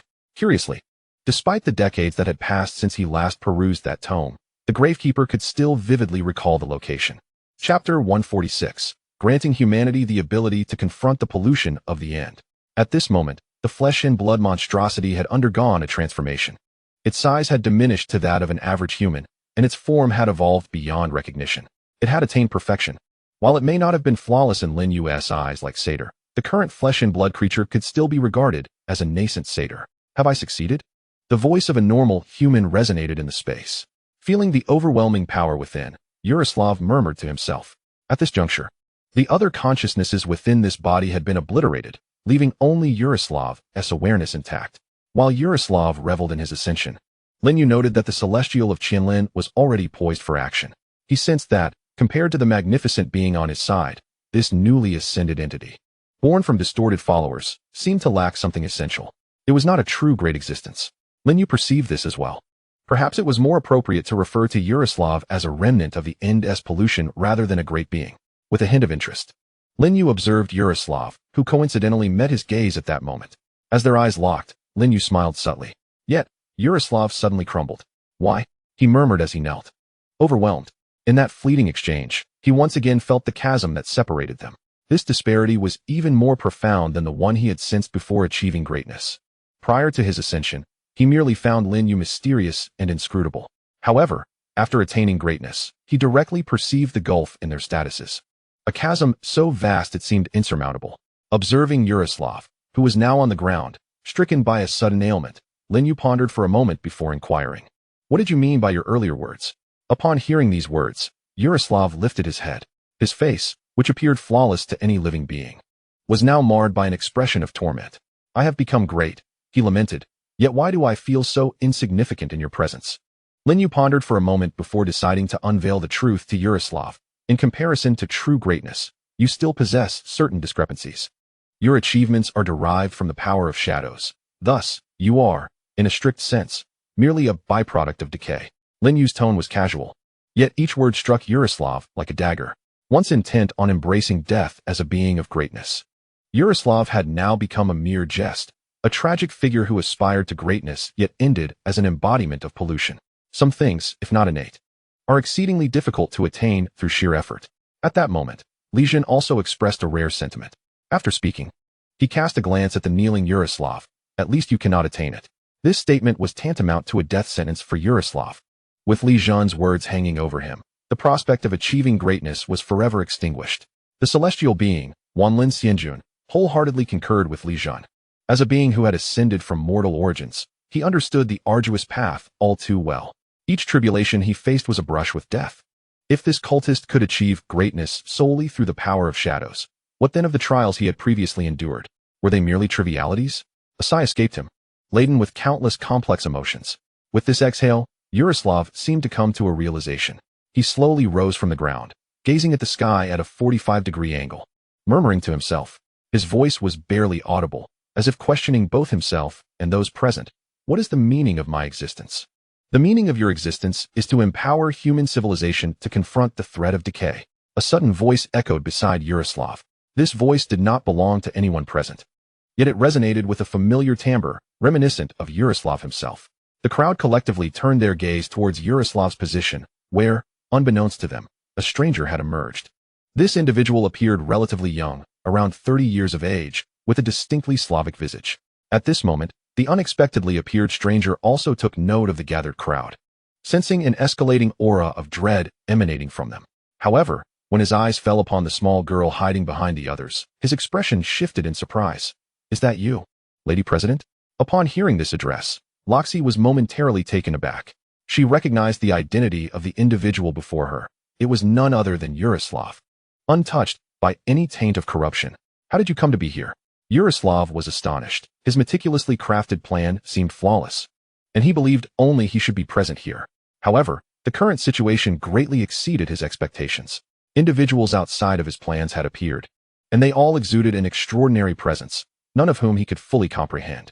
Loxi refrained from answering Yaroslav's inquiries, instead furrowing her brow as she intently scrutinized the seemingly ordinary Yaroslav before her. She countered, "What brings you here? Moreover, what is the meaning of all this? Why am I here?" Upon hearing Loxi's questions, a profound pride illuminated Yaroslav's face. It was a pride stemming from the accomplishment of a grand achievement, as I have just stated. "My presence here is to endow our human civilization with the capacity to confront the end." With that, Yaroslav turned his gaze to the being beside him, the source satyr, and his expression transformed instantaneously, revealing a hint of madness. "Now, I have succeeded." With a sweeping gesture, the source satyr was rendered incapable of resistance, and Yaroslav's consciousness dissipated at that moment. Everything unfolded according to Yaroslav's grand design. He then observed the awestruck onlookers, his gaze ultimately settling on Loxi. He bowed deeply before her, his tone still imbued with a pathological fervor. "Esteemed President, I understand your skepticism, but I shall now demonstrate my success. From this day forth, human civilization shall no longer fear the taint of the end. Henceforth, our civilization will be the greatest in this universe." As he spoke, Yaroslav beckoned, and the source satyr began to diminish, eventually resting in his palm. When it landed, it had transformed from a size akin to that of a human to that of a statue. Its essence had shifted from a mere pollutant to a vessel of the end. Yaroslav raised the statue high. "I shall call it the Anthem of Life." An eerie wave emanated from the Anthem of Life, enveloping the entire area, and Yaroslav's form began to distort. Simultaneously, a passage to the deeper realms was forcibly opened by him, and Lin You sensed a familiar aura drawing near. Standing at the threshold of the passage, Yaroslav felt no fear, instead embracing the end's pollution from the depths. The distortion manifested once more upon Yaroslav's body, yet his consciousness remained clear. "Esteemed President, behold. My mind is still lucid. The end's pollution can no longer harm us." Loxi regarded this scene with indifference, offering no response. The familiar aura had reached the junction of the deeper realm and the alternate space, and bizarre crimson patterns began to spread outward. Sensing the terrifying pressure carried by the crimson patterns, Yaroslav smiled. Seta was summoned by him to prevent this secret from leaking, and for the sake of human civilization. None shall leave this place today, save for him and Loxi. Chapter 147. Loxi's desire to protect. At this juncture, Lin You has come to comprehend Yaroslav's intentions. He holds a deep admiration for Yaroslav, acknowledging his invaluable contributions to human civilization over the years, and the reverent ode to the flesh of the end's containment. Undeniably, he is worthy of his position as vice president of the council. However, Lin You cannot concur with one aspect of Yaroslav's philosophy: his extreme measures. Transforming humanity into monsters may allow survival in the polluted environment of the end, yet such actions would surely not be endorsed by the masses. At the very least, Loxi, the president, does not condone his behavior. Perhaps due to his prolonged isolation, Yaroslav has exhibited a certain slowness in his reactions. It is only now that he notices something peculiar about the individuals before him. Despite the proximity of the mother of sin, these individuals seem entirely unfazed. They give Yaroslav the impression that they harbor no fear of the mother of sin. How could this be? In the outer universe, aside from a select few formidable beings and a handful of godlike entities, who could possibly remain unperturbed by such shadows? Yaroslav is lost in contemplation. At that moment, behind him, the terrifying shadow appears to have momentarily paused. Before he can ponder the significance of this phenomenon, an overwhelming force propels him forward, causing him to stumble as he is involuntarily thrust out of the deep domain. To his astonishment, Yaroslav discovers that the passage he had just opened to the deep domain has inexplicably closed, locked from within. In disbelief, Yaroslav turns around, staring vacantly at the space that has returned to its original state. Were it not for the lingering trace of end pollution in the air, he might have suspected that the recent events were mere hallucinations. After all, how could the infamous mother of sin resort to such actions? Is there truly any difference from fleeing? Yet, The reality before him compels Yaroslav to accept this unsettling truth. The entity revered by the aberrant believers as the origin of life, the creator of all existence, the mother of all, appears to have genuinely escaped. Had Yaroslav absorbed the memories of the aberrant believer, he would not be so perplexed now. But he had not, leaving him bewildered and uncertain of the current situation. As the atmosphere grows tense and silent, Loxi steps forward, her gaze fixed intently upon the transformed Yaroslav. With an indifferent tone, she declares, "Do not struggle in vain. Return with me to atone for your sins." Upon her utterance, many present direct their attention toward her. Lin You discerns that Loxi intends to spare Yaroslav. If her intention were truly to condemn him, she would not have suggested returning to atone, but rather would have issued a straightforward proclamation of his impending doom. Although Yaroslav has committed numerous atrocities in the outer universe over the past century, transforming many individuals from various civilizations into mere instruments for his grandiose experiments, it must be noted that the Yaroslav before us is not the malevolent figure of the outer universe. He serves as the vice president of the council, wholly devoted to contemplating the future of humanity, willingly isolating himself for a century to devise a means for all of humankind to withstand the impending pollution of the apocalypse. While his methods may appear somewhat extreme, his intentions are undeniably noble. What astonished Loxi the most was that Yaroslav ultimately succeeded. Even if this success remains unrecognized, it is an irrefutable fact that he achieved it. However, despite Loxi's desire to protect Yaroslav, the presence of others from the council complicates matters. Lord Wanlin also harbors a keen interest in the Song of Flesh and Blood. With his discerning eye, he can certainly appreciate its value. Although the rules of the minor celestial realm are peculiar and pollution struggles to infiltrate, given the terrifying extent of pollution in the outer universe, the onset of the apocalypse is inevitable. When the time of the apocalypse arrives, what significance will the physical distortions hold? Contemplating this, Lord Wanlin turned his gaze toward the immortal Qianlin, hoping he might conceive a strategy to acquire the Song of Flesh and Blood. Although they are already aware of its origins, for them, the Song of Flesh and Blood is irreplaceable. They cannot summon a multitude of distorted believers willing to sacrifice themselves. Nor can they deceive Satyr, guiding all his powers and projections to descend upon the outer universe. Thus, they must devise a means to obtain this extraordinary item from the Council, preferably with the Council's voluntary cooperation. After all, while there may not be any beings of great stature within the Council, it wields no less than 3 containment objects for the apocalypse, along with several other peculiar artifacts. Despite their lack of power, they possess the capacity to create chaos. Should they provoke the Council unduly, even the minor celestial realm would find itself at a disadvantage. With these thoughts in mind, immortal Qianlin conveyed his ideas to Lord Wanlin via telepathy. He proposed to borrow the Song of Flesh and Blood through a collaborative effort. To this, Lord Wanlin acquiesced. As he mentally organized his words, immortal Qianlin was about to approach Loxi to discuss the potential partnership. However, just as he lifted his foot, a figure he had subconsciously overlooked stepped forward, positioning themselves before Lord Wanlin. Seeing Lin You suddenly approach his master, seemingly with something to say, immortal Qianlin halted his impending step, eager to listen to the exchange between Lin You and his master. "Brother Wanlin, I have a request to make," Lin You said, cupping his fists with a solemn tone. Upon witnessing this, an inexplicable sense of foreboding surged within Lord Wanlin. Yet, observing Lin Yu's serious expression, coupled with his disciple's earlier caution, he refrained from overthinking the matter. After exchanging a respectful gesture, the esteemed Wanlin Xianjun spoke earnestly. "Brother Lin, if you have something to convey, please do so. I shall make every effort to assist you." Lin Yu felt reassured by Wanlin's words. With a gentle smile, he sought to alleviate the grave atmosphere between them. He then pointed towards the standoff between Luashi and Yaroslav in the distance, calmly stating, "I hope today's events remain confidential. I trust you will keep this matter to yourself, Brother Wanlin." His tone was composed, and his expression remained largely unchanged. His intention was straightforward. Having previously promised Luashi to keep Yaroslav's secrets, Lin Yu initially believed that simply remaining silent and eliminating Yaroslav would suffice.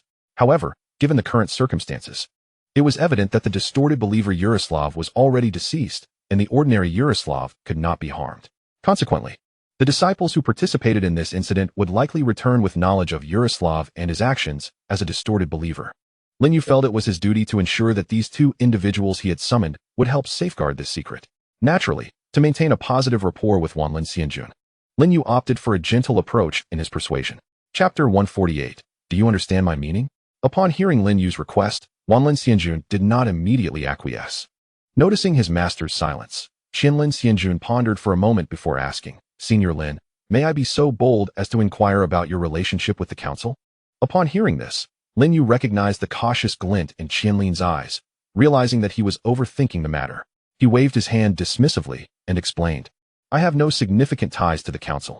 I merely know Luoshi, and we are acquaintances. Lin Yu's casual demeanor relieved Lin Xianjun. As long as Lin Yu had no connections to the council, their chances of acquiring the Song of Flesh and Blood remained promising. Yet, considering Lin Yu's residence on Earth, Lin Xianjun prudently pressed further, and what about your relationship with Earth? With Earth? Lin Yu contemplated the question. How should I respond? I am a citizen of Earth. It is my home. Does that constitute a relationship? Lin Xianjun was momentarily taken aback, and even Lin Xianjun regarded Lin Yu with incredulity.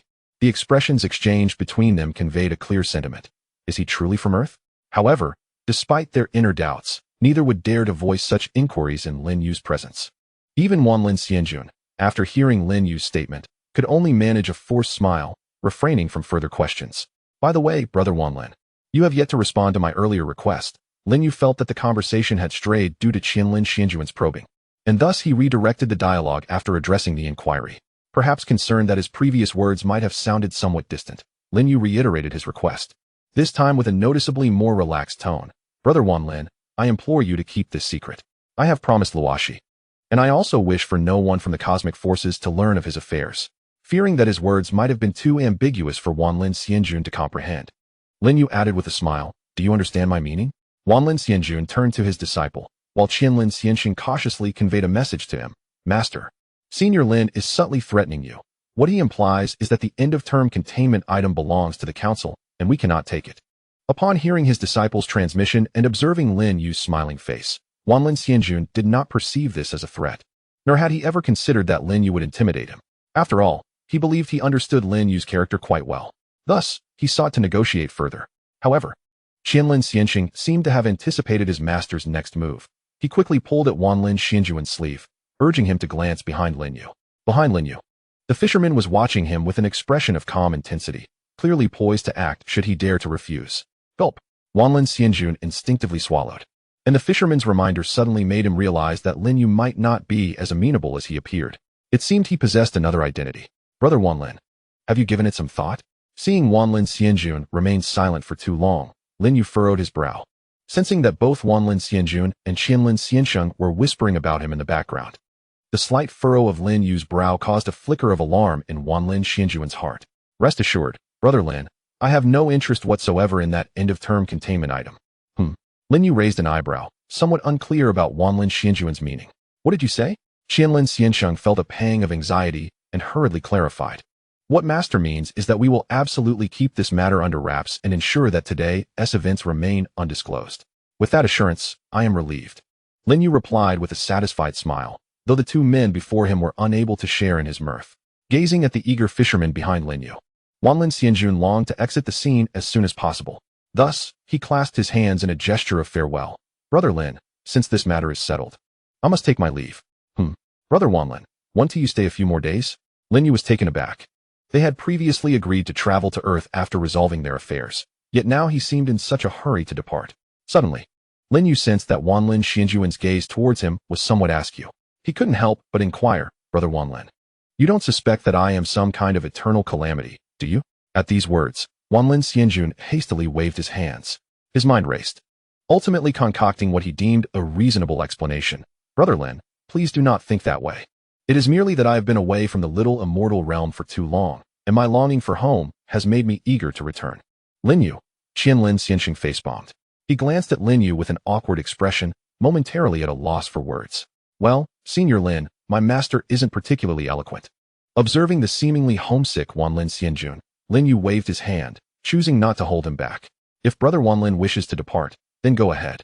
This statement was like a decree of reprieve for Lin Xianjun, who promptly clasped his fist in a salute. Farewell. Following this, a portal materialized behind him, and without a backward glance, he stepped through it. As Lin Xianjun's figure receded, Lin Yu contemplated for a moment and waved his hand, wishing him well on his journey. Strangely, after uttering those words, Lin Yu sensed that Lin Xianjun stumbled slightly, as if something had tripped him. Once Lin Xianjun had left, Lin Yu made his way toward the direction of Lucy. During Lin Yu's conversation with Wanlin Xianjun, Lucy had been quietly explaining the current situation to Yaroslav while eavesdropping on their exchange. She not only heard Lin Yu's requests to Wanlin Xianjun, but also his revelation of being from Earth, which deeply moved her. Yaroslav, beside her, shared similar sentiments. Feeling grateful to Lin Yu for preserving humanity's hope against the impending doom, had Lin Yu remained silent, Yaroslav was certain that Wanlin Xianjun would have had the capacity to negotiate and seize the song of flesh and blood, and they might not have been able to thwart him. With this thought, Yaroslav forcefully molded his peculiar form into a humanoid silhouette. Just as Lin Yu approached, he bowed deeply. "I praise you, the Supreme Lord of Eternal Cataclysm. Thank you for all you have done for humanity." Lin Yu's smile faltered. Lucy suddenly regretted having spared Yaroslav's life. She felt an urge to silence him. Chapter 149. Lin Yu. Acceptance of fate within the council. Perceptions of Lin Yu varied across different tiers of existence. The lower-tier council members merely regarded him as a divine being, currently benevolent towards Earth. The mid-tier members, due to their limited information, were divided into two factions, one believing Lin Yu to be a divine god, and the other considering him a powerful, unknown entity, yet still perceiving himself as an ordinary human. As for the upper echelons of the council, they were privy to much more insider knowledge. Individuals like Yaroslav, the former vice president of the council, were informed of nearly everything Lucy knew. However, perhaps influenced by a century's worth of pent-up frustration, Lucy had overlooked Yaroslav's meticulous nature during their recent exchange. He was so precise that, when expressing gratitude to Lin Yu, he formally addressed him by his title. In truth, it was also Lucy's fault for not clarifying beforehand. Had she informed him of Lin Yu's self-perceived divine identity, Yaroslav would likely not have referred to him as the Lord of Eternal Cataclysm.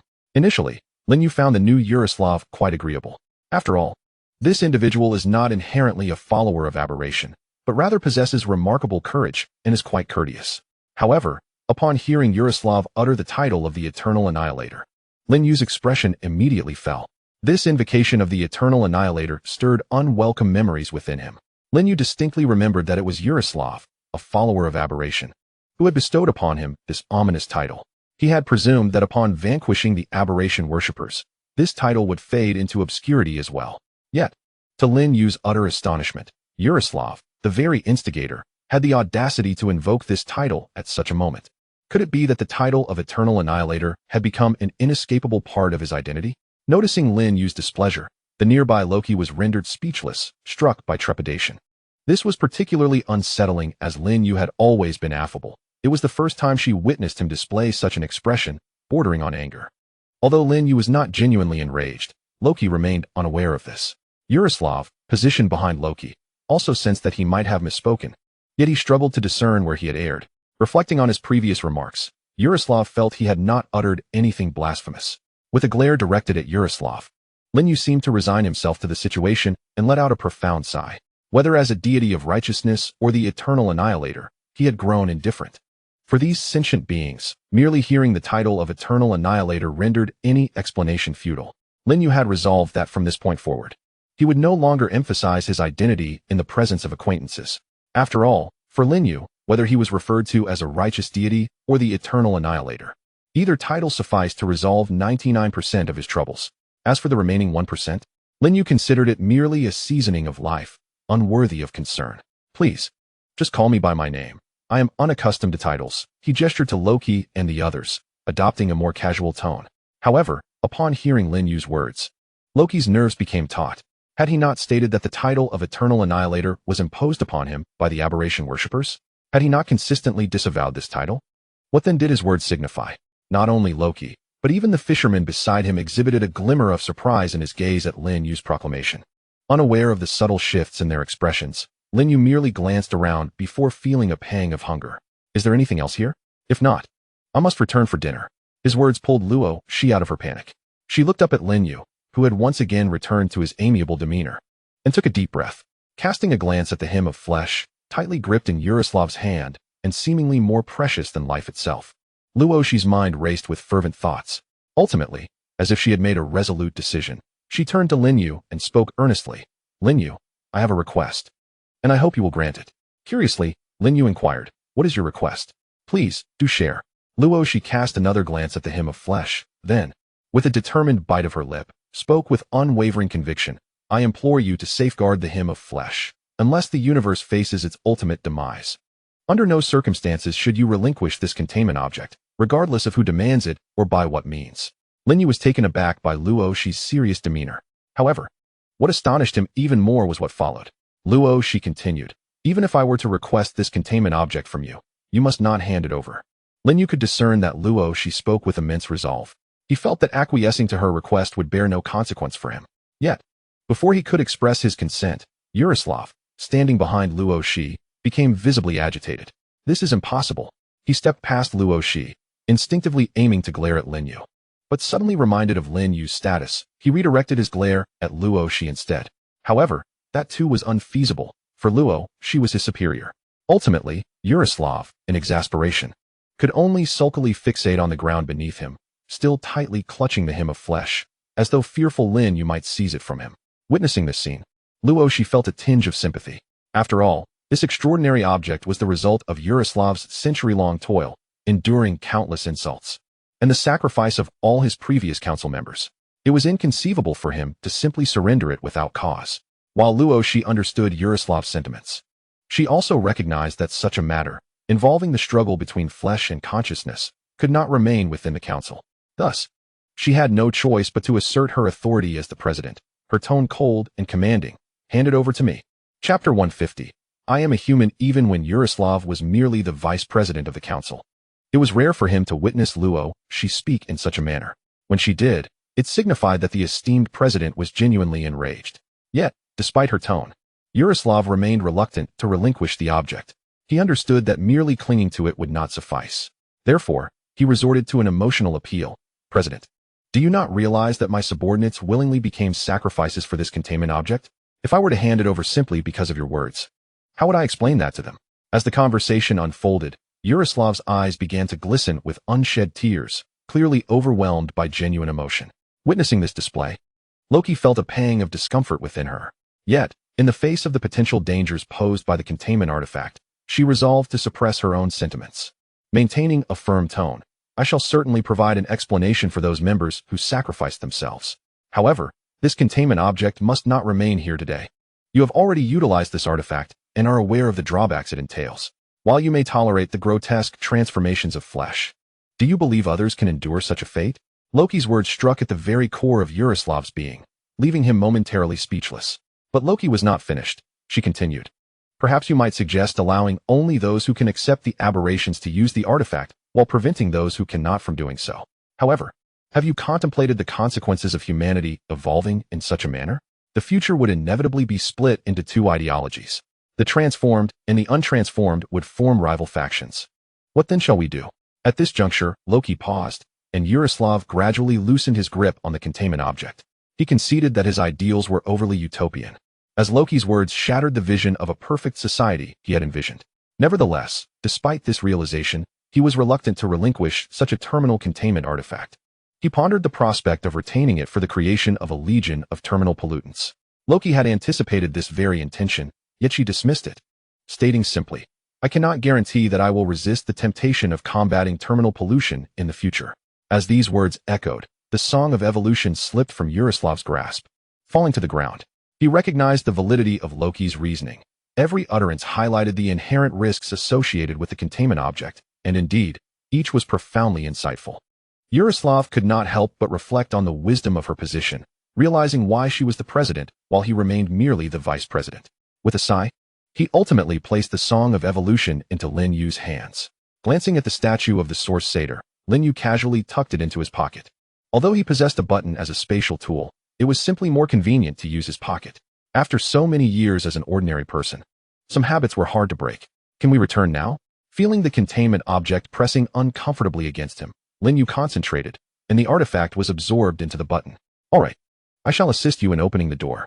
Loki nodded gently, avoiding a glance at the reluctant Yaroslav, and with a wave, she opened a spatial door for Lin Yu. Please direct the door to the city. I intend to grab a bite to eat. Lin Yu was uncertain where Loki had opened the door, but he surmised it led to his home. Realizing it was quite late and that Bai Lingxing had likely already dined, he decided to eat out tonight rather than cook. Haven't you eaten yet? Lo Shi was momentarily taken aback, recalling that Lin Yu had arrived home and immediately come here, seemingly without having dined. Thus, she casually suggested, why not join us at the council for a meal? Yet, before she could finish her sentence, a pang of apprehension struck her heart. Her intention was merely to extend a courteous invitation, never truly expecting Lin You to accept, especially considering he was accompanied by the fisherman. However, she believed that given Lin Yu's character, he might indeed take her up on the offer. Her understanding of his nature was eventually validated when Lin You graciously accepted her invitation. Well then, I shall not be courteous, she thought to herself. Ultimately, she did not escort Lin You to the council's cafeteria.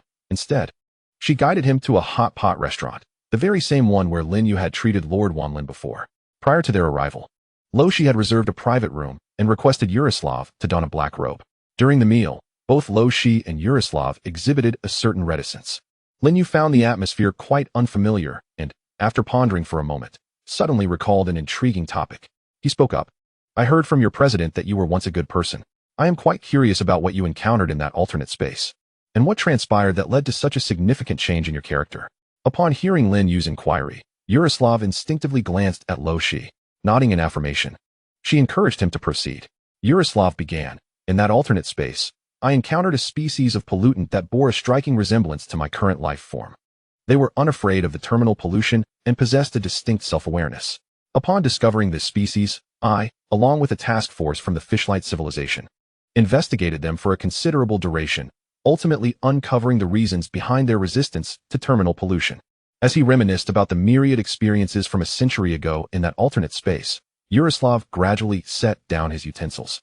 We gleaned some of its secrets and learned that the reason this civilization could withstand terminal pollution was due to their life forms being elevated to a higher plane. This capacity for elevation stemmed from the mother of sin. A glint of fierceness flashed in Yaroslav's eyes as he spoke. Lin You understood that when situations developed to such a point, the collaborating parties often began to experience internal strife over vested interests. Sure enough, Yaroslav's next words confirmed this notion. However, it was not the Fishlight civilization that struck first, but rather Yaroslav, who exhibited certain maternal traits. In the eyes of others, I may have once been perceived as a good person. Yet, regardless of my character, one truth has always been clear to me. I am human. I cannot guarantee that the Fishlight civilization would join us in executing this plan, and thus, I prepared for the worst. In matters concerning the fate of humanity, I would never concede. Not only I, but also my colleagues who entered the alternate space with me, shared this sentiment. Consequently, I leveraged my established public persona to lure and eliminate the task force from the Fishlight civilization. Alas, despite the meticulous nature of our planning, the battle in the alternate space ultimately leaked to the outside world. Upon reflecting on the individual who perished due to the ramifications of the Tunguska event, Yaroslav let out a profound sigh. Chapter 151. I encountered the omniscient and omnipotent. After listening to Yaroslav recount his experiences within that otherworldly dimension, Lin You suddenly recalled a statement previously made by Shi. Shi had subtly alluded to the council being comprised of extreme humanists. Initially, Lin You found it difficult to grasp the full import of this remark. In his view, how extreme could one possibly be? However, after gaining insight into Yaroslav's experiences, he finally comprehended the profound implications of the term extreme humanists. The ability to compel an individual who once devoted himself to universal harmony to suddenly turn against his collaborator underscores the exceptional gravity of such extremists. What further elevates the significance of this phrase is that, despite Yaroslav's annihilation of that Fishlight civilization and his near achievement of greatness, his original intent remained untainted. A century later, he would still feel remorse for the untimely demise of that mortal. Perhaps, all along, even though Yaroslav had been aiding other civilizations, in his eyes, they paled in comparison to an ordinary human from Earth. Otherwise, how could Yaroslav, who had the power to obliterate entire civilizations, harbor such lingering guilt over a single mortal's death? The thought of Yaroslav's myriad sacrifices for humanity only served to enhance Lin Yu's admiration for him. Indeed, had it not been for the title of the Lord of Eternal Oblivion, Lin Yu would have found him even more agreeable. Not only Lin Yu, but even the fisherman, upon hearing Yaroslav's words, exhibited a glimmer of appreciation. The fisherman saw his own reflection in Yaroslav, though he might appear somber and unassuming. Refraining from engaging in wanton destruction or actively releasing pollution, when matters concerning his own interests arose, his philosophy was clear, even if all other civilizations were to perish. As long as his interests remained unscathed, the demise of those civilizations would be deemed justifiable. Since his inception, whenever he sustained an injury, inexplicably, vast clouds of cosmic dust would emerge in the universe, only for his wounds to heal thereafter. Subsequently, Yaroslav elaborated on numerous details of the planned scheme. The most critical step being to deceive all forces within the universe into believing that the aberrant believers were embroiled in a grand conspiracy linked to ascension to greatness. This plan proved exceedingly successful. Even Lin You, a novice newly acquainted with the pollution incident, after piecing together various clues, arrived at this conclusion. In Yaroslav's original strategy, he intended to attract all those forces in the universe while guiding the final projection of power, utilizing the strength of those civilizations to purify the impurities within the fleshly monstrosities. The previous crimson light was intended to draw the attention of those forces in the universe. However, due to Lin Yu's consistent transparency regarding his whereabouts, various factions became acutely aware of his presence on Earth, leading them to perceive the solar system as his personal domain. Consequently, these forces refrained from encroaching without Lin Yu's explicit consent. Although these civilizations did not venture forth, the intervention of the immortal Qian Lin proved fortuitous, as it effectively purged the impurities from the fleshly monstrosities. The subsequent opening of the deep domain passage was also a strategic element, meticulously orchestrated by Yaroslav. He aspired to leverage Satyr's power to annihilate the agents dispatched by the other factions, thus ensuring their silence through extermination.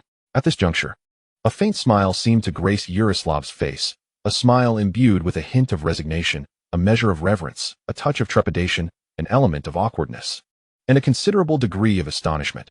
Yet, I never anticipated that it would ultimately be you standing there. I was surprised to find that the mother of sin would be daunted by your presence and flee.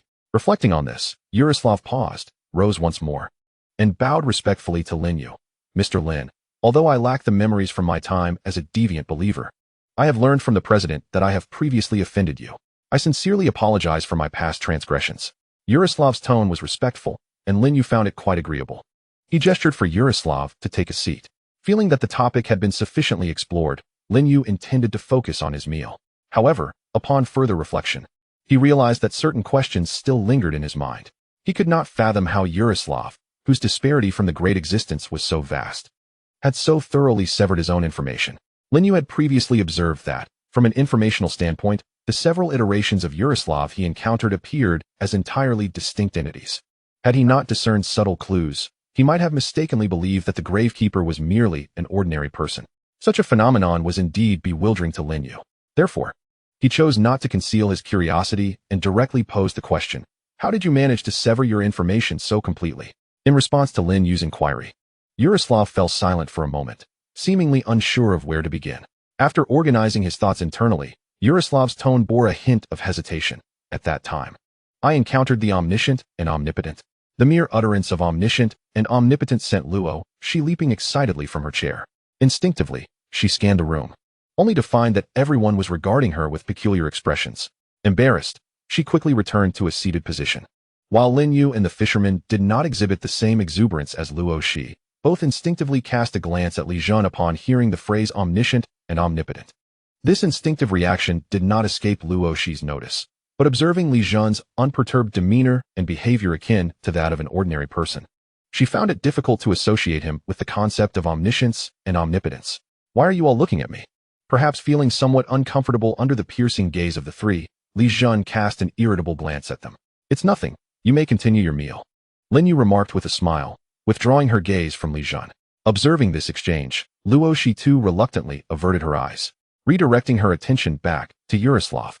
Lin Yu seamlessly pursued the topic of omniscience and omnipotence that had just been broached, inquiring, "Are you suggesting that the reason you were able to erase information so thoroughly was due to the assistance of the omniscient and omnipotent one?" Yaroslav nodded gently. "Indeed. To the best of my recollection, that entity did indeed aid me." Upon hearing Yaroslav's words, Luo Shi instinctively furrowed her brow. According to the known intelligence of various factions, the existence of an omniscient and omnipotent being was indeed acknowledged. Furthermore, the reports suggested that this being was worthy of such a title. However, the conundrum lay in the fact that, based on existing information, the omniscient and omnipotent one maintained an absolutely neutral stance, until Yaroslav mentioned having received assistance from this being. No such occurrences had been recorded. Perhaps sensing the confusion in Luo Shi's eyes, Yaroslav paused to elucidate. "I am almost certain that the being who assisted me in erasing the information was indeed the omniscient and omnipotent one." However, as he spoke, Yaroslav found himself at a loss for words to describe the omniscient and omnipotent being in his mind. despite having a profound understanding of this entity. He struggled to articulate this understanding into language. This sensation left Yaroslav feeling quite distressed. Do not dwell on it. Your standing is insufficient. Even if you were to behold it, you would be unable to convey it.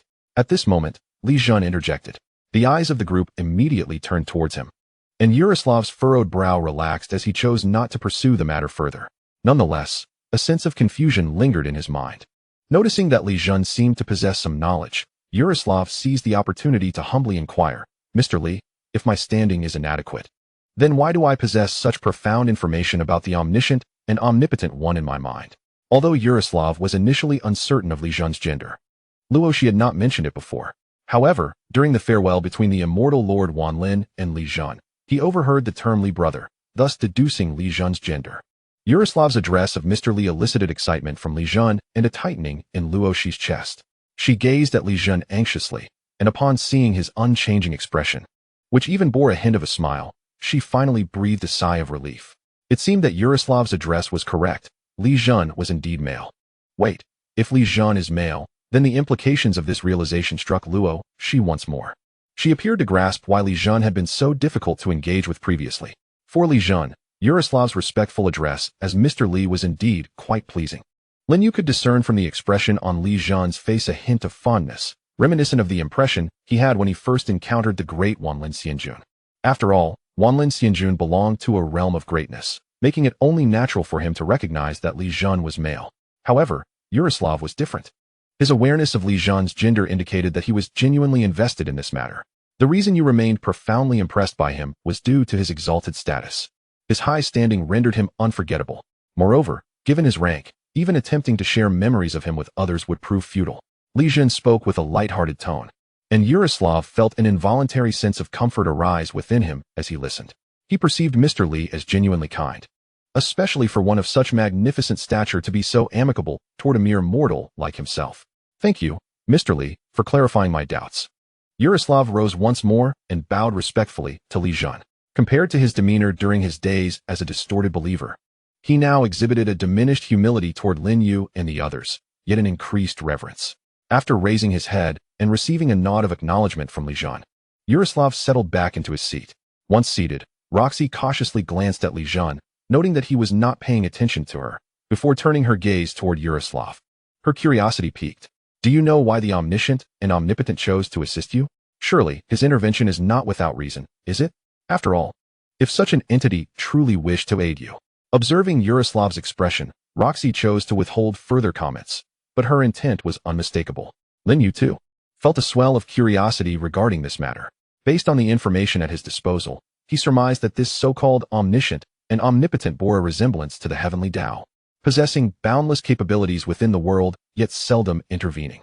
Perhaps this omniscient and omnipotent was even more extreme. The heavenly Tao, at least, would take action during moments of crisis, whereas this purported omniscient and omnipotent had never intervened since the dawn of recorded history. Lin You found himself questioning the very existence of this omniscient and omnipotent. After all, how could humanity possess knowledge of an entity that had never acted? How could they ascertain that he was indeed omniscient and omnipotent? In response to Roxy's inquiry, Yaroslav reflected intently on the details of his encounter with the omniscient and omnipotent. Furrowing his brow, he replied hesitantly, at that time, when I met him. It seemed he mentioned. Yaroslav appeared to sink deeper into contemplation, his frown deepening until he finally expressed uncertainty. He seemed to say that the plans I set forth would be interfered with by the unknown. As his words echoed, a profound silence enveloped the room, the only sound being the bubbling of the hot pot. Yaroslav's revelation had indeed left Lin You in a state of considerable shock. If what Yaroslav said is indeed true, and if Lin You is the enigmatic figure in question, does it imply that, a century ago, the omniscient entity foresaw Lin Yu's traversal? Contemplating this, Lin You instinctively glanced at Li Jun, only to find that Li Jun was also looking back at him. At that moment, Lin You was at a loss for words. He had much to express, yet being in public and with others present rendered direct conversation with Li Jun inappropriate. Ultimately, Lin You could only awkwardly remark, this omniscient being certainly possesses something remarkable. Li Jun understood Lin Yu's unvoiced inquiries. Although he too was unclear about Lin Yu's origins, he could speculate based on certain details from their daily lives. It merely sensed an unknown interference. Perhaps it was aware before your arrival. At this point, Li Jun suddenly paused. For him, Conjectural statements were not to be carelessly uttered, especially not in public. Such discussions would have to wait until they were home. Suddenly, Lin You recognized that many aspects of the character of Loxi bore a striking resemblance to Xianxian. Chapter 153. The mental interference of the omniscient being the topic of the omniscient being immediately piqued the interest of everyone present. Initially, upon Li Zhen's utterance, all were attentively awaiting the revelation of hidden truths. However, his abrupt cessation of speech left Loxi in a state of profound discomfort. She discreetly glanced at Lin You, only to find that he seemed utterly unfazed by Li Zhen's interruption. Of course, Lin You remained indifferent, while he had never inquired about Li Zhen's abilities. He had his own speculations. Li Zhen could not speak openly in public, but once they returned home, he would be free to share. It was merely a matter of waiting a few hours, which Lin You did not mind in the slightest. Noticing Loxi's gaze upon him, he smiled and suggested, "You may accompany me home, and I can share with you what you wish to know then." This was a rather ordinary invitation, yet upon reaching Loxi's ears, she instinctively swallowed hard. "Perhaps not. I'm not particularly eager to know those matters," she hastily replied, turning her head away. Lin Yu was unperturbed. He was well aware of his own circumstances, recognizing that even the fisherman had stumbled during his first entry, let alone Loxi. Her reluctance was entirely understandable, and he did not wish to impose. As the group engaged in casual conversation, the food on the table was nearly consumed. At that moment, Lin Yu suddenly pondered a question. He looked across at Yaroslav, who was controlling several rather impressive appendages to stuff food into his mouth. Lin Yu smirked slightly, then shifted his gaze to Loxi. "By the way, I assume everyone is familiar with the concept of paradoxes?" Seeing Lin Yu's attention upon her, Loxi nodded. "If paradoxes exist, then why does the concept of an omniscient being even arise?" Lin Yu's words plunged Loxi into deep contemplation. At that moment, both of them unconsciously directed their gaze toward Yaroslav. Under the unwavering gaze of two pairs of eyes, Yaroslav calmly set down the chopsticks he held. "What brings you two here?" he inquired, observing the bewilderment on his own face, seemingly oblivious to the conversation he had just had with Lin Yu. Loki furrowed her brow, instinctively sensing that something was amiss. "When you realized that the other party was omniscient and omnipotent, did you ever consider posing them a paradox? For instance, asking whether they could create a stone so heavy that even they could not lift it, or whether they could conceive a question to which they themselves did not know the answer?" As Loki spoke, Yaroslav's expression remained one of confusion. Even after she finished her statement, he continued to wear that same perplexed look. "Chairperson, what do you mean by that? What is a paradox? I've never encountered that term before." As soon as he uttered these words, all eyes in the room turned towards Yaroslav, including Li Zhen's. However, while others regarded him with expressions of curiosity and surprise, Li Zhen's gaze bore a thoughtful look. "You claim you do not understand the meaning of paradox?" Observing the deep furrow in Loki's brow, Yaroslav nodded, still bewildered. "Is there something wrong with me?" At that moment, he began to discern that something was amiss from Loki's expression. He speculated that perhaps his own cognition had faltered. Instead of immediately addressing Yaroslav's confusion, Loki simply elucidated the meaning of a paradox. In essence, a paradox is a contradictory theory, one that even omniscience and omnipotence cannot resolve. Upon hearing this, it seemed as though Yaroslav's mind temporarily stalled. He paused for a considerable time before responding, "I do not comprehend. If one is already omniscient and omnipotent, how could there exist contradictions that remain unresolved? Could you explain it in further detail?" Loki felt a heaviness in her heart as she reiterated the two paradoxes she had just mentioned. Nevertheless, upon hearing her words, Yaroslav merely shook his head in confusion. "What did you just say? Is that what you refer to as a paradox? Why can I not understand your words?" Through this exchange, even Yaroslav, the principal party involved, began to recognize his own anomaly, let alone the onlookers like Loki and Lin Yu. Observing Yaroslav's demeanor, those present could ascertain that he was undoubtedly affected by the influence of omniscience, which had led to a distortion in his cognition. However, this issue seemed to have minimal effect on him, perhaps even none at all, as Lin Yu remained merely curious, not overly concerned with the matter. Conversely, Loki was different. Having frequently encountered anomalous events, she was remarkably sensitive to such matters and pondered them deeply. She was acutely aware of Yaroslav's current state, transformed by the hymn of flesh. He was now impervious to the effects of even the most profound contamination. Yet, in such circumstances, he remained entirely oblivious to the earlier influence of omniscience on his mind. Does this imply that the omniscient and omnipotent influence of the mind becomes increasingly terrifying the deeper one contemplates it? Although such a mental influence may seem innocuous, it remains true that individuals like Loki harbor the greatest fears regarding the impact on their psyche. Moreover, among all known exceptions, no one has encountered the omniscient and omnipotent, save for Yaroslav. At this moment, Loki dares not even ponder whether this so-called omniscience and omnipotence might carry with it a taint. With this thought, Loki yearns to immediately escort Yaroslav back to the council for a thorough examination of his mind. However, she soon discovers that Lin You is engaged in a discussion with Yaroslav regarding the paradox. Reluctantly, she resolves to wait until Lin You concludes before returning with Yaroslav. Do you believe the omniscient and omnipotent can create a stone so heavy that even he cannot lift it? Yaroslav shook his head. I do not comprehend what you are saying. Is that so? Lin You nodded gently. Subsequently, his voice resonated within Yaroslav's mind. What about now? Before he could articulate the paradox, Lin You suddenly felt a pressure constricting him. The force was considerable, seemingly an intentional attempt to interrupt his speech. Hey, what are you doing? Lin You turned to glance at Li Jun beside him, noticing a solemn expression as Li Jun shook his head. Can't we state it directly? Lin You referred to expressing the paradox within Yaroslav's mind. Indeed, Li Jun affirmed with a nod, offering no further explanation. Chapter 154. The dinner guest, and the bill. Noticing that the exchange between Lin You and Yaroslav had concluded, Loki decided to take her leave. She shared her insights regarding the omniscient and omnipotent's potential to disrupt mental processes with Lin You. Upon hearing Loki's speculation, Li Jun gave a slight nod. This subtle gesture did not escape Loki's notice, solidifying her conviction in her hypothesis. Without further delay, she waved her hand, conjuring a portal within the private room, and promptly escorted Yaroslav back to the council headquarters. Once Loki departed, Lin You turned to Li Jun and casually inquired, "Can you create a stone that you cannot lift?" Upon hearing this, the fisherman also looked on with curiosity. Li Jun rolled his eyes in exasperation. "I can." With that, a large stone materialized in the corner of the room. To validate his claim, Li Jun symbolically attempted to lift the stone, but found it utterly immovable. Indeed, he could not even budge it. Lin You, too, took a turn but failed to lift it. However, he cleverly manipulated the space, swapping the stone's position with the area above his head. To the fisherman and Li Jun, it appeared as though he had lifted the stone. Yet, the two were evidently unimpressed. Unperturbed, Lin You restored the space to its original state and returned to his seat, giving Li Jun a light pat on the shoulder. Lin You pointed to the stone in the corner. "Remove it." After savoring the last piece of fish tofu, Lin You exited the private room. For reasons unbeknownst to him, Lin You felt an unsettling thrum in his heart as he made his way outside. It was not until he reached the cash register at the entrance that he discerned the source of his discomfort. "Sir, it appears you have yet to settle your bill." Just as he was about to step out, the attendant behind the counter called out to him. Lin You found it perplexing that, despite being in the company of two others, the attendant accurately singled him out.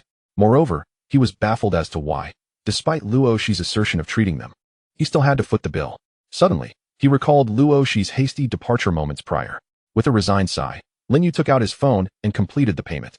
The cost of this meal exceeded that of his previous outing with Wan Lin Xianjun, particularly as he had utilized a coupon then, which he lacked this time around.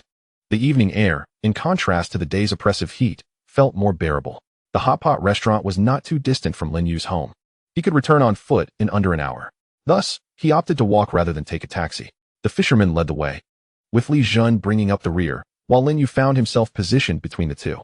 At that moment, Lin Yu turned his head back to Li Jun and, while walking, inquired, "By the way, if you were to confront the omniscient and omnipotent, who do you think would prevail?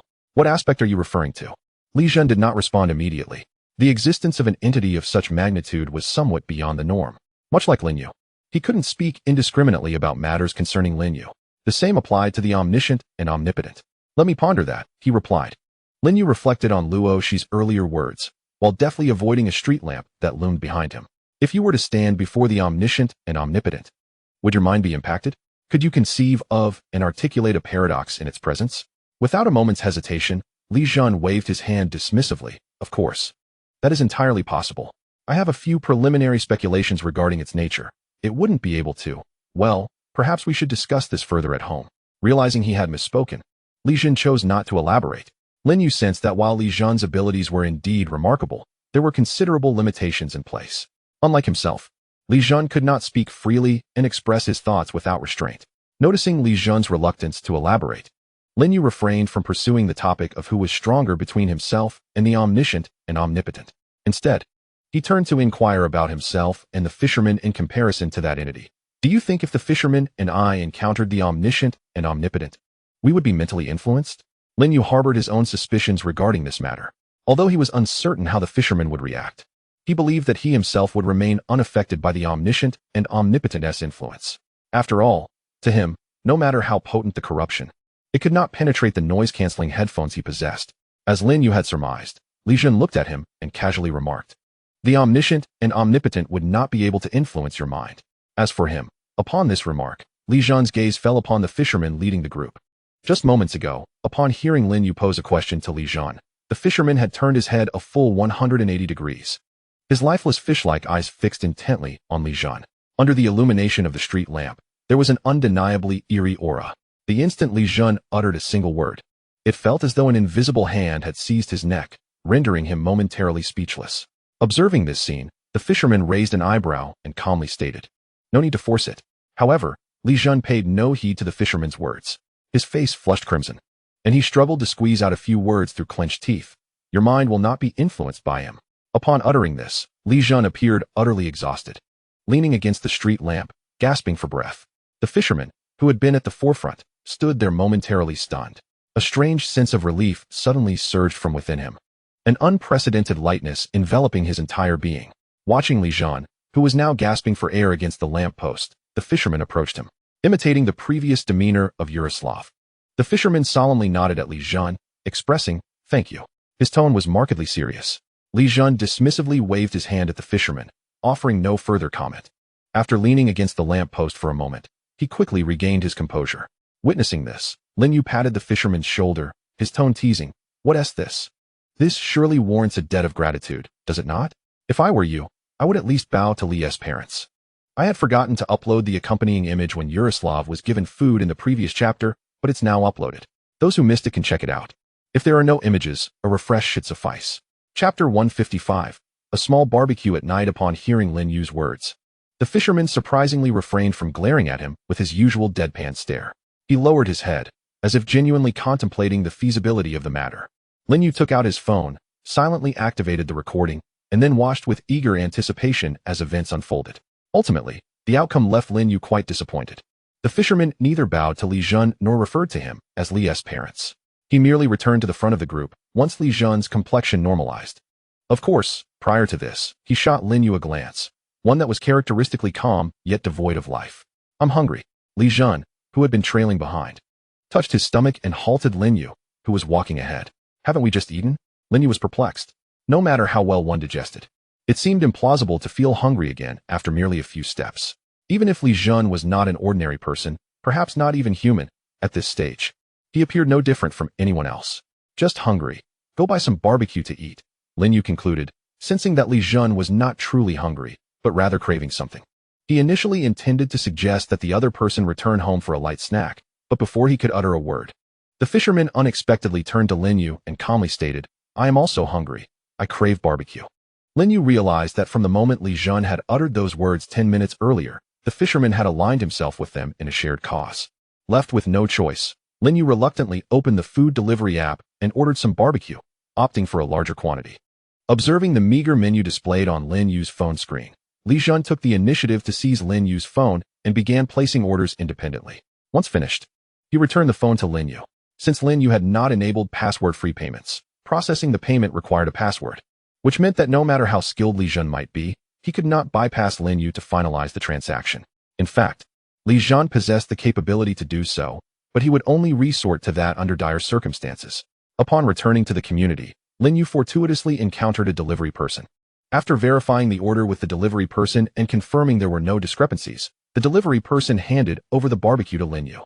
By the time Lin Yu arrived home, it was already past 11 at night. On a typical weekday, he would be nearing sleep at this hour. But since it was Friday and he had no work the next day, he felt at ease. Once at home, Lin Yu retrieved a folding table he had previously used. He positioned the table at the door and placed the barbecue upon it. This arrangement allowed Li Jun to remain inside while he and the fisherman could sit outside, facilitating conversation without requiring the fisherman to enter the house. A perfect setup. The fisherman quietly observed the proceedings, and when Lin Yu offered him a small stool to sit and eat, he reclined back into the rocking chair behind him and declared, "I won't eat." Lin Yu regarded the fisherman silently. Had he been capable of overpowering him, he would have acted long ago. Lin Yu stared for about half a minute, during which the fisherman did not even lift his head, clearly choosing to disregard Lin Yu. Ultimately, this silent skirmish concluded with a sigh from Lin You. He turned away and knocked on the door of Bai Lingxing's residence. Knock, knock. Who is it? It's me. Please come in. Just as Bai Lingxing's words fell, Lin You unexpectedly appeared in her living room without her having the chance to open the door. How did you get in here? Bai Lingxing questioned, her tone tinged with suspicion as she noted Lin Yu's sudden presence in the living room. Normally, she wouldn't lock the door when the fisherman was around, but she distinctly remembered locking it after he left. Even if she had forgotten to secure the door, it seemed implausible that Lin You could have entered so quietly. Oh, I recently discovered a new use for a button. I simply swapped the spaces of the entrance and the living room, and then I came in. Lin You casually waved his hand, offering a nonchalant explanation. Subsequently, he gazed around the pitch-dark living room, fumbled for the light switch, and inquired, "Why is it dark in here? Can you see anything?" Upon hearing Lin Yu's words, Bai Lingxing paused in her steps, momentarily at a loss for how to proceed. The sudden sound of a drop echoed in the silence. Why are you standing there in a daze? Turn on the lights, she was prompted. As the living room illuminated with brightness, Lin You also noticed Bai Lingxing, who remained frozen in the center of the room. "See, it's much brighter now." He smiled at her. Then, as if at home, he strolled into the kitchen and opened the refrigerator. Observing the solitary figure in the dimness, Bai Lingxing gritted her teeth and exclaimed, "I am blind." Startled, Lin You turned his head while rummaging for drinks. "What did you say?" Bai Lingxing, exasperated, returned to the sofa, her tone thick with urgency. "What brings you here at such a late hour?" Without turning back, Lin You replied, "I came to take you out for a midnight snack. I ordered a lot of barbecue specifically for you." Bai Lingxing recalled hearing Lin You mention ordering too much barbecue. Gazing into Lin Yu's earnest eyes, she ultimately chose not to decline. Who could resist a late-night barbecue? Lin You rummaged through Bai Lingxing's refrigerator for quite some time. Had she not detected his intentions early, he might have emptied her beloved sweet drinks. Wearing slippers, Bai Lingxing, under Lin Yu's guidance, settled onto a small stool by the door. As she sensed the emptiness of Lin Yu's home, she suddenly felt that he was rather considerate. Aware of her discomfort in entering his space, Lin You had thoughtfully placed a table at the entrance. Setting the drinks on the table, Lin You took a seat beside Bai Lingxing. The fisherman, engrossed in his phone on the rocking chair, was no longer worth Lin Yu's breath to call out to. If there were leftovers after the barbecue, the fisherman would have to partake regardless. Bai Lingxing had always eaten slowly, having just finished a skewer of vegetable rolls. She found Lin You and Li Jun deep in conversation. It was only the beginning when Lin You introduced a weighty topic that left Bai Lingxing momentarily stunned. "Isn't your understanding of the omniscient and omnipotent largely based on speculation?" Indeed, Li Jun nodded. Being in Lin Yu's home, he spoke freely, and speculative remarks flowed easily. "This entity is both mysterious and magnificent. I even question whether it truly belongs to this universe." Chapter 156. Lin You, I am a traveler, fisherman. Oh. Are you implying that this omniscient being originates from beyond the universe? Upon hearing this, Lin You was not particularly surprised. After all, he himself was a traveler. So the emergence of another being from beyond the universe seemed quite reasonable under such circumstances. At the very least, Lin You found it plausible. An ordinary person from Earth could traverse into this realm and become a revered figure in others' eyes, even being honored as the Lord of eternal endings. Then, another being from a different universe arrived here, acquiring omniscience and omnipotence.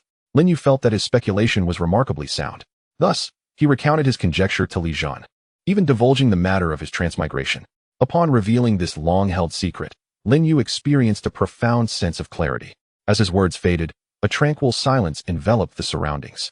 The fisherman paused the video, and Bai Lingxing ceased her skewering of meat. In the corridor, only the sound of Li Jun drinking could be heard. After a moment, the fisherman resumed watching the video, having processed the information.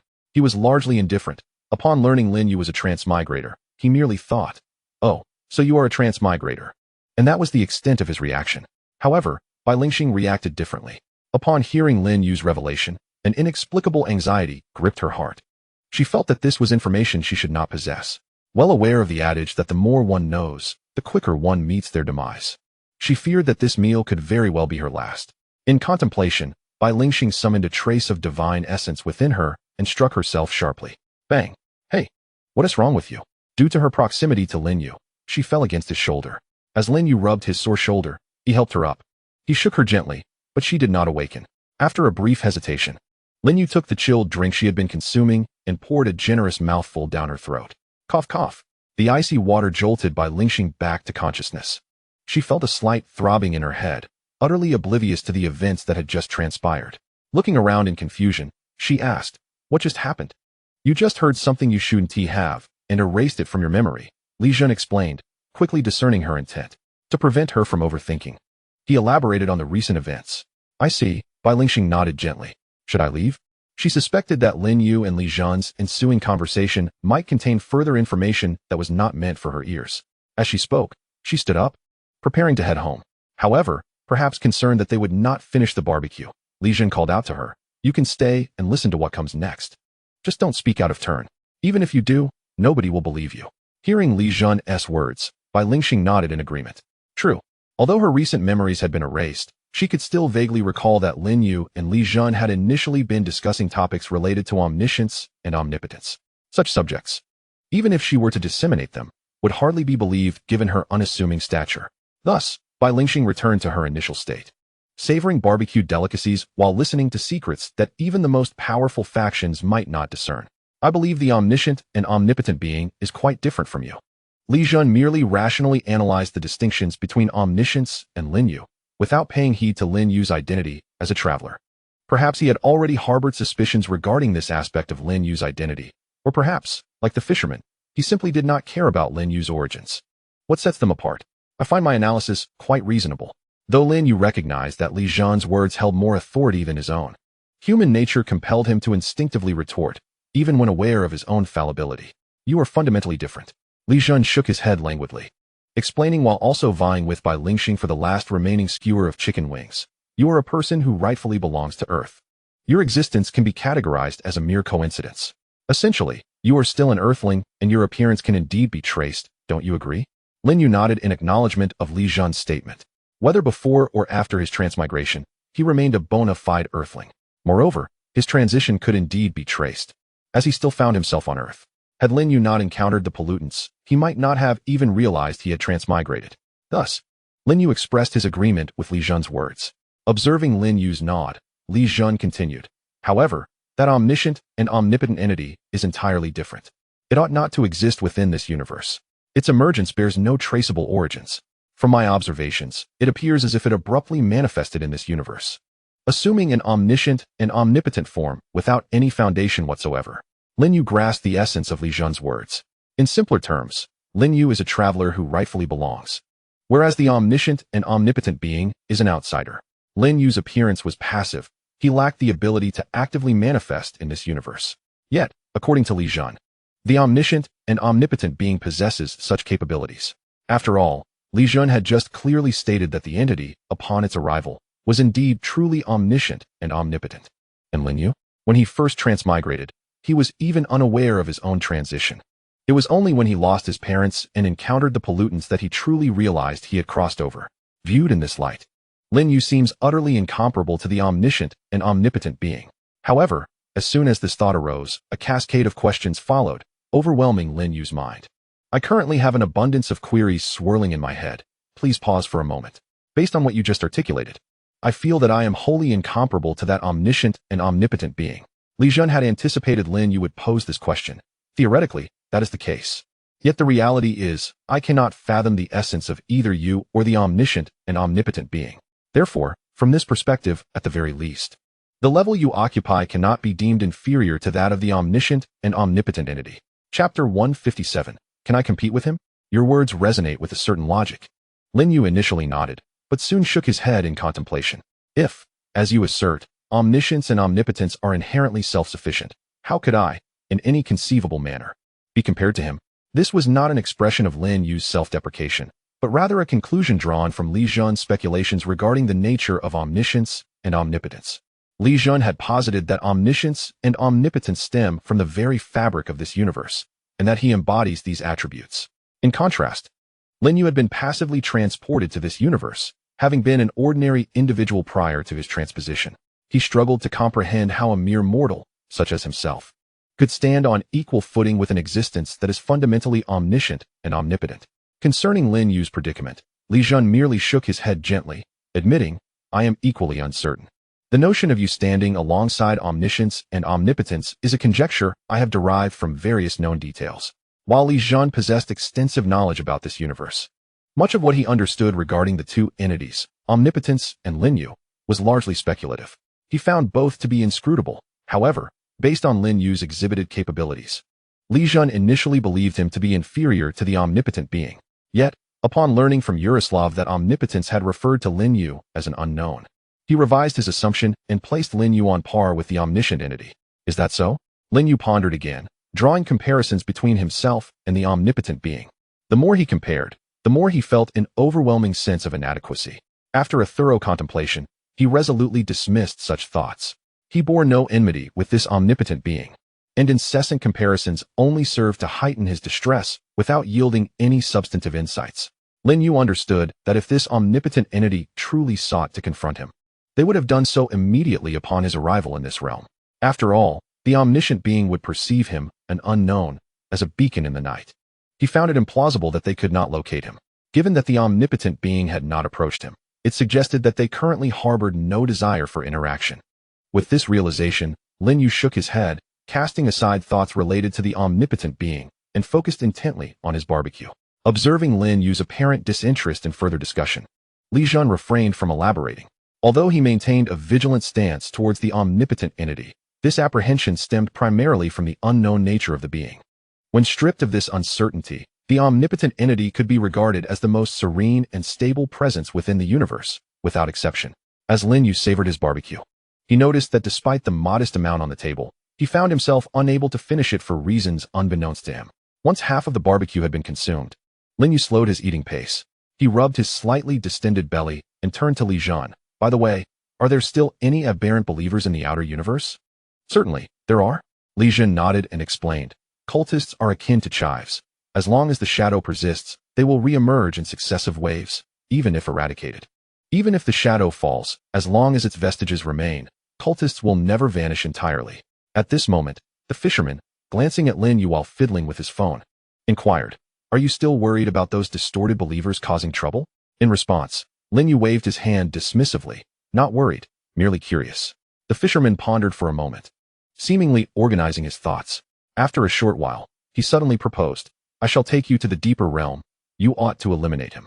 Coughing, Lin Yu promptly spewed the sweet drink he had just sipped. Bai Lingxing reacted swiftly, conjuring a divine barrier at the instant Lin Yu coughed, shielding the unfinished barbecue on the table. Subsequently, Lin Yu rose, extending his finger incredulously towards his own face. "You want me to eliminate him?" The fisherman calmly nodded, his tone devoid of any emotional fluctuation. "Indeed, I believe he cannot overcome you." The fisherman distinctly recalled that just moments ago, Satyr had fled from Lin Yu twice. Although Lin Yu's combat prowess seemed somewhat lacking, having nearly been overwhelmed by Satyr's aura during their first encounter in the alternate space, the fisherman understood that times had changed. The current Lin Yu was no longer comparable to the Lin Yu of the past. He was convinced that if Lin Yu could frighten Satyr away twice, he surely possessed the capability to vanquish him. As for the methods Lin Yu might employ to defeat Satyr, the fisherman was unaware and uninterested. At this moment, Lin Yu's finger was directed at the fisherman. Ever since the fisherman suggested he confront Satyr, Lin Yu couldn't shake the feeling that the fisherman was a covert agent sent by Satyr to his side. His tone was filled with incredulity. "You believe I can contend against him? Why do you think I possess such capability? If I could, would I be sitting here idly chatting with you?" Lin Yu sensed that the fisherman had lost his senses. He realized that perhaps the two successful scares of Satyr had imbued the fisherman with an unfounded confidence, leading him to believe Lin Yu could stand against Satyr. Lin Yu intended to clarify the situation, but he suddenly felt that, given the fisherman's obstinate nature, any explanation would be superfluous. The fisherman only acknowledged facts and rarely entertained elaborate explanations. The present reality was that Lin Yu had indeed frightened Satyr away, and he existed on the same level as the omniscient and omnipotent. Lin Yu felt that unless he faced death a few times, the fisherman would remain oblivious to his true capabilities. Thus, in a bid to prove his worth, Lin Yu ventured into Bai Lingxing's kitchen and retrieved a kitchen knife. Upon seeing Lin Yu wielding the knife, the fisherman's eyes brightened. He rose from his recliner, intending to open a passage to the deeper realm. But Lin Yu hastily intervened to halt his actions. Seeing the puzzled expression on the fisherman's face, Lin Yu smiled lightly and handed him the kitchen knife. "Strike me." The fisherman, bewildered, grasped the knife and complied with Lin Yu's request, bringing it down forcefully. However, Lin Yu felt no sense of danger, nor did he register any sensation at all. In the next instant, he found himself reappearing on his bed, clothes intact. Chapter 158, A Special Commission with a Clatter. The knife fell from the fisherman's grip, leaving him in a state of shock. Being close enough, Bai Lingxing could faintly hear the fisherman mumbling, Why is he still so weak? Li Jun glanced at the fisherman, who had returned to his chair, but paid him no mind. When the fisherman had struck Lin You, Li Jun had already leaned out to observe the aftermath of Lin Yu's injury. He noted that, rather than exhibiting the usual signs of mortal injury, Lin You experienced a peculiar phenomenon of information dissipation. Following his demise, the information that constituted Lin You began to evaporate. At this juncture, Li Jun meticulously examined the dissipating information. To him, it appeared perplexingly enigmatic. Nonetheless, he recognized that these were the very elements that made up Lin You, each piece indispensable. Once all the information that formed Lin You had completely vanished, Li Jun rose and proceeded towards Lin Yu's bedroom. Just then, Lin You also sat up from his bed. He glanced at the patterns on his left hand and was astonished to discover that this death had not caused the patterns to spread. Lin You hypothesized that this might be due to the nature of the act being self-inflicted. Although the fisherman had struck him, it was, in essence, a form of suicide. As Lin You opened the bedroom door, he found Li Jun standing at the threshold. Li Jun's hand was raised, as if he intended to enter. "What's wrong?" Lin You inquired, casting a glance at him. "Nothing, just came to check on you," Li Jun replied, inspecting Lin You from head to toe, noting that after his revival, Lin You appeared completely unfazed. After a moment's thought, he suggested, "Step outside for a moment. I want to see how you differ from before." Upon hearing this, Lin You nodded gently and stepped outside, standing at the entrance. The fisherman, glancing at the revived Lin You, chose not to mention the incident involving Seder. Li Jun leaned against the doorframe, craning his neck to observe Lin You at the door. After a brief observation, Li Jun realized that, in contrast to before his death, Lin You remained unchanged upon his revival, save for the arrangement of information. Lin You had always been composed of a harmless mass of information, a fact that Li Jun was well aware of. He had long sought to uncover the patterns within this information, but ultimately, he came to the realization that it might merely be a haphazard arrangement, devoid of any discernible order. This hypothesis was confirmed following Lin Yu's death and subsequent revival. Li Jun conveyed this newfound understanding to Lin You, who received the information with indifference. Isn't a person also composed of countless atoms? He is indeed human. It's just that the elements that constitute him have been replaced by information. The barbecue extended well into the early hours of the night, and at that point, there remained a small portion of skewers on the table. Even though it was still summer, after such a lengthy duration, these skewers had already grown cold. It is well known that cold barbecue is rather unpalatable. Consequently, the three individuals seated at the table tacitly ceased their eating. However, in a bid to avoid waste, Lin You called over the fisherman. As the fisherman began to tidy up, Lin You suddenly recalled something. Is tomorrow the opening day of that zoo? He remembered that about a week or two ago, someone had distributed advertisements for the zoo in a nearby square, and Li Jun had expressed considerable interest, insisting on visiting. Upon hearing Lin Yu's words, Li Jun pulled out a folded flyer from his pocket, unfolded it, glanced at the date, and replied, "You are mistaken. It opens next week." "Oh," Lin Yu nodded, realizing that he had the day off tomorrow. He continued to inquire, "Do you have any plans for tomorrow?" Li Jun's eyes lit up. "Are we going out?" Lin Yu affirmed with a soft hum. However, he avoided meeting Li Jun's gaze. A half-day tour to Tunguska. Li Jun dismissed the idea with a wave of his hand, his tone tinged with disdain. Noticing this, Lin Yu shifted his attention to Bai Lingxing. Aware of Lin Yu's gaze, Bai Lingxing also waved her hand. "I have a commission tomorrow." "Another commission?" Upon hearing this, Lin Yu raised an eyebrow, a flicker of interest manifesting in his eyes.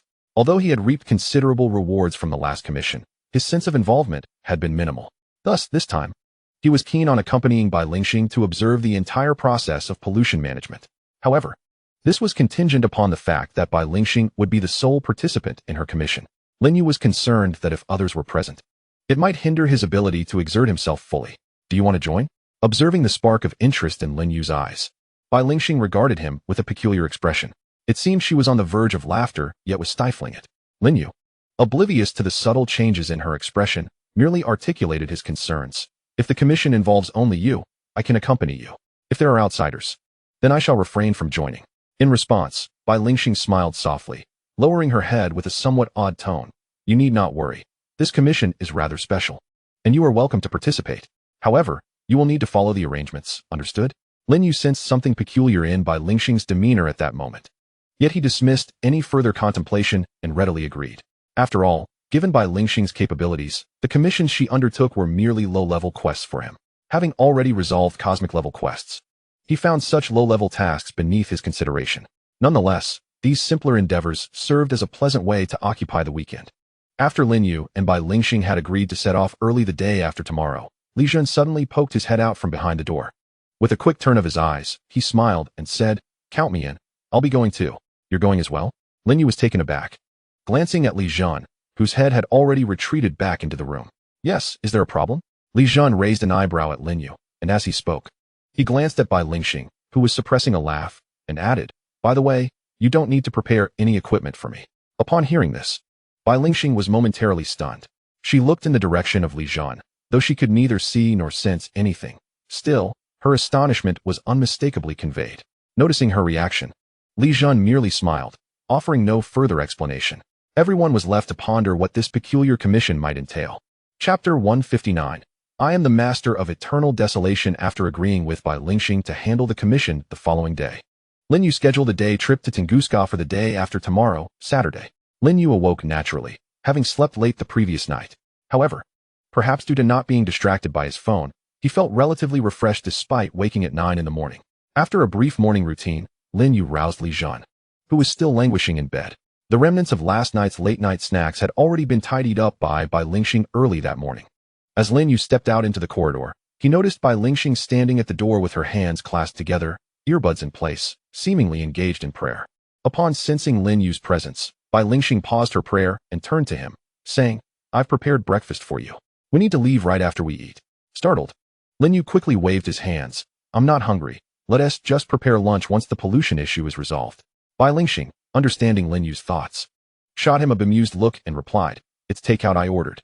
Lin Yu smiled, "You're so thoughtful, preparing breakfast for me." He gave Bai Lingxing a thumbs up and called into the room, "Come out for breakfast." Just then, Li Jun emerged from the bathroom, having finished his morning routine. Bai Lingxing had bought an abundance of breakfast, mistakenly believing Lin Yu had a hearty appetite, as he often ordered excessively during meals. Unbeknownst to her, it was actually the fisherman who consumed the leftovers, as Lin Yu always let him take care of what remained. This occasion was no different. Lin Yu carried 2 baskets of meat buns, while Li Jun held 3 cups of soy milk and 2 bowls of millet porridge. The pair approached the fisherman at the entrance and neatly arranged the food before him. After they finished eating, Lin Yu, without daring to look at the fisherman's expression, turned and walked into the elevator. Downstairs in the community, a car awaited them. Upon seeing Bai Lingxing, a woman appearing to be around 30 years of age sitting in the passenger seat opened the door, waving and calling out, "Teacher Bai, over here." Upon hearing the woman's exclamation, Bai Lingxing followed the sound. Meanwhile, Lin Yu felt an inexplicable sense of déjà vu upon hearing the way the woman addressed Bai Lingxing. This woman was evidently aware of Bai Lingxing's blindness, and she approached her. As she drew near, she also noticed the 2 individuals accompanying Bai Lingxing. Upon catching sight of Li Jun's appearance, the woman appeared momentarily taken aback. At that moment, Bai Lingxing's voice reached her ears, introducing the 2 friends, Sister Zhang. "These are the friends I mentioned to you this morning." She gestured towards Lin Yu. "This is Lin Yu," and then indicated Li Jun, "and this is Li Jun, a male."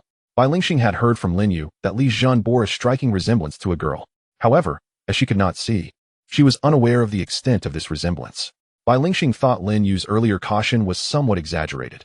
Even if Li Jun looked like a girl, he was, after all, a man, and dressed in male attire. It seemed improbable that he would be mistaken for the opposite gender. Although she didn't fully comprehend the situation, Bai Lingxing casually remarked on Li Jun's gender. Upon hearing that Li Jun was male, the woman referred to as Sister Zhang's expression brightened considerably. She offered a warm smile towards Li Jun, about to say something, but before she could utter a word, Li Jun flatly replied, "No." Sister Zhang, for reasons unknown, felt no resentment towards Li Jun's cold demeanor. She merely nodded politely in his direction, then turned her attention to Lin Yu. "You must be Xiao Lin, right?" "Yes." Lin Yu replied politely. Sister Zhang appeared to be in her 30s, and calling Lin Yu Xiao Lin did not provoke any further comments from him. "Xiao Bai has already told me about you. Honestly, I feel that outfit you're wearing is somewhat wasted. I have another set that would suit you much better." "What a pity." Sister Zhang expressed her regret, leaving Lin Yu somewhat perplexed. Uncertain of the specifics of the commission, Lin Yu refrained from speaking too much, fearing that excessive words might lead to errors. He kept his responses brief, merely acknowledging with a few murmurs. While in the car, Lin Yu learned of the location for the commission. It was not far from his home, situated within 10 kilometers at a convention center. Upon hearing convention center, Lin Yu began to surmise the nature of the commission. He glanced at Sister Zhang in the passenger seat, and then at Bai Lingxing beside him. After a moment's thought, he prodded her arm.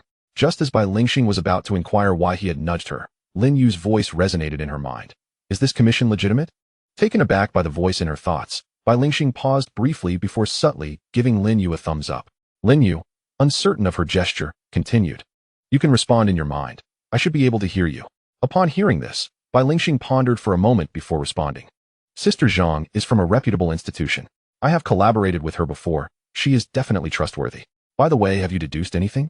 Lin You gently nodded. He had previously visited the exhibition center as well. There was a time when Lin You was particularly captivated by the original series, during which he privately identified himself as MiXC. It was during that period that he learned of the exhibition center hosting a convention themed around the original series, prompting him to attend. In retrospect, the experience may have seemed somewhat dull, but for Lin You at that time, it was undoubtedly a novel adventure. Reflecting on this, Lin Yu's voice resonated once more in Bai Lingxing's heart. So, which character have you assigned me? Bai Lingxing hesitated in her thoughts. Well, it's from that game you enjoy playing. Upon hearing this, Lin You was nearly certain that Bai Lingxing harbored ulterior motives. He refrained from inquiring whether the game she referenced was Crossfire or what character it entailed. At that moment, Lin You simply calmly articulated a title within Bai Lingxing's heart. I am the Lord of Eternal Oblivion. Bai Lingxing exclaimed, Sister Zhang. Hearing this, Sister Zhang turned her head. Noticing Bai Lingxing's somewhat pale complexion, she inquired with concern. What's wrong, little Bai? Are you feeling unwell? Car sick? Bai Lingxing painfully shook her head and then pointed at Lin You. I believe we should assign him a different character. The previous one does not suit him. Chapter 160. Steel Father unleashed. Upon hearing Bai Lingxing's words, Sister Zhang nodded, as if it were the most natural thing. I thought so. With Shaolin's appearance, the Steel Terminator role is indeed more fitting for him. Upon hearing the name Steel Terminator, Lin Yu was momentarily taken aback before breaking into a smile. Seeing the smile on Lin Yu's face, Bai Lingxing's tense heartstrings relaxed. However, Sister Zhang continued. The crazy darling you mentioned earlier is simply not a character that Shaolin's physique can cosplay well. Lin Yu remained amused. But Bai Lingxing's expression had already turned blank. At that moment, her heart echoed incessantly with the phrase Lord of Eternal Oblivion, as if someone were chanting it within. Even as Bai Lingxing turned the volume of the Bible in her headphones to the maximum, and even as she whispered the name Jehovah within her heart, she could not suppress Lin Yu's incessant murmurs. I am the Lord of Eternal Oblivion. Upon arriving at the exhibition center, Bai Lingxing's complexion was ashen, clearly suffering from severe motion sickness. Lin Yu supported her as they exited the vehicle. Throughout their journey to the makeup room, Bai Lingxing relied on Lin Yu for support to walk. This sight tugged at Sister Zhang's heartstrings. When Lin Yu helped Bai Lingxing to the entrance of the makeup room, he was stopped at the threshold. Shaolin, this is the ladies' makeup room. The men's makeup room is over there. With that, Sister Zhang exchanged a few words with the driver, instructing him to escort Lin Yu to the makeup room. In the dressing room, Lin Yu's gaze wandered over various items until it settled upon a set of deep crimson attire nestled in the corner. It was the cosplay outfit of the Iron Terminator from the game Crossfire. Beside it lay a rather cheeky nurse's costume. Lin Yu found a spot to sit, and after a brief interlude, a group of young makeup artists arrived at his side. These were the individuals Zhang Jia had arranged for him. With a flurry of skillful movements, they transformed Lin Yu into a striking resemblance of the Iron Terminator. After donning the cosplay, he approached the mirror, and the imposing figure reflected back at him was nothing short of majestic. Satisfied with the formidable presence he exuded, Lin Yu nodded in approval. Clad in this awe-inspiring attire, he leisurely strolled out of the dressing room. A few minutes later, the makeup artists, who had just adorned Lin Yu, intended to escort him to his designated exhibition area. However, it suddenly dawned upon them that Lin Yu had vanished. Where did that guy go? One of them queried, confusion etched on their faces. Just then, one of the young artists shouted, Oh no, the Iron Dad has gone rogue. Lin Yu meandered through the exhibition hall, where numerous directional signs guided his way to the Crossfire mobile section. By this time, a considerable crowd had gathered. Though it was important to note that this event was a multifaceted comic convention rather than a dedicated gaming expo. Consequently, the more popular game booths attracted throngs of attendees, while lesser-known games like Crossfire Mobile boasted a relatively sparse audience. Nevertheless, even this lesser crowd was substantial when compared to the antiquities housed in Lin Yu's museum. Among the cosplayers present, Lin Yu's eye was drawn to a particularly exquisite character, Qingya. Wading through the throng, he endeavored to capture a photograph with her. The stunning portrayal of Qingya was complemented by a multitude of admirers surrounding her, making it a challenge for Lin Yu to get close. At that moment, Qingya remained blissfully unaware of Lin Yu's presence behind her. As he prepared to take a selfie, a voice erupted from the crowd. Belonging to a cosplayer portraying the ultimate hunter, everyone, run. The Iron Dad has unleashed his ultimate move. Those in attendance, being familiar with the game, understood the urgency in the Ultimate Hunter's words. As the imposing figure of the Iron Terminator materialized behind them, Lin Yu's companions, including Qingya, playfully distanced themselves from him. Not far off, a cosplayer raised a toy gun, aiming it directly at Lin Yu, who remained unfazed and cast a steady gaze at the one who had shouted earlier. The young man stood his ground, brandishing dual blades with a serious expression. A sense of destiny hung in the air. After an exchange of blows, the Ultimate Hunter found himself at a disadvantage. Perceiving the unfavorable turn of events, another cosplayer, embodying the mechanical hunter, entered the fray. As Lin Yu was not to be outdone, various little spirits flocked to aid him in combating the formidable hunters. Ultimately, a heavyweight made his entrance, a cosplayer portraying the Tyrant Terminator, wielding a massive hammer. Merely standing there, he instilled fear in the hearts of the hunters, who dared not approach. Observing the muscles of the Tyrant cosplayer, Lin Yu couldn't help but marvel. It was no wonder that in the gaming world, the Iron Terminator earned the moniker Steel Dad, while the Tyrant Terminator was affectionately dubbed Grandpa Tyrant. The sheer aura irradiating from him was sufficient to deter numerous ghost hunters. With Grandpa Tyrant's arrival, the hunters lamented their predicament, exclaiming that there was no point in continuing. Ultimately, this playful skirmish concluded with the intervention of Grandpa Tyrant, allowing Lin Yu to fulfill his wish of taking a photo with Qingya. However, his phone was a game model from Red Demon, and the front camera left much to be desired, resulting in photographs reminiscent of the 80s or 90s. In the end, Lin Yu also captured a photo with the little spirits who had fought alongside him and his opponents. Having accomplished all this, he departed from the exhibition area. During his arrival, Sister Zhang had not explicitly instructed Lin Yu on what to do, and he had inquired little, treating the occasion as a complimentary visit to a comic convention. As Lin Yu charged through the crowd in his Steel Dad guise, Li Jun felt a pang of envy. Had he known, he would have asked Bai Lingxing to prepare a cosplay outfit for him as well. Hearing Li Jun's murmurs, Lin Yu cast him a sidelong glance. Someone like you should only be cosplaying Crazy Baby. The exhibition center was vast, and Lin Yu searched for quite some time before locating the area where Bai Lingxing was situated. He maneuvered through the throng and approached her. The character Bai Lingxing was cosplaying struck Lin Yu as oddly familiar. He vaguely recalled that the character was a witch, with the broomstick beneath Bai Lingxing serving as irrefutable evidence. Lin Yu observed that the broomstick seemed to defy gravity, firmly affixed to Bai Lingxing's backside. Eventually, he concluded that it was indeed stuck there. Perhaps influenced by the lively atmosphere, Bai Lingxing temporarily overlooked Lin Yu's earlier musings. She waved at him from the crowd, calling out, "Come help me take a picture." Upon hearing this, Lin Yu glanced at his phone, which was more suited for scanning QR codes than photography, and his desire for a better device piqued. In the end, he took numerous photos of Bai Lingxing. Although the pixel quality of his camera was subpar, he could utilize Bai Lingxing's phone instead. After snapping hundreds of pictures, Lin Yu returned the phone to her. How did they turn out? Bai Lingxing inquired as she received her phone back. Lin Yu pointed at her device and replied, "Can't you see for yourself?" Bai Lingxing responded, "Can I see for myself? I really can't." Realizing the flaw in his previous statement as he observed her incredulous expression, Lin Yu acknowledged his own oversight. He smiled sheepishly, reminding himself internally that Bai Lingxing was blind and that he needed to be more careful when speaking in the future. After the comic convention concluded, Lin Yu returned to the dressing room. The costume he wore belonged to someone else, and it was time to return it. Furthermore, Lin Yu needed to remove his makeup. This entire process was swift. He did not require assistance from others, simply using a facial towel dipped in makeup remover to cleanse his face. As Lin Yu finished removing his makeup and stepped out of the dressing room, he encountered Sister Zhang. Earlier that afternoon, Sister Zhang had witnessed Lin Yu's fierce battle with the Hunter faction and believed he possessed a remarkable talent for cosplay. Thus, she wished to offer him an opportunity. "Little Lin, would you be interested in participating in more conventions in the future? I was quite impressed with your performance today." Upon hearing this, Lin Yu waved his hand dismissively, declining Sister Zhang's kind offer. "Let it be, Sister Zhang. I have a stable job, a civil service position." In response to Lin Yu's words, Sister Zhang merely waved her hand nonchalantly. "Conventions are generally held on weekends, so it won't conflict with your work. However, if you truly do not wish to participate, I won't force you." At that moment, Bai Lingxing had also finished her makeup removal and stepped out of the dressing room. Upon seeing Lin Yu in conversation with Sister Zhang, she inquired and quickly grasped the nature of their discussion. After pondering for a moment, Bai Lingxing directly agreed on Lin Yu's behalf. "Sister Zhang, I'll speak for him. If there are any suitable assignments in the future, you can contact him through me." Observing Bai Lingxing's willingness to speak for him, Lin Yu raised an eyebrow. His voice echoed in Bai Lingxing's mind. What is so good about these assignments?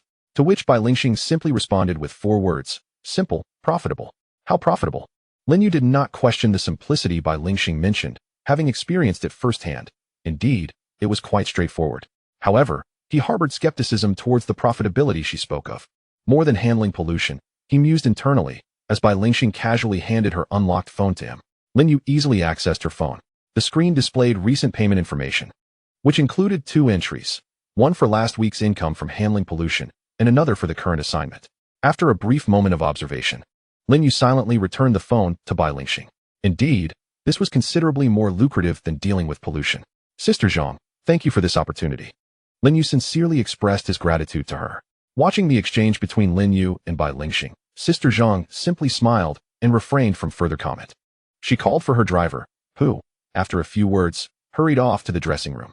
When the driver emerged, he was holding a carefully wrapped cosplay costume. Lin You examined it closely and realized it was the Iron Terminator costume he had worn that day. At that moment, Sister Zhang took the costume from the driver and said, "Little Lin, I can see you truly like this outfit, so I'm giving it to you." With a smile on her face, Lin You accepted the gift without hesitation. For Sister Zhang, it was merely a piece of clothing. Moreover, Lin You indeed had a fondness for this cosplay outfit. Even if Sister Zhang had chosen not to gift it to him, Lin You had already planned to purchase one for display at home once he returned. Now, however, it was unnecessary for him to make that purchase. Grateful, Lin You expressed his thanks upon receiving the cosplay attire. Subsequently, he tapped Li Zhan, and when he garnered her attention, he discreetly stored the outfit within the confines of his button space. The surrounding crowd remained oblivious to any peculiarities. When Lin You returned home, it was once again Sister Zhang who had provided him with transportation. Arriving home late in the evening after a day of amusement, Lin You felt somewhat fatigued. Thus, he opted for takeout instead of preparing a meal. While awaiting his delivery, he rummaged through the utility room and eventually discovered a clothes hanger tucked away in a corner. This hanger resembled an armor display rack from a game, specifically designed for showcasing garments like cosplay outfits. He relocated the hanger to a corner of the living room and opened the storage space of his button. In that instant, Lin You was struck with astonishment as he realized that the Steel Terminator cosplay outfit he had stored seemed to be missing. His eyes widened in shock, filled with uncertainty. Had he become a victim of theft?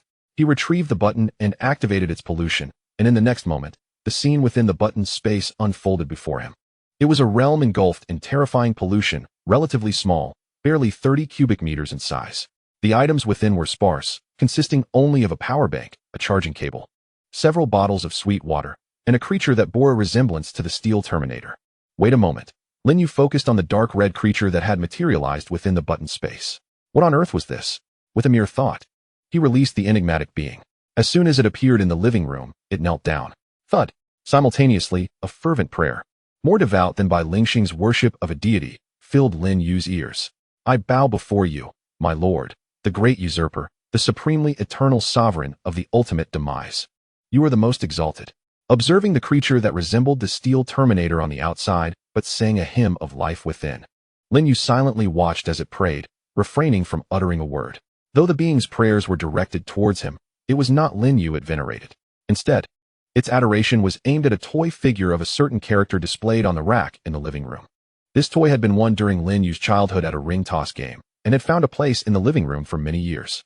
As Lin Yu remained silent, the creature dared not raise its head, continuously offering variations of its sincere prayers. Gradually, it seemed to lose itself in the act of worship. Caught in a trend that appeared unstoppable, Lin Yu took out his phone and recorded this extraordinary scene. At that time, I shall present this recording to Bai Lingxing, so that they may truly comprehend what it means to be a genuine zealot. Chapter 162. The fisherman's mind abuzz with questions after a while. Lin Yu cleared his throat, interrupting the fervent prayers of the enigmatic creature. Firstly, Lin Yu could not permit the entity to pray indefinitely. He still had to attend to his meals.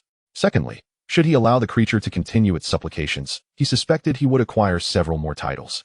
Thus far, Lin Yu had already amassed a number of titles, one of which he distinctly recalled was Usurper, uttered by the creature in its initial proclamation. Lin Yu found this title rather fitting for his abilities, and it sounded far more appealing than the concept of debunker that Yaroslav had previously conceived. Upon hearing a rustle beside him, the mysterious being realized it was summoned by its master. It slowly raised its head, encountering another enigmatic creature of similar stature to its former self during the celebration of life. Gazing at the Ultraman toy above, the creature fell into contemplation. What is this object? Reveal your origins. At that moment, Lin Yu's voice resonated in its ear. Receiving Lin Yu's divine decree, the creature hastily knelt upon the ground, speaking with utmost reverence. O Supreme Master, I was born from your radiance, and shall remain eternally loyal to you. Upon hearing this, Lin Yu raised an eyebrow. He could discern that this being was intrinsically a song of life, thus inherently a magnificent existence. The unwavering loyalty of such a great entity would be regarded as an extraordinary boon by any power. However, Lin Yu was different. His domain was not lacking in great beings. Consequently, even in the face of the creature's devout allegiance, Lin Yu displayed a semblance of hesitation. He refrained from responding immediately, for he sensed that the circumstances surrounding this creature's birth were rather peculiar. Nevertheless, Lin Yu could perceive the authenticity of its devotion. After a moment's contemplation, Lin Yu softly spoke. Your existence did not originate from me, but from Satyr. As Lin Yu's words reached the creature's ears, a wave of confusion swept through its mind. Lin Yu could distinctly sense the tumult of emotions within it. Moments later, the creature voiced its thoughts again, its tone laced with disdain. What is Satyr? How could it possibly be compared to my master? Lin Yu replied. The creature's words are akin to a newborn lamb cursing its mother. Satyr is the mother of all, the origin of life, the essence of everything. Lin Yu recounted all the splendid adjectives he had heard about Satyr from the distorted zealot, aiming to enlighten the creature regarding the true nature of Satyr. His words had a certain effect. After listening to Lin Yu's portrayal of Satyr, the enigmatic being's attitude towards Satyr evolved from disdain to a semblance of respect. Yet, it still did not regard Satyr with much reverence. This mother of all indeed deserves my respect, but in comparison to you, what does she amount to? Lin Yu, undoubtedly, this is a zealous devotee of his own. Witnessing the unwavering faith of this enigmatic creature, he decided not to delve into the circumstances of its origin. Although its birth was rather peculiar, Lin Yu could discern the most genuine thoughts residing within its heart. It was filled with unwavering devotion towards him. This sincerity was beyond doubt. He settled onto the couch, idly observing the creature, which knelt before him, its knees shifting with fervor. Speak of your abilities, Lin Yu commanded. Instantly, it seemed as though he had injected a surge of vitality into the creature, causing it to tremble with intensity. The being bowed low, its tone reverent. In comparison to you, my abilities are insignificant. However, as your most loyal follower, I can spread your faith, ensuring that every self-aware entity in this world becomes your devotee. Lin Yu gazed at it in silence, contemplating his options. He felt the urge to not release such a being into the world. Yet, he also realized he could not keep it by his side. In the past, encountering such a creature would have prompted him to report it to the council immediately. But times had changed, and he had outgrown such naive notions. This was a truly magnificent being, a youthful incarnation of Satyr, and even if Lin Yu believed it posed no danger and would entirely obey his commands, he doubted anyone would be inclined to trust that. After some reflection, he found himself at an impasse. The universe is vast.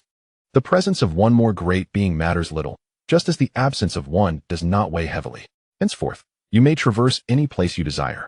But you must not act against sentient beings, nor shall you propagate my faith. Almost as soon as Lin Yu's voice fell, the creature responded promptly. I shall heed your divine decree. Although Lin Yu's command left it perplexed, as a fervent follower, it understood that divine instructions required obedience, not comprehension. This level of awareness is something many followers of deities struggle to attain. Then, you may take your leave, Lin Yu gestured, for his takeout was soon to arrive, and the presence of the creature would not bode well. Yes, the being reverently moved its knees, gradually retreating. Meanwhile, its devoted words reached Lin Yu's ears once more. O Supreme Lord, might you bestow upon your most devout follower a name? Observing the creature that traversed on its knees, Lin Yu found its request reasonable. Being someone who struggled with naming, he had resorted to using his true name on forums. Thus, when it came to naming this being, he drew inspiration from its former self and conjured a name that pleased him. From this day forth, your name shall be Anthem. Upon hearing this, Anthem bowed once more with utmost reverence. Thank you, my lord. Now bearing a name, Anthem appeared elated, its pace quickening as it moved outward. Upon exiting Lin Yu's home, Anthem first bowed respectfully before gradually rising to its feet. At that moment, it noticed the fisherman reclining in the rocking chair.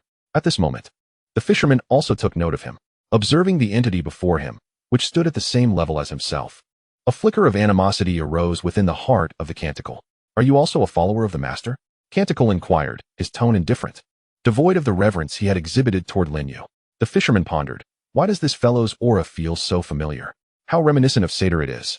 Could this be Satyr's avatar? And who is the master he speaks of? Lin Yu? ISNT Lin Yu incapable of overcoming Satyr? When did he convert Satyr-S avatar into a follower? At that moment, the fisherman's mind was a whirlpool of questions. Chapter 163, The Power of Canticle.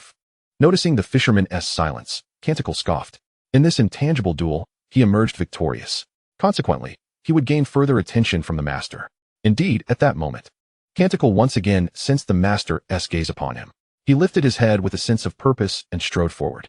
As he approached the elevator, his figure began to gradually dissipate. Once Canticle's form had completely vanished, Lin You withdrew his gaze. After a moment's contemplation, Lin You took out his phone, intending to call Roxy. It was prudent to inform her of the emergence of a significant entity on his side. This was not merely a report, but a notification. Just as he opened his contacts and was about to dial, Roxy's call came through. Acknowledging her call, Lin You answered. And Roxy's voice resonated from the phone. Has something occurred on your end? Taken aback by her words, Lin You paused momentarily. Not hearing Lin You respond, Roxy thought her words had misled him and hurriedly clarified. I'm not watching you. I merely. At this juncture, Lin You regained his composure. No need to elaborate. I understand. I was just about to call you. While speaking, Lin You surmised the reason behind Roxy's call. She had likely detected the disturbances caused by Canticle upon his departure. Without hesitation, Lin You succinctly recounted the situation regarding Canticle. Nothing significant has transpired here. I merely have an additional great entity under my command. On hearing this, Roxy nodded in understanding. So that is the case. Yet, the next moment, she was struck dumb. What had Lin You just said? An additional great entity under your command? Concerned she had misheard, Roxy sought clarification. When Lin You confirmed that the great entity in question was indeed a subordinate and not a companion, Roxy found herself at a loss for words. It dawned on her that a great entity, a formidable being perched atop the cosmic hierarchy, could also occupy the role of a subordinate. As these thoughts crossed her mind, Roxy was left with lingering questions. Lin Yu's reputation within the cosmic realm was indeed widespread. However, no matter how formidable one's reputation might be, it seemed implausible that a great entity would willingly align themselves based solely on renown. Furthermore, Lin Yu's identity within the cosmos was that of a great entity himself, not the master of eternal endings. Roxy was utterly perplexed. At this moment, Lin Yu's voice once again dispelled the confusion in Luo Shi's heart. By the way, I must inform you that this magnificent entity did not originate from the cosmos. It is the embodiment of the Song of Life, which gained self-awareness and willingly chose to serve under me. After hearing these words, a cold sweat broke out on Luo Shi's back. She did not feel regret for the Song of Life being sent away. Rather, she felt a sense of relief, grateful that she had dispatched it in advance. Although the Song of Life had attained self-awareness and transformed into a great existence, willingly becoming Lin Yu's subordinate. The crucial condition was that the entity possessing the Song of Life was Lin You, the master of eternal demise.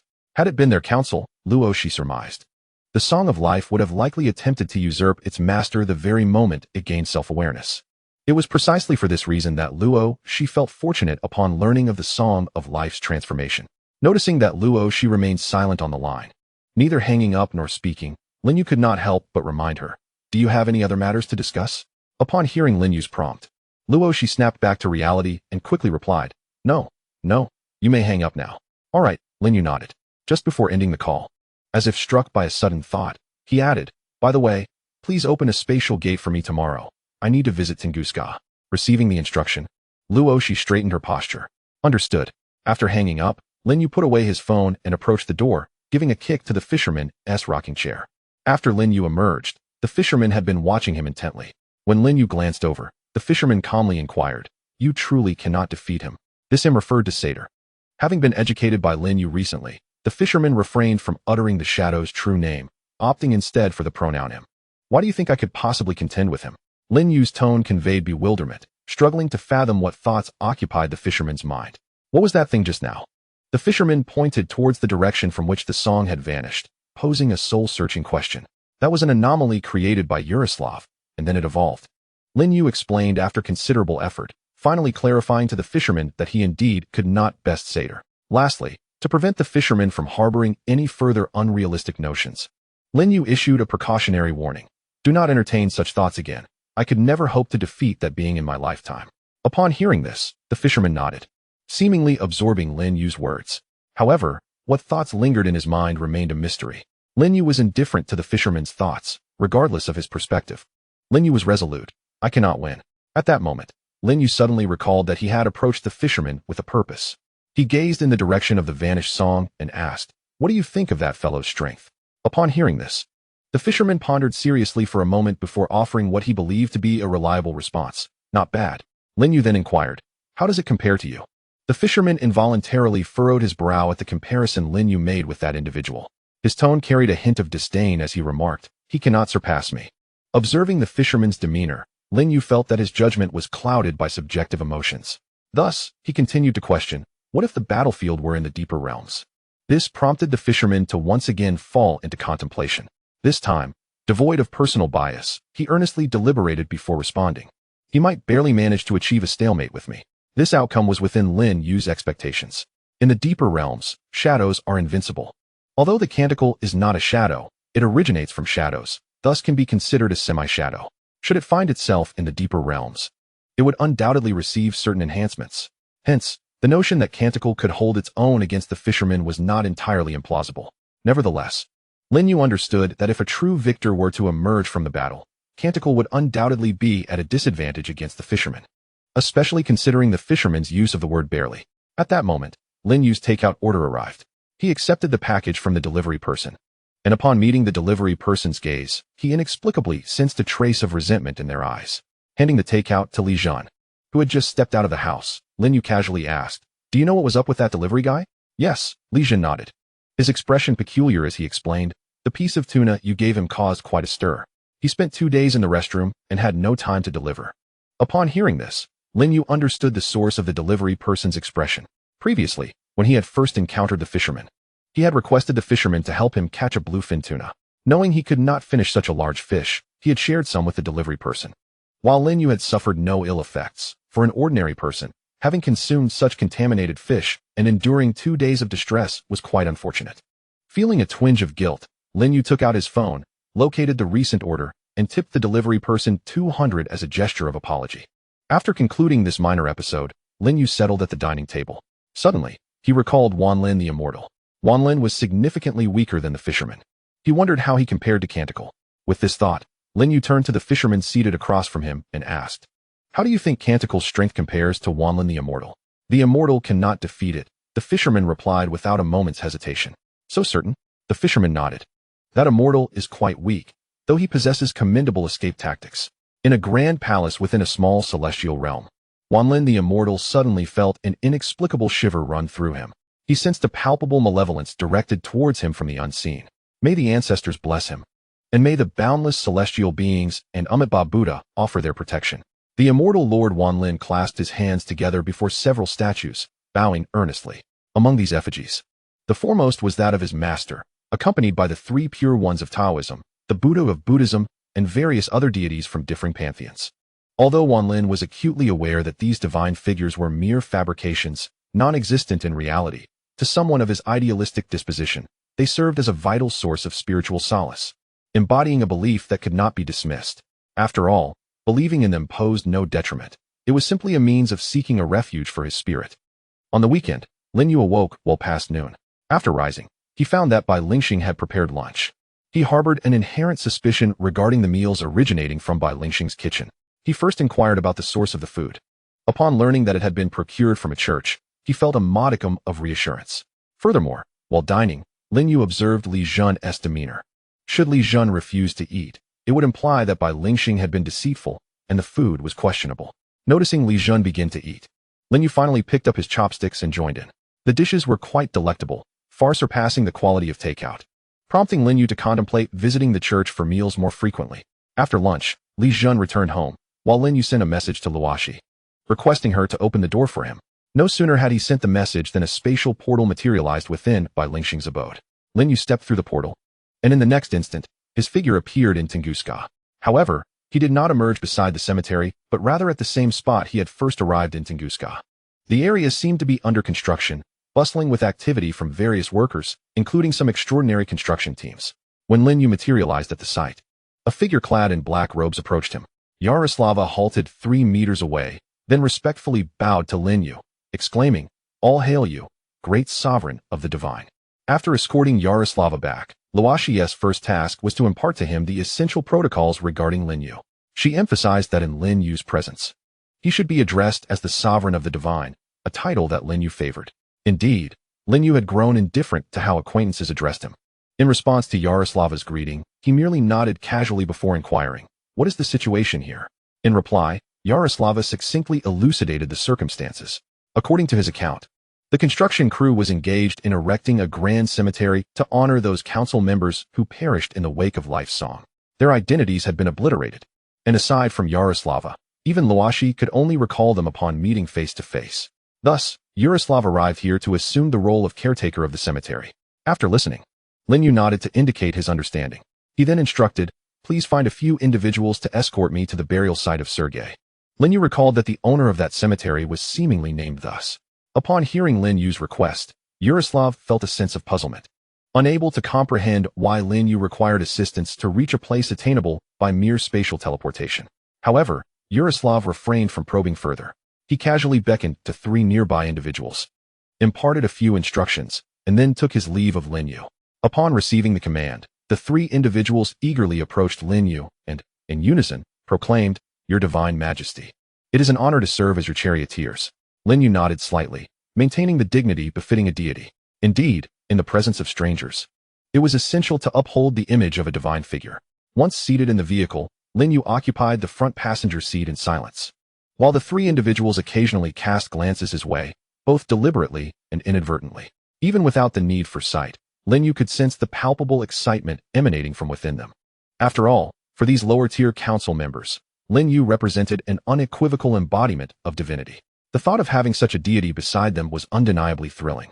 At that moment, the 3 individuals exchanged glances, and eventually, the one seated behind Lin You spoke with a tone of reverence and sincerity, "Esteemed Divine Majesty, may we pledge our faith to you?" Upon hearing this, Lin You felt a flicker of surprise within. Unbeknownst to him, the council did not impose restrictions on the members' freedom of belief, provided they did not revere entities of shadow or those of a great and corrupting nature. Aside from these, the only deity the council members could worship was God. While there were a few believers of God within the council, they were scarce.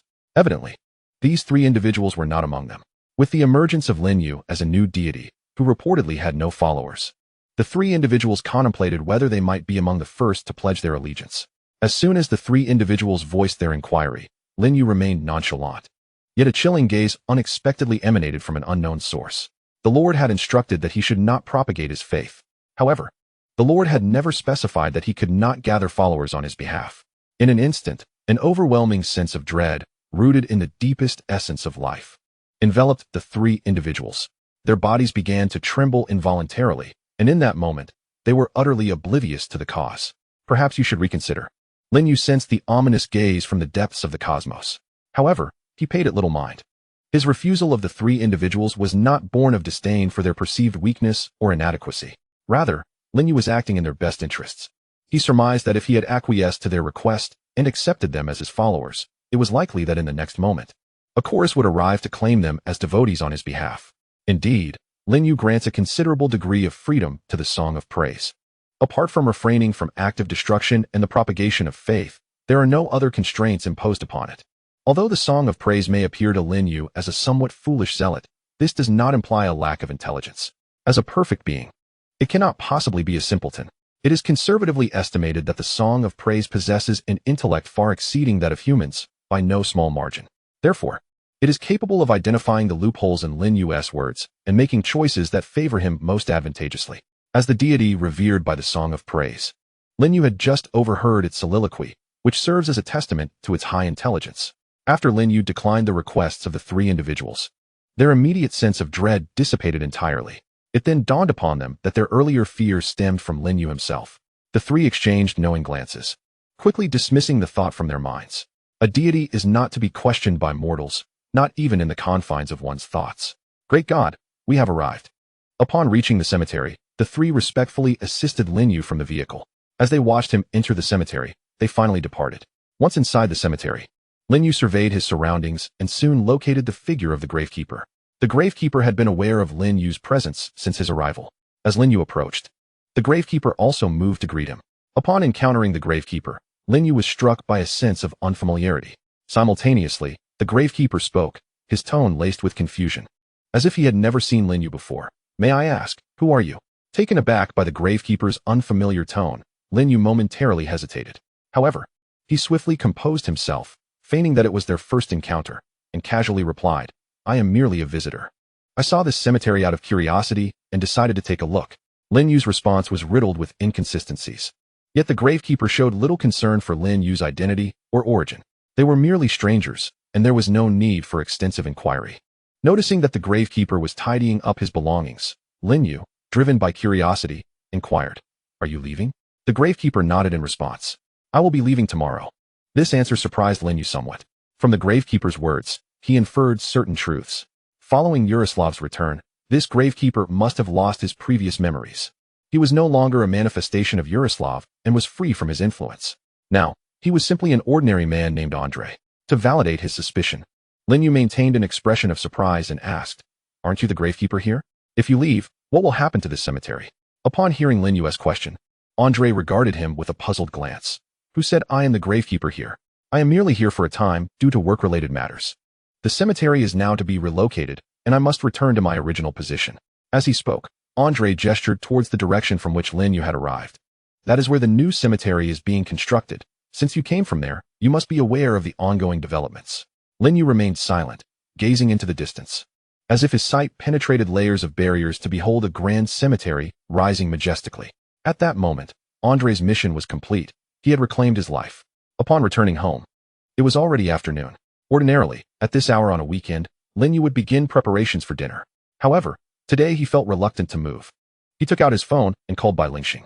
Once the call connected, Lin Yu inquired, "Is there dinner at the chapel?" "Yes," came the reply. Lin Yu could almost hear by Lingxing's lips twitching, relieved she had the foresight to wear headphones. "Can you pack some to bring back? I don't feel like cooking tonight." After a moment's contemplation, Lin Yu added, "I can pay for it." Her response caused by Lingxing's mouth to twitch once more. She forced a smile and replied curtly, "No need for payment, but please don't rely solely on the chapel's meals." "Why not?" Lin Yu asked, perplexed. Bai Lingxing replied calmly, "I can't afford to lose face." That morning at work, Wang Wu approached Lin Yu, curious about Wang Wu's visit. Lin Yu noted that he had not interacted much with Wang and the others in recent weeks due to his busy schedule. Were it not for the weekly delivery of soy milk to his desk, Lin Yu might have forgotten about them altogether.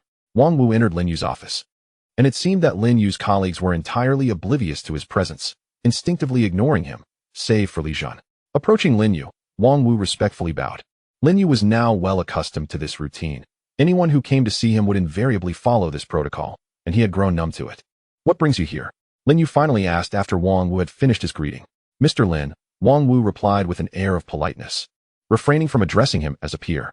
"It is about the bronze goblet and the weeping Mona Lisa. The higher-ups have decided they need to be relocated. However, we must first seek your opinion." "Seek my opinion?" Lin Yu thought little of it, believing it to be some sort of survey, and casually remarked, "If they need to be moved, then so be it. It matters little to me. Though I find the weeping Mona Lisa rather intriguing. It's merely a contaminant devoid of order now, so keeping it serves no purpose." Upon hearing this, Wang Wu silently nodded in agreement, noting, "Mr. Lin prefers to retain the weeping Mona Lisa, but the bronze goblet may be relocated." Chapter 166, The Psychological Trauma of a Slap on Friday. Lin Yu's museum transferred a batch of artifacts, among which was the bronze goblet. Consequently, with artifacts being removed, new ones had to be brought in, otherwise, the curator would certainly disapprove of a one-way flow of items. The newly acquired artifacts were of significantly higher quality than those being sent away, and throughout the process of receiving them, a smile never left the curator's face. As the following day was a day off, Lin Yu decided to visit the supermarket after work to purchase some provisions. On his way back, he opted not to take a taxi, instead sharing the load with Li Zhan, each carrying 2 large bags filled with goods. While passing through a square, Lin Yu noticed that the vicinity was filled with vehicles, not private cars, but rather large trucks used for transportation. Occasional roars from within the trucks punctuated the air, leading Lin Yu to deduce their origin. Considering the timing, these must belong to the zoo, which would soon welcome visitors. "Do you still have those flyers you saved?" Lin Yu glanced back at Li Zhan, who nodded in affirmation. "They're at home," he replied. During dinner, Lin Yu informed his family about their plan to visit the zoo the following day. Bai Lingxing showed no objections, yet the fisherman appeared somewhat disinterested. Lin Yu paid little heed to his lack of enthusiasm. Although the fisherman did not express a clear refusal, his silence could be interpreted as tacit approval. Thus, Lin Yu resolved that their outing would indeed be a trip to the zoo. Considering the proximity and his uncertainty about waking up early the next day, he scheduled their visit for the afternoon. The next day, after a midday meal, Lin You rummaged through the storage room and eventually unearthed a backpack. He filled it with sweet drinks and handed the pack to the fisherman, believing that as the strongest member of the household, he should bear the load. Li Jun concurred with Lin Yu's rationale. Thus, with 2 votes in favor, 1 against, and 1 abstention, the fisherman had no choice but to don the backpack prepared specifically for him. Despite it being the afternoon, the zoo remained bustling with visitors. However, when Lin Yu reached the ticket booth, it was fortuitously unoccupied. He exchanged a glance with Li Jun, took the flyer from him, and presented it to the ticket attendant. After settling the payment, the attendant handed Lin Yu a small booklet. This pamphlet detailed the animals featured in the exhibition, along with their documentation. Beneath each photograph of the rare creatures, a corresponding identification card served as proof of their legality. Moreover, upon entering the zoo, Lin Yu discovered that most of the exhibited animals were confined within iron cages, with a barrier set 1 or 2 meters away to ensure their separation from the public.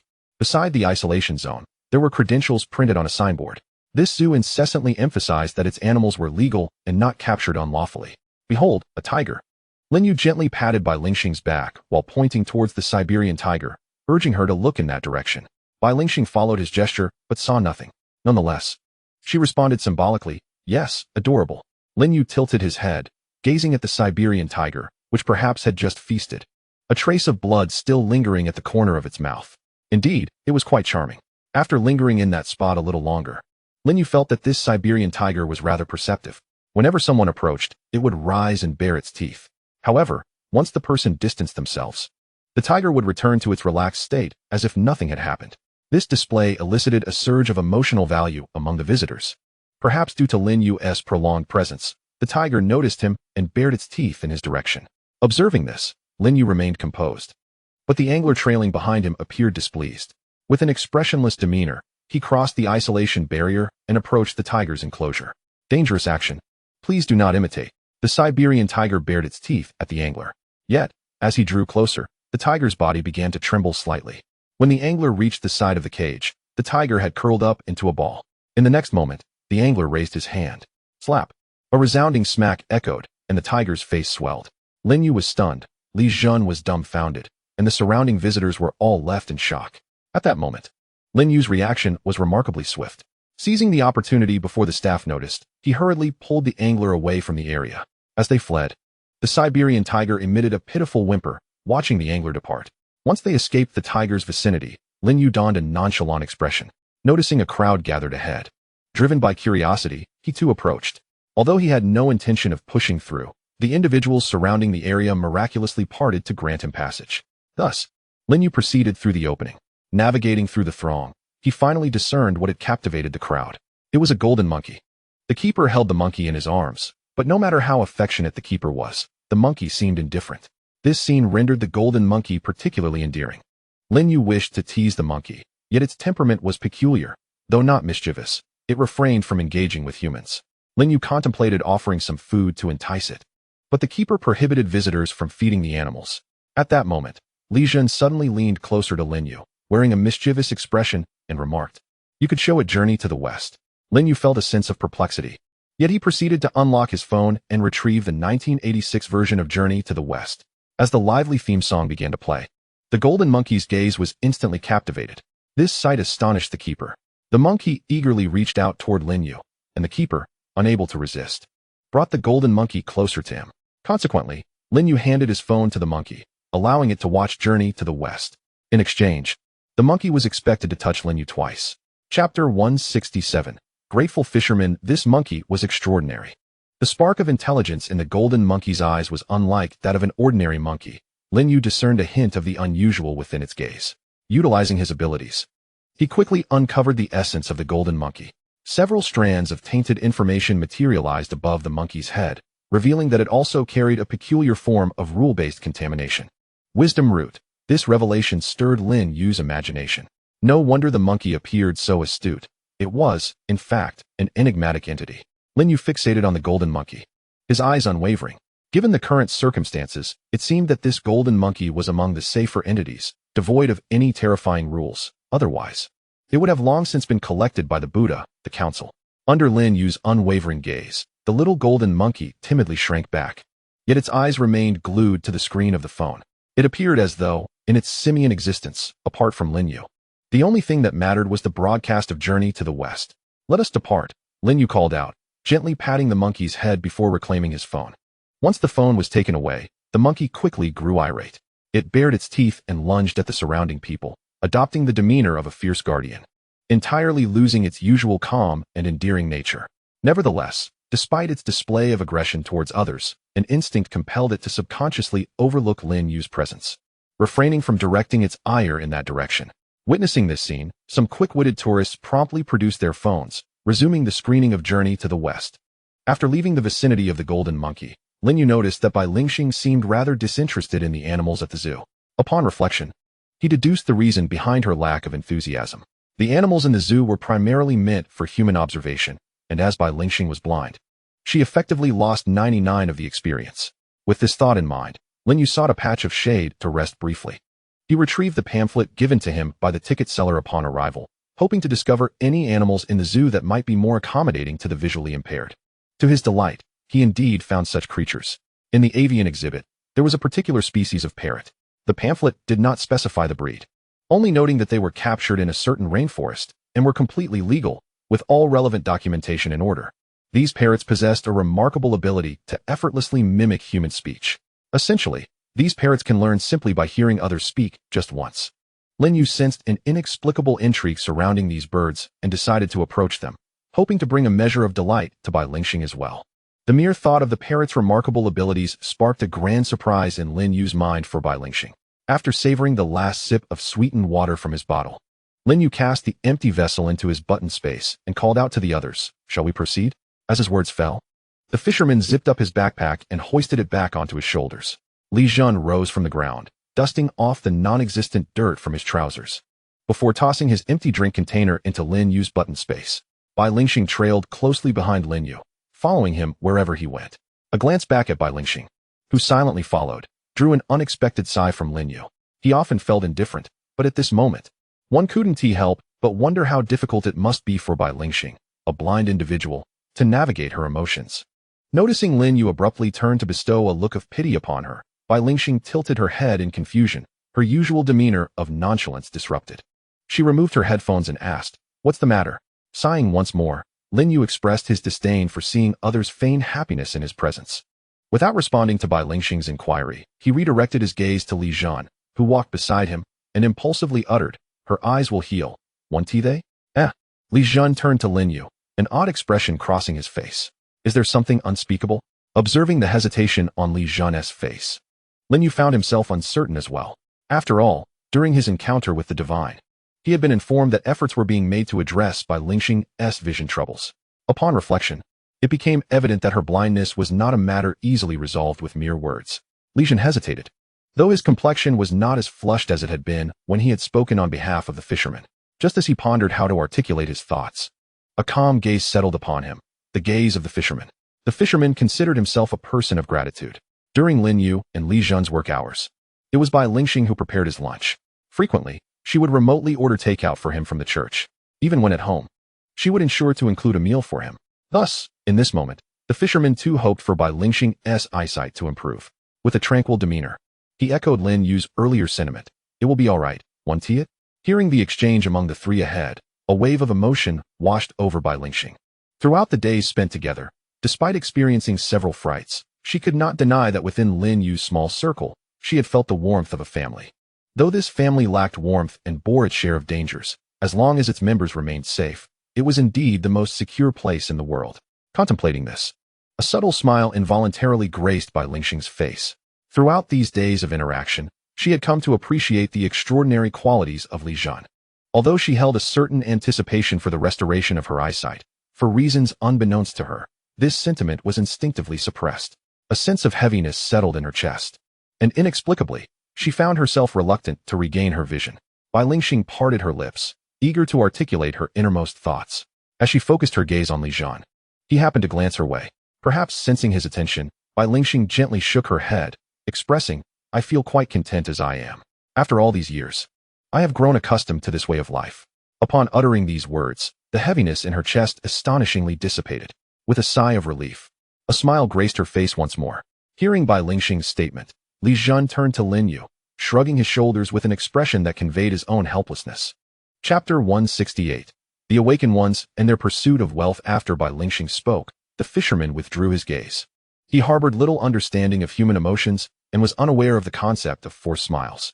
Although Lin You hesitated, upon witnessing the authenticity of Bai Lingxing's smile, he could only let out a quiet sigh and retract his gaze. Let us be on our way. Observing Lin Yu's somewhat despondent figure, Bai Lingxing pondered for a moment before stepping forward to grasp the hem of his garment. As Lin Yu led the group towards the area where the parrot was located, Li Zhen's voice suddenly resonated in his ear. In truth, even if I do not say anything, her eyes will eventually heal. As they approached the section housing the parrots, Lin Yu first passed through the ostrich exhibition area. Unlike the ferocity of tigers, ostriches were not confined within cages, but rather contained by fences. Several staff members stood nearby to ensure that the ostriches did not escape and to prevent visitors from feeding them indiscriminately. While the zoo permitted animal feeding, there had to be some restrictions. Otherwise, one could find themselves in a scenario where today someone fed a firecracker, tomorrow a grenade, and the day after, a nuclear bomb. In such a case, the zoo would undoubtedly close within 3 days.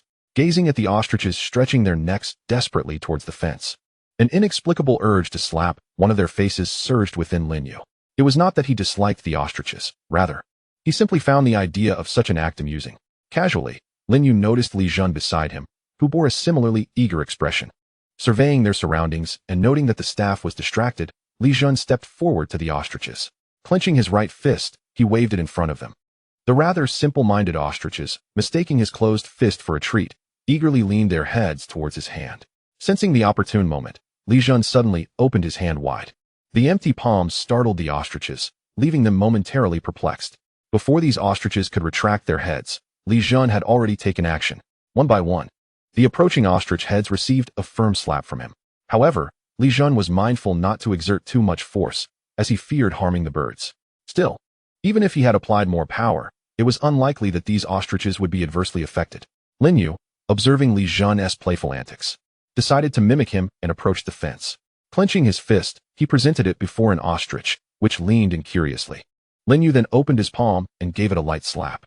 Hey, what are you doing? Just as Lin Yu struck the ostrich, a sharp voice called out from behind him. Slightly taken aback, he turned to find a staff member in a zoo uniform reprimanding him. The staff member approached Lin Yu, pointing at the ostriches in the enclosure, and admonished, "You can touch the ostriches, but you must not hit them, understand?" Upon hearing this, Lin Yu glanced at his hand, which had just made contact with the bird, and then looked over at Li Zhen and the fisherman, who were nearly mounting one of the ostriches. "Those two were about to ride away on your ostrich, yet you choose to reprimand me, a mere visitor who just gave one slap?" Noticing the duo engaged in their playful antics, Lin Yu refrained from reporting them to the staff, knowing well that even if he did, the workers would likely overlook Li Zhen and the fisherman. "You two carry on. I'm off." Lin Yu waved at them, and after receiving a response from Li Zhen, he continued onward with Bai Lingxing. Leaving the ostrich exhibit and traversing through several sections featuring rare bird species, Lin Yu arrived at the enchanting parrot exhibit, aptly named the magical parrots.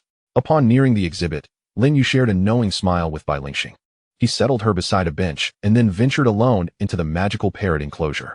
Once inside, Lin Yu immediately activated his abilities to observe the parrots within. As he had anticipated, these were no ordinary parrots. Each parrot bore a common informational tag above its head, language mimicry. This label confirmed the parrots were indeed anomalous entities.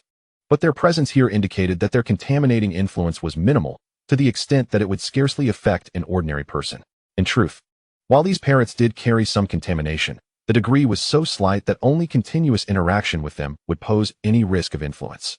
Moreover, even in the event of such influence, it would be exceedingly feeble, manifesting merely as mild annoyance from the incessant chatter of the parrots. Dismissing his abilities, Lin Yu regarded the parrots, and a conjecture began to form in his mind regarding the identity of the zoo's owner. With so many entities present, and the ability to showcase them to the public, the proprietor of this zoo was undoubtedly an awakened individual. Although the notion of awakened individuals operating a zoo may seem perplexing, Lin Yu was able to comprehend it upon learning about the current market for awakened beings. In their pursuit of wealth, what is beyond the pale for the awakened? What harm lies in running a zoo? Lin Yu had even encountered a devotee of a deity who accepted cosplay commissions. This individual was reputed to be an angel. Taking a moment to compose himself, Lin Yu repressed the smile that had briefly graced his face and slowly approached the flock of parrots. Perhaps due to the visitor's disbelief in the miraculous ability of these parrots to mimic human speech, This exhibit was devoid of anyone else besides Lin You. He was free to converse with the parrots at will. To them, Lin You appeared as a demon drawing near, exuding an air of intimidation. "Don't come closer. Don't come closer." The flock chattered in a flurry, retreating in unison. Growing somewhat irritated by the cacophony, Lin You issued a sharp command: "Silence." At his words, the parrots obediently sealed their beaks. With the world now enveloped in tranquility, Lin You revealed a smile he deemed amiable. He reached into his pocket, intending to offer food as a reward for the parrots. However, he quickly realized that his provisions had been exhausted. Thus, he opted for a different approach: "Follow my instructions, and I shall spare you." The parrots responded enthusiastically, "Yes, sir," pleased with the lineup of well-trained parrots before him. Lin You nodded in satisfaction and proceeded to assign them tasks. "You will say this. You will say that Chapter 169 Lin You. They shall extol the name of the Almighty. Do you understand?" The parrots chorused in unison, "Understood." The leading parrot even raised its wings and saluted Lin You. Since they had grasped his instructions, Lin You decided to test them, pointing at the leading parrot. "What will you say next?" The parrot, reacting instinctively, opened its beak. "Praise the Lord." "Excellent," Lin You replied, satisfied, and went off in search of Bai Lingxing, whom he had left at the entrance. The parrots, having successfully amused Lin You, felt a sense of relief. Though not particularly intelligent, they understood that pleasing the individual before them ensured their safety. "What did you discuss with those parrots?" Bai Lingxing's brow furrowed as Lin Yu came into her line of sight, her gaze flickering back and forth between him and the area where the parrots were located. Due to the distance, she had not clearly heard Lin Yu's conversation with them. However, she had faintly caught the mention of God. Seeing the smile on Lin Yu's face, though it was merely a commonplace smile, Bai Lingxing couldn't shake the feeling that it harbored some ulterior motive. "I was just teaching the parrots to speak," Lin Yu casually replied, but his answer seemed somewhat disconnected from Bai Lingxing's inquiry, lacking substance and clarity. "You mentioned the Lord?" Lin Yu cast a surprised glance at Bai Lingxing. He had just spoken in a sufficiently hushed tone, yet surprisingly, Bai Lingxing still managed to overhear him. "It seems that Darwin's On the Origin of Species holds some merit after all. The text states that creatures with poor eyesight tend to evolve heightened auditory and sensory perception in order to adapt to nature. This concept embodies the principle of natural selection, where only the fittest survive. This notion resonates perfectly with Bai Lingxing's current state." Noticing that Lin Yu was unresponsive, Bai Lingxing waved her hand in front of him. Lin Yu's expression was peculiar, and Bai Lingxing found it difficult to glean any useful information from his countenance. However, she could sense that whatever Lin Yu was contemplating was far from pleasant. "What are you thinking?" she inquired. "Darwin was right," Lin Yu instinctively replied. What about Darwin?" Bai Lingxing tilted her head in confusion. She had heard of Darwin, a renowned biologist whose studies delved into realms overshadowed by the concept of maternal dominance. Yet, how did this relate to their recent conversation? Lin Yu's thoughts couldn't possibly have leaped from theology to biology, could they? "And no, it's nothing. I just suddenly recalled the two powers at home, which led my thoughts to the concept of the maternal figure. Consequently, I thought of Darwin." Upon mentioning the term maternal figure, despite her myriad of doubts, Bai Lingxing decided to remain silent. She feared that if they continued their discussion, Lin Yu might inadvertently utter the true name of the maternal figure. Such an incident had occurred before, but at that time, Li Zhen was present, and the namesater had been effectively silenced. Now, without Li Zhen around, Bai Lingxing genuinely worried that if they carried on, Lin Yu might reveal the true name of the shadow. "Let us go. I have a surprise prepared for you." Once Bai Lingxing settled down, Lin Yu led her to the exhibition area where the parrots resided. As they entered the area, a chorus of chattering birds filled their ears. The avian cacophony coalesced into a melodious symphony that Lin Yu found somewhat familiar, though he could not pinpoint the song. Beside him, Bai Lingxing, listening to the melody, slightly squinted her eyes. Although the tune was delightful, the parrots produced their sounds through pollution, rendering it a melody tainted with subtle contamination. Nevertheless, despite the pollution inherent in the melody, Bai Lingxing still felt that Lin Yu had put considerable thought into it. At least the choice of music was commendable. Wait a moment. At this juncture, Lin Yu snapped back to reality from the music. He cast a suspicious glance at the foremost parrot. He distinctly remembered not instructing them to sing during the rehearsal.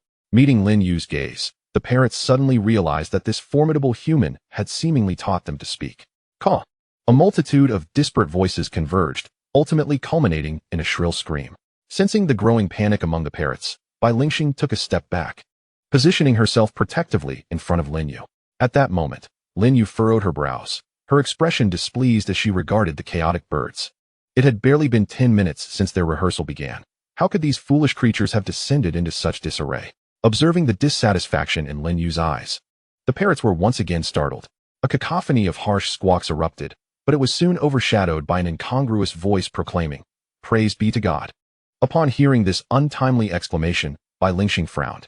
Yet, as the sound reached Lin Yu's ears, she finally exhaled in relief, a smile gracing her lips once more. Thankfully, these foolish birds still remembered their purpose. Subsequently, led by the foremost parrot, countless others began to chant, "Praise be to God. O God, I sincerely praise you. You are the light that illuminates my darkened path. O God, I sincerely praise you. You are." Initially, the parrots seemed to recall their lines, avoiding complete chaos. However, as time passed, some of the less intelligent parrots began to forget their earlier utterances. Thus, the atmosphere shifted slightly. "O God, you are my ancestor. O God, you are my grandfather. O God, you are my father. O God, you are my brother." Lin Yu silently lamented the turn of events. Sure enough, when she glanced at Bai Lingxing, she noticed that, at some point, a brick imbued with divine essence had appeared in Bai Lingxing's hand. Listening to the parrots praising God with their tainted voices was already a source of frustration for Bai Lingxing. Though their earlier restraint combined with Lin Yu's presence had kept her from acting, the moment the parrots began to stray from their intended course, Bai Lingxing could no longer contain herself. She raised the stone and advanced toward the flock of parrots. Seeing this, Lin Yu, quick on her feet, seized the back of Bai Lingxing's collar. Hey, don't get agitated. It's my fault for not clarifying earlier. They are praising the heavenly God, not the deity you believe in. Chapter 170. I just spoke a bit too loudly after Lin Yu caught her. Bai Lingxing's body still leaned forward, though her strength had lessened.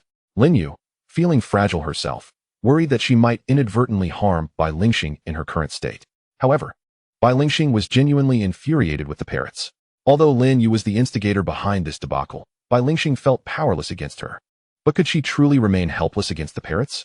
As Bai Lingxing held the stone aloft, an urge to hurl it into the midst of the parrots surged within her, prompting a chorus of frantic cries from the flock. "She's gone mad. She's gone mad. That person is insane. Someone stop her. Boss, come save us. Someone intends to kill us." The incessant squawking of the parrots began to irritate Lin Yu, and before she realized it, she had loosened her grip on Bai Lingxing's collar. In the next moment, bang, the madwoman is dead. She's dead. As Bai Lingxing continued to push forward, Lin Yu released her grip, causing Bai Lingxing to stumble. Fortunately, she was clutching a large brick, and her head collided with it. While her head remained unscathed, the brick had cracked.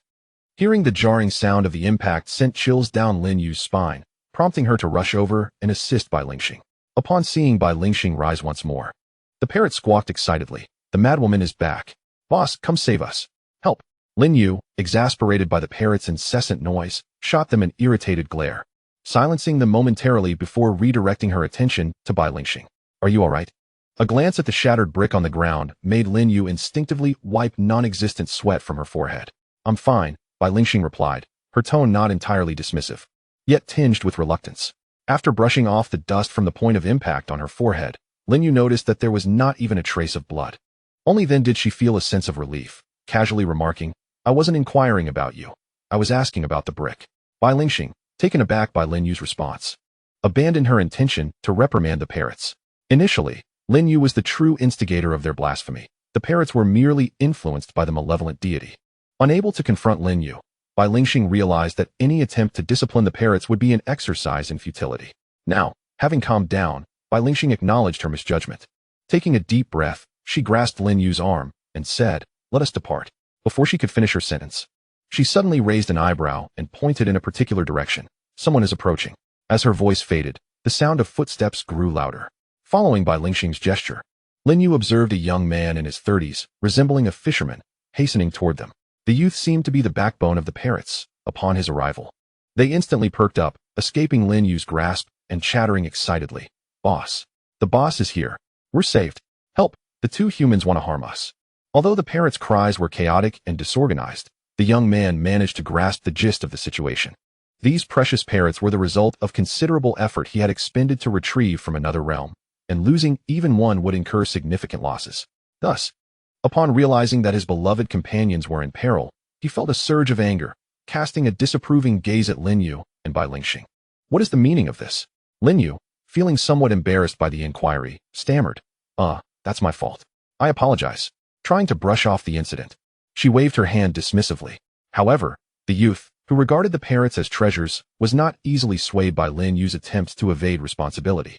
He could discern that both Lin Yu and Bai Lingxing were likely awakened beings. After all, if they were ordinary individuals, they would have been rendered speechless by the parrot's raucous chatter long ago. However, until now, the young man had only perceived embarrassment and awkwardness on Lin Yu's face, without witnessing any other emotions. Thus, he boldly concluded that both Lin Yu and his companion were awakeners of relatively low rank. As a level 4 awakener himself, the young man believed he had grasped the threshold of higher-level awakeners and occasionally pondered with their mindset.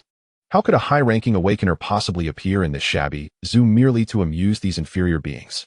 With this thought, he unceremoniously stated, "Perhaps you two should discuss compensation.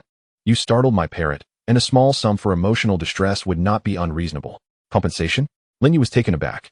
Although he was not in need of money, this was contingent upon his very limited expenditures. In terms of savings, Lin Yu's current account balance would qualify him for social assistance. Asking him for emotional damages? Absolutely out of the question. Moreover, the parrots had not suffered any real distress. Lin Yu could see that the young man was merely trying to exploit him. Observing the confident expression on the young man's face, Lin Yu pondered for a moment before pulling out his phone.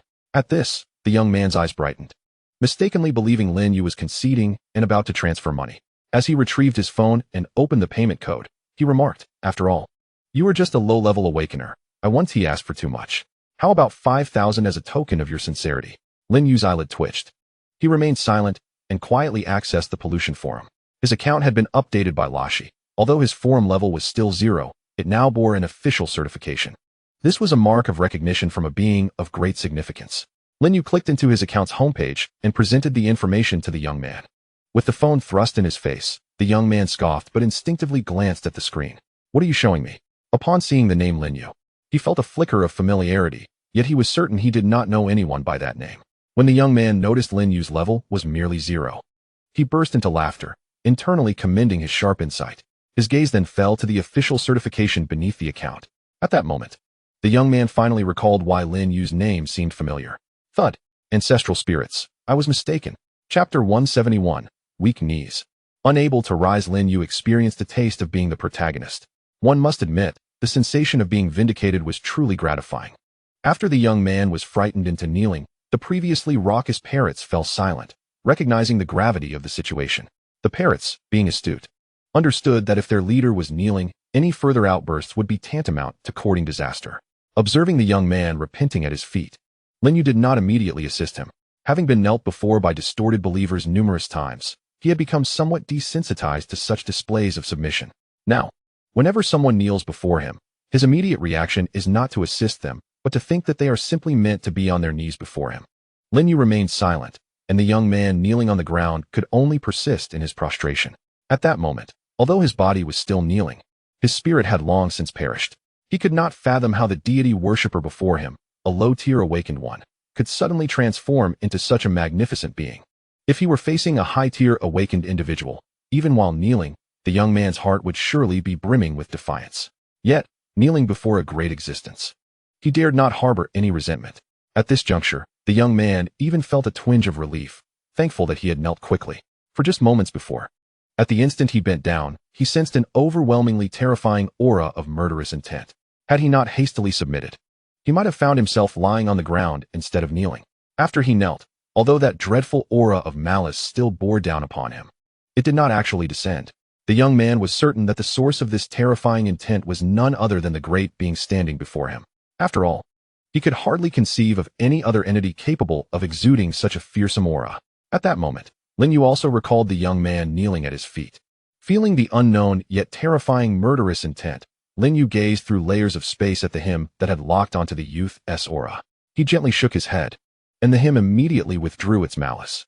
Ultimately, the initial fault lay with Lin Yu. Although those parrots had their own issues, they soon began to ramble nonsensically. Nevertheless, the origin of the incident was indeed Lin Yu. Thus, he did not wish to make things difficult for the young man. His gaze shifted back from the hymn to the youth, and he spoke softly, "Rise." Upon hearing this, the young man trembled slightly, but did not rise from the ground. He remained kneeling, merely lifting his head, his tone humble. "I dare not." The young man's demeanor inevitably caused Lin Yu to sigh in exasperation. Realizing that this kneeling figure was indeed human and not a distorted believer, Lin Yu felt a slight discomfort. He emphasized his command, I said, rise. As Lin Yu's voice echoed, the dissipated murderous intent once again enveloped the vicinity. The young man shuddered at the words, feeling the omnipresent aura of malice. His voice trembled with a hint of a sob. Ancestor, I am too weak to rise. Lin Yu recognized that the young man was genuinely unable to stand, and even his speech had become somewhat halting. Thus, Lin Yu refrained from forcibly compelling him to stand. He waved his hand dismissively. Let today's matter pass. As these words fell, the young man felt as if he had been transported from the depths of winter to the heights of summer. He had originally believed he was doomed, but upon hearing this, warmth flooded his heart. Lin Yu's statement felt akin to granting him a second chance at life. The young man even thought that Lin Yu's words were akin to a life-saving grace bestowed upon him. He struggled to maintain his limp form, hurriedly bowing in gratitude. Ancestral spirits, dear ancestors, silence. The threat loomed once more, and the young man obediently closed his mouth. The sound of footsteps, rhythmic and approaching, reached the ears of the three present, eliciting a sense of dread in the youth, whose face turned ashen. Someone was coming. He had made a fool of himself today. And in this age of advanced internet connectivity, if his current state were to be broadcast online, how would he ever earn a living again? Lin Yu observed the two figures advancing toward him, raising his hand to greet them. To the youth, this gesture seemed akin to a divine boon, as he mistakenly believed Lin Yu intended to dismiss the newcomers. However, the reality was quite the contrary. There's nothing to see here. Let us depart, Lin Yu stated. Yet Li Jun and his companion did not halt their approach. He leaned closer to Lin Yu, casting a glance at the collapsed young man. From Lin Yu's words, the youth discerned that Lin Yu was acquainted with the two. This time, he refrained from underestimating them due to their apparent ordinariness. He dared not scrutinize them closely, instead stealing glances at Li Jun and the fisherman. Suddenly, his attention was drawn to the fishing rod slung over the fisherman's back. My fate is sealed. With a faint thud, the youth rolled his eyes and fainted, collapsing to the ground. Lin Yu, observing this scene, looked at the fisherman in exasperation. Why did you bring out the fishing rod? At Lin Yu's remark, the fisherman silently stowed away his rod, then pointed in a direction, calmly stating, there are fish over there. Following the fisherman's gesture, Lin Yu vaguely recalled that there were ornamental fish in that vicinity. Although the fisherman had no interest in these decorative creatures, he was keen on fishing them. Understanding the fisherman's nature, Lin Yu refrained from reprimanding him. At some point, Lin Yu's perspective had shifted. As long as no lives were endangered, he allowed the fisherman to pursue his happiness without imposing strictures.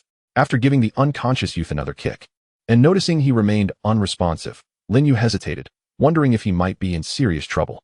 Surely not, Li Jun waved dismissively, stating, he is merely in shock and will forget what transpired.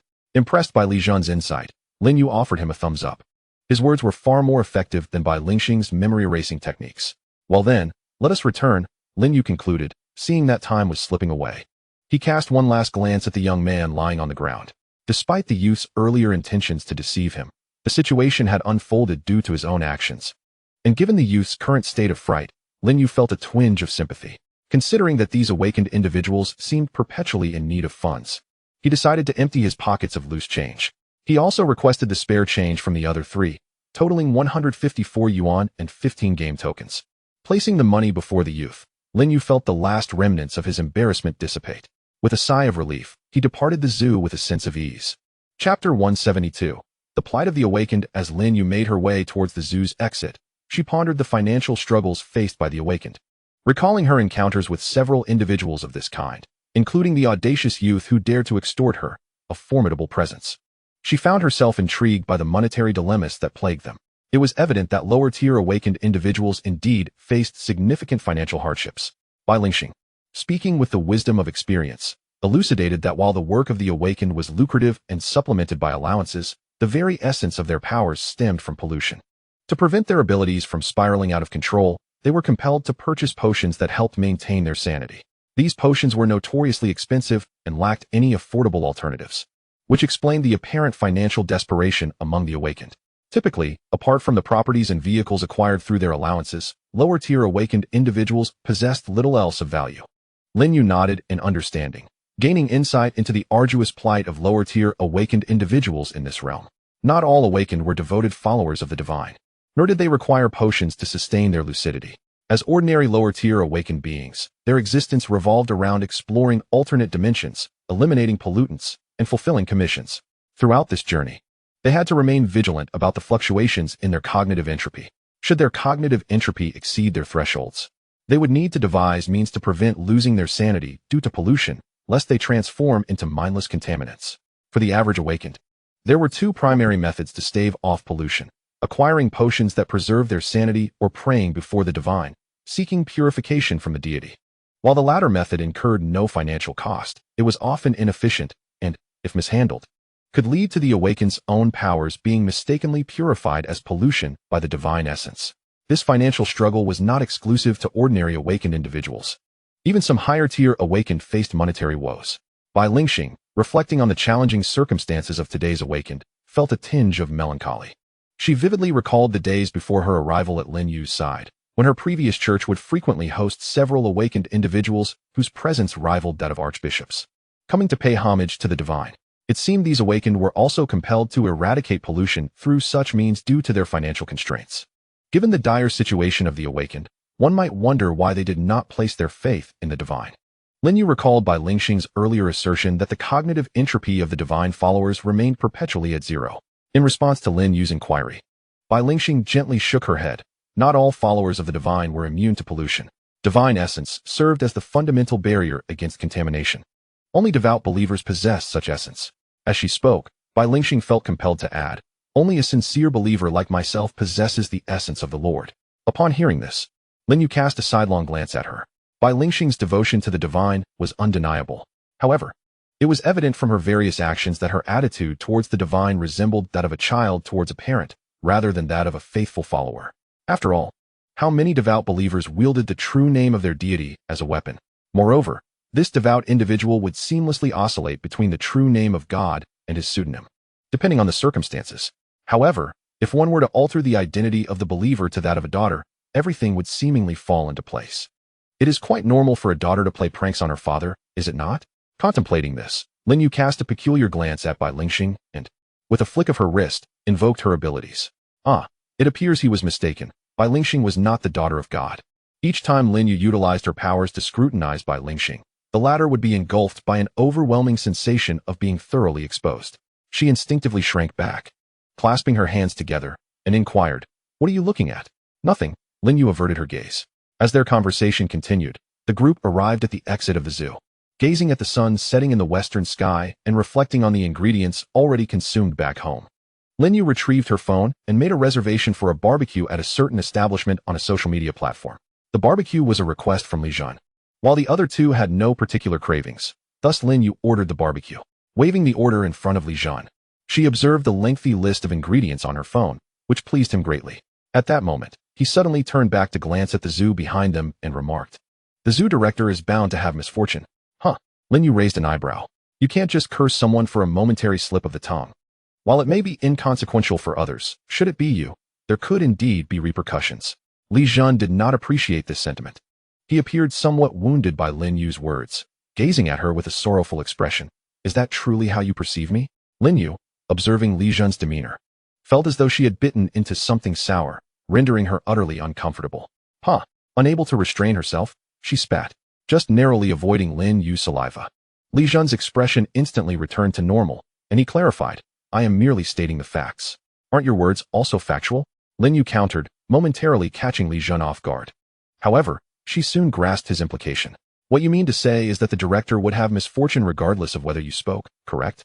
"Precisely," Li Zhan nodded, choosing not to elaborate further. Nevertheless, Lin Yu found herself intrigued by the reasons behind the director's impending misfortune. The zoo was populated by rather lowly entities, and it seemed that even a horde of them would be insufficient to satisfy the hunger of the Siberian tiger. Lin Yu truly could not fathom how such a zoo could bring about the director's downfall. Unable to comprehend, he posed his queries to Li Zhan. Yet, Li Zhan merely smiled mysteriously and replied, "You will find out tonight." The barbecue that evening marked the first outing for the four of them since their acquaintance, and they all relished the meal. Even the usually stoic fisherman appeared more relaxed as he enjoyed the barbecue, his usual tension momentarily dissipating. Due to Bai Lingxing's slower pace in eating and the inherent delay in cooking the barbecue, the group returned home quite late. After washing up, Lin You collapsed onto the sofa, only for a phone call to interrupt her repose. "The zoo you visited today has encountered a mishap." Listening to the serious voice of Loxi on the phone, Lin You immediately straightened his posture. What had transpired? On the other end, Loxi, examining the newly acquired information in her hands, recounted the incident that had occurred at the zoo. Did you not show Journey to the West to the golden monkey at the zoo today? Upon hearing this, Lin You nodded slightly, recalling the charming little monkey, unable to associate it with any form of pollution. However, Loxie's next statement left him momentarily speechless. After you left, the zoo staff continued to play Journey to the West for that little monkey. Initially, everything was going well, and the monkey even exhibited excitement during the scene of the great sage's havoc in heaven. Yet, when they reached the part where the Monkey King was trapped under the Five-Finger Mountain, Loxie seemed to deliberately pause. Lin You held his breath, having anticipated the unfolding of the narrative. It went mad. The three words escaped Loxie's lips, and upon hearing them, Lin You felt no surprise within his heart. Realizing that had it not been for him, the monkey may not have gone insane, Lin You sincerely apologized to Loxie, saying, I am truly sorry. I had no idea that Journey to the West would provoke such a reaction in the monkey. Upon hearing Lin Yu's words, Loxie appeared to be momentarily flustered. She swiftly waved her hand, nearly dropping her phone in the process. No, you need not apologize. This monkey inherently possessed significant risks. It is simply that we had not recognized them before. Your intervention today has helped us uncover this risk, and I am grateful to you for that. Moreover, we have already contained the situation. However, due to the substantial pollution released by the monkey, a spatial anomaly has formed, hindering our ability to manage it promptly. At this juncture, Loxie's voice took on a slightly hesitant tone, and Lin You discerned an underlying implication in her words. Acknowledging that this situation was somewhat precipitated by his actions, he felt compelled to lend a hand. As for Loxie's remark about him helping to uncover risks, Lin You took it with a grain of salt, fully aware of his standing in Loxie's eyes. He suspected that even if he inadvertently caused the moon to explode, Loxie would concoct a narrative of lunar pollution, framing him as a benefactor in the cleanup efforts, assuring him not to dwell on it. Furthermore, even if the incident were not directly attributable to Lin You, the proximity of this anomaly to his home compelled him to investigate and offer assistance. Glimpsing the time, he noted it was already approaching 10 o'clock at night. After a moment of contemplation, he inquired, Is the situation urgent over there? Are there any casualties? The situation is not urgent, Loxie clarified, but the zoo director is quite anxious. Fortunately, there have been no casualties. On the other end, Loxie, reviewing the data report in her hands, explained, the zoo had already closed, and all the staff had left. Only the director remains inside. At that time, the pollution was not yet severe. The zoo director risked his life to emerge and brought the information along with him. Hearing that there were no casualties at the zoo, Lin You let out a sigh of relief. He instinctively overlooked the urgency in the zoo director's words. Since there was no pressing concern, shall I visit tomorrow? No problem. With Lin You expressing his willingness to assist, Luo, she felt reassured. Although the pollution in that otherworldly space had reached a level of corruption, the council was still capable of containing it for one night to prevent any further expansion. The reason Luo she refrained from sending council members to handle the situation was twofold. First, the pollution was somewhat related to Lin You, and given his character, he would undoubtedly intervene. Second, the monkey that had caused the rift into the other space was particularly difficult to deal with, making it challenging to eliminate it without affecting the outside world. Gazing at the monument that loomed in the depths of the cosmos, Luo Shi's eyes were veiled in a layer of purple divine light. Chi Tian, location, solar system, Earth. If there is nothing else, I shall hang up now. With that, Lin You launched the Crossfire mobile game, intending to play a couple of rounds before retiring for the night. All right. As she withdrew her gaze from the monument, Luo Shi spoke softly. Before ending the call, as if struck by a sudden thought, she casually mentioned, by the way, the zoo director has posted a commission on the forum. There is a reward of 100,000 for resolving the pollution. Don't forget to ask him for the money later. Upon hearing this, Lin You sat up abruptly from the sofa. He quietly closed the game he had just opened and maintained a calm tone. I'm feeling a bit bored right now. Why don't you send someone to pick me up? I can head over right away. Huh. Luo Shi was momentarily taken aback, but her response was swift as she readily agreed to Lin Yu's request. Please wait a moment. I'll send someone to get you. With that, the call was abruptly disconnected from the other end.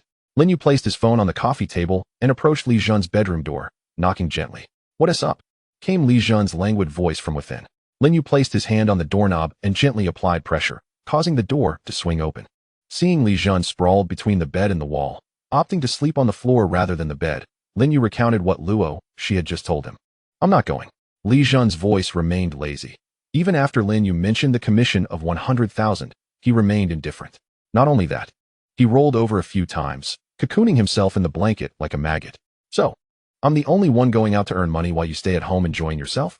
Huh? Lin Yu's lips twitched. But he found himself at a loss with Li Zhen.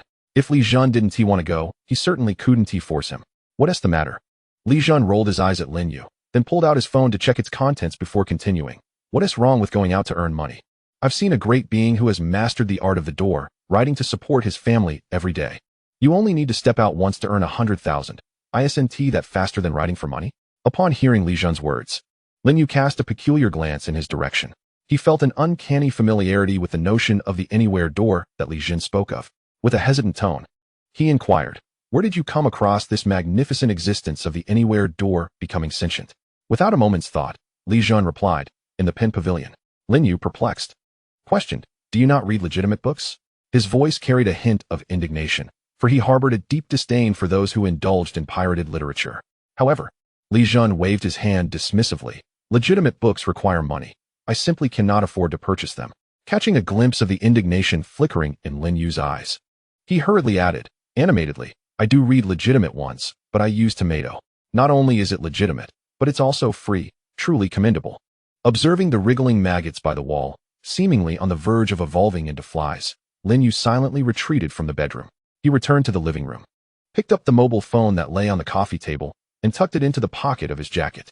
Though the pocket of his pajamas was somewhat small, as long as Lin Yu refrained from excessive movement, the phone would remain secure.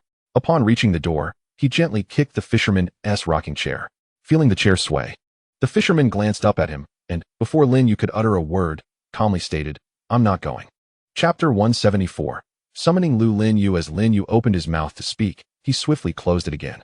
Observing the fisherman, whose face was turned away as he fiddled with his phone, Lin Yu chose to remain silent.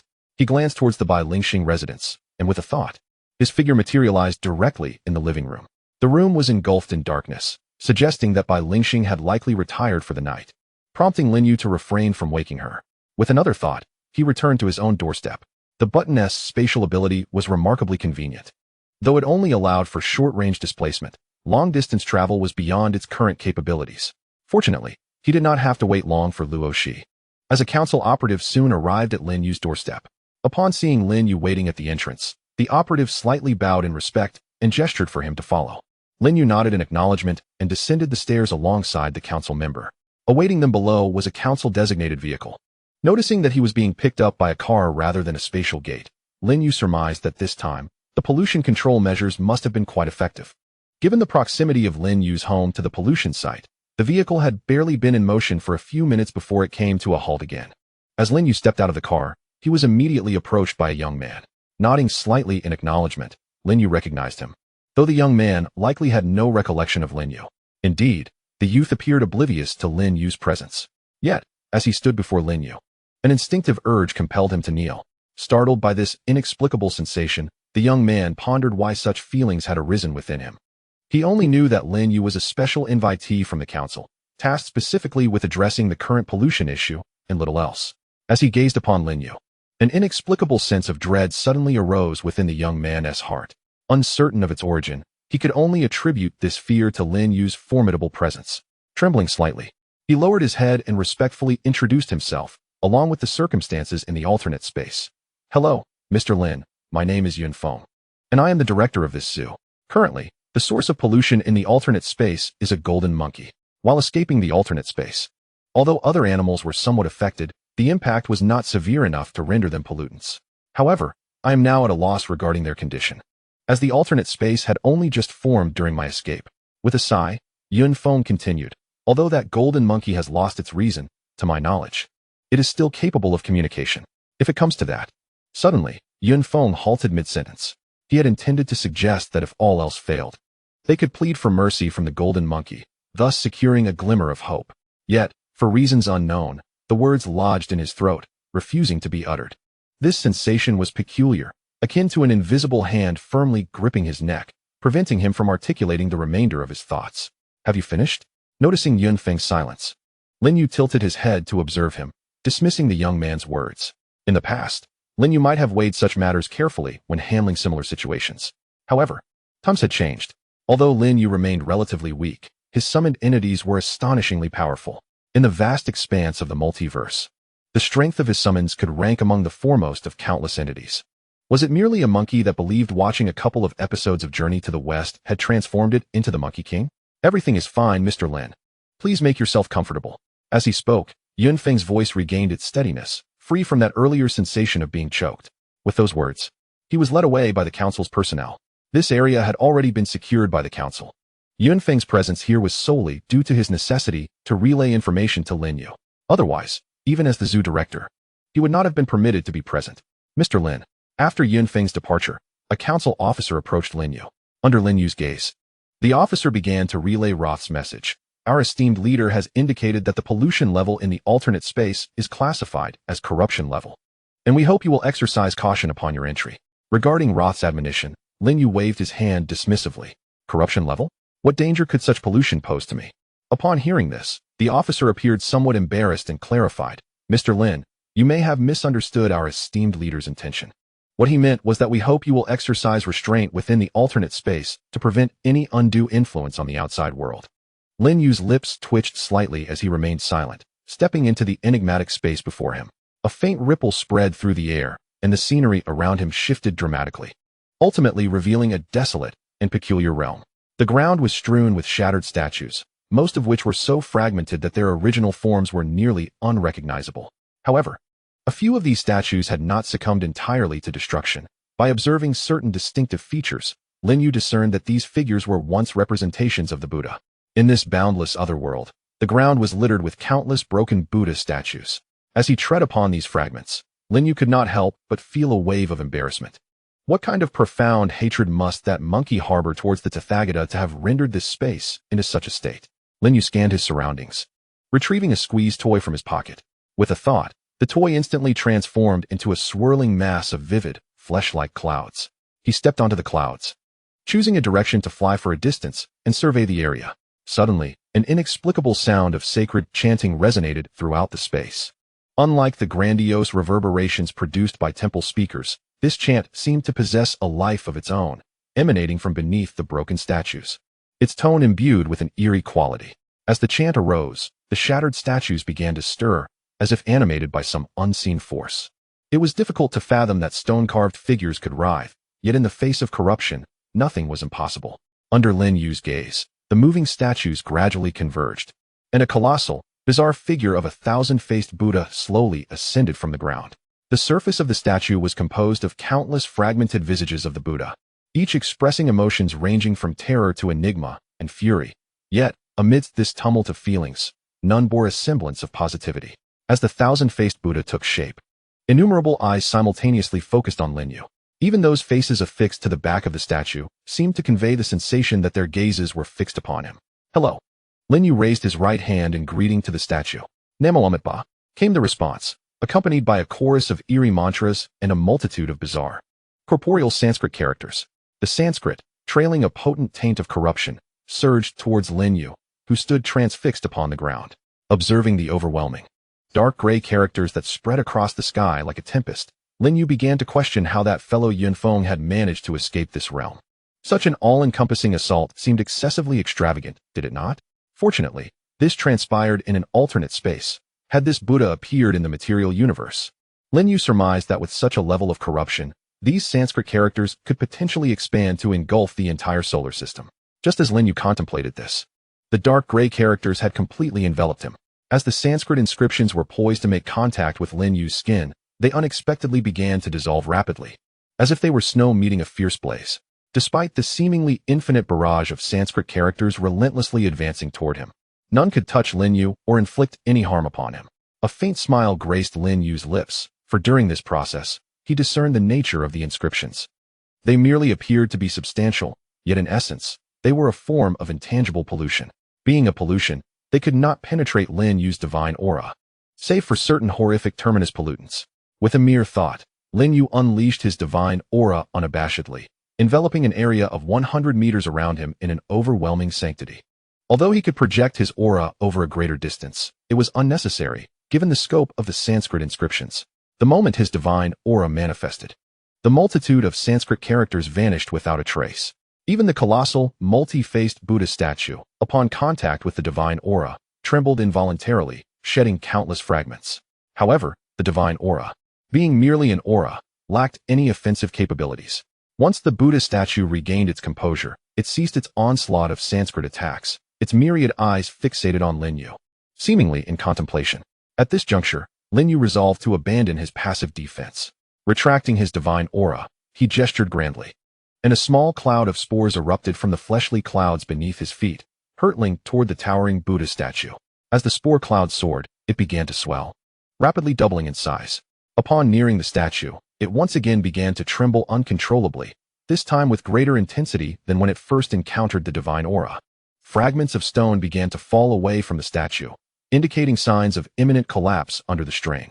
Faced with the terrifying spore cloud, the Buddha statue involuntarily took a step back, its countless faces transforming into expressions of sheer terror. In the next moment, the spore cloud completely engulfed the statue, which found itself utterly incapable of resistance, succumbing instantly to its fate. President, an urgent situation has arisen in the anomalous space designated No. Who 666, reported a subordinate to Rocky. Upon hearing the report, Rocky sprang to her feet. While emergencies frequently occurred in anomalous spaces on Earth, typically, it sufficed to dispatch personnel to address them. However, No. Who 666 was different, as it was the very anomalous space Lin You currently occupied. Moreover, Rocky had previously issued a directive. Unless the pollution within the anomalous space escalated to a terminus level, there was no need to report it to her. The fact that her subordinate was now reporting a situation indicated something significant. Contemplating this, Rocky seized the latest intelligence presented by her subordinate, scanning it quickly. Two others stood beside Rocky. One individual, Qian Jinzhong, serves as the vice president of the Shanghai branch, constantly monitoring the situation of the anomalous space, known as Who 666. The level of contamination in this space has escalated alarmingly, reaching a state of corruption within mere hours. Although the rate of pollution has considerably slowed, Qian Jinzhong remains deeply concerned about potential complications arising from this anomalous realm. Beside Luoshi stands Yaroslav. Given Yaroslav's current condition, Luoshi is reluctant to allow him to venture beyond the solar system, let alone leave Earth. Consequently, she has stationed Yaroslav at headquarters, ready to dispatch him wherever necessary on the planet. Initially, Luoshi had contemplated sending Yaroslav to address the anomalous space, should Lin You choose not to intervene. Fortunately, Lin You possesses a strong sense of social responsibility and is willing to assist with the situation. The Who 666 anomaly has manifested terminal-level contamination. However, this pollution has not permeated the entirety of the anomalous space, but is confined to a specific area. As Luoshi, Qian Jinzhong, and Yaroslav exchange glances, Qian Jinzhong hesitantly inquires, "Is that individual handling the pollution?" His tone reflects uncertainty regarding the phrase handling the pollution. Perhaps I should investigate the situation within the anomalous space? I could also remind Mr. Lin. At this moment, Yaroslav interjects. Although the trio is largely convinced that Lin You is responsible for the terminal pollution, the fact remains that it is still terminal contamination. Among the three present, only Yaroslav can navigate such an environment without reservation. While Luoshi can also endure the terminal pollution, she lacks the ease with which Yaroslav operates. Very well. Upon hearing Yaroslav's suggestion, Luoshi nods gently, refraining from uttering any cautionary words about danger. She has positioned Yaroslav here for precisely such moments. The more perilous the situation, the more essential it is to have someone like him. Moreover, given the current state of the anomalous space, Yaroslav is adept at managing the circumstances. Remember, your sole objective this time is to locate Lin You and advise him to exercise restraint. Do not engage in any further actions. The anomalous space does not require your intervention, understood? Before Yaroslav departs, Luoshi takes a moment to emphasize this point. Yaroslav nods in acknowledgement. He is not foolish. With a figure as formidable as Lin You present, why would he risk complicating matters further by intervening unnecessarily? Chapter 176. Experiencing life after the spore cloud envelopes the thousand-faced Buddha statue. The immense pollution it harbors swiftly engulfs the statue completely. In the face of such overwhelming contamination, the pollution affecting the thousand-faced Buddha appears as fragile as an infant, instantly replaced by the pollution within the spore cloud. At this moment, the thousand-faced Buddha, which had been on the verge of collapse, surprisingly regains its solidity. Countless dark, crimson tendrils of flesh emerged from within the thousand-faced Buddha, seeping through the fissures of its form and binding the shattered fragments together with an unyielding grip. From a distance, these protruding appendages resembled the soft down of the statue, rendering the already eerie visage even more unsettling.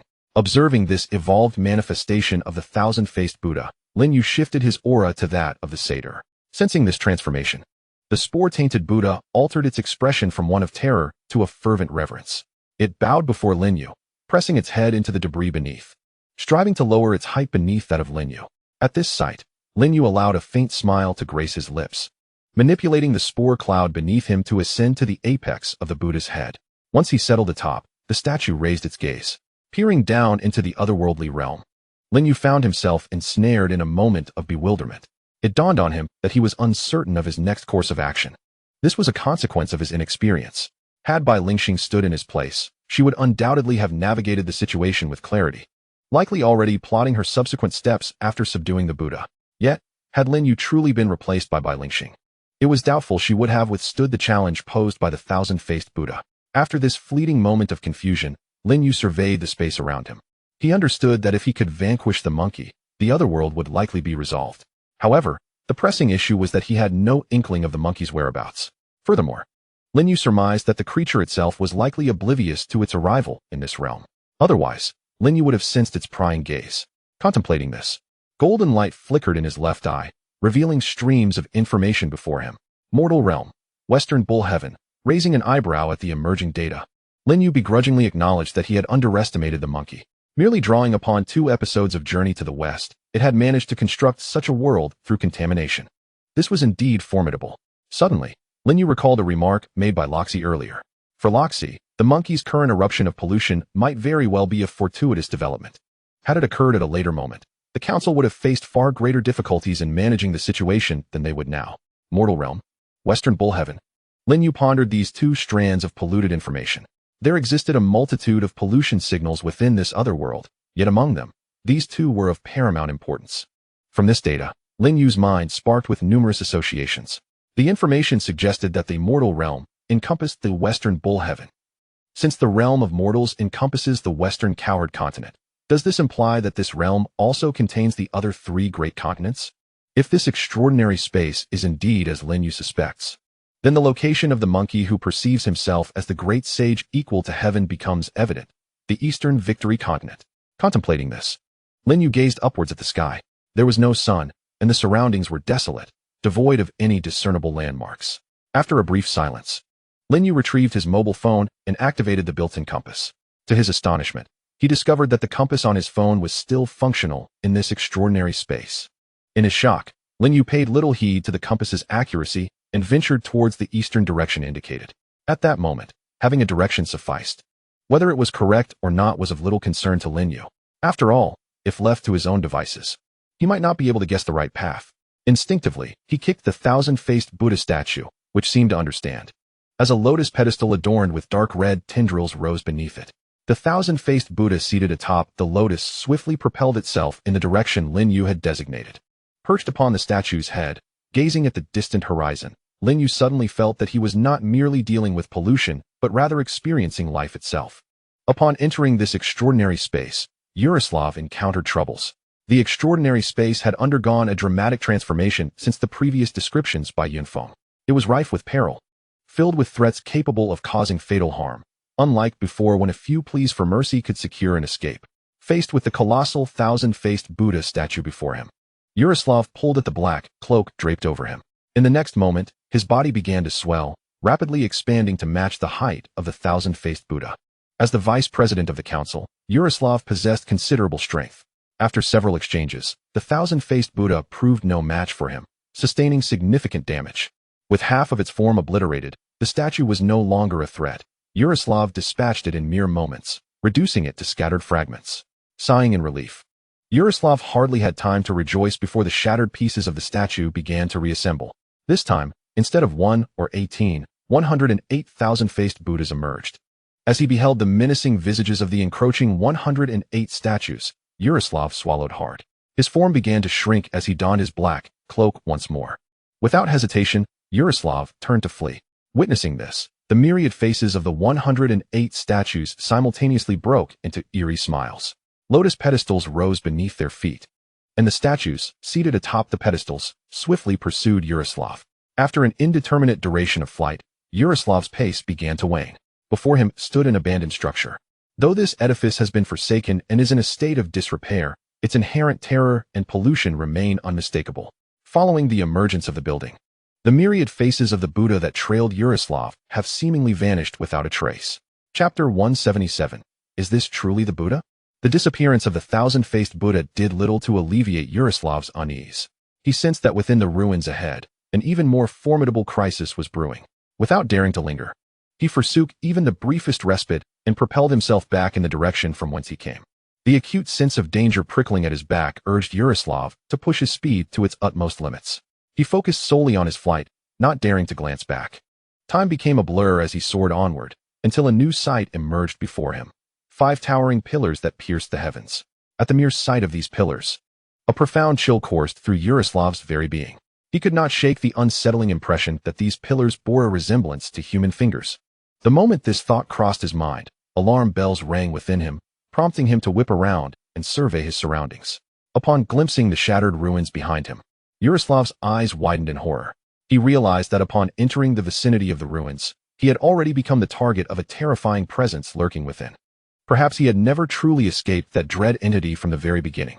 With a heavy exhale, Yaroslav resigned himself to his fate, ceasing any futile struggles and instead standing his ground, awaiting the emergence of the frightful being. As he stood there, the ground beneath his feet began to tremble violently and rise. Simultaneously, the 5 pillars behind him ascended into the air, intensifying his unease. He summoned the power within him, yearning to forcibly extricate himself from this otherworldly space. Yet, all his efforts proved in vain. For the moment, he became the focus of the terrifying entity. This realm had already been sealed. To recklessly attempt to breach, it would unleash a catastrophic wave of pollution upon East Asia, leaving devastation in its wake. The resonant sound of Namo Amitba reverberated throughout the tainted expanse, leaving Yaroslav in a daze as he gazed at the ground beneath him, unable to collect his thoughts. What lay before him was an immense, terrifying hand that seemed to stretch into infinity. In that moment, Yaroslav finally grasped the identity of the 5 familiar pillars.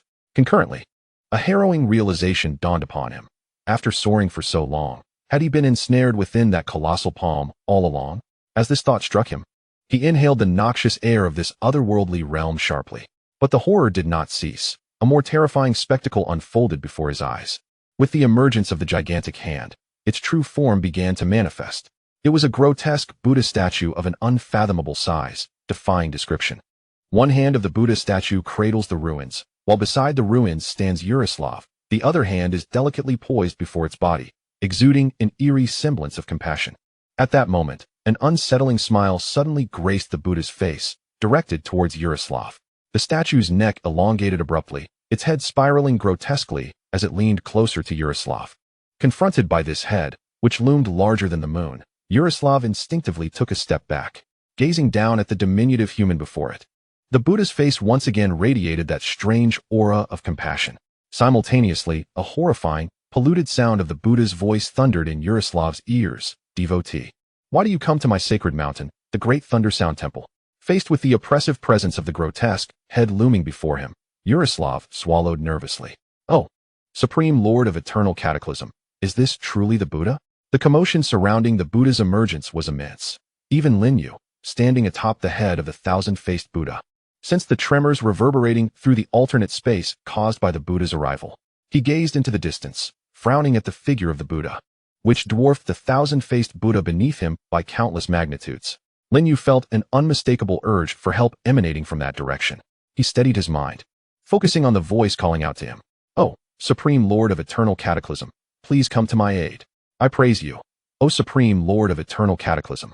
Descend upon this place and save this pitiful messenger. Listening to the chorus of praises directed at the Lord of Eternal Cataclysm, Lin Yu's expression darkened. He knew without looking who sought his assistance. Few were aware of the title Lord of Eternal Cataclysm, and only one person favored calling him by that name, Yaroslav. Wait. A cold voice suddenly resonated within Yaroslav's heart. Upon hearing that somewhat familiar tone, Yaroslav felt a surge of joy. As he defended against the Buddha's onslaught, he mentally replied, I await your arrival. Lin You was uncertain of Yaroslav's situation, but based on Yaroslav's recent response, it seemed he could endure for a while longer. However, gazing at the Buddha in the distance, Lin You could not guarantee Yaroslav's continued resilience.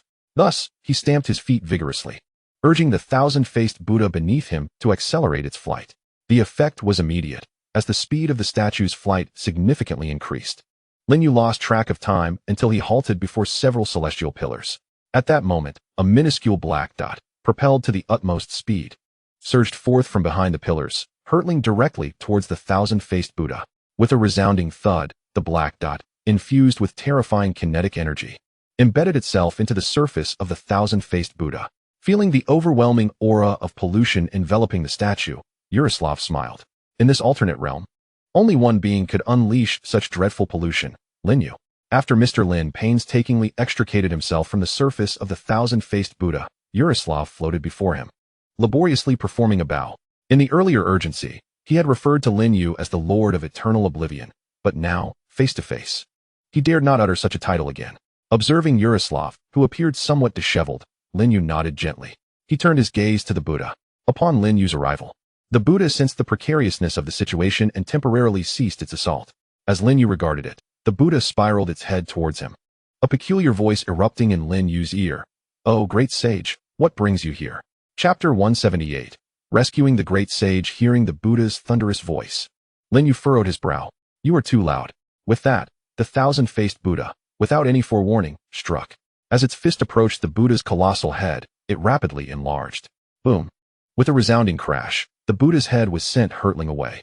The twisted neck, resembling a spring, oscillated wildly before retracting. Once it regained its composure, the Buddha's neck returned to normal, and its head resumed its rightful place. "Great sage, what is your intent?" Even after being struck by Lin Yu, the Buddha maintained an enigmatic smile, never displaying anger.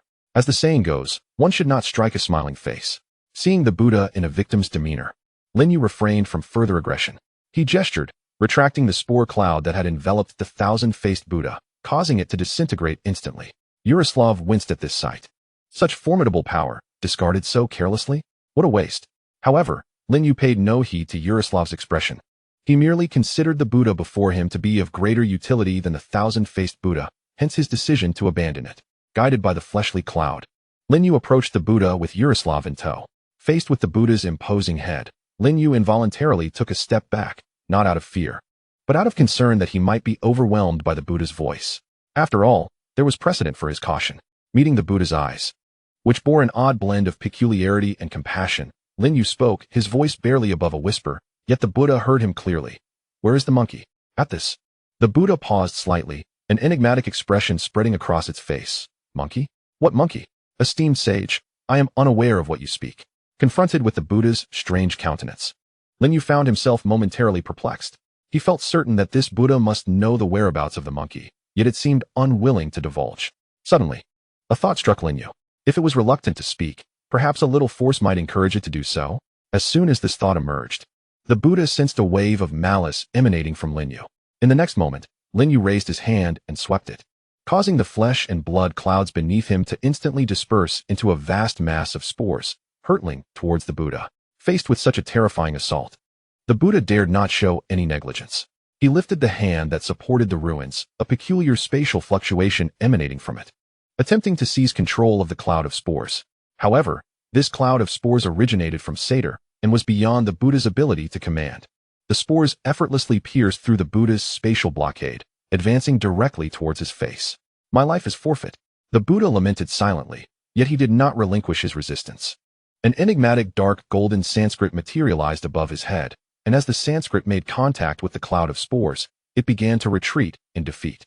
Observing this, the Buddha intensified his output of Sanskrit, while Lin Yu reduced the power of the spores, fearful of inadvertently damaging the Buddha. Nevertheless, the terrifying fluctuations rippled through the space.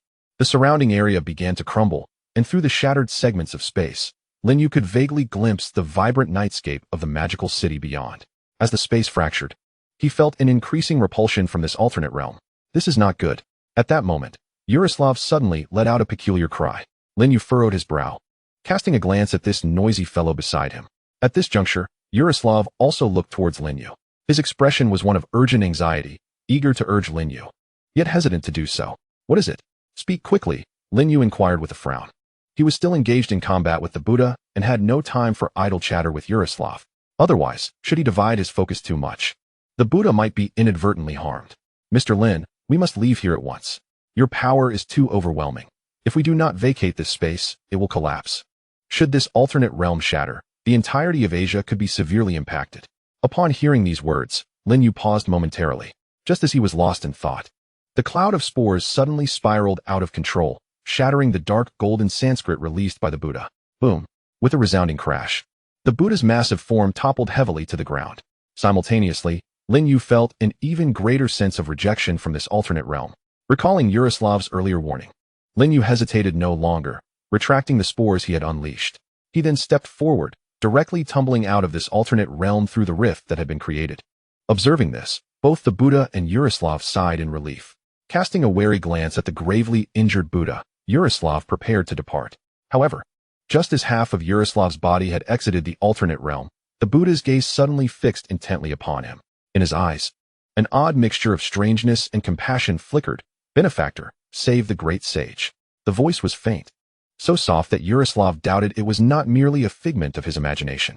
He turned to the Buddha, seeking to ascertain whether this was indeed a hallucination. However, at this moment, the Buddha gazed at him with an expression that was distinctly peculiar. This countenance mirrored the very same one he had witnessed upon their first encounter. A sense of foreboding began to rise within Yaroslav, prompting him to flee the peculiar realm without confirming whether he had merely imagined the preceding events. Upon Lin Yu's emergence from the otherworldly space, the alarms of the Council's Magic City branch blared incessantly. This was primarily due to the fact that during the subsequent battle, Lin Yu had employed the corruptive essence of Satyr, along with those spore clouds, resulting in a profound taint upon him. The intensity of this pollution was such that anyone who laid eyes upon him might draw inappropriate conclusions. Observing the council members encircling him, clad in full armor, yet hesitant to advance, Lin Yu waved his hand dismissively. In the next moment, the taint of Satyr was quelled, and the divine aura was once again released. Harnessing this divine presence, Lin Yu endeavored to cleanse himself of the lingering pollution. For Lin Yu, maintaining a respectable image before these unfamiliar individuals was of great importance. As he brushed off the dust from his attire, Lin Yu discreetly retracted the scattered spore clouds while the council members flustered around him. At that moment, Yaroslav also emerged from the otherworldly space. Upon seeing him, Lin Yu suddenly recalled that when Yaroslav had sought his assistance, he had mentioned that he came to the other realm to deliver a message. The identity of the intended recipient was not difficult to deduce. With this realization, Lin Yu placed a reassuring hand on Yaroslav's shoulder. "Did you come to the otherworldly space to convey something to me?" At his words, Yaroslav snapped back to reality, his expression tinged with slight embarrassment as he replied, "Indeed, I did. I ventured into the otherworldly space to relay a command from the esteemed president. She wishes for you to temper your strength to prevent." He gestured towards the unstable realm, "from collapsing under the weight of your power." Even Lin Yu could discern the current instability of the otherworldly space. Re-entering it appeared to be an impossibility for now. Thus, after Yaroslav concluded, Lin Yu felt a twinge of awkwardness, though he masked it with a simple nod. As Lin Yu and Yaroslav engaged in casual conversation, the council operatives, having dealt with the residual pollution, approached the two. Although Rocky had not disclosed Yaroslav's true identity, these operatives were well aware of his high-ranking status within the council. Consequently, after addressing the lingering pollution, they reported their findings and naturally gravitated towards the highest authority present, awaiting further instructions.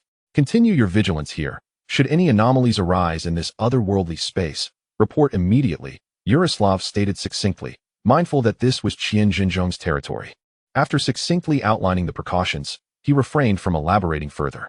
Once he had sent the operatives on their way, Yaroslav turned his attention back to Lin Yu. As Mr. Lin contemplated the words spoken to him by the Buddha prior to his imminent departure from the otherworldly realm, a furrow creased his brow. "Mr. Lin, I have recently acquired some intelligence within this alternate dimension. Might you have the time to accompany me back to the council?" Upon hearing this, Lin Yu pondered for a moment before nodding in agreement. Having already committed to assisting in resolving the issues pertaining to this peculiar space, he felt compelled to honor the substantial sum of 100,000 as a gesture of goodwill, ensuring his unwavering support. The reason for his premature exit from the alternate dimension stemmed from both a loss of information and a deficit in strength. Thus, it was prudent to heed any intelligence related to this realm. Although he considered the possibility of foregoing the intelligence briefing and simply having Yaroslav accompany him on his next visit, he quickly dismissed the notion. The rationale was simple. After numerous encounters alongside the fisherman, he felt that bringing Yaroslav would be akin to carrying a burden. Upon Lin Yu's nod, Yaroslav opened a spatial gate. This gate served as a specialized attendance passage for the upper echelons of the council, fundamentally a technological construct, thus alleviating concerns regarding residual contamination. Each time Lin Yu stepped through the gate, he meticulously examined its composition using his abilities. Although he could comprehend and access all the information comprising this spatial portal, the prospect of manually crafting an identical gate was utterly beyond him. After all, while blueprints for atomic bombs might be readily available online, no one had successfully constructed one from scratch. Upon his arrival at the council, Lin You was invariably ushered into the highest standard containment room. After several visits, this chamber had been stripped of all unnecessary items, retaining only essential furnishings. Inside the containment room, 3 individuals were present: Lin You, Loxi, and Yaroslav. As the authority in the region of Magic City, Qian Jinzhong, under the pretense of overseeing matters related to the alternate dimension, had not accompanied them. Once the door to the containment room was secured, Loxi cast a peculiar glance at Lin You, who was clad in sleepwear. She then turned to Yaroslav and inquired, "What intelligence did you acquire within the otherworldly realm? You may disclose it now." "Indeed," Yaroslav began, recalling the earlier utterance of the Buddha. "As I departed from the alternate dimension, this Buddha spoke to me, though his voice was faint, and I am uncertain whether it was merely a figment of my imagination." "What did it say?" Lin You and Loxi inquired almost in unison. The council had previously encountered instances where pollutants from the alternate dimension transmitted information to the external world. However, while some of these communications were indeed derived from the pollutants, many others were mere hallucinations experienced by the council's operatives due to contamination. Yet, Loxi did not believe that Yaroslav, with his consciousness unperturbed by the end-of-days pollution, would succumb to such illusions. The words he had previously heard were undoubtedly those spoken by the Buddha himself. Lin You did not ponder as much as Luoshi did. He simply wished to understand what the Buddha had ultimately conveyed to Yaroslav. The Buddha spoke of saving the great sage. Could this great sage be that monkey? If this were not mere auditory hallucination, did it imply that we were to rescue that monkey? Yaroslav had never read Journey to the West, and his knowledge that the great sage referred to the golden-haired monkey stemmed from a previous conversation between Qian Jinzhong and Luoshi. Upon hearing the phrase, "save the great sage," Lin You raised an eyebrow in astonishment, while Luoshi immediately stood up in response. After the golden-haired monkey had gone mad, Luoshi had conducted an investigation into its origins. Through her inquiries, she discovered that the monkey was of pure lineage, a native Earth creature. Such fortuitous circumstances for an Earth being are exceedingly rare.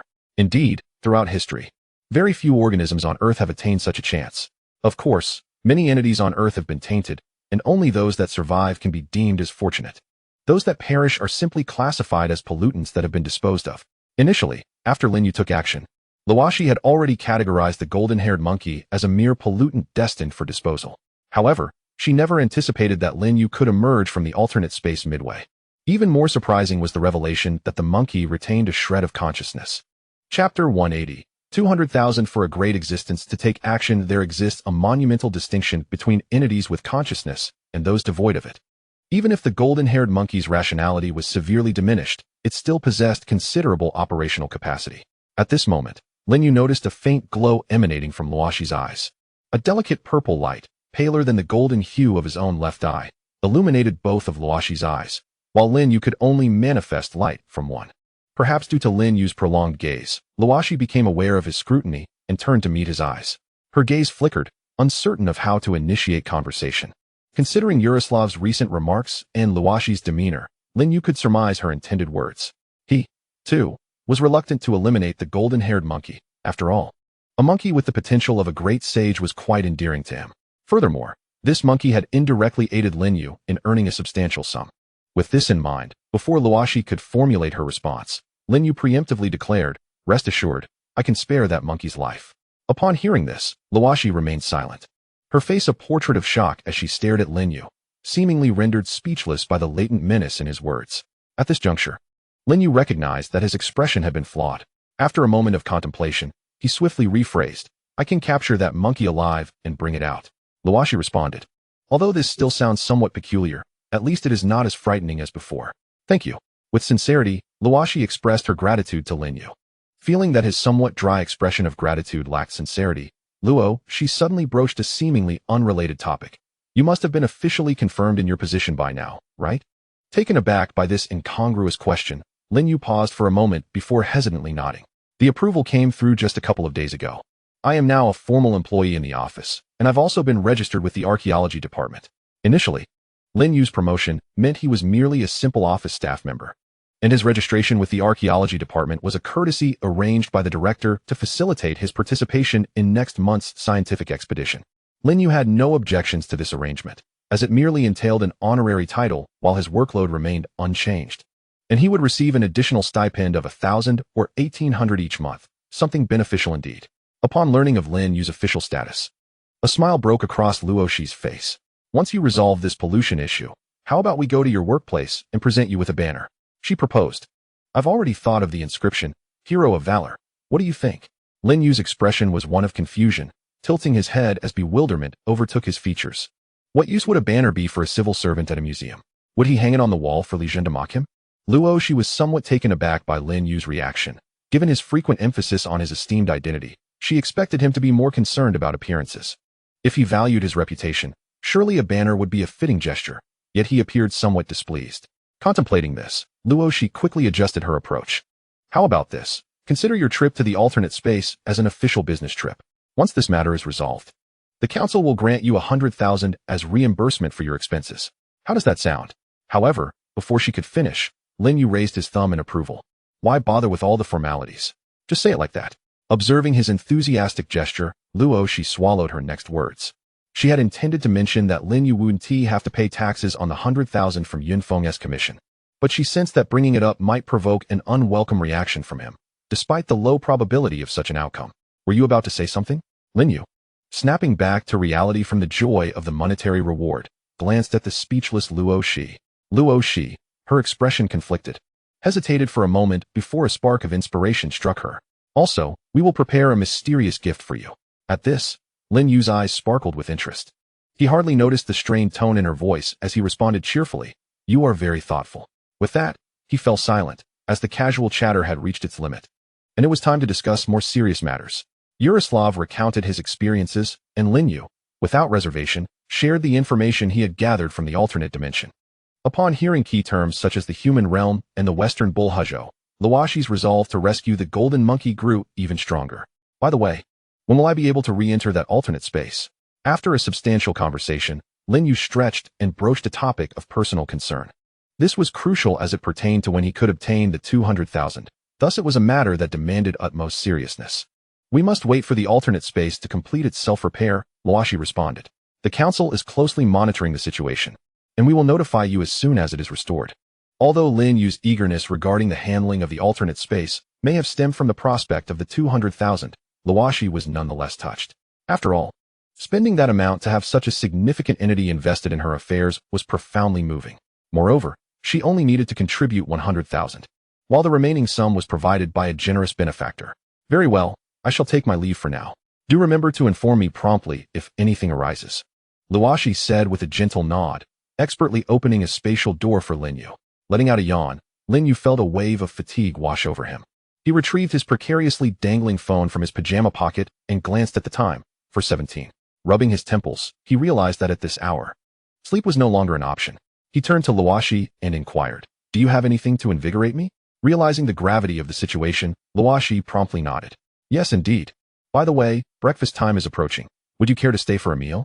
At that moment, Luoshi's mood was evidently buoyant, as she dared to invite Lin Yu to dine. He accepted the invitation and followed her to the council's cafeteria. Lin Yu had to admit that when it came to food, the council had a remarkable reputation. It boasted nearly every type of human cuisine available on Earth, with a few peculiar exceptions. Feeling somewhat drowsy, Lin Yu grabbed a couple of buns and a bowl of soy milk, choosing a nearby seat to settle down. Just as he finished the second bun, Luoshi returned with something to perk him up. Holding a small bottle of gray-brown powder, Lin Yu's eyes widened. Is this what you meant by something to invigorate me? Chapter 181. Whom did you learn this skill from? Receiving the bottle containing the gray-brown powder from Luoshi, Lin Yu unscrewed the cap and took a whiff. As he suspected, it contained coffee. At that moment, Luoshi began to elaborate on the provenance of the coffee. I purchased this from the Sound Mall, and this small bottle cost me over 200. However, it is worth every penny, as it truly revitalizes you after drinking. Lin Yu smirked slightly. Under Luoshi's eager gaze, he poured some coffee into his soy milk. After stirring it thoroughly, he took a sip and was pleasantly surprised. Not bad at all. After finishing his breakfast, Lin Yu noted that it was only 5 o'clock in the morning. If he were to head to work now, the museum would undoubtedly be deserted, and the doors might not even be unlocked yet. Thus, he decided to return home first.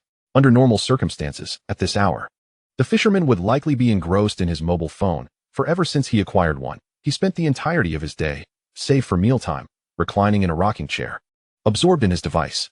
However, this time, Lin You was surprised to find the fisherman not preoccupied with his phone, but rather watching television in the living room.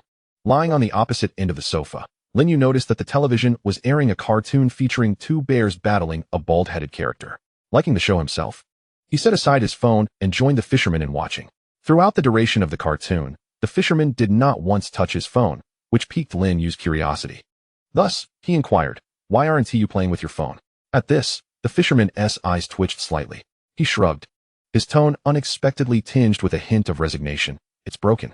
This response was anticipated by Lin Yu.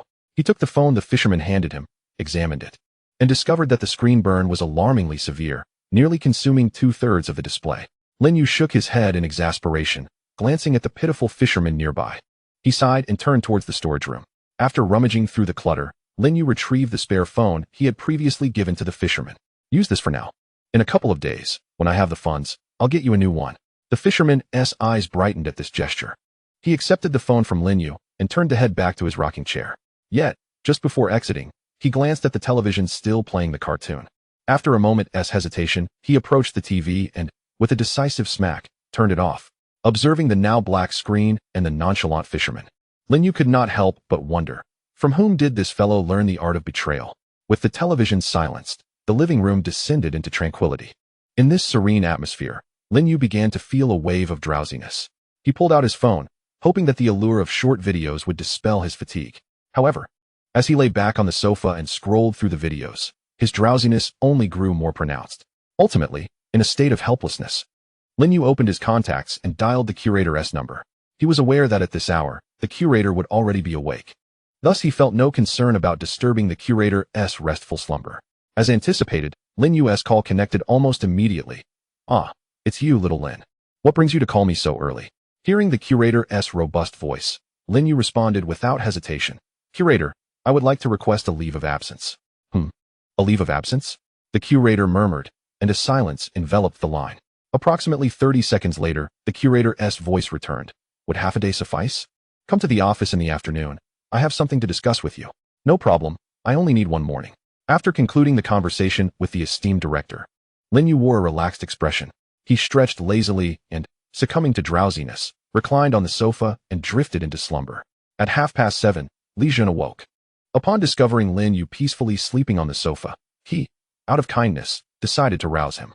At that moment, Lin Yu was still somewhat dazed, and upon seeing Li Jun, he asked in a confused tone, "What is it?" "It's Monday, we have work. Surely you are aware?" Li Jun responded, picking up Lin Yu's phone from the coffee table to show him the date displayed on the screen.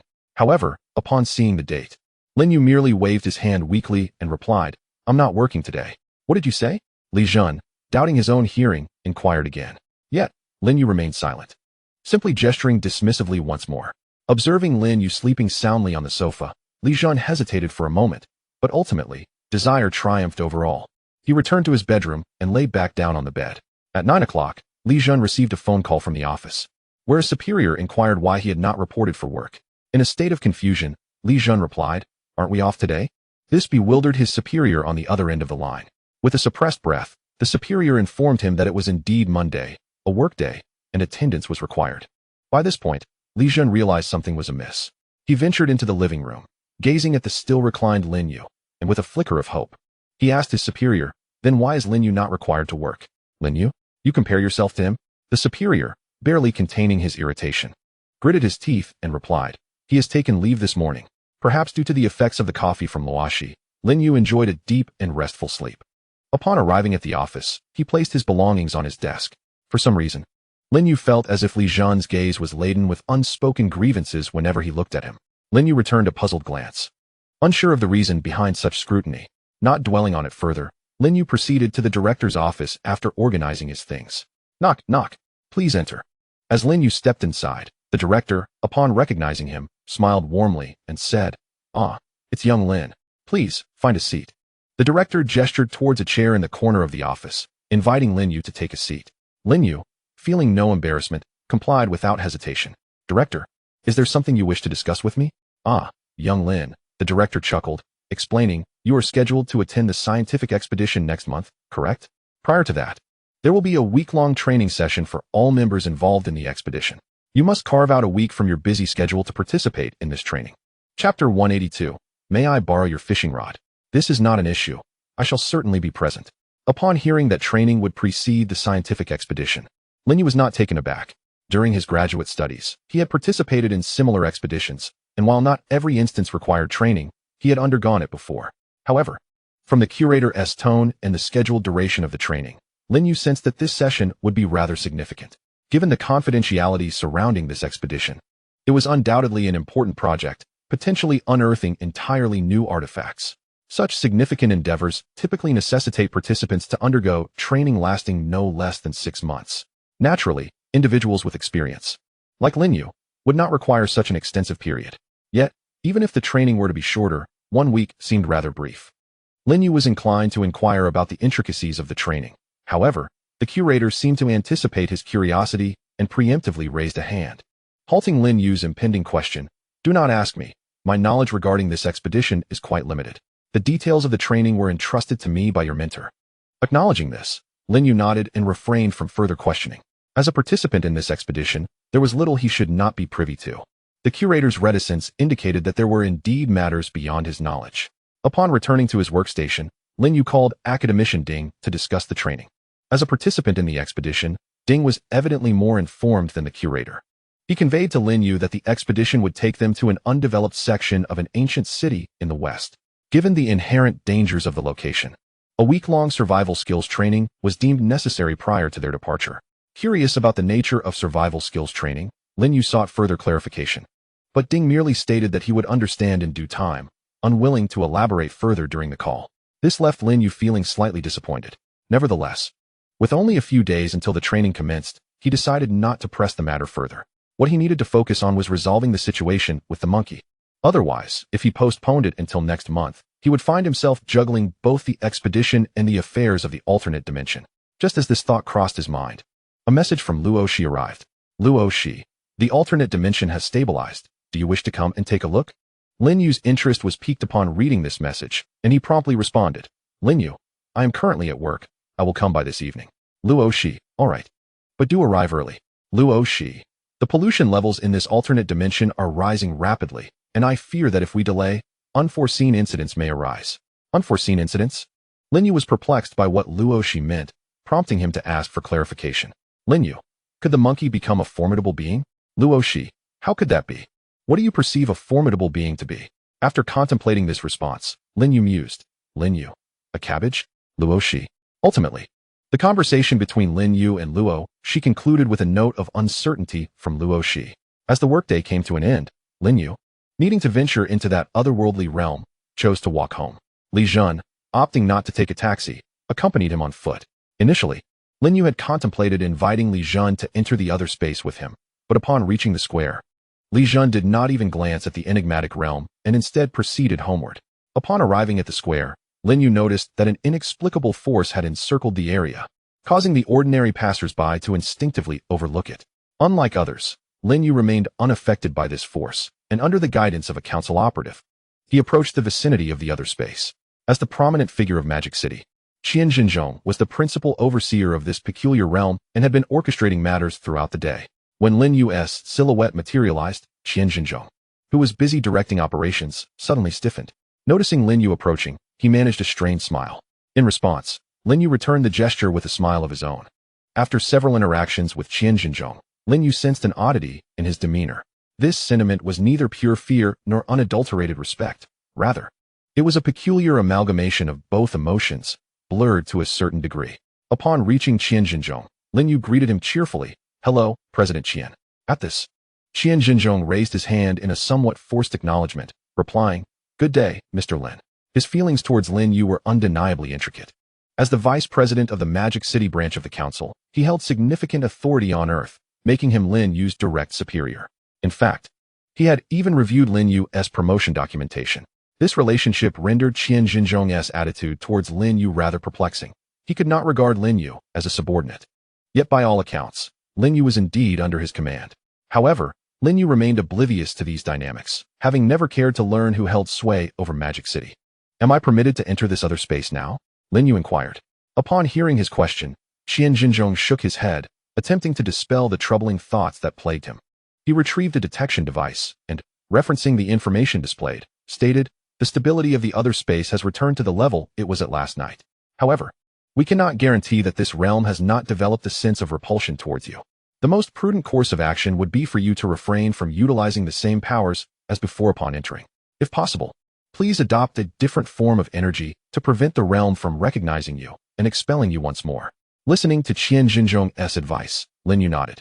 "So, I cannot use my previous powers, correct?" "Indeed, you may interpret it that way," came the confirmation. Upon entering the alternate dimension this time, the spore cloud was rendered useless, undoubtedly delivering a significant blow to Lin Yu. Aside from the spore cloud, he currently possessed no other means at his disposal. The hymn could be considered one. Yet it was a formidable entity, necessitating great caution in its application within this strange realm. Beyond the hymn, Lin Yu found himself devoid of any useful tools. After a moment of contemplation, he retrieved his phone and called the fisherman. "May I borrow your fishing rod for a while?" Chapter 183, Manhwaedit, Monkey Troop Crack. A small fissure was forcibly torn open in the space beside Lin Yu, and terrifying pollution coalesced within this fractured realm, yet it did not spread outward. The sight startled Qian Jinzhong, causing him to leap back a considerable distance, his gaze warily fixed upon the shattered space. Under Qian Jinzhong's scrutiny, a tattered fishing rod slowly emerged from the breach. As the fishing rod appeared, the broken space began to mend itself, and the fisherman abruptly ended the call without a word. Reaching out to touch the fishing rod that stood quietly before him, Lin Yu found it remarkably comfortable to wield. He casually flicked it a few times, and with the motion of the line, the hook at the end effortlessly sliced through the surrounding space, creating several gashes. Witnessing this spectacle, Lin Yu felt a swell of satisfaction. He nodded to Qian Jinzhong, who was hiding not far away, and then stepped back into the alternate dimension. In contrast to his previous experience, this time Lin Yu sensed a distinct sense of refinement in the alternate realm. Take, for instance, the sky above. When he arrived last night, it was shrouded in chaos. This time, however, the situation was markedly different. Although the deepest part of the sky retained its chaotic essence, beneath it, there were numerous auspicious clouds. These clouds bore a resemblance to Lin Yu's own flesh and blood clouds, exuding an ominous aura. Amidst these clouds, a sun radiating a dark red glow was concealed. Upon closer inspection, this sun resembled a great bird soaring amidst the clouds. Retracting his gaze from the sky, Lin Yu surveyed his surroundings. He observed that the location of his entrance into this alternate dimension appeared somewhat different from his last visit. With a flash of golden light in his left eye, a series of messages materialized before him. Human realm, Eastern victory, divine continent, Manhwaedit. The peculiar tadpole script representing Manhwaedit sparked a glimmer of excitement in Lin Yu's eyes. How fortuitous. This was indeed Manhwaedit, so the monkeys must be nearby. After all, he had previously visited the great Lane Temple of the Spirit Mountain, which, apart from the Buddha, harbored no other pollutants. Therefore, aside from the Great Lane Temple, the most likely place for the monkeys to appear was Manhwaedit. With this thought, Lin Yu scanned his surroundings. He found himself on elevated terrain with a broad view. And since he was not nearsighted, he could clearly discern the distant scenery. Not far to his left, he noticed a craggy cliff. At the precipice, a waterfall cascades downward. Likely the water curtain cave. After all, the monkey has only seen a handful of episodes of Journey to the West, and its ability to vaguely construct the 4 continents of the tale is already extraordinary. Lin Yu remained skeptical that this monkey could conjure up all the mountains depicted in the epic solely from a few episodes. Not even the venerable Wu Qing'an, were he alive, could elucidate all the mountains within Journey to the West. Contemplating this, Lin Yu gazes toward the distant waterfall. His body remains motionless, yet his figure flickers closer to the waterfall. This peculiar mode of travel, akin to compressing space, is the spatial ability of a button, though Lin Yu typically refrains from employing it on Earth. Firstly, this method is somewhat cumbersome, as the distance a button can displace is limited, not exceeding 10 meters in a single leap. Secondly, such an action would release pollution, and he only resorts to it here in this alternate space, untroubled by concerns of contamination spreading to the outside world. As Lin Yu draws nearer to the waterfall, traces of biological activity gradually emerge around him. Suddenly, a cacophony of piercing cries reaches his ears, prompting him to halt and frown in the direction of the sound. There lies an expansive peach orchard, laden with ripe peaches. These peaches are enormous, with the smallest resembling a human head and the largest nearing the size of a basin. Regrettably, they have all rotted, exuding a foul, decaying odor. Lin Yu observes several monkeys from a May mountain frolicking among the peach trees, seemingly oblivious to the fruit's decay. occasionally plucking down a peach the size of a basin to indulge in. Upon witnessing how these monkeys consume the peaches, Lin You finally comprehends why they remain unaware of the fruit's rot. The seemingly normal little monkey, upon picking a peach, unfurls its body like a jacket with a zipper, revealing grotesque, blood-red tubes that reach out as if alive, penetrating the rotting peach and voraciously absorbing its decayed contents. The sight churns Lin Yu's stomach, prompting him to avert his gaze and consider departing. However, perhaps due to lingering too long, the monkeys have now noticed this unexpected guest. In an instant, several pairs of eyes fixate on Lin You with an uncanny intensity.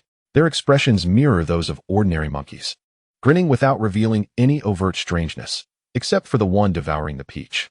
Although its face appears indistinguishable from that of an ordinary monkey, the bizarre sight of its abdomen is enough to capture anyone's attention. Realizing that he has been spotted by these monkeys, Lin You abandons his intention to leave. He positioned the fishing rod across his chest, his eyes fixated on the monkeys, wary of any sudden movements from them. After all, the temperament of the residents of a May mountain was notorious throughout the land.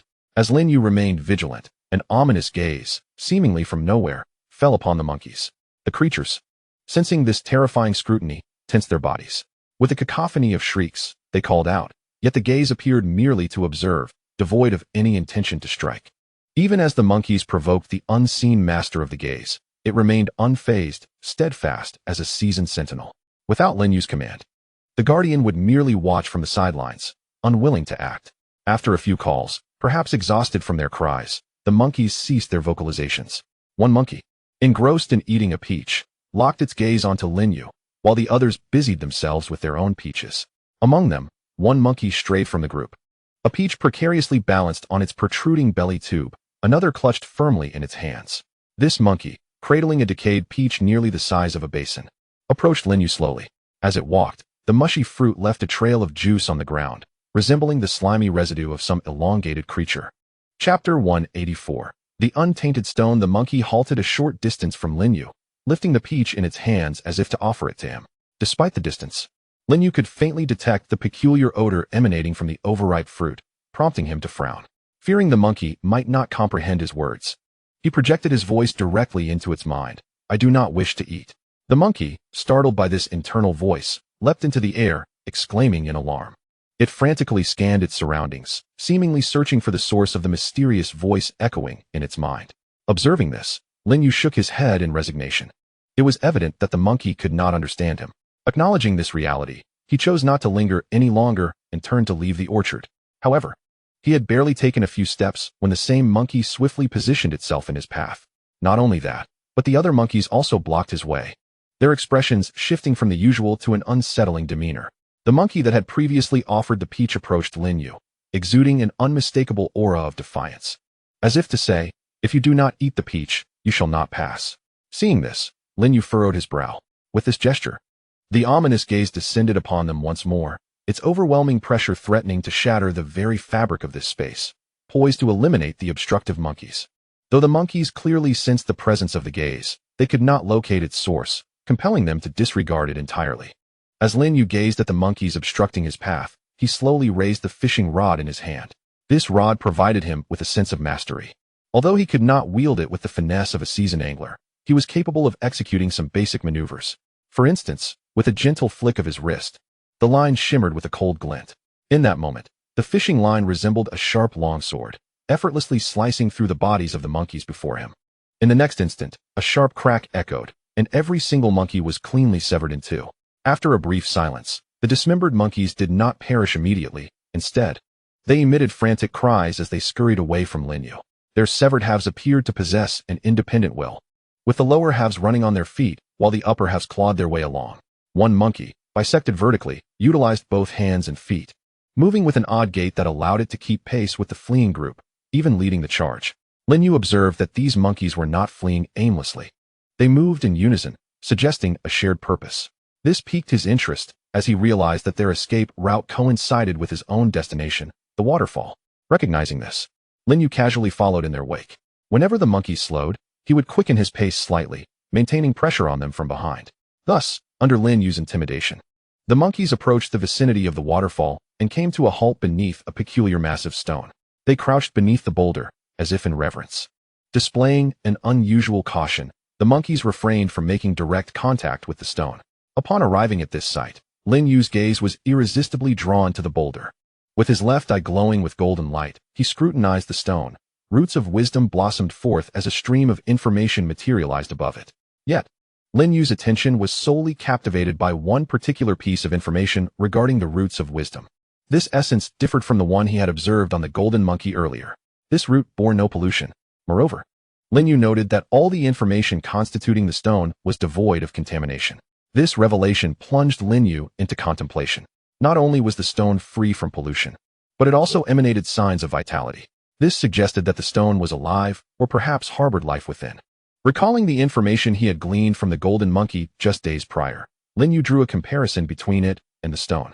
He found that, aside from the roots of wisdom, the remaining information seemed almost replicated from that of the golden monkey.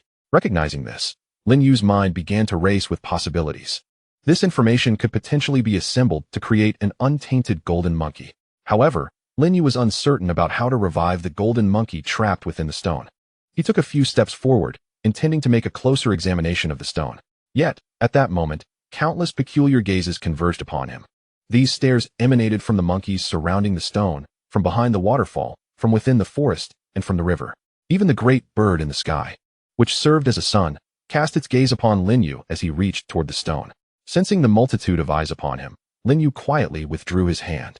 He was not so much afraid of being overwhelmed by the pollutants, but rather concerned that a hasty touch might provoke them, thereby disrupting the delicate balance of this place. Nevertheless, upon discovering the untainted stone, Lin Yu's thoughts on how to resolve this alternate space became clear. Since there was an unpolluted golden monkey present, could it be that he merely needed to locate the tainted one and eliminate it? This notion flitted through Lin Yu's mind, but was swiftly dismissed. He indeed needed to find the polluted golden monkey, but he could not kill it. The monkey's strength was derived from the pollution. If he were to slay it, that power would vanish. Such an act would only resolve the anomaly, not fulfill his agreement with Luoshi.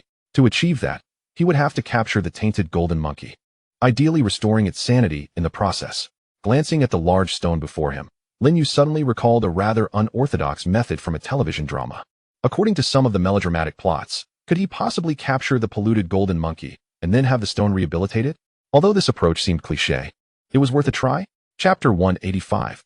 Where is the king? Retracting his gaze from the large stone, Lin You turned and departed from the area. With his exit, the gazes that had been fixed upon him also receded, hardly lingering on him for even a moment. Contemplating his next course of action, Lin You found himself beneath the waterfall. Looking up at the tangible cascade of pollution, a plan began to form in his mind. He raised his fishing rod and gently flicked it toward the center of the waterfall. As the line cut through, the polluted cascade was instantaneously severed into two segments. The elevated force from the fishing rod prevented the waterfall's severed edges from healing.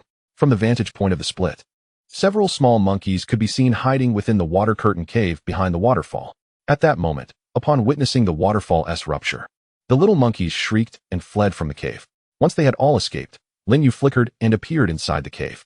The decor within the water curtain cave is remarkably simple, consisting solely of a stone-carved throne at its deepest center and several stone tables flanking it. After casting a glance around the cave, Lin You gradually approached the throne. Although the waterfall he had severed remained unhealed, the peculiar nature of this otherworldly space prevented external light from penetrating the cave, resulting in a somewhat dim atmosphere. In this obscurity, his visual perception began to wane, yielding dominance to his auditory senses. Lin You could distinctly hear the sound of his own footsteps, which sparked a whimsical thought in his mind. He considered that in future games of Crossfire, perhaps playing with the lights off would enhance his ability to detect footsteps more clearly, just as he was doing now. Amused by this notion, he chuckled softly and shook his head, quickly suppressing his smile to adopt a more serious demeanor. After all, this was a lucrative contract worth 200,000. He needed to maintain an air of gravity. As he slowly approached the throne, his gaze fell upon it, seemingly piercing through to the aged figure concealed behind. Even upon entering the water curtain cave, he had sensed the presence lurking behind the throne. Drawing near, Lin Yu's figure flickered, instantly materializing before the hidden silhouette. Perhaps startled by his sudden appearance, the elderly monkey, hidden behind the throne, let out a shrill scream. Its voice raspy and tinged with an unsettling quality. Lin You frowned. The monkey's unexpected shriek caught him off guard as well. He raised the fishing rod in his hand, gently pressing it against the monkey's forehead. Instantly, the creature ceased its cries.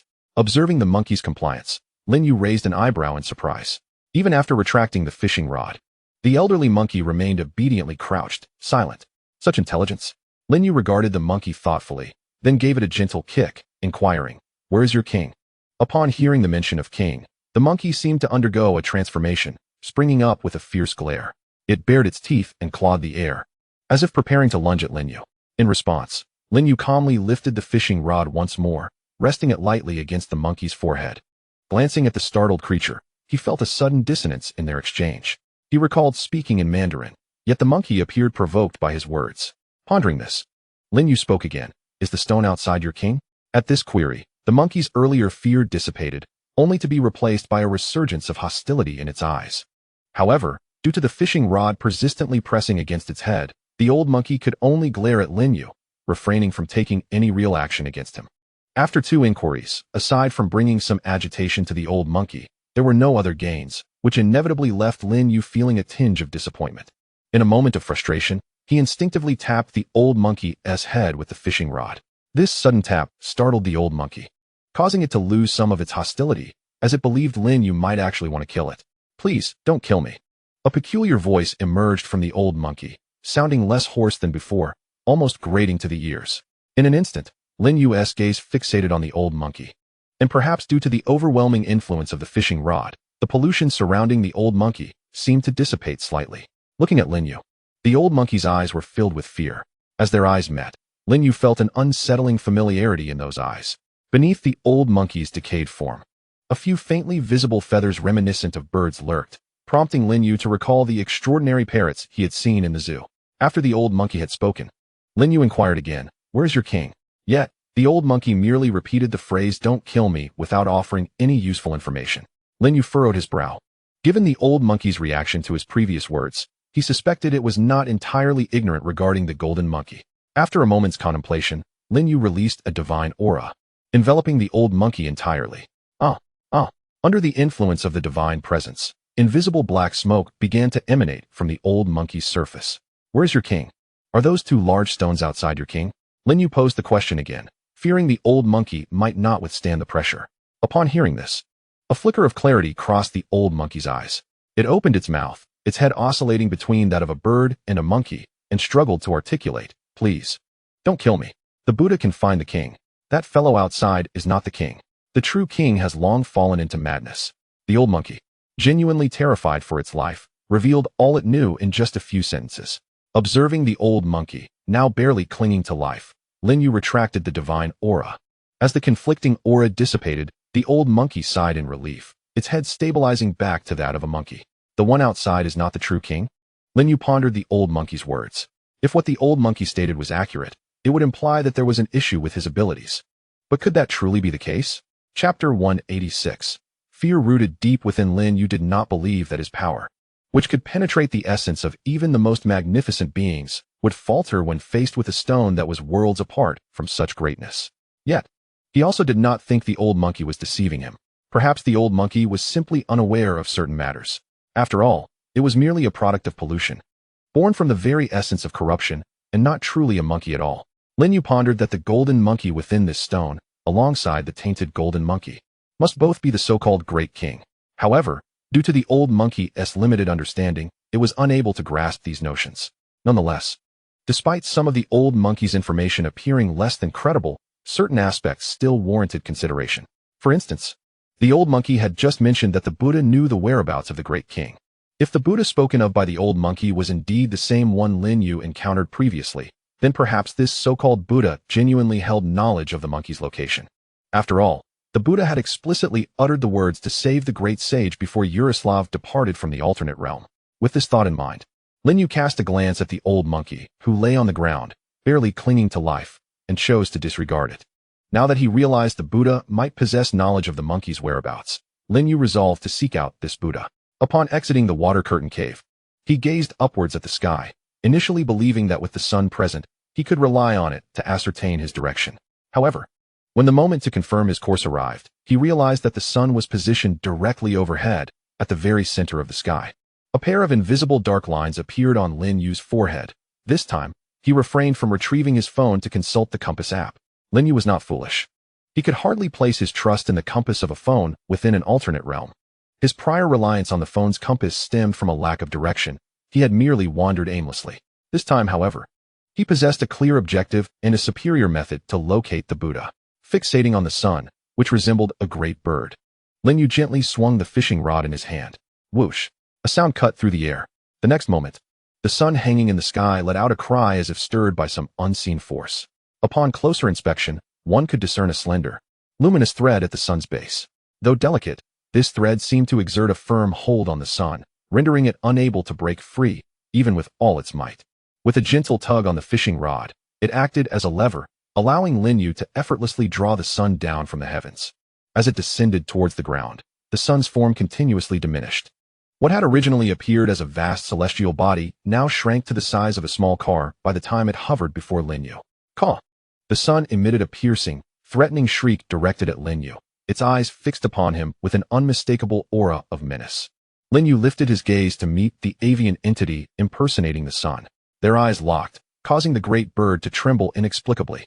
Please, don't kill me. The words escaped the bird's beak. Although the bird did not recognize Lin You, it was inexplicably enveloped by a profound terror upon beholding his face. Trembling, the bird retreated, murmuring softly, "Don't kill me. Please, spare me. Praise the Almighty. Long live the Almighty." Lin You gazed silently at the magnificent bird before him. He never anticipated that his previous actions would instill such profound fear in these parrots. Despite being tainted, they still retained the memory of two phrases. Even upon encountering him, they instinctively uttered those words. How utterly astonishing! Observing this grand creature, which simultaneously praised the heavens while beseeching him for mercy, Lin You couldn't help but chuckle and shake his head. With a swift movement, he appeared on the bird's back in an instant. Upon feeling the sudden weight upon its back, the bird stiffened, nearly losing its balance. "Take me to find the Buddha." Lin You gently patted the bird's head. Initially, he intended to subdue the creature before requesting its guidance to the Buddha. However, given the current circumstances, he felt that the bird need not endure further torment. As expected, the moment his command was issued, the bird immediately flapped its wings and soared into the sky. While flying, it muttered, "Do not kill me. Take me to the Buddha. To the Buddha, please spare my life." Witnessing the intelligence of this bird, Lin Yu's curiosity was rekindled. He patted the bird's head and ventured to ask, "Do you know where the monkey is?" "The monkey?" The bird paused, then promptly replied, "All those below are monkeys, but some of these monkeys are not truly monkeys." Upon mentioning the monkeys, the bird exhibited a hint of madness, reminiscent of an old monkey hearing the term king. However, perhaps due to its greater rationality compared to the old monkey, it did not descend into madness under Lin Yu's pressure. Lin Yu pondered the bird's words. Although its response was not precisely relevant, the monkeys it referred to were not the golden-haired monkey he sought. Nevertheless, its words revealed much about the peculiar realm they inhabited. Recalling the old monkey he had previously encountered and correlating it with the bird's statement, Lin Yu understood the bird's assertion to be correct. The old monkey was indeed a monkey, yet it had transformed into a bird, thus its essence was not that of a monkey. Besides that old monkey, there must have been numerous other zoo animals that, due to pollution, had morphed into monkeys. However, Lin Yu had overlooked them at the time. Shaking his head, he chose not to dwell on the matter. The bird flew at an impressive speed, and as Lin Yu glanced down at the ground, he noticed it appearing to stutter under the rapid movement. The terrain ahead seemed like a desolate land that had not fully loaded, flickering between clarity and chaos. Observing the intermittently chaotic yet occasionally distinct ground, Lin Yu spoke again. "Was that large stone earlier the great sage?" As his words fell, the bird in flight suddenly froze. Caw! Except for the area Lin Yu occupied, the feathers on the rest of the bird's body exploded outward, every quill standing on end, glinting ominously sharp. "That is not the great sage. The true great sage has long succumbed to madness. This is pollution, not a rule-based tale. And I shall not weave a narrative of such nature. Certain terms have been employed merely to align with the aesthetics of the cultivation genre." Chapter 187. A Day in Heaven, a Year on Earth. Upon hearing the great bird's words, Lin Yu was not particularly surprised. With a hint of curiosity, he inquired once more, "Since that stone is not the great sage, why do you hold such concern for it?" At this question, the great bird suddenly appeared perplexed. It ceased its flight, hovering in midair, and murmured softly, "Indeed, what is it? Why do I care for that stone?" At this moment, a strange aura of pollution began to envelop the great bird. The pollution thickened, nearly becoming tangible. As it intensified, signs of disarray emerged in the bird's thoughts. Its murmurs grew indistinct, and its body slowly began to be overtaken by the pollution. Witnessing this, Lin You was not one to remain passive. He raised his fishing rod and gently tapped the great bird on the head. With a dull thud, the bird's gaze returned to its previous state of confusion. It turned to look at Lin You, and upon noticing Lin Yu's attention, the great bird fluffed its feathers in alarm. "Do not harm me." Lin You chuckled lightly and retracted the fishing rod from the bird's head. "Proceed, I shall not harm you." The great bird, swift in its movements, soon arrived at the western Nehezu without external interference. The place remained much as it was during Lin Yu's last visit, strewn with fragments of Buddha statues, and occasionally, a thousand-faced Buddha would rise to attack the great bird in the sky. However, the great bird, being the sun of this world, wielded a power far beyond that of these minor entities. Before Lin You, the great bird had to be submissive, yet before the thousand-faced Buddhas, it merely had to strike with force, whether it was the pollution flames spewed from its beak or the sharp feathers adorning its body. Both could effortlessly crush the obstructing thousand-faced Buddhas. Before long, 5 towering pillars arose, piercing the clouds. Behind these pillars lay a landscape resembling ruins. The great Thunder Sound Temple had arrived. As the great bird descended with Lin You, the ground ahead trembled violently. The ruins and the pillars continuously elevated and shifted backward, while a massive, eerie Buddha head loomed before the great bird. "Esteemed sage, it is an honor for you to once again grace this place after a year." A voice, as faint as a mosquito's buzz, reached Lin Yu's ears, prompting him to clear them, nearly missing what the Buddha had uttered. However, upon realizing the Buddha's words, a look of astonishment flickered across his face. Had a year truly passed since his departure? "Indeed, esteemed sage," the Buddha replied. Perhaps fearing Lin Yu's wrath after their last encounter, the Buddha spoke in a hushed tone, cautious not to disturb Lin Yu. Noticing Lin Yu's apparent confusion regarding his previous statement, the Buddha patiently elucidated. "A day in heaven is equivalent to a year on earth. Thus, a day later, we beings of the earthly realm have naturally lost a year of time." Upon hearing the Buddha's explanation, Lin Yu nodded thoughtfully. However, suddenly, a peculiar thought emerged from the depths of Lin Yu's heart. He glanced at the Buddha's large head and inquired, "Where is the 33 heavens?" Upon hearing this question, the Buddha momentarily paused, then, maintaining his composure, raised his gaze towards the heavens. There, following the direction of the Buddha's gaze, Lin Yu beheld the clouds in the sky, formed by pollution.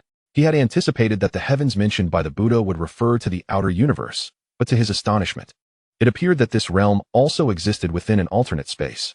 Did this imply that within this alternate space, there existed not only the mortal realm, but also the celestial realm? Contemplating this, Lin Yu furrowed his brow as he continued to gaze at the sky. He had a strong intuition that the monkey was likely within the celestial realm. With this thought, he redirected his attention back to the Buddha. He gently lifted his fishing rod, pointing it at the Buddha's head, and with an authoritative tone commanded, "Take me to find the great sage." The Buddha did not expect Lin Yu to suddenly direct his attention towards him, momentarily displaying a look of confusion. However, upon hearing the term great sage, it seemed as if a trigger had been activated within him, and a strange expression flickered across his face. The Buddha's voice became thunderous once more, resonating with an eerie chant throughout the space. "Esteemed sage, may I inquire as to your purpose in seeking the great sage? If your intention is to rescue him, it may already be too late. The great sage has succumbed to darkness." The malevolent echo of the Buddha's voice sent shivers through the great bird, causing its feathers to stand on end. It trembled anxiously, and had Lin Yu not issued a command, the bird would have fled. Lin Yu rubbed his ears, frowning as he regarded the Buddha's strange demeanor.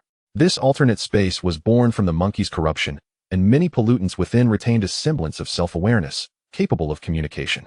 Under such circumstances, Lin Yu found it implausible that the monkey, as the core of this alternate space, had entirely lost its sanity. If it had truly lost all reason, the pollutants within this space would no longer possess any consciousness. Although the few communicative pollutants insisted that the great sage had succumbed to darkness, Lin Yu suspected that their assertions were likely influenced by the corruption or merely their own perceptions.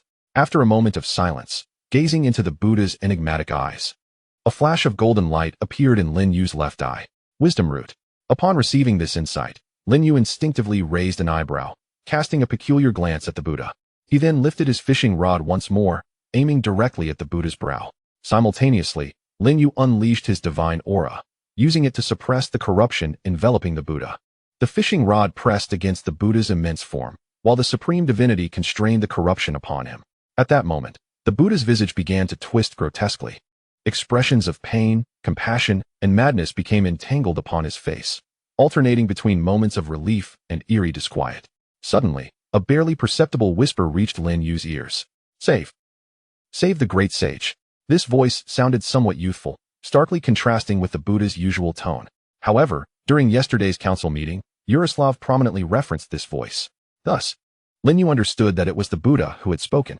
With lowered eyes, he gazed upon the Buddha, who was struggling in agony. As a voice resonated within his heart, "Take me to find it, I shall rescue it." Chapter 188, The 33 Heavens. The celestial emperor at the moment Lin Yu's words echoed in the Buddha's heart. The Buddha, who had been thrashing wildly, suddenly ceased its struggles. It looked at Lin Yu with a glimmer of hope. Yet, that gaze lasted but a fleeting moment before it transformed back into madness. Lin Yu furrowed his brow. Perceiving the flicker of compassion in the Buddha's eyes, alongside the trembling realm of the Buddha within its palm, it seemed he began to comprehend the situation. Without hesitation, Lin Yu retracted the fishing rod and the divine aura that had enveloped the Buddha. Once the aura was withdrawn, the Buddha fixed its strangely compassionate gaze upon Lin Yu. Yet it exhibited no inclination to attack. Observing this, Lin Yu commanded the colossal bird beneath him to soar towards the ruins of the great thunder sound temple nestled within the Buddha's palm. Though the bird trembled in fear, it was more intimidated by Lin Yu than the Buddha. Thus, with quaking wings, it gingerly landed within the Buddha's palm. At that moment, time itself seemed to suspend. Suddenly, a thunderous roar reverberated through the cosmos. The Buddha moved, gently lifting Lin Yu. It began to rise. Throughout this ascent, the Buddha's form expanded limitlessly. Lin Yu soon traversed the clouds, reaching the ethereal void above. Yet, this was not the end. As they navigated the abyss, an unseen, intangible substance unexpectedly emerged at the edge of this chaos. With a slight exertion, the Buddha's hand pierced through this enigmatic layer, followed by a second, a third, and finally the 31st. When the Buddha's hand penetrated the 31st layer of strange material, a magnificent celestial palace unveiled itself before Lin Yu, suffused with an ethereal aura. He immediately noticed the most prominent hall at the center, where the 4 characters Lingxiao Baodian gleamed resplendently. Occasionally, a squad of heavenly soldiers would patrol past the Lingxiao Palace, accentuating its grandeur. The Buddha's arrival did not disturb a single soldier within the palace. After safely delivering Lin Yu, the Buddha quietly departed. Standing before the magnificent yet slightly eerie celestial palace, Lin Yu gently patted the colossal bird beside him. "You may leave."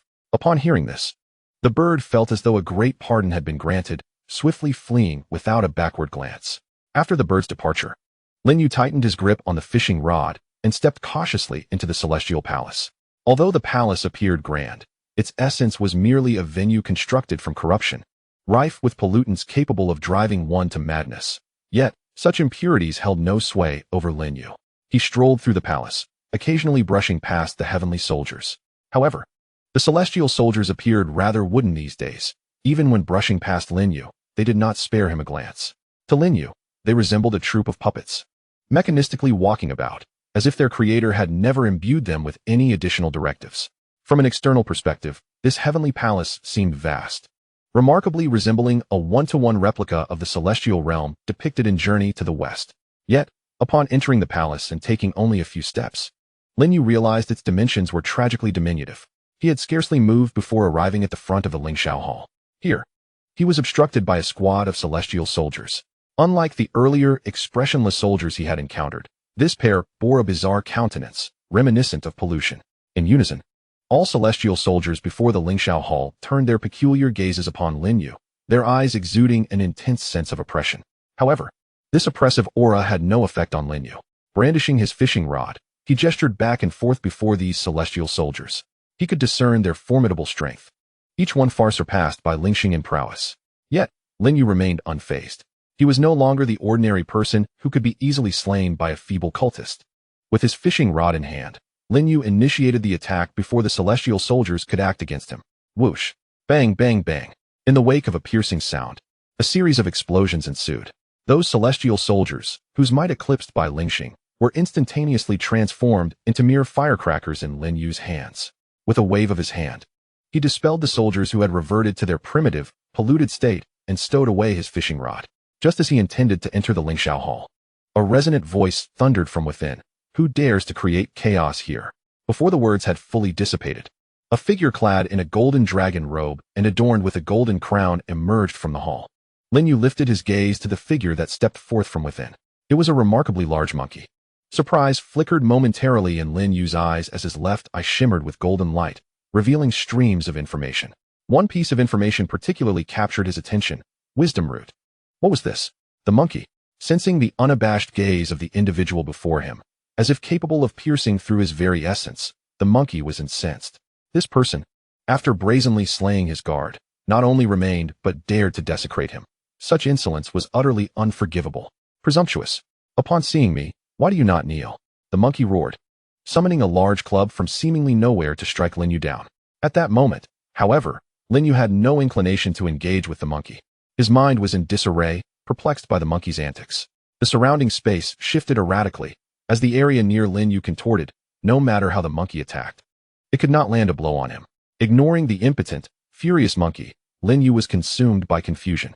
He could not comprehend how a perfectly ordinary monkey had ascended to become the heavenly emperor. Moreover, from this brief encounter, the monkey's cognition appears remarkably lucid, suggesting that its awareness remains untainted. Yet, a question arises. Why do the denizens of the mortal realm claim that the great sage has succumbed to madness? As Lin Yu pondered these matters, the monkey, frustrated by its inability to land a blow, grew increasingly agitated. It ceased its attacks, brandishing its staff menacingly at Lin Yu's head, and bellowed, "What skill is there in hiding? If you possess any prowess, step forth and engage in a fair battle with me." Observing this, Lin Yu smiled. The monkey's mind seemed unaffected, presenting an opportunity for dialogue to discern the current circumstances. Coincidentally, the monkey, in need of assistance, provided Lin Yu with an ideal entry point for communication. Chapter 189.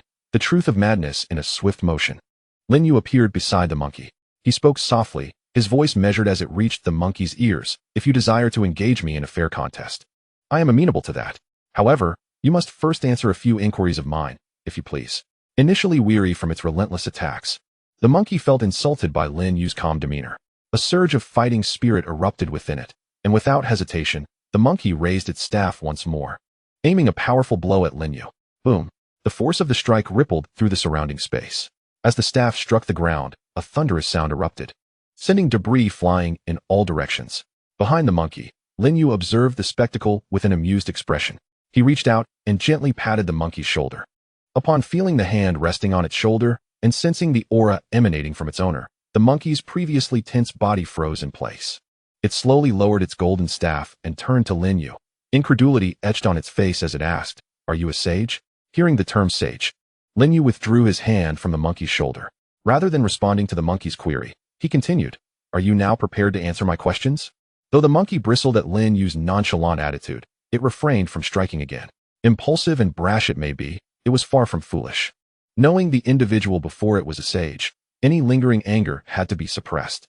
"Sage, please proceed." The monkey feigned humility, performing a somewhat clumsy bow. "Are you not the great sage equal to heaven? How is it that you have transformed into the emperor of the 33 heavens?" Lin Yu inquired, expressing curiosity about the monkey's current state. At this question, a fleeting shadow of anguish crossed the monkey's face. Yet, it quickly vanished, replaced by a haughty demeanor. The monkey raised its head defiantly and scoffed. "The position of emperor rotates. This year, it is my turn. If the Jade Emperor can occupy the throne of the 33 heavens, why should I not?" As the monkey spoke, a subtle yet peculiar expression flickered across its face. He turned around, gazing upon the magnificent Lingxiao Palace, his tone dripping with arrogance. "Moreover, this entire 33 heavens is a manifestation of my power. Who else, apart from me, could occupy the throne of the heavenly emperor?" From the monkey's words, Lin Yu gleaned a wealth of information. Yet, the more he understood, the more perplexed he became. Initially, Lin Yu believed the monkey to be merely tainted and thought his task was to subdue it and restore its lost sanity.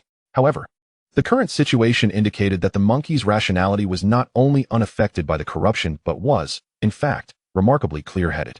Furthermore, the monkey was even aware that this otherworldly space was a product of its own taint. This was truly baffling. If the monkey's mind remained untainted, then why did the beings of the mortal realm claim that it had succumbed to madness? With increasing questions swirling in his mind, Lin Yu furrowed his brow deeper. He looked at the monkey, which stood with its back to him, fixated on the Lingxiao Palace, and inquired, "Why do those tainted beings of the mortal realm claim you have gone mad?" "Madness." The monkey scoffed, its gaze shifting from the Lingxiao Palace to meet Lin Yu's. Speaking with disdain, the so-called madness is merely the baseless conjecture of those ignorant beings in the mortal realm who fail to comprehend my essence. I am the Heavenly Emperor, the sovereign of the 33 heavens. What could possibly drive me to madness? Those strange energies from beyond the realm? I admit, those energies are indeed peculiar. Even I cannot shield every being in the mortal realm from their influence. Yet, they cannot harm me. Moreover, those energies serve merely as nourishment to strengthen the 33 heavens. Observing the monkey's demeanor, Lin You began to suspect why the beings of the mortal realm insisted that the monkey had gone mad. From a conscious standpoint, the monkey might not be mad, for its awareness appeared consistently lucid. However, in terms of self-perception, Lin You was certain that this monkey had indeed succumbed to madness. The monkey's incessant reference to itself as I and the unintentional hints of its taint were telling. It had long since immersed itself in the fabricated realm of the 33 heavens, lost in the identity of the Heavenly Emperor, unable to extricate itself. Who would have thought that merely reading a bit of Journey to the West could provoke such a transformation in this monkey? With the cause of the monkey's madness becoming clearer, Lin You exhaled softly. To validate his hypothesis, he posed another question. Do you consider yourself the great sage equal to heaven or the Heavenly Emperor? Upon hearing the term great sage equal to heaven, the monkey's expression suddenly hardened. It growled, somewhat feebly, great sage equal to heaven? Just a wretched monkey that cannot even grasp its own destiny? How could I ever be that fool? I am the Heavenly Emperor, the most noble and supreme existence in the 33 heavens. I am the Heavenly Emperor, the sovereign of this realm, the master of my own fate, and the arbiter of the destinies of these beings.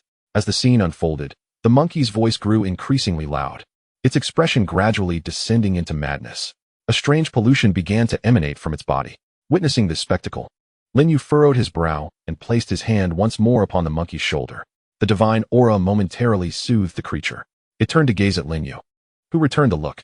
One final question, Lin You said, slowly extending a finger, noticing how the monkey's attention was drawn to it. He continued, do you intend to remain here forever, as your own celestial emperor? This inquiry had been meticulously contemplated by Lin You. In formulating this question, he had already considered two possible outcomes for the monkey. Should the monkey choose to exist eternally as its self-proclaimed emperor, Lin You would resolve the anomalies of this strange realm, capturing the monkey afterward for purification before presenting it to the council. Conversely, if the monkey harbored aspirations for the outside world, or if it simply wished to escape the confines of its self-styled celestial dominion, it would indicate a lingering ambition. In such a case, Lin You would devise an alternative path for it. Without a moment's hesitation after hearing Lin Yu's final question, the monkey proclaimed, as the emperor, I shall indeed be a lifelong ruler. Lin You calmly withdrew his hand from the monkey's shoulder. It was clear that the creature had become deluded beyond salvation. Direct action was now warranted. Inwardly shaking his head, Lin You repressed the smile that had graced his face, his expression now composed as he regarded the monkey. Do you still wish to engage me in battle? At this, a flicker of conflict crossed the monkey's face, quickly replaced by a surge of pride. Once self-identified as the great sage equal to heaven, this monkey, despite its current loss of defiance, still retained a thread of the great sage's arrogance. I seek your guidance. O sage, the monkey declared, bowing slightly. Yet Lin You merely waved his hand dismissively. You are but a monkey stripped of its ambition. What right do you have to seek my counsel? As one who bears the title of equal to heaven, you ought to embody the essence of the great sage. Alas, with a sigh, Lin Yu's words struck deep, igniting the monkey's fury. The monkey's face flushed crimson as it glared at Lin You. Even if you are a sage, you will pay the price for insulting me. The monkey's wrath did not intimidate Lin You. Rather, it enhanced his perception of the creature. Now this is the spirit I expect from one who claims to be equal to heaven. As he spoke, Lin You dispelled the distortions in the surrounding space. Facing the monkey, which wielded a golden staff and lunged toward him, Lin You remained unhurried, lifting his hands with fingers slightly splayed, reaching forward.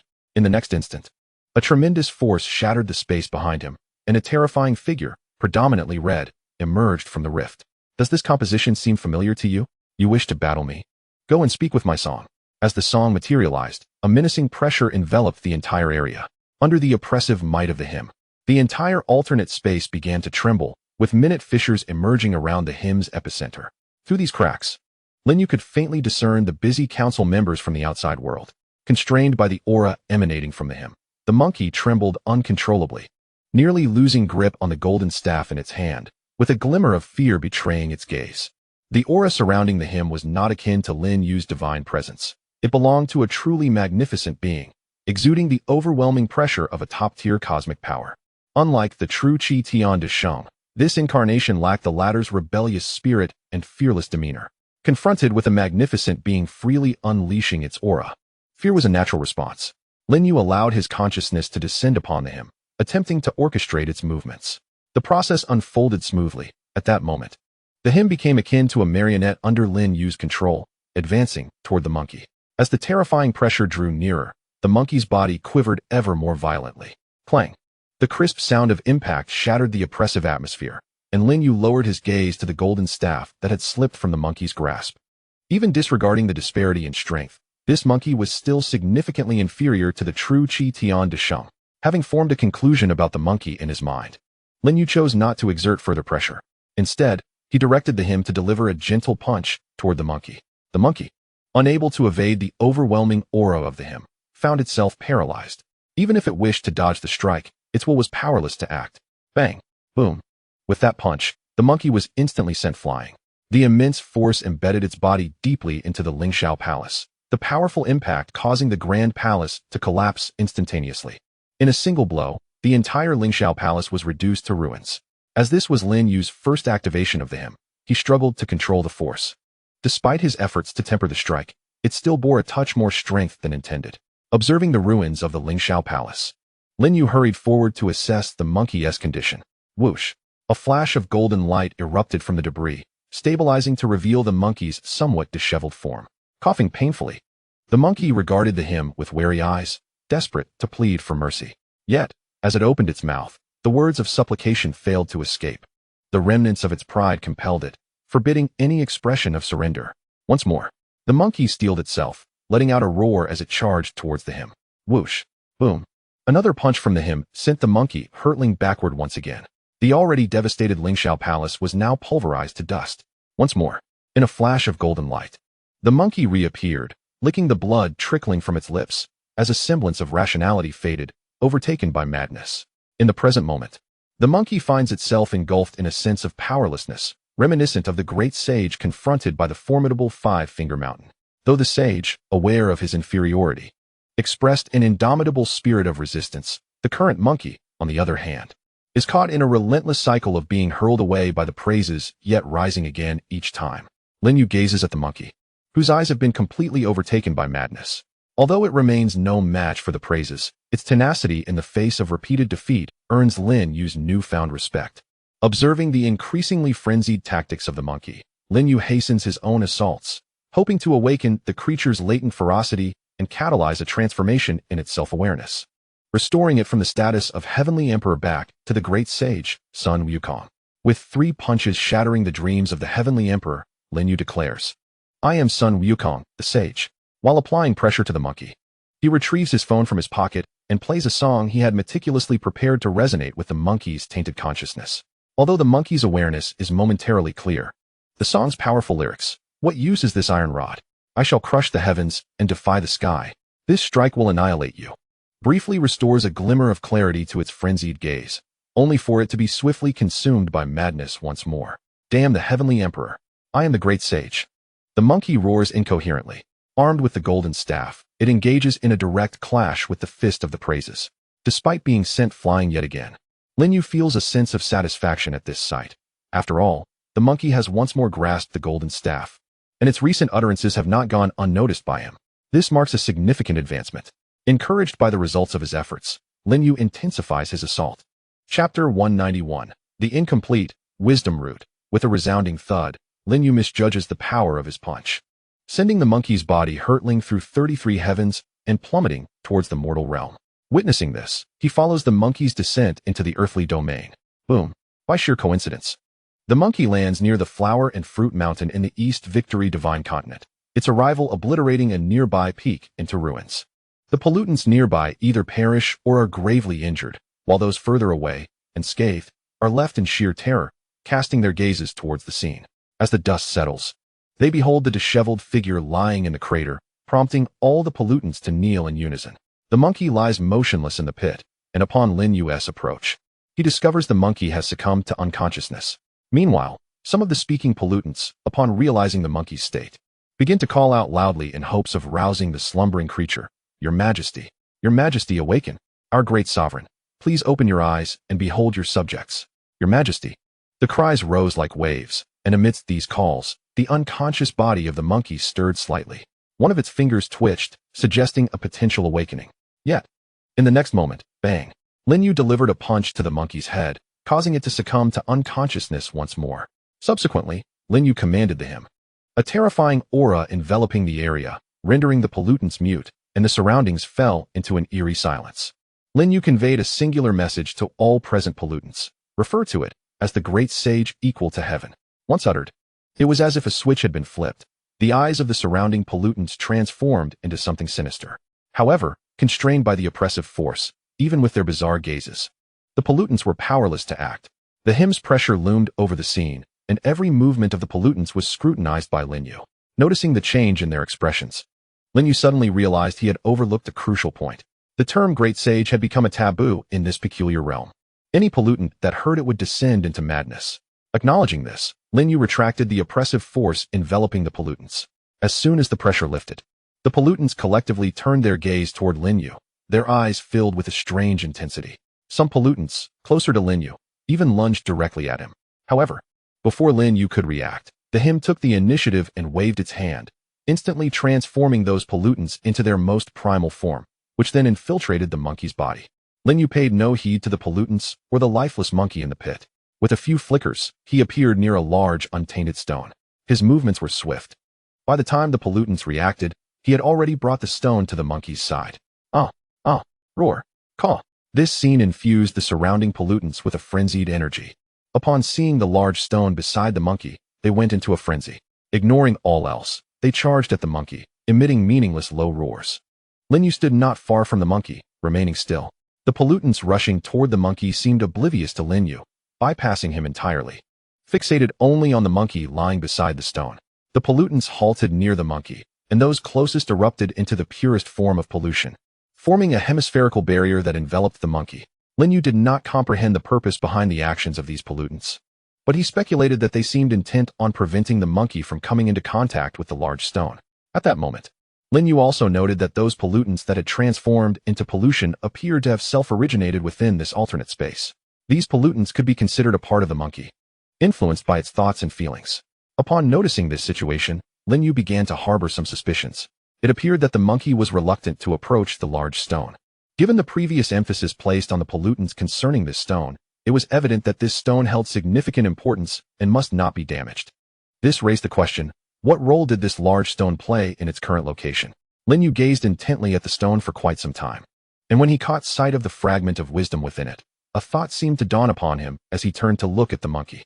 The fragment of wisdom, though incomplete, revealed itself to him, and the fragmented information trailing behind it became distinctly visible. Lin You nodded contemplatively, then maneuvered the song of praise to breach the protective barrier surrounding the monkey, lifting it effortlessly. The monkey appeared thoroughly unconscious and showed no reaction throughout this process. As Lin You controlled the song of praise, he gradually approached the large stone while holding the monkey. During their approach, the seemingly lifeless monkey suddenly began to struggle violently. In the next instant, it opened its eyes wide, and upon seeing the imposing stone before it, it reacted as if confronted with the most fearsome sight imaginable. Its eyes widening in terror and its body thrashing frantically. Release me. Let me down at once. I am the Heavenly Emperor. I refuse to remain that useless, wretched monkey. As it spoke, a terrifying force began to emanate from the monkey. Protect me.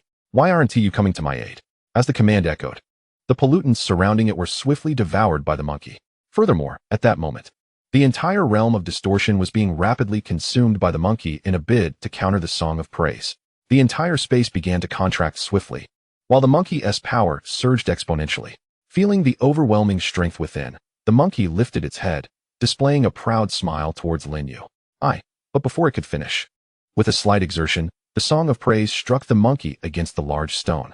The instant of contact with the stone elicited a furious roar from the monkey. Simultaneously, the already volatile pollutants surrounding the monkey escalated to their peak upon touching the stone. The pollutants transformed into terrifying tendrils that surged forth from the monkey's body, attempting to separate it from the stone. However, the monkey and the stone were intrinsically linked. How could they be so easily parted after such contact? The stone clung fiercely to the monkey, and the more it struggled, the tighter the stone held on.